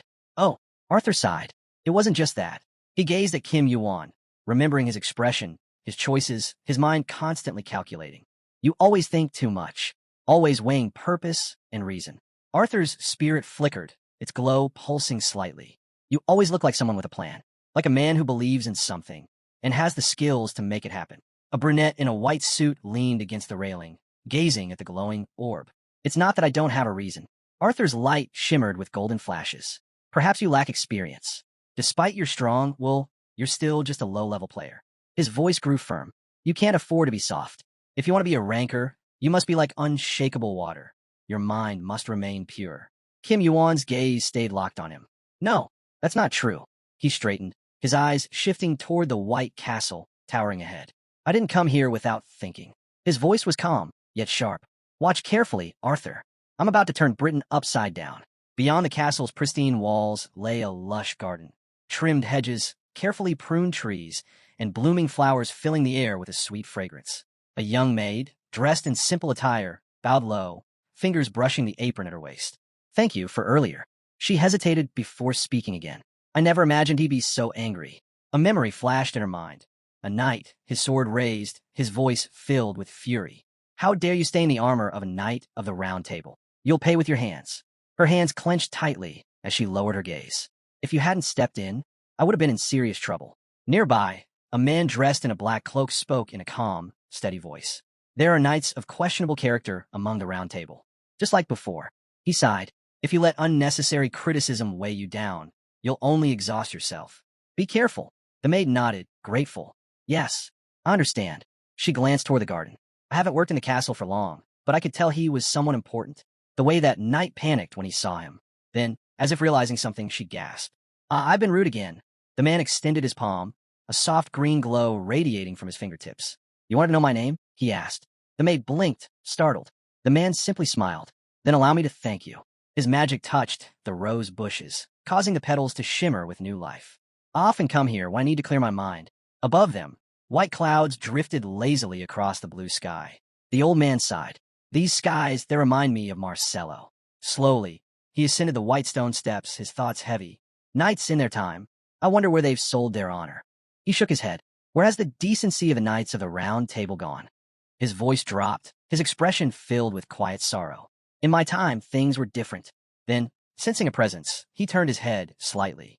Will you agree? He asked. Behind him, Kim Yuan stood on the stone path, his white suit catching the sunlight. Kim Yuan approached, his voice calm. Who knows? Then, meeting the man's gaze, he added, the great wizard who founded Britain alongside the King of Knights. That was Merlin, wasn't it? The old man's eyes sharpened. Yes. His voice carried a weight of recognition. Though he had never seen this young man before, Merlin slowly turned toward him. And who are you? Kim Yuan met his gaze, unwavering. Kim Yuan. A pause. Then, with a slight tilt of his head, Merlin murmured in surprise. Kim Yuan. Merlin tilted his head, repeating the name. Kim Yuan. His brow furrowed slightly. That name, it sounds familiar. Kim Yuan nodded. I'm just a player who recently arrived here. As he spoke, he reached forward and opened a red system menu. Merlin's eyes followed the movement before he let out a knowing sigh. Ah, so that Lancelot guy must have invited you. He narrowed his gaze slightly. And what exactly do you have to do with me? Kim Yuan didn't answer immediately. Instead, from the glowing red inventory window, he pulled out a shining sword. The air shifted. Merlin's expression changed the moment he laid eyes on it. A blade of elegant design, adorned with glowing patterns, shimmered under the light. Merlin stared. Excalibur. His fingers twitched with intrigue. His gaze locked onto the weapon as though seeing a long-lost treasure. His voice, though calm, carried undeniable curiosity. Where did you get this sword? Kim Yuan exhaled. Looks like this is going to be a long conversation. He shifted his grip slightly, tilting the blade to let the light dance across its engraved runes. Then, with a half-smile, he added, I don't think this is something we should be discussing in the open. How about over tea? A white teapot poured steaming tea into delicate porcelain cups. The two sat inside an opulent study, surrounded by towering bookshelves filled with ancient tomes. Merlin, seated across from Kim Yuan, placed his cup down. Now, then explain. He folded his hands on the table. How did you acquire Arthur's sword? Kim Yuan spread his hand slightly. It was just a chance discovery. Merlin's eyes darkened. A relic like that, found by chance? His fingers tapped lightly against the table. Arthur left Britain a long time ago.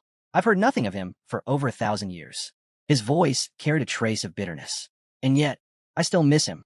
Merlin leaned back, a faint smile crossing his lips. He was a friend you couldn't forget. Memories flickered in his mind. Arthur, laughing as they ran toward the tower, the youthful energy in his eyes. A plate of cookies rested between them, untouched. Merlin finally exhaled. So, you've dealt with his fate. That means you came here to find out about your connection to Arthur, didn't you? Kim Yuan took a sip of tea before answering. I first met the King of Knights a few months ago. Merlin's eyes sharpened.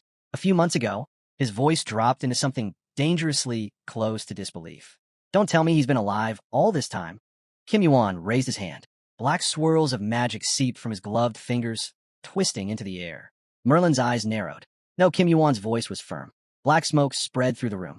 The system chimed, summoning Arthur. The air grew heavy. A massive figure materialized on the richly woven carpet, broad, towering, and unmistakable. A huge orc sat there, his hands covering his face. Merlin's breath hitched. Are you a necromancer? He asked slowly. His gaze flickered between Kim Yuan and the summoned being. You seem to have some rather valuable abilities. His fingers tightened slightly. So tell me, how did this happen? The orc remained still for a moment before finally lowering his hands. Merlin's eyes widened. Kim Yuan glanced toward the old man, noting the subtle tremble in his posture. You didn't summon these undead to harm me, did you? Merlin asked, voice sharp. Kim Yuan sighed. Of course not. Rather than me explaining, why don't you hear it for yourself? Merlin blinked. Hear what? A deep, familiar voice cut through the tension. It's been a long time. Merlin's chest tightened. The orc, now gazing directly at him, spoke again. The spirit of Arthur, trapped in a body not his own, was looking straight at him. Kim Yuan watched as Merlin's expression shifted completely. His lips parted slightly. His eyes shone, not with anger nor skepticism, but something far more fragile. Recognition. Arthur. The green light of Arthur's spirit flickered within the orc's form. Merlin rose from his seat, stepping closer, his fingers trembling at his sides. Arthur watched him, unreadable. Then, the old man let out a breath. You bastard. His voice shook. You vanished for 1,000 years. And this is how you show up? Arthur simply chuckled. Merlin glared at him. I have nothing more to say to you. You damn fool. Kim Yuan tilted his head. That's all. Merlin huffed. I should call you an old man instead. Arthur raised a hand. I'm still young. Kim Yuan smirked. The dead don't get to make that argument. Arthur shot him a look, but Merlin just laughed. Arthur, still in his orc body, turned his gaze to Merlin, his expression unreadable. Why did I return like this? He echoed, as if pondering the question himself. His eyes drifted toward Kim Yuan, who stood there with a faint smile, saying nothing. Arthur sighed. Because of this young man, but that's not what we need to talk about. Kim Yuan's expression remained calm. You're going to tell him who killed you, aren't you? The orc, once a king, turned to face his old friend. His voice was steady. You look like a man ready to seek revenge right now. Merlin's green eyes flashed dangerously. But no, Arthur shook his head. I'm done with that. His next words were spoken with a weight that sent a chill through the room. There's a more serious problem. He took a slow breath before delivering the truth. The one who killed my son is in this very castle. Merlin's entire demeanor shifted. The air crackled with raw energy. His voice was sharp. What did you just say? His eyes glowed with an eerie green light, as if reacting to the power surging within him. Arthur held his gaze. It was Lancelot. A heavy silence followed. Then, power erupted. A violent burst of energy shook the room as Merlin's rage became palpable. His fists clenched at his sides, his magic surging. Lancelot. His voice rumbled with disbelief and fury. His energy might have exploded further, if not for the firm hand that suddenly gripped his shoulder. Calm down, a voice warned. Merlin turned sharply, his burning gaze meeting Kim Yuan's. If you lose control here, a lot of people are going to notice, Kim Yuan stated coolly. Merlin's breathing was uneven. How do you expect me to stay calm after hearing that? Kim Yuan met his gaze, unshaken. Because you have to survive this. The tension in the room was suffocating. Arthur's head lowered slightly, as if carrying the weight of his past. Merlin turned back to him, voice strained. Lancelot, he's the one who killed you? Arthur shook his head. No. Merlin frowned. Then, do you really think a man like him could defeat me? A deep, guttural sound rumbled from Arthur's throat as his orc-like fangs became visible. Merlin stiffened. Before Arthur became what he was now, before everything was taken from him, he was far stronger than Lancelot. His mind flickered to an image, a shadowy figure rising above the city, a force beyond reckoning. Arthur spoke again. Lancelot sits on the throne of Britain now. The words were bitter. If I were to recklessly kill him, Britain would crumble. The round table would collapse. Merlin exhaled sharply. Then what do you plan to do? Arthur was silent for a moment. Then his voice darkened. He didn't just turn me into a monster. He manipulated me. Above them, a golden chandelier swayed slightly from the residual energy still lingering in the room. Kim Yuan studied Arthur carefully. This was bigger than just revenge. But if things were to change, tell me, Kim Yuan said, breaking the silence. When is the next round table meeting? Merlin hesitated, then answered. In 10 days. Kim Yuan's eyes sharpened. Can an outsider attend? The older man glanced at Arthur, as if considering the possibilities. With his help, Merlin said slowly, it might just be possible. A smirk flickered across Kim Yuan's lips. Good. He exhaled, his silver chainmail shifting slightly as he crossed his arms. Then let's shake the table. Meanwhile, in another part of the castle, the sound of hurried footsteps echoed through the halls. A figure cloaked in red walked down a long carpeted corridor. Several knights, their armor clanking, followed closely behind. One of them asked hesitantly, have you finished what you needed to do? His companion sighed in relief. I'm just glad you're in good health. Up ahead, blue-cloaked assistants bowed deeply as the man approached. The figure in red stopped for a moment, looking over the gathered knights. It's been a long time since something like this has happened, he muttered. His voice carried a hint of curiosity. What's going on? A servant stepped forward, about to speak. And so, the wheels of fate continued to turn. A servant bowed deeply and spoke in a measured tone. Nothing unusual has happened. At the center of the grand hall, a man dressed in a black suit with intricate lace cuffs rested his hand on an ornate wooden staff. His gaze swept over the assembled knights. Remember, he said, his voice calm yet firm, the welfare of the people must always come first. The knights nodded, then quickly rushed toward the throne. Seated upon it was a man whose piercing blue hair and sharp, calculating eyes exuded an air of authority. Lancelot, the temporary king of Britain. His expression was unreadable, but the tight grip on his throne's armrest betrayed his thoughts. One of the knights, Lalette, the 42nd knight of the Round Table, stepped forward and bowed. As per your command, we have brought him into the castle. Beside him, Percival stood silently, his face unreadable. Lancelot's menacing gaze swept over his attendants. One of them hesitated before asking, Your Majesty, should we bring him straight to the meeting room? A brief silence. Then, Lancelot smirked. Yes, it's better to see him in person. His grip on the throne tightened. I've heard of Kim Yuan of Asgard before, he admitted, even while I was outside. His voice was calm, but there was something dangerous beneath the surface. Small and medium-sized guilds have been desperately trying to recruit him. Then, he leaned forward slightly. And Asgard, that's no small-time guild. His knights stood at attention, eyes locked onto their king. A nobleman stepped forward. Your Majesty, Asgard is a powerful force, and yet they've been secretly conducting an investigation. Lancelot's eyes narrowed. They have reason to suspect a player of unknown origin, someone who has been climbing the tower at an unnatural speed. Murmurs spread through the hall. Their investigation is still ongoing, the nobleman continued. At this, Lancelot's expression darkened. His fingers dug into the throne's armrest. And I have heard something troubling. Silence fell. Then, his next words sent a chill through the room. Kim Yuan's supporter was involved in the death of the King Knight. The knights visibly tensed, leaning forward in shock. The owner of the Round Table, the pillar of Britain, the nobleman clenched his fists. You're saying that Kim Yuan's people killed him? Lancelot exhaled slowly, eyes cold.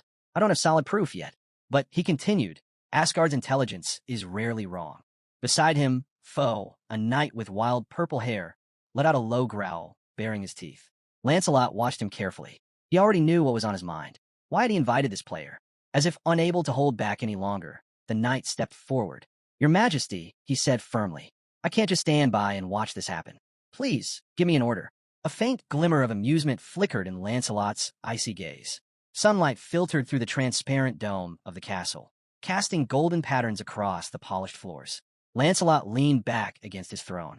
I, too, was furious when I learned of this. His voice was low, controlled. But this situation must be handled carefully. The knights stiffened. Lancelot's eyes sharpened. If a rancor targets this player, we could draw the attention of the administrator. His gaze flickered toward the knights. And we cannot risk harming our relationship with Asgard, who are still conducting their secret investigation. The image of a young man in a red cloak flashed through his mind. No, Kim Yuan of Asgard couldn't be left alone. An ominous aura seeped from the attendants. Lancelot's smirk widened slightly. I trust you all understand. The knights bowed their heads deeply. The Knights of the Round Table do not allow information to leak. Lancelot's gaze lifted. His knights knelt before him, unwavering. Their loyalty was absolute. The king's voice was cold and final. Your achievements will not be forgotten, not by me, nor by history itself. His fingers tightened on the throne once more. I will never forgive Kim Yuan for pointing his blade at Britain. The golden light of the setting sun poured through the castle's burgundy-tinted windows. And so, the storm that had been brewing was about to erupt. Flags swayed from the ceiling as the king, seated on his throne, lowered his head and let out a chilling laugh. His fist slammed against the wooden armrest, the impact echoing through the grand hall. Even after 1,000 years, they were still blinded by revenge. A twisted grin crept onto the green-haired man's face. His so-called loyal followers couldn't even tell friend from foe. Lancelot narrowed his eyes, lost in thought. Could he seize a mighty kingdom and command every rancor within it? His violet eyes flickered as his mind wandered to the knight standing before the king, harboring something of great value.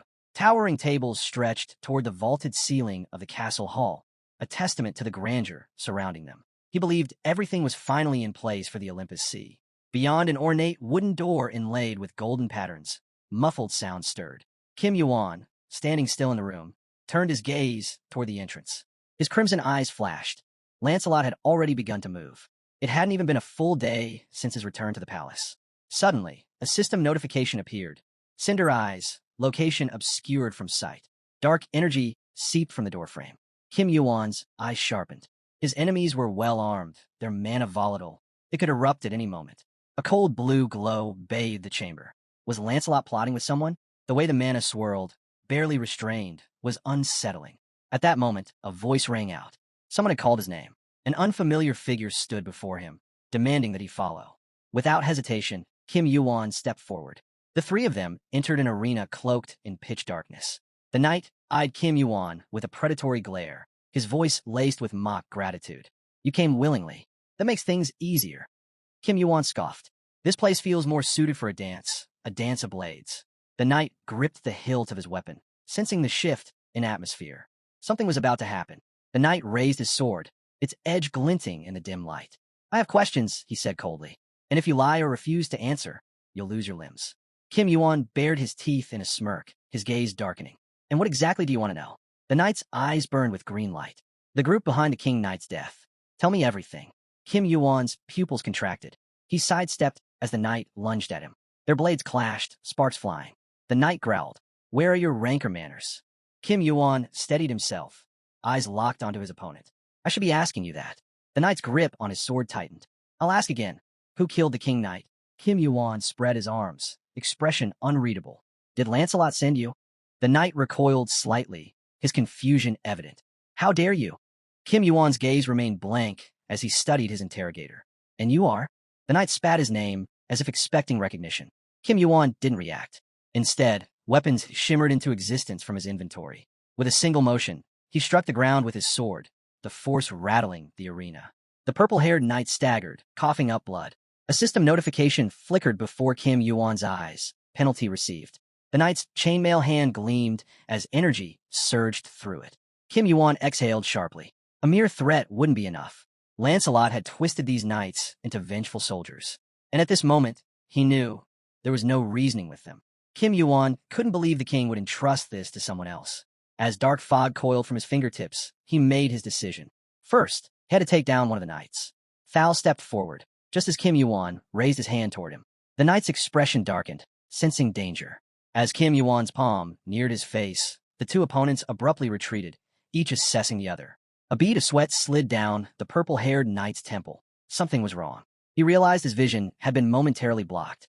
Kim Yuan gripped his weapon tightly, eyes locked onto his adversary. The knight shuddered, Cold prickled his skin, and a wave of goosebumps spread across his arms. The protagonist's gloved hand flickered with an ominous glow. He knew killing the knights was unnecessary. They were merely acting out of loyalty, unaware of the truth. His thoughts drifted to Arthur. Should he reveal him? That would change everything. The battlefield pulsed with energy as the tension between the warriors thickened. Kim Yuan was certain. Merlin and the Arthur trusted him because they knew him. Yet, these knights were convinced he was Arthur's killer. Waleed stood firm beside his comrade, determined. Kim Yuan realized that, for now, he had to conceal Arthur's existence. The round table meeting hadn't begun. This wasn't the time. Then a shift. A soldier in a blue cloak lifted his leg, and the ground beneath him crumbled into rubble. A system notification appeared. The 42nd Knight of the Round Table has been identified as a threat. Another message followed. A soldier has issued a one-on-one challenge. The battlefield had dwindled. Only 2 players remained. A final alert popped up. Interference from a third party will disrupt the skill effect. The match had officially begun.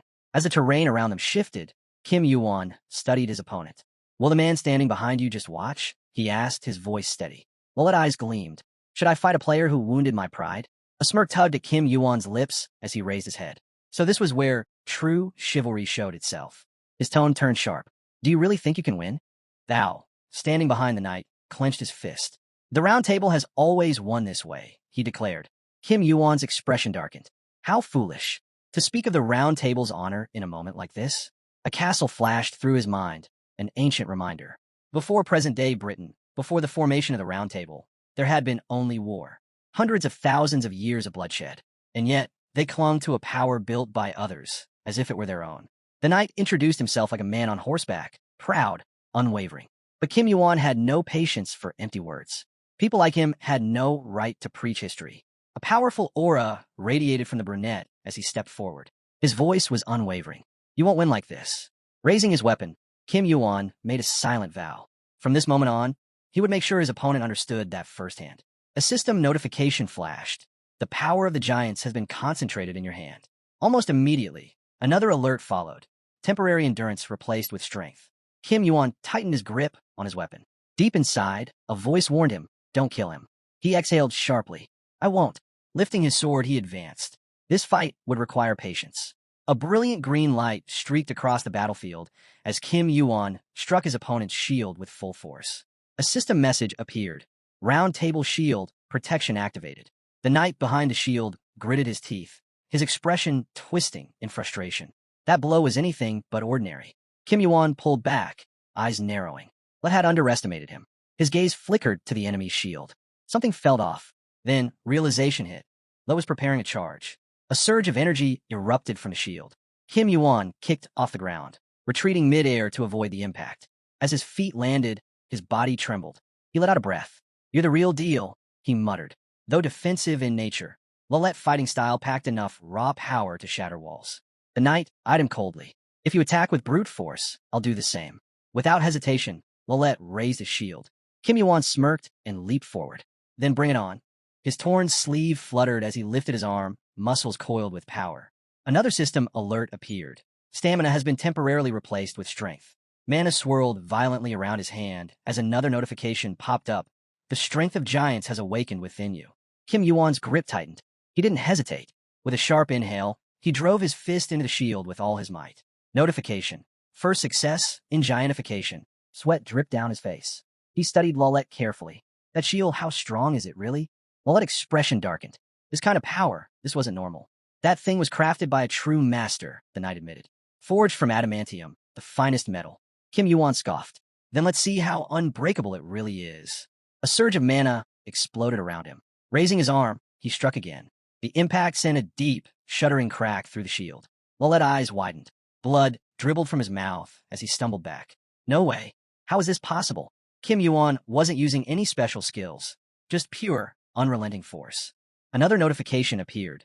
Charging activation in progress. A fresh wave of energy pulsed from the shield. Kim Yuan felt the shift beneath him and immediately stomped down, stabilizing his footing. His eyes flashed as a four-leaf clover flickered before him. Luck was on his side. He swung his hand forward. Lillet barely had time to react, ducking at the last second. System alert. Round Table Shield, protection active. A burst of green light erupted across the battlefield. A voice echoed in Kim Yuan's mind. whispering about the enemy's shield. Green sparks crackled from its surface. Then, realization struck. The enemy wasn't a ranker, just a regular player. A blue-green flash ignited across the battlefield as black fog coiled around the arena. Kim Yuan's gaze hardened. If you truly believe I had a hand in Arthur's death, if you seek revenge against me, his voice dropped, sharp as a blade, then renounce your knighthood. A system notification flashed. One-on-one effect removed. Third-party intervention detected. The knight, now armed, positioned himself defensively. Kim Yuan barely spared him a glance. I don't care how many of you come at me, he said, gripping his arm tightly. His fingers clenched, fabric tearing as he yanked the sleeve from his suit. But fighting alone? That's reckless. The knight standing before him exhaled. Then call me reckless. The knight bared his teeth, fury burning in his eyes. The realization sank in. Kim Yuan intended to take on both of them. Sparks danced in the soldier's gaze as he lunged, determination set in his every movement. He'll regret this. At that moment, the knight activated giant sword skill. Kim Yuan crouched, pulling his weapon from his inventory just as the ground beneath him cracked from the sheer force of the knight's strike. With a sharp exhale, Kim Yuan launched himself into the air. His sword pulsed with blue light as he hovered above the battlefield. A system message appeared. Heavenly steps activated. Mana surged through his foot, and within seconds, his speed doubled. A green beam of energy shot out as another notification popped up. Skywalking enabled. 5 seconds remaining. Then the next alert. Cinder eyes, path read, and sensory field intensified. Kim Yuan's lips curled into a dangerous grin. With one swift motion, he struck. The battlefield exploded into chaos. Their bodies flashed as they leapt in opposite directions. A thick black fog swirled from the impact, mixing with the bursts of energy radiating from both warriors. The king winced, blood trickling from the corner of his mouth. He knew he was running out of time. The penalty was worsening. Kim Yuan's eyes flared red. He couldn't afford to drag this out. One strike. That's all I need to end this. Lalette bolted forward while his partner stayed behind. Go. The knight barked, raising his shield. With a resounding clang, the shield slammed into the ground, and a massive sword soared into the battlefield, pulsing with raw mana. The knight in chainmail, his eyes glowing in eerie blue, staggered under the weight of his penalties. Defense alone carries too great a cost. Thal clenched his jaw, his entire body crackling with energy. His decision was made. Even if his body shattered, even if he died, he would give everything for Britain.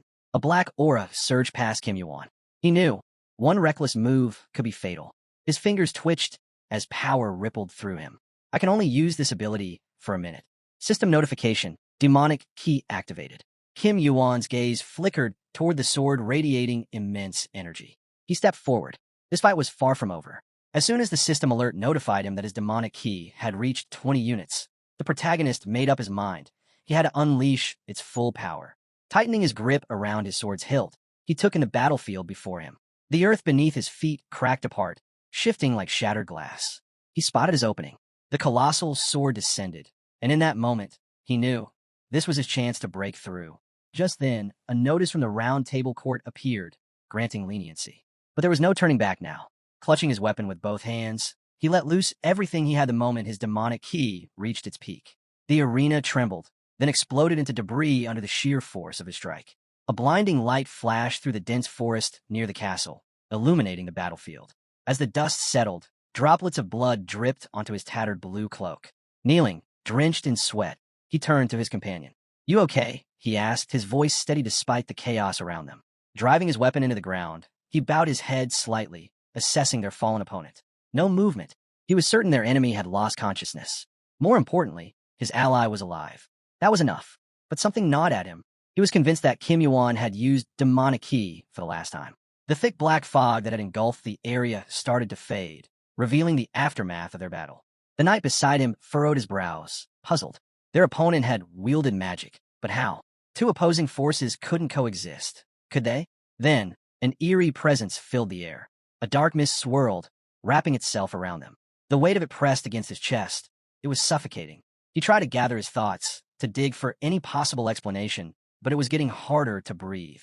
A voice cut through the haze. First, we need to find the demon connected to your demonic key. And then, from within the dissipating fog, a figure emerged.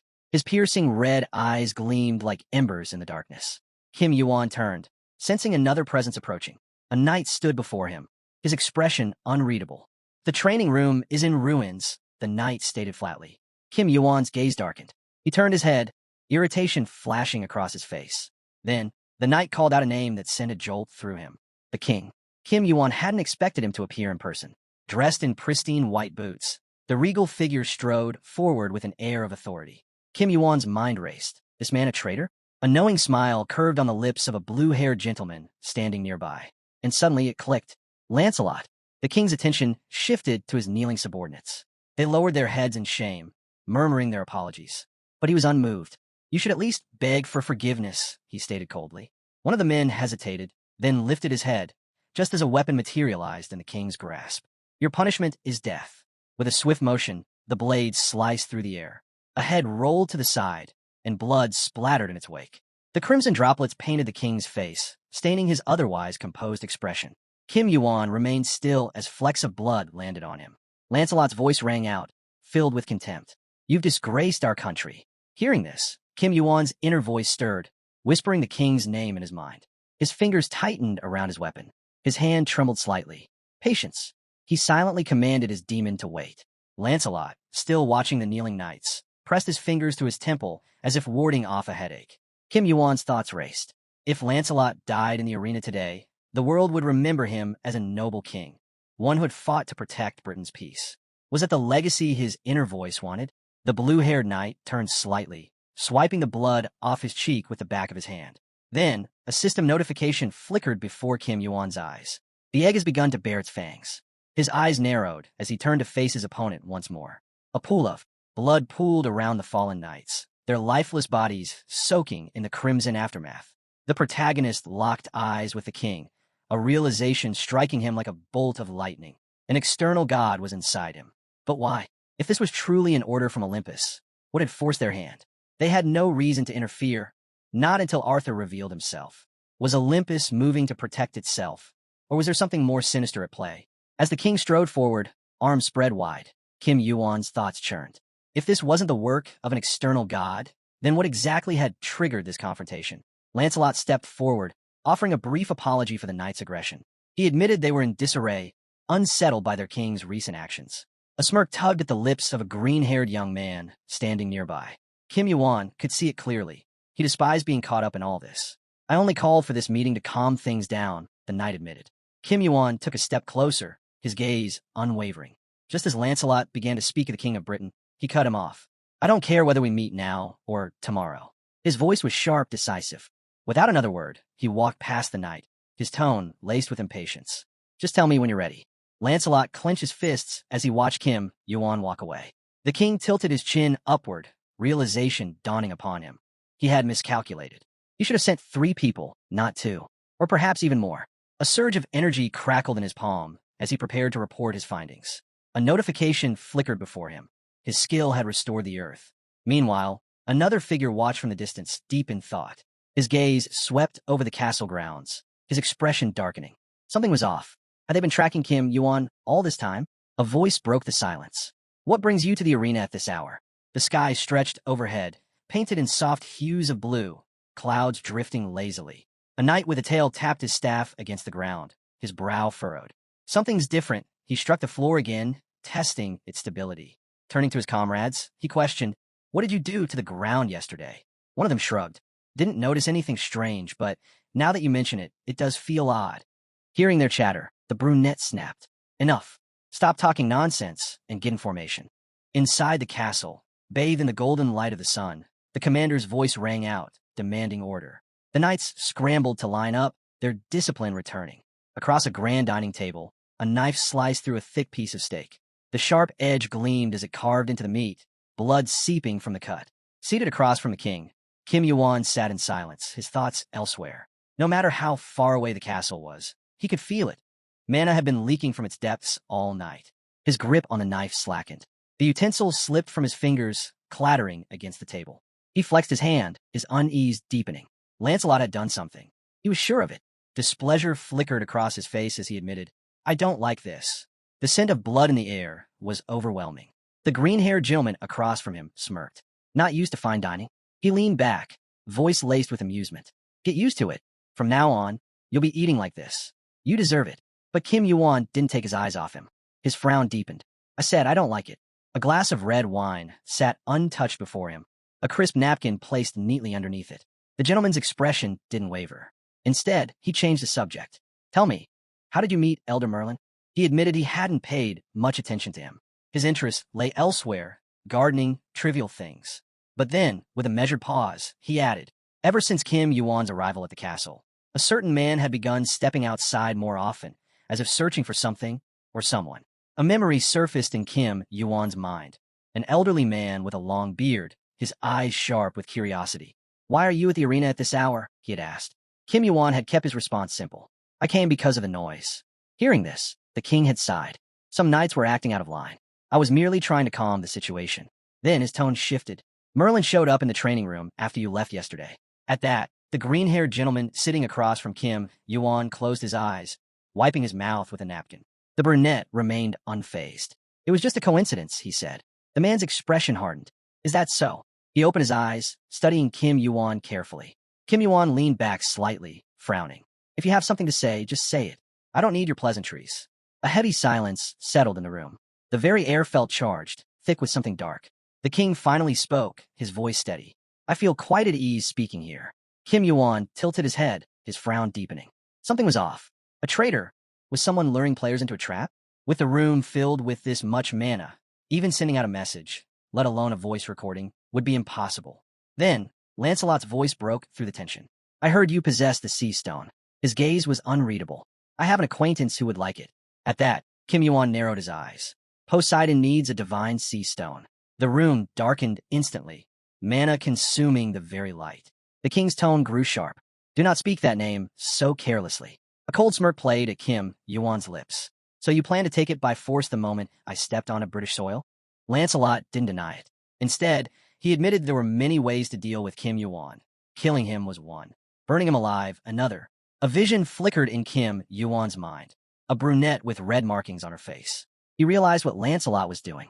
His real goal was to expose Mamos to an attack. But did he know who Belial's son was? Was he trying to manipulate the knights into moving as he wished?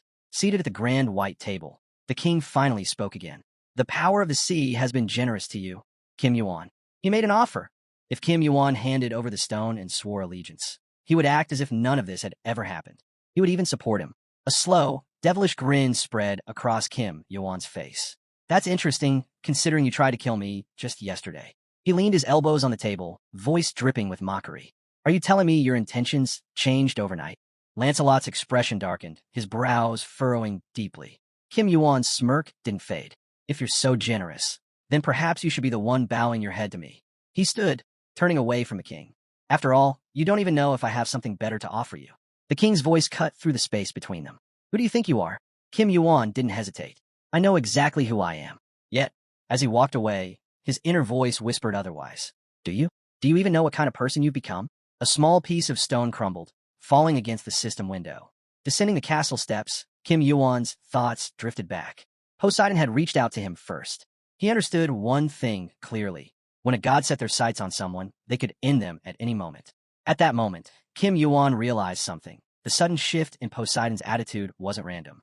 There was a reason behind it. In his hand, he held a massive chunk of earth, its weight grounding his thoughts. His mind raced through possibilities until a chilling theory emerged. Was Poseidon preparing for war against Zeus? Tossing the object aside, Kim Yuan's breath hitched as another realization struck him. Poseidon needed the help of a player, someone who possessed a divine sea stone and had the potential to become a ranker. So that was it. Poseidon valued him highly, even though Kim Yuan alone wasn't capable of challenging Zeus. That meant the god must have had other guarantees. Kim Yuan smirked, rubbing his hands together as he mulled over the situation. If the gods started fighting each other, it could work to his advantage. At the very least, it would buy him time. Pulling a black glove snugly over his hand, he murmured to his demon, Don't get worked up. I'm not at ease either. Lightning crackled around an iron ball in his grasp, energy surging like an unspoken warning. He informed his inner voice that time was running out and urged it to hold on just a little longer. Then, as if on cue, a glowing sphere materialized in his palm, carrying a new message. Kim Yuan's expression darkened. He had unknowingly set the stage for something much bigger than himself. The next day, the skies over Camelot stretched clear and bright. Sunlight poured through the towering windows of the Grand Palace, illuminating the legendary Round Table. The vast chamber was filled with knights, each seated in their designated spots. Among them sat Kim Yuan, his hands folded as he observed the gathering. Across from him, a man in a flowing blue cape watched intently, his gaze piercing. So this is the one, he mused. He was intrigued, though more so by the presence of Elder Merlin, who had finally returned after a long absence. But why'd he brought this outsider here? Gawain stared ahead with a solemn expression while Zydrak rested a hand on the table, lost in thought. The bearded man sitting nearby had a feeling. This meeting would be unlike any before it. The usual order of the round table had already been disrupted. 2 seats remained unfilled. From the side, a blonde knight murmured, "That guy looks unsettling." Leaning forward slightly, he whispered, his expression. A man with turquoise hair glanced sideways before interjecting. Originally, it was forbidden to bring an unqualified outsider to this table. But since the elder himself vouched for him, we'll make an exception. His tone was neutral, but there was an underlying edge to his words. Then, in a firmer voice, he added, "I have something to say to this person as well." The knights carried on their discussions, but the man didn't waver. "Does anyone object?" Silence. No one spoke a word. He leaned forward once more, fingers interlocked. Even if everyone agrees, it doesn't change the fact that he is still an outsider. His gaze sharpened. "Do you even understand what it means to sit in an attorney's seat?" His eyes locked onto Kim Yuan's. "Tell me, whose place do you think that is?" Kim Yuan casually rested his hand on the chair beside him. His face was unreadable. "I don't know what it means." Then, after a brief pause, he continued, "But this seat belonged to either Theseus or Lilette." A hush fell over the room. The chief narrowed his eyes. Someone in the crowd muttered, "What arrogance!" Another knight's voice rose in anger, indignant.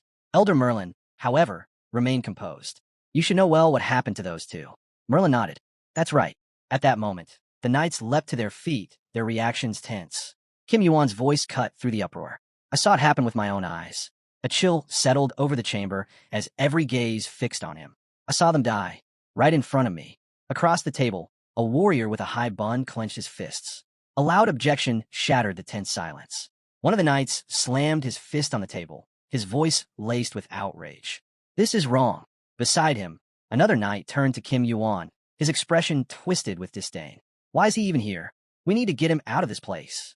But before their anger could escalate further, a man with turquoise hair silenced them with a single, commanding glare. "Enough," he ordered. His gaze swept across the room before he continued, his voice unwavering. "I was the one who took their lives." A weighted silence fell over the knights. No one dared to speak further. Across the table, a man with piercing violet eyes laced his fingers together, his sharp gaze locked onto Kim Yuan. "You know why this decision was made," he stated with certainty. Then, his expression darkened. "So be honest with me." Kim Yuan met his gaze but remained calm. "Don't misunderstand me," he replied evenly. The blue-eyed man's frown deepened. "Then answer me this. Who should be the one paying for their sins?" He was expecting an answer, a confession. Instead, Kim Yuan pushed back a chair and stood up. Without a word, he turned toward the door. "A guest has arrived," he announced. The knight watching him narrowed his eyes. This man, he walked straight into the tiger's den, yet he carries himself so confidently. What is he planning? The tension in the room sharpened. A ripple of unease spread through the knights as a voice rang out. "You should all be honored to see him."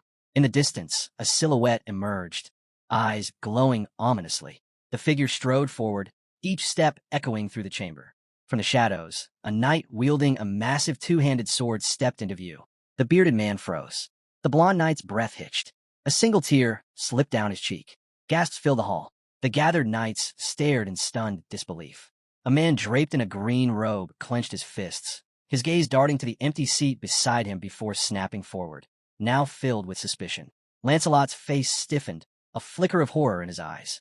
Then, in a single, fluid motion, the blonde-haired figure drove his sword into the ground. The hall erupted. "Your Majesty!" The knights leaped to their feet, their voices layering over one another in a mix of shock and reverence. Standing tall, the figure surveyed the room before finally speaking. "It has been a long time." Then, his gaze shifted, landing squarely on the dark-haired man before him. "Tell me, how is my son?" The weight of his words crushed the air from the room. "Is he handling the sword I gave him well?" The words struck like lightning. A voice from the crowd demanded, "Where have you been all this time?" The violet-eyed man trembled in disbelief. And then His Majesty spoke again, his tone calm but unshakable. "Zydrak, the youngest of us, is now seated here." His gaze lingered on the blonde knight. "Do you know how long they have waited?" From behind Lancelot, Kim Yuan stood motionless, his mind racing.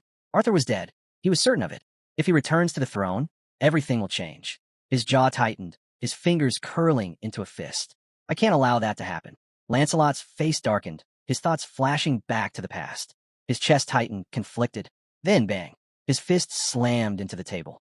A knight suddenly burst forward, pointing an accusing finger. That man, he came to Camelot with a demon. His voice rose with hysteria. The blood of Belial flows through him. Another knight's eyes widened in alarm. That man is nothing but a double, a fraud. The accusation sent murmurs rippling through the hall. A warrior with a red tail furrowed his brows, his expression grave. Are you saying the king of doppelgangers is real? Whispers filled the air. He's right. I saw it with my own eyes when he brought those players last time. He knows the demon tribe. Confusion spread like wildfire. What are they saying? Someone asked, their voice unsteady. Do you not see? Another knight barked. That is the mark of the king's knight. And then, Excalibur. Silence fell once more. Who do you doubt? A voice asked. Then, with a furious shout, the man with violet eyes broke the tension. I am certain he is a fraud. The knight unsheathed his blade, aura surging around it like a raging storm. Gasps echoed through the chamber as those nearby recoiled in horror. What are you doing? A knight demanded. But the man with violet eyes ignored him, his grip tightening. Look carefully, he urged. Another knight stepped forward, his expression grim. Even if it's come to this, what do you hope to achieve? Kim Yuan met his gaze with cold disapproval. Before he could respond, a voice rang out from the side. Drop the sword. High above, the man with turquoise hair raised his own weapon, his glowing eyes filled with contempt. This is a foolish move, he thought. No matter how real it looks, a fake is still just a fake. Then, a silver blur, the clang of steel against stone. The knight's sword was knocked away in an instant. The room stilled. At the center of it all stood an elderly man, his gray hair catching the light. Merlin. Arthur staggered back, his form flickering unnaturally. A low, hollow laugh escaped him. You're fast, he muttered as cracks began to form across his body. A demon stood nearby, grinning. For a second there, I thought my head was about to roll, he mused, eyes gleaming with amusement. A knight from the back pointed a shaking finger. It's a fake. Seize them. Confusion spread through the hall once more. How dare they mock the round table? Someone growled. A red-eyed man turned to another knight, a smirk playing on his lips. Don't you think you're being a little too aggressive? He mused before turning his attention toward Kim Yuan. With a pointed gesture, he asked the question that silenced the room. Are you absolutely certain that Arthur's return is impossible? A dark haze swirled as the attorney lifted his hand, a quiet smile curving his lips. Then, a monstrous silhouette loomed behind him. The creature's eyes gleamed with recognition as it turned to face Lancelot. Lancelot, it rumbled, stepping forward. The violet-eyed knight went rigid, frozen in place. It really is you, the beast continued. Lancelot's breath hitched. Impossible. His entire body screamed in response. The energy, the presence, it was unmistakable. This was real. This was the king. Merlin extended a hand, stopping the bearded man beside him before he could react. The monster's voice cut through the stunned silence. Did you hear me? Gawain turned toward the old man, seeking an answer, but Merlin's gaze remained steady. Let them talk, he instructed. We do not interfere. Arthur leaned in, his piercing gaze locked on a Lancelot. You find this funny, don't you? He mused. A slow smirk twisted the knight's lips. I simply noticed the demon was a fake. I never claimed to know everything about it. The creature chuckled, a deep, unsettling sound. Funny, it mused, to hear you call someone else a fake. Without warning, it reached out toward Kim Yuan. Steel groaned. The top of the sword tore away, as if it were nothing. The creature turned its gaze to Lancelot. You said you received the royal seal from me. Kim Yuan remained silent as he reached into his coat. Then, in a single, deliberate motion, he handed the ring over. The creature's eyes darkened. This seal means that I chose you as the next king. Then, crimson tears welled up, slipping down its face. There are only 2 of these in existence, it said. Tell me, where did you get this? A single drop of blood landed on Lancelot's cheek. The creature's voice turned razor-sharp. And answer me this. Shouldn't it belong to Pendragon? Lancelot's gaze flickered away, his jaw tightening. The seal, he muttered under his breath, the words tumbling out as his composure cracked. The air in the room grew heavier. Knights began whispering, their gazes shifting toward him. Disbelief, judgment, contempt. He felt it all.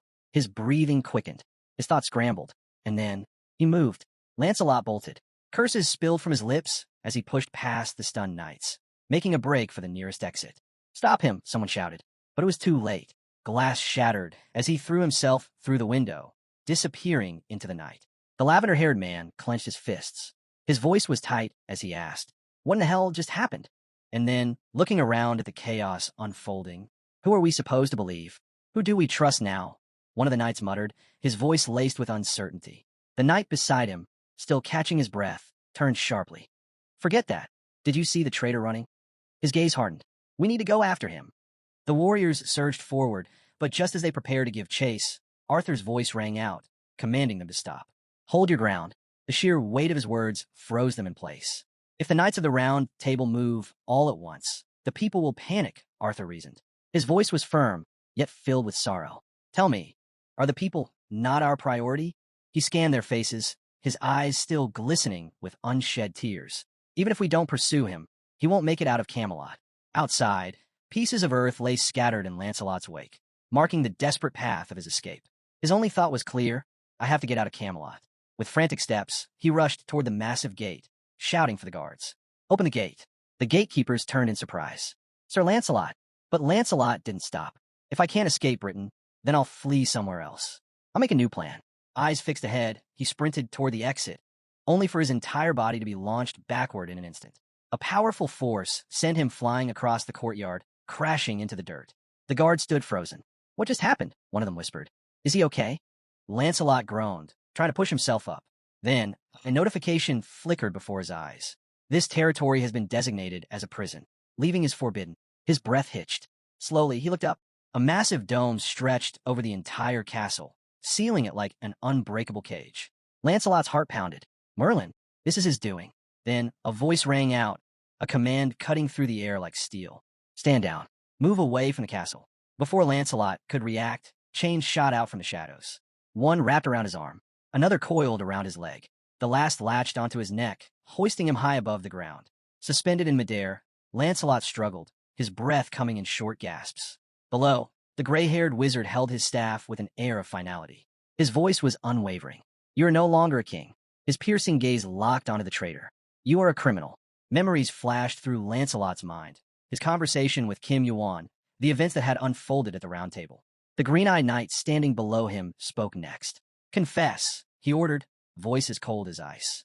"Admit to your crimes, or those who conspired with you will lose everything." Lancelot clenched his teeth. His body tensed. Then, his lips curled into a smile. His voice dripped with mockery. "You really think I had some grand, noble reason for doing this?" Black veins pulsed along his neck, stretching upward, slowly creeping across his face. His violet eyes gleamed unnaturally. All of this happened for one simple reason.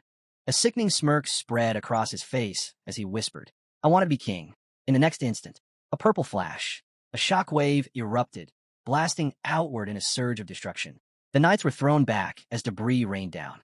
From the chaos, Lancelot emerged, his body pulsating with dark energy. Merlin's eyes narrowed. His mind raced back to what Kim Yuan had said, the monster inside him. It isn't demonic, and it isn't magic. Lancelot raised his sword. It glowed with the same eerie purple hue. Merlin's thoughts sharpened. Is this the power that awakened when he betrayed Arthur? Then, another notification appeared. The King of the Round Table is establishing his domain. Attacking him within this space will result in penalties. Merlin exhaled slowly. Then, without hesitation, he raised his staff. Dozens of massive stones lifted into the air. Lancelot gritted his teeth, his breath ragged. A barrage of stones rained down from above, launched by Merlin's magic. The former king scoffed, his voice echoing across the battlefield. "Is this the best you can do?" He sneered. "Petty tricks won't keep me in Camelot." The impact of the stones sent dust and debris flying into the air. But within the swirling haze, flickers of purple light pulsed ominously. Then, boom! A shockwave of unknown energy erupted from within the dust cloud, shattering the incoming attacks. Merlin narrowed his eyes, watching carefully. His suspicions solidified. Lancelot had changed his target. He was redirecting his destruction toward the city. "You've lost your mind," Merlin bellowed. With a flick of his staff, a barrier materialized around the buildings, blocking the brunt of the blast. A system notification appeared. Merlin has activated Britain's protection. The sorcerer's expression darkened as he addressed Lancelot. "You want to be king, and yet you attack your own people? How dare you?"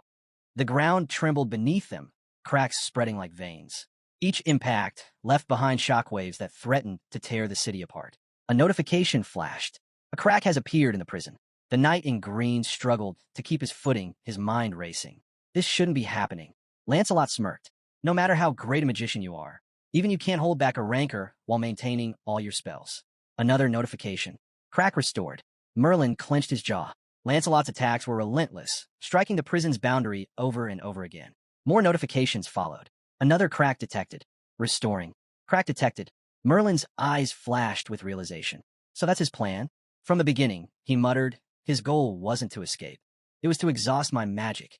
Suddenly, Lancelot's eyes glowed with swirling purple energy. A massive shield materialized in front of him, blocking an incoming strike. A system message appeared. The Round Table shield is protecting the target. Kim Yuan, watching from a distance, tightened his grip. This isn't going to be easy. If we let him escape, we'll have even bigger problems. More messages flickered in his vision. The egg has been swallowed. The egg is hungry. Before he could process it, Arthur charged. His blade clashed against Lancelot's with a deafening screech. Kim Yuan followed up, striking from the other side. Lancelot's lips curled into a twisted grin. You fools. I've been waiting for this day, he sneered, and I'll kill you with my own hands. Flashes of magic and steel illuminated the battlefield. Sparks flew as Lancelot caught the king's blade, barehanded. Kim Yuan's eyes widened. Lancelot turned his head, staring directly at him. You, the dark-haired fool, he mocked. Did you really think you could stop me while trapped in the body of an undead? Then, shifting his gaze, he addressed Arthur. And you, look at you now. You're nothing like the man I once knew. As the battle raged, two black flashes surged around Lancelot's body. A system notification appeared. Lancelot has cloaked himself in the power of giants. A call from hell has been answered. Suddenly, flaming eyes burned in the darkness around him. Lancelot's form became engulfed in purple fire. Another notification. Divine flame has been activated. A shudder passed through his body. Something was wrong. What is this? He gasped. A voice echoed in his mind. It's too late. Lancelot's pupils dilated as his body convulsed. The unknown aura surrounding him twisted and grew, threatening to consume him. Then, internal whispers. You heard it, didn't you? Lancelot's breath hitched. You're the same as us. A fragment. Run, if you value your existence. A grimace spread across his face. Why should I run from a mere player? The voice inside him sneered. Use your fear. Let make you stronger. Lancelot clenched his fists. Shut up. It's already too late. His body shuddered violently. His soul, his power, his very being, was being devoured. Lancelot's screams tore through the battlefield. Ghostly teeth, jagged and unnatural, sank into his flesh. His body convulsed violently as an unknown force devoured him. The shadowy creature gnawed through his hands, tearing them away as if they were nothing. Lancelot thrashed, tried to resist, but there was no escape. System notifications flashed. The egg is revealing its form. The egg is absorbing betrayal and greed. Through the agony, Lancelot's fading gaze locked onto Kim Yuan. His face twisted in rage. You filthy. His voice was drowned out by another wave of pain. Merlin raised his sword, activating his skill. Blades erupted from the ground, piercing the battlefield. The old sorcerer planted his staff into the earth, his expression grim. His thoughts echoed in his mind. This is an abomination. Arthur and Kim Yuan stood still, watching as the false king was ripped apart. Lancelot's voice cracked, his pride crumbling. Please, help me. The monstrous entity hovering over him remained silent, its cold gaze locked onto its prey. Lancelot's breathing turned ragged. He clung to his last moments, muttering the names of those he had betrayed, their faces flashing through his mind. He knew now, this was why he had to die. Then, the ghostly fangs sank into his face. Everything faded except for one last eye, wide with horror. A final notification appeared. You have eliminated Lancelot of a betrayal and greed. Only a few drops of his blood remained on the battlefield, soaking into the ground. More system messages followed. The position of king is now vacant. A new king must be elected within 10 days. The title will be granted to the one who secures the majority vote. The attorney touched the bloodstain, and in that instant, Arthur vanished. A notification appeared. Level increased. Agility +2, strength +1. You have received 200,000 points. The blue-eyed man furrowed his brows. So, I get point for this just like with Orochi? His expression darkened. Something about the system's wording gnawed at him. It didn't just call him Lancelot. It added betrayal. It added grief. The other titles he had seen were all tied to abilities. That could only mean the seed of chaos planted within him. It was born from greed. Kim Yuan extended his hand toward the system panel, his mind racing. A new notification appeared. The egg is scratching its belly. The egg is humming a song. He exhaled, feeling the weight of the moment settle over him. It's already at nearly 70%. Sinking slightly, he mused, compared to Orochi, this one took longer. Maybe it needs more. Before he could finish his thought, a voice interrupted him. You. Kim Yuan turned slightly. Merlin had approached him from behind, his usual calm replaced with a cautious intensity. What is that? The old man asked. He took another step closer, his sharp gaze locked onto Kim Yuan. I felt something ominous, like Lancelot. Or maybe something worse. His eyes narrowed. Is that why you're so strong? Kim Yuan held his gaze. I know how it looks from the outside. He turned his attention to the sky, his thoughts growing heavy. It's external, he finally admitted. That's the best way I can describe it. Because even I don't know anymore. Merlin fell silent, his expression unreadable. Kim Yuan frowned, his brows drawing together. The old man murmured, That's a strange way to put it. He hesitated before asking, What kind of creature is it? Kim Yuan didn't answer right away. Dark clouds began gathering overhead. He finally spoke, his voice steady. I don't think this is over. Standing atop a broken slab of earth, his senses sharpened. Something immense was approaching. A violent energy surged in the distance. Then, a man gasped for air, his throat crushed by an unseen force. His body was flung aside like a discarded toy. The attacker stood tall, his back turned to him. Golden lightning crackled through the sky. Poseidon. The fallen man wheezed, forcing the name past his bruised throat. Poseidon's gaze remained impassive as he cast him aside. That's how you greet me? He asked, his tone mocking. A new presence loomed behind him. Zeus. Standing with his back to his brother, Zeus spoke in a low voice, his words carrying the weight of a storm. I open the way for you. Poseidon tilted his head slightly, his blue hair catching the wind. A smirk played at his lips. If you hadn't, he said, I would have torn my way through. Poseidon's expression darkened. I don't want to drag this out, he muttered. Let's get straight to the point. He was about to speak of Britain, but before he could finish, Zeus turned toward him, his golden eyes gleaming. Lancelot has fallen, Zeus stated. His voice was calm, unreadable. That's what you wanted to say, isn't it? Poseidon studied his brother, his thoughts racing. As I expected, he knew everything, even from Olympus. His jaw clenched. What are you planning to do? He demanded. Zeus exhaled, his fingers flexing slightly. I need to avoid a full-scale war, he admitted. So a small sacrifice must be made. Poseidon tensed. Zeus turned his gaze to the water, staring at his reflection. His next words were chilling. There should be no ties between us and Britain, he said simply. So I'll erase it. Lightning flashed across the water's surface. Slowly, Zeus lifted his hand above his head.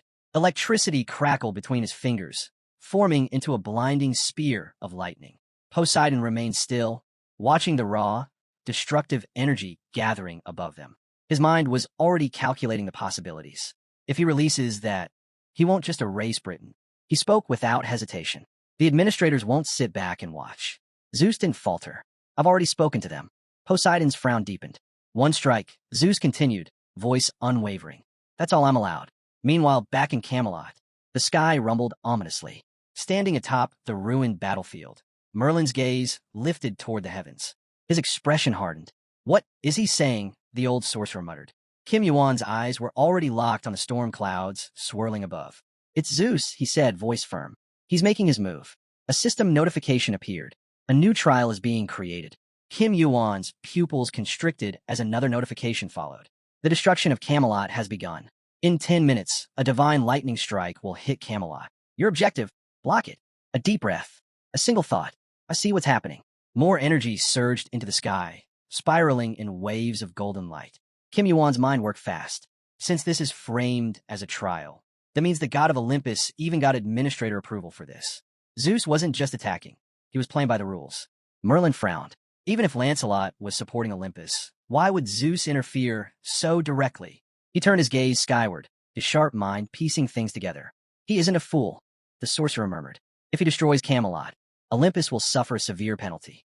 More importantly, it would damage their relationship with Asgard. A new notification popped up. Lightning strike in 5 minutes. The knight in green raised his staff. Across from him, Kim Yuan's expression remained unreadable. Merlin let out a low breath. Even Olympus fears Asgard and Odin, he stated. That's why they're desperate to cover their tracks. His voice dropped slightly. I don't fully understand everything, but now's not the time for discussion. With a thunderous impact, he slammed his staff into the ground. A massive wave of magic circles spread across the city, glowing with a golden hue. A system notification appeared. Merlin has activated Britain's protection. Kim Yuan's gaze lifted again. Impressive, but that won't be enough to stop what's coming. At that moment, Merlin turned to him. Help me. Kim Yuan blinked. Merlin's voice hardened. Do something, anything. A slow breath. Then, Kim Yuan's eyes turned red. The world shifted. Merlin's words reached him again. Don't just stare at the sky. But Kim Yuan was already ahead of him. I'm not. A system message appeared. Cinder eyes are resonating. The world around him faded. And suddenly, Kim Yuan found himself standing in an empty, endless space. Something was waiting for him. Camelot received a message and was startled by how quickly it arrived. Though surprised, he wasn't entirely convinced and chose to ignore it, knowing he wouldn't get another chance like this. Suddenly, a notification popped up. Lightning will strike in 3 minutes. Kim Yuan furrowed his brows, silently turning his gaze toward the sky. Without hesitation, he called out, asking if someone was watching, pleading for assistance. A faint glow flickered above. Another notification appeared. The 12th eye of the sage equal to heaven is observing you. Tiny sparks scattered across the sky, and then a voice responded, questioning why he sought help. Kim Yuan's reply was sharp. Do you want everyone to die? The voice remained indifferent, replying that it didn't matter. Kim Yuan's expression darkened. Then why waste my time searching for you? The voice from above paused, then spoke again, sounding almost intrigued. You were looking for me? A radiant light shimmered in the sky as Kim Yuan nodded. I've been following you for days. That means you must have business with me. Silence. Another notification flashed. Lightning will strike in 2 minutes. Kim Yuan lifted his hand. You could just run, the voice suggested. Why are you still standing there? Kim Yuan's response was firm. I can't leave this place. His expression grew even more resolute as he spoke again. Just this once. I need your help. A crimson beam suddenly tore through the sky, slamming into the ground. The voice responded at last. Fine, but only this once. A figure descended from the sky, cloaked in white. Interesting, he mused, a smirk forming on his lips. A notification appeared. Lightning will strike in 1 minute. The newcomer casually tossed his staff over his shoulder, locking eyes with Kim Yuan. We finally meet. But this isn't the time for introductions. There's something more urgent at hand. He planted his staff between them, his golden eyes narrowing. I'll help, but just once. Kim Yuan met his gaze without hesitation. I'm not asking for more. A streak of lightning split the sky. The destruction of Camelot has begun. The sage raised his staff. Grow. His voice rang out as he called its name. Rui Jinji. The staff shot skyward, nearly reaching the barrier above. Kim Yuan watched intently as the white-haired warrior smirked. Above them, Zeus raised his hand, summoning a devastating bolt of lightning. Below, Merlin stood firm, gripping his staff as his magic surged. His teeth clenched. Then, blood sprayed from his mouth. The sky roared. The lightning strike shattered the barrier, slamming into the staff. A notification popped up. The magician's defensive wall has been destroyed. Electricity crackled through Rui Jingu. Another alert appearing. Rui Jingu has withstood the lightning strike. The sage gripped his staff tightly, a grin forming. Now that was powerful. Kim Yuan, however, remained focused. A staff is just a staff, he thought. No matter what skill is used, it's impossible to block lightning completely. A faint jolt pulsed through his glove. He glanced at his hand. A single name echoed in his mind. Kindy. Then, his gaze lifted once more. Kim Yuan's gaze hardened. Everything was playing out exactly as he expected. Across from him, the golden-eyed sage narrowed his eyes in surprise. Stay here for a while, he ordered. Kim Yuan blinked. What are you talking about? Before the sage could react, the protagonist leaped onto his shoulder, exhaling sharply before launching himself high into the sky. The sage's eyes widened as he looked up. Where the hell did he go? He cursed under his breath, his expression twisting. Even if he's that extraordinary, how could he just run away? I nearly died back there. A notification popped up. Golden cinder eyes activated. The sage's eyes widened even further. The blinding flash of lightning overhead had started to dim. The strike is weakening. Kim Yuan's clothes were scorched, but a notification appeared.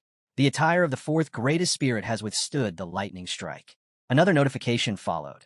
Kaini is reacting to the lightning strike. Suddenly, a strange lightning seal emerged on Kim Yuan's hand. A new message flickered into view. The pure darkness divine stone is reacting to the lightning strike. The pure sea stone is reacting to the lightning strike. A mark, shaped like an eye, appeared on his glove. The sight triggered a memory when a monster. Just as he suspected, the sea stone was reacting the same way. The lightning strike, it's a masterpiece, Kim Yuan thought. Forged by Hephaestus himself, crafted with processed, divine stones. That must be why they're reacting this way. Determined, he raised his hand. The lightning arced toward him, drawn to his palm. His mind raced. I was right, Kaini is bound to the pure darkness stone, the sea stone, and now the divine lightning stone. These three should be one. His gauntlet pulsed. Something was happening. Still, this reaction shouldn't be this intense. The gauntlet spoke. It's all mine. A new notification appeared. The gauntlet has absorbed the power of the lightning strike. Energy storage complete. Kim Yuan clenched his jaw, a curse forming in his mind. Even after ditching the staff, this power is overwhelming. Another alert rang out. Electric shock status inflicted. Despite the resistance from his spirit-infused clothing, another message followed. Unable to fully resist. Electric shock status revealed. Kim Yuan gritted his teeth, clutching his hand with the other. Lightning surged through his body. Even though I've grown stronger, even after everything I've endured, the gap between me and Zeus is still there. Damn it. A chilling notification appeared. Electric shock status increased to level 2. The attire of the fourth greatest spirit resists electric shock, but the damage was immense. He held on, teeth grinding. Good. If this pain keeps me standing, then I'll take it. Yet, the system had more in store for him. Unable to resist electric shock, status increased to level 3. Electricity tore through his arm. The seal on his glove glowed ominously. Electric shock status increased to level 5. Kim Yuan's thoughts burned with a single, relentless conviction. He would not fall. Kim Yuan could feel it. He was close. He would catch up soon. His glove was already in shreds, but another notification flashed. Kaini is absorbing the power of the lightning strike. The sky, once filled with raging storms, suddenly cleared. Kim Yuan remained suspended in midair, his body weightless. A slow breath escaped him as he whispered to himself, I did it. Then exhaustion hit. His body gave way, and he plummeted down alongside the massive pole. From below, his comrades saw him falling. That idiot is dropping like a rock, the sage muttered. An old man squinted upward. He's not moving. He might have lost consciousness. A blur shot through the air. The man who had descended from the heavens. I knew this would happen. In an instant, he was there, catching Kim Yuan before he crashed. A notification rang out. The fall of Camelot has been prevented. Meanwhile, lightning particles crackled within the hole left in Olympus. Zeus stared at the fading storm, his expression unreadable. I never expected Sun Wukong to show up. He gazed deep into the hole, his voice barely above a murmur. I lost. His brother turned toward him. What do you mean? Zeus frowned. Making enemies of Olympus won't end well for him. But the other man only smirked. I don't care who my enemies are. I do whatever I want. The blonde-haired god stood still.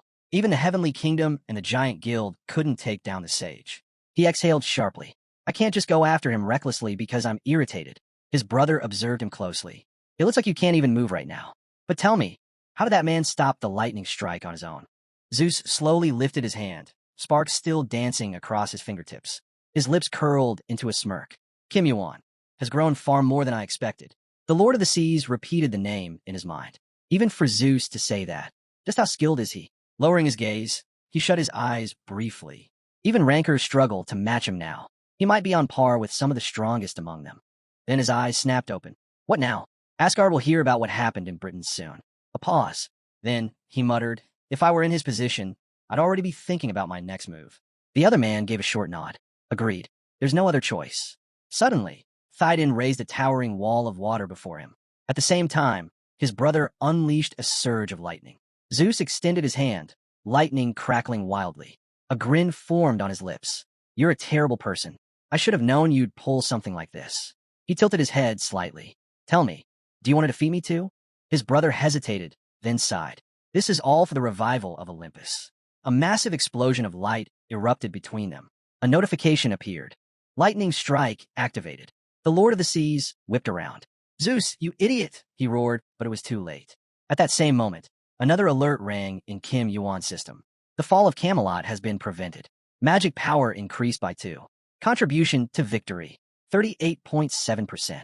But then, unauthorized interference detected. Contribution recalculated, 97.12%. A final notification popped up. You have played a significant role in preventing the fall of Camelot. Reward, 1 million points. Magic power increased by 1. You have obtained a piece of lightning.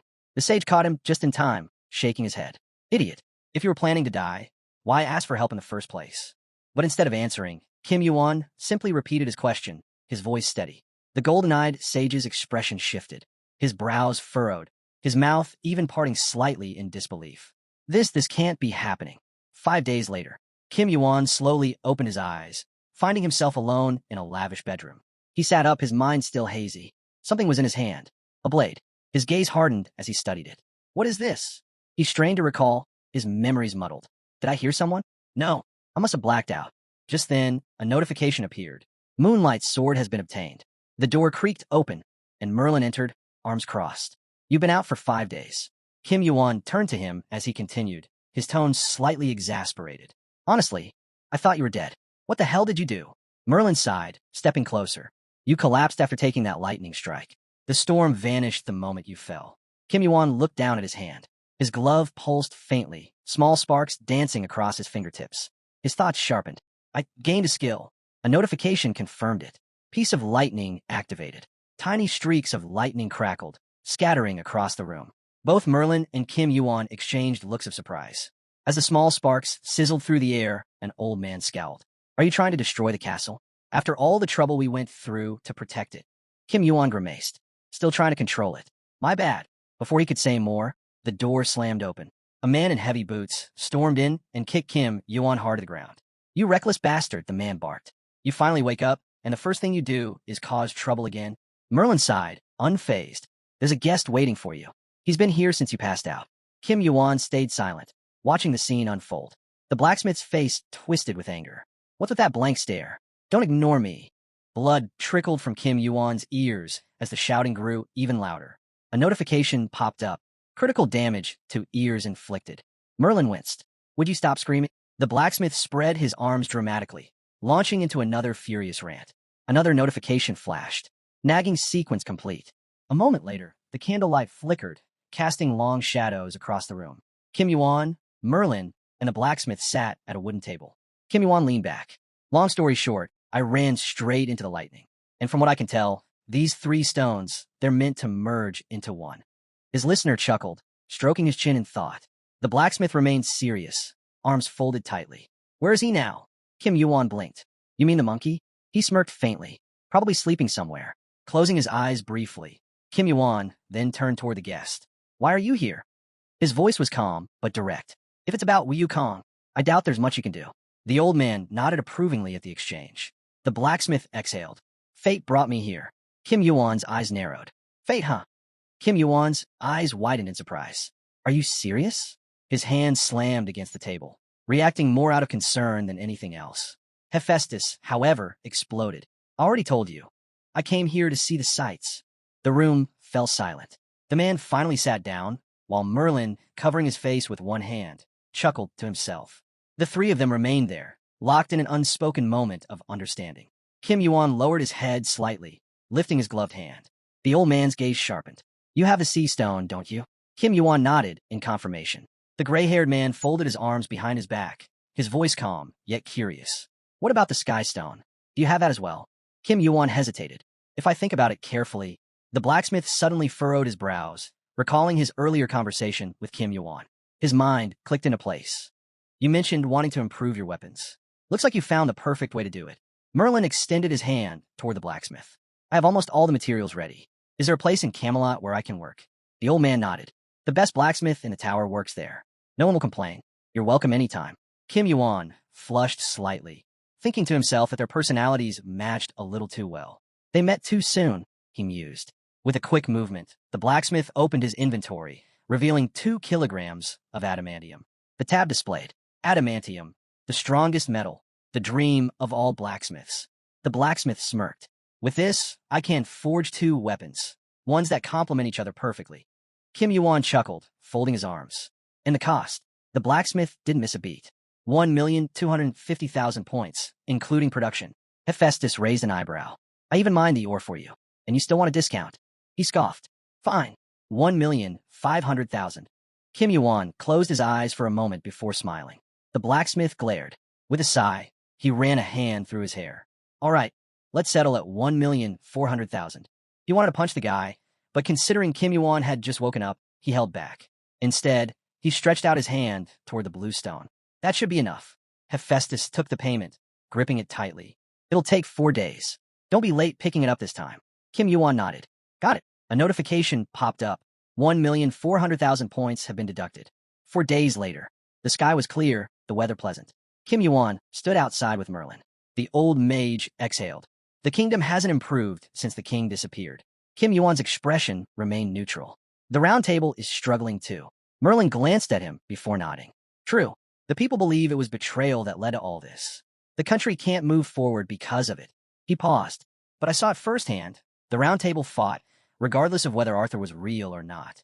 When Lancelot was branded a traitor, it shook everything to its core. Kim Yuan followed Merlin through a vast garden, plants of all kinds surrounding them. Merlin continued, his voice calm but thoughtful. The round table has split. Their power is nowhere near what it once was. Kim Yuan studied him. Does that worry you? The old man shook his head. No, this was bound to happen sooner or later. They walked in silence, the weight of history hanging in the air. Sometimes, you have to cut away the rotten parts so something new can grow. Merlin closed his eyes, lowering his head slightly. And thanks to you, I finally have the chance to do what's right. I owe you a lot, kid. Kim Yuan shook his head. It's only because you believed in me. Merlin scoffed, crossing his arms. You're starting to sound like an old man. He glanced at him. You and I, we've gotten close, haven't we? Shifting his gaze, he studied Kim Yuan for a moment before continuing. Anyway, since you're still recovering, there's somewhere I'd like to take you. Kim Yuan raised a brow. Can I bring Arthur along? A hidden chamber. They stepped into a vast, dimly lit chamber, towering columns stretching into the darkness. The air was thick, heavy with unspoken history. Beside them stood the spirit of an orc. Merlin's voice echoed through the chamber. After Lancelot died, I discovered this place remained untouched. Maybe that bastard couldn't bring himself to destroy it. His expression darkened. Only kings were ever allowed to step foot here. A deep, guttural groan filled the space. Through a transparent barrier, a long-haired, blond man stood frozen in time. The Orochi's yellow eyes glowed faintly as he stepped forward, voice trembling. My precious son. A single, shaking hand pressed against the barrier. Merlin exhaled slowly. I wanted to bring peace to my son, not bury him. Arthur knelt before the barrier, his palms resting against the cold surface. Behind him, two figures stood silently, watching. The old mage continued. Britain is in turmoil. Unrest has already begun. And at first, he hesitated. At first, I was the one leading it. Kim Yuan stood still, his gaze locked ahead. He said nothing, but his silence was heavy with understanding. The Orochi turned to face him. Would you take my place? His voice wavered. Would you go into my son's body? Kim Yuan's eyes widened slightly. What? Even Merlin turned, eyebrows furrowed. Arthur clenched his fists. I can't. His voice was raw. My son died because of me. Do you want me to live with that guilt forever? Merlin sighed. That would be too cruel. Nick took a step forward. No matter how much I think about it. Kim Yuan cut him off. Would it make things easier for you if your son's body became an evil spirit? The Orochi's eyes burned with quiet agony. Why are you asking something so obvious? His voice grew rough. Of course. Only I should become the evil spirit. Kim Yuan exhaled sharply. Then you misunderstood my question. Arthur's gaze locked onto him, his breath unsteady. Do you really think this will help Britain recover? Kim Yuan stepped forward, standing face to face with him. That's not the issue here. Without you, Britain has no chance of standing on its own. Arthur's lips parted, but no words came. Kim Yuan's voice remained steady. If you truly want to rebuild this country, why don't you do it together with your son? A tense silence followed. Kim Yuan turned slightly toward the orc. He wanted to inherit the throne, didn't he? Arthur's eyes flickered with something unreadable. Kim Yuan didn't let up. No matter what path you choose, I'm sure your son would trust you. The Orochi stood still, saying nothing. Behind them, Merlin nodded.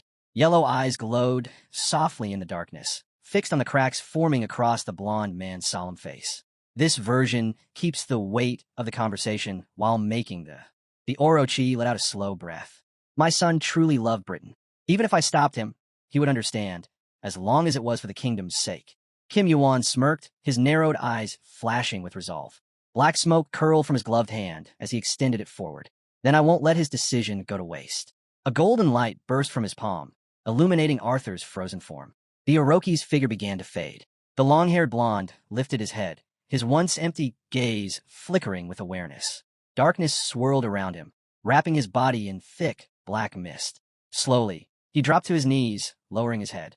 I swear on the universe itself, I will never betray you. His voice was steady. From this moment on, I am yours to command. Kim Yuan met his gaze, standing firm. A notification appeared. Death Knight Arthur has taken an oath. Another followed. Skill level up. Communication with the king of the undead has increased. Then, Death Knight Arthur has regained his strength.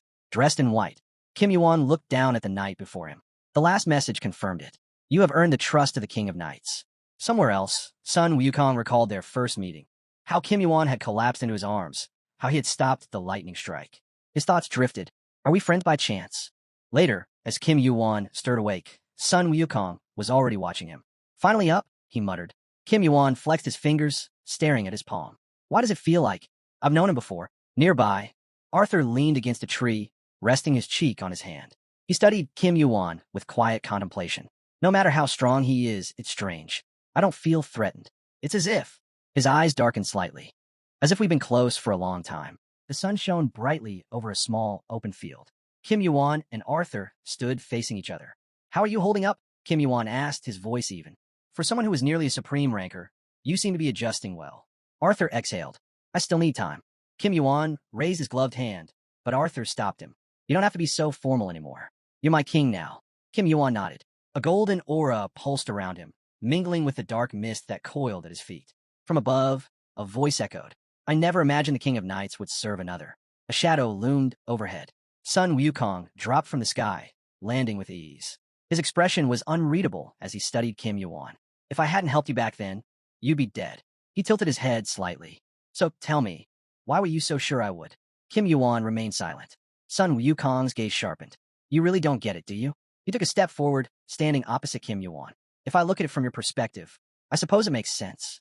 The tension between them thickened. Kim Yuan kept his expression steady, but inside, he was wary. He came for my cinder eyes, he thought. But then, another realization struck him. No, that's not it. Because only a sage should have them. The cinder eyes, originally a skill that only belonged to the monkeys of the Mountain Hat. Kim Yuan's mind raced as he pictured in cinder eye engulfed in flames. He met Sun Wukong's gaze with unwavering confidence. A player outside your family possessing cinder eyes. You must have expected me to come to you. He narrowed his eyes. You probably thought you'd help me, then asked for the cinder eyes in return. Sun Wukong stayed silent, observing him. Kim Yuan continued. Are there players who don't know who you are? The sage raised his hand, listing his titles one by one. A lot of time has passed since I stopped being active. The white-haired man smirked. That's where you're wrong. His tone was playful but sharp. That's not the case at all. Then he leaned in. I'm not an idiot. His voice was lower now, intense. How could you not understand what I'm saying? Kim Yuan hesitated. Why do you keep saying that? I don't know about others, but I didn't expect to hear something like this from you. Sun Wukong's expression twisted in frustration. And there you go again, acting like this. His voice rose. How dare you treat me like an idiot again? Kim Yuan's gaze hardened. The sage took a step closer. You know me. The white-haired man frowned, tilting his head slightly. I see what others with half their eyes can't. The protagonist tensed. Sun Wukong's eyes gleamed. It would be even more obvious if we had the same eyes. A notification popped up. Cinder eyes countering golden cinder eyes. Counter failed. Sun Wukong placed his hands on his hips. So, what does my old friend see with his amazing eyes? The white-haired man's expression darkened slightly as he spoke. I see myself. And in your eyes, I see someone I know very well. A vision flashed before Kim Yuan's eyes. Another timeline. His main body stood beside Sun Wukong. Familiarity in their posture, an unspoken connection between them. Kim Yuan slowly slid his hand into his pocket, exhaling as he tried to think of a response. If I lie, the golden cinder eyes will catch it instantly. And pretending in front of this lunatic is a terrible idea. His gaze dropped to the ground, his voice calm but firm. That's right. Lifting his head, he met Sun Wukong's stare. We knew each other in my world. Sun Wukong's eyes widened in shock. And what kind of relationship did we have? A notification appeared. Cinder eyes are resonating. Kim Yuan's vision blurred for a moment. He saw himself, without his coat, his expression irritated. He took a slow breath before answering. We were friends, so close that we were practically enemies. The vision shifted. The sage stood over him as he lay on a stone. Sleeping again? Sun Wukong's voice echoed through the memory. Without opening his eyes, Kim Yuan's past self muttered, Not yet. Sun Wukong scoffed. TCH, get lost. This is my spot. But the response was as expected. Nah, not happening. And the sun shines better here. Sun Wukong smirked, raising his hand to the side before abruptly striking Kim Yuan with a bolt of lightning. With a scowl, Kim Yuan grabbed his shoulder, his expression filled with irritation. I told you to get lost. Kim Yuan swung at him, but Sun Wukong dodged effortlessly. The dark-haired man's gaze flickered upward, his frustration growing. For a brief moment, silence hung between them. Then, the battle erupted. Their movements were too fast to follow. Only flashes of impact lit up the forest. Kim Yuan's fist sliced through the air, missing its mark, causing a burst of energy in its wake. Before he could react, Sun Wukong was already in front of him, fist raised. A deafening crack echoed through the forest. A moment later, Kim Yuan was flat on the ground, blood trickling from his nose. He groaned. You're just a spoiled brat. Sun Wukong crossed his arms, unimpressed. And you? You call this fighting? His voice was sharp. How do you expect to become a ranker with those sloppy moves? Kim Yuan wiped his nose, grumbling. Sun Wukong smacked his hands together, casting a glance at the fallen fighter. Kim Yuan, despite his injuries, was laughing. Sun Wukong's frown deepened. Why the hell are you laughing? Did you lose your mind? He narrowed his eyes, watching Kim Yuan's expression shift. This was interesting. The next day, the battlefield had changed, but the fight remained the same. They clashed again, their blows shaking the snow-covered ground. Water cascaded from a nearby waterfall, trickling between the cracks of frozen stones. Fist met fist. Kim Yuan's focus sharpened. Sun Wukong's gaze remained steady. Another punch. Another counter. A relentless exchange. Kim Yuan clenched his teeth. 9 victories, 9 defeats. This time, he had to win. His fist surged forward, mere inches from Sun Wukong's face. For a split second, Sun Wukong's golden eyes widened. This bastard. But he was fast. Too fast. With gritted teeth, he countered just before impact, sending Kim Yuan flying backward. Mick approached with a smug grin. That's 9 losses out of 10 matches. He raised a finger. Guess who finally won? Kim Yuan's face was swollen from the beating. His one good eye still locked on his son Wukong. The sage frowned, then smiled. Not bad. They shook hands, gripping firmly. Back in the present, they stood in silence, gazing at the fragments of the past. Sun Wukong exhaled. You look like you were having fun. Kim Yuan smirked. At first, it was just annoying. His tone softened slightly. Maybe because I live a life without anyone beside me. Sun Wukong's ears twitched. His gaze darkened. Then why did you go with me? Why open your heart to me? Kim Yuan met his gaze. How do you defeat someone who can't die? His voice was calm, yet filled with meaning. I had no choice but to follow you. The vision shifted. They were locked in battle, gripping each other by the hair. Kim Yuan continued. Back then, I broke through my own limits, tore down my own walls. More fragments of the past fell away, revealing a hidden truth. He had heard whispers, rumors of gods. His mind flashed to the eyes of chaos, drifting through the void. Gods exist beyond the tower. And in the vision, he charged toward the tower, knowing what awaited him. A colossal astral being loomed before him. Before him loomed a colossal astral being. Kim Yuan lowered his gaze slightly. Sun Wukong exhaled. In the end, gods are still gods. His voice carried an edge of finality. They earned that title, whether they deserved it or not. The white-haired man furrowed his brows, sensing something deeper. Is that why you fought me? Kim Yuan shook his head. Not just you. He lifted his chin slightly. I fought all of them. His voice darkened, and they lost. Every single one of them. Miserably. Fragments of battles flashed before his eyes. War-torn fields, bodies strewn across shattered landscapes. The sphere lay broken on the ground. Kronos' voice echoed in his mind. We have to decide who goes back. Sun Wukong's expression shifted, his gaze serious. The one who grows the fastest. Blood dripped from Kim Yuan's tattered form. The one who kills the most enemies. The memories burned in his mind. Kim Yuan looked up. I was the one who had to go. Flames crackled around them, dancing in the air like restless spirits. Kim Yuan clenched his jaw, covering his face with his glove as he closed his eyes. Sun Wukong let out a long breath. So, you really are from the future. A notification flashed. Cinder Eye's mastery has increased significantly. The white-haired man placed a hand on his hip, tilting his head downward. Then I guess I should start fixing things here, too. His voice lowered. Lancelot was the cause of a lot of problems in the future. Britain needs to be cleaned up. The two stood at the edge of a mountain, towering spruce trees stretching toward the sky. Sun Wukong glanced over. How's the progress? Kim Yuan let out a dry chuckle. So slow, I'm not even sure it exists. He sighed. Just the first step in closing this damn poisonous hole. Sun Wukong smirked. What are the odds of you beating me? Kim Yuan shrugged. Who knows? Then he paused before guessing. Maybe a 1/10%? The sage blinked. That's it. Kim Yuan gave a half smile. As long as there's a chance, that's all that matters.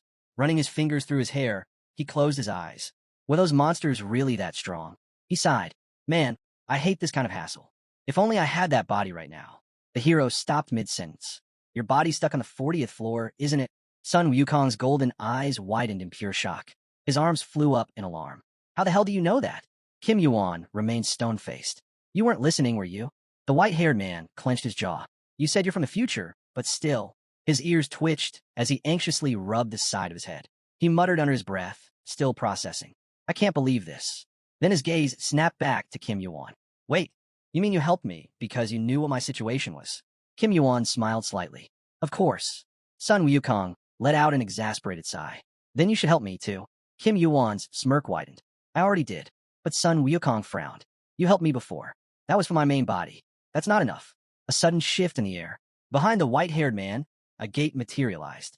Sun Wukong's expression soured. Now, if you had only asked once, that would have been different.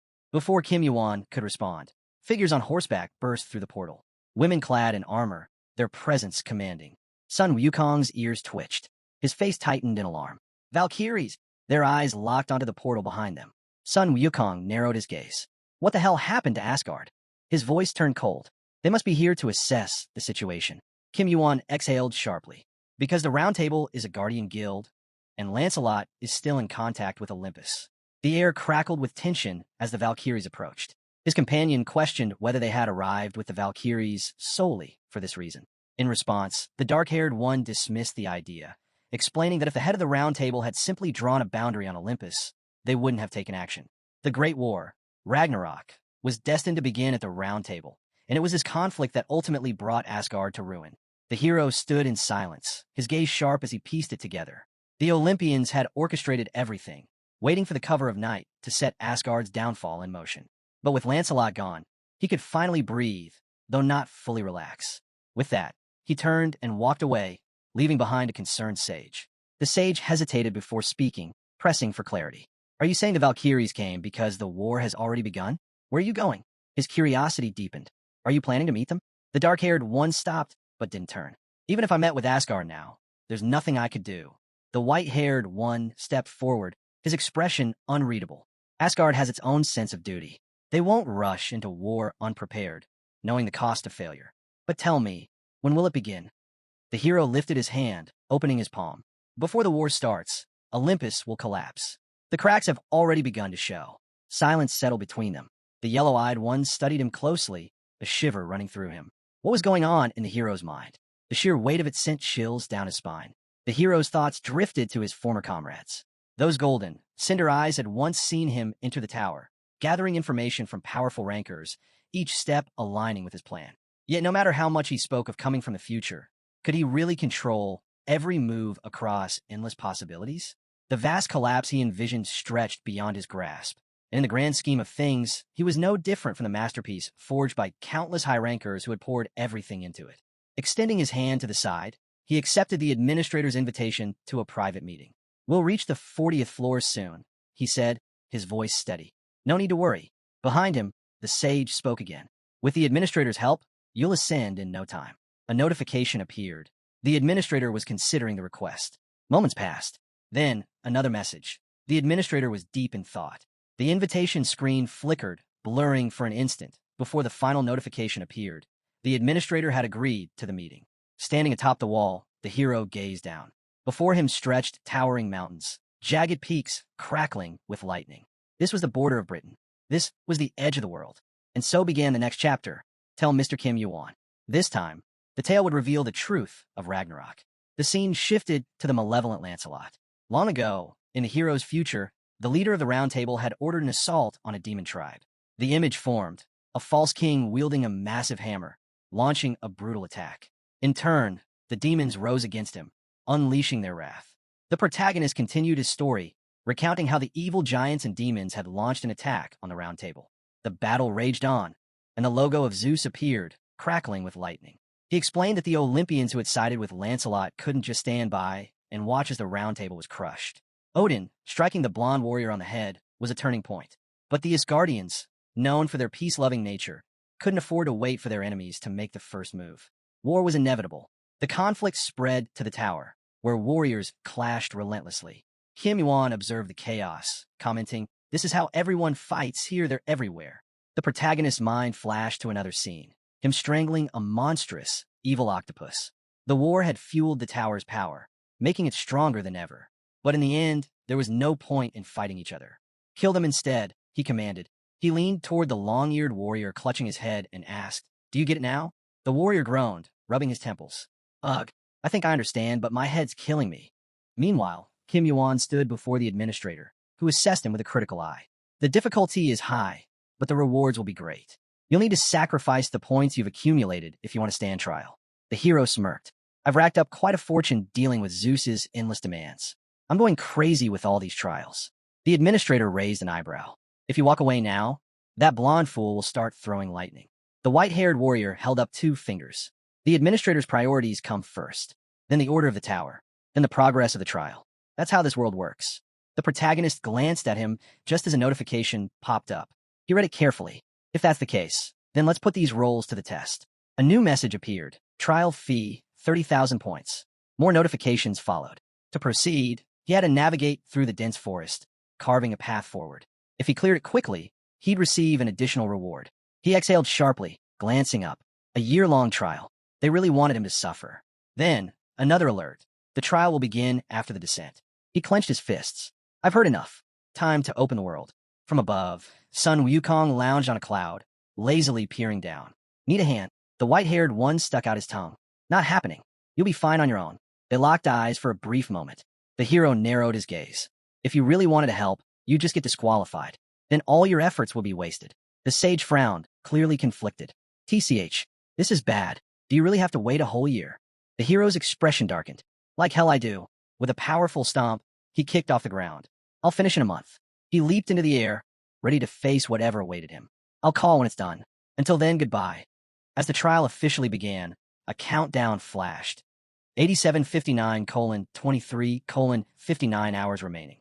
Deep in an unexplored forest on the 25th floor, the next challenge awaited. The knights moved cautiously through the dense forest, their footsteps barely making a sound. One of them whispered, Kim Yuan, weren't you just in the capital? The blonde knight beside him nodded. It should have taken me 3 days to get here. His gaze shifted. But how'd he get here so fast? A large group of knights, led by the hero, continued their march. The murmurs continued. They say he just finished a trial with the administrator. He confirmed his identity with a player's kit. His comrade furrowed his brows. Is that even possible?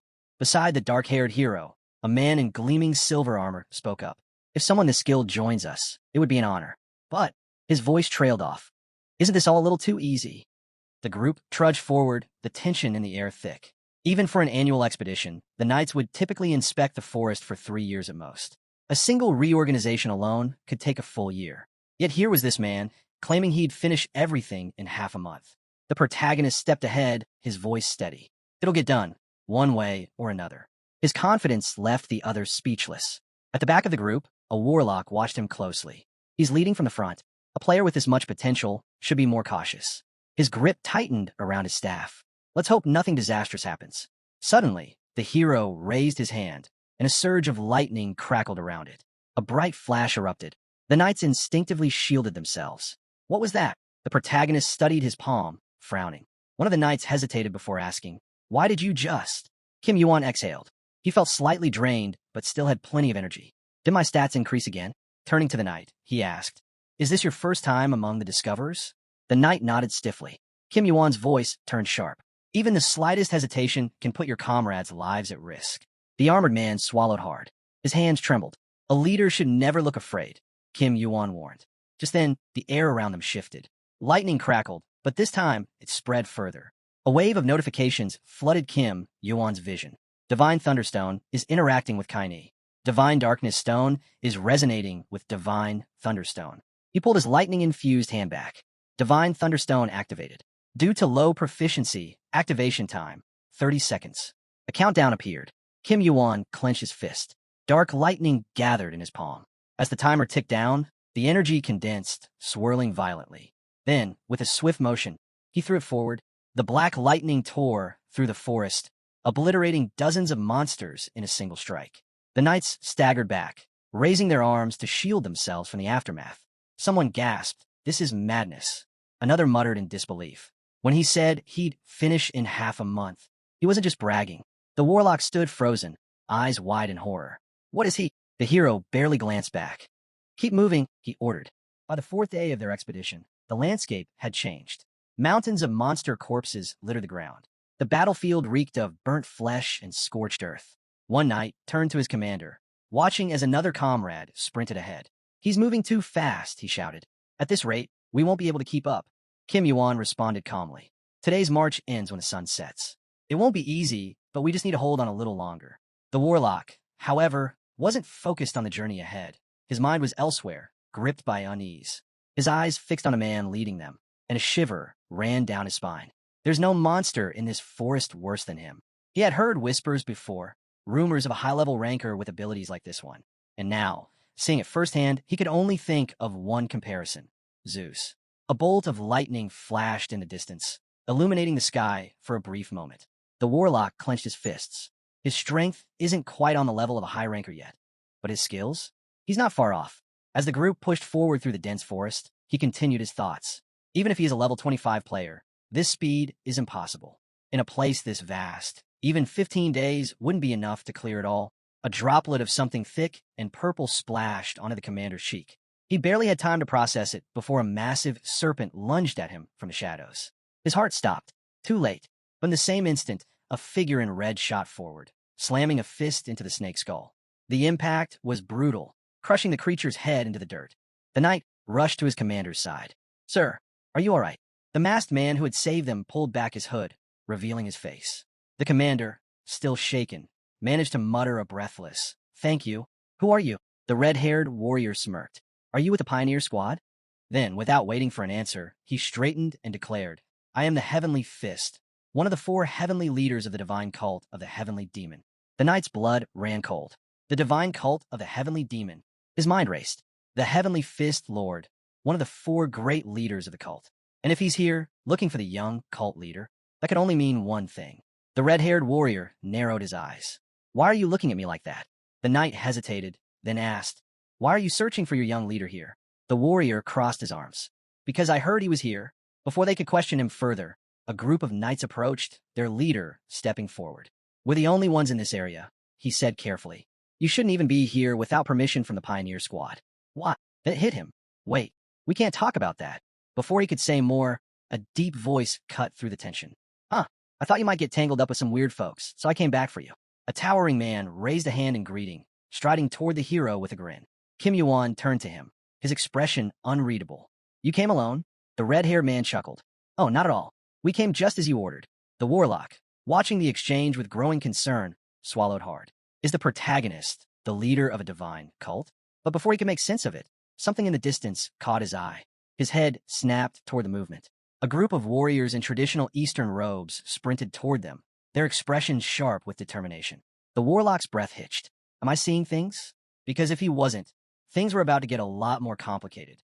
Completed in 15 days, Kim Yuan commanded. His subordinates immediately folded their hands and bowed their heads. In perfect unison, they declared, "We swear allegiance to the great leader of the cult." But Kim Yuan's expression darkened. "Enough," he ordered, halting them. Seeing the sheer number of warriors before him, he clenched his fists. "I have to complete this trial alone."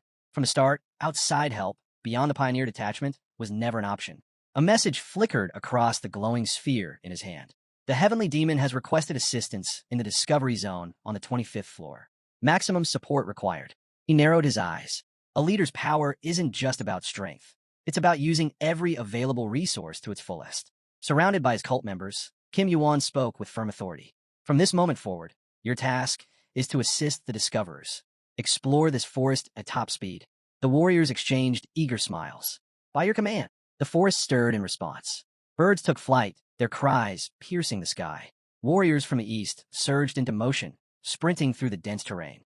The red-haired warrior lashed out with his fist, landing a devastating blow on a monstrous beast. Its skull shattered instantly. The green-eyed man beside him observed silently, his gaze sharp. Meanwhile, Kim Yuan continued his own assault. Towering creatures fell one after another, struck down by his life-infused lightning. As night approached, the expedition set up camp. Tents were pitched, fires crackled, and for the first time in days, they rested. Sitting by the fire, Kim Yuan held up his sphere, a message glowing across its surface. "Merlin, where have you disappeared to? Are you working there?" Another message followed. "Merlin, what's the deal with the Discoverers? And why in the world is the divine cult involved?" Kim Yuan exhaled. "It's exactly as it looks," he muttered to himself. "If I want to clear this forest faster, I'll need the cult's manpower." Another message appeared. "Merlin, acting as the king's representative? Huh? Then, can you request reinforcements?" The response came quickly, this time from the Elder. "Elder, the country's current state is unstable. We can't afford to send additional troops." Kim Yuan sighed. "So it's up to us, then." Across the battlefield, a warrior wielding a spear impaled another beast. A voice rang out from the distance. Heavenly Spearman, this area is almost cleared. Good, the spearman called back. Make way. Kim Yuan extended his gloved hand. His subordinates, watching him, spoke in unison. It's time to finish this. A sudden explosion of lightning tore through the forest. The ground trembled, the sky flashed, and then silence. Day 14 of exploration. A notification appeared. You have passed the world discovery test. Additional rewards will be distributed over time. Progress to the 26th floor is now unlocked. Sunlight filtered through the dense green canopy as another message appeared. Earned 50,000 points. Moments later, a second notification flashed. Earned 150,000 points. Kim Yuan turned to the red-haired warrior and extended his hand. They clasped forearms, sealing the exchange. A final notification appeared. 50,000 points transferred to Lord Fist. Then another.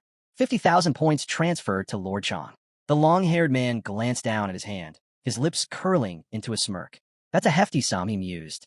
I'll gladly take it. Kim Yuan exhaled. At least that part's handled, but there's still more to do.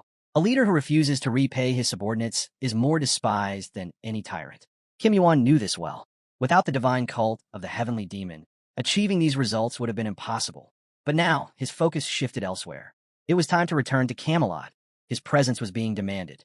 A familiar face flickered into the glowing sphere, the blacksmith. His expression was impatient, his voice sharp.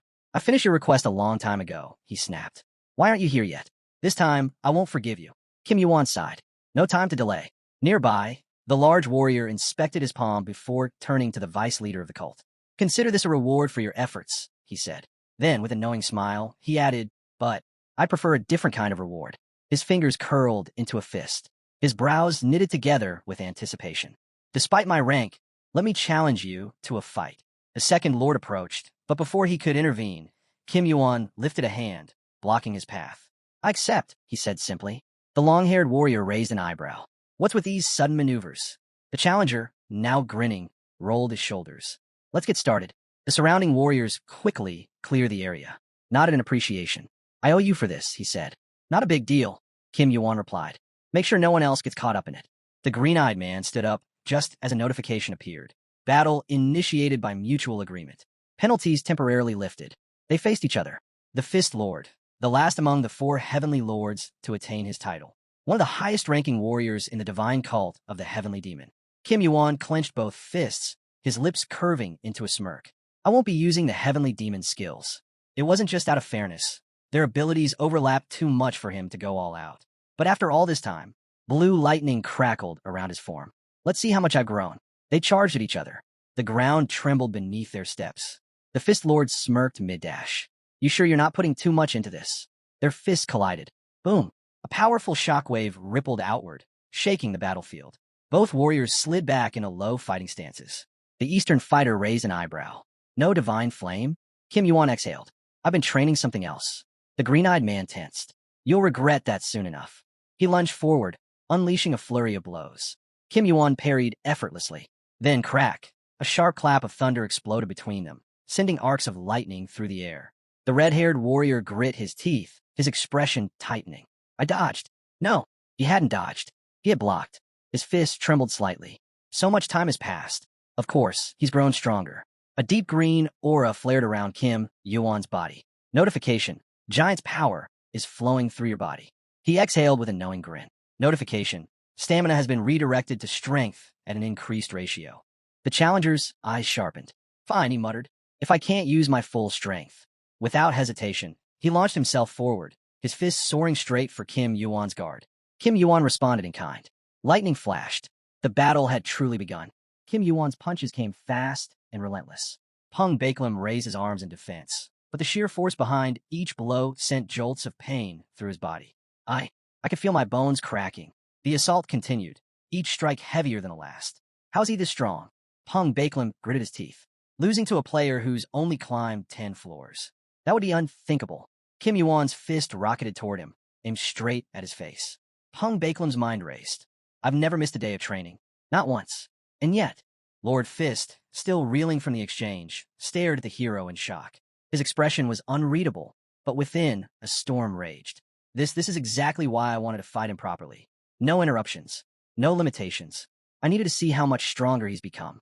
Kim Yuan met his gaze and stepped forward. Another devastating blow landed. Blood splattered from Peng Baeklim's mouth. The red-haired warrior staggered. His eyes, now glowing with a fierce blue light, burned with renewed determination. No, it can't end here. With a fierce roar, Peng Baeklim stomped the ground. A violent shockwave erupted, cracking the earth beneath him. Mana surged outward. Then his aura ignited. Blue fire coiled around his fists as he unleashed his most powerful skill, 100 Lightning Fist. Boom! Kim Yuan was blasted backward, the force hurling him through the air. Peng Baeklim, panting heavily, glared ahead. A voice called out to him. Cheon Mujin, standing with a serious expression, surrounded himself in swirling purple flames. His gaze sharpened. Peng Baeklim, what are you looking at? Peng Baeklim turned toward him. Cheon Mujin flames flare brighter. Can you see it now? With a furious cry, Cheon Mujin swung forward, his attack searing through the battlefield. Peng Baeklim's eyes widened in fear. His mind reeled. What did I just witness? His body trembled. This overwhelming, unbearable power. Before he could process it further, a hand grasped his wrist from behind. Peng Baeklim turned. Kim Yuan stood there, his grip firm, his expression calm. The flames that raged around Peng Baeklim flickered. The flame recognizes him. Kim Yuan's voice was steady. Tell me, Peng Baeklim, what did you see? Lord Fist's breathing was ragged. His mind screamed the answer before his lips could even move. I saw the heavenly demon. His knees buckled. I saw my lord. With that realization, Peng Baeklim collapsed to the ground, shattering the earth beneath him. On his knees, he clasped his hands together and bowed deeply. His forehead pressed against the dirt. I've lost, he declared, voice unwavering. Thank you for granting my request so willingly. Kim Yuan exhaled, then smirked. That was fun. A grand white building with golden accents loomed ahead. Inside, Merlin leaned back, folding one arm as he spoke. So, you disappeared to the border for who knows how long, and now you just suddenly return? His voice carried a hint of amusement. You must have a mountain of things to handle in the coming days. Nearby, Kim Yuan sat slouched in a chair, his eyes closed, exhaustion written all over him. The old man beside him raised an eyebrow. Let me guess. The great sage brought you back. Kim Yuan let out a deep sigh. I thought I was going to die on the way back.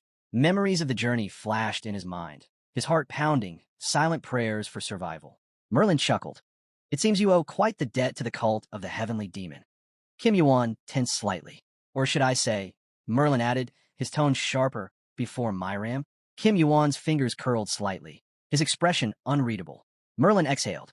To think the heavenly demon cult would ally with Myram. Now you stand on equal footing with the Guild of Giants.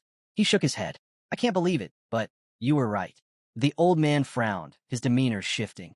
Kim Yuan turned to him. And what about the round table? At that, the old man's face darkened. His voice dropped into a mutter. Don't even start. Tension rippled through Asgard. Whispers spread like wildfire. Some members murmured about leaving the guild. His expression unreadable. The gray-haired man beside him scoffed. I don't even know who's planning to leave. But it's all because of that guy, Lancelot. Another man crossed his arms. No, it's because of the Olympians.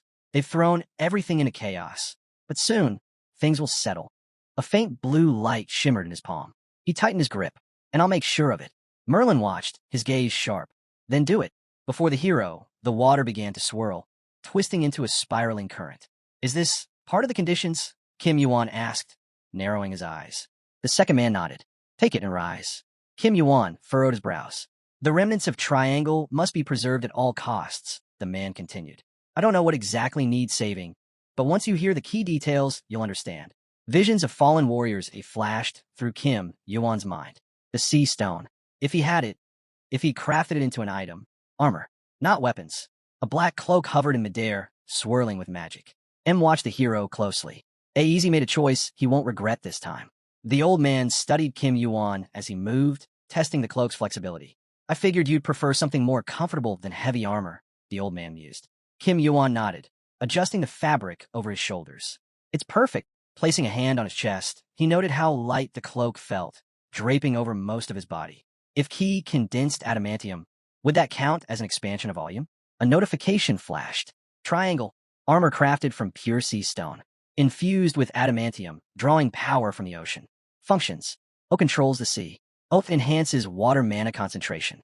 O boosts water resistance by 50%. O reduces mana consumption by 30%. O activates sea defense. O S-class passive. The power of the sea shields against harmful forces. Kim Yuan unsheathed a blade, gripping it firmly. The old man's eyes widened. Then, in one swift motion, Kim Yuan swung the sword, straight at his own arm. The blade made contact. A burst of blue water surged around his wrist, absorbing the impact. The man in green staggered back, shouting, "Are you out of your mind?" Kim Yuan simply smiled, raising his arm. "Just testing the armor's defense and skill effects." The old man gawked at him. "You just try to cut off your own hand." Kim Yuan shrugged. "And? I'm fine." Lowering his gaze, he studied his arm. The surface looked normal, but beneath the skin, adamantium pulsed with energy. Even if I wanted to, I wouldn't be able to cut through it. Blue mana swirled around him. "Paper thin or not," he muttered, flexing his fingers, "this protection won't let me be cut so easily." Mana filled the chamber, crackling like a storm. Kim Yuan's expression darkened. This could get dangerous. He turned to the old man. "Step back." His eyes locked forward. "Is this blue mana?" A flicker of purple light pulsed at the edges of his vision. Something else was stirring. A shadowy silhouette emerged just beyond Kim Yuan's line of sight. At the same moment, an egg from his inventory materialized before him. His eyes narrowed. "Who's behind me?" A flurry of notifications flashed. "Unknown egg is happy for you. Unknown egg bares its teeth." A single, glowing green. I stared at him. Kim Yuan turned toward the presence, his gaze locking onto a strange purple creature. His thoughts raced. Is this the same creature whose eyes I saw in Kaini? His voice came out steady. "What are you?" The figure shimmered, translucent and distorted. Mick's voice cut through the tension. "He has no name. He is neither monster nor man." He paused. "Now answer, what are you?" The unknown creature remained silent, its form shifting unnaturally. Kim Yuan's brow furrowed. It's hesitating, then it finally spoke. "I am second."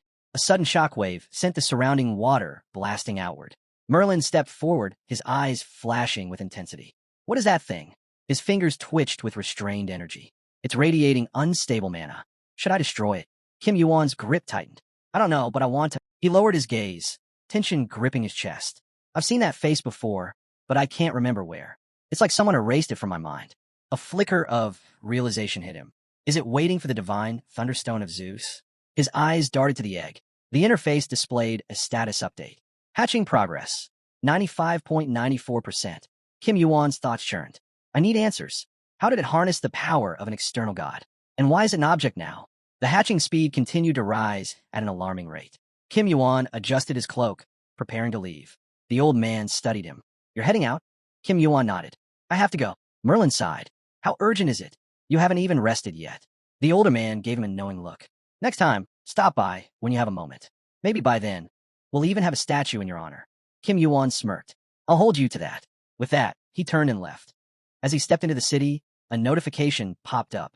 World Discovery Reward. Compensation period has ended. A choice appeared before him. Skill upgrade. Stat boost. He selected stats without hesitation. Strength +1. Endurance +1. A sudden explosion rocked the air. Trial of the 26th floor begins. Then, trial cleared, 26th floor. Black, red, blue, and yellow mana spiral together. 20,000 points earned. Trial cleared, 27th floor. Trial cleared, 29th floor. Kim Yuan skidded across the ground, gripping his blade. The notifications didn't stop. Trial of the 30th floor, initiated. Trial cleared, 30th floor. Trial cleared, 35th floor. Above him, the sky shifted, colors morphing with the changing time of day. Through towering mountain paths, he pressed forward. Trial cleared, 39th floor. Trial cleared, 40th floor. 6 months passed. Somewhere, a fisherman cast his net into the sky, pulling in strange, floating fish. Kim Yuan sat in the middle of a quiet forest, a small fire crackling as he cooked his meal. 41st floor, testing grounds.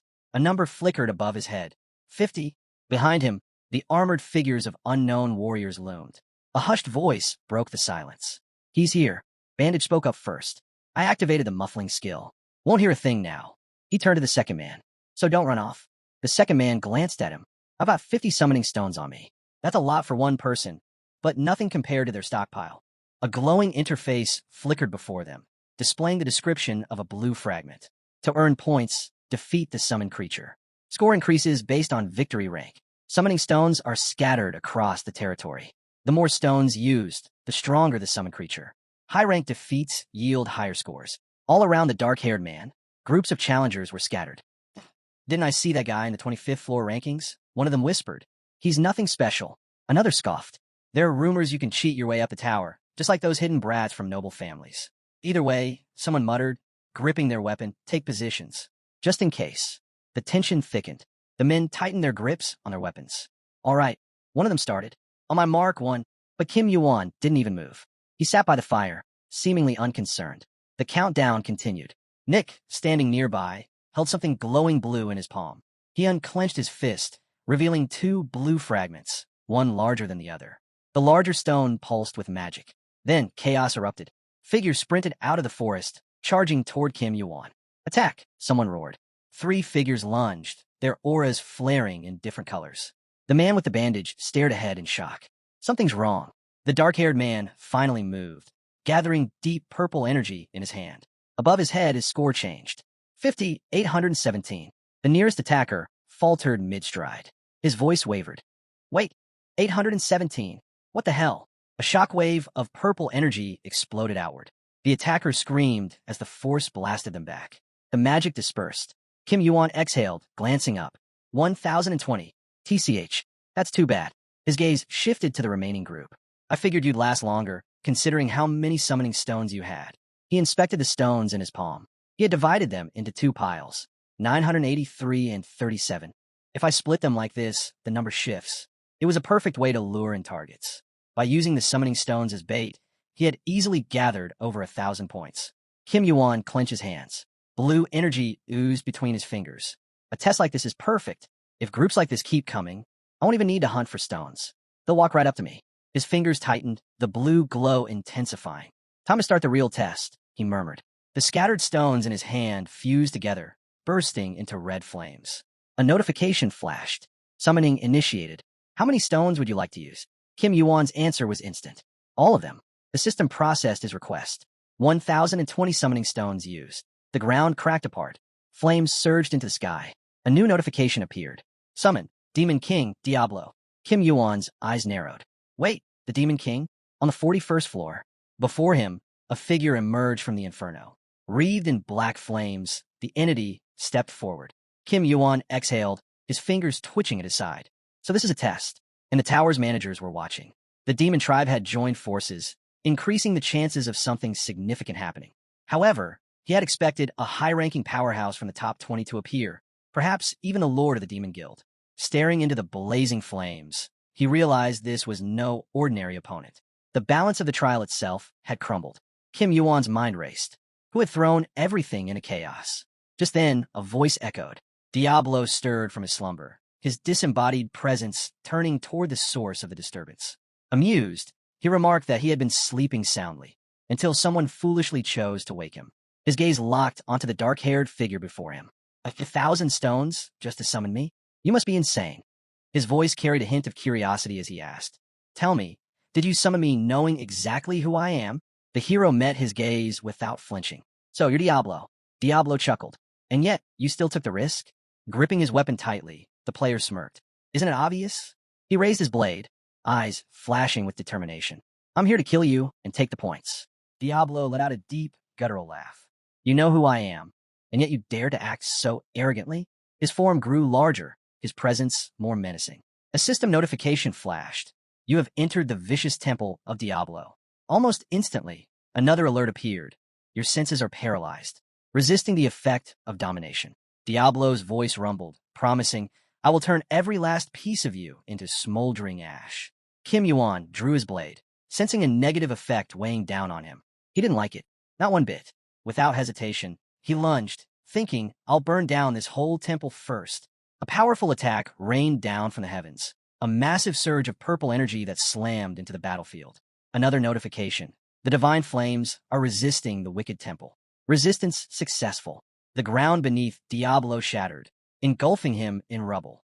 Kim Yuan steadied himself, eyes locked ahead. Did it work? A sudden flash of red. A massive claw shot out, grabbing for his head. Before he could react, the impact sent him crashing into the ground. The monstrous figure loomed over him, its jagged mouth stretching into a grin. This is starting to get interesting. Kim Yuan pushed himself up, his grip on his sword tightening. He launched himself forward, prepared to strike once more. Diablo sneered. You're still standing? The demon struck again, its limbs tearing through the battlefield. Kim Yuan dodged, then drove his blade straight into Diablo's face. With a single motion, Diablo swatted him away, sending him flying. Kim Yuan crashed into a pile of debris, but rose almost instantly, only to be met with another powerful strike from the demon's tail. The force sent him airborne. He twisted midair, retaliating with another attack. A wave of purple flames erupted from his blade, tearing through the space between them. Diablo's mouth opened wide, an inferno brewing within. I don't like your flames. Without warning, a searing blaze shot toward Kim Yuan. The dark-haired warrior landed hard, creating a shockwave around him. His gaze sharpened, studying the demon. So, even divine flames won't work against him? He exhaled, gripping his weapon tighter. Then let's see what it really takes to bring you down, Diablo. The horned demon loomed before him, its massive form crackling with residual energy. Kim Yuan observed the scorch marks left behind. Seemed like the lightning infused with Kind's power had managed to leave a trace. Diablo's rage ignited once more, flames roaring within his open maw. Without hesitation, he unleashed another devastating fire beam toward Kim Yuan. But when the flames cleared, there was no one in sight. The demon's eyes widened in shock. Where did that rat go? Where is he hiding? High above, Kim Yuan had already repositioned himself midair. His body crackled with lightning, his thoughts razor-sharp. At least now I know what works and what doesn't. He raised his blade, lightning surging through it. This would be a battle of pure speed and power. Notification. Heavenly Step activated. In an instant, he accelerated, his speed doubling for 5 seconds, granting him the ability to float. The moment Diablo spotted him, he roared, launching another fiery blast straight at him. A blinding flash erupted as fire and lightning collided in the sky.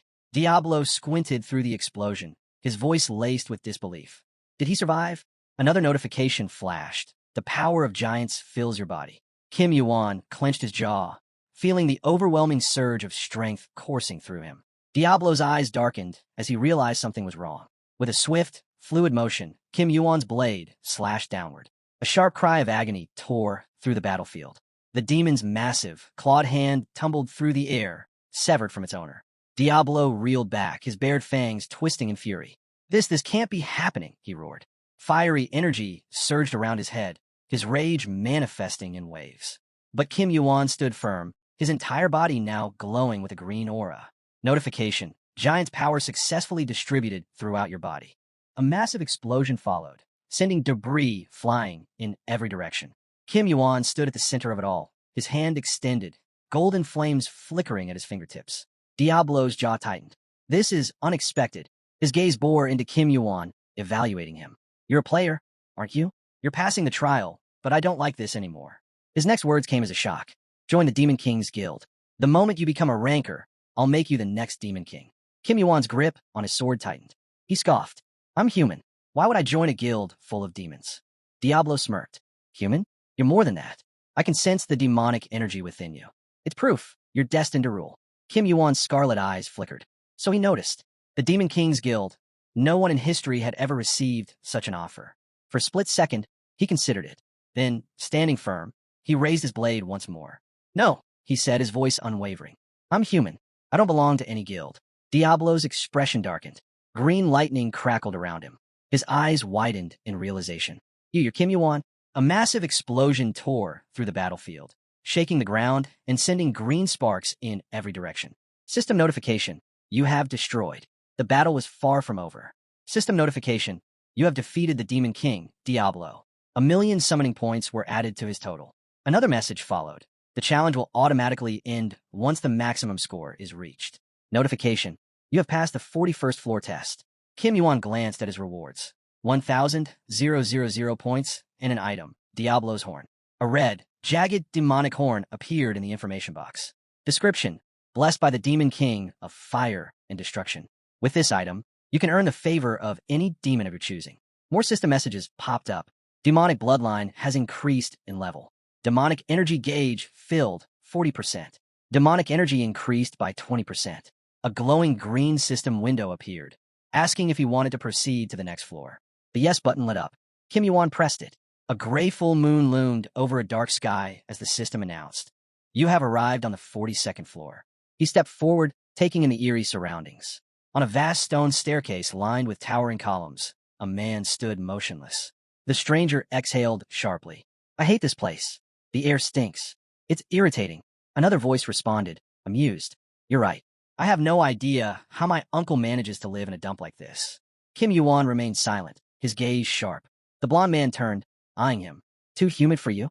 Holding a torch, the man extended his hand with a smirk. Welcome to hell. Ahead, a raven stared with unsettling intent. Half of its body missing, skeletal remains exposed beneath tattered feathers. More crows circled the sky, their eerie calls echoing in the distance. Kim Yuan followed the blonde, his mind focused. Did he just say hell, and not floor 42? The man chuckled. Relax, I just call it that. I'm actually in a good mood. Kim Yuan kept walking. Because you're happy, so? Welcome to hell. The blonde, slightly flustered, awkwardly confirmed. Well, yeah, it's just that floor 42 is literally called hell. Kim Yuan's thoughts drifted as he stared ahead. Even in my past life, I had no interest in this floor. Not because of its resources, but because the air here is suffocating. They moved across a vast, tiled space. The blonde, Hargan, spoke again. I heard about what you pulled on the 33rd floor. That was insane. Not many have crossed paths with the Olympians. Kim Yuan glanced at him. So word has already spread? Hargan shrugged. Probably because you're on the higher floors now. The more you climb, the more attention you get. Rankers up here are always looking for rising stars. Kim Yuan mulled over the thought. So even Hargan's rank is higher than Zeus was back when I was a player. Looks like more people are pushing forward than I thought. The sky above darkened, the silhouettes of jagged towers cutting through the gloom. Flames flickered from Hargan's torch, illuminating the shifting black smoke between towering stone columns. They stopped before an entrance, an ominous cavern hidden between the stone formations. Kim Yuan studied it before asking, This is the place? Hargan nodded. Yeah, no doubt about it. This place is sacred to the Olympians. I've been here a couple of times. The entrance led into darkness, stone steps descending deep into the abyss. Hargan gestured toward the opening. This is the real entrance. The core of this world starts down there. Without hesitation, they began their descent. Kim Yuan's eyes remained fixed ahead. This cave runs deeper than I expected. Just how far does it go? For 10 minutes, they had been descending. The narrow path stretched deeper into the abyss, the flickering torchlight casting long shadows against the cave walls. Kim Yuan followed closely behind Hargan, the air growing heavier with each step. Suddenly, Hargan's hands sparked with golden lightning.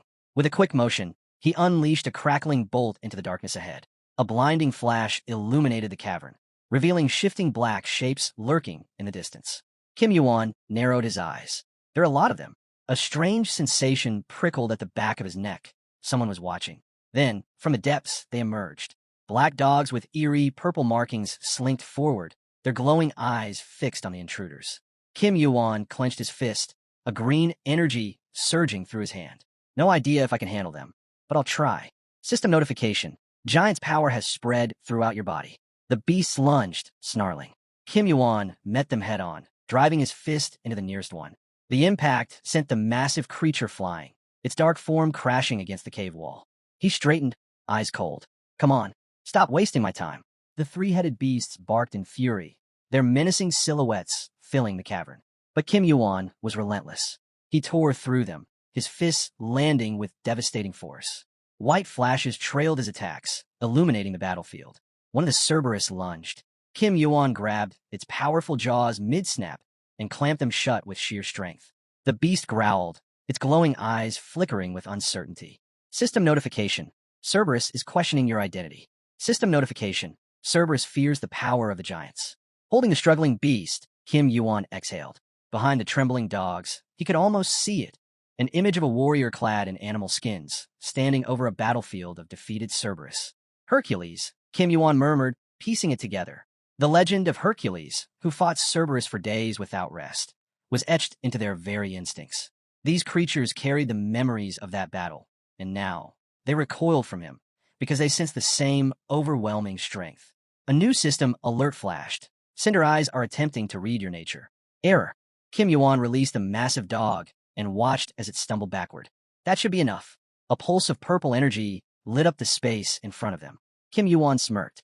Finally, the trembling Cerberus scattered as a shadowy figure emerged from the glow. Kim Yuan's gaze sharpened. The second-ranked entity in all of Olympus. The one Zeus had feared and imprisoned. The only god truly essential for saving Kronos. Hargan exhaled, closing his eyes in respect. Ruler of darkness. The scholar of Olympus. Kim Yuan's thoughts confirmed it. Hades. A man in a dark suit stepped forward, his neatly trimmed beard framing his stoic face. By his side, A cloaked figure stood motionless, its features hidden beneath the hood. The next scene shifted to a long, dimly lit table. Hades sat across from them, an unreadable expression on his face. Beside him, the hooded figure remained silent. On the table, a container of dark liquid sat between them.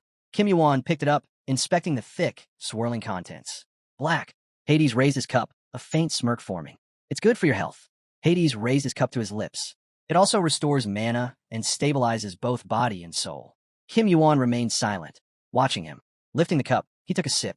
System notification. You have consumed Hell's grass tea. Mana regeneration increased for 1 hour. A sudden clarity washed over him. Yuan blinked, his thoughts sharpening.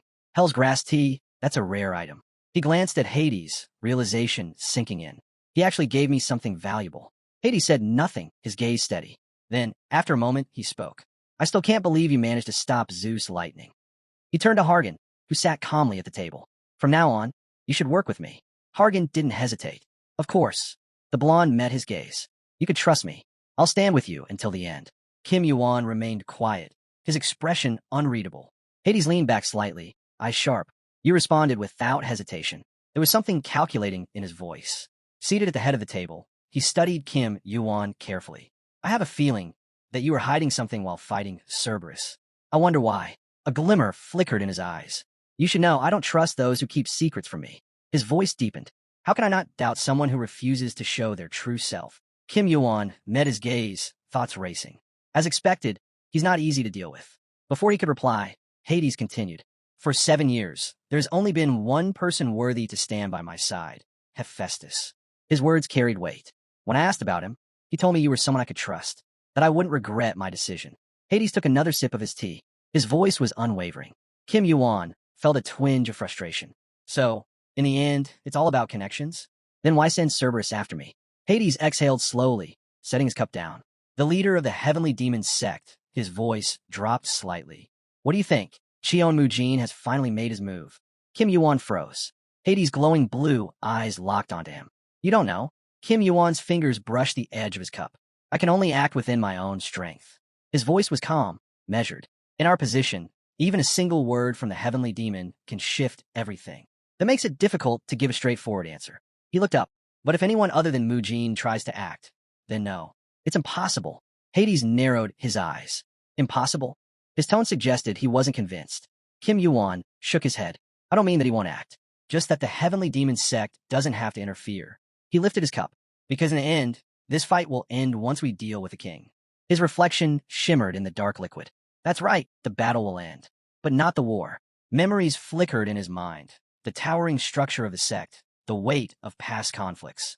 If the heavenly demon sect joins forces with Hades, a war with Zeus will be inevitable. In his mind, he envisioned the people at this very table, now in the form of Zeus himself. The best outcome, the one with the least casualties. That can only happen if this remains a battle, not a war. A vision flashed. An image of a warrior plunging his sword into his opponent, the echoes of battle ringing in his ears. But if this escalates, Ragnarok will follow. Hades held his cup between his fingers, his expression unreadable. Hades frowned, his gaze darkening. You think everything will end just by dealing with a king? His voice carried both skepticism and curiosity. He studied Yuan carefully before asking. Are you aware of the power you're up against? Do you really think you're not asking for too much? Yuan lowered his eyes, his voice steady. That's just how it will play out. Hades' expression hardened. You stopped Zeus' lightning once, and now you think you can handle this. Yuan looked up, meeting his gaze. Not me. A pause. Hades leaned forward slightly. Then what do you mean? Yuan's voice remained calm, as he explained. Poseidon's absence has already thrown the balance among the 3 gods into disarray. Hades' brows furrowed. I know that. His tone was laced with irritation. Zeus was well aware that Poseidon and I had joined forces to trap him in an underground prison. It's been 6 months since then. Yuan nodded. That's true. But on Olympus, it wasn't Zeus who truly broke the balance, was it? His crimson eyes burned with certainty as he spoke the next name. Hercules did. The room fell into silence. Yuan's voice remained unwavering. So why don't we bring him here? Hargan shot up from his seat, eyes wide. Are you serious? Hades, still seated, considered his words. What's the probability? Yuan's response was immediate. 70%. Hargan blinked. That high. Yuan clasped his hands together. Tell me this. If Hercules joins us, wouldn't our chances of victory increase? Hades remained silent, watching him intently. His sharp eyes reflected Kim Yuan's unwavering determination. He's the only one who has caused this many shifts in Olympus. He freed Hephaestus. He fought against the administrator of the Olympian court. Memories of Kim Yuan's past actions surfaced in Hades' mind. The man could still picture it clearly. The one who wielded the sea stone, the one who halted Zeus' lightning. His words were bold, even reckless. But there was no hesitation, no doubt. Hades exhaled slowly, a small, knowing smile forming. Only someone who has faced unimaginable trials and emerged victorious could be this confident. After a brief silence, he finally spoke. It's not entirely impossible. Kim Yuan nodded in satisfaction and stood up from the table. Hargan looked at him in shock. Wait, where are you going? Kim Yuan glanced back. The 40th floor. There's something I need to take care of before we bring Hercules here. Hargan opened his mouth to ask again, but Hades suddenly rose, leaning on the table as he addressed Kim Yuan directly. The way you fought Cerberus, it wasn't as overwhelming as you might think. His tone was firm but measured. Even if your opponent had been an Olympian, you're not invincible. Kim Yuan remained silent, listening. Hades studied him carefully. It's not just about skill. It's about the impact you leave behind, the history you create. He turned slightly, recalling Zeus' previous plans. The horse riders, the demon tribe, his failed attempt to use the giants to crush Asgard. If you hadn't interfered, Zeus would have already waged war using the giants and the demon tribe against Asgard, Hades continued. Even he isn't reckless enough to take on Asgard in a direct clash. But because of you, he'll tread more carefully now. Hades turned away, which means now is the time to speak with Odin. Hargan turned to him, taken aback. You're going to him now? Hades nodded before issuing another order. Meet the Apollo siblings. Hargan hesitated. Right now. Hades sighed. It's already late. Best to wait until dawn. He glanced at Kim Yuan. You should leave tomorrow as well.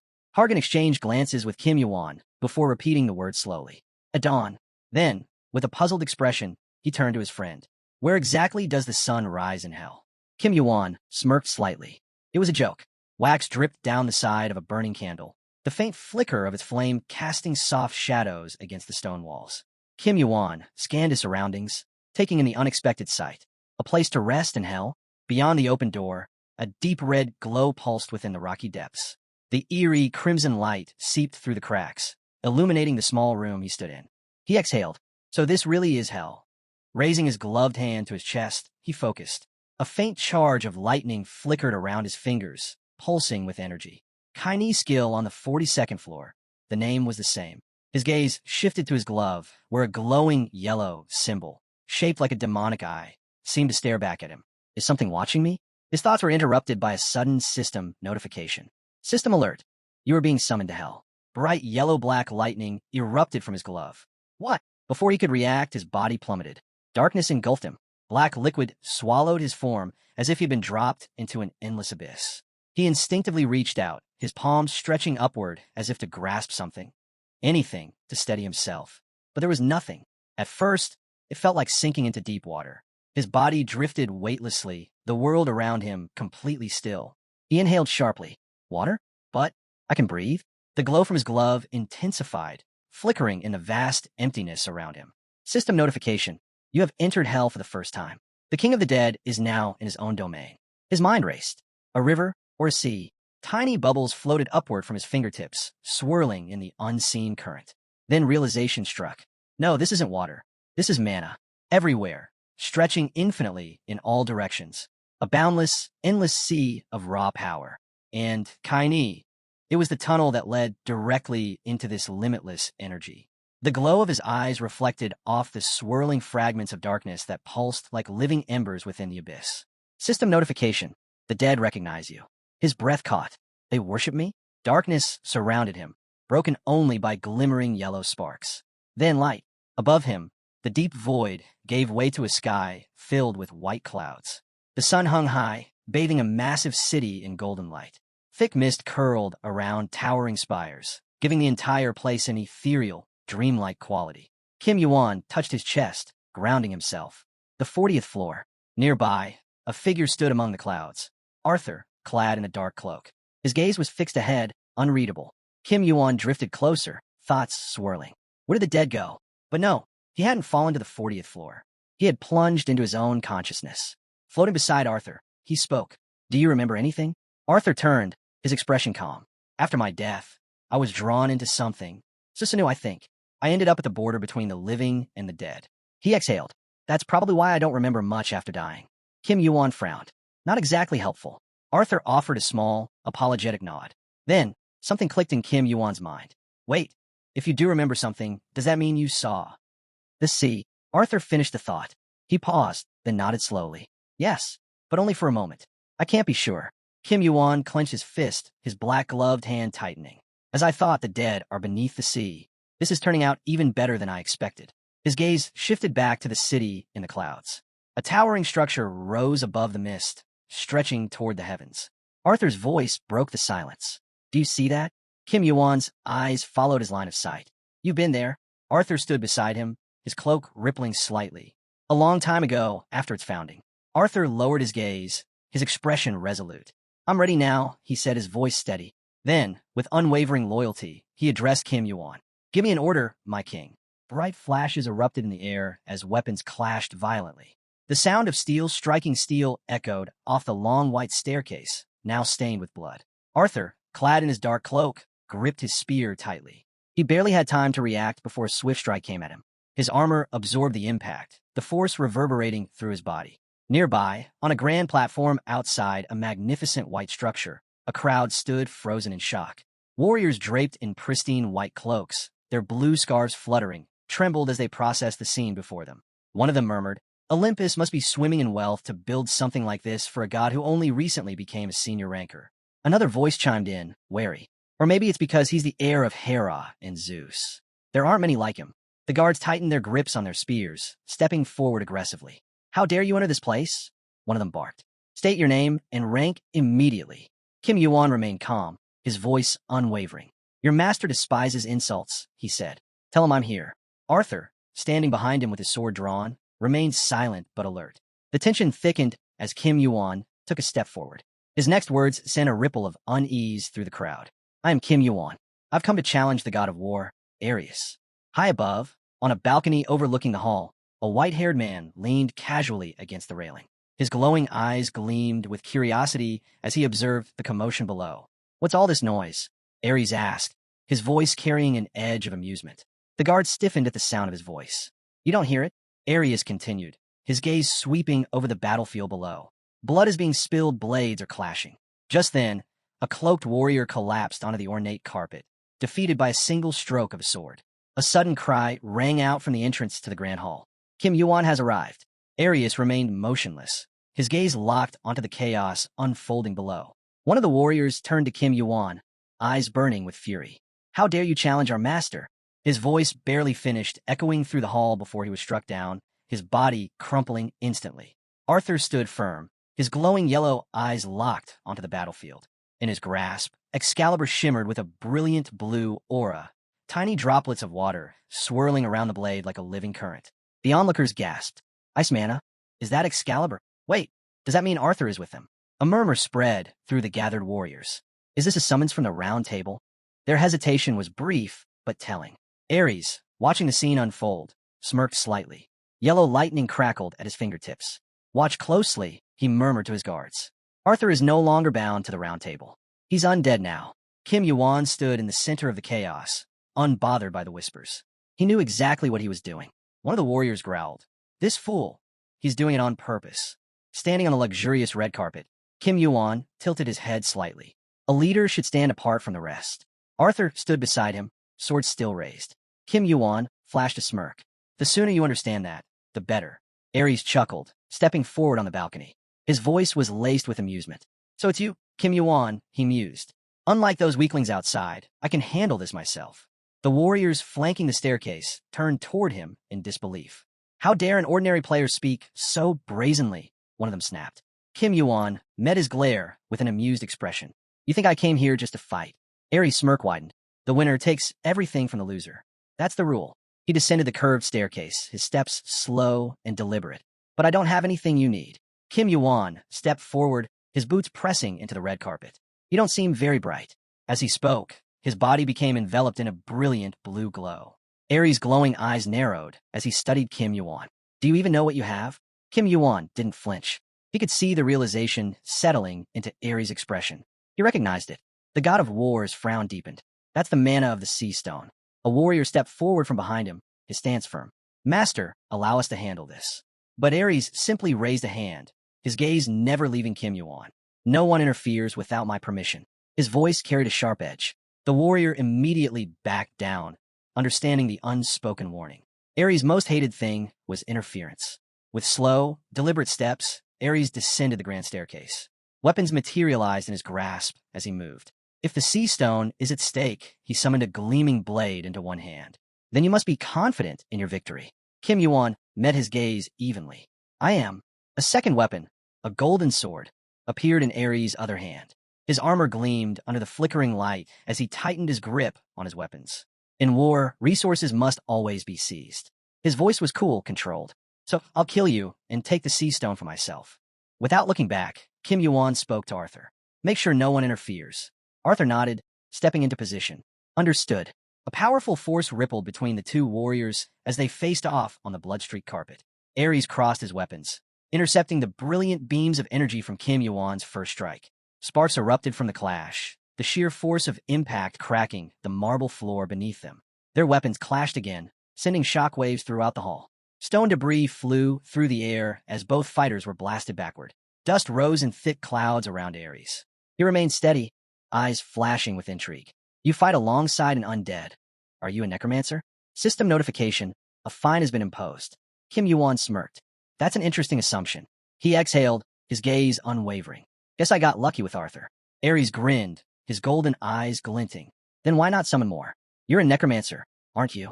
Kim Yuan's response was immediate. Forget it. I have a better idea. Ares tilted his head. You're saying using him would be cheating? Arthur chuckled from the sidelines. Sounds like an excuse to me. You might be overestimating yourself. Ares wasted no more time. With a sharp movement, he lunged, sword slashing through the air. You're too arrogant. A brilliant arc of golden energy trailed behind his strike. Their blades met again, the sheer force sending another tremor through the battlefield. Both warriors were knocked back momentarily before they regained their footing. Kim Yuan's red eyes sharpened as a new notification appeared before him. System notification. Cinder Gaze is analyzing the opponent's attack trajectory. System notification. Enhanced reflexes activated. Ares' golden lightning surged as he launched another devastating blow. The blade cut through the air in a blur, its sheer speed creating a bright explosion upon impact. Kim Yuan evaded, narrowly dodging as a golden spear embedded itself into the ground beside him. Ares pointed his lightning-infused sword directly at Kim Yuan. A massive explosion erupted, sending a shockwave throughout the hall. Dust and debris billowed outward. For a moment, silence. Then, a faint green glow flickered within the thick dust cloud. Ares' eyes sharpened. As the dust settled, Kim Yuan stood firm, yellow-green flashes of energy crackling around him. System notification. The power of giants is coursing through your body. System notification. Stamina bar has been temporarily replaced with mana. Without hesitation, Kim Yuan surged forward, his blade clashing against Ares' weapon with staggering force. The impact sent sparks flying. Ares gritted his teeth, holding his ground against the crushing weight of each strike. The air between them crackled with golden lightning as their weapons clashed again and again. Ares' thoughts raced. This is gigantification. His strikes, heavy. His lightning, unnaturally bright. Despite the battle's intensity, Kim Yuan's grin never wavered. You're starting to feel it, aren't you? Kim Yuan smirked. You're jealous, aren't you, Ares? His voice was casual, taunting, or rather, jealous of Hargan's strength. Ares' expression darkened. His grip on his weapon tightened as he parried the next attack. How dare you say that? He snarled, his golden armor gleaming with power. Shut up. Lightning crackled violently as the two were thrown apart, their energy colliding midair in a dazzling explosion. Ares' spear pulsed with power, the golden blade now surrounded by thick red smoke. Without hesitation, he lunged again, his strike aiming straight for Kim Yuan's chest. But Kim Yuan was faster. He dodged cleanly, his sharp gaze locking onto Ares. What's wrong? Did I touch a nerve? His tone was mocking. Next time, try looking up. Ares' eyes flickered with confusion. What? Before he could react, the system notification flashed. System alert. Lightning strike skill activated. A surge of yellow lightning erupted around Ares, crackling wildly as everything around him trembled.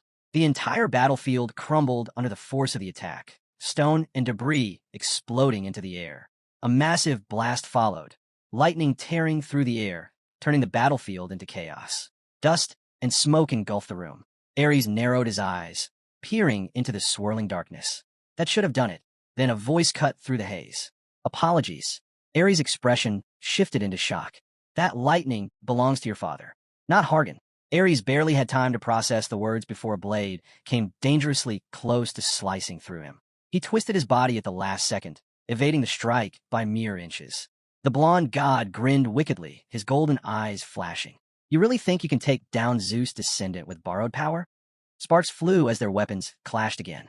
Red haze and scattered debris filled the room, the sheer force of their battle warping the surroundings.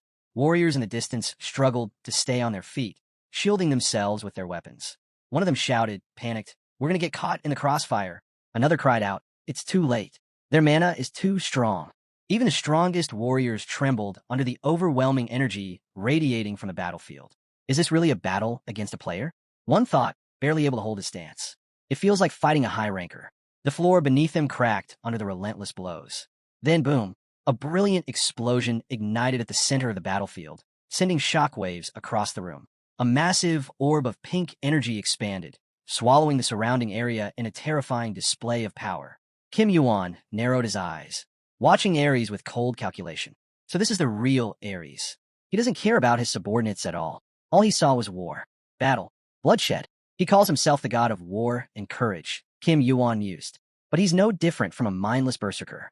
Ares grinned, eyes glinting with bloodlust. White sparks crackled from his pupils as he studied Kim Yuan closely. Sea stone, gigantification, cinder gaze, and even a fraction of Zeus lightning. If he could kill Kim Yuan and claim even one of these powers, then maybe, just maybe, I could surpass my father. The thought alone sent a thrill through him. Their blades met again, the sheer impact sending another wave of destruction through the battlefield. Kim Yuan clenched his teeth, tension coiling in his muscles. Then suddenly, a voice rang in his head. "How long are you planning to just stand there?" Kim Yuan's gaze shifted slightly. "If you're going to do it, then let me handle it." Kim Yuan's breath caught. "Arthur?" From within the rising dust and flashing energy, a figure emerged. Arthur. His golden eyes burned with barely restrained fury. His aura was sharp, like a knight whose code had been violated. Kim Yuan exhaled. Of course, he respects the code of knighthood more than anyone else. How disgusting must Ares seem to him? Arthur's sword pulsed with a fierce purple glow, energy crackling around the blade. Kim Yuan watched, his thoughts firm. I thought I'd already regained my emotions, but this fight has to end. Ares lunged, his weapon poised for the kill. But as his strike landed, a blinding flash of violet light surrounded him.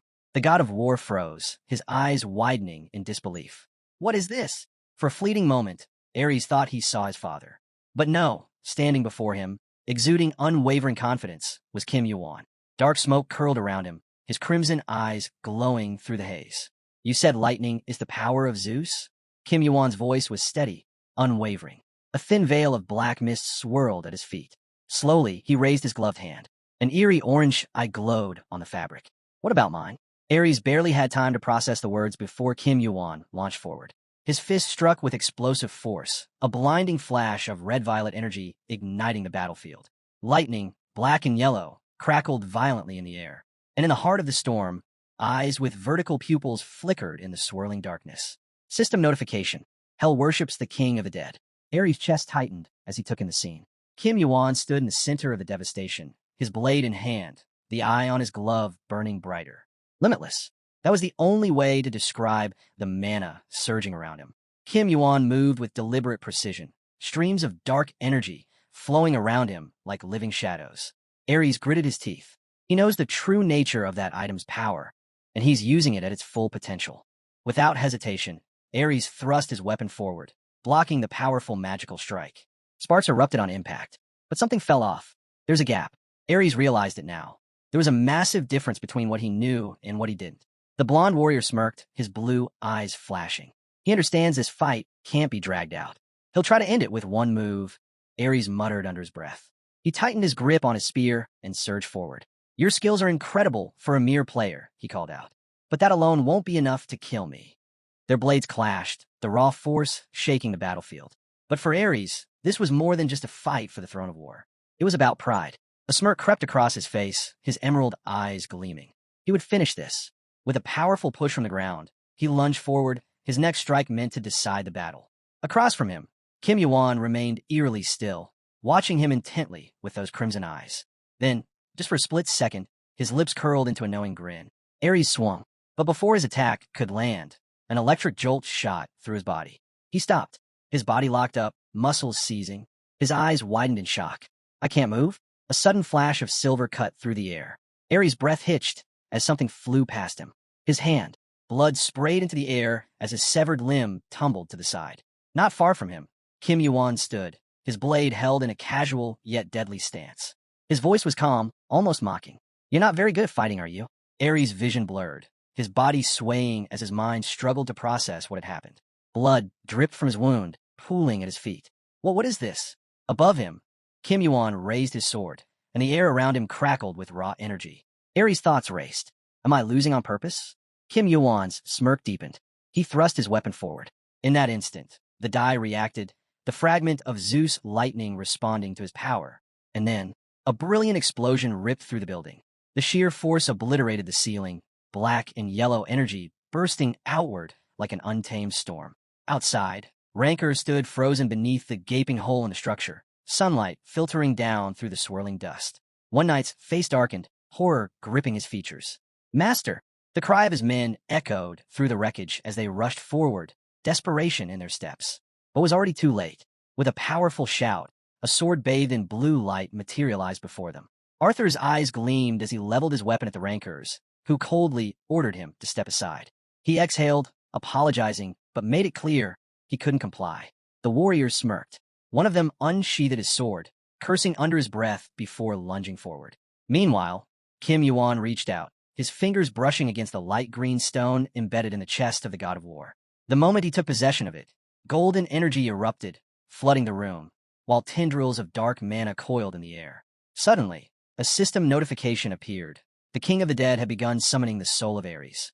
Yuan clenched the stone tightly, his gaze fixed on his closed palm. A golden chain shimmered between his fingers.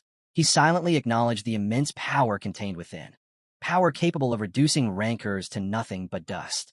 If he could master it, he could wield it anywhere, anytime. As he loosened his grip, the stone trembled in his hand. Arthur, still holding the warriors at bay, stood firm as they called for their master. Then a shift. A thick, dark fog seeped into the surroundings, swirling violently as the wind howled. Yuan turned away, already anticipating what was coming. His eyes lifted toward the sky, where a golden glow shone through the opening in the building. A staircase, radiant and grand, descended from the heavens, and a group of figures began their slow, deliberate descent. Then a voice rang out. Is it true? Rancor Olympus Athena had arrived, a round shield gripped tightly in her hand. Her gaze sharpened as she looked down, her expression unreadable. Did you kill Ares? As the Rancors rushed to her side, she continued descending the golden steps, her demand unwavering. Teeth clenched, a blonde knight stepped forward. It's true, he confirmed grimly. Athena's piercing gaze shifted to Yuan, the dark-haired figure in a black coat. She studied him for a moment, then nodded slightly. I see. Yuan's brows furrowed, a crimson glow flickering in his eyes. Suddenly, behind Athena, a massive serpent manifested, its presence overwhelming. A surge of purple light crackled around it. A new system notification flashed. The Gorgon had heard Olympus call. Then, petrification set in. The system registered it immediately. Holy fire and cinder eyes detected. Petrification resistance. Successful. Yuan locked eyes with the formidable goddess, who stood shrouded in shadow, her shield gleaming ominously in the dim light. His mind raced. The Aegis. The Gorgon shield. The strongest defense in Olympus. The original could turn anything, anyone, into stone. Arthur stepped forward, sword ready, shielding his master. What do we do? He asked, his voice steady but cautious. This is dangerous. Yuan didn't flinch. We wait. It's not our turn yet. His gaze flickered upward to the hole in the ceiling. His cinder eyes trembled as a new system alert flashed. The great sage's 12th eye is watching. Then, without warning, a spear tore through the air and slammed into the ground between Athena and Yuan. The impact sent cracks splintering across the floor. A silhouette balanced effortlessly atop the spear, his presence commanding. He exhaled, almost amused. The main character always arrives at the toughest moments. Yuan turned slightly, his expression unreadable. Took you long enough. As he turned away, a hand lifted to his head. His cinder eyes pulsed violently. The Rancors stood frozen, their expressions shifting from shock to awe. The great heavenly emperor and sage had arrived. The blonde woman frowned, her thin eyebrows drawing together as she observed the intruder. Her gaze flickered toward the great emperor. So, he was on Kim Yuan's side. Hanging upside down on his spear, Sun Wukong met Kim Yuan's sharp glare with an indifferent smirk. "Don't mistake me for an ally," he said coolly. The brunette, unbothered, simply shrugged. "Makes no difference." The tension in the massive hall thickened as both sides stood at a standoff. Then, Sun Wukong sighed. "You talk too much," he muttered to Kim Yuan. Athena's gaze remained locked on the great sage. "Are you truly willing to start a war with Olympus?" she asked, her voice steady but laced with warning. Without hesitation, she lifted her free hand, issuing a cold command. "Eliminate the enemy of Olympus." A smirk played on the blonde's lips as he tightened his grip around the red spear. "Well, in that case, get lost," he scoffed. The rankers surged forward at Athena's command, charging straight into battle. Sun Wukong wasted no time. He hurled his weapon at them. The goddess swiftly raised her shield, deflecting the attack with ease. Behind its protective gleam, her eyes flashed with cold determination. Sun Wukong's lips curled into a mocking grin. "So, that's the legendary Aegis, huh?" he muttered, tapping his chin in exaggerated thought. "How much adamantium did that cost?" Then, he turned to Kim Yuan, his wicked smile widening as he twirled his staff. "This is getting interesting," he admitted. "I'll handle her. You take care of the rest." Kim Yuan's lips curled slightly. The blonde glanced at him. "Think you can manage?" Kim Yuan scoffed. "Why even ask?" Arthur, watching the exchange, furrowed his brows. "Your Majesty, we should leave once this is over." The man cast him a sideways glance before nodding. "Understood." Sun Wukong chuckled. "I already like you," he said, flashing a sharp grin before gripping his spear. Without another word, he lunged forward, rushing toward the enemies. "What shall we play?" he roared, laughing. A system notification appeared. Gorgon's blessing activated. Blessing of war engulfs the shield. The eyes on Athena's shield glowed an eerie green. Sun Wukong wasted no time. He swung his staff with force, striking against the divine shield. Sparks erupted from the impact. Behind its protective barrier, Athena's glowing eyes narrowed. "I can't let him break through," she thought, tightening her grip. Pushing off the ground, she leaped into the air. Sun Wukong's eyes gleamed with interest as the goddess landed gracefully on the very tip of his staff and sprinted toward him with speed. A slow grin spread across his face. "Gotcha!" With a sharp twist, he shortened his staff. Athena, suddenly left without footing, tensed, but at the last second, she managed to leap again, her form cutting through the air. Sun Wukong tilted his head up, watching her dark silhouette against the ceiling. Enough games. With a flick of his wrist, he extended his weapon once more. The spear shot forward, piercing through the air and striking the goddess midair, launching her high into the sky. Grinning, Sun Wukong shifted his grip. "Cloud jump," he murmured. Meanwhile, on the battlefield, Kim Yuan and Arthur clashed with the rankers, their movements sharp and relentless. Off to the side, Kim Yuan bit his lip, his brows furrowing in thought. Ares a comrade, not a brother? The rumors, were they true? His cinder eyes trembled as another system notification flickered. Perception field enhancement activated. His gaze darted across the battlefield, locking onto Arthur as his blonde assistant fought off a relentless wave of enemies. The battle had only just begun. Kim Yuan could feel it. His body was nearing its limit. He had already pushed himself too far. If this dragged on any longer, he wouldn't last. Just ahead, Arthur fought relentlessly, his sword a blur as he carved through their enemies, clearing a path for them. Scarlet blood flashed as he moved, triggering a system notification. The blessing of the sea activated. A surge of energy surrounded him, amplifying his strikes. Arthur turned, his breath ragged. "Our main goal is to escape," he said firmly. "Shouldn't we focus on that instead of cutting them down?" Kim Yuan, still moving through the chaotic battlefield, responded without hesitation. "We could, but we don't have the luxury of time. We need to get out fast." Still, he made a mental note. These rankers would eventually become strong enough to challenge the outer god. But for now, leaving them alive was the better option. Not far away, another wave of enemies blocked their path. Arthur glanced over his shoulder, catching sight of his master. Did he really just say that? He exhaled sharply. "Understood," he muttered. But the rankers weren't about to let them go. "You think we'll just let you escape?" someone shouted. Angry sneers and grins spread across the warriors' faces as another voice echoed. "Have you forgotten the rules of a duel?" "Silence," one of them barked. "He's an enemy of Ares." Kim Yuan didn't even blink. He raised his sword, and a purple aura exploded around him. A system notification appeared. Holy flame created using demonic energy. His expression darkened. Doesn't matter if you don't know, he said flatly. His dark brows furrowed as he let out a tired breath, then smirked. I'm exhausted, so do me a favor, don't get in my way. Another notification. Cinder Eyes and Heavenly Spirit now controlling the holy flame. The blazing purple energy surged, swallowing parts of the battlefield. Walls cracked and shattered under its force, and panic screams rang out as warriors scrambled to escape its wrath. Kim Yuan took a step back, then another. Let's go. Without hesitation, he and Arthur rushed up the white stairs, leaving the battlefield behind. As they ascended, Kim Yuan's mind raced. The holy flame, powerful enough to consume everyone except the strongest rankers. His gaze flickered to the sky, a golden shimmer against the endless blue. Sun Wukong was still holding the line. They wouldn't capture Athena today, and that was fine. He had seen the results. That was enough. As he and Arthur sprinted across the vast blue square, Kim Yuan clenched his fists. His suffering at the hands of Olympus, it would end today.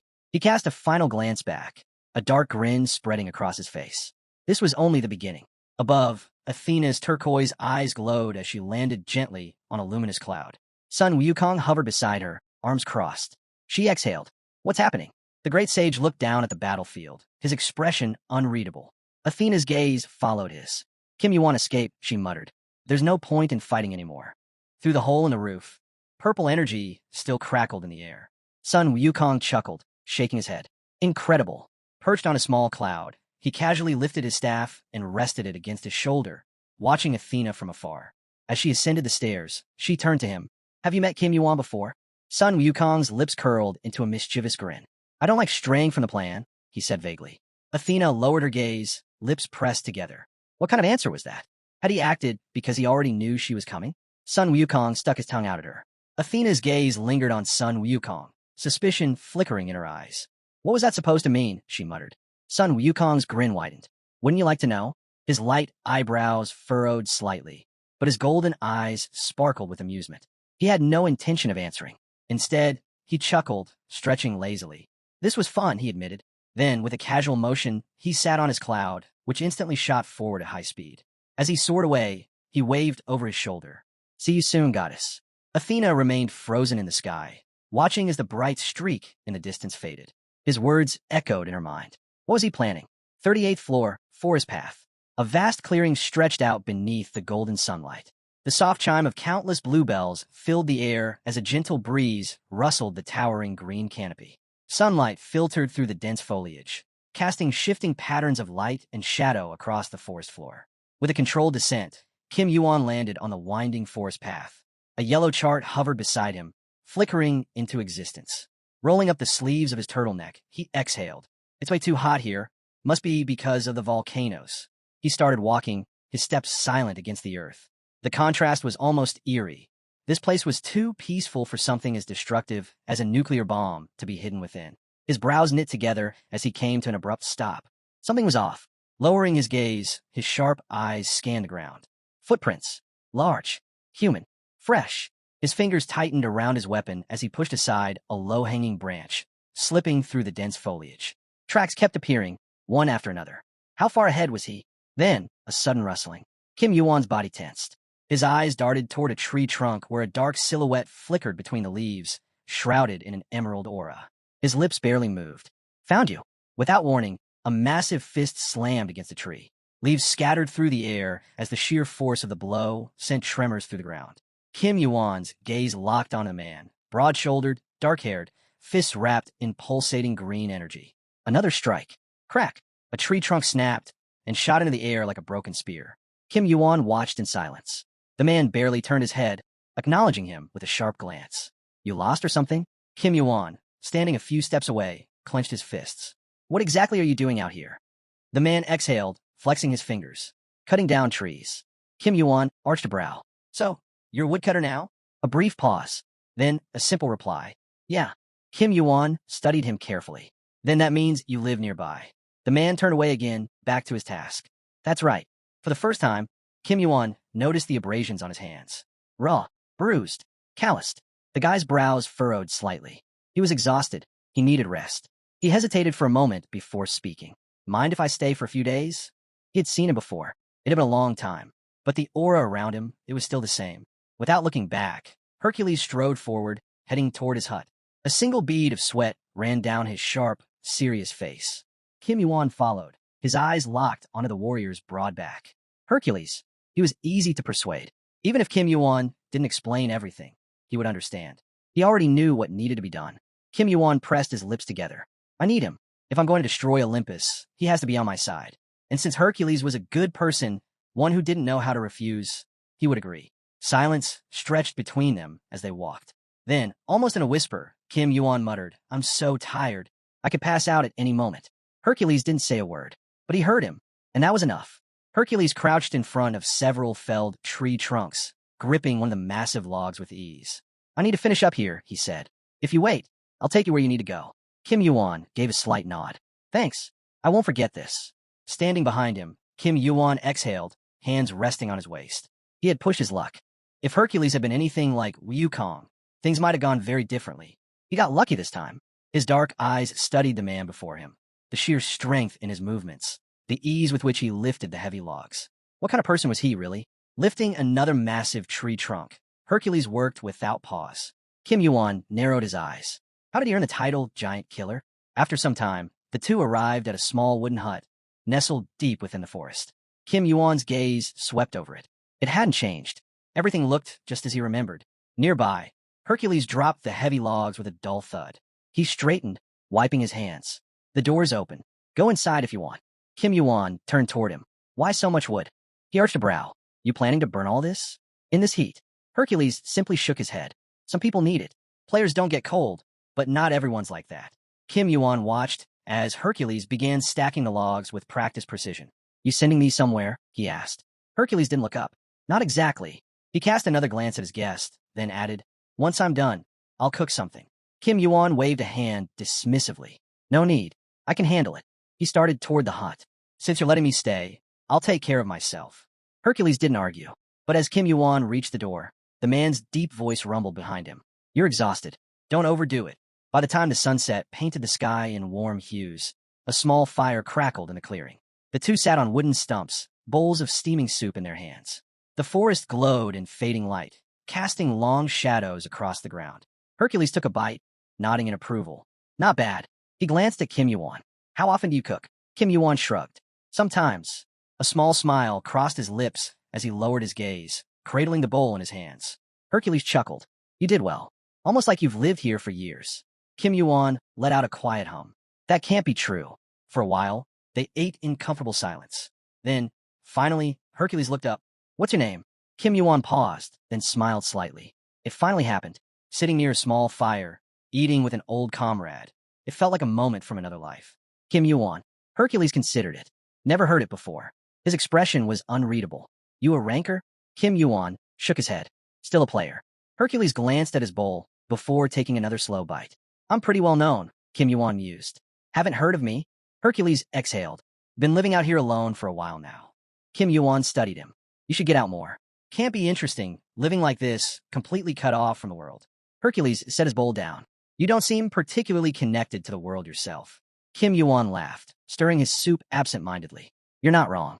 As he twirled his spoon through the broth, he added, This is our first time meeting, but I feel like we've known each other a while. The fire crackled between them. Hercules didn't reply immediately. Instead, he gazed into the flames. Then, quietly, he said, You're not much of a talker. Kim Yuan smirked. Funny. I was thinking the same about you. Hercules gazed into the firelight, its glow flickering across his face. People like us tend to get along, he said. A moment later, Kim Yuan's quiet agreement followed. Then, with a slight smile, the man finally spoke again. I just realized I never introduced myself. The firelight turned his face a deep shade of orange as he gave his name. Kim Yuan's brows lifted slightly. That name, he'd heard it before. Are you a ranker? He asked. The next morning, a clear blue sky stretched over the forest. Logs were stacked in neat piles outside the cabin, the scent of fresh wood lingering in the air. Hercules worked without pause, pushing the massive trunks into place while Kim Yuan helped secure them with thick bandages. Later, they made their way to a river hidden deep within the forest. Hercules knelt by the water, splashing the cool liquid over his face. Kim Yuan stood nearby, watching over a clearing filled with bluebells. Time passed in peaceful silence. By sunset, the sky burned with unexpected hues. The sizzle of fresh fish filled the air as they roasted on long skewers over the fire. Kim Yuan closed his eyes, inhaling deeply before glancing to the side. Hercules was still carrying logs. Looking up, Kim Yuan took in the dark night sky, littered with countless bright stars. Suddenly, a heavy log dropped to the ground with a loud thud. That should be enough, Hercules muttered. Kim Yuan leaned an elbow on one of the trunks as the man sat nearby, finishing the last of the bindings. These logs, Hercules noted, adjusting the bandages, are heavier than iron on this floor. That's why they make such good materials. Kim Yuan's gaze lingered on him. Just by looking at Hercules, it was obvious. He was the strongest in the tower. How does he carry such immense weight every day? He wasn't using tools. He wasn't using the strength of giants. It was just him. Hercules hoisted another stack of logs onto his shoulder and started walking. But then he paused and glanced back. "Why are you still here?" he asked, his deep voice even. "Didn't you say you were just here to rest?" Kim Yuan exhaled slowly. "I thought living here wouldn't be so bad." The golden light of the sun filtered through the dense canopy, casting long shadows across the grass. And besides, Kim Yuan added, there's still time before the tower's next trial. Hercules nodded. Heavy footsteps echoed as he strode through the clearing. "Then you'll have to leave," he stated simply. With the massive logs still balanced on his shoulder, he shot a glance over his shoulder. Before nightfall, Kim Yuan remained by the tree trunk, his sharp gaze watching Hercules carefully. Something changed in his expression. A shift, subtle, but unmistakable. It was the look of someone preparing for battle. "Why today?"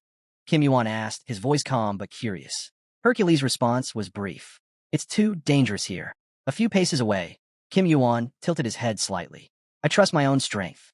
Hercules, however, was firm. "That's not the point." He turned away, sweat trailing down his face. His posture was rigid, controlled. Kim Yuan frowned slightly, dark brows furrowing. His former comrade looked lonely. Was he afraid Kim Yuan would get hurt? Or did he not want anyone to see him fight? Kim Yuan let out a slow breath. His expression relaxed as he spoke. "Before I go, I have one last question." Hercules, still gripping the logs, turned to face him. Kim Yuan met his gaze. "You're nothing like the rumors say." His voice was even, steady. "So tell me, why do you hate giants so much?" For the first time, Hercules' turquoise eyes burned with something fierce. "I don't know what you've heard about me," he said, voice low. His gaze locked onto Kim Yuan's. "But you should stop asking." Kim Yuan's gaze softened slightly. He could see it now. Hercules had once gotten along with Seer and even the giants. So why did he hate them now? Just as he was about to ask again, a sudden green light flared before him. Kim Yuan's eyes widened in surprise. A vibrant green aura surged around Hercules, its sheer presence pressing down like an invisible weight. A system notification flickered into view. Blessing of the Sea activated. Kim Yuan barely had time to register the shift before a powerful force wrapped around his own body. His chest tightened, his muscles strained. It felt like his entire body was about to burst. Even getting stabbed earlier would have been less painful than this. Hercules exhaled sharply. "You asked some stupid things." With a heavy thud, he dropped the stack of logs to the ground.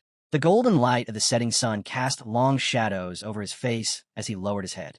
"We're not close enough for this conversation," he muttered. Then, without another word, he turned abruptly and strode away. Behind him, one of the massive tree trunks toppled over, crashing to the ground. Kim Yuan stood frozen, his dark brows furrowing. He expected this. There was no way they'd have some deep, heartfelt conversation, not when they'd only spent a few days together in this life. Still, it irritated him. His expression darkened. Would Hercules regret it if he ever learned the truth? The woodcutter reached for a saber-toothed beast's skin, pulling it over his head as he moved forward.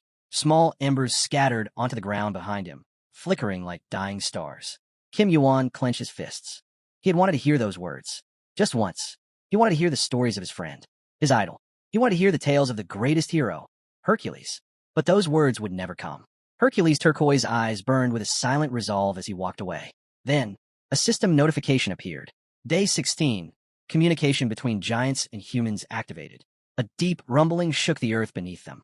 Black smoke seeped from the ground, swirling upward. Then, massive, clawed hands tore through the surface, emerging from the darkness below. Another notification flashed. Realm ownership changing. Penalty increased for unidentified races in this zone. From the cracks in the earth, monstrous figures crawled into existence. Black humanoid creatures with small horns. Their mouths dripped with molten lava, hissing as it made contact with the ground. A new system message confirmed it. This floor now belonged to a tribe of giants. They were here, leaving Kim Yuan behind. Hercules walked straight toward the monsters, a stack of logs still balanced on his shoulder.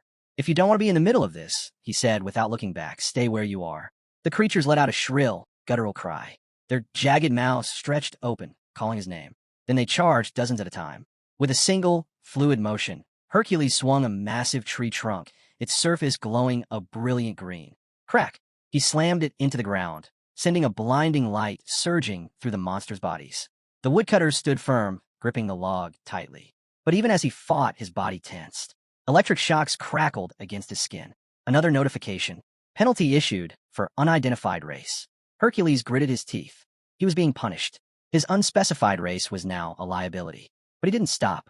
With a savage snarl, he shifted his stance and drove his fist into a monster's face, sending it crashing into the dirt. Then another, and another. Each blow sent columns of brilliant green energy streaking into the sky. Yet, no matter how many he crushed, more monsters kept crawling from the depths. Kim Yuan watched in silence. This was Hercules, the man strong enough to shatter giants. And right now, he was fighting an entire army alone.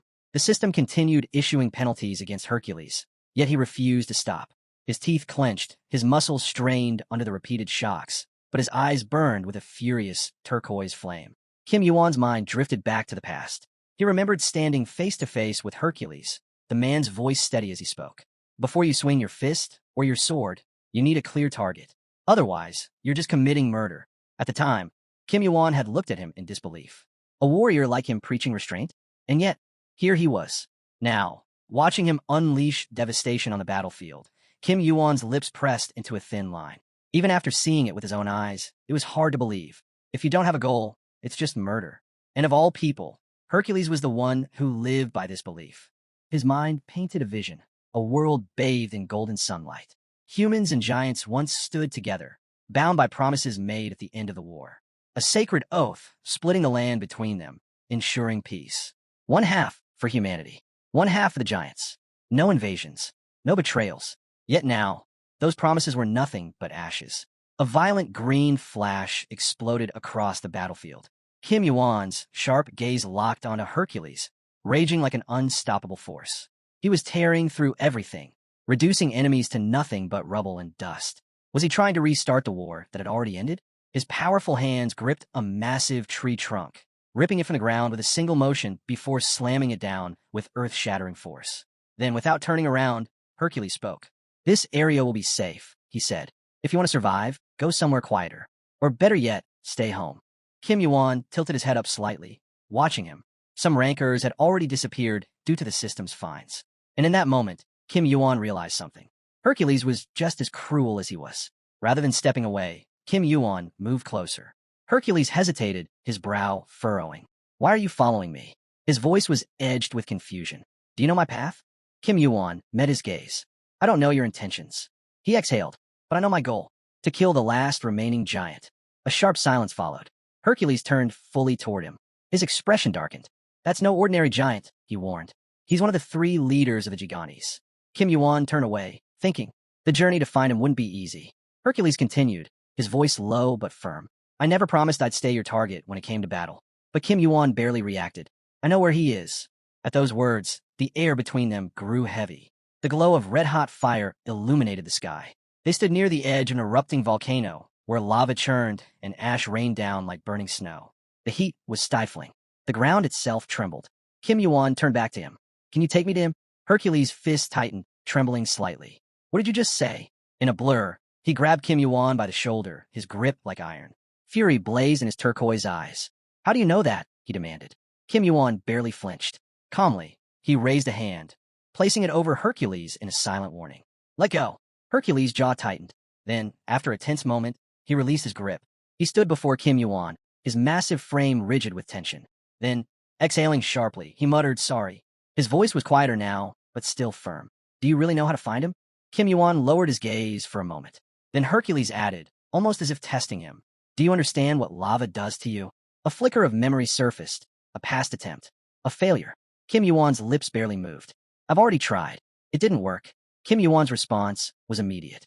"No," he said. "It's much deeper." Below them, rivers of molten lava churned violently, the heat distorting the air itself. The inferno stretched endlessly, a sea of fire consuming everything in its path. Hercules exhaled. "Step back for a while." Then, without hesitation, he pulled his lion skin from his back and draped it over Kim Yuan's head. The moment the thick pelt settled around his shoulders, a rush of energy flooded Kim Yuan's body. A system notification flickered. Blessing of the Lion King activated. Damage resistance increased. But Kim Yuan barely had time to process it. Hercules' muscles tensed like coiled steel. His stance shifted. Then, boom, a devastating strike slammed into the ground, shaking the very earth beneath them. Lava splattered wildly, cascading down like a crimson waterfall. Kim Yuan, still wearing the lion's skin, watched in silent awe. Even with resistance, the heat was unbearable. Again, Hercules swung with monstrous force. Crack! A gaping hole split the battlefield wide open, revealing the next level below. Molten fire rushed downward, pouring into the abyss like a flood. For a brief moment, silence followed. Then, Hercules turned to Kim Yuan. Do we need to go deeper? Kim Yuan held up 3 fingers. We have to do this 3 more times. Hercules grunted. Fine. Then, with a roar, he struck again. The ground shattered apart, new fissures splitting in all directions. Lava surged and erupted, glowing embers scattering into the air. Another earth-shaking punch. Another level collapsed. As the flames receded, Hercules peered downward, his gaze locked onto what lay beneath. And for the first time, he hesitated. What the hell? Kim Yuan frowned at his reaction and stepped forward. Before them, through the cracked earth and plumes of rising steam, was something completely unexpected. A hidden world beneath the lava. A vast, untouched land covered in lush green forests. Clouds drifted lazily across the sky, underground. We're really underground? Hercules muttered in disbelief. Kim Yuan pulled the lion's skin from his shoulders, its golden eyes still glowing faintly. The 2 men stood in silence, surrounded by fields of blooming flowers. Hercules, after a long moment, slung the lion pelt back over himself. His sharp gaze landed on Kim Yuan. How do you know about this place? Kim Yuan didn't answer immediately. He simply turned away, his eyes drifting toward the horizon. Hercules watched him carefully. Who told you? Still, Kim Yuan refused to give a clear answer. Someone, he said flatly. Hercules narrowed his eyes. And where is this someone? You wouldn't know him, Kim Yuan replied. And you wouldn't be able to meet him. Hercules observed him in silence. Kim Yuan, on the other hand, kept his expression neutral. There was no way he could reveal the truth. He had learned of this place from the future. But there was no way Hercules, a warrior bound to the present, could even comprehend such a thing. Finally, Hercules dropped the subject. Kim Yuan turned to him. Enough questions. If you really want answers, he said, follow me. Without waiting for a response, he stepped forward, heading deeper into the emerald forest. And for the first time in a long while, he felt something close to comfort. A strange sense of familiarity. Because, for once, he wasn't alone. He had met someone he could actually call a friend. But even that thought came with doubt. What if this was a trap? What if Hercules was actually a spy for the giants? What if this entire thing was a deception? Kim Yuan's fingers twitched slightly. If Hercules betrayed him, he would wipe out everything. With those thoughts swirling in his mind, he continued walking. The 2 men drifted apart slightly as they moved. Then, from behind, Hercules' deep voice broke the silence. Do I seem suspicious to you? Kim Yuan didn't answer. He simply lifted a hand and pointed at a tree ahead. Then calmly he spoke. Hercules paused, considering the man's words. There was no sign of a path anywhere, yet he chose to follow the instruction. Clenching his fist tightly, he swung with full force. The ground trembled violently, splitting apart as if an earthquake had struck. As Hercules lowered his fist, realization dawned on him. His eyes widened, glowing an intense blue. He recognized this energy.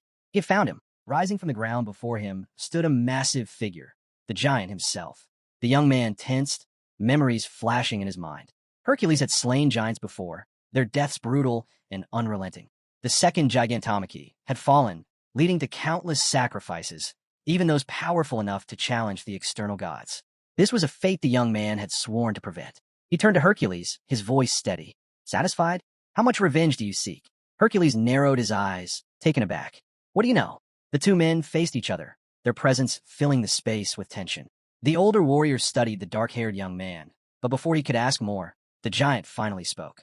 I'd like to know who has come here, the giant rumbled. But the moment he recognized Hercules, his red eyes widened with rage. The giant killer. He knew exactly why Hercules had descended to this place.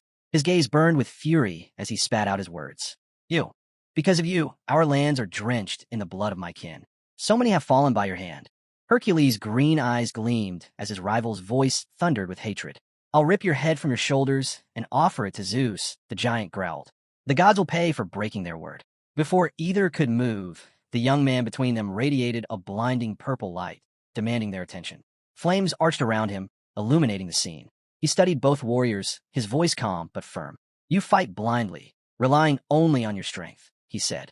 Yet, despite being of different races, you are no different. Tightened his grip on a glowing pendant. His expression darkened. Do any of you even understand the reason behind this massacre? The giant shifted his gaze to the young man, his eyes narrowing. Who are you? Then his focus returned to Hercules. You have slain countless giants. That alone is reason enough for me to kill you. The young man didn't flinch. Instead, he met his gaze and asked a simple question. And what about you? In his hands, the pendant shimmered. He held it up, his voice unwavering. Do you want revenge on a giant who killed your mother? Hercules froze. His gaze locked onto the pendant as he reached for it. Where did you get this? I stole it. The young man replied without hesitation. Hercules' brow furrowed. Why did Ares have this? The young man's response was simple. See for yourself. The pendant pulsed, recognizing its bearer. Suddenly, memories flooded Hercules' mind. He saw an infant clutching his mother's hand as she whispered apologies. Apologies for bringing him into a world that would only ever need his strength. Tears streamed down her face as she cradled him, her voice desperate. Let go of the snake, she screamed, struggling against his grip. Another memory surfaced. Aline, distressed, scolding him for his reckless use of strength. She pleaded with him not to use his fists so thoughtlessly. Then he saw himself as a child, gripping a club with pride. His mother watched him, smiling softly. You wield it well, she praised. They ran toward each other, laughter filling the air as they embraced. For a moment, it was just them, eyes closed, lost in their happiness. But that happiness had not lasted. One day, his mother, seated before Zeus, the woman's expression hardened as he spoke. The boy has become a rancor, he stated. Her eyes flashed with anger. He's too young for war. Zeus leaned back unfazed. There's still time before the war begins. Until then, he can grow stronger, raise his rank. She clenched her fists. Are you turning my son into a soldier? Zeus scoffed. He's my son. No, she snapped. He's my son. I don't care how much of your blood runs through his veins. Zeus reached out, tilting her chin up with a smirk. Show some mercy. His voice was calm, but his eyes held something colder. You never even wanted this child. That much is clear. Her glare didn't waver. Zeus chuckled. But you care for him. You protect him. That alone proves you love him. Alcmene, standing nearby, scowled in disgust. You're insane. You don't see a child. You see a weapon. Zeus didn't deny it. Instead, he grinned. Exactly. A weapon beyond compare. The woman trembled with rage. How can you say that about your own son? Zeus stepped even closer, his voice lowering to something almost amused. I can have as many children as I want. There are plenty of women willing to bear them. His eyes darkened. And if I destroyed this tower completely, I'd just make 2 or 3 more of him. Sometime later, chaos erupted. Players were falling, their bodies crumpling one by one. A lone silhouette stood in the doorway, watching the carnage unfold. Elsewhere, a girl was held captive by 2 players. She scoffed at the bloodshed. The death of a guild leader? A rancor? It means nothing. Her gaze shifted to Ares, filled with contempt. Meanwhile, the rancor himself sneered, questioning Zeus' methods. Cowardly as ever, he muttered. Then, stepping forward, he locked eyes with the woman. Will you finally be obedient now? The air grew heavier. War was coming. A man sighed, almost pitying the child caught in the middle. What's his number? He asked. How many of Zeus' swords has he used and discarded? Standing before the woman, he made his stance clear. It doesn't matter. The only thing that does is fulfilling his will. Ares' voice cut through the tension. Alcmene, the giants showed no mercy. They struck. They killed. Hercules fought back with his fists, his voice breaking. Stop. Blood soaked the ground. His mother's blood. His hands trembled. His breath hitched. In the distance, 2 female silhouettes stood, one speaking softly. His mother's voice reached him. I may not have much time left. The woman gripped her friend's shoulders, her desperation raw. Why? She pleaded. Why bring a child into this world, knowing that after I'm gone, he'll be consumed by rage? Her friend's expression was unreadable. Take him and go. Pretend you know nothing. Above them, a staircase loomed, a woman's voice echoing from above. Alcmene's words were unwavering. Even if the world sees him as a weapon, I won't turn a blind eye. Tears streamed down Alcmene's face as she cradled the child in her arms. No matter what happened, she would not let go. Tears welled in her eyes as she gazed at the baby in her arms. He smiled through his own tears, unaware of the fate that awaited them. I love you, she whispered. I always have. Every moment with him had been precious. watching him grow, seeing how different he was from the others. He carried alchemy blood, and in her final moments, her last thoughts were of him. Lying on the ground, wounds piercing her body, she exhaled her final words. "Thank you for being born." And then, everything faded to black. Hercules clutched the pendant. A single drop of her blood forged into an amulet. It pulsed with deep emotions, the weight of someone's strongest desires. A relic of protection, imbued with 3 skills, waiting to be awakened. The giant, having glimpsed those memories, let out a heavy sigh.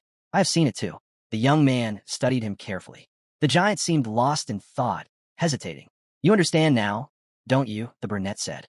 The giant exhaled slowly. "You risked your life coming here, just to fix the misunderstanding between Hercules and the giants." The young man nodded.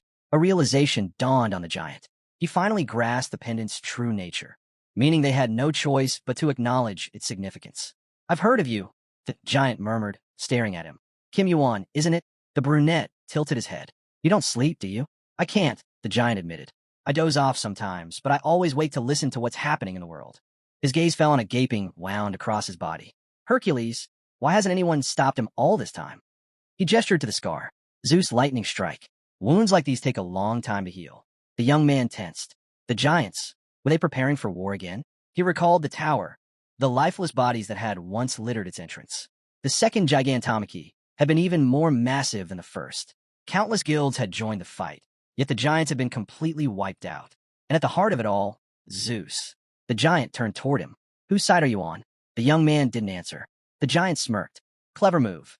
Nearby, a man knelt on the ground, silent. The giant's voice rumbled. "If you were in my position, you'd have the power to change everything." His words were heavy. "You could destroy an entire floor if you chose to." The brunette closed his eyes, listening. "You don't realize it yet, do you?" The giant continued. "You may be small now, but history is being written through you." The young man smirked arrogantly. "Pretty cool, huh?" The giant let out a deep chuckle as he stood. "You really haven't learned humility, have you? If you had, I might have offered you a high position." The young man covered his ears. "Not interested. I'm already famous enough."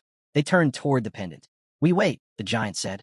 A fiery whirlwind erupted, magic rushing toward them. Hercules stood in the center, silent. His mother's pendant shimmered in his grip. Clenching it tightly, he took a deep breath, then, without hesitation, slammed his fist into his own face. He staggered, but didn't fall. Then, he struck himself again, harder this time. And as the world seemed to hold its breath, Hercules stood tall. Fist clenched. Decision made. Hercules exhaled sharply. This was enough. He sat down in front of the young man, his gaze heavy. "Where is Ares?" The answer came without hesitation. "I killed him." Hercules shifted his foot, letting out a bitter chuckle. "So my revenge ends here." Lowering his head, he bowed before the giant, his voice sincere. "I was blind. I killed your kin without thinking. I see that now, and I am sorry." The giant's red eyes bore into him, listening. Hercules spoke without hesitation.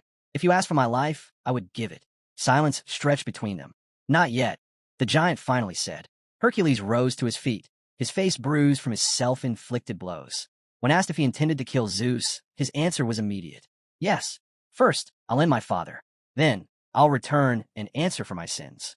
His gaze dropped, guilt weighing on him. The giant studied him, then slowly bent forward. "Like your mother, you were a victim of Zeus." He frowned, his expression unreadable. "I will not punish you myself." Instead, his voice darkened. "If you truly wish to atone, then there's only one path forward." Hercules lifted his head. "Destroy Olympus." With that, the giant descended into the earth once more. The ground trembled violently, the air filled with deep, rumbling noise. Hercules clutched the pendant tightly. "Understand," he murmured. "For my mother's honor, I will do it." The pendant gleamed brightly against his chest. The others looked at him, then turned to the young man. "If it weren't for you, this battle would have lasted much longer." The young man shrugged. "I only did what I could." "Then let me repay you," Hercules said. The young man raised an eyebrow. "You planning to fight against Olympus?" Hercules smirked. "I'll give you something great, consider it a gift." Suddenly, light erupted between them. The air shimmered as a figure began to materialize. Hercules narrowed his eyes. The shape was familiar, too familiar. His chest tightened as he turned to the young man. "What are you doing?" His voice was low, cautious. "Who is that?" The figure took form. Ares. He was kneeling, his expression unreadable. The young man tilted his head. Well, well, the dead man himself." Ares slowly lifted his gaze, looking less than pleased with the remark. Standing, He turned toward the one who had killed him, his eyes filled with disdain. Hercules was stunned. The dead worshipped him? The brunette stepped forward unbothered. With a swift motion, he peeled something away from Ares, his skin. Then, from within, he pulled out his sword. Ares staggered, falling to his knees. How sad, the young man mused. A soul weaker than the body. But his voice turned sharp. Then again, sometimes the soul surpasses it. Without hesitation, he plunged his blade into Ares' shoulder. You were strong in life. A rancor. Ordinary people would break from this pain. The blade sank deeper. But you're different, aren't you? Hercules clenched his fists, his hands trembling with barely contained fury. Admit it, he growled. You were wrong. Ares refused to answer. That was it. With a burst of motion, Hercules swung, his fists slamming into Ares' face. The young man flinched. He hadn't expected that. His eyes darted between them, a nervous energy creeping into his posture. But Hercules wasn't done. His aura flared, a searing green light of raw power. His eyes burned with rage. This only makes me feel better. His fist crashed into Ares again, and again, and again. Mercilessly, he struck, over and over. The young man watched in silence, realizing one thing. Ares was stubborn. He could have ended this easily, but he didn't. Ares gasped for breath, his voice trembling. I'm sorry. Hercules didn't stop. He gripped Ares by the collar and swung again, his fist crashing into him with unrelenting force. The blows left him unrecognizable. Blood smeared across his face as he screamed, his words turning into desperate pleas for mercy. But Hercules' eyes burned with fury. Not enough. The king of the dead's influence strengthened, controlling the fallen god of war like a puppet. The prophecy's weight bore down on the battlefield. The young man watched, uneasy. How long could he maintain this summoning? He had never held someone from the underworld for this long. A warning flashed before his eyes. Ares' soul was at risk. His mana was nearly depleted. Sweat dripped down his face. It was time to stop. Ares lay sprawled on the ground, barely conscious. The fight was over. The young man exhaled and glanced at Hercules.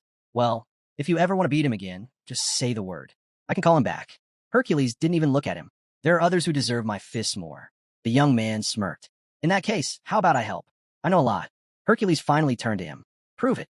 Without hesitation, the young man pulled out a player's kit. For starters, let's figure out who wanted your mother dead. Who is an enemy and who is an ally? Hercules' expression darkened as he examined the results. Names appeared before him. Hades, Hargan, Yuan, and his mother. His fists clenched. Before anything else, the young man continued, we need to deal with Zeus. He's the biggest obstacle. Hercules remained silent for a moment. Then, throwing his lion's pelt over his shoulders, he turned away. The young man watched him leave. I get what you're planning, he called after him. But don't expect me to wait for you to carry it out. Hercules stopped, but didn't turn around. Kill whoever you want, but not my father. His eyes burned with determination as he faced forward again. With a powerful leap, he soared into the sky, leaving behind a whirlwind of dust and shattered ground. The young man tilted his head up, watching him disappear. Ares, still weak, muttered under his breath. You forget, he's a necromancer. The dead man turned to glare at the young man, but before he could say anything, the young man's expression darkened. Lose the look, he said flatly. I'm still being nice. Ares gritted his teeth, about to object, but the moment the young man moved, he immediately dropped to his knees. The young man smirked. That's better. Ares hesitated before speaking again. You could use me as an empty shell, like any other undead. His voice was bitter, yet resigned. The young man crouched beside him. Are you offering to swear loyalty to me? Ares' expression twisted. Of course not. I am an enemy of the Olympians. The young man's gaze sharpened. Then understand this. Hercules will never raise his sword against his parents. He leaned in slightly, which means I'll have to use you in this war. Ares' jaw clenched as he realized what that meant. You won't feel a thing, the young man continued. I'll use your power as I see fit. And when I'm done, his voice dropped. I'll destroy you. Ares stared back at him. Neither of them looked away. The dead man glared at his opponent, but the young man remained unfazed. I don't care who it is, the brunette said coldly. If they're an Olympian, even Zeus, I'll kill them. The two men sat facing each other, the tension thick between them. Then the young man set his terms. If you agree to help me, I swear I won't send you in a battle against the Olympians. His voice was calm, but firm. I'll even bind my word to the system itself. Ares stiffened. The weight of those words left him momentarily stunned. The young man lowered his gaze and thought. Souls like his rancors as strong as Ares. They were incredibly rare, too valuable to waste. The dead man dropped his head, slightly silent. I could force you, the young man admitted. But that's not what I want. I want you to act on your own free will. Ares' expression darkened. His jaw clenched, but he gave a sharp nod. Fine, let's get this over with. He knew the risks. Without a contract, he could be betrayed at any moment. The brunette extended his hand, his voice turning almost casual. How many lies have you told in your life? Ares didn't answer. The question wasn't meant to be answered. Their hands clasped. The contract was sealed by oath. At that moment, the dead man's soul was bound. He could no longer engage in battle. If he did, his soul would be freed. The deal was done. With it, the young man gained Ares' loyalty. And once again, the prophecy grew stronger. High above, the skies were peaceful over the grand temple of Eros on the 77th floor. Players went about their business, unaware of what was coming. Is the goddess here? Someone asked. No, came the reply. She hasn't been here for a long time. Hector, clad in his helmet, stood nearby, his arms crossed. The situation is unstable, he muttered, watching everything carefully. Mantheus, another ranker, closed his eyes and thought. I still can't believe it. Zeus and Poseidon, separated? One of the three great gods falling just like that. His voice held both disbelief and irritation. The temple remained calm, yet whispers filled the air. I heard Zeus knew all along that Poseidon and Hades would unite, one ranker said. I heard the same, another confirmed. Then the ground trembled. Something massive crashed into the temple, sending debris flying. A chunk of the structure shattered into splinters. Panic spread instantly. Dust filled the air. Rankers scrambled, struggling to make sense of what had just happened. Through the thick haze, a towering figure emerged. Hercules. His expression burned with rage. Without hesitation, he grabbed a fallen ranker by the hair, yanking him up. Where's the goddess? His voice was sharp, demanding. The others froze in place. Who is this? Some rankers whispered. Where's he from? Does he not fear coming here alone? Then recognition hit them. Their eyes widened. It's him, the war hero. Hercules strode forward, his baton clenched tightly in his hand. The rankers exchanged uneasy glances. What is the hero of Gigantomachy doing here in the temple? Hercules shot them a glare. I won't ask again. Where is Hera? Silence. Then, one of them finally spoke up. She's not here. Hercules narrowed his eyes.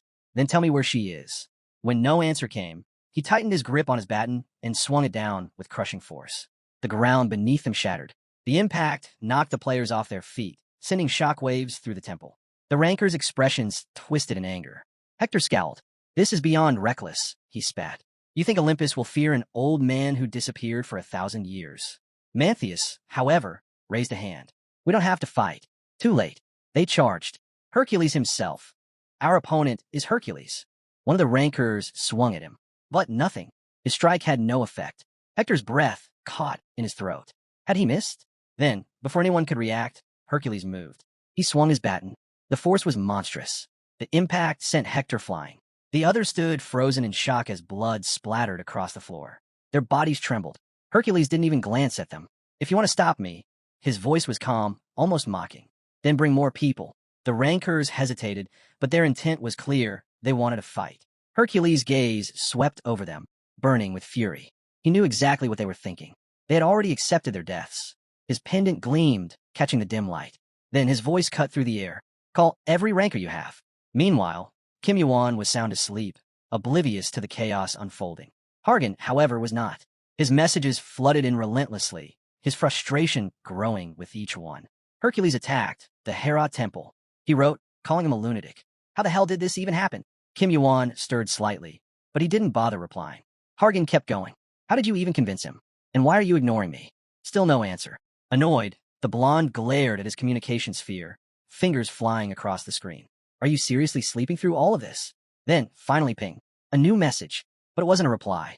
It was an update. The preparations were complete. Kim Yuan's eyes snapped open. Immediately, he sat up in bed, his mind shifting gears. He reached for the communication sphere and read the message again. This is it. Stretching slightly, he smirked. Hargan, still fuming, sent another message. How the hell did you pull all of this off? And then another. Where are you? Let's meet. Kim Yuan finally responded. 42nd floor. I have something that will change everything. Above the dense forest, the sky glowed an unnatural red. This was the 42nd floor, a place that could only be described as hell. Hargan stood in front of Kim Yuan, arms crossed, his expression unreadable. At first, he said nothing. Then, after a long silence, he finally spoke. What did you do? Kim Yuan smirked. You should join the battle against Zeus. Hargan took a step closer, narrowing his eyes. What? Kim Yuan tilted his head slightly. Why not? You're not having second thoughts, are you? No, Hargan admitted. But you do realize my father is the king of Olympus, the ruler of the heavens. Kim Yuan remained silent, watching him. Hargan continued, his tone measured. Right now, I'm ninth in strength. I may be faster than any player, but in terms of raw power, I can't compete with him. He hesitated slightly. So tell me, what's the point? I wouldn't even be able to help you. His arms crossed over his chest. You, on the other hand, you do have the strength to take him down. Kim Yuan's smirk deepened. There are two reasons you can help. Hargan raised an eyebrow. Which one do I get to hear first? The one that will shock you. Hargan scoffed. Everything you say is shocking. Just get to it. Then Kim Yuan dropped the bombshell. Zeus loves only one child. Silence. Hargan's eyes widened. What? Kim Yuan didn't blink. You heard me. They stood there, the weight of those words hanging between them. Then, finally, Hargan let out a low chuckle. He ran a hand through his hair, his grin widening. You're serious? Dead serious. For a moment, Hargan seemed to consider it, but then he scoffed. That's ridiculous. Is it? Kim Yuan's gaze sharpened. Titles, rankings, they mean nothing to Zeus. There's only one child he truly treasures. Lightning crackled in the distance. Kim Yuan took a step closer, his voice dropping. And that child is you. Hargan stood frozen. For the first time, he had nothing to say. Hargan scoffed, shaking his head. When you say it like that, it sounds even more ridiculous. But the weight of the words pressed down on him. His magic flared instinctively, radiating heat. Why the hell would I want to be my father's favorite? His voice was sharp, laced with frustration. Memories surfaced. His mother, her gentle voice, the warmth of her presence. He had once been grateful to his father for giving him life, but he had lived only because of his mother. Her voice echoed in his mind. If he really loved you, he would have stayed. The young man watched him, his expression unreadable. You know what your father has done, he said quietly. The same goes for your brother. Hargan clenched his fists. Olympus isn't a place of reason or justice, the young man continued. Only power and results matter there. Zeus doesn't limit himself. Not to anything. Not to anyone. Hargan's fists trembled as he gritted his teeth. You really think he loves me? The brunette exhaled. If you don't believe me, I have nothing else to say. Silence. Then Hargan sank to the ground, gripping his head. His breath was uneven. He knew the truth. Every word was real, as if Kim Yuan had seen the future itself. He let out a slow, bitter laugh, covering his face with one hand. Just give me a minute. First, he asked for hours, then minutes. The young man watched from a distance, his eyes unreadable. It was cruel to tell him the truth, but necessary. Would he still make the same choice, knowing it? Hargan remained still, lost in thought. The weight of it all pressed down on him. Then, a message flashed across Kim Yuan's screen. We have a problem. His eyes widened. Another message followed. Orders have been sent to attack the heavenly demon divine cult. Hargan stirred as the message was shown to him. The sender? Apollo. The sky above burned with streaks of fire. A divine chariot, harnessed to two celestial horses, soared across the clouds. Kim Yuan turned in an instant, glancing toward the blonde at the back of the chariot. Hargan, he called out. Are you ready? The man sat hunched over, staring at nothing. His voice was distant. No. They flew on. Hargan clenched his fists. How do we stop this war? His voice was strained. I can't just sit by and watch hundreds, maybe thousands die for nothing. Kim Yuan smirked. Good. Hargan frowned, glancing at him. Did you already contact the heavenly demon divine cult? Kim Yuan nodded. On the way to the 10th floor. A pause. Be careful, Hargan muttered. Mugan is already there, Kim Yuan assured him. They have strong rankers. They'll be fine. But despite his words, a sense of unease gnawed at him. Why do I feel like something's off? His grip on the reins tightened. He eyed the celestial horse leading the chariot, his thoughts racing. Zeus wouldn't use Apollo with Hades, but what about Athena? Hermes? Dionysus? Would other guilds get involved? No, he told himself. There shouldn't be any guilds that would interfere with the Olympians' affairs. Right? As he sat at the front, reins in hand, realization hit him like a thunderbolt. Hargan, watching from behind, finally spoke. You're amusing yourself too much. Kim Yuan let out a dry chuckle. This can't be happening. Then his voice dropped, turning serious. Would Zeus really take advantage of our failure? The chariot sped forward, flames trailing in its wake. And neither of them liked the answer to that question. Then, after a moment, he spoke. There are 10 rankers, strong ones, locked away in Olympus prison for years. His voice was calm, but the weight of his words was anything but. Fewer than 10 people even know their names. Hargan's brow furrowed. How the hell do you know this? But what bothered him more was the next question. Why would Zeus ever release them? Kim Yuan's grip on the reins tightened. Because he doesn't value them anymore. Hargan scoffed.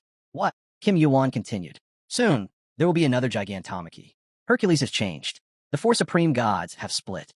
Even Hephaestus, the one who forges their weapons, isn't with them anymore. He glanced at Hargan. If war breaks out, it'll take decades to recover. That part wasn't surprising. What was surprising was that Zeus would be reckless enough to release such dangerous individuals, even if it meant putting himself at risk. Hargan frowned, staring at the back of Kim Yuan's head. This is his trump card, isn't it? But even then, he just couldn't picture his father putting himself in real danger. Kim Yuan exhaled, staring at the horizon. I hope I'm overthinking it. Then, he yanked the reins. Either way, we need to move fast. Outpost of Olympus. Air base of the divine, sky demon cult. The iron airship trembled under the sheer force of what was happening. Athena stood still, unaffected by the shaking around her. She had a mission. The first step? Send Kim Yuan to attack the divine sky demon cult. Kneeling before Zeus, she made her request. I need at least 4 rankers. Kim Yuan has Cheon Mujin and Sun Wukong. Zeus didn't turn to face her. His voice was cold. Take Odysseus. Take Hermes. I'll have another ready tomorrow. His expression darkened. It's time to let him and her in as well. Athena frowned slightly. She knew what that meant. Yet, she had no choice but to follow orders. As she left, someone muttered beside her. Your father only calls us when there's a problem. She turned, her sharp gaze meeting the speaker's. I know how annoying it is, she said, her voice steady. But don't just follow orders. Fight properly. The response came immediately. I don't like fighting. Hermes, the blue-haired Olympian with red eyes, crossed his arms, sighing. But I suppose this is a good opportunity to wrap things up quickly. Get rid of all this bloodshed. Then suddenly, his eyes widened. The ship shuddered violently. A deafening crack split the air as something massive struck them. What the? The next second, the ship crashed. It slammed into a cliff, stopping just before reaching its destination. The bow crumpled on impact. And from that shattered hull, the Garden of the Divine, Heavenly Demon cult came into full view. Athena spun around, furious. Hermes, why didn't you move the ship into a safe zone? Hermes raised his hands in defense. What do you want from me? That wasn't on purpose. I couldn't stop it. Athena's expression darkened. This shouldn't even happen, not unless. Her gaze snapped forward. That's when she saw him, high above, standing on the cliffs, watching them with cold eyes. Heavenly Demon Cheon Mujin. I thought he was still training in the mountains. Athena's fingers twitched. He's even stronger than before. Then, something else caught her attention. The garden itself. Red magic pulsed from within, coiling like a storm. The silence that had suffocated half the martial kingdom was gone. Today, the rank of the heavenly demon might change. Cheon Mujin stood with his blade in hand. His gaze was sharp, unyielding. He smirked slightly. I hope our guests aren't disappointed with the welcome. Then, his voice rang across the battlefield. All warriors of the divine demon cult, listen to me. The rankers and players stood at attention, waiting for his command. His eyes burned with purpose. We fight. A deafening roar followed, and the battle began. The battlefield erupted into chaos. A sudden burst of blue light illuminated the sky as a staff pulsed with raw magic. Rankers turned to see its source, their expressions twisting in displeasure. Then, without hesitation, she attacked. Magic crackled through the air as she cut through her enemies with ease. Athena stood behind Hermes, her shield raised. Deal with the rankers, she ordered, her voice steady. I'll handle the fools who dare to use the word divine so carelessly. Then, she raised her voice, her command slicing through the battlefield. Advance! The Olympus army surged forward. Under Athena's orders, they charged, weapons drawn, their mission clear, destroy the divine demon cult. And so, the bloodbath began. Steel clashed against steel, swords carving through flesh. Blood splattered across the battlefield as warriors fell one after another. Hermes moved swiftly, his staff crackling with energy as he battled the rankers. One of them sneered at him. The Olympians have lost their minds. Another warrior scoffed. It's because of him, the one who abandoned the heavenly mountain and chose the cult instead. Hermes' glare sharpened. Nearby, a player scolded his comrade. Watch your mouth. You dare insult our little master. Hermes didn't waste time with words. He pointed his staff again, unleashing another devastating attack. For players fought desperately against a single ranker, struggling to hold their ground. Amidst the carnage, a brunette stood next to an older warrior. His voice was sharp. Enough. This isn't the time for petty squabbles. He looked around, taking in the utter chaos. This guild is a mess. Then a whisper came from the shadows. Someone peered through a crack in the stonework, their voice laced with suspicion. How does she know what he must do? Inside a sarcophagus, someone stirred. A voice commanded them. Don't move until she speaks. The figure inside hesitated. If I obey, will I be released? The girl standing before him was silent for a moment. Then she nodded. Yes. Recognition dawned on him. Athena. But before anything more could be said, Athena turned sharply. A presence. Her eyes locked onto the approaching figure. Cheon Mu-jin. Someone nearby stiffened. Did you release him? Cheon Mu-jin's expression was unreadable. Athena didn't hesitate. My father promised. I'm staying here until I'm called upon. Then, she flew away, leaving the others to question what had just happened. Inside the sarcophagus, the figure stirred again. A single name slipped past their lips. Zeus. Magic crackled around the sarcophagus. Zeus, they repeated. Again, louder. The magic surged violently, shattering the stone. Meanwhile, elsewhere, the chariot cut through the sky. Kim Yuan remained calm as he controlled the reins. But beside him, an egg lay nestled in the seat. It twitched. Then it spoke. I was wrong. It whimpered. A long pause. Forgive me. Kim Yuan glanced at it, but said nothing. The egg shuddered, then let out a scream. Crack. A jagged line split across its shell. Then, fangs emerged from within. On the battlefield, the fighting continued. A slender hand, delicate yet steady, reached out, gently touching the corpse of a fallen warrior. One of the dead soldiers lay between the wreckage of the ship and the shattered sarcophagus. The air was thick with the scent of blood. The battles weren't over. Not yet. A soft, shimmering purple light began to spread. And then, a memory resurfaced. A girl. A beautifully crafted box. A gift. A man had given it to her long ago, his words heavy with warning. Never open this box.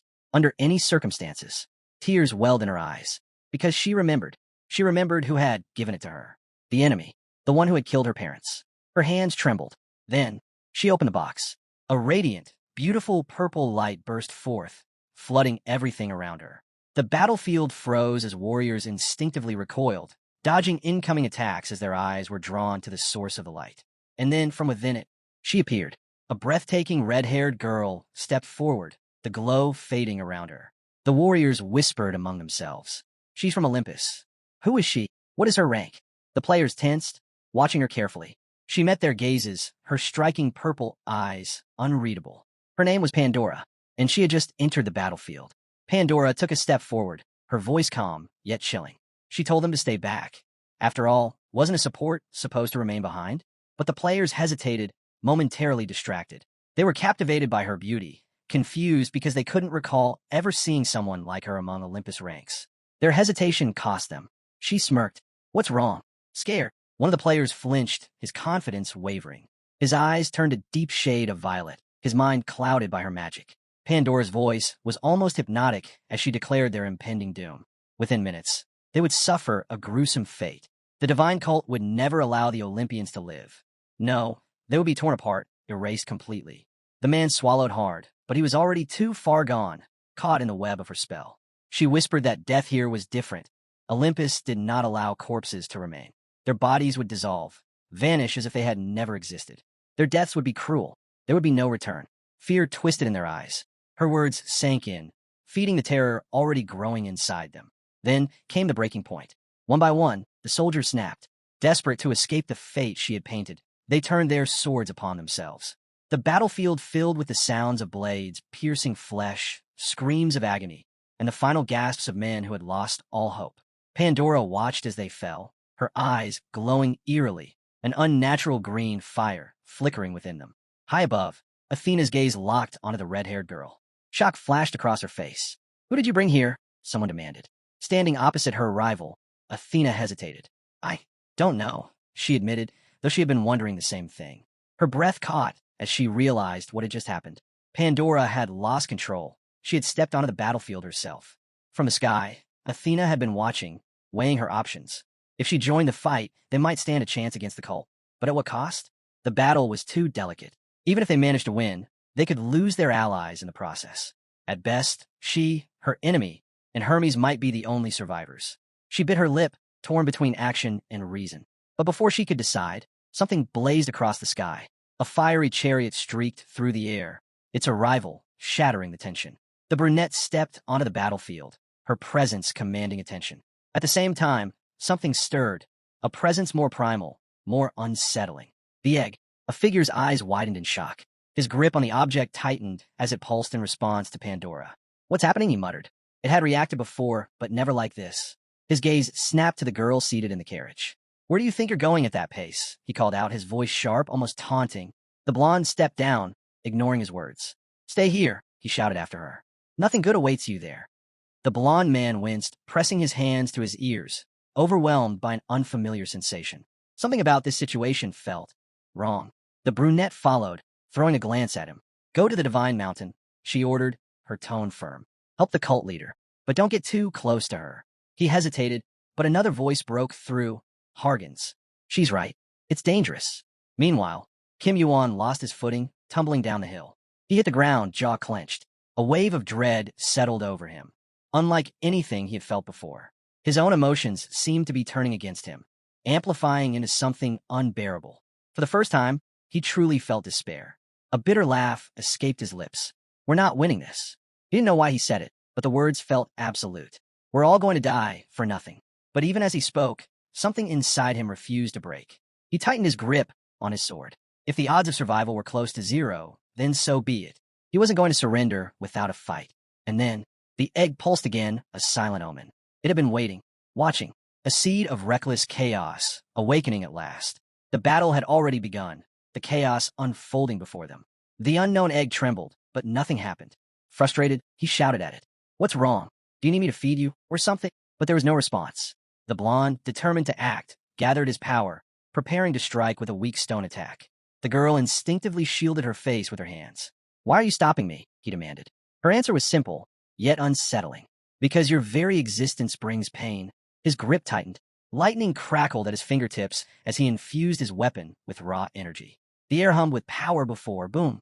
A devastating lightning strike shattered the ground, sending tremors through the battlefield. But as the dust settled, his heart sank. She hadn't even flinched. He clenched his jaw. That wasn't enough. He had to keep moving, keep attacking. Before he could launch another assault, the ground beneath him crumbled. His wavered, and in an instant, he plummeted into a pit, his weapon still clenched in his hand. Lying at the bottom, he groaned, slightly injured but still determined. Above him, Pandora lowered her hands from her face, looking down at him with mild annoyance. She was strong, too strong, but giving up wasn't an option. Ignoring the pain, he leaped back into action, attacking from all angles. Again and again, he swung his sword, but every strike missed its mark. She dodged effortlessly, her movements fluid, her expression unreadable. Then, just before his next strike, Pandora whispered an incantation. The ground beneath him split open. Cracks spread like veins through the battlefield, and flames erupted around her. He barely had time to shield his eyes before the debris flew in all directions. Panting, he pressed a hand to his wounds. Close combat isn't working. It's draining her, but not enough. His gaze flicked toward the egg. Why won't you help me? If you're conscious, do something. He turned back to Pandora, realizing something unsettling. She outranked Athena. His mind raced. If brute force wouldn't work, he needed another approach. His sword shifted to his other hand. Think. Adapt. Meanwhile, Pandora's fire surged, the heat distorting the air around her. Her voice rang out through the chaos. Why do you want to kill me? What have I done to deserve this? She placed a hand over her face. The flames grew wilder, the earth splitting further, destruction unraveling all around them. I never wanted this, she whispered. He lifted his sword once more, but hesitated. There has to be another way. In the distance, the battle raged on. Soldiers clashed, their cries echoing through the battlefield. He could see it now. Pandora's strength wasn't just magic. It was fueled by her emotions. The more despair surrounded her, the stronger she became. If he wanted a chance at victory, he had to strip away that power. His mind snapped to a plan, something that could absorb her negative energy. Meanwhile, Athena clashed with Cheon Mujin, her shield deflecting his relentless attacks. He struck again, her shield barely holding against his raw force. Their battle moved from one battlefield to another, neither willing to give an inch. The two locked eyes, their glares burning with fury. The old warrior lifted his weapon, preparing for another brutal swing. Their fight was far from over, and neither was his. The clash of steel echoed through the battlefield as the man swung his sword once more. Athena raised her shield just in time, bracing against the force of his attack. His blade left a deep mark, cracks spreading across its surface. Gritting her teeth, she remained behind the shield, her mind racing. The brunette wouldn't last much longer. Pandora was too much for him to handle alone. But their real problem wasn't just her. It was the sky demon. Athena's gaze flickered downward. She needed time, just enough stamina to restore Pandora's strength. But before she could act, her opponent's voice broke through her thoughts. You keep looking away, the old man said, his tone almost amused. He took a step forward, pressing his advantage. Tell me, do you see anything in me? Maybe something that reminds you of your deputy lord. Her expression darkened. Not funny. Fury surged within her as she snapped. You and that so-called master of yours will die here. Today marks the end of the heavenly demon divine cult. Even in death, he would regret getting involved with that man. Cheon Mu-jin only chuckled. You think so? The heavenly demon divine cult has been suppressed for too long. Even an organization like ours can turn a blind eye to some things, but not to him. His eyes glowed with a flicker of violet flame. Kim Yuan, he continued, is stronger than most rankers. That's how he became deputy lord. He paused before adding, but that's not all. The old man's expression hardened. Kim Yuan was different. His strength wasn't just about raw power. It was his will, his unyielding determination. No matter the obstacle, he found a way to break through. And once he did, he wouldn't stop. The purple flames burned even brighter. You'll never understand the one who will end you all. Athena lunged forward, her attacks relentless, her flames growing stronger with every strike. Meanwhile, Pandora turned her attention to the young man, watching as he flinched and pulled back. He was struggling. The heat was unbearable. He clenched his jaw, gripping his sword tightly. He had figured it out. The divine flame fed on fear. The more emotions she poured into it, the stronger it grew. And as long as those emotions remained unchecked, the fire would rage on. Pandora struck again, her attack sending him flying back. Blood spilled from his lips as he staggered, barely keeping himself upright. His fingers moved instinctively to his inventory, his last hope. And then it screamed. The egg. He stared at it, heart pounding. It was reacting, absorbing the flames. A smirk played on his lips. Finally, are you ready to hatch? The moment those words left his mouth, the egg trembled violently. The fire surrounding Pandora was being drawn in, consumed. Her eyes widened in shock. The egg grew teeth. It wasn't just absorbing the flames. It was devouring her magic. The hatching percentage skyrocketed, ticking closer and closer to completion.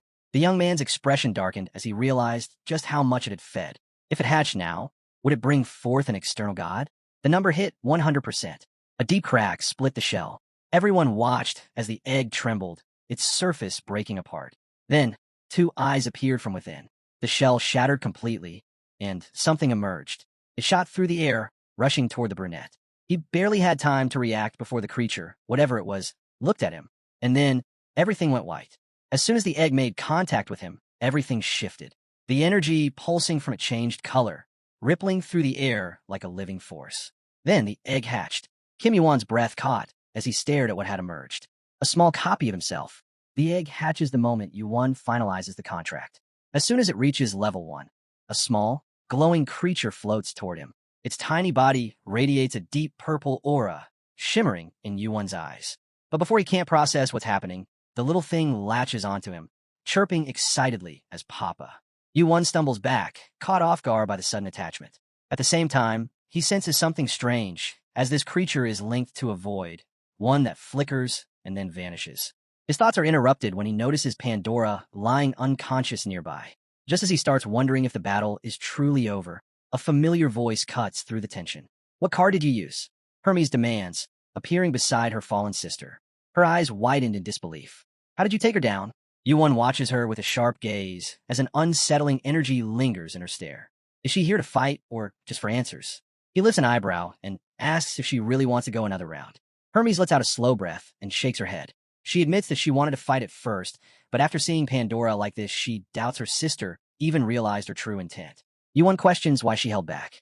Hermes folds her arms and explains that she had orders, but after witnessing Pandora's condition, she has no reason to continue. She would rather step away. With a smirk, she points out that he has been holding onto her shoe the entire time. Yuan ignores the jab, but before the tension settles, the ground shudders violently. Peng Baeklund crashes onto the scene, and the sheer force of his arrival sends a shockwave through the battlefield. More fighters emerge, their presence shifting the balance. Hermes quickly gauges the situation, her confidence fading. With Pandora already down and her own energy drained, she exhales in surrender. Once again, the ground crackled again with a burst, and Yuan can't help but feel annoyed by these classic heroic entrances. This time, it's Athena. Fury burns in her eyes as she storms toward him.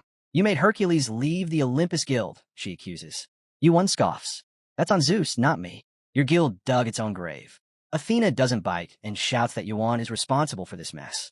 He narrows his eyes and activates his cinder eyes. As he studies her, the realization hits. She's completely clueless about the real relationship between Zeus and Hercules. Yuan shifts his gaze to Hermes, silently asking if she'll step in. However, Hermes just looks bored. Interesting. Athena might be more useful than she knows. If she learns the truth about Zeus, she could be the key to taking him down. Yuan straightens and gives a simple command. Take them. His cult members and the gods move instantly, restraining both Athena and Hermes. Athena struggles, looking to Hermes for backup, but her sister tosses her weapons aside. Yuan turns to his crew. Round up the survivors. Gather them in one place. Pandora stirs weakly, muttering for help, but nothing defies Yuan's will. Meanwhile, in a grand castle, Apollo and Artemis confront Zeus. Artemis folds her arms and asks why Yuan is the only one he calls a friend. Apollo steps forward and questions why he summoned them so suddenly. Zeus leans back with a smirk and tells them to relax for the next 3,000 years. The two gods exchange stunned glances as Artemis repeats the number in disbelief. Zeus shrugs, until Olympus gets its act together. You need time to raise new ranks and rebuild real strength. Artemis's eyes narrow. She finally pieces it together. You plan to capture us. She and Apollo move at the same time, aiming for the sun chariot, the only escape route their father can't chase down. But before they even get far, thunder tears through the sky. Thunderbolts slam into the chariot mid-flight, obliterating it in an instant. The two siblings barely have time to react before shackles wrap around them. Zeus stands over them, arms crossed. We're supposed to meet someone in private. I expect you to be there. His voice hardens. And before you think of running again, maybe ask yourselves, whose side are you really on? In the divine cult basement, Hargan is fuming at Pandora for ignoring him.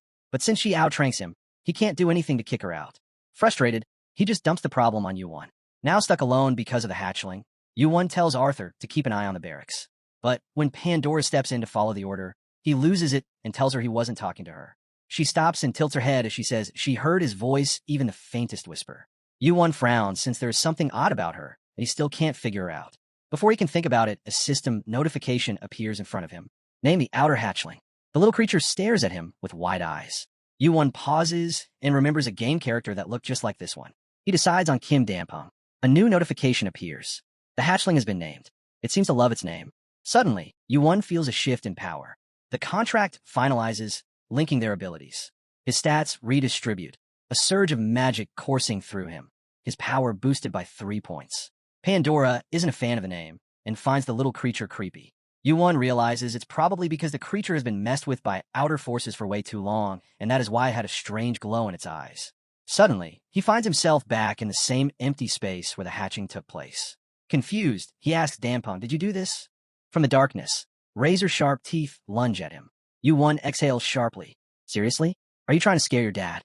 The fangs close in, and Yuan feels like he's being swallowed by a beast. The pressure is immense as the monstrous teeth press down on him. In that moment, a system notification flashes before his eyes, revealing his newly acquired predator skill. Its grade remains unknown, but its proficiency is already at an astounding 98%. The description hints at a terrifying ability, one that allows him to summon giants capable of completely devouring their enemies. As Yuan pieces everything together, he recalls the earlier notification stating he would receive a portion of the hatchling's skills and abilities. If that's true, then the massive teeth surrounding him must be a manifestation of this new power. A wild thought crosses his mind. Outers are like walking calamities, bringing destruction wherever they go. If eating Dampung could make him stronger, wouldn't that mean he could tap into that same overwhelming power? The idea is insane, yet the sensation he feels in this moment is eerily similar to consuming a meal. Dampung even has stats and levels, something more fitting for a player than a divine beast. If Yuan harnesses this power correctly, he could completely overturn any strategy his enemies throw at him. For the first time in a while, Yuan feels like the odds are shifting in his favor. The chance of victory, once a mere 1%, has now surged to 10%. It may still seem small, but compared to before, it feels like a real shot at winning the war. And the key to this newfound confidence, that little monster at his side. Dampung isn't just a pet. He's a game changer, a force that could turn the tide in their favor. With him, victory isn't just a possibility. It's within reach. That night, Hargan is curled up with Dampung, holding him like a stuffed animal. Yuan sighs, reminding him that it's just a hatchling. But Hargan refuses to listen. This thing isn't just a hatchling. It's a divine beast, he insists. Yuan isn't sure what his teammate is thinking, but warns him to keep his distance. When Hargan asks if the little creature is dangerous, Yuan tells him it could easily kill him. He's not sure of Dampung's full power yet, but if they knew, they wouldn't even dare go near it. Later, as the night deepens, Yuan and Hargan sit together, talking about his mother. Yuan wants to understand the hidden cards at play as Zeus begins to move.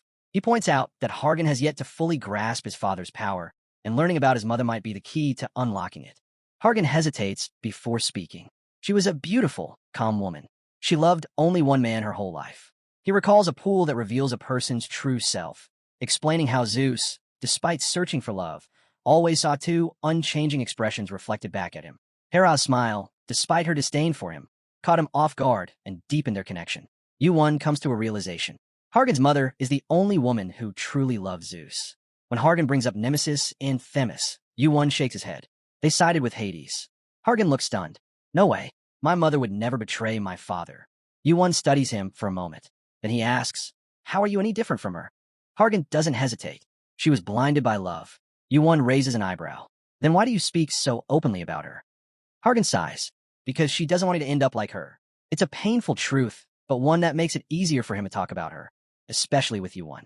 As they work toward restoring order in Olympus, he knows he has to face these truths head-on. Danpeng, seemingly oblivious to the heavy conversation, happily climbs onto Hargan's head, nuzzling into his hair. The moment of calm doesn't last long. A sudden system message appears before Yuan. Hades is on the move. The timing is perfect. With Zeus preparing to act, now is their chance to strike Olympus. Hargan tenses. Is this it? The final battle? Yuan meets his gaze without hesitation.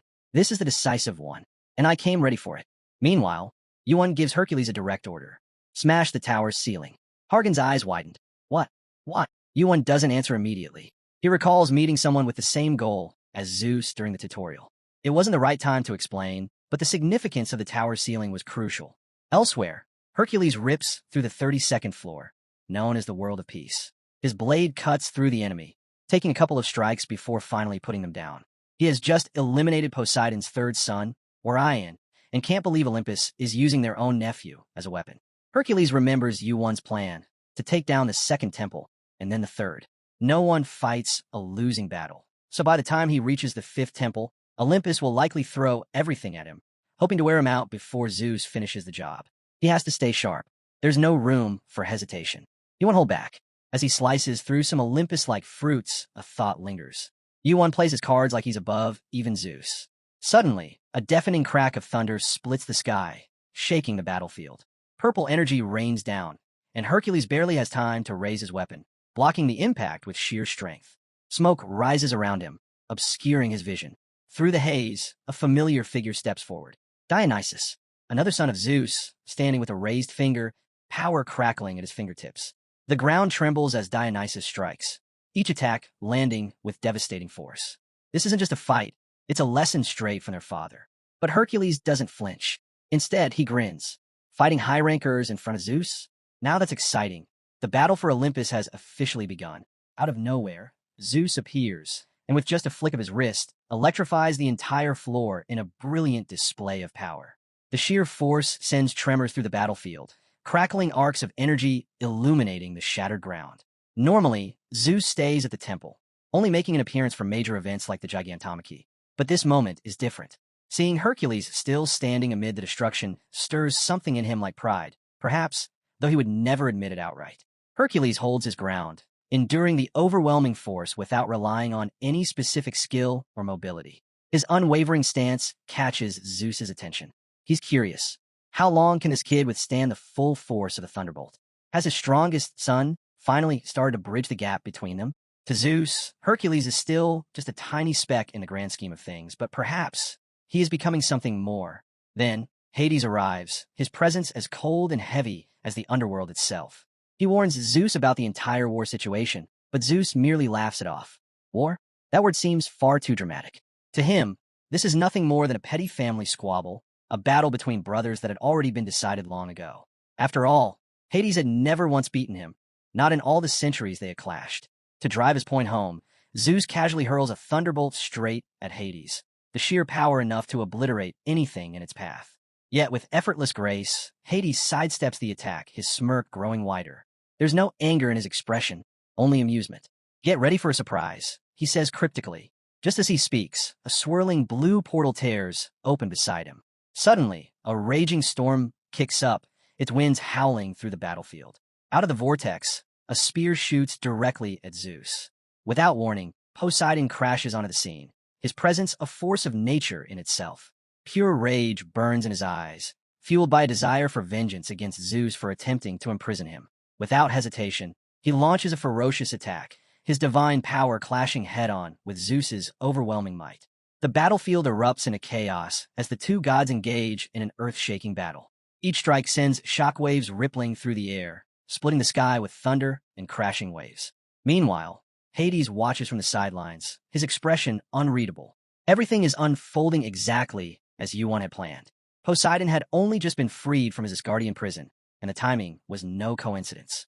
They had discovered Asgard's intention to strike a deal, and the plan had been simple. Convince Asgard that they needed Poseidon to take down Zeus, presenting Zeus as an even greater threat to them. Given how much of a hassle Zeus was for Asgard as well, they couldn't refuse. And just as expected, once Poseidon was released, the civil war within Olympus ignited, plunging the faction into disarray. Hades had anticipated Odin's caution. There was no way he'd risk all three gods teaming up against Asgard, so he wouldn't interfere. Meanwhile, Yuan knew that if they could secure Hercules' allegiance, Asgard would have no choice but to stay out of the conflict entirely. As long as Zeus and Hercules were the ones fighting, Odin would remain on the sidelines, watching rather than interfering. And just as they had anticipated, every piece of the plan had fallen into place perfectly. The battlefield trembles violently as Poseidon and Zeus exchange devastating blows, each strike unleashing destruction across the landscape. Towering waves rise, summoned by Poseidon's fury, crashing down with the force to shatter mountains. His goal is clear: to drown Zeus beneath the unrelenting weight of the sea. But before the water can even touch him, a sharp, electrified jolt stops Poseidon in his tracks. Sparks crackle across his skin as he realizes Zeus is already ahead of him. The air thickens with the scent of ozone as thunder surges in every direction, a blinding current of raw power. A thunderbolt, brighter than the sun, launches straight at Poseidon. He barely manages to dodge, but before he can fully regain his footing, Zeus is already upon him. Faster than thought, Zeus closes the distance in an instant, his fist charged with pure electricity. With thunder speed, he drives his fist directly into Poseidon's face. The impact is cataclysmic. Poseidon's body is sent hurtling through the air, crashing into the battlefield miles away, leaving a deep crater in his wake. The dust settles, but the battle is far from over. Zeus hovered over him, a smug grin creeping onto his face. "That's all you got?" Poseidon wiped the blood from his mouth and sneered. "Cocky little bastard." Before Zeus could respond, a fist came from behind, slamming into his jaw. Hades had arrived, standing tall with a smirk. "How's that for teamwork?" Zeus barely batted an eye. Instead, his anger soared. He laughed, telling them they could never reach him. And with that, he expanded the range of his thunderbolts, making it impossible for Hades to get close. Hades is shocked that his power gap compared to Zeus had been widened. Zeus jolts them for not training properly, as he had even warmed up, saying so he used a precise thunderbolt at both of them, so they got forced to jump far away from Zeus' reach. Realizing they were no match for his power, Poseidon feels get toyed by Zeus. He showed who the boss was, smashing everything around him. Poseidon asked Zeus what he had been up to, just hanging out in his temple.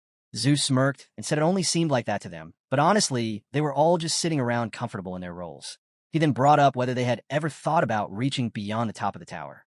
No matter what, he was determined to rise above, because that was the only way he could truly be the king of the tower. Hades pointed out that Zeus was already king of Olympus and wondered if that wasn't good enough.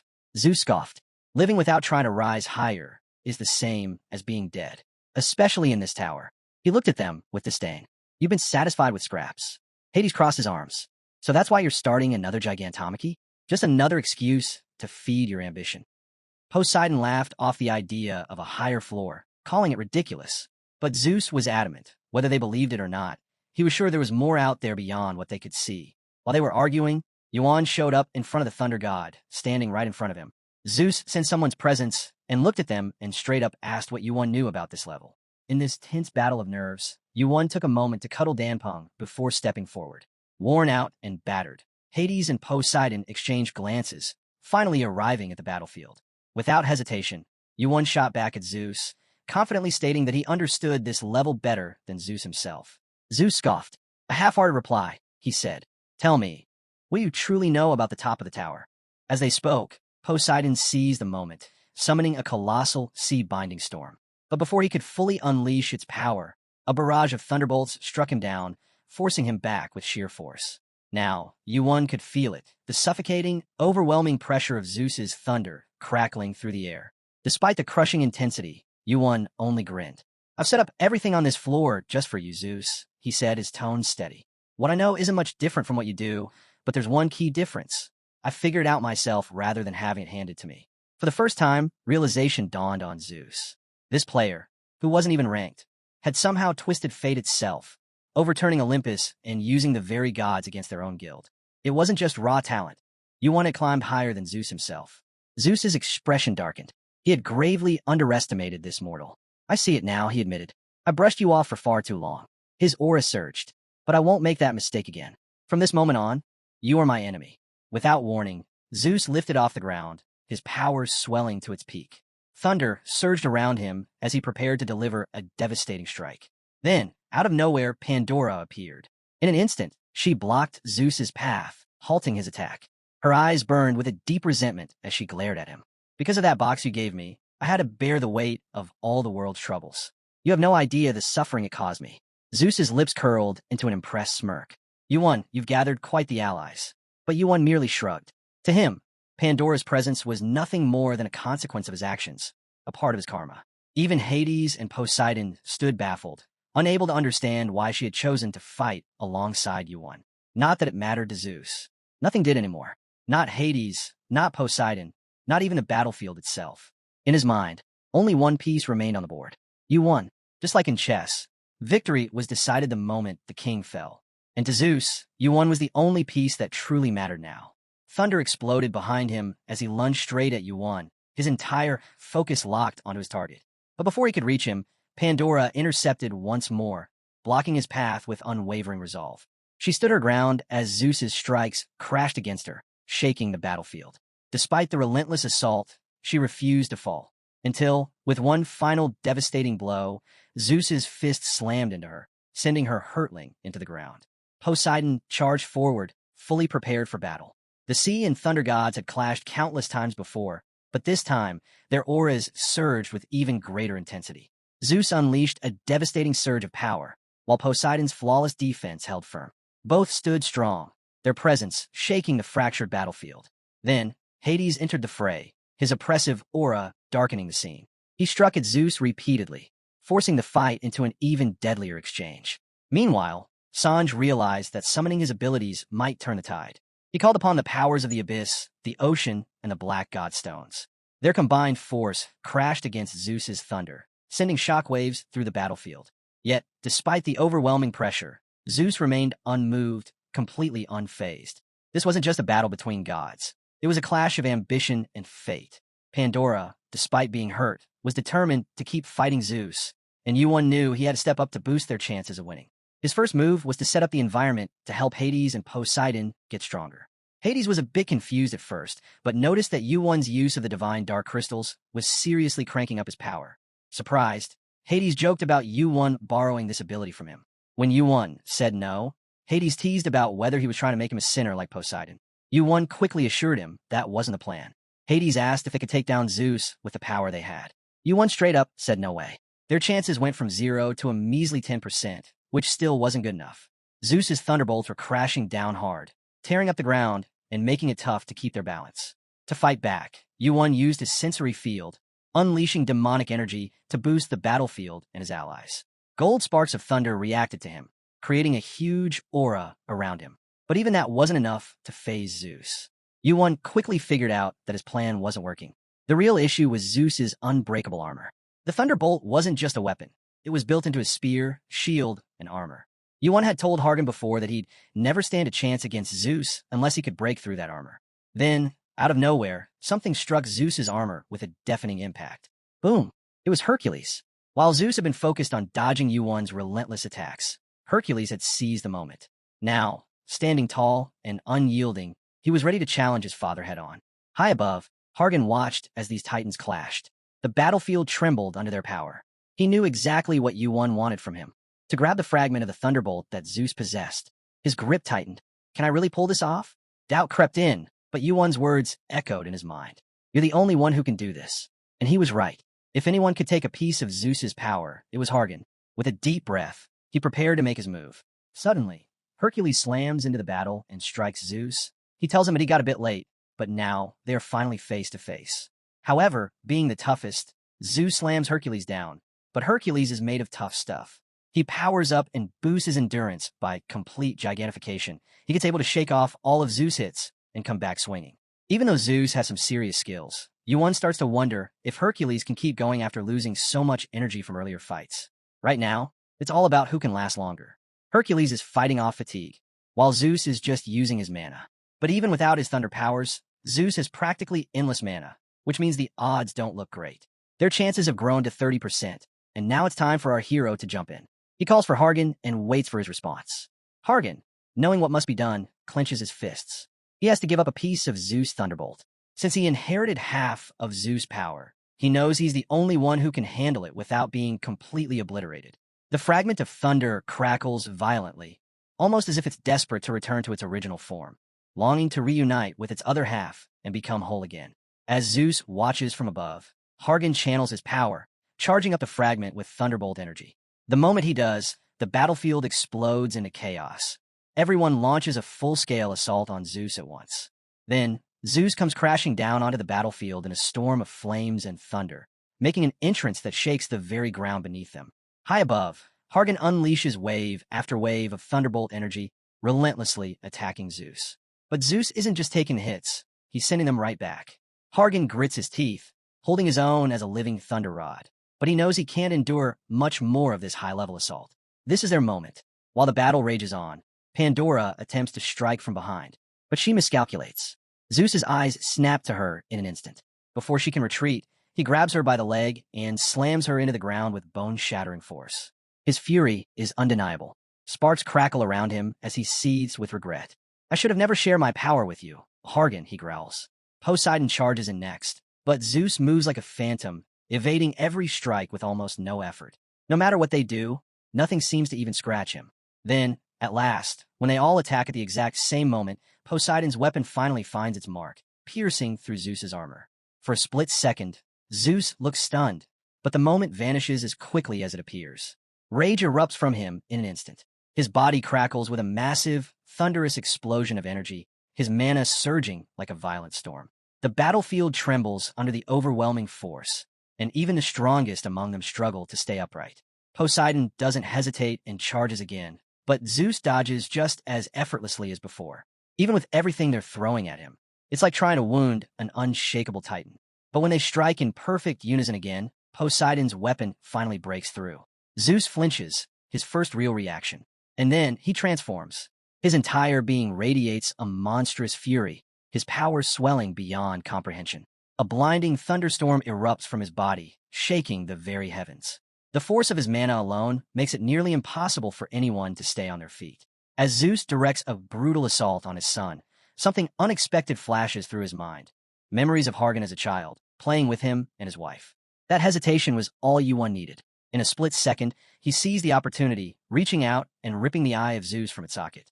Blood poured from Zeus's eyes as he froze, stunned beyond words. Poseidon turned, bewildered. Why did you take his eye? At the same time, something clicked in Hercules' mind. He had always found it strange. His father never hid his thunderbolts. He always displayed them proudly. And then, the realization struck. The divine sky crystal thunderbolt had been hidden in Zeus's eye the entire time. Now that the weapon was in their hands, Yuan smirked. Our chances just shot up to 70%. They were close now. With Zeus left with only one working eye, victory was finally within reach. With Zeus now injured, Hercules kept hammering away at him, delivering strike after strike, but the old god still managed to block most of his hits. However, something seemed off. Zeus looked like he had shrunk slightly. It wasn't a drastic change, but it was enough to be noticeable. Still, despite his body taking damage and his form appearing weakened, Zeus wasn't backing down. Even after all the relentless attacks, he held his ground, his eyes burning with fury and determination. Then, with a sudden burst of power, he soared into the sky, gathering energy in his palm. The air crackled as he summoned another thunderbolt, his aura flaring with godly might. With a deafening roar, he hurled it at Hercules. The impact was catastrophic. The battlefield shook violently as a massive explosion erupted, sending a shockwave that knocked back anyone too close. Meanwhile, Hades stood at a distance, observing the battle closely. He narrowed his eyes, wondering if they had truly managed to steal the thunderbolt. Something didn't add up. Even with the thunderbolt missing, Zeus's power still felt just as overwhelming as before. Was it really gone, or was something else at play? Yuan also noticed something strange. Zeus's eye was missing its divine power and behaving oddly. It was not responding to him as it should have. At first he thought it was resisting his control, but then he realized Zeus was not powerful just because he had a divine artifact. His strength ran deeper than that. Suddenly, the thunderbolt itself stopped working. It was as if the sea's resistance had finally kicked in, disrupting its energy. Confused, Yuan quickly checked the notifications. That's when he realized he couldn't fully use the thunderbolt with just a few fragments. He had underestimated how much of Zeus's mana was required to maintain its power. But rather than being discouraged, this revelation gave him an idea. Wasting no time, he called out to Pandora. "Launch me up," he ordered, knowing that using sky steps alone would take too long. Pandora gave him a firm nod, gripping his arm tightly. "Brace yourself," she said. Then, with an incredible display of strength, she hurled him high into the air. As soon as he was airborne, Yuan activated his cinder eye, and his vision sharpened as he analyzed the battlefield with precision. Using sky steps, which let him move freely in the air for 5 seconds, he accelerated at an exponential speed. In the blink of an eye, he reached Hargan's chariot. Hargan glanced at him, his eyes filled with anticipation. "So, is it done?" Yuan shook his head. "Not yet, but it will be soon." The moment Yuan arrived, the thunderbolt reacted to the shards he carried. Crackling energy surged through the air as the fragments resonated with their original core. Now, finally, the weapon was responding the way it should. Gathering the pieces together, Yuan could feel the immense force clashing within the thunderbolt. Zeus's mana was still resisting, but now it was working against itself, causing internal destruction. He clenched his fists, realizing that using the thunderbolt core was a completely different challenge, one that required absolute mastery. Even so, just holding the thunderbolt core in his hands was a huge achievement. Olympus, a place that once seemed untouchable, was now within reach of destruction. With a deep breath, he focused all his energy and forged his first true thunderbolt. The weapon hummed with recognition, acknowledging its new wielder. It had its own will, and for the first time, Yuan felt like it had accepted him. However, he knew his limits. With his current stats, he could only unleash a single attack. He had to make it count. Locking onto his target, Yuan aimed directly at Zeus. Without hesitation, he jumped down from the chariot, channeling all of the thunderbolt's power. A massive storm cloud loomed above, darkening the battlefield. Zeus could only watch helplessly as Yuan released the attack. The thunderclap that followed was deafening, shaking the entire area. The ground beneath them turned to ash as an immense bolt of lightning struck down with unparalleled force. For a long moment, silence followed. Everyone stood in shock, unable to process the sheer scale of destruction they had just witnessed. This wasn't just brute strength. It was the power of top-tier divine artifacts, wielded with precision. As the dust settled, all eyes turned toward the center of impact. Zeus was still standing. Despite everything, he remained on his feet. Hercules let out a breath, shaking his head. Unbelievable. He's still standing. Just then, Pandora rushed forward. For a brief moment, as she looked at the aftermath, she was reminded of something eerily familiar. That box, the one she'd been burdened with. The way it had changed everything, just like the chaos unfolding before her now. Meanwhile, Poseidon was growing restless.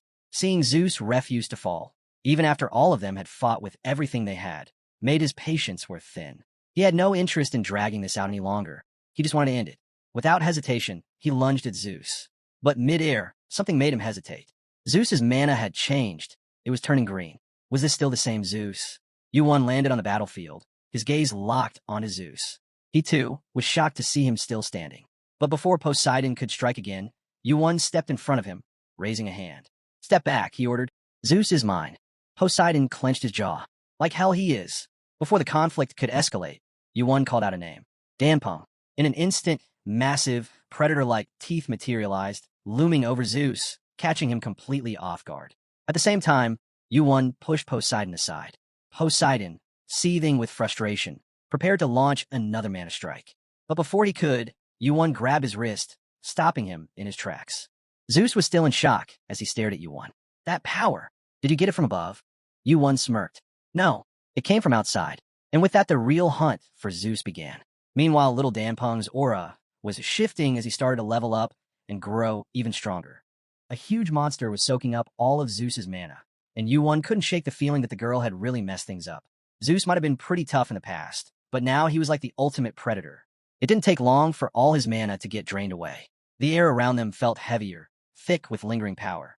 Even the ground trembled slightly as the last traces of Zeus's energy vanished.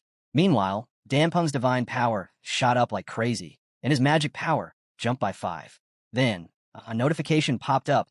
He scored a massive 300,000 points for beating the despair that feeds on dreams. As everyone stared at the drained Zeus, they weren't quite sure what to do next. The silence was deafening, but Yuan realized his part in this battle was done. Now it was up to his team to finish things off. Lying on the ground, he looked up at the sky, which felt way higher than before. Clouds drifted lazily, almost mocking the chaos below. Then, Hercules grabbed his weapon, ready to wrap things up. Still holding on to his pride, Zeus insisted he didn't regret a single thing he'd done, not even for a second. He claimed they should be grateful for being born as purebloods with the power and lineage of an emperor. His voice, though weakened, still carried the arrogance of a ruler. Hercules was having none of it. He was furious and yelled at Zeus, claiming he had no right to call himself a father. He then struck with all his might. The old man tried to fight back, but his armor broke, and he couldn't keep his balance. It was clear he'd lost. His once mighty stance crumbled, and with it, the last remnants of his authority. In an instant, the once powerful top guild that controlled Melina fell apart. All those years of hard work disappeared as the god most invested in this fight showed up with Valkyries and Thor. The air crackled with tension as divine beings gathered, bearing witness to the fall of one of the greatest figures in history. Poseidon demanded the sea god stones, but Yuan wasn't about to hand them over. His eyes remained locked on the god, unwavering. Meanwhile, Zeus lost all his power and ended up in a deep prison, not Asgard. His legacy, once unshakable, was now reduced to whispers of what had been. Yuan asked Hercules if he regretted not taking his father out, and Hercules said he felt a bit of regret, but just wanted to leave it at that. Zeus had already lost everything: his power, dreams, and future. Just living without seeking revenge felt like enough for him. Yuan respected that choice, understanding that true punishment wasn't always about death. The ending was a mix of emotions, filled with sadness as the grand castle they built crumbled away, and the few people left had to find their own ways to get through it. The echoes of battles past still lingered in the air, a haunting reminder of everything they had lost. Hargan held on to the belief that Olympus would bounce back. A fresh start was just around the corner. He clenched his fists, determined to rebuild what had fallen. At the same time, Hephaestus was thinking about Yuan's idea to craft something amazing using all his skills. The old craftsman figured that by blending the divine dark crystal, sea crystal, and sky crystal, he could really create something special. His mind raced with possibilities, hands itching to bring the vision to life. The excitement in their hearts never goes away, always driving them to the next chapter. Their hopes and reassurances give them the strength to carry on, making it feel like everything is happening in the blink of an eye. Yuan is totally caught up in Valhalla's excitement as he thinks back to when Odin's son handed him what looks like an admission ticket. Odin said he'd welcome Yuan as an honored guest if he made it through this war, and that just gets him pumped. The thought of stepping into Valhalla sent a rush of energy through him. But first, he has someone to rescue. Little Dampung knows they've got one more place to hit up before that. In a busy city, a crew of bullies is on Yuan's tail, but he's too slick with his sharp turns to let them catch him. He weaves through the crowd like a shadow, never missing a step. Just when they think they've got him trapped, a huge explosion goes off, leaving everyone in shock. Yuan tells them he's just there to ask a question. The 3 sacred treasures are hidden somewhere in the city, and all he wants is to know where they are. His voice, though calm, carries a weight that makes them hesitate. The hunt isn't over yet. Since the gang stayed quiet, Yuan had to intervene and knock some sense into them with a few well-placed punches. These weren't just random thugs. They had a strategy, moving in sync to block off exits and push Yuan's crew into a corner. They tried to overpower him by sheer numbers, forcing Yuan to use more energy than expected. But in the end, strategy alone wasn't enough to bridge the gap in strength. Yuan's fists blurred as he took them down one by one. A punch to the ribs sent one sprawling, while a swift kick knocked another into a crate, shattering it on impact. The last one, standing, hesitated for a moment before lunging at him with a dagger. Yuan sidestepped effortlessly, grabbing the attacker's wrist and twisting it until the weapon clattered to the ground. With a final, decisive blow, the fight was over. After losing badly, the group finally spoke up, but only to admit they had no idea about the 3 sacred treasures. Their leader, still coughing from Yuan's punch, stared at him in disbelief. "You're not even a ranker. How are you this strong?" Yuan took that as a compliment. "Guess I'm just built different." Without wasting another second, he dismissed them with a flick of his hand, sending them running. He then bought a house for just 12 points, an absurdly low price considering its location. Of course, the reason for that was obvious. The place was practically in ruins, and the entire neighborhood was a breeding ground for crime. Little Danpeng sat on the steps, kicking his feet as he observed the chaotic streets. This world really fell apart, he muttered. The so-called freedom had turned into lawlessness.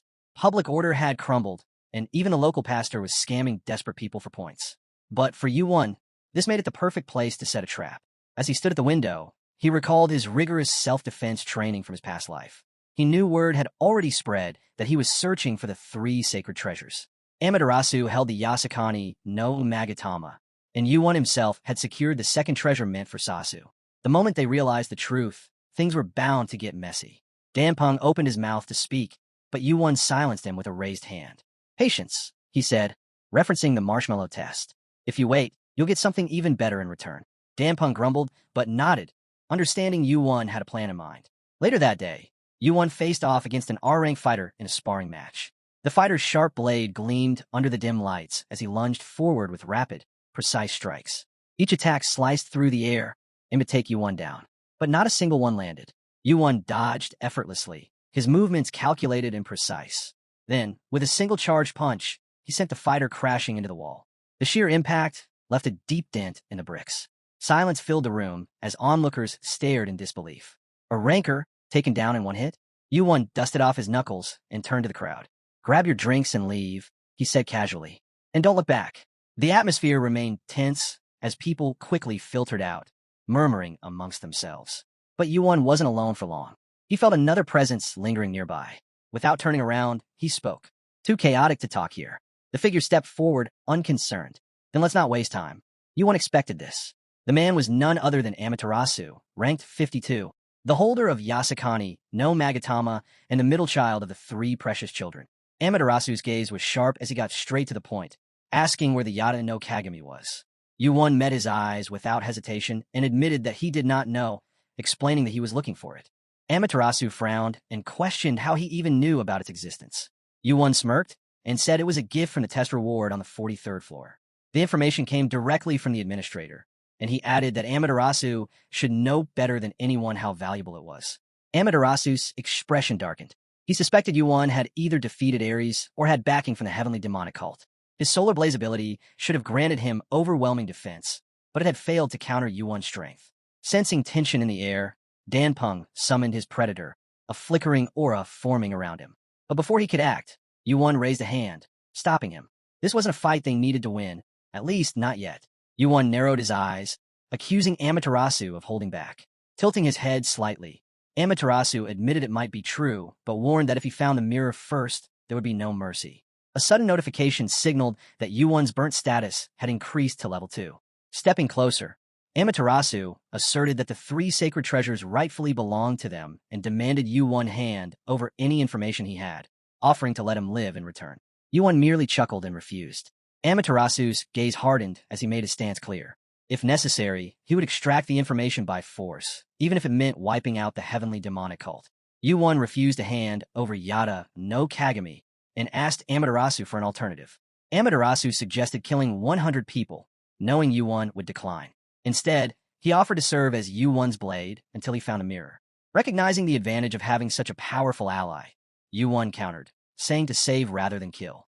Amaterasu agreed, but limited it to 10 people, and they sealed the deal with a handshake. Yuan never trusted Amaterasu, and when Susenu questioned his handshake, Yuan revealed he used the 3 sacred treasures to win her over, leading to ongoing conflicts.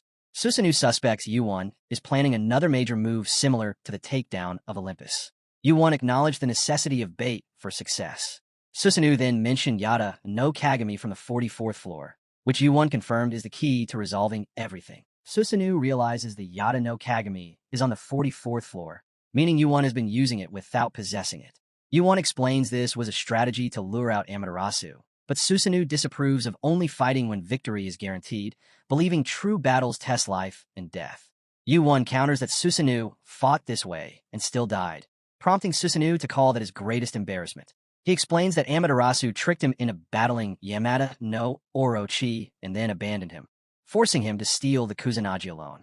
Amaterasu feels frustrated because he cannot beat Susenu, even after getting the Yasukani no Magatama. He does not accept his current ranking and believes that he will gain more power, status, and authority once he collects all 3 sacred treasures. He is sure he is close to reaching this goal. The scene then shifts to Yuan, who realizes someone is following him while he walks through a dense forest. His pursuers, under orders from the 3 precious children, say they're just copying his actions and tell him not to worry. Yuan quickly understands that Amaterasu is near but has sent 300 people to chase him. Yuan tells them to stop wasting their time on him. For the first time, he agrees with Susenu, who believes Amaterasu is dishonorable. The thugs question if Yuan plans to oppose the 3 precious children, but he clarifies that he is not their lackey and only cooperates with them. He warns them not to try anything foolish, then releases a surge of mana that forces them to choose between leaving or dying. After some hesitation, they all end up on the ground. Suddenly, Yuan receives a message from Amaterasu, who reminds him of their deal and accuses him of picking a fight with his people. However, Yuan does not care because these thugs rob and kill others, and he will not let them interfere with his business. Without another word, he hangs up. Susenu was surprised that Yuan received a message from the ranker. He enjoyed hearing about Amaterasu's frustration. It was the first time he found Yuan impressive. Amaterasu acted like a king, sending his subordinates to do the hard work. Yuan wondered how strong Amaterasu would become once he collected all 3 sacred treasures. He had to prevent that, even if it was just to protect the future. Suddenly, Yuan's 2 summons started fighting, and Dampung appeared. He needed to warn Dampung not to eat them. Susenu asked if Yuan was looking for Yada no Kagami, and if he knew where it was. Yuan said they needed to find the cave where Yada no Kagami would be. Susenu asked how Yuan knew that, and Yuan replied he had his ways. He then pulled out a sword and began cutting through the forest, ignoring Susenu's complaint that swords are for cutting living things. Yuan pointed out that the trees were alive too. They easily reached the entrance of the cave, but things got complicated inside. Susenu's sword reacted to the Yada no Kagami and shook. He explained that the 3 sacred treasures were once one, and their true power is only strong when they are together. Amaterasu knows this, which is why he is so determined to find them. Yuan asked Susenu if he had ever met Amaterasu after getting Kusanagi. Susenu said he hadn't and that he would have done anything to keep Kusanagi from Amaterasu. He would rather die than let Amaterasu have it. Yuan realized this was why Susenu hid Kusanagi so well. Susenu confirmed he would never let Amaterasu have both Yada no Kagami and Kusanagi no Tsurugi. Yuan said he wouldn't let that happen either. Susenu admitted he never thought he would support Yuan, but Yuan told him to do it right if he was going to help. When it was time to draw Amaterasu in, Yuan asked Susenu to help just this once. After that, he wouldn't need Susenu's help anymore. Susenu fell silent. Yuan was thinking about how to fully control an undead. He realized that even though he had both Susenu's body and soul, he still needed to get him to act independently. Susenu agreed to help out this one time, and Yuan felt like he had a strong ally now. He concentrated his mana and blasted a hole in the cave to get outside. Now, they just had to figure their way through the mountain ranges maze. While searching for Yada no Kagami, Yuan zipped through the vast, towering mountains, his sharp gaze scanning every possible hiding spot for the legendary mirror. He darted from one rocky peak to another, swiftly moving through dense forests and open plains, checking every crevice, cavern, and forgotten ruin that crossed his mind. Hours turned into days, and yet, no matter how far he went or how thoroughly he searched, he found nothing. Eventually, his relentless search brought him to a deep, shadowy cave. It looked ancient, its jagged walls standing as a testament to time. As he stepped inside, a strange realization dawned on him. He hadn't encountered a single person or monster for days. The 44th floor was infamous for its dangerous beasts, creatures so troublesome that dealing with them was more of a headache than it was worth. But this emptiness, it felt just as unsettling, if not worse. It wasn't normal. Something was off. As he muttered to himself about the eerie silence, the ground beneath him suddenly trembled. This wasn't a minor shake or a passing disturbance. It was a deep, rumbling quake that made the entire cave feel alive. The intensity of the tremor was undeniable. It was too strong, too precise to be a mere coincidence. That could only mean one thing. Yada no Kagami had to be somewhere close by. Just then, Dampung started acting strangely, shifting and twitching in a way that instantly put Yuan on high alert. Trusting his instincts, he activated his cinder eyes, allowing his vision to pierce through the surrounding darkness. At the same time, he expanded his sensory field, reaching out with his senses to detect anything unusual.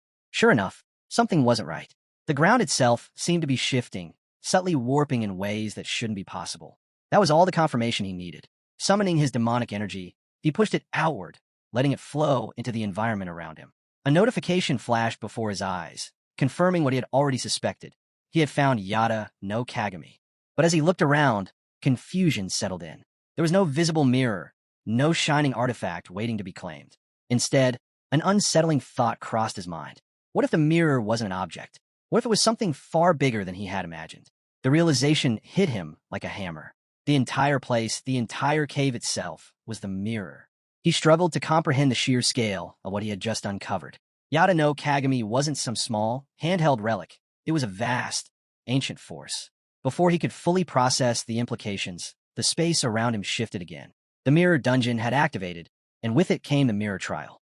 Without warning, a figure materialized before him, emerging from the very essence of the mirror. At first glance, it appeared to be just another person. But as Yuan's eyes focused, he felt a chill run down his spine. He wasn't looking at just anyone. He was looking at himself. No, this wasn't his present self. The man standing before him radiated power, his entire presence exuding an overwhelming aura. He looked like a warrior who had conquered countless battles, someone who had reached the absolute peak of strength. His stance, his energy, and everything about him screamed dominance. If Yuan had to describe him, he'd say he was a fusion of Buddha's wisdom, Hercules' raw strength, and Odin's commanding presence, all sculpted into a bronze-gilded warrior. This was no ordinary opponent. From the sidelines, Susenu spoke up, his voice cutting through the tension. He explained that Yada no Kagami didn't just reflect appearances, it revealed a person's true self. And if this was the version of himself that Yuan was seeing, then that meant one thing. He still couldn't accept who he was now. That truth stung more than he expected. Even after everything, even after reaching this new world, he still felt incomplete. Was this some kind of doppelganger? Determined to find out, he expanded his sensory field further, analyzing the nature of his opponent. The clone smirked at him, its gaze sharp and knowing. Then, it asked a question, its voice eerily similar to his own. Did Yuan really think this was just a simple doppelganger? Without hesitation, Yuan admitted that it wasn't. This presence, this overwhelming force, it was far too real. The clone's smirk deepened, a dangerous glint flashing in its eyes. If Yuan wasn't going to answer properly, then he would cut him down where he stood. Yuan knew he had to act fast. If he wanted to throw the clone off balance, he had to do something unexpected. Without missing a beat, he confidently declared himself as Sun Wukong. The reaction was instant. The clone flinched. For a moment, its confidence wavered, its expression shifting ever so slightly. Narrowing its eyes, the clone asked if Yuan was truly that monkey's copy. But then its gaze landed on Yuan's cinder eyes, and the doubt vanished. No matter how it looked at him, Yuan wasn't a fake. With no more words, the battle began. In an instant, Yuan ignited his supreme arcane sword and summoned his holy fire. His body surged with power as he lunged forward, striking first. The clone didn't retreat. It met his attack head-on. Their swords clashed in a blinding explosion of energy, sparks flying as metal scraped against metal. The force of their blows shook the very ground beneath them, each strike sending shockwaves through the air. For a moment, they seemed evenly matched. But then, Yuan managed to land a hit. A small scratch, a minor victory. Yet, before he could even take satisfaction in it, the wound vanished. The clone possessed supreme regeneration. Any damage he dealt would be erased in seconds. Narrowing its eyes, the clone studied him carefully. Yuan's shifting forms had caught its attention. It started to suspect something. Was Yuan a necromancer? Was he shifting between undead Arthur and Ares? Yuan didn't waste time thinking about it. Instead, he turned to Susenu. Was he going to help or not? But Susenu had his own priorities. He seemed more interested in going after Amaterasu. Instead of answering, he threw the question back at Yuan. Did he really plan to die here? Was he willing to take the 3 sacred treasures down with him? Yuan could tell Susenu wasn't thrilled about their soul link. He could hear the irritation in his voice. But that didn't matter right now. If he wanted his help, he needed to offer something in return. So he asked what would it take? Susenu's answer was simple. If Yuan became stronger than him, then he would acknowledge him as his master. Just like in the past, when Susenu had been ranked 57th. That was no small challenge. Yuan knew his rank would only go up from here. But even so, he hadn't expected this trial to be so difficult. And before he could process it any further, the clone moved. Fast. Too fast. Yuan barely managed to block as a crushing strike came his way, the sheer force behind it rattling his very bones. This fight was far from over. The fight erupted into a chaotic clash of blades and energy. Undead Ares swung his sword with everything he had, cutting through the air with a force that sent gusts rippling across the battlefield. His clone met him head-on, and their weapons smashed together in an explosion of metal, sending a shower of sparks flying in every direction. Their swords kept colliding, each strike landing faster and harder. Ares charged in with relentless determination, but his clone fought back with such overwhelming power that it sent him skidding backward, his boots carving deep grooves into the dirt. Ares quickly regained his footing, spinning on his heel with practiced precision. He lunged forward again, his blade cutting through the air in a deadly arc, aimed straight for the clone's neck. But just as the strike was about to connect, the clone raised a hand, freezing the blade in midair with an invisible force of mana. Yuan, watching from a distance, narrowed his eyes in disbelief. The clone refused to accept that he was merely a copy, a mere imitation of the real deal. Noticing that Yuan had no intention of revealing the truth, he decided he would have to rip the answer from him, one way or another. Yuan, already feeling irritated by the situation, thought the clone was getting a little too full of himself. Instead of wasting time in a pointless argument, he opened his inventory and quickly assessed the damage. Considering the amount of magic power he had already expended and the wear and tear on both himself and Northrend, he concluded that the clone, despite its strength, was not an exact match for the original. No matter how perfectly it had been created using one of the 3 heavenly treasures, duplicating a high ranker from the top 10 with absolute perfection was simply impossible. The clone, however, saw Yuan's hesitation and mistook it for surrender. A smug smirk formed on his lips, but Yuan quickly put him in his place, stating bluntly that he was simply switching to the ghost sword. That last weapon was mostly for clearing minor obstacles anyway. The clone rolled his eyes, convinced that the ghost sword was an underwhelming choice and that Yuan was making a huge mistake by relying on it. In his mind, he firmly believed he had better options than anything Yuan could bring to the battlefield. Yuan knew the odds weren't entirely in his favor. This battle wouldn't just be about brute force, it was going to be about patience, precision, and perfect timing. He had a solid idea of how his future self would fight. It was like fighting against his own reflection. They both saw each other as arrogant, but Yuan could sense the subtle differences. Even with his high magic stats, he was being steadily pushed back, forced into a defensive stance more often than he liked.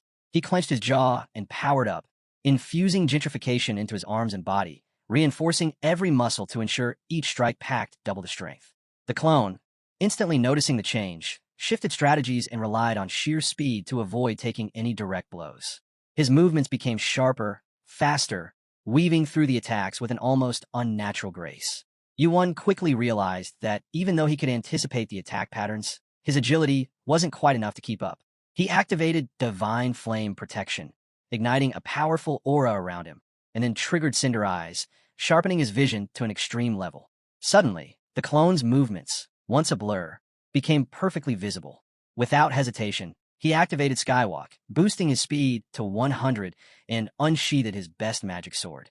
Their weapons clashed once more, but the result was the same. Every single attack was blocked, no matter how much power he poured into his strikes. The longer the fight dragged on, the more certain Yuan became. This clone wasn't just reading his moves, it was mirroring them, responding to his attacks in a way that felt disturbingly familiar.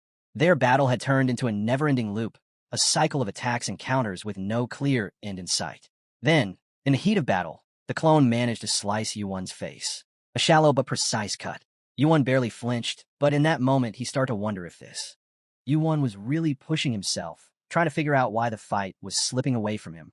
His breathing grew heavier, his muscles tensed, and sweat trickled down his forehead. If this guy was anything like him, he had a brace for what was coming next. Without wasting a second, he channeled his mana, gathering an immense amount of energy into his fist, and slammed it right into the clone's ribs with enough force to make the ground tremble. A huge blast followed, sending the clone flying backward, dust and debris swirling in the air. But somehow, despite the sheer impact, the clone landed on its feet, sliding back only slightly before steadying itself. Even with all the pressure building between them, they kept hurling relentless attacks at each other. Each clash of their swords sent shockwaves across the battlefield. Then, in a split-second maneuver, Yuan made a quick move, vanishing from sight before appearing behind the clone. He slashed cleanly through his opponent's body, his blade cutting deep.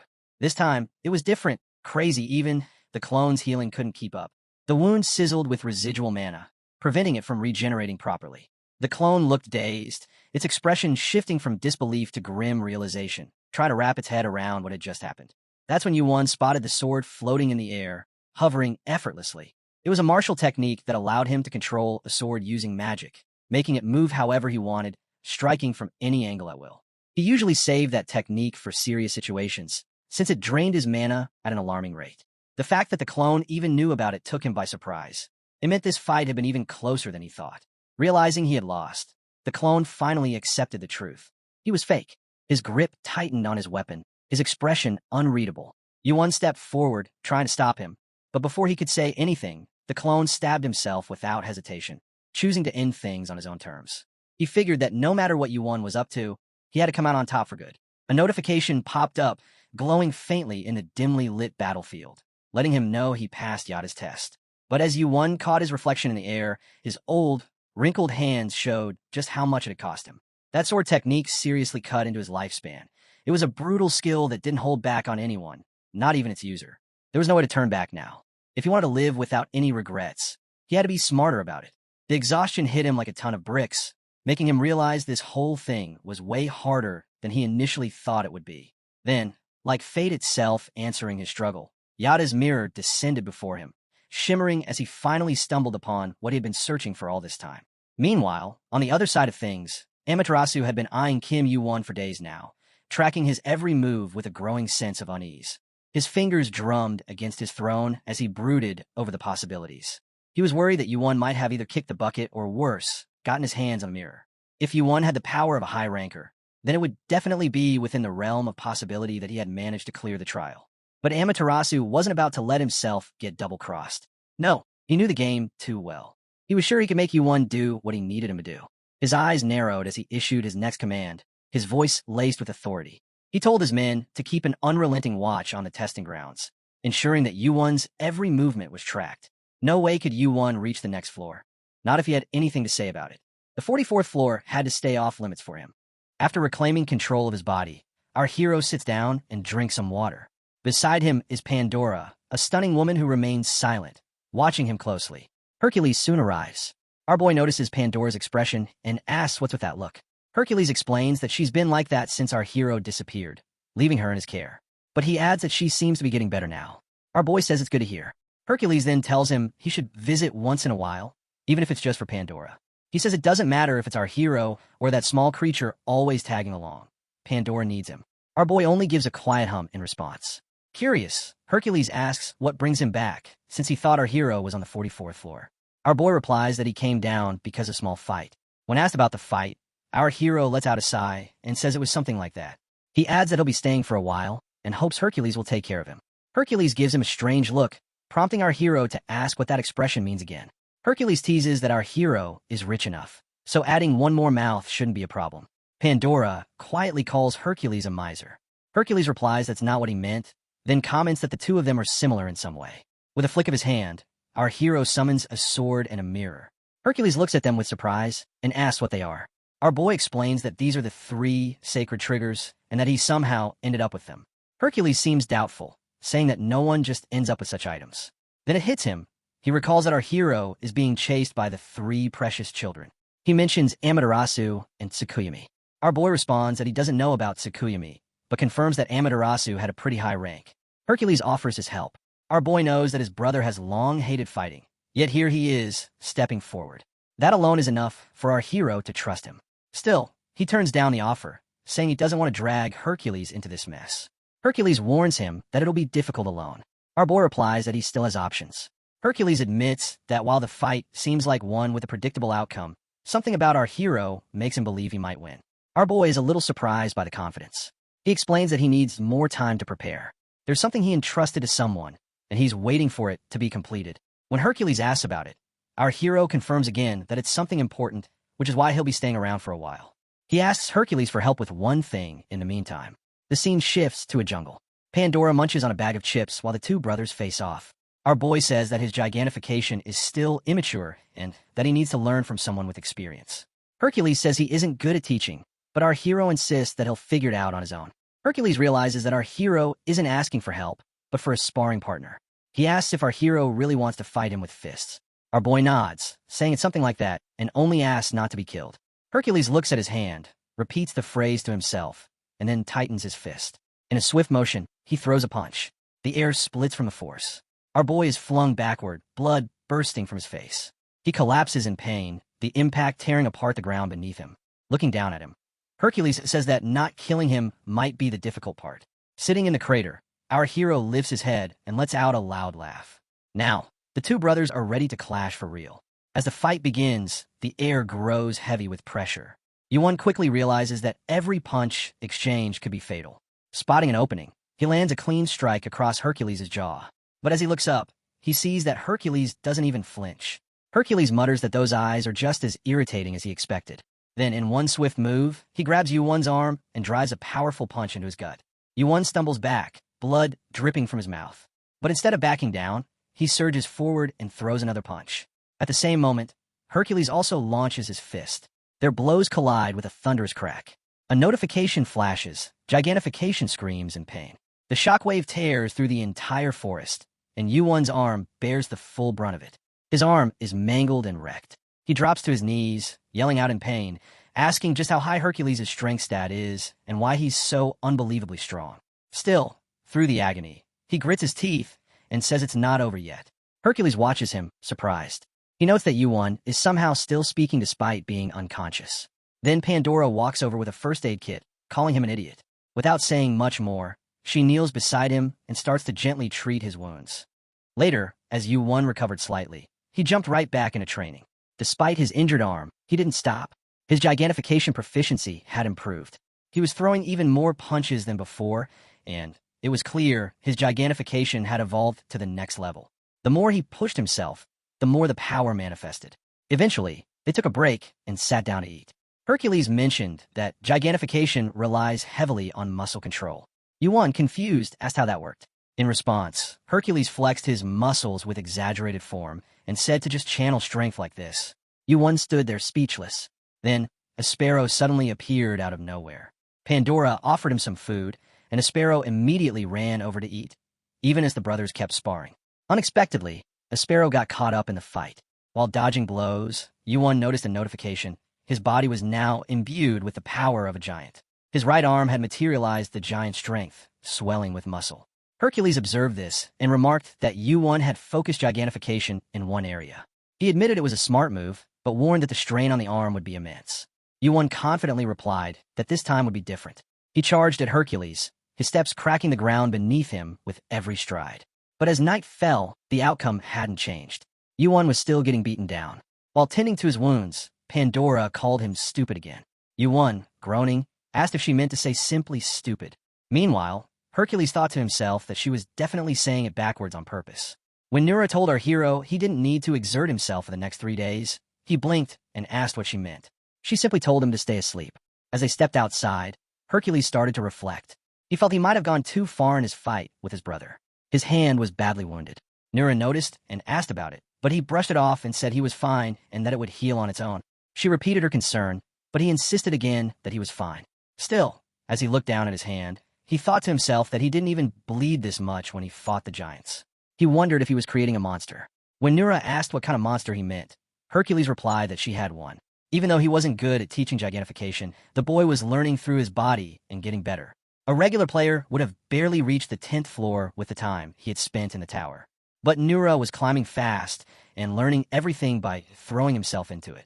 As they reached the door again, Adora noticed Hercules seemed a little afraid. When they talked about Kim Yuan, Hercules said he was focused on something much bigger. Olympus and the 3 precious children were just small bumps in his path.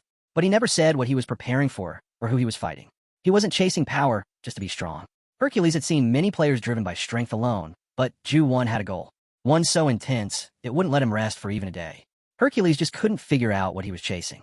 Then suddenly, the hero opened the door and said he wondered what it was. Gunera reminded him she had told him 3 days. Ju-1 sighed and said it should be fine if he moved around a bit. Only his arms were injured. She said it would still be better if he rested. As he looked at the foresight ball, he said he wasn't going out to fight. But this came earlier than he expected. Then a notification appeared on the ball. It said Hephaestus.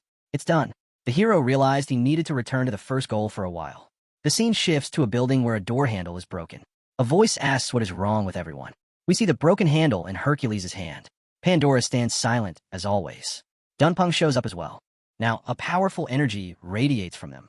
There stands the god of destruction, an exceptional player known as Kim Yuan, the lady of ruin called Pandora, and the small but fierce Dunpung. Watching them, Hephaestus speaks. He asks what kind of unit this is and whether they are the tower destroyer. He questions if that hand was meant for forging. Yuan replies that they knocked, but got no answer. He says Hephaestus went too far this time. The old man said he accepted it, but the two people brought along were only making him more exhausted. The hero asked if he had not slept at all. The old man replied that it was too fun for him to feel sleepy, and later he was driven to finish it as fast as possible. Then he told the hero to follow him, saying it was in the back. As the hero followed, he thought to himself that he would finally uncover the true identity of the item no one had ever seen before in the tower. An item born from the fusion of 3 powerful stones. They walked up a set of stairs and stepped into a portal humming with blue mana. The old man approached a sealed jar while wearing a special glove. He said he always named his creations himself and reminded the hero of the edge of nightfall. But this item was different. It named itself the moment he finished drafting it. He reached out to grab it and said, and the jar immediately released a strong wave of repelling energy that knocked him back. He explained that the item had an ego. It had rejected him from the moment it was completed, as if it already had a master. He continued, saying he had heard about the hero controlling the lightning bolt during his battle with Zeus. He listed the lightning bolt, the divine sea crystal, and the divine dark crystal as items the hero had used. This new item was the result of combining those 3 stones. He said the hero was its true master. The hero stepped forward and held out his hand, asking what the item's name was. The old man replied, its name is Heart of Uranus. As the hero touched it, his surroundings suddenly changed. He found himself in a place full of radiant light. Everything around him faded, and he could not see a thing. A voice said, "You have arrived." He looked up and saw a giant, eyes staring straight into his soul. He stood firm and asked if the one before him was Zeus. A blond man appeared with a smile and wondered aloud if his grandson had already grown that much. He added that it seemed the boy had taken after his appearance quite well. Then it was revealed that the blond man's father had been a tyrant. He devoured his own kin to build his strength. He consumed Pontus, the hero's uncle, and even devoured the giants who had been trapped in Tartarus.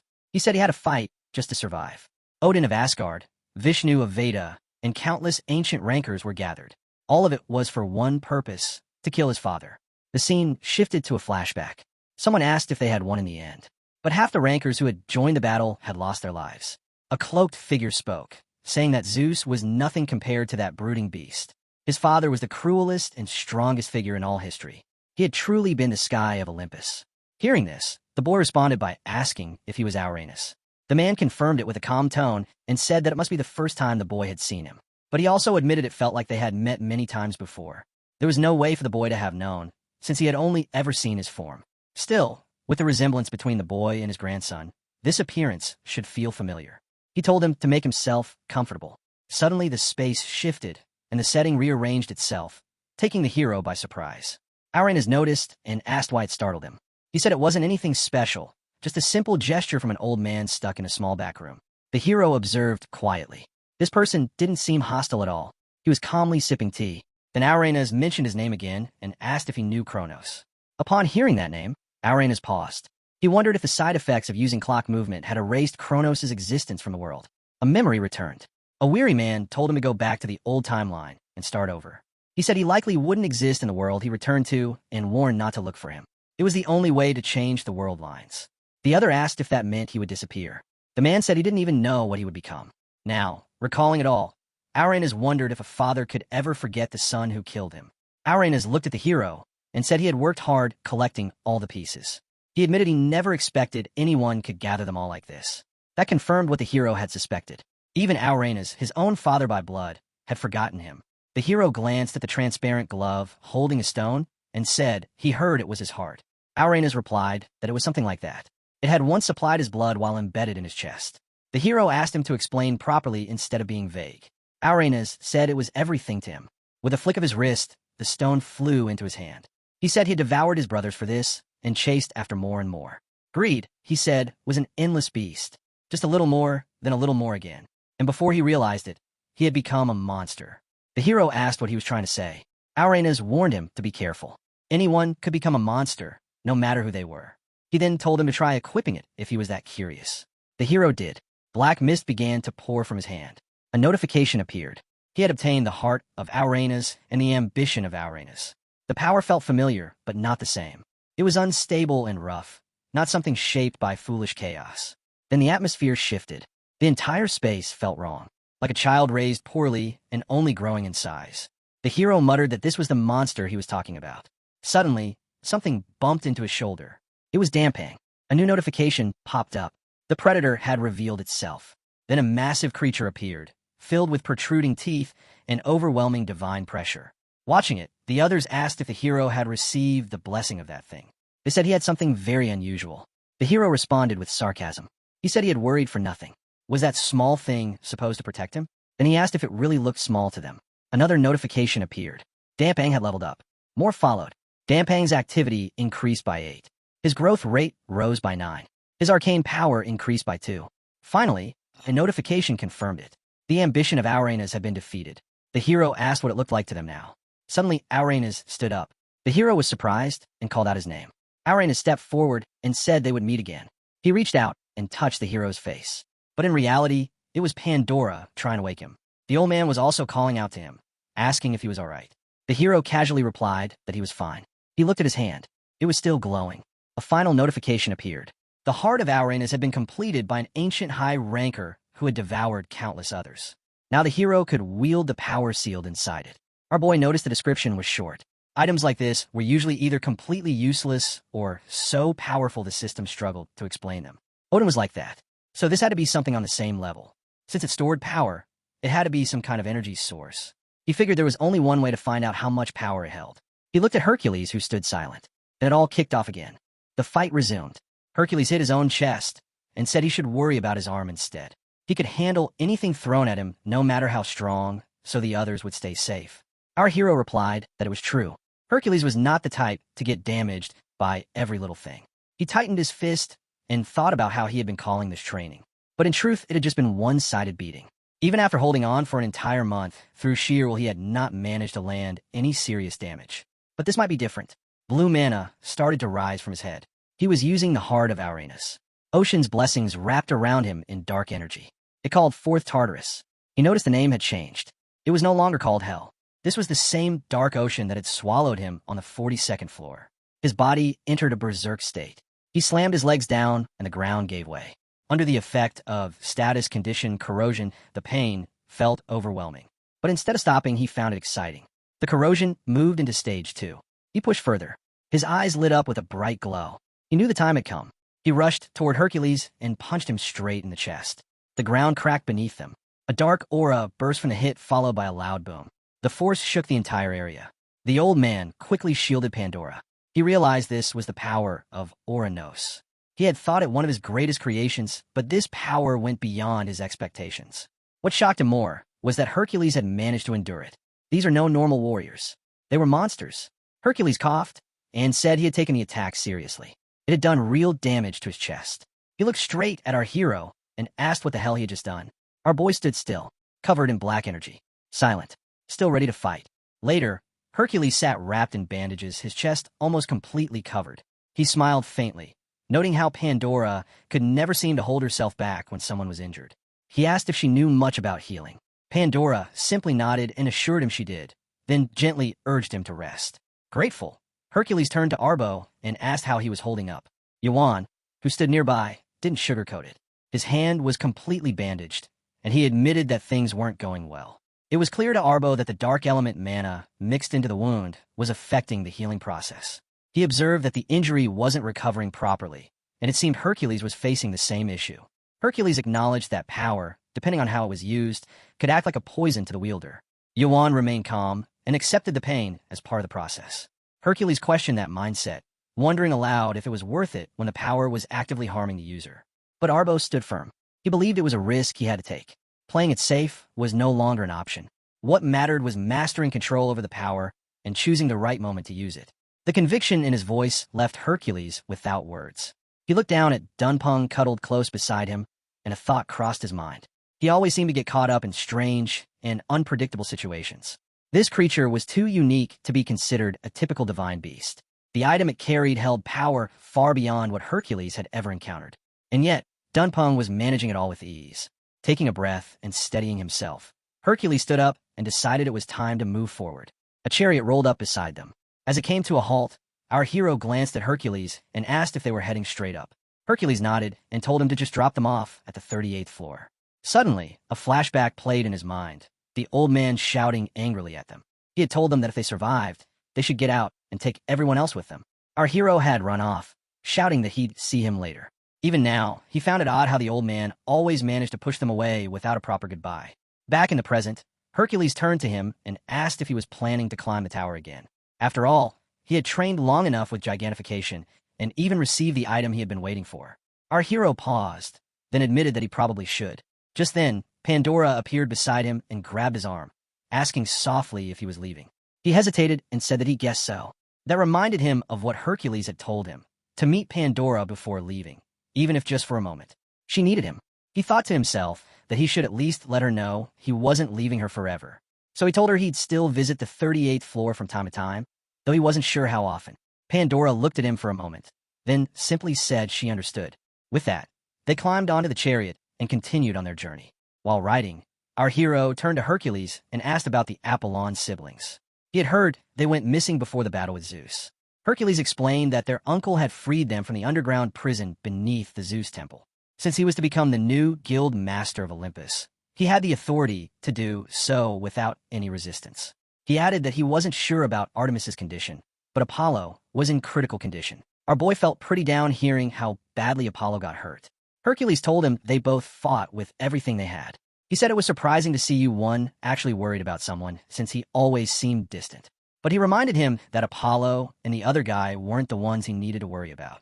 They entered the tower long before he did and reached the top. They were strong enough to handle something like this. Hercules told him not to carry every burden alone. As the chariot moved, our hero thought about how, even though Hercules knows he's different, Hercules still says things just to ease his heart. He is exactly the same as he will be in the future. While pulling the reins, he thought about that steady warmth and kindness that never changes. Even if it was just for a moment, it felt like being with Hercules from the future. All he could do was quietly thank his brother for those words. The scene shifts to the 44th floor, a chaotic battlefield drenched in blood and completely torn apart. Among the wreckage, voices rise from the scattered survivors. People mutter that all this destruction is because of one guy. Still, the reward is tempting. If they could just catch him, they wouldn't have to worry about money until they became rankers. Suddenly, a man tries to defend himself, shouting that he isn't the one they're after. But before he can even finish, a weapon strikes him down mid-sentence. His killers casually tell their group to loot the body. One of them comments on his own impatience, calling himself too productive to sit still. Time is money, after all. He'd rather use a free day to earn on the side like this. With a smug tone, he asks what law even exists here to stop him from killing. After all, their group has the backing of the 3 precious children. Next, one of the 3 precious children appears. He speaks of the kinds of people who gather under their banner. Criminals with no place to go, players who were rejected from guilds, climbers who gave up after failing to form proper teams. Desperate and driven by desire, these outcasts now operate under the shadow of the 3 precious children. He claims that these poor, starving souls are willing to do anything, because the more unified their power, the stronger the organization becomes. And once you set foot on the 44th floor, there's no running away. Just then, a system message flashes across the screen. Kim Yuan has appeared, along with Yada and Kagami. Watching from a window, Yuan smirks to himself. They were following him perfectly. He had made his presence known intentionally, to gather every enemy in one place and deal with them all at once. He'd already spent the last few days running in circles for this very moment. It felt like he was herding sheep, drawing in thousands. No, tens of thousands now. Looking out at the city below, Yuan is shocked at the sheer number of criminals who've gathered. Now it made sense why Odin had been so concerned. This many criminals banded together was a real threat. But strangely, there was no sign of the real culprit, Amaterasu. Perhaps that was for the best. Without Amaterasu here, he wouldn't have to waste extra strength. Casually, Yuan munches on some beef jerky. But then his eyes narrow. A sudden crash shatters the ceiling as someone crashes through, landing inside the building. It's not Amaterasu. The intruder sneers and demands to know what Yuan is thinking. He accuses him of flipping the 44th floor upside down and asks if he has a death wish. Yuan calmly reaches for his sword, preparing for a fight. But the stranger taunts him again, calling him slow to respond. This wasn't just anyone. It was one of the 3 precious children, Tsukuyami. Yuan is caught off guard. He hadn't expected her to show up. She utters some names, Kusanagi no Tsurugi. Our hero realizes that this girl is not interested in the Yada no Kagami, but the sword. He stood silent, ready to fight. Yuan's thoughts turned to Susenu, the warrior who usually only craved battle and bloodshed. But now, something was different. Susanu's soul was trembling, reacting deeply to the presence before them. Yuan wondered what was going on with him. Was he actually happy to see an old friend after thousands of years? Susano stood silent. Yuan glanced toward the girl and narrowed his eyes. There was something in her gaze, something unusual. Then a thought struck him. Could it be, do you like her? Susano quickly denied it. Yuan pressed the question again, but Susano repeated his answer, firmly. No. Still, Yuan wasn't convinced.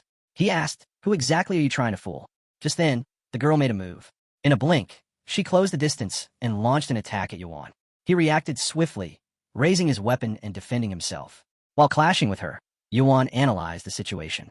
It didn't seem like Susano's feelings were one-sided. If this girl had feelings for him too, then she could become a powerful ally, maybe even a decisive piece in bringing down Amaterasu.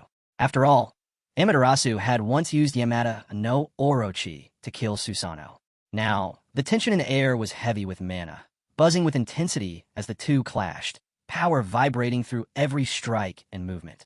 In the middle of the fight, Yuan raised his voice and called out, Tsukuyami. He demanded an answer. Which of your two friends will you side with? In the middle of the battle, the girl asks if Amaterasu really killed Susano. The hero replies that while he didn't kill him directly, he was definitely involved. She presses further, wanting to know what he means. The storyteller steps in, explaining how Yamada no Orochi was the monster Susano had to fight, and that it was Amaterasu who pushed him into that battle. Though they claimed to face the beast together, Amaterasu never showed up, leaving Susano to fight alone. The girl scoffs, saying Susano might be a battle-crazed maniac, but he isn't foolish enough to not realize when he's dying. She then demands to know how the hero is so sure. He calmly says he heard it from Susano himself. When she asks if he means that literally, he confirms it and tells her to ask him herself if she doesn't believe it. At that moment, his sword begins pulsing with mana, and his form starts shifting, dissolving into a swirl of purple mist. The girl stood frozen, stunned, while his voice began to tremble. Then, Susano appeared before them. With a calm tone, he asked why they looked so surprised. Someone muttered that it was because a deadly man had just come back to life. But Susano quickly clarified, he wasn't truly alive again. One of the girls scoffed, saying he looked ridiculous like that, then added that it had been a long time. Susano simply agreed. At that moment, another hero appeared beside him. The girl was visibly shaken by the sight. A quiet voice in her head noted that they had probably discovered her presence. Susano, glancing at her, said they didn't have much time to talk, but at least enough for one question. The girl, her expression turning heavy, nodded and asked the one thing that had been weighing on her. Given the situation, was Amit Rasul really involved in your death, Susano? Susano answered that Amit wasn't completely uninvolved. She pressed further, wondering if what the hero said earlier was actually true, and if Susano had been forced to say this. Meanwhile, the hero silently noted how the girl clearly didn't trust him. But he understood. After all, Amit was likely the only friend she had left. She said that the three of them had been friends for thousands of years, so why had it come to this? Amit Rasul used to insist that she must have sensed it too, the change in him after he obtained the Yasakani no Magatama. Susano explained that Amaterasu did show up cause just like he said he would, but as time went on, something started to feel off. He kept feeding Susano excuses, saying he'd be late, and in the end, he never actually came through. He may have looked like Amaterasu, but he wasn't the same person Susano once knew. At first, Susano thought it was just a gut feeling, until it became a certainty. When she asked how he knew, Susano replied that the guy only showed up when Susano was on the verge of death. But by then, Susano was already brutally injured. He hadn't come to help. He was only there for the Kusanagi no Tsurugi. Susano said he had fought with everything he had to claim the Kusanagi no Tsurugi, so of course he wasn't going to leave it out in the open. He had hidden it somewhere no one could easily find it, just to make sure it wouldn't be stolen. Chances are, that imposter had no idea where it was. Then Susano looked at her and said it was up to her. She could believe him or trust the other guy. But one thing was certain, he hadn't lied to her. The girl stood there, stunned. She hadn't expected this truth. Just then, voices echoed through the trees. One of the attackers shouted that their target had vanished nearby and ordered the others to keep searching. Susano turned to her. It was time to leave. She nodded, saying they would meet again, and they had to. Both of them agreed without hesitation. Their bodies started glowing softly, breaking into trails of mana that shimmered through the air and slowly faded, blending with the wind. The hero stood alone now, watching the last traces of their presence vanish. A calm washed over him. Looked like he had gained a powerful ally, and someone he could actually trust. Having her on his side could change everything. But just as that thought settled in, the sound of Yuan Fig being shouted from nearby cut through his focus. That voice, shouting the name like it carried weight, still echoed in his ears. Suddenly the sound grew louder. From behind the trees and shattered ruins, armed men appeared with swords raised and axes ready, their eyes full of purpose. They pointed at him and shouted his name loud and clear. Kim Yuan. That was the moment he realized he had been seen. He sighed under his breath, glancing at the growing number of enemies surrounding him. Why did it feel like there were more of them every time? Well, time to start running again. They were on some strange, desolate planet, shrouded in thick red mist. As our boy sprinted across the barren land, deep in the dark green forests nearby, a cloaked figure watched him closely. Amaterasu muttered to himself. Confused, this guy kept running in circles. What was he even after? He had searched every corner of this place and still hadn't found a single trace of Asgard. Was the signal from Valhalla just a false lead? Still, the number of players gathering here was no joke. They weren't elites, sure, but they could easily go toe-to-toe with any of the big guilds. The cloaked man raised his fingers and triggered something. At that moment, a strange green-skinned being appeared before him, holding a fleshy-looking lobe in its hands.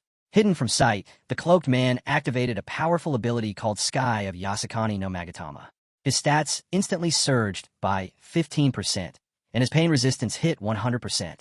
But for our boy, things turned sideways real fast. His own stats and pain resistance began dropping rapidly. To make it worse, he was hit with a debilitating confusion trait, warping his perception. Meanwhile, the Amaterasu, now fully in berserk mode, started shouting at the Yasakani no Magatama, declaring that one of the 3 sacred treasures had arrived, and that the 3 precious children were all present. His cries echoed through the land. Our boy scanned the battlefield, eyes tense but calm, trying to resist the influence of the sacred artifact. He gritted his teeth and began activating his own abilities once, twice, 3 times in a row. And somehow, against all odds, he broke through the enemy's ability. Without wasting a second, he swung his sword with ruthless precision, tearing through the enemies surrounding him like they were nothing. The blade, sharp enough to slice through bone like butter, moved with frightening speed. It didn't just cut, it consumed. His sword began absorbing blood mana with every strike, slowly boosting his stats by another 10%. But he wasn't done yet. Fueled by rage, mana, and pure instinct, he kept going, slicing, dashing, killing. Within minutes, the area was silent. Nearly 100 enemies lay scattered around him, lifeless. And our boy stood in the middle of it all, sword dripping, eyes still burning. Our hero thinks to himself, his constitution hasn't dropped too much yet, but what bothers him more is the fact that he's starting to enjoy the slaughter. He's not Susenu after all. A system notification flashes, letting him know that he's now consuming a portion of his constitution. But instead of worrying about that, his mind shifts to something else. Amaterasu. Why hasn't that guy made a move yet? He should have recognized the Kusanagi no Tsurugi by now. And yet, he's still hiding somewhere just watching. Our boy cuts down a few more enemies and mutters that he'll just have to drag Amaterasu out himself. Then he pulls out a premium tier sword from his inventory. Not Kusanagi, but a lookalike. Without hesitation, he hurls it into the ground in the middle of the battlefield. The sword slams into the dirt with a violent thud, shaking the ground. The enemies stop in confusion, watching as the weapon begins to sink, slowly getting absorbed into the earth. They start shouting, demanding to know what he's doing. One of them yells his name, Kim Yuan. Suddenly, the ground quakes. A loud, thunderous boom erupts as the entire area begins to collapse. The enemies scream again, Kim Yuan, where did you send the Kusanagi? Our hero smirks, thinking to himself. He expected Amaterasu to get pissed, but he didn't expect him to be this mad. And just like that, Amaterasu finally appeared. As he stepped out of hiding, 2 back-to-back system notifications popped up for our hero. Penalty activated. High Ranker's direct intervention. Amaterasu's presence was so intense that even the few surviving allies of our hero could barely stand. One of them, voice shaking, whispered, Lord, we're on your side. Our hero, seeing the rage burning in Amaterasu's eyes, stayed calm and said casually that the sword hadn't vanished. It had simply returned to where it belonged. That only pushed Amaterasu further toward the edge. Gritting his teeth, he snapped, demanding the return of both the Kusanagi no Tsurugi and Yada no Kagami. He warned that if the hero surrendered them now, he'd pretend none of this ever happened. But our boy didn't even flinch. He raised an eyebrow and replied flatly, pretend it never happened? After sending an entire force to kill him? After using innocent people as pawns? Did Amaterasu really think he'd believe anything he said? Then, with zero hesitation, our hero raised his middle finger in response. A simple, sharp gesture that was enough to send Amaterasu into a blinding fury. Without wasting a second, Amaterasu conjured a deadly mana circle, its heat alone distorting the air around it. A massive surge of power was cooked up in an instant and hurled at the hero's position, unleashing a catastrophic explosion that tore the entire area apart in a flash of destruction. But the moment the smoke cleared, a thin streak of light zipped right over Amaterasu's head. So fast, he barely noticed it. His instincts screamed at him. Something was wrong. Was that the Yata no Kagami? Before he could react, he looked up, and there he was. Our hero stood mid-air, right above the battlefield, holding the sacred mirror in his hand. The mirror pulsed with energy, reflecting the mana blast directly back at Amaterasu. And in that flash, the mirror teleported the hero away to a preset coordinate. With a single move, the entire tide of the battle shifted. The reflected blast didn't just scatter, it went haywire, unleashing a surge of chaos across Amaterasu's side. Explosions ignited around him, and his own people were caught in the energy backlash. Amaterasu tried to strike again, but every attack was now being reflected. The Yata no Kagami was sending his mana attacks right back at him with increased intensity. Then, as if things weren't wild enough, our hero summoned a bolt of lightning from the skies. It cracked down like divine judgment, adding fuel to the chaos. The ground shook, enemies were vaporized, and the entire battlefield lit up in pure destruction.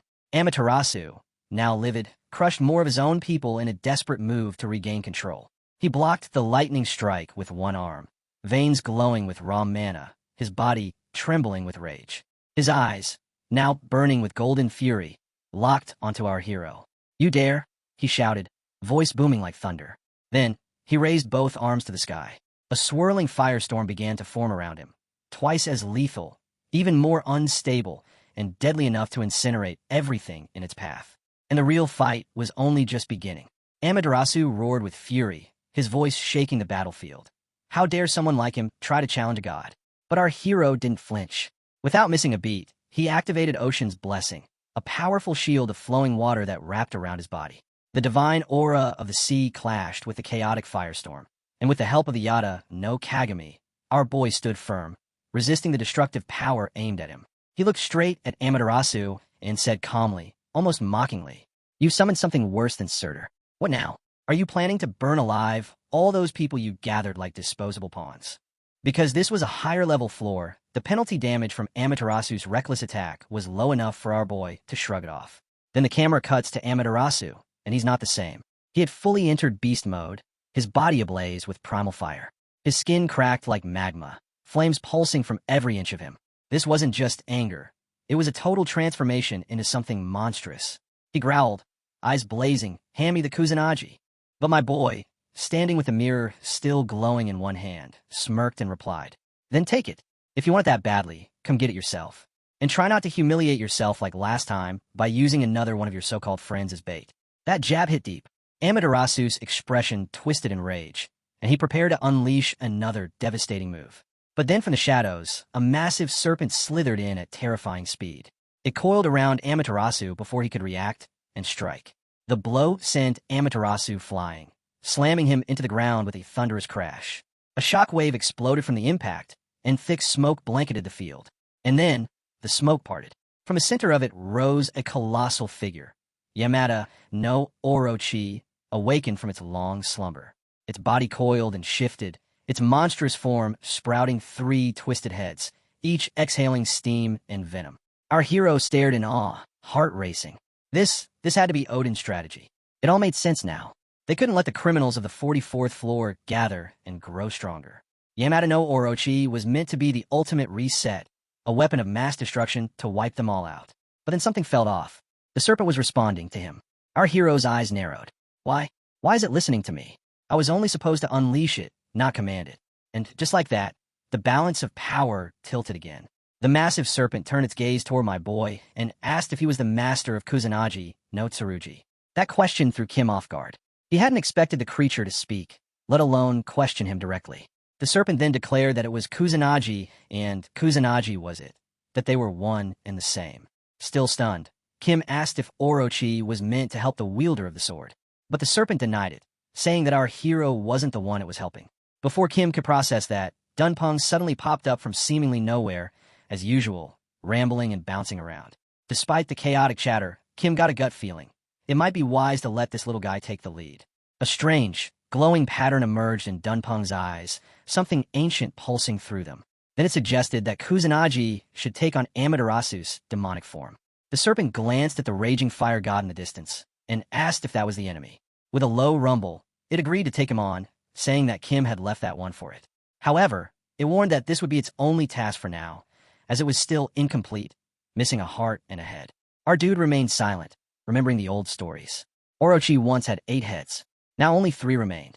On the other side of the battlefield, Amaterasu struggled to rise. He had been overpowered, his form flickering, his fire mana unstable and weak in his trembling hands. He looked toward Kim, his voice strained with fury and disbelief, asking if this was the reason Kim had desired the power of Kusanagi. Just as Amaterasu was about to unleash another devastating fire strike, a surge of blue energy crackled through the air. Out of nowhere, Susenu came crashing down like a lightning bolt, slamming straight into Amaterasu with brutal force. Amaterasu managed to block the hit, but the force of the impact corroded his form. His armor rusted and cracks spread across his body. Susenu landed hard with eyes burning in fury and a twisted sense of satisfaction. This was the moment he had waited for. A fight to the death with Amaterasu. And now the chance had finally come. He slowly raised his blade. The atmosphere shifted. The air turned heavy. This was no longer a simple clash. It was deeply personal. Susenu stepped forward. His voice was steady and low. He wanted to know why. Why had Amaterasu betrayed them? Why had he destroyed everything they once stood for? Amaterasu narrowed his eyes and repeated the question.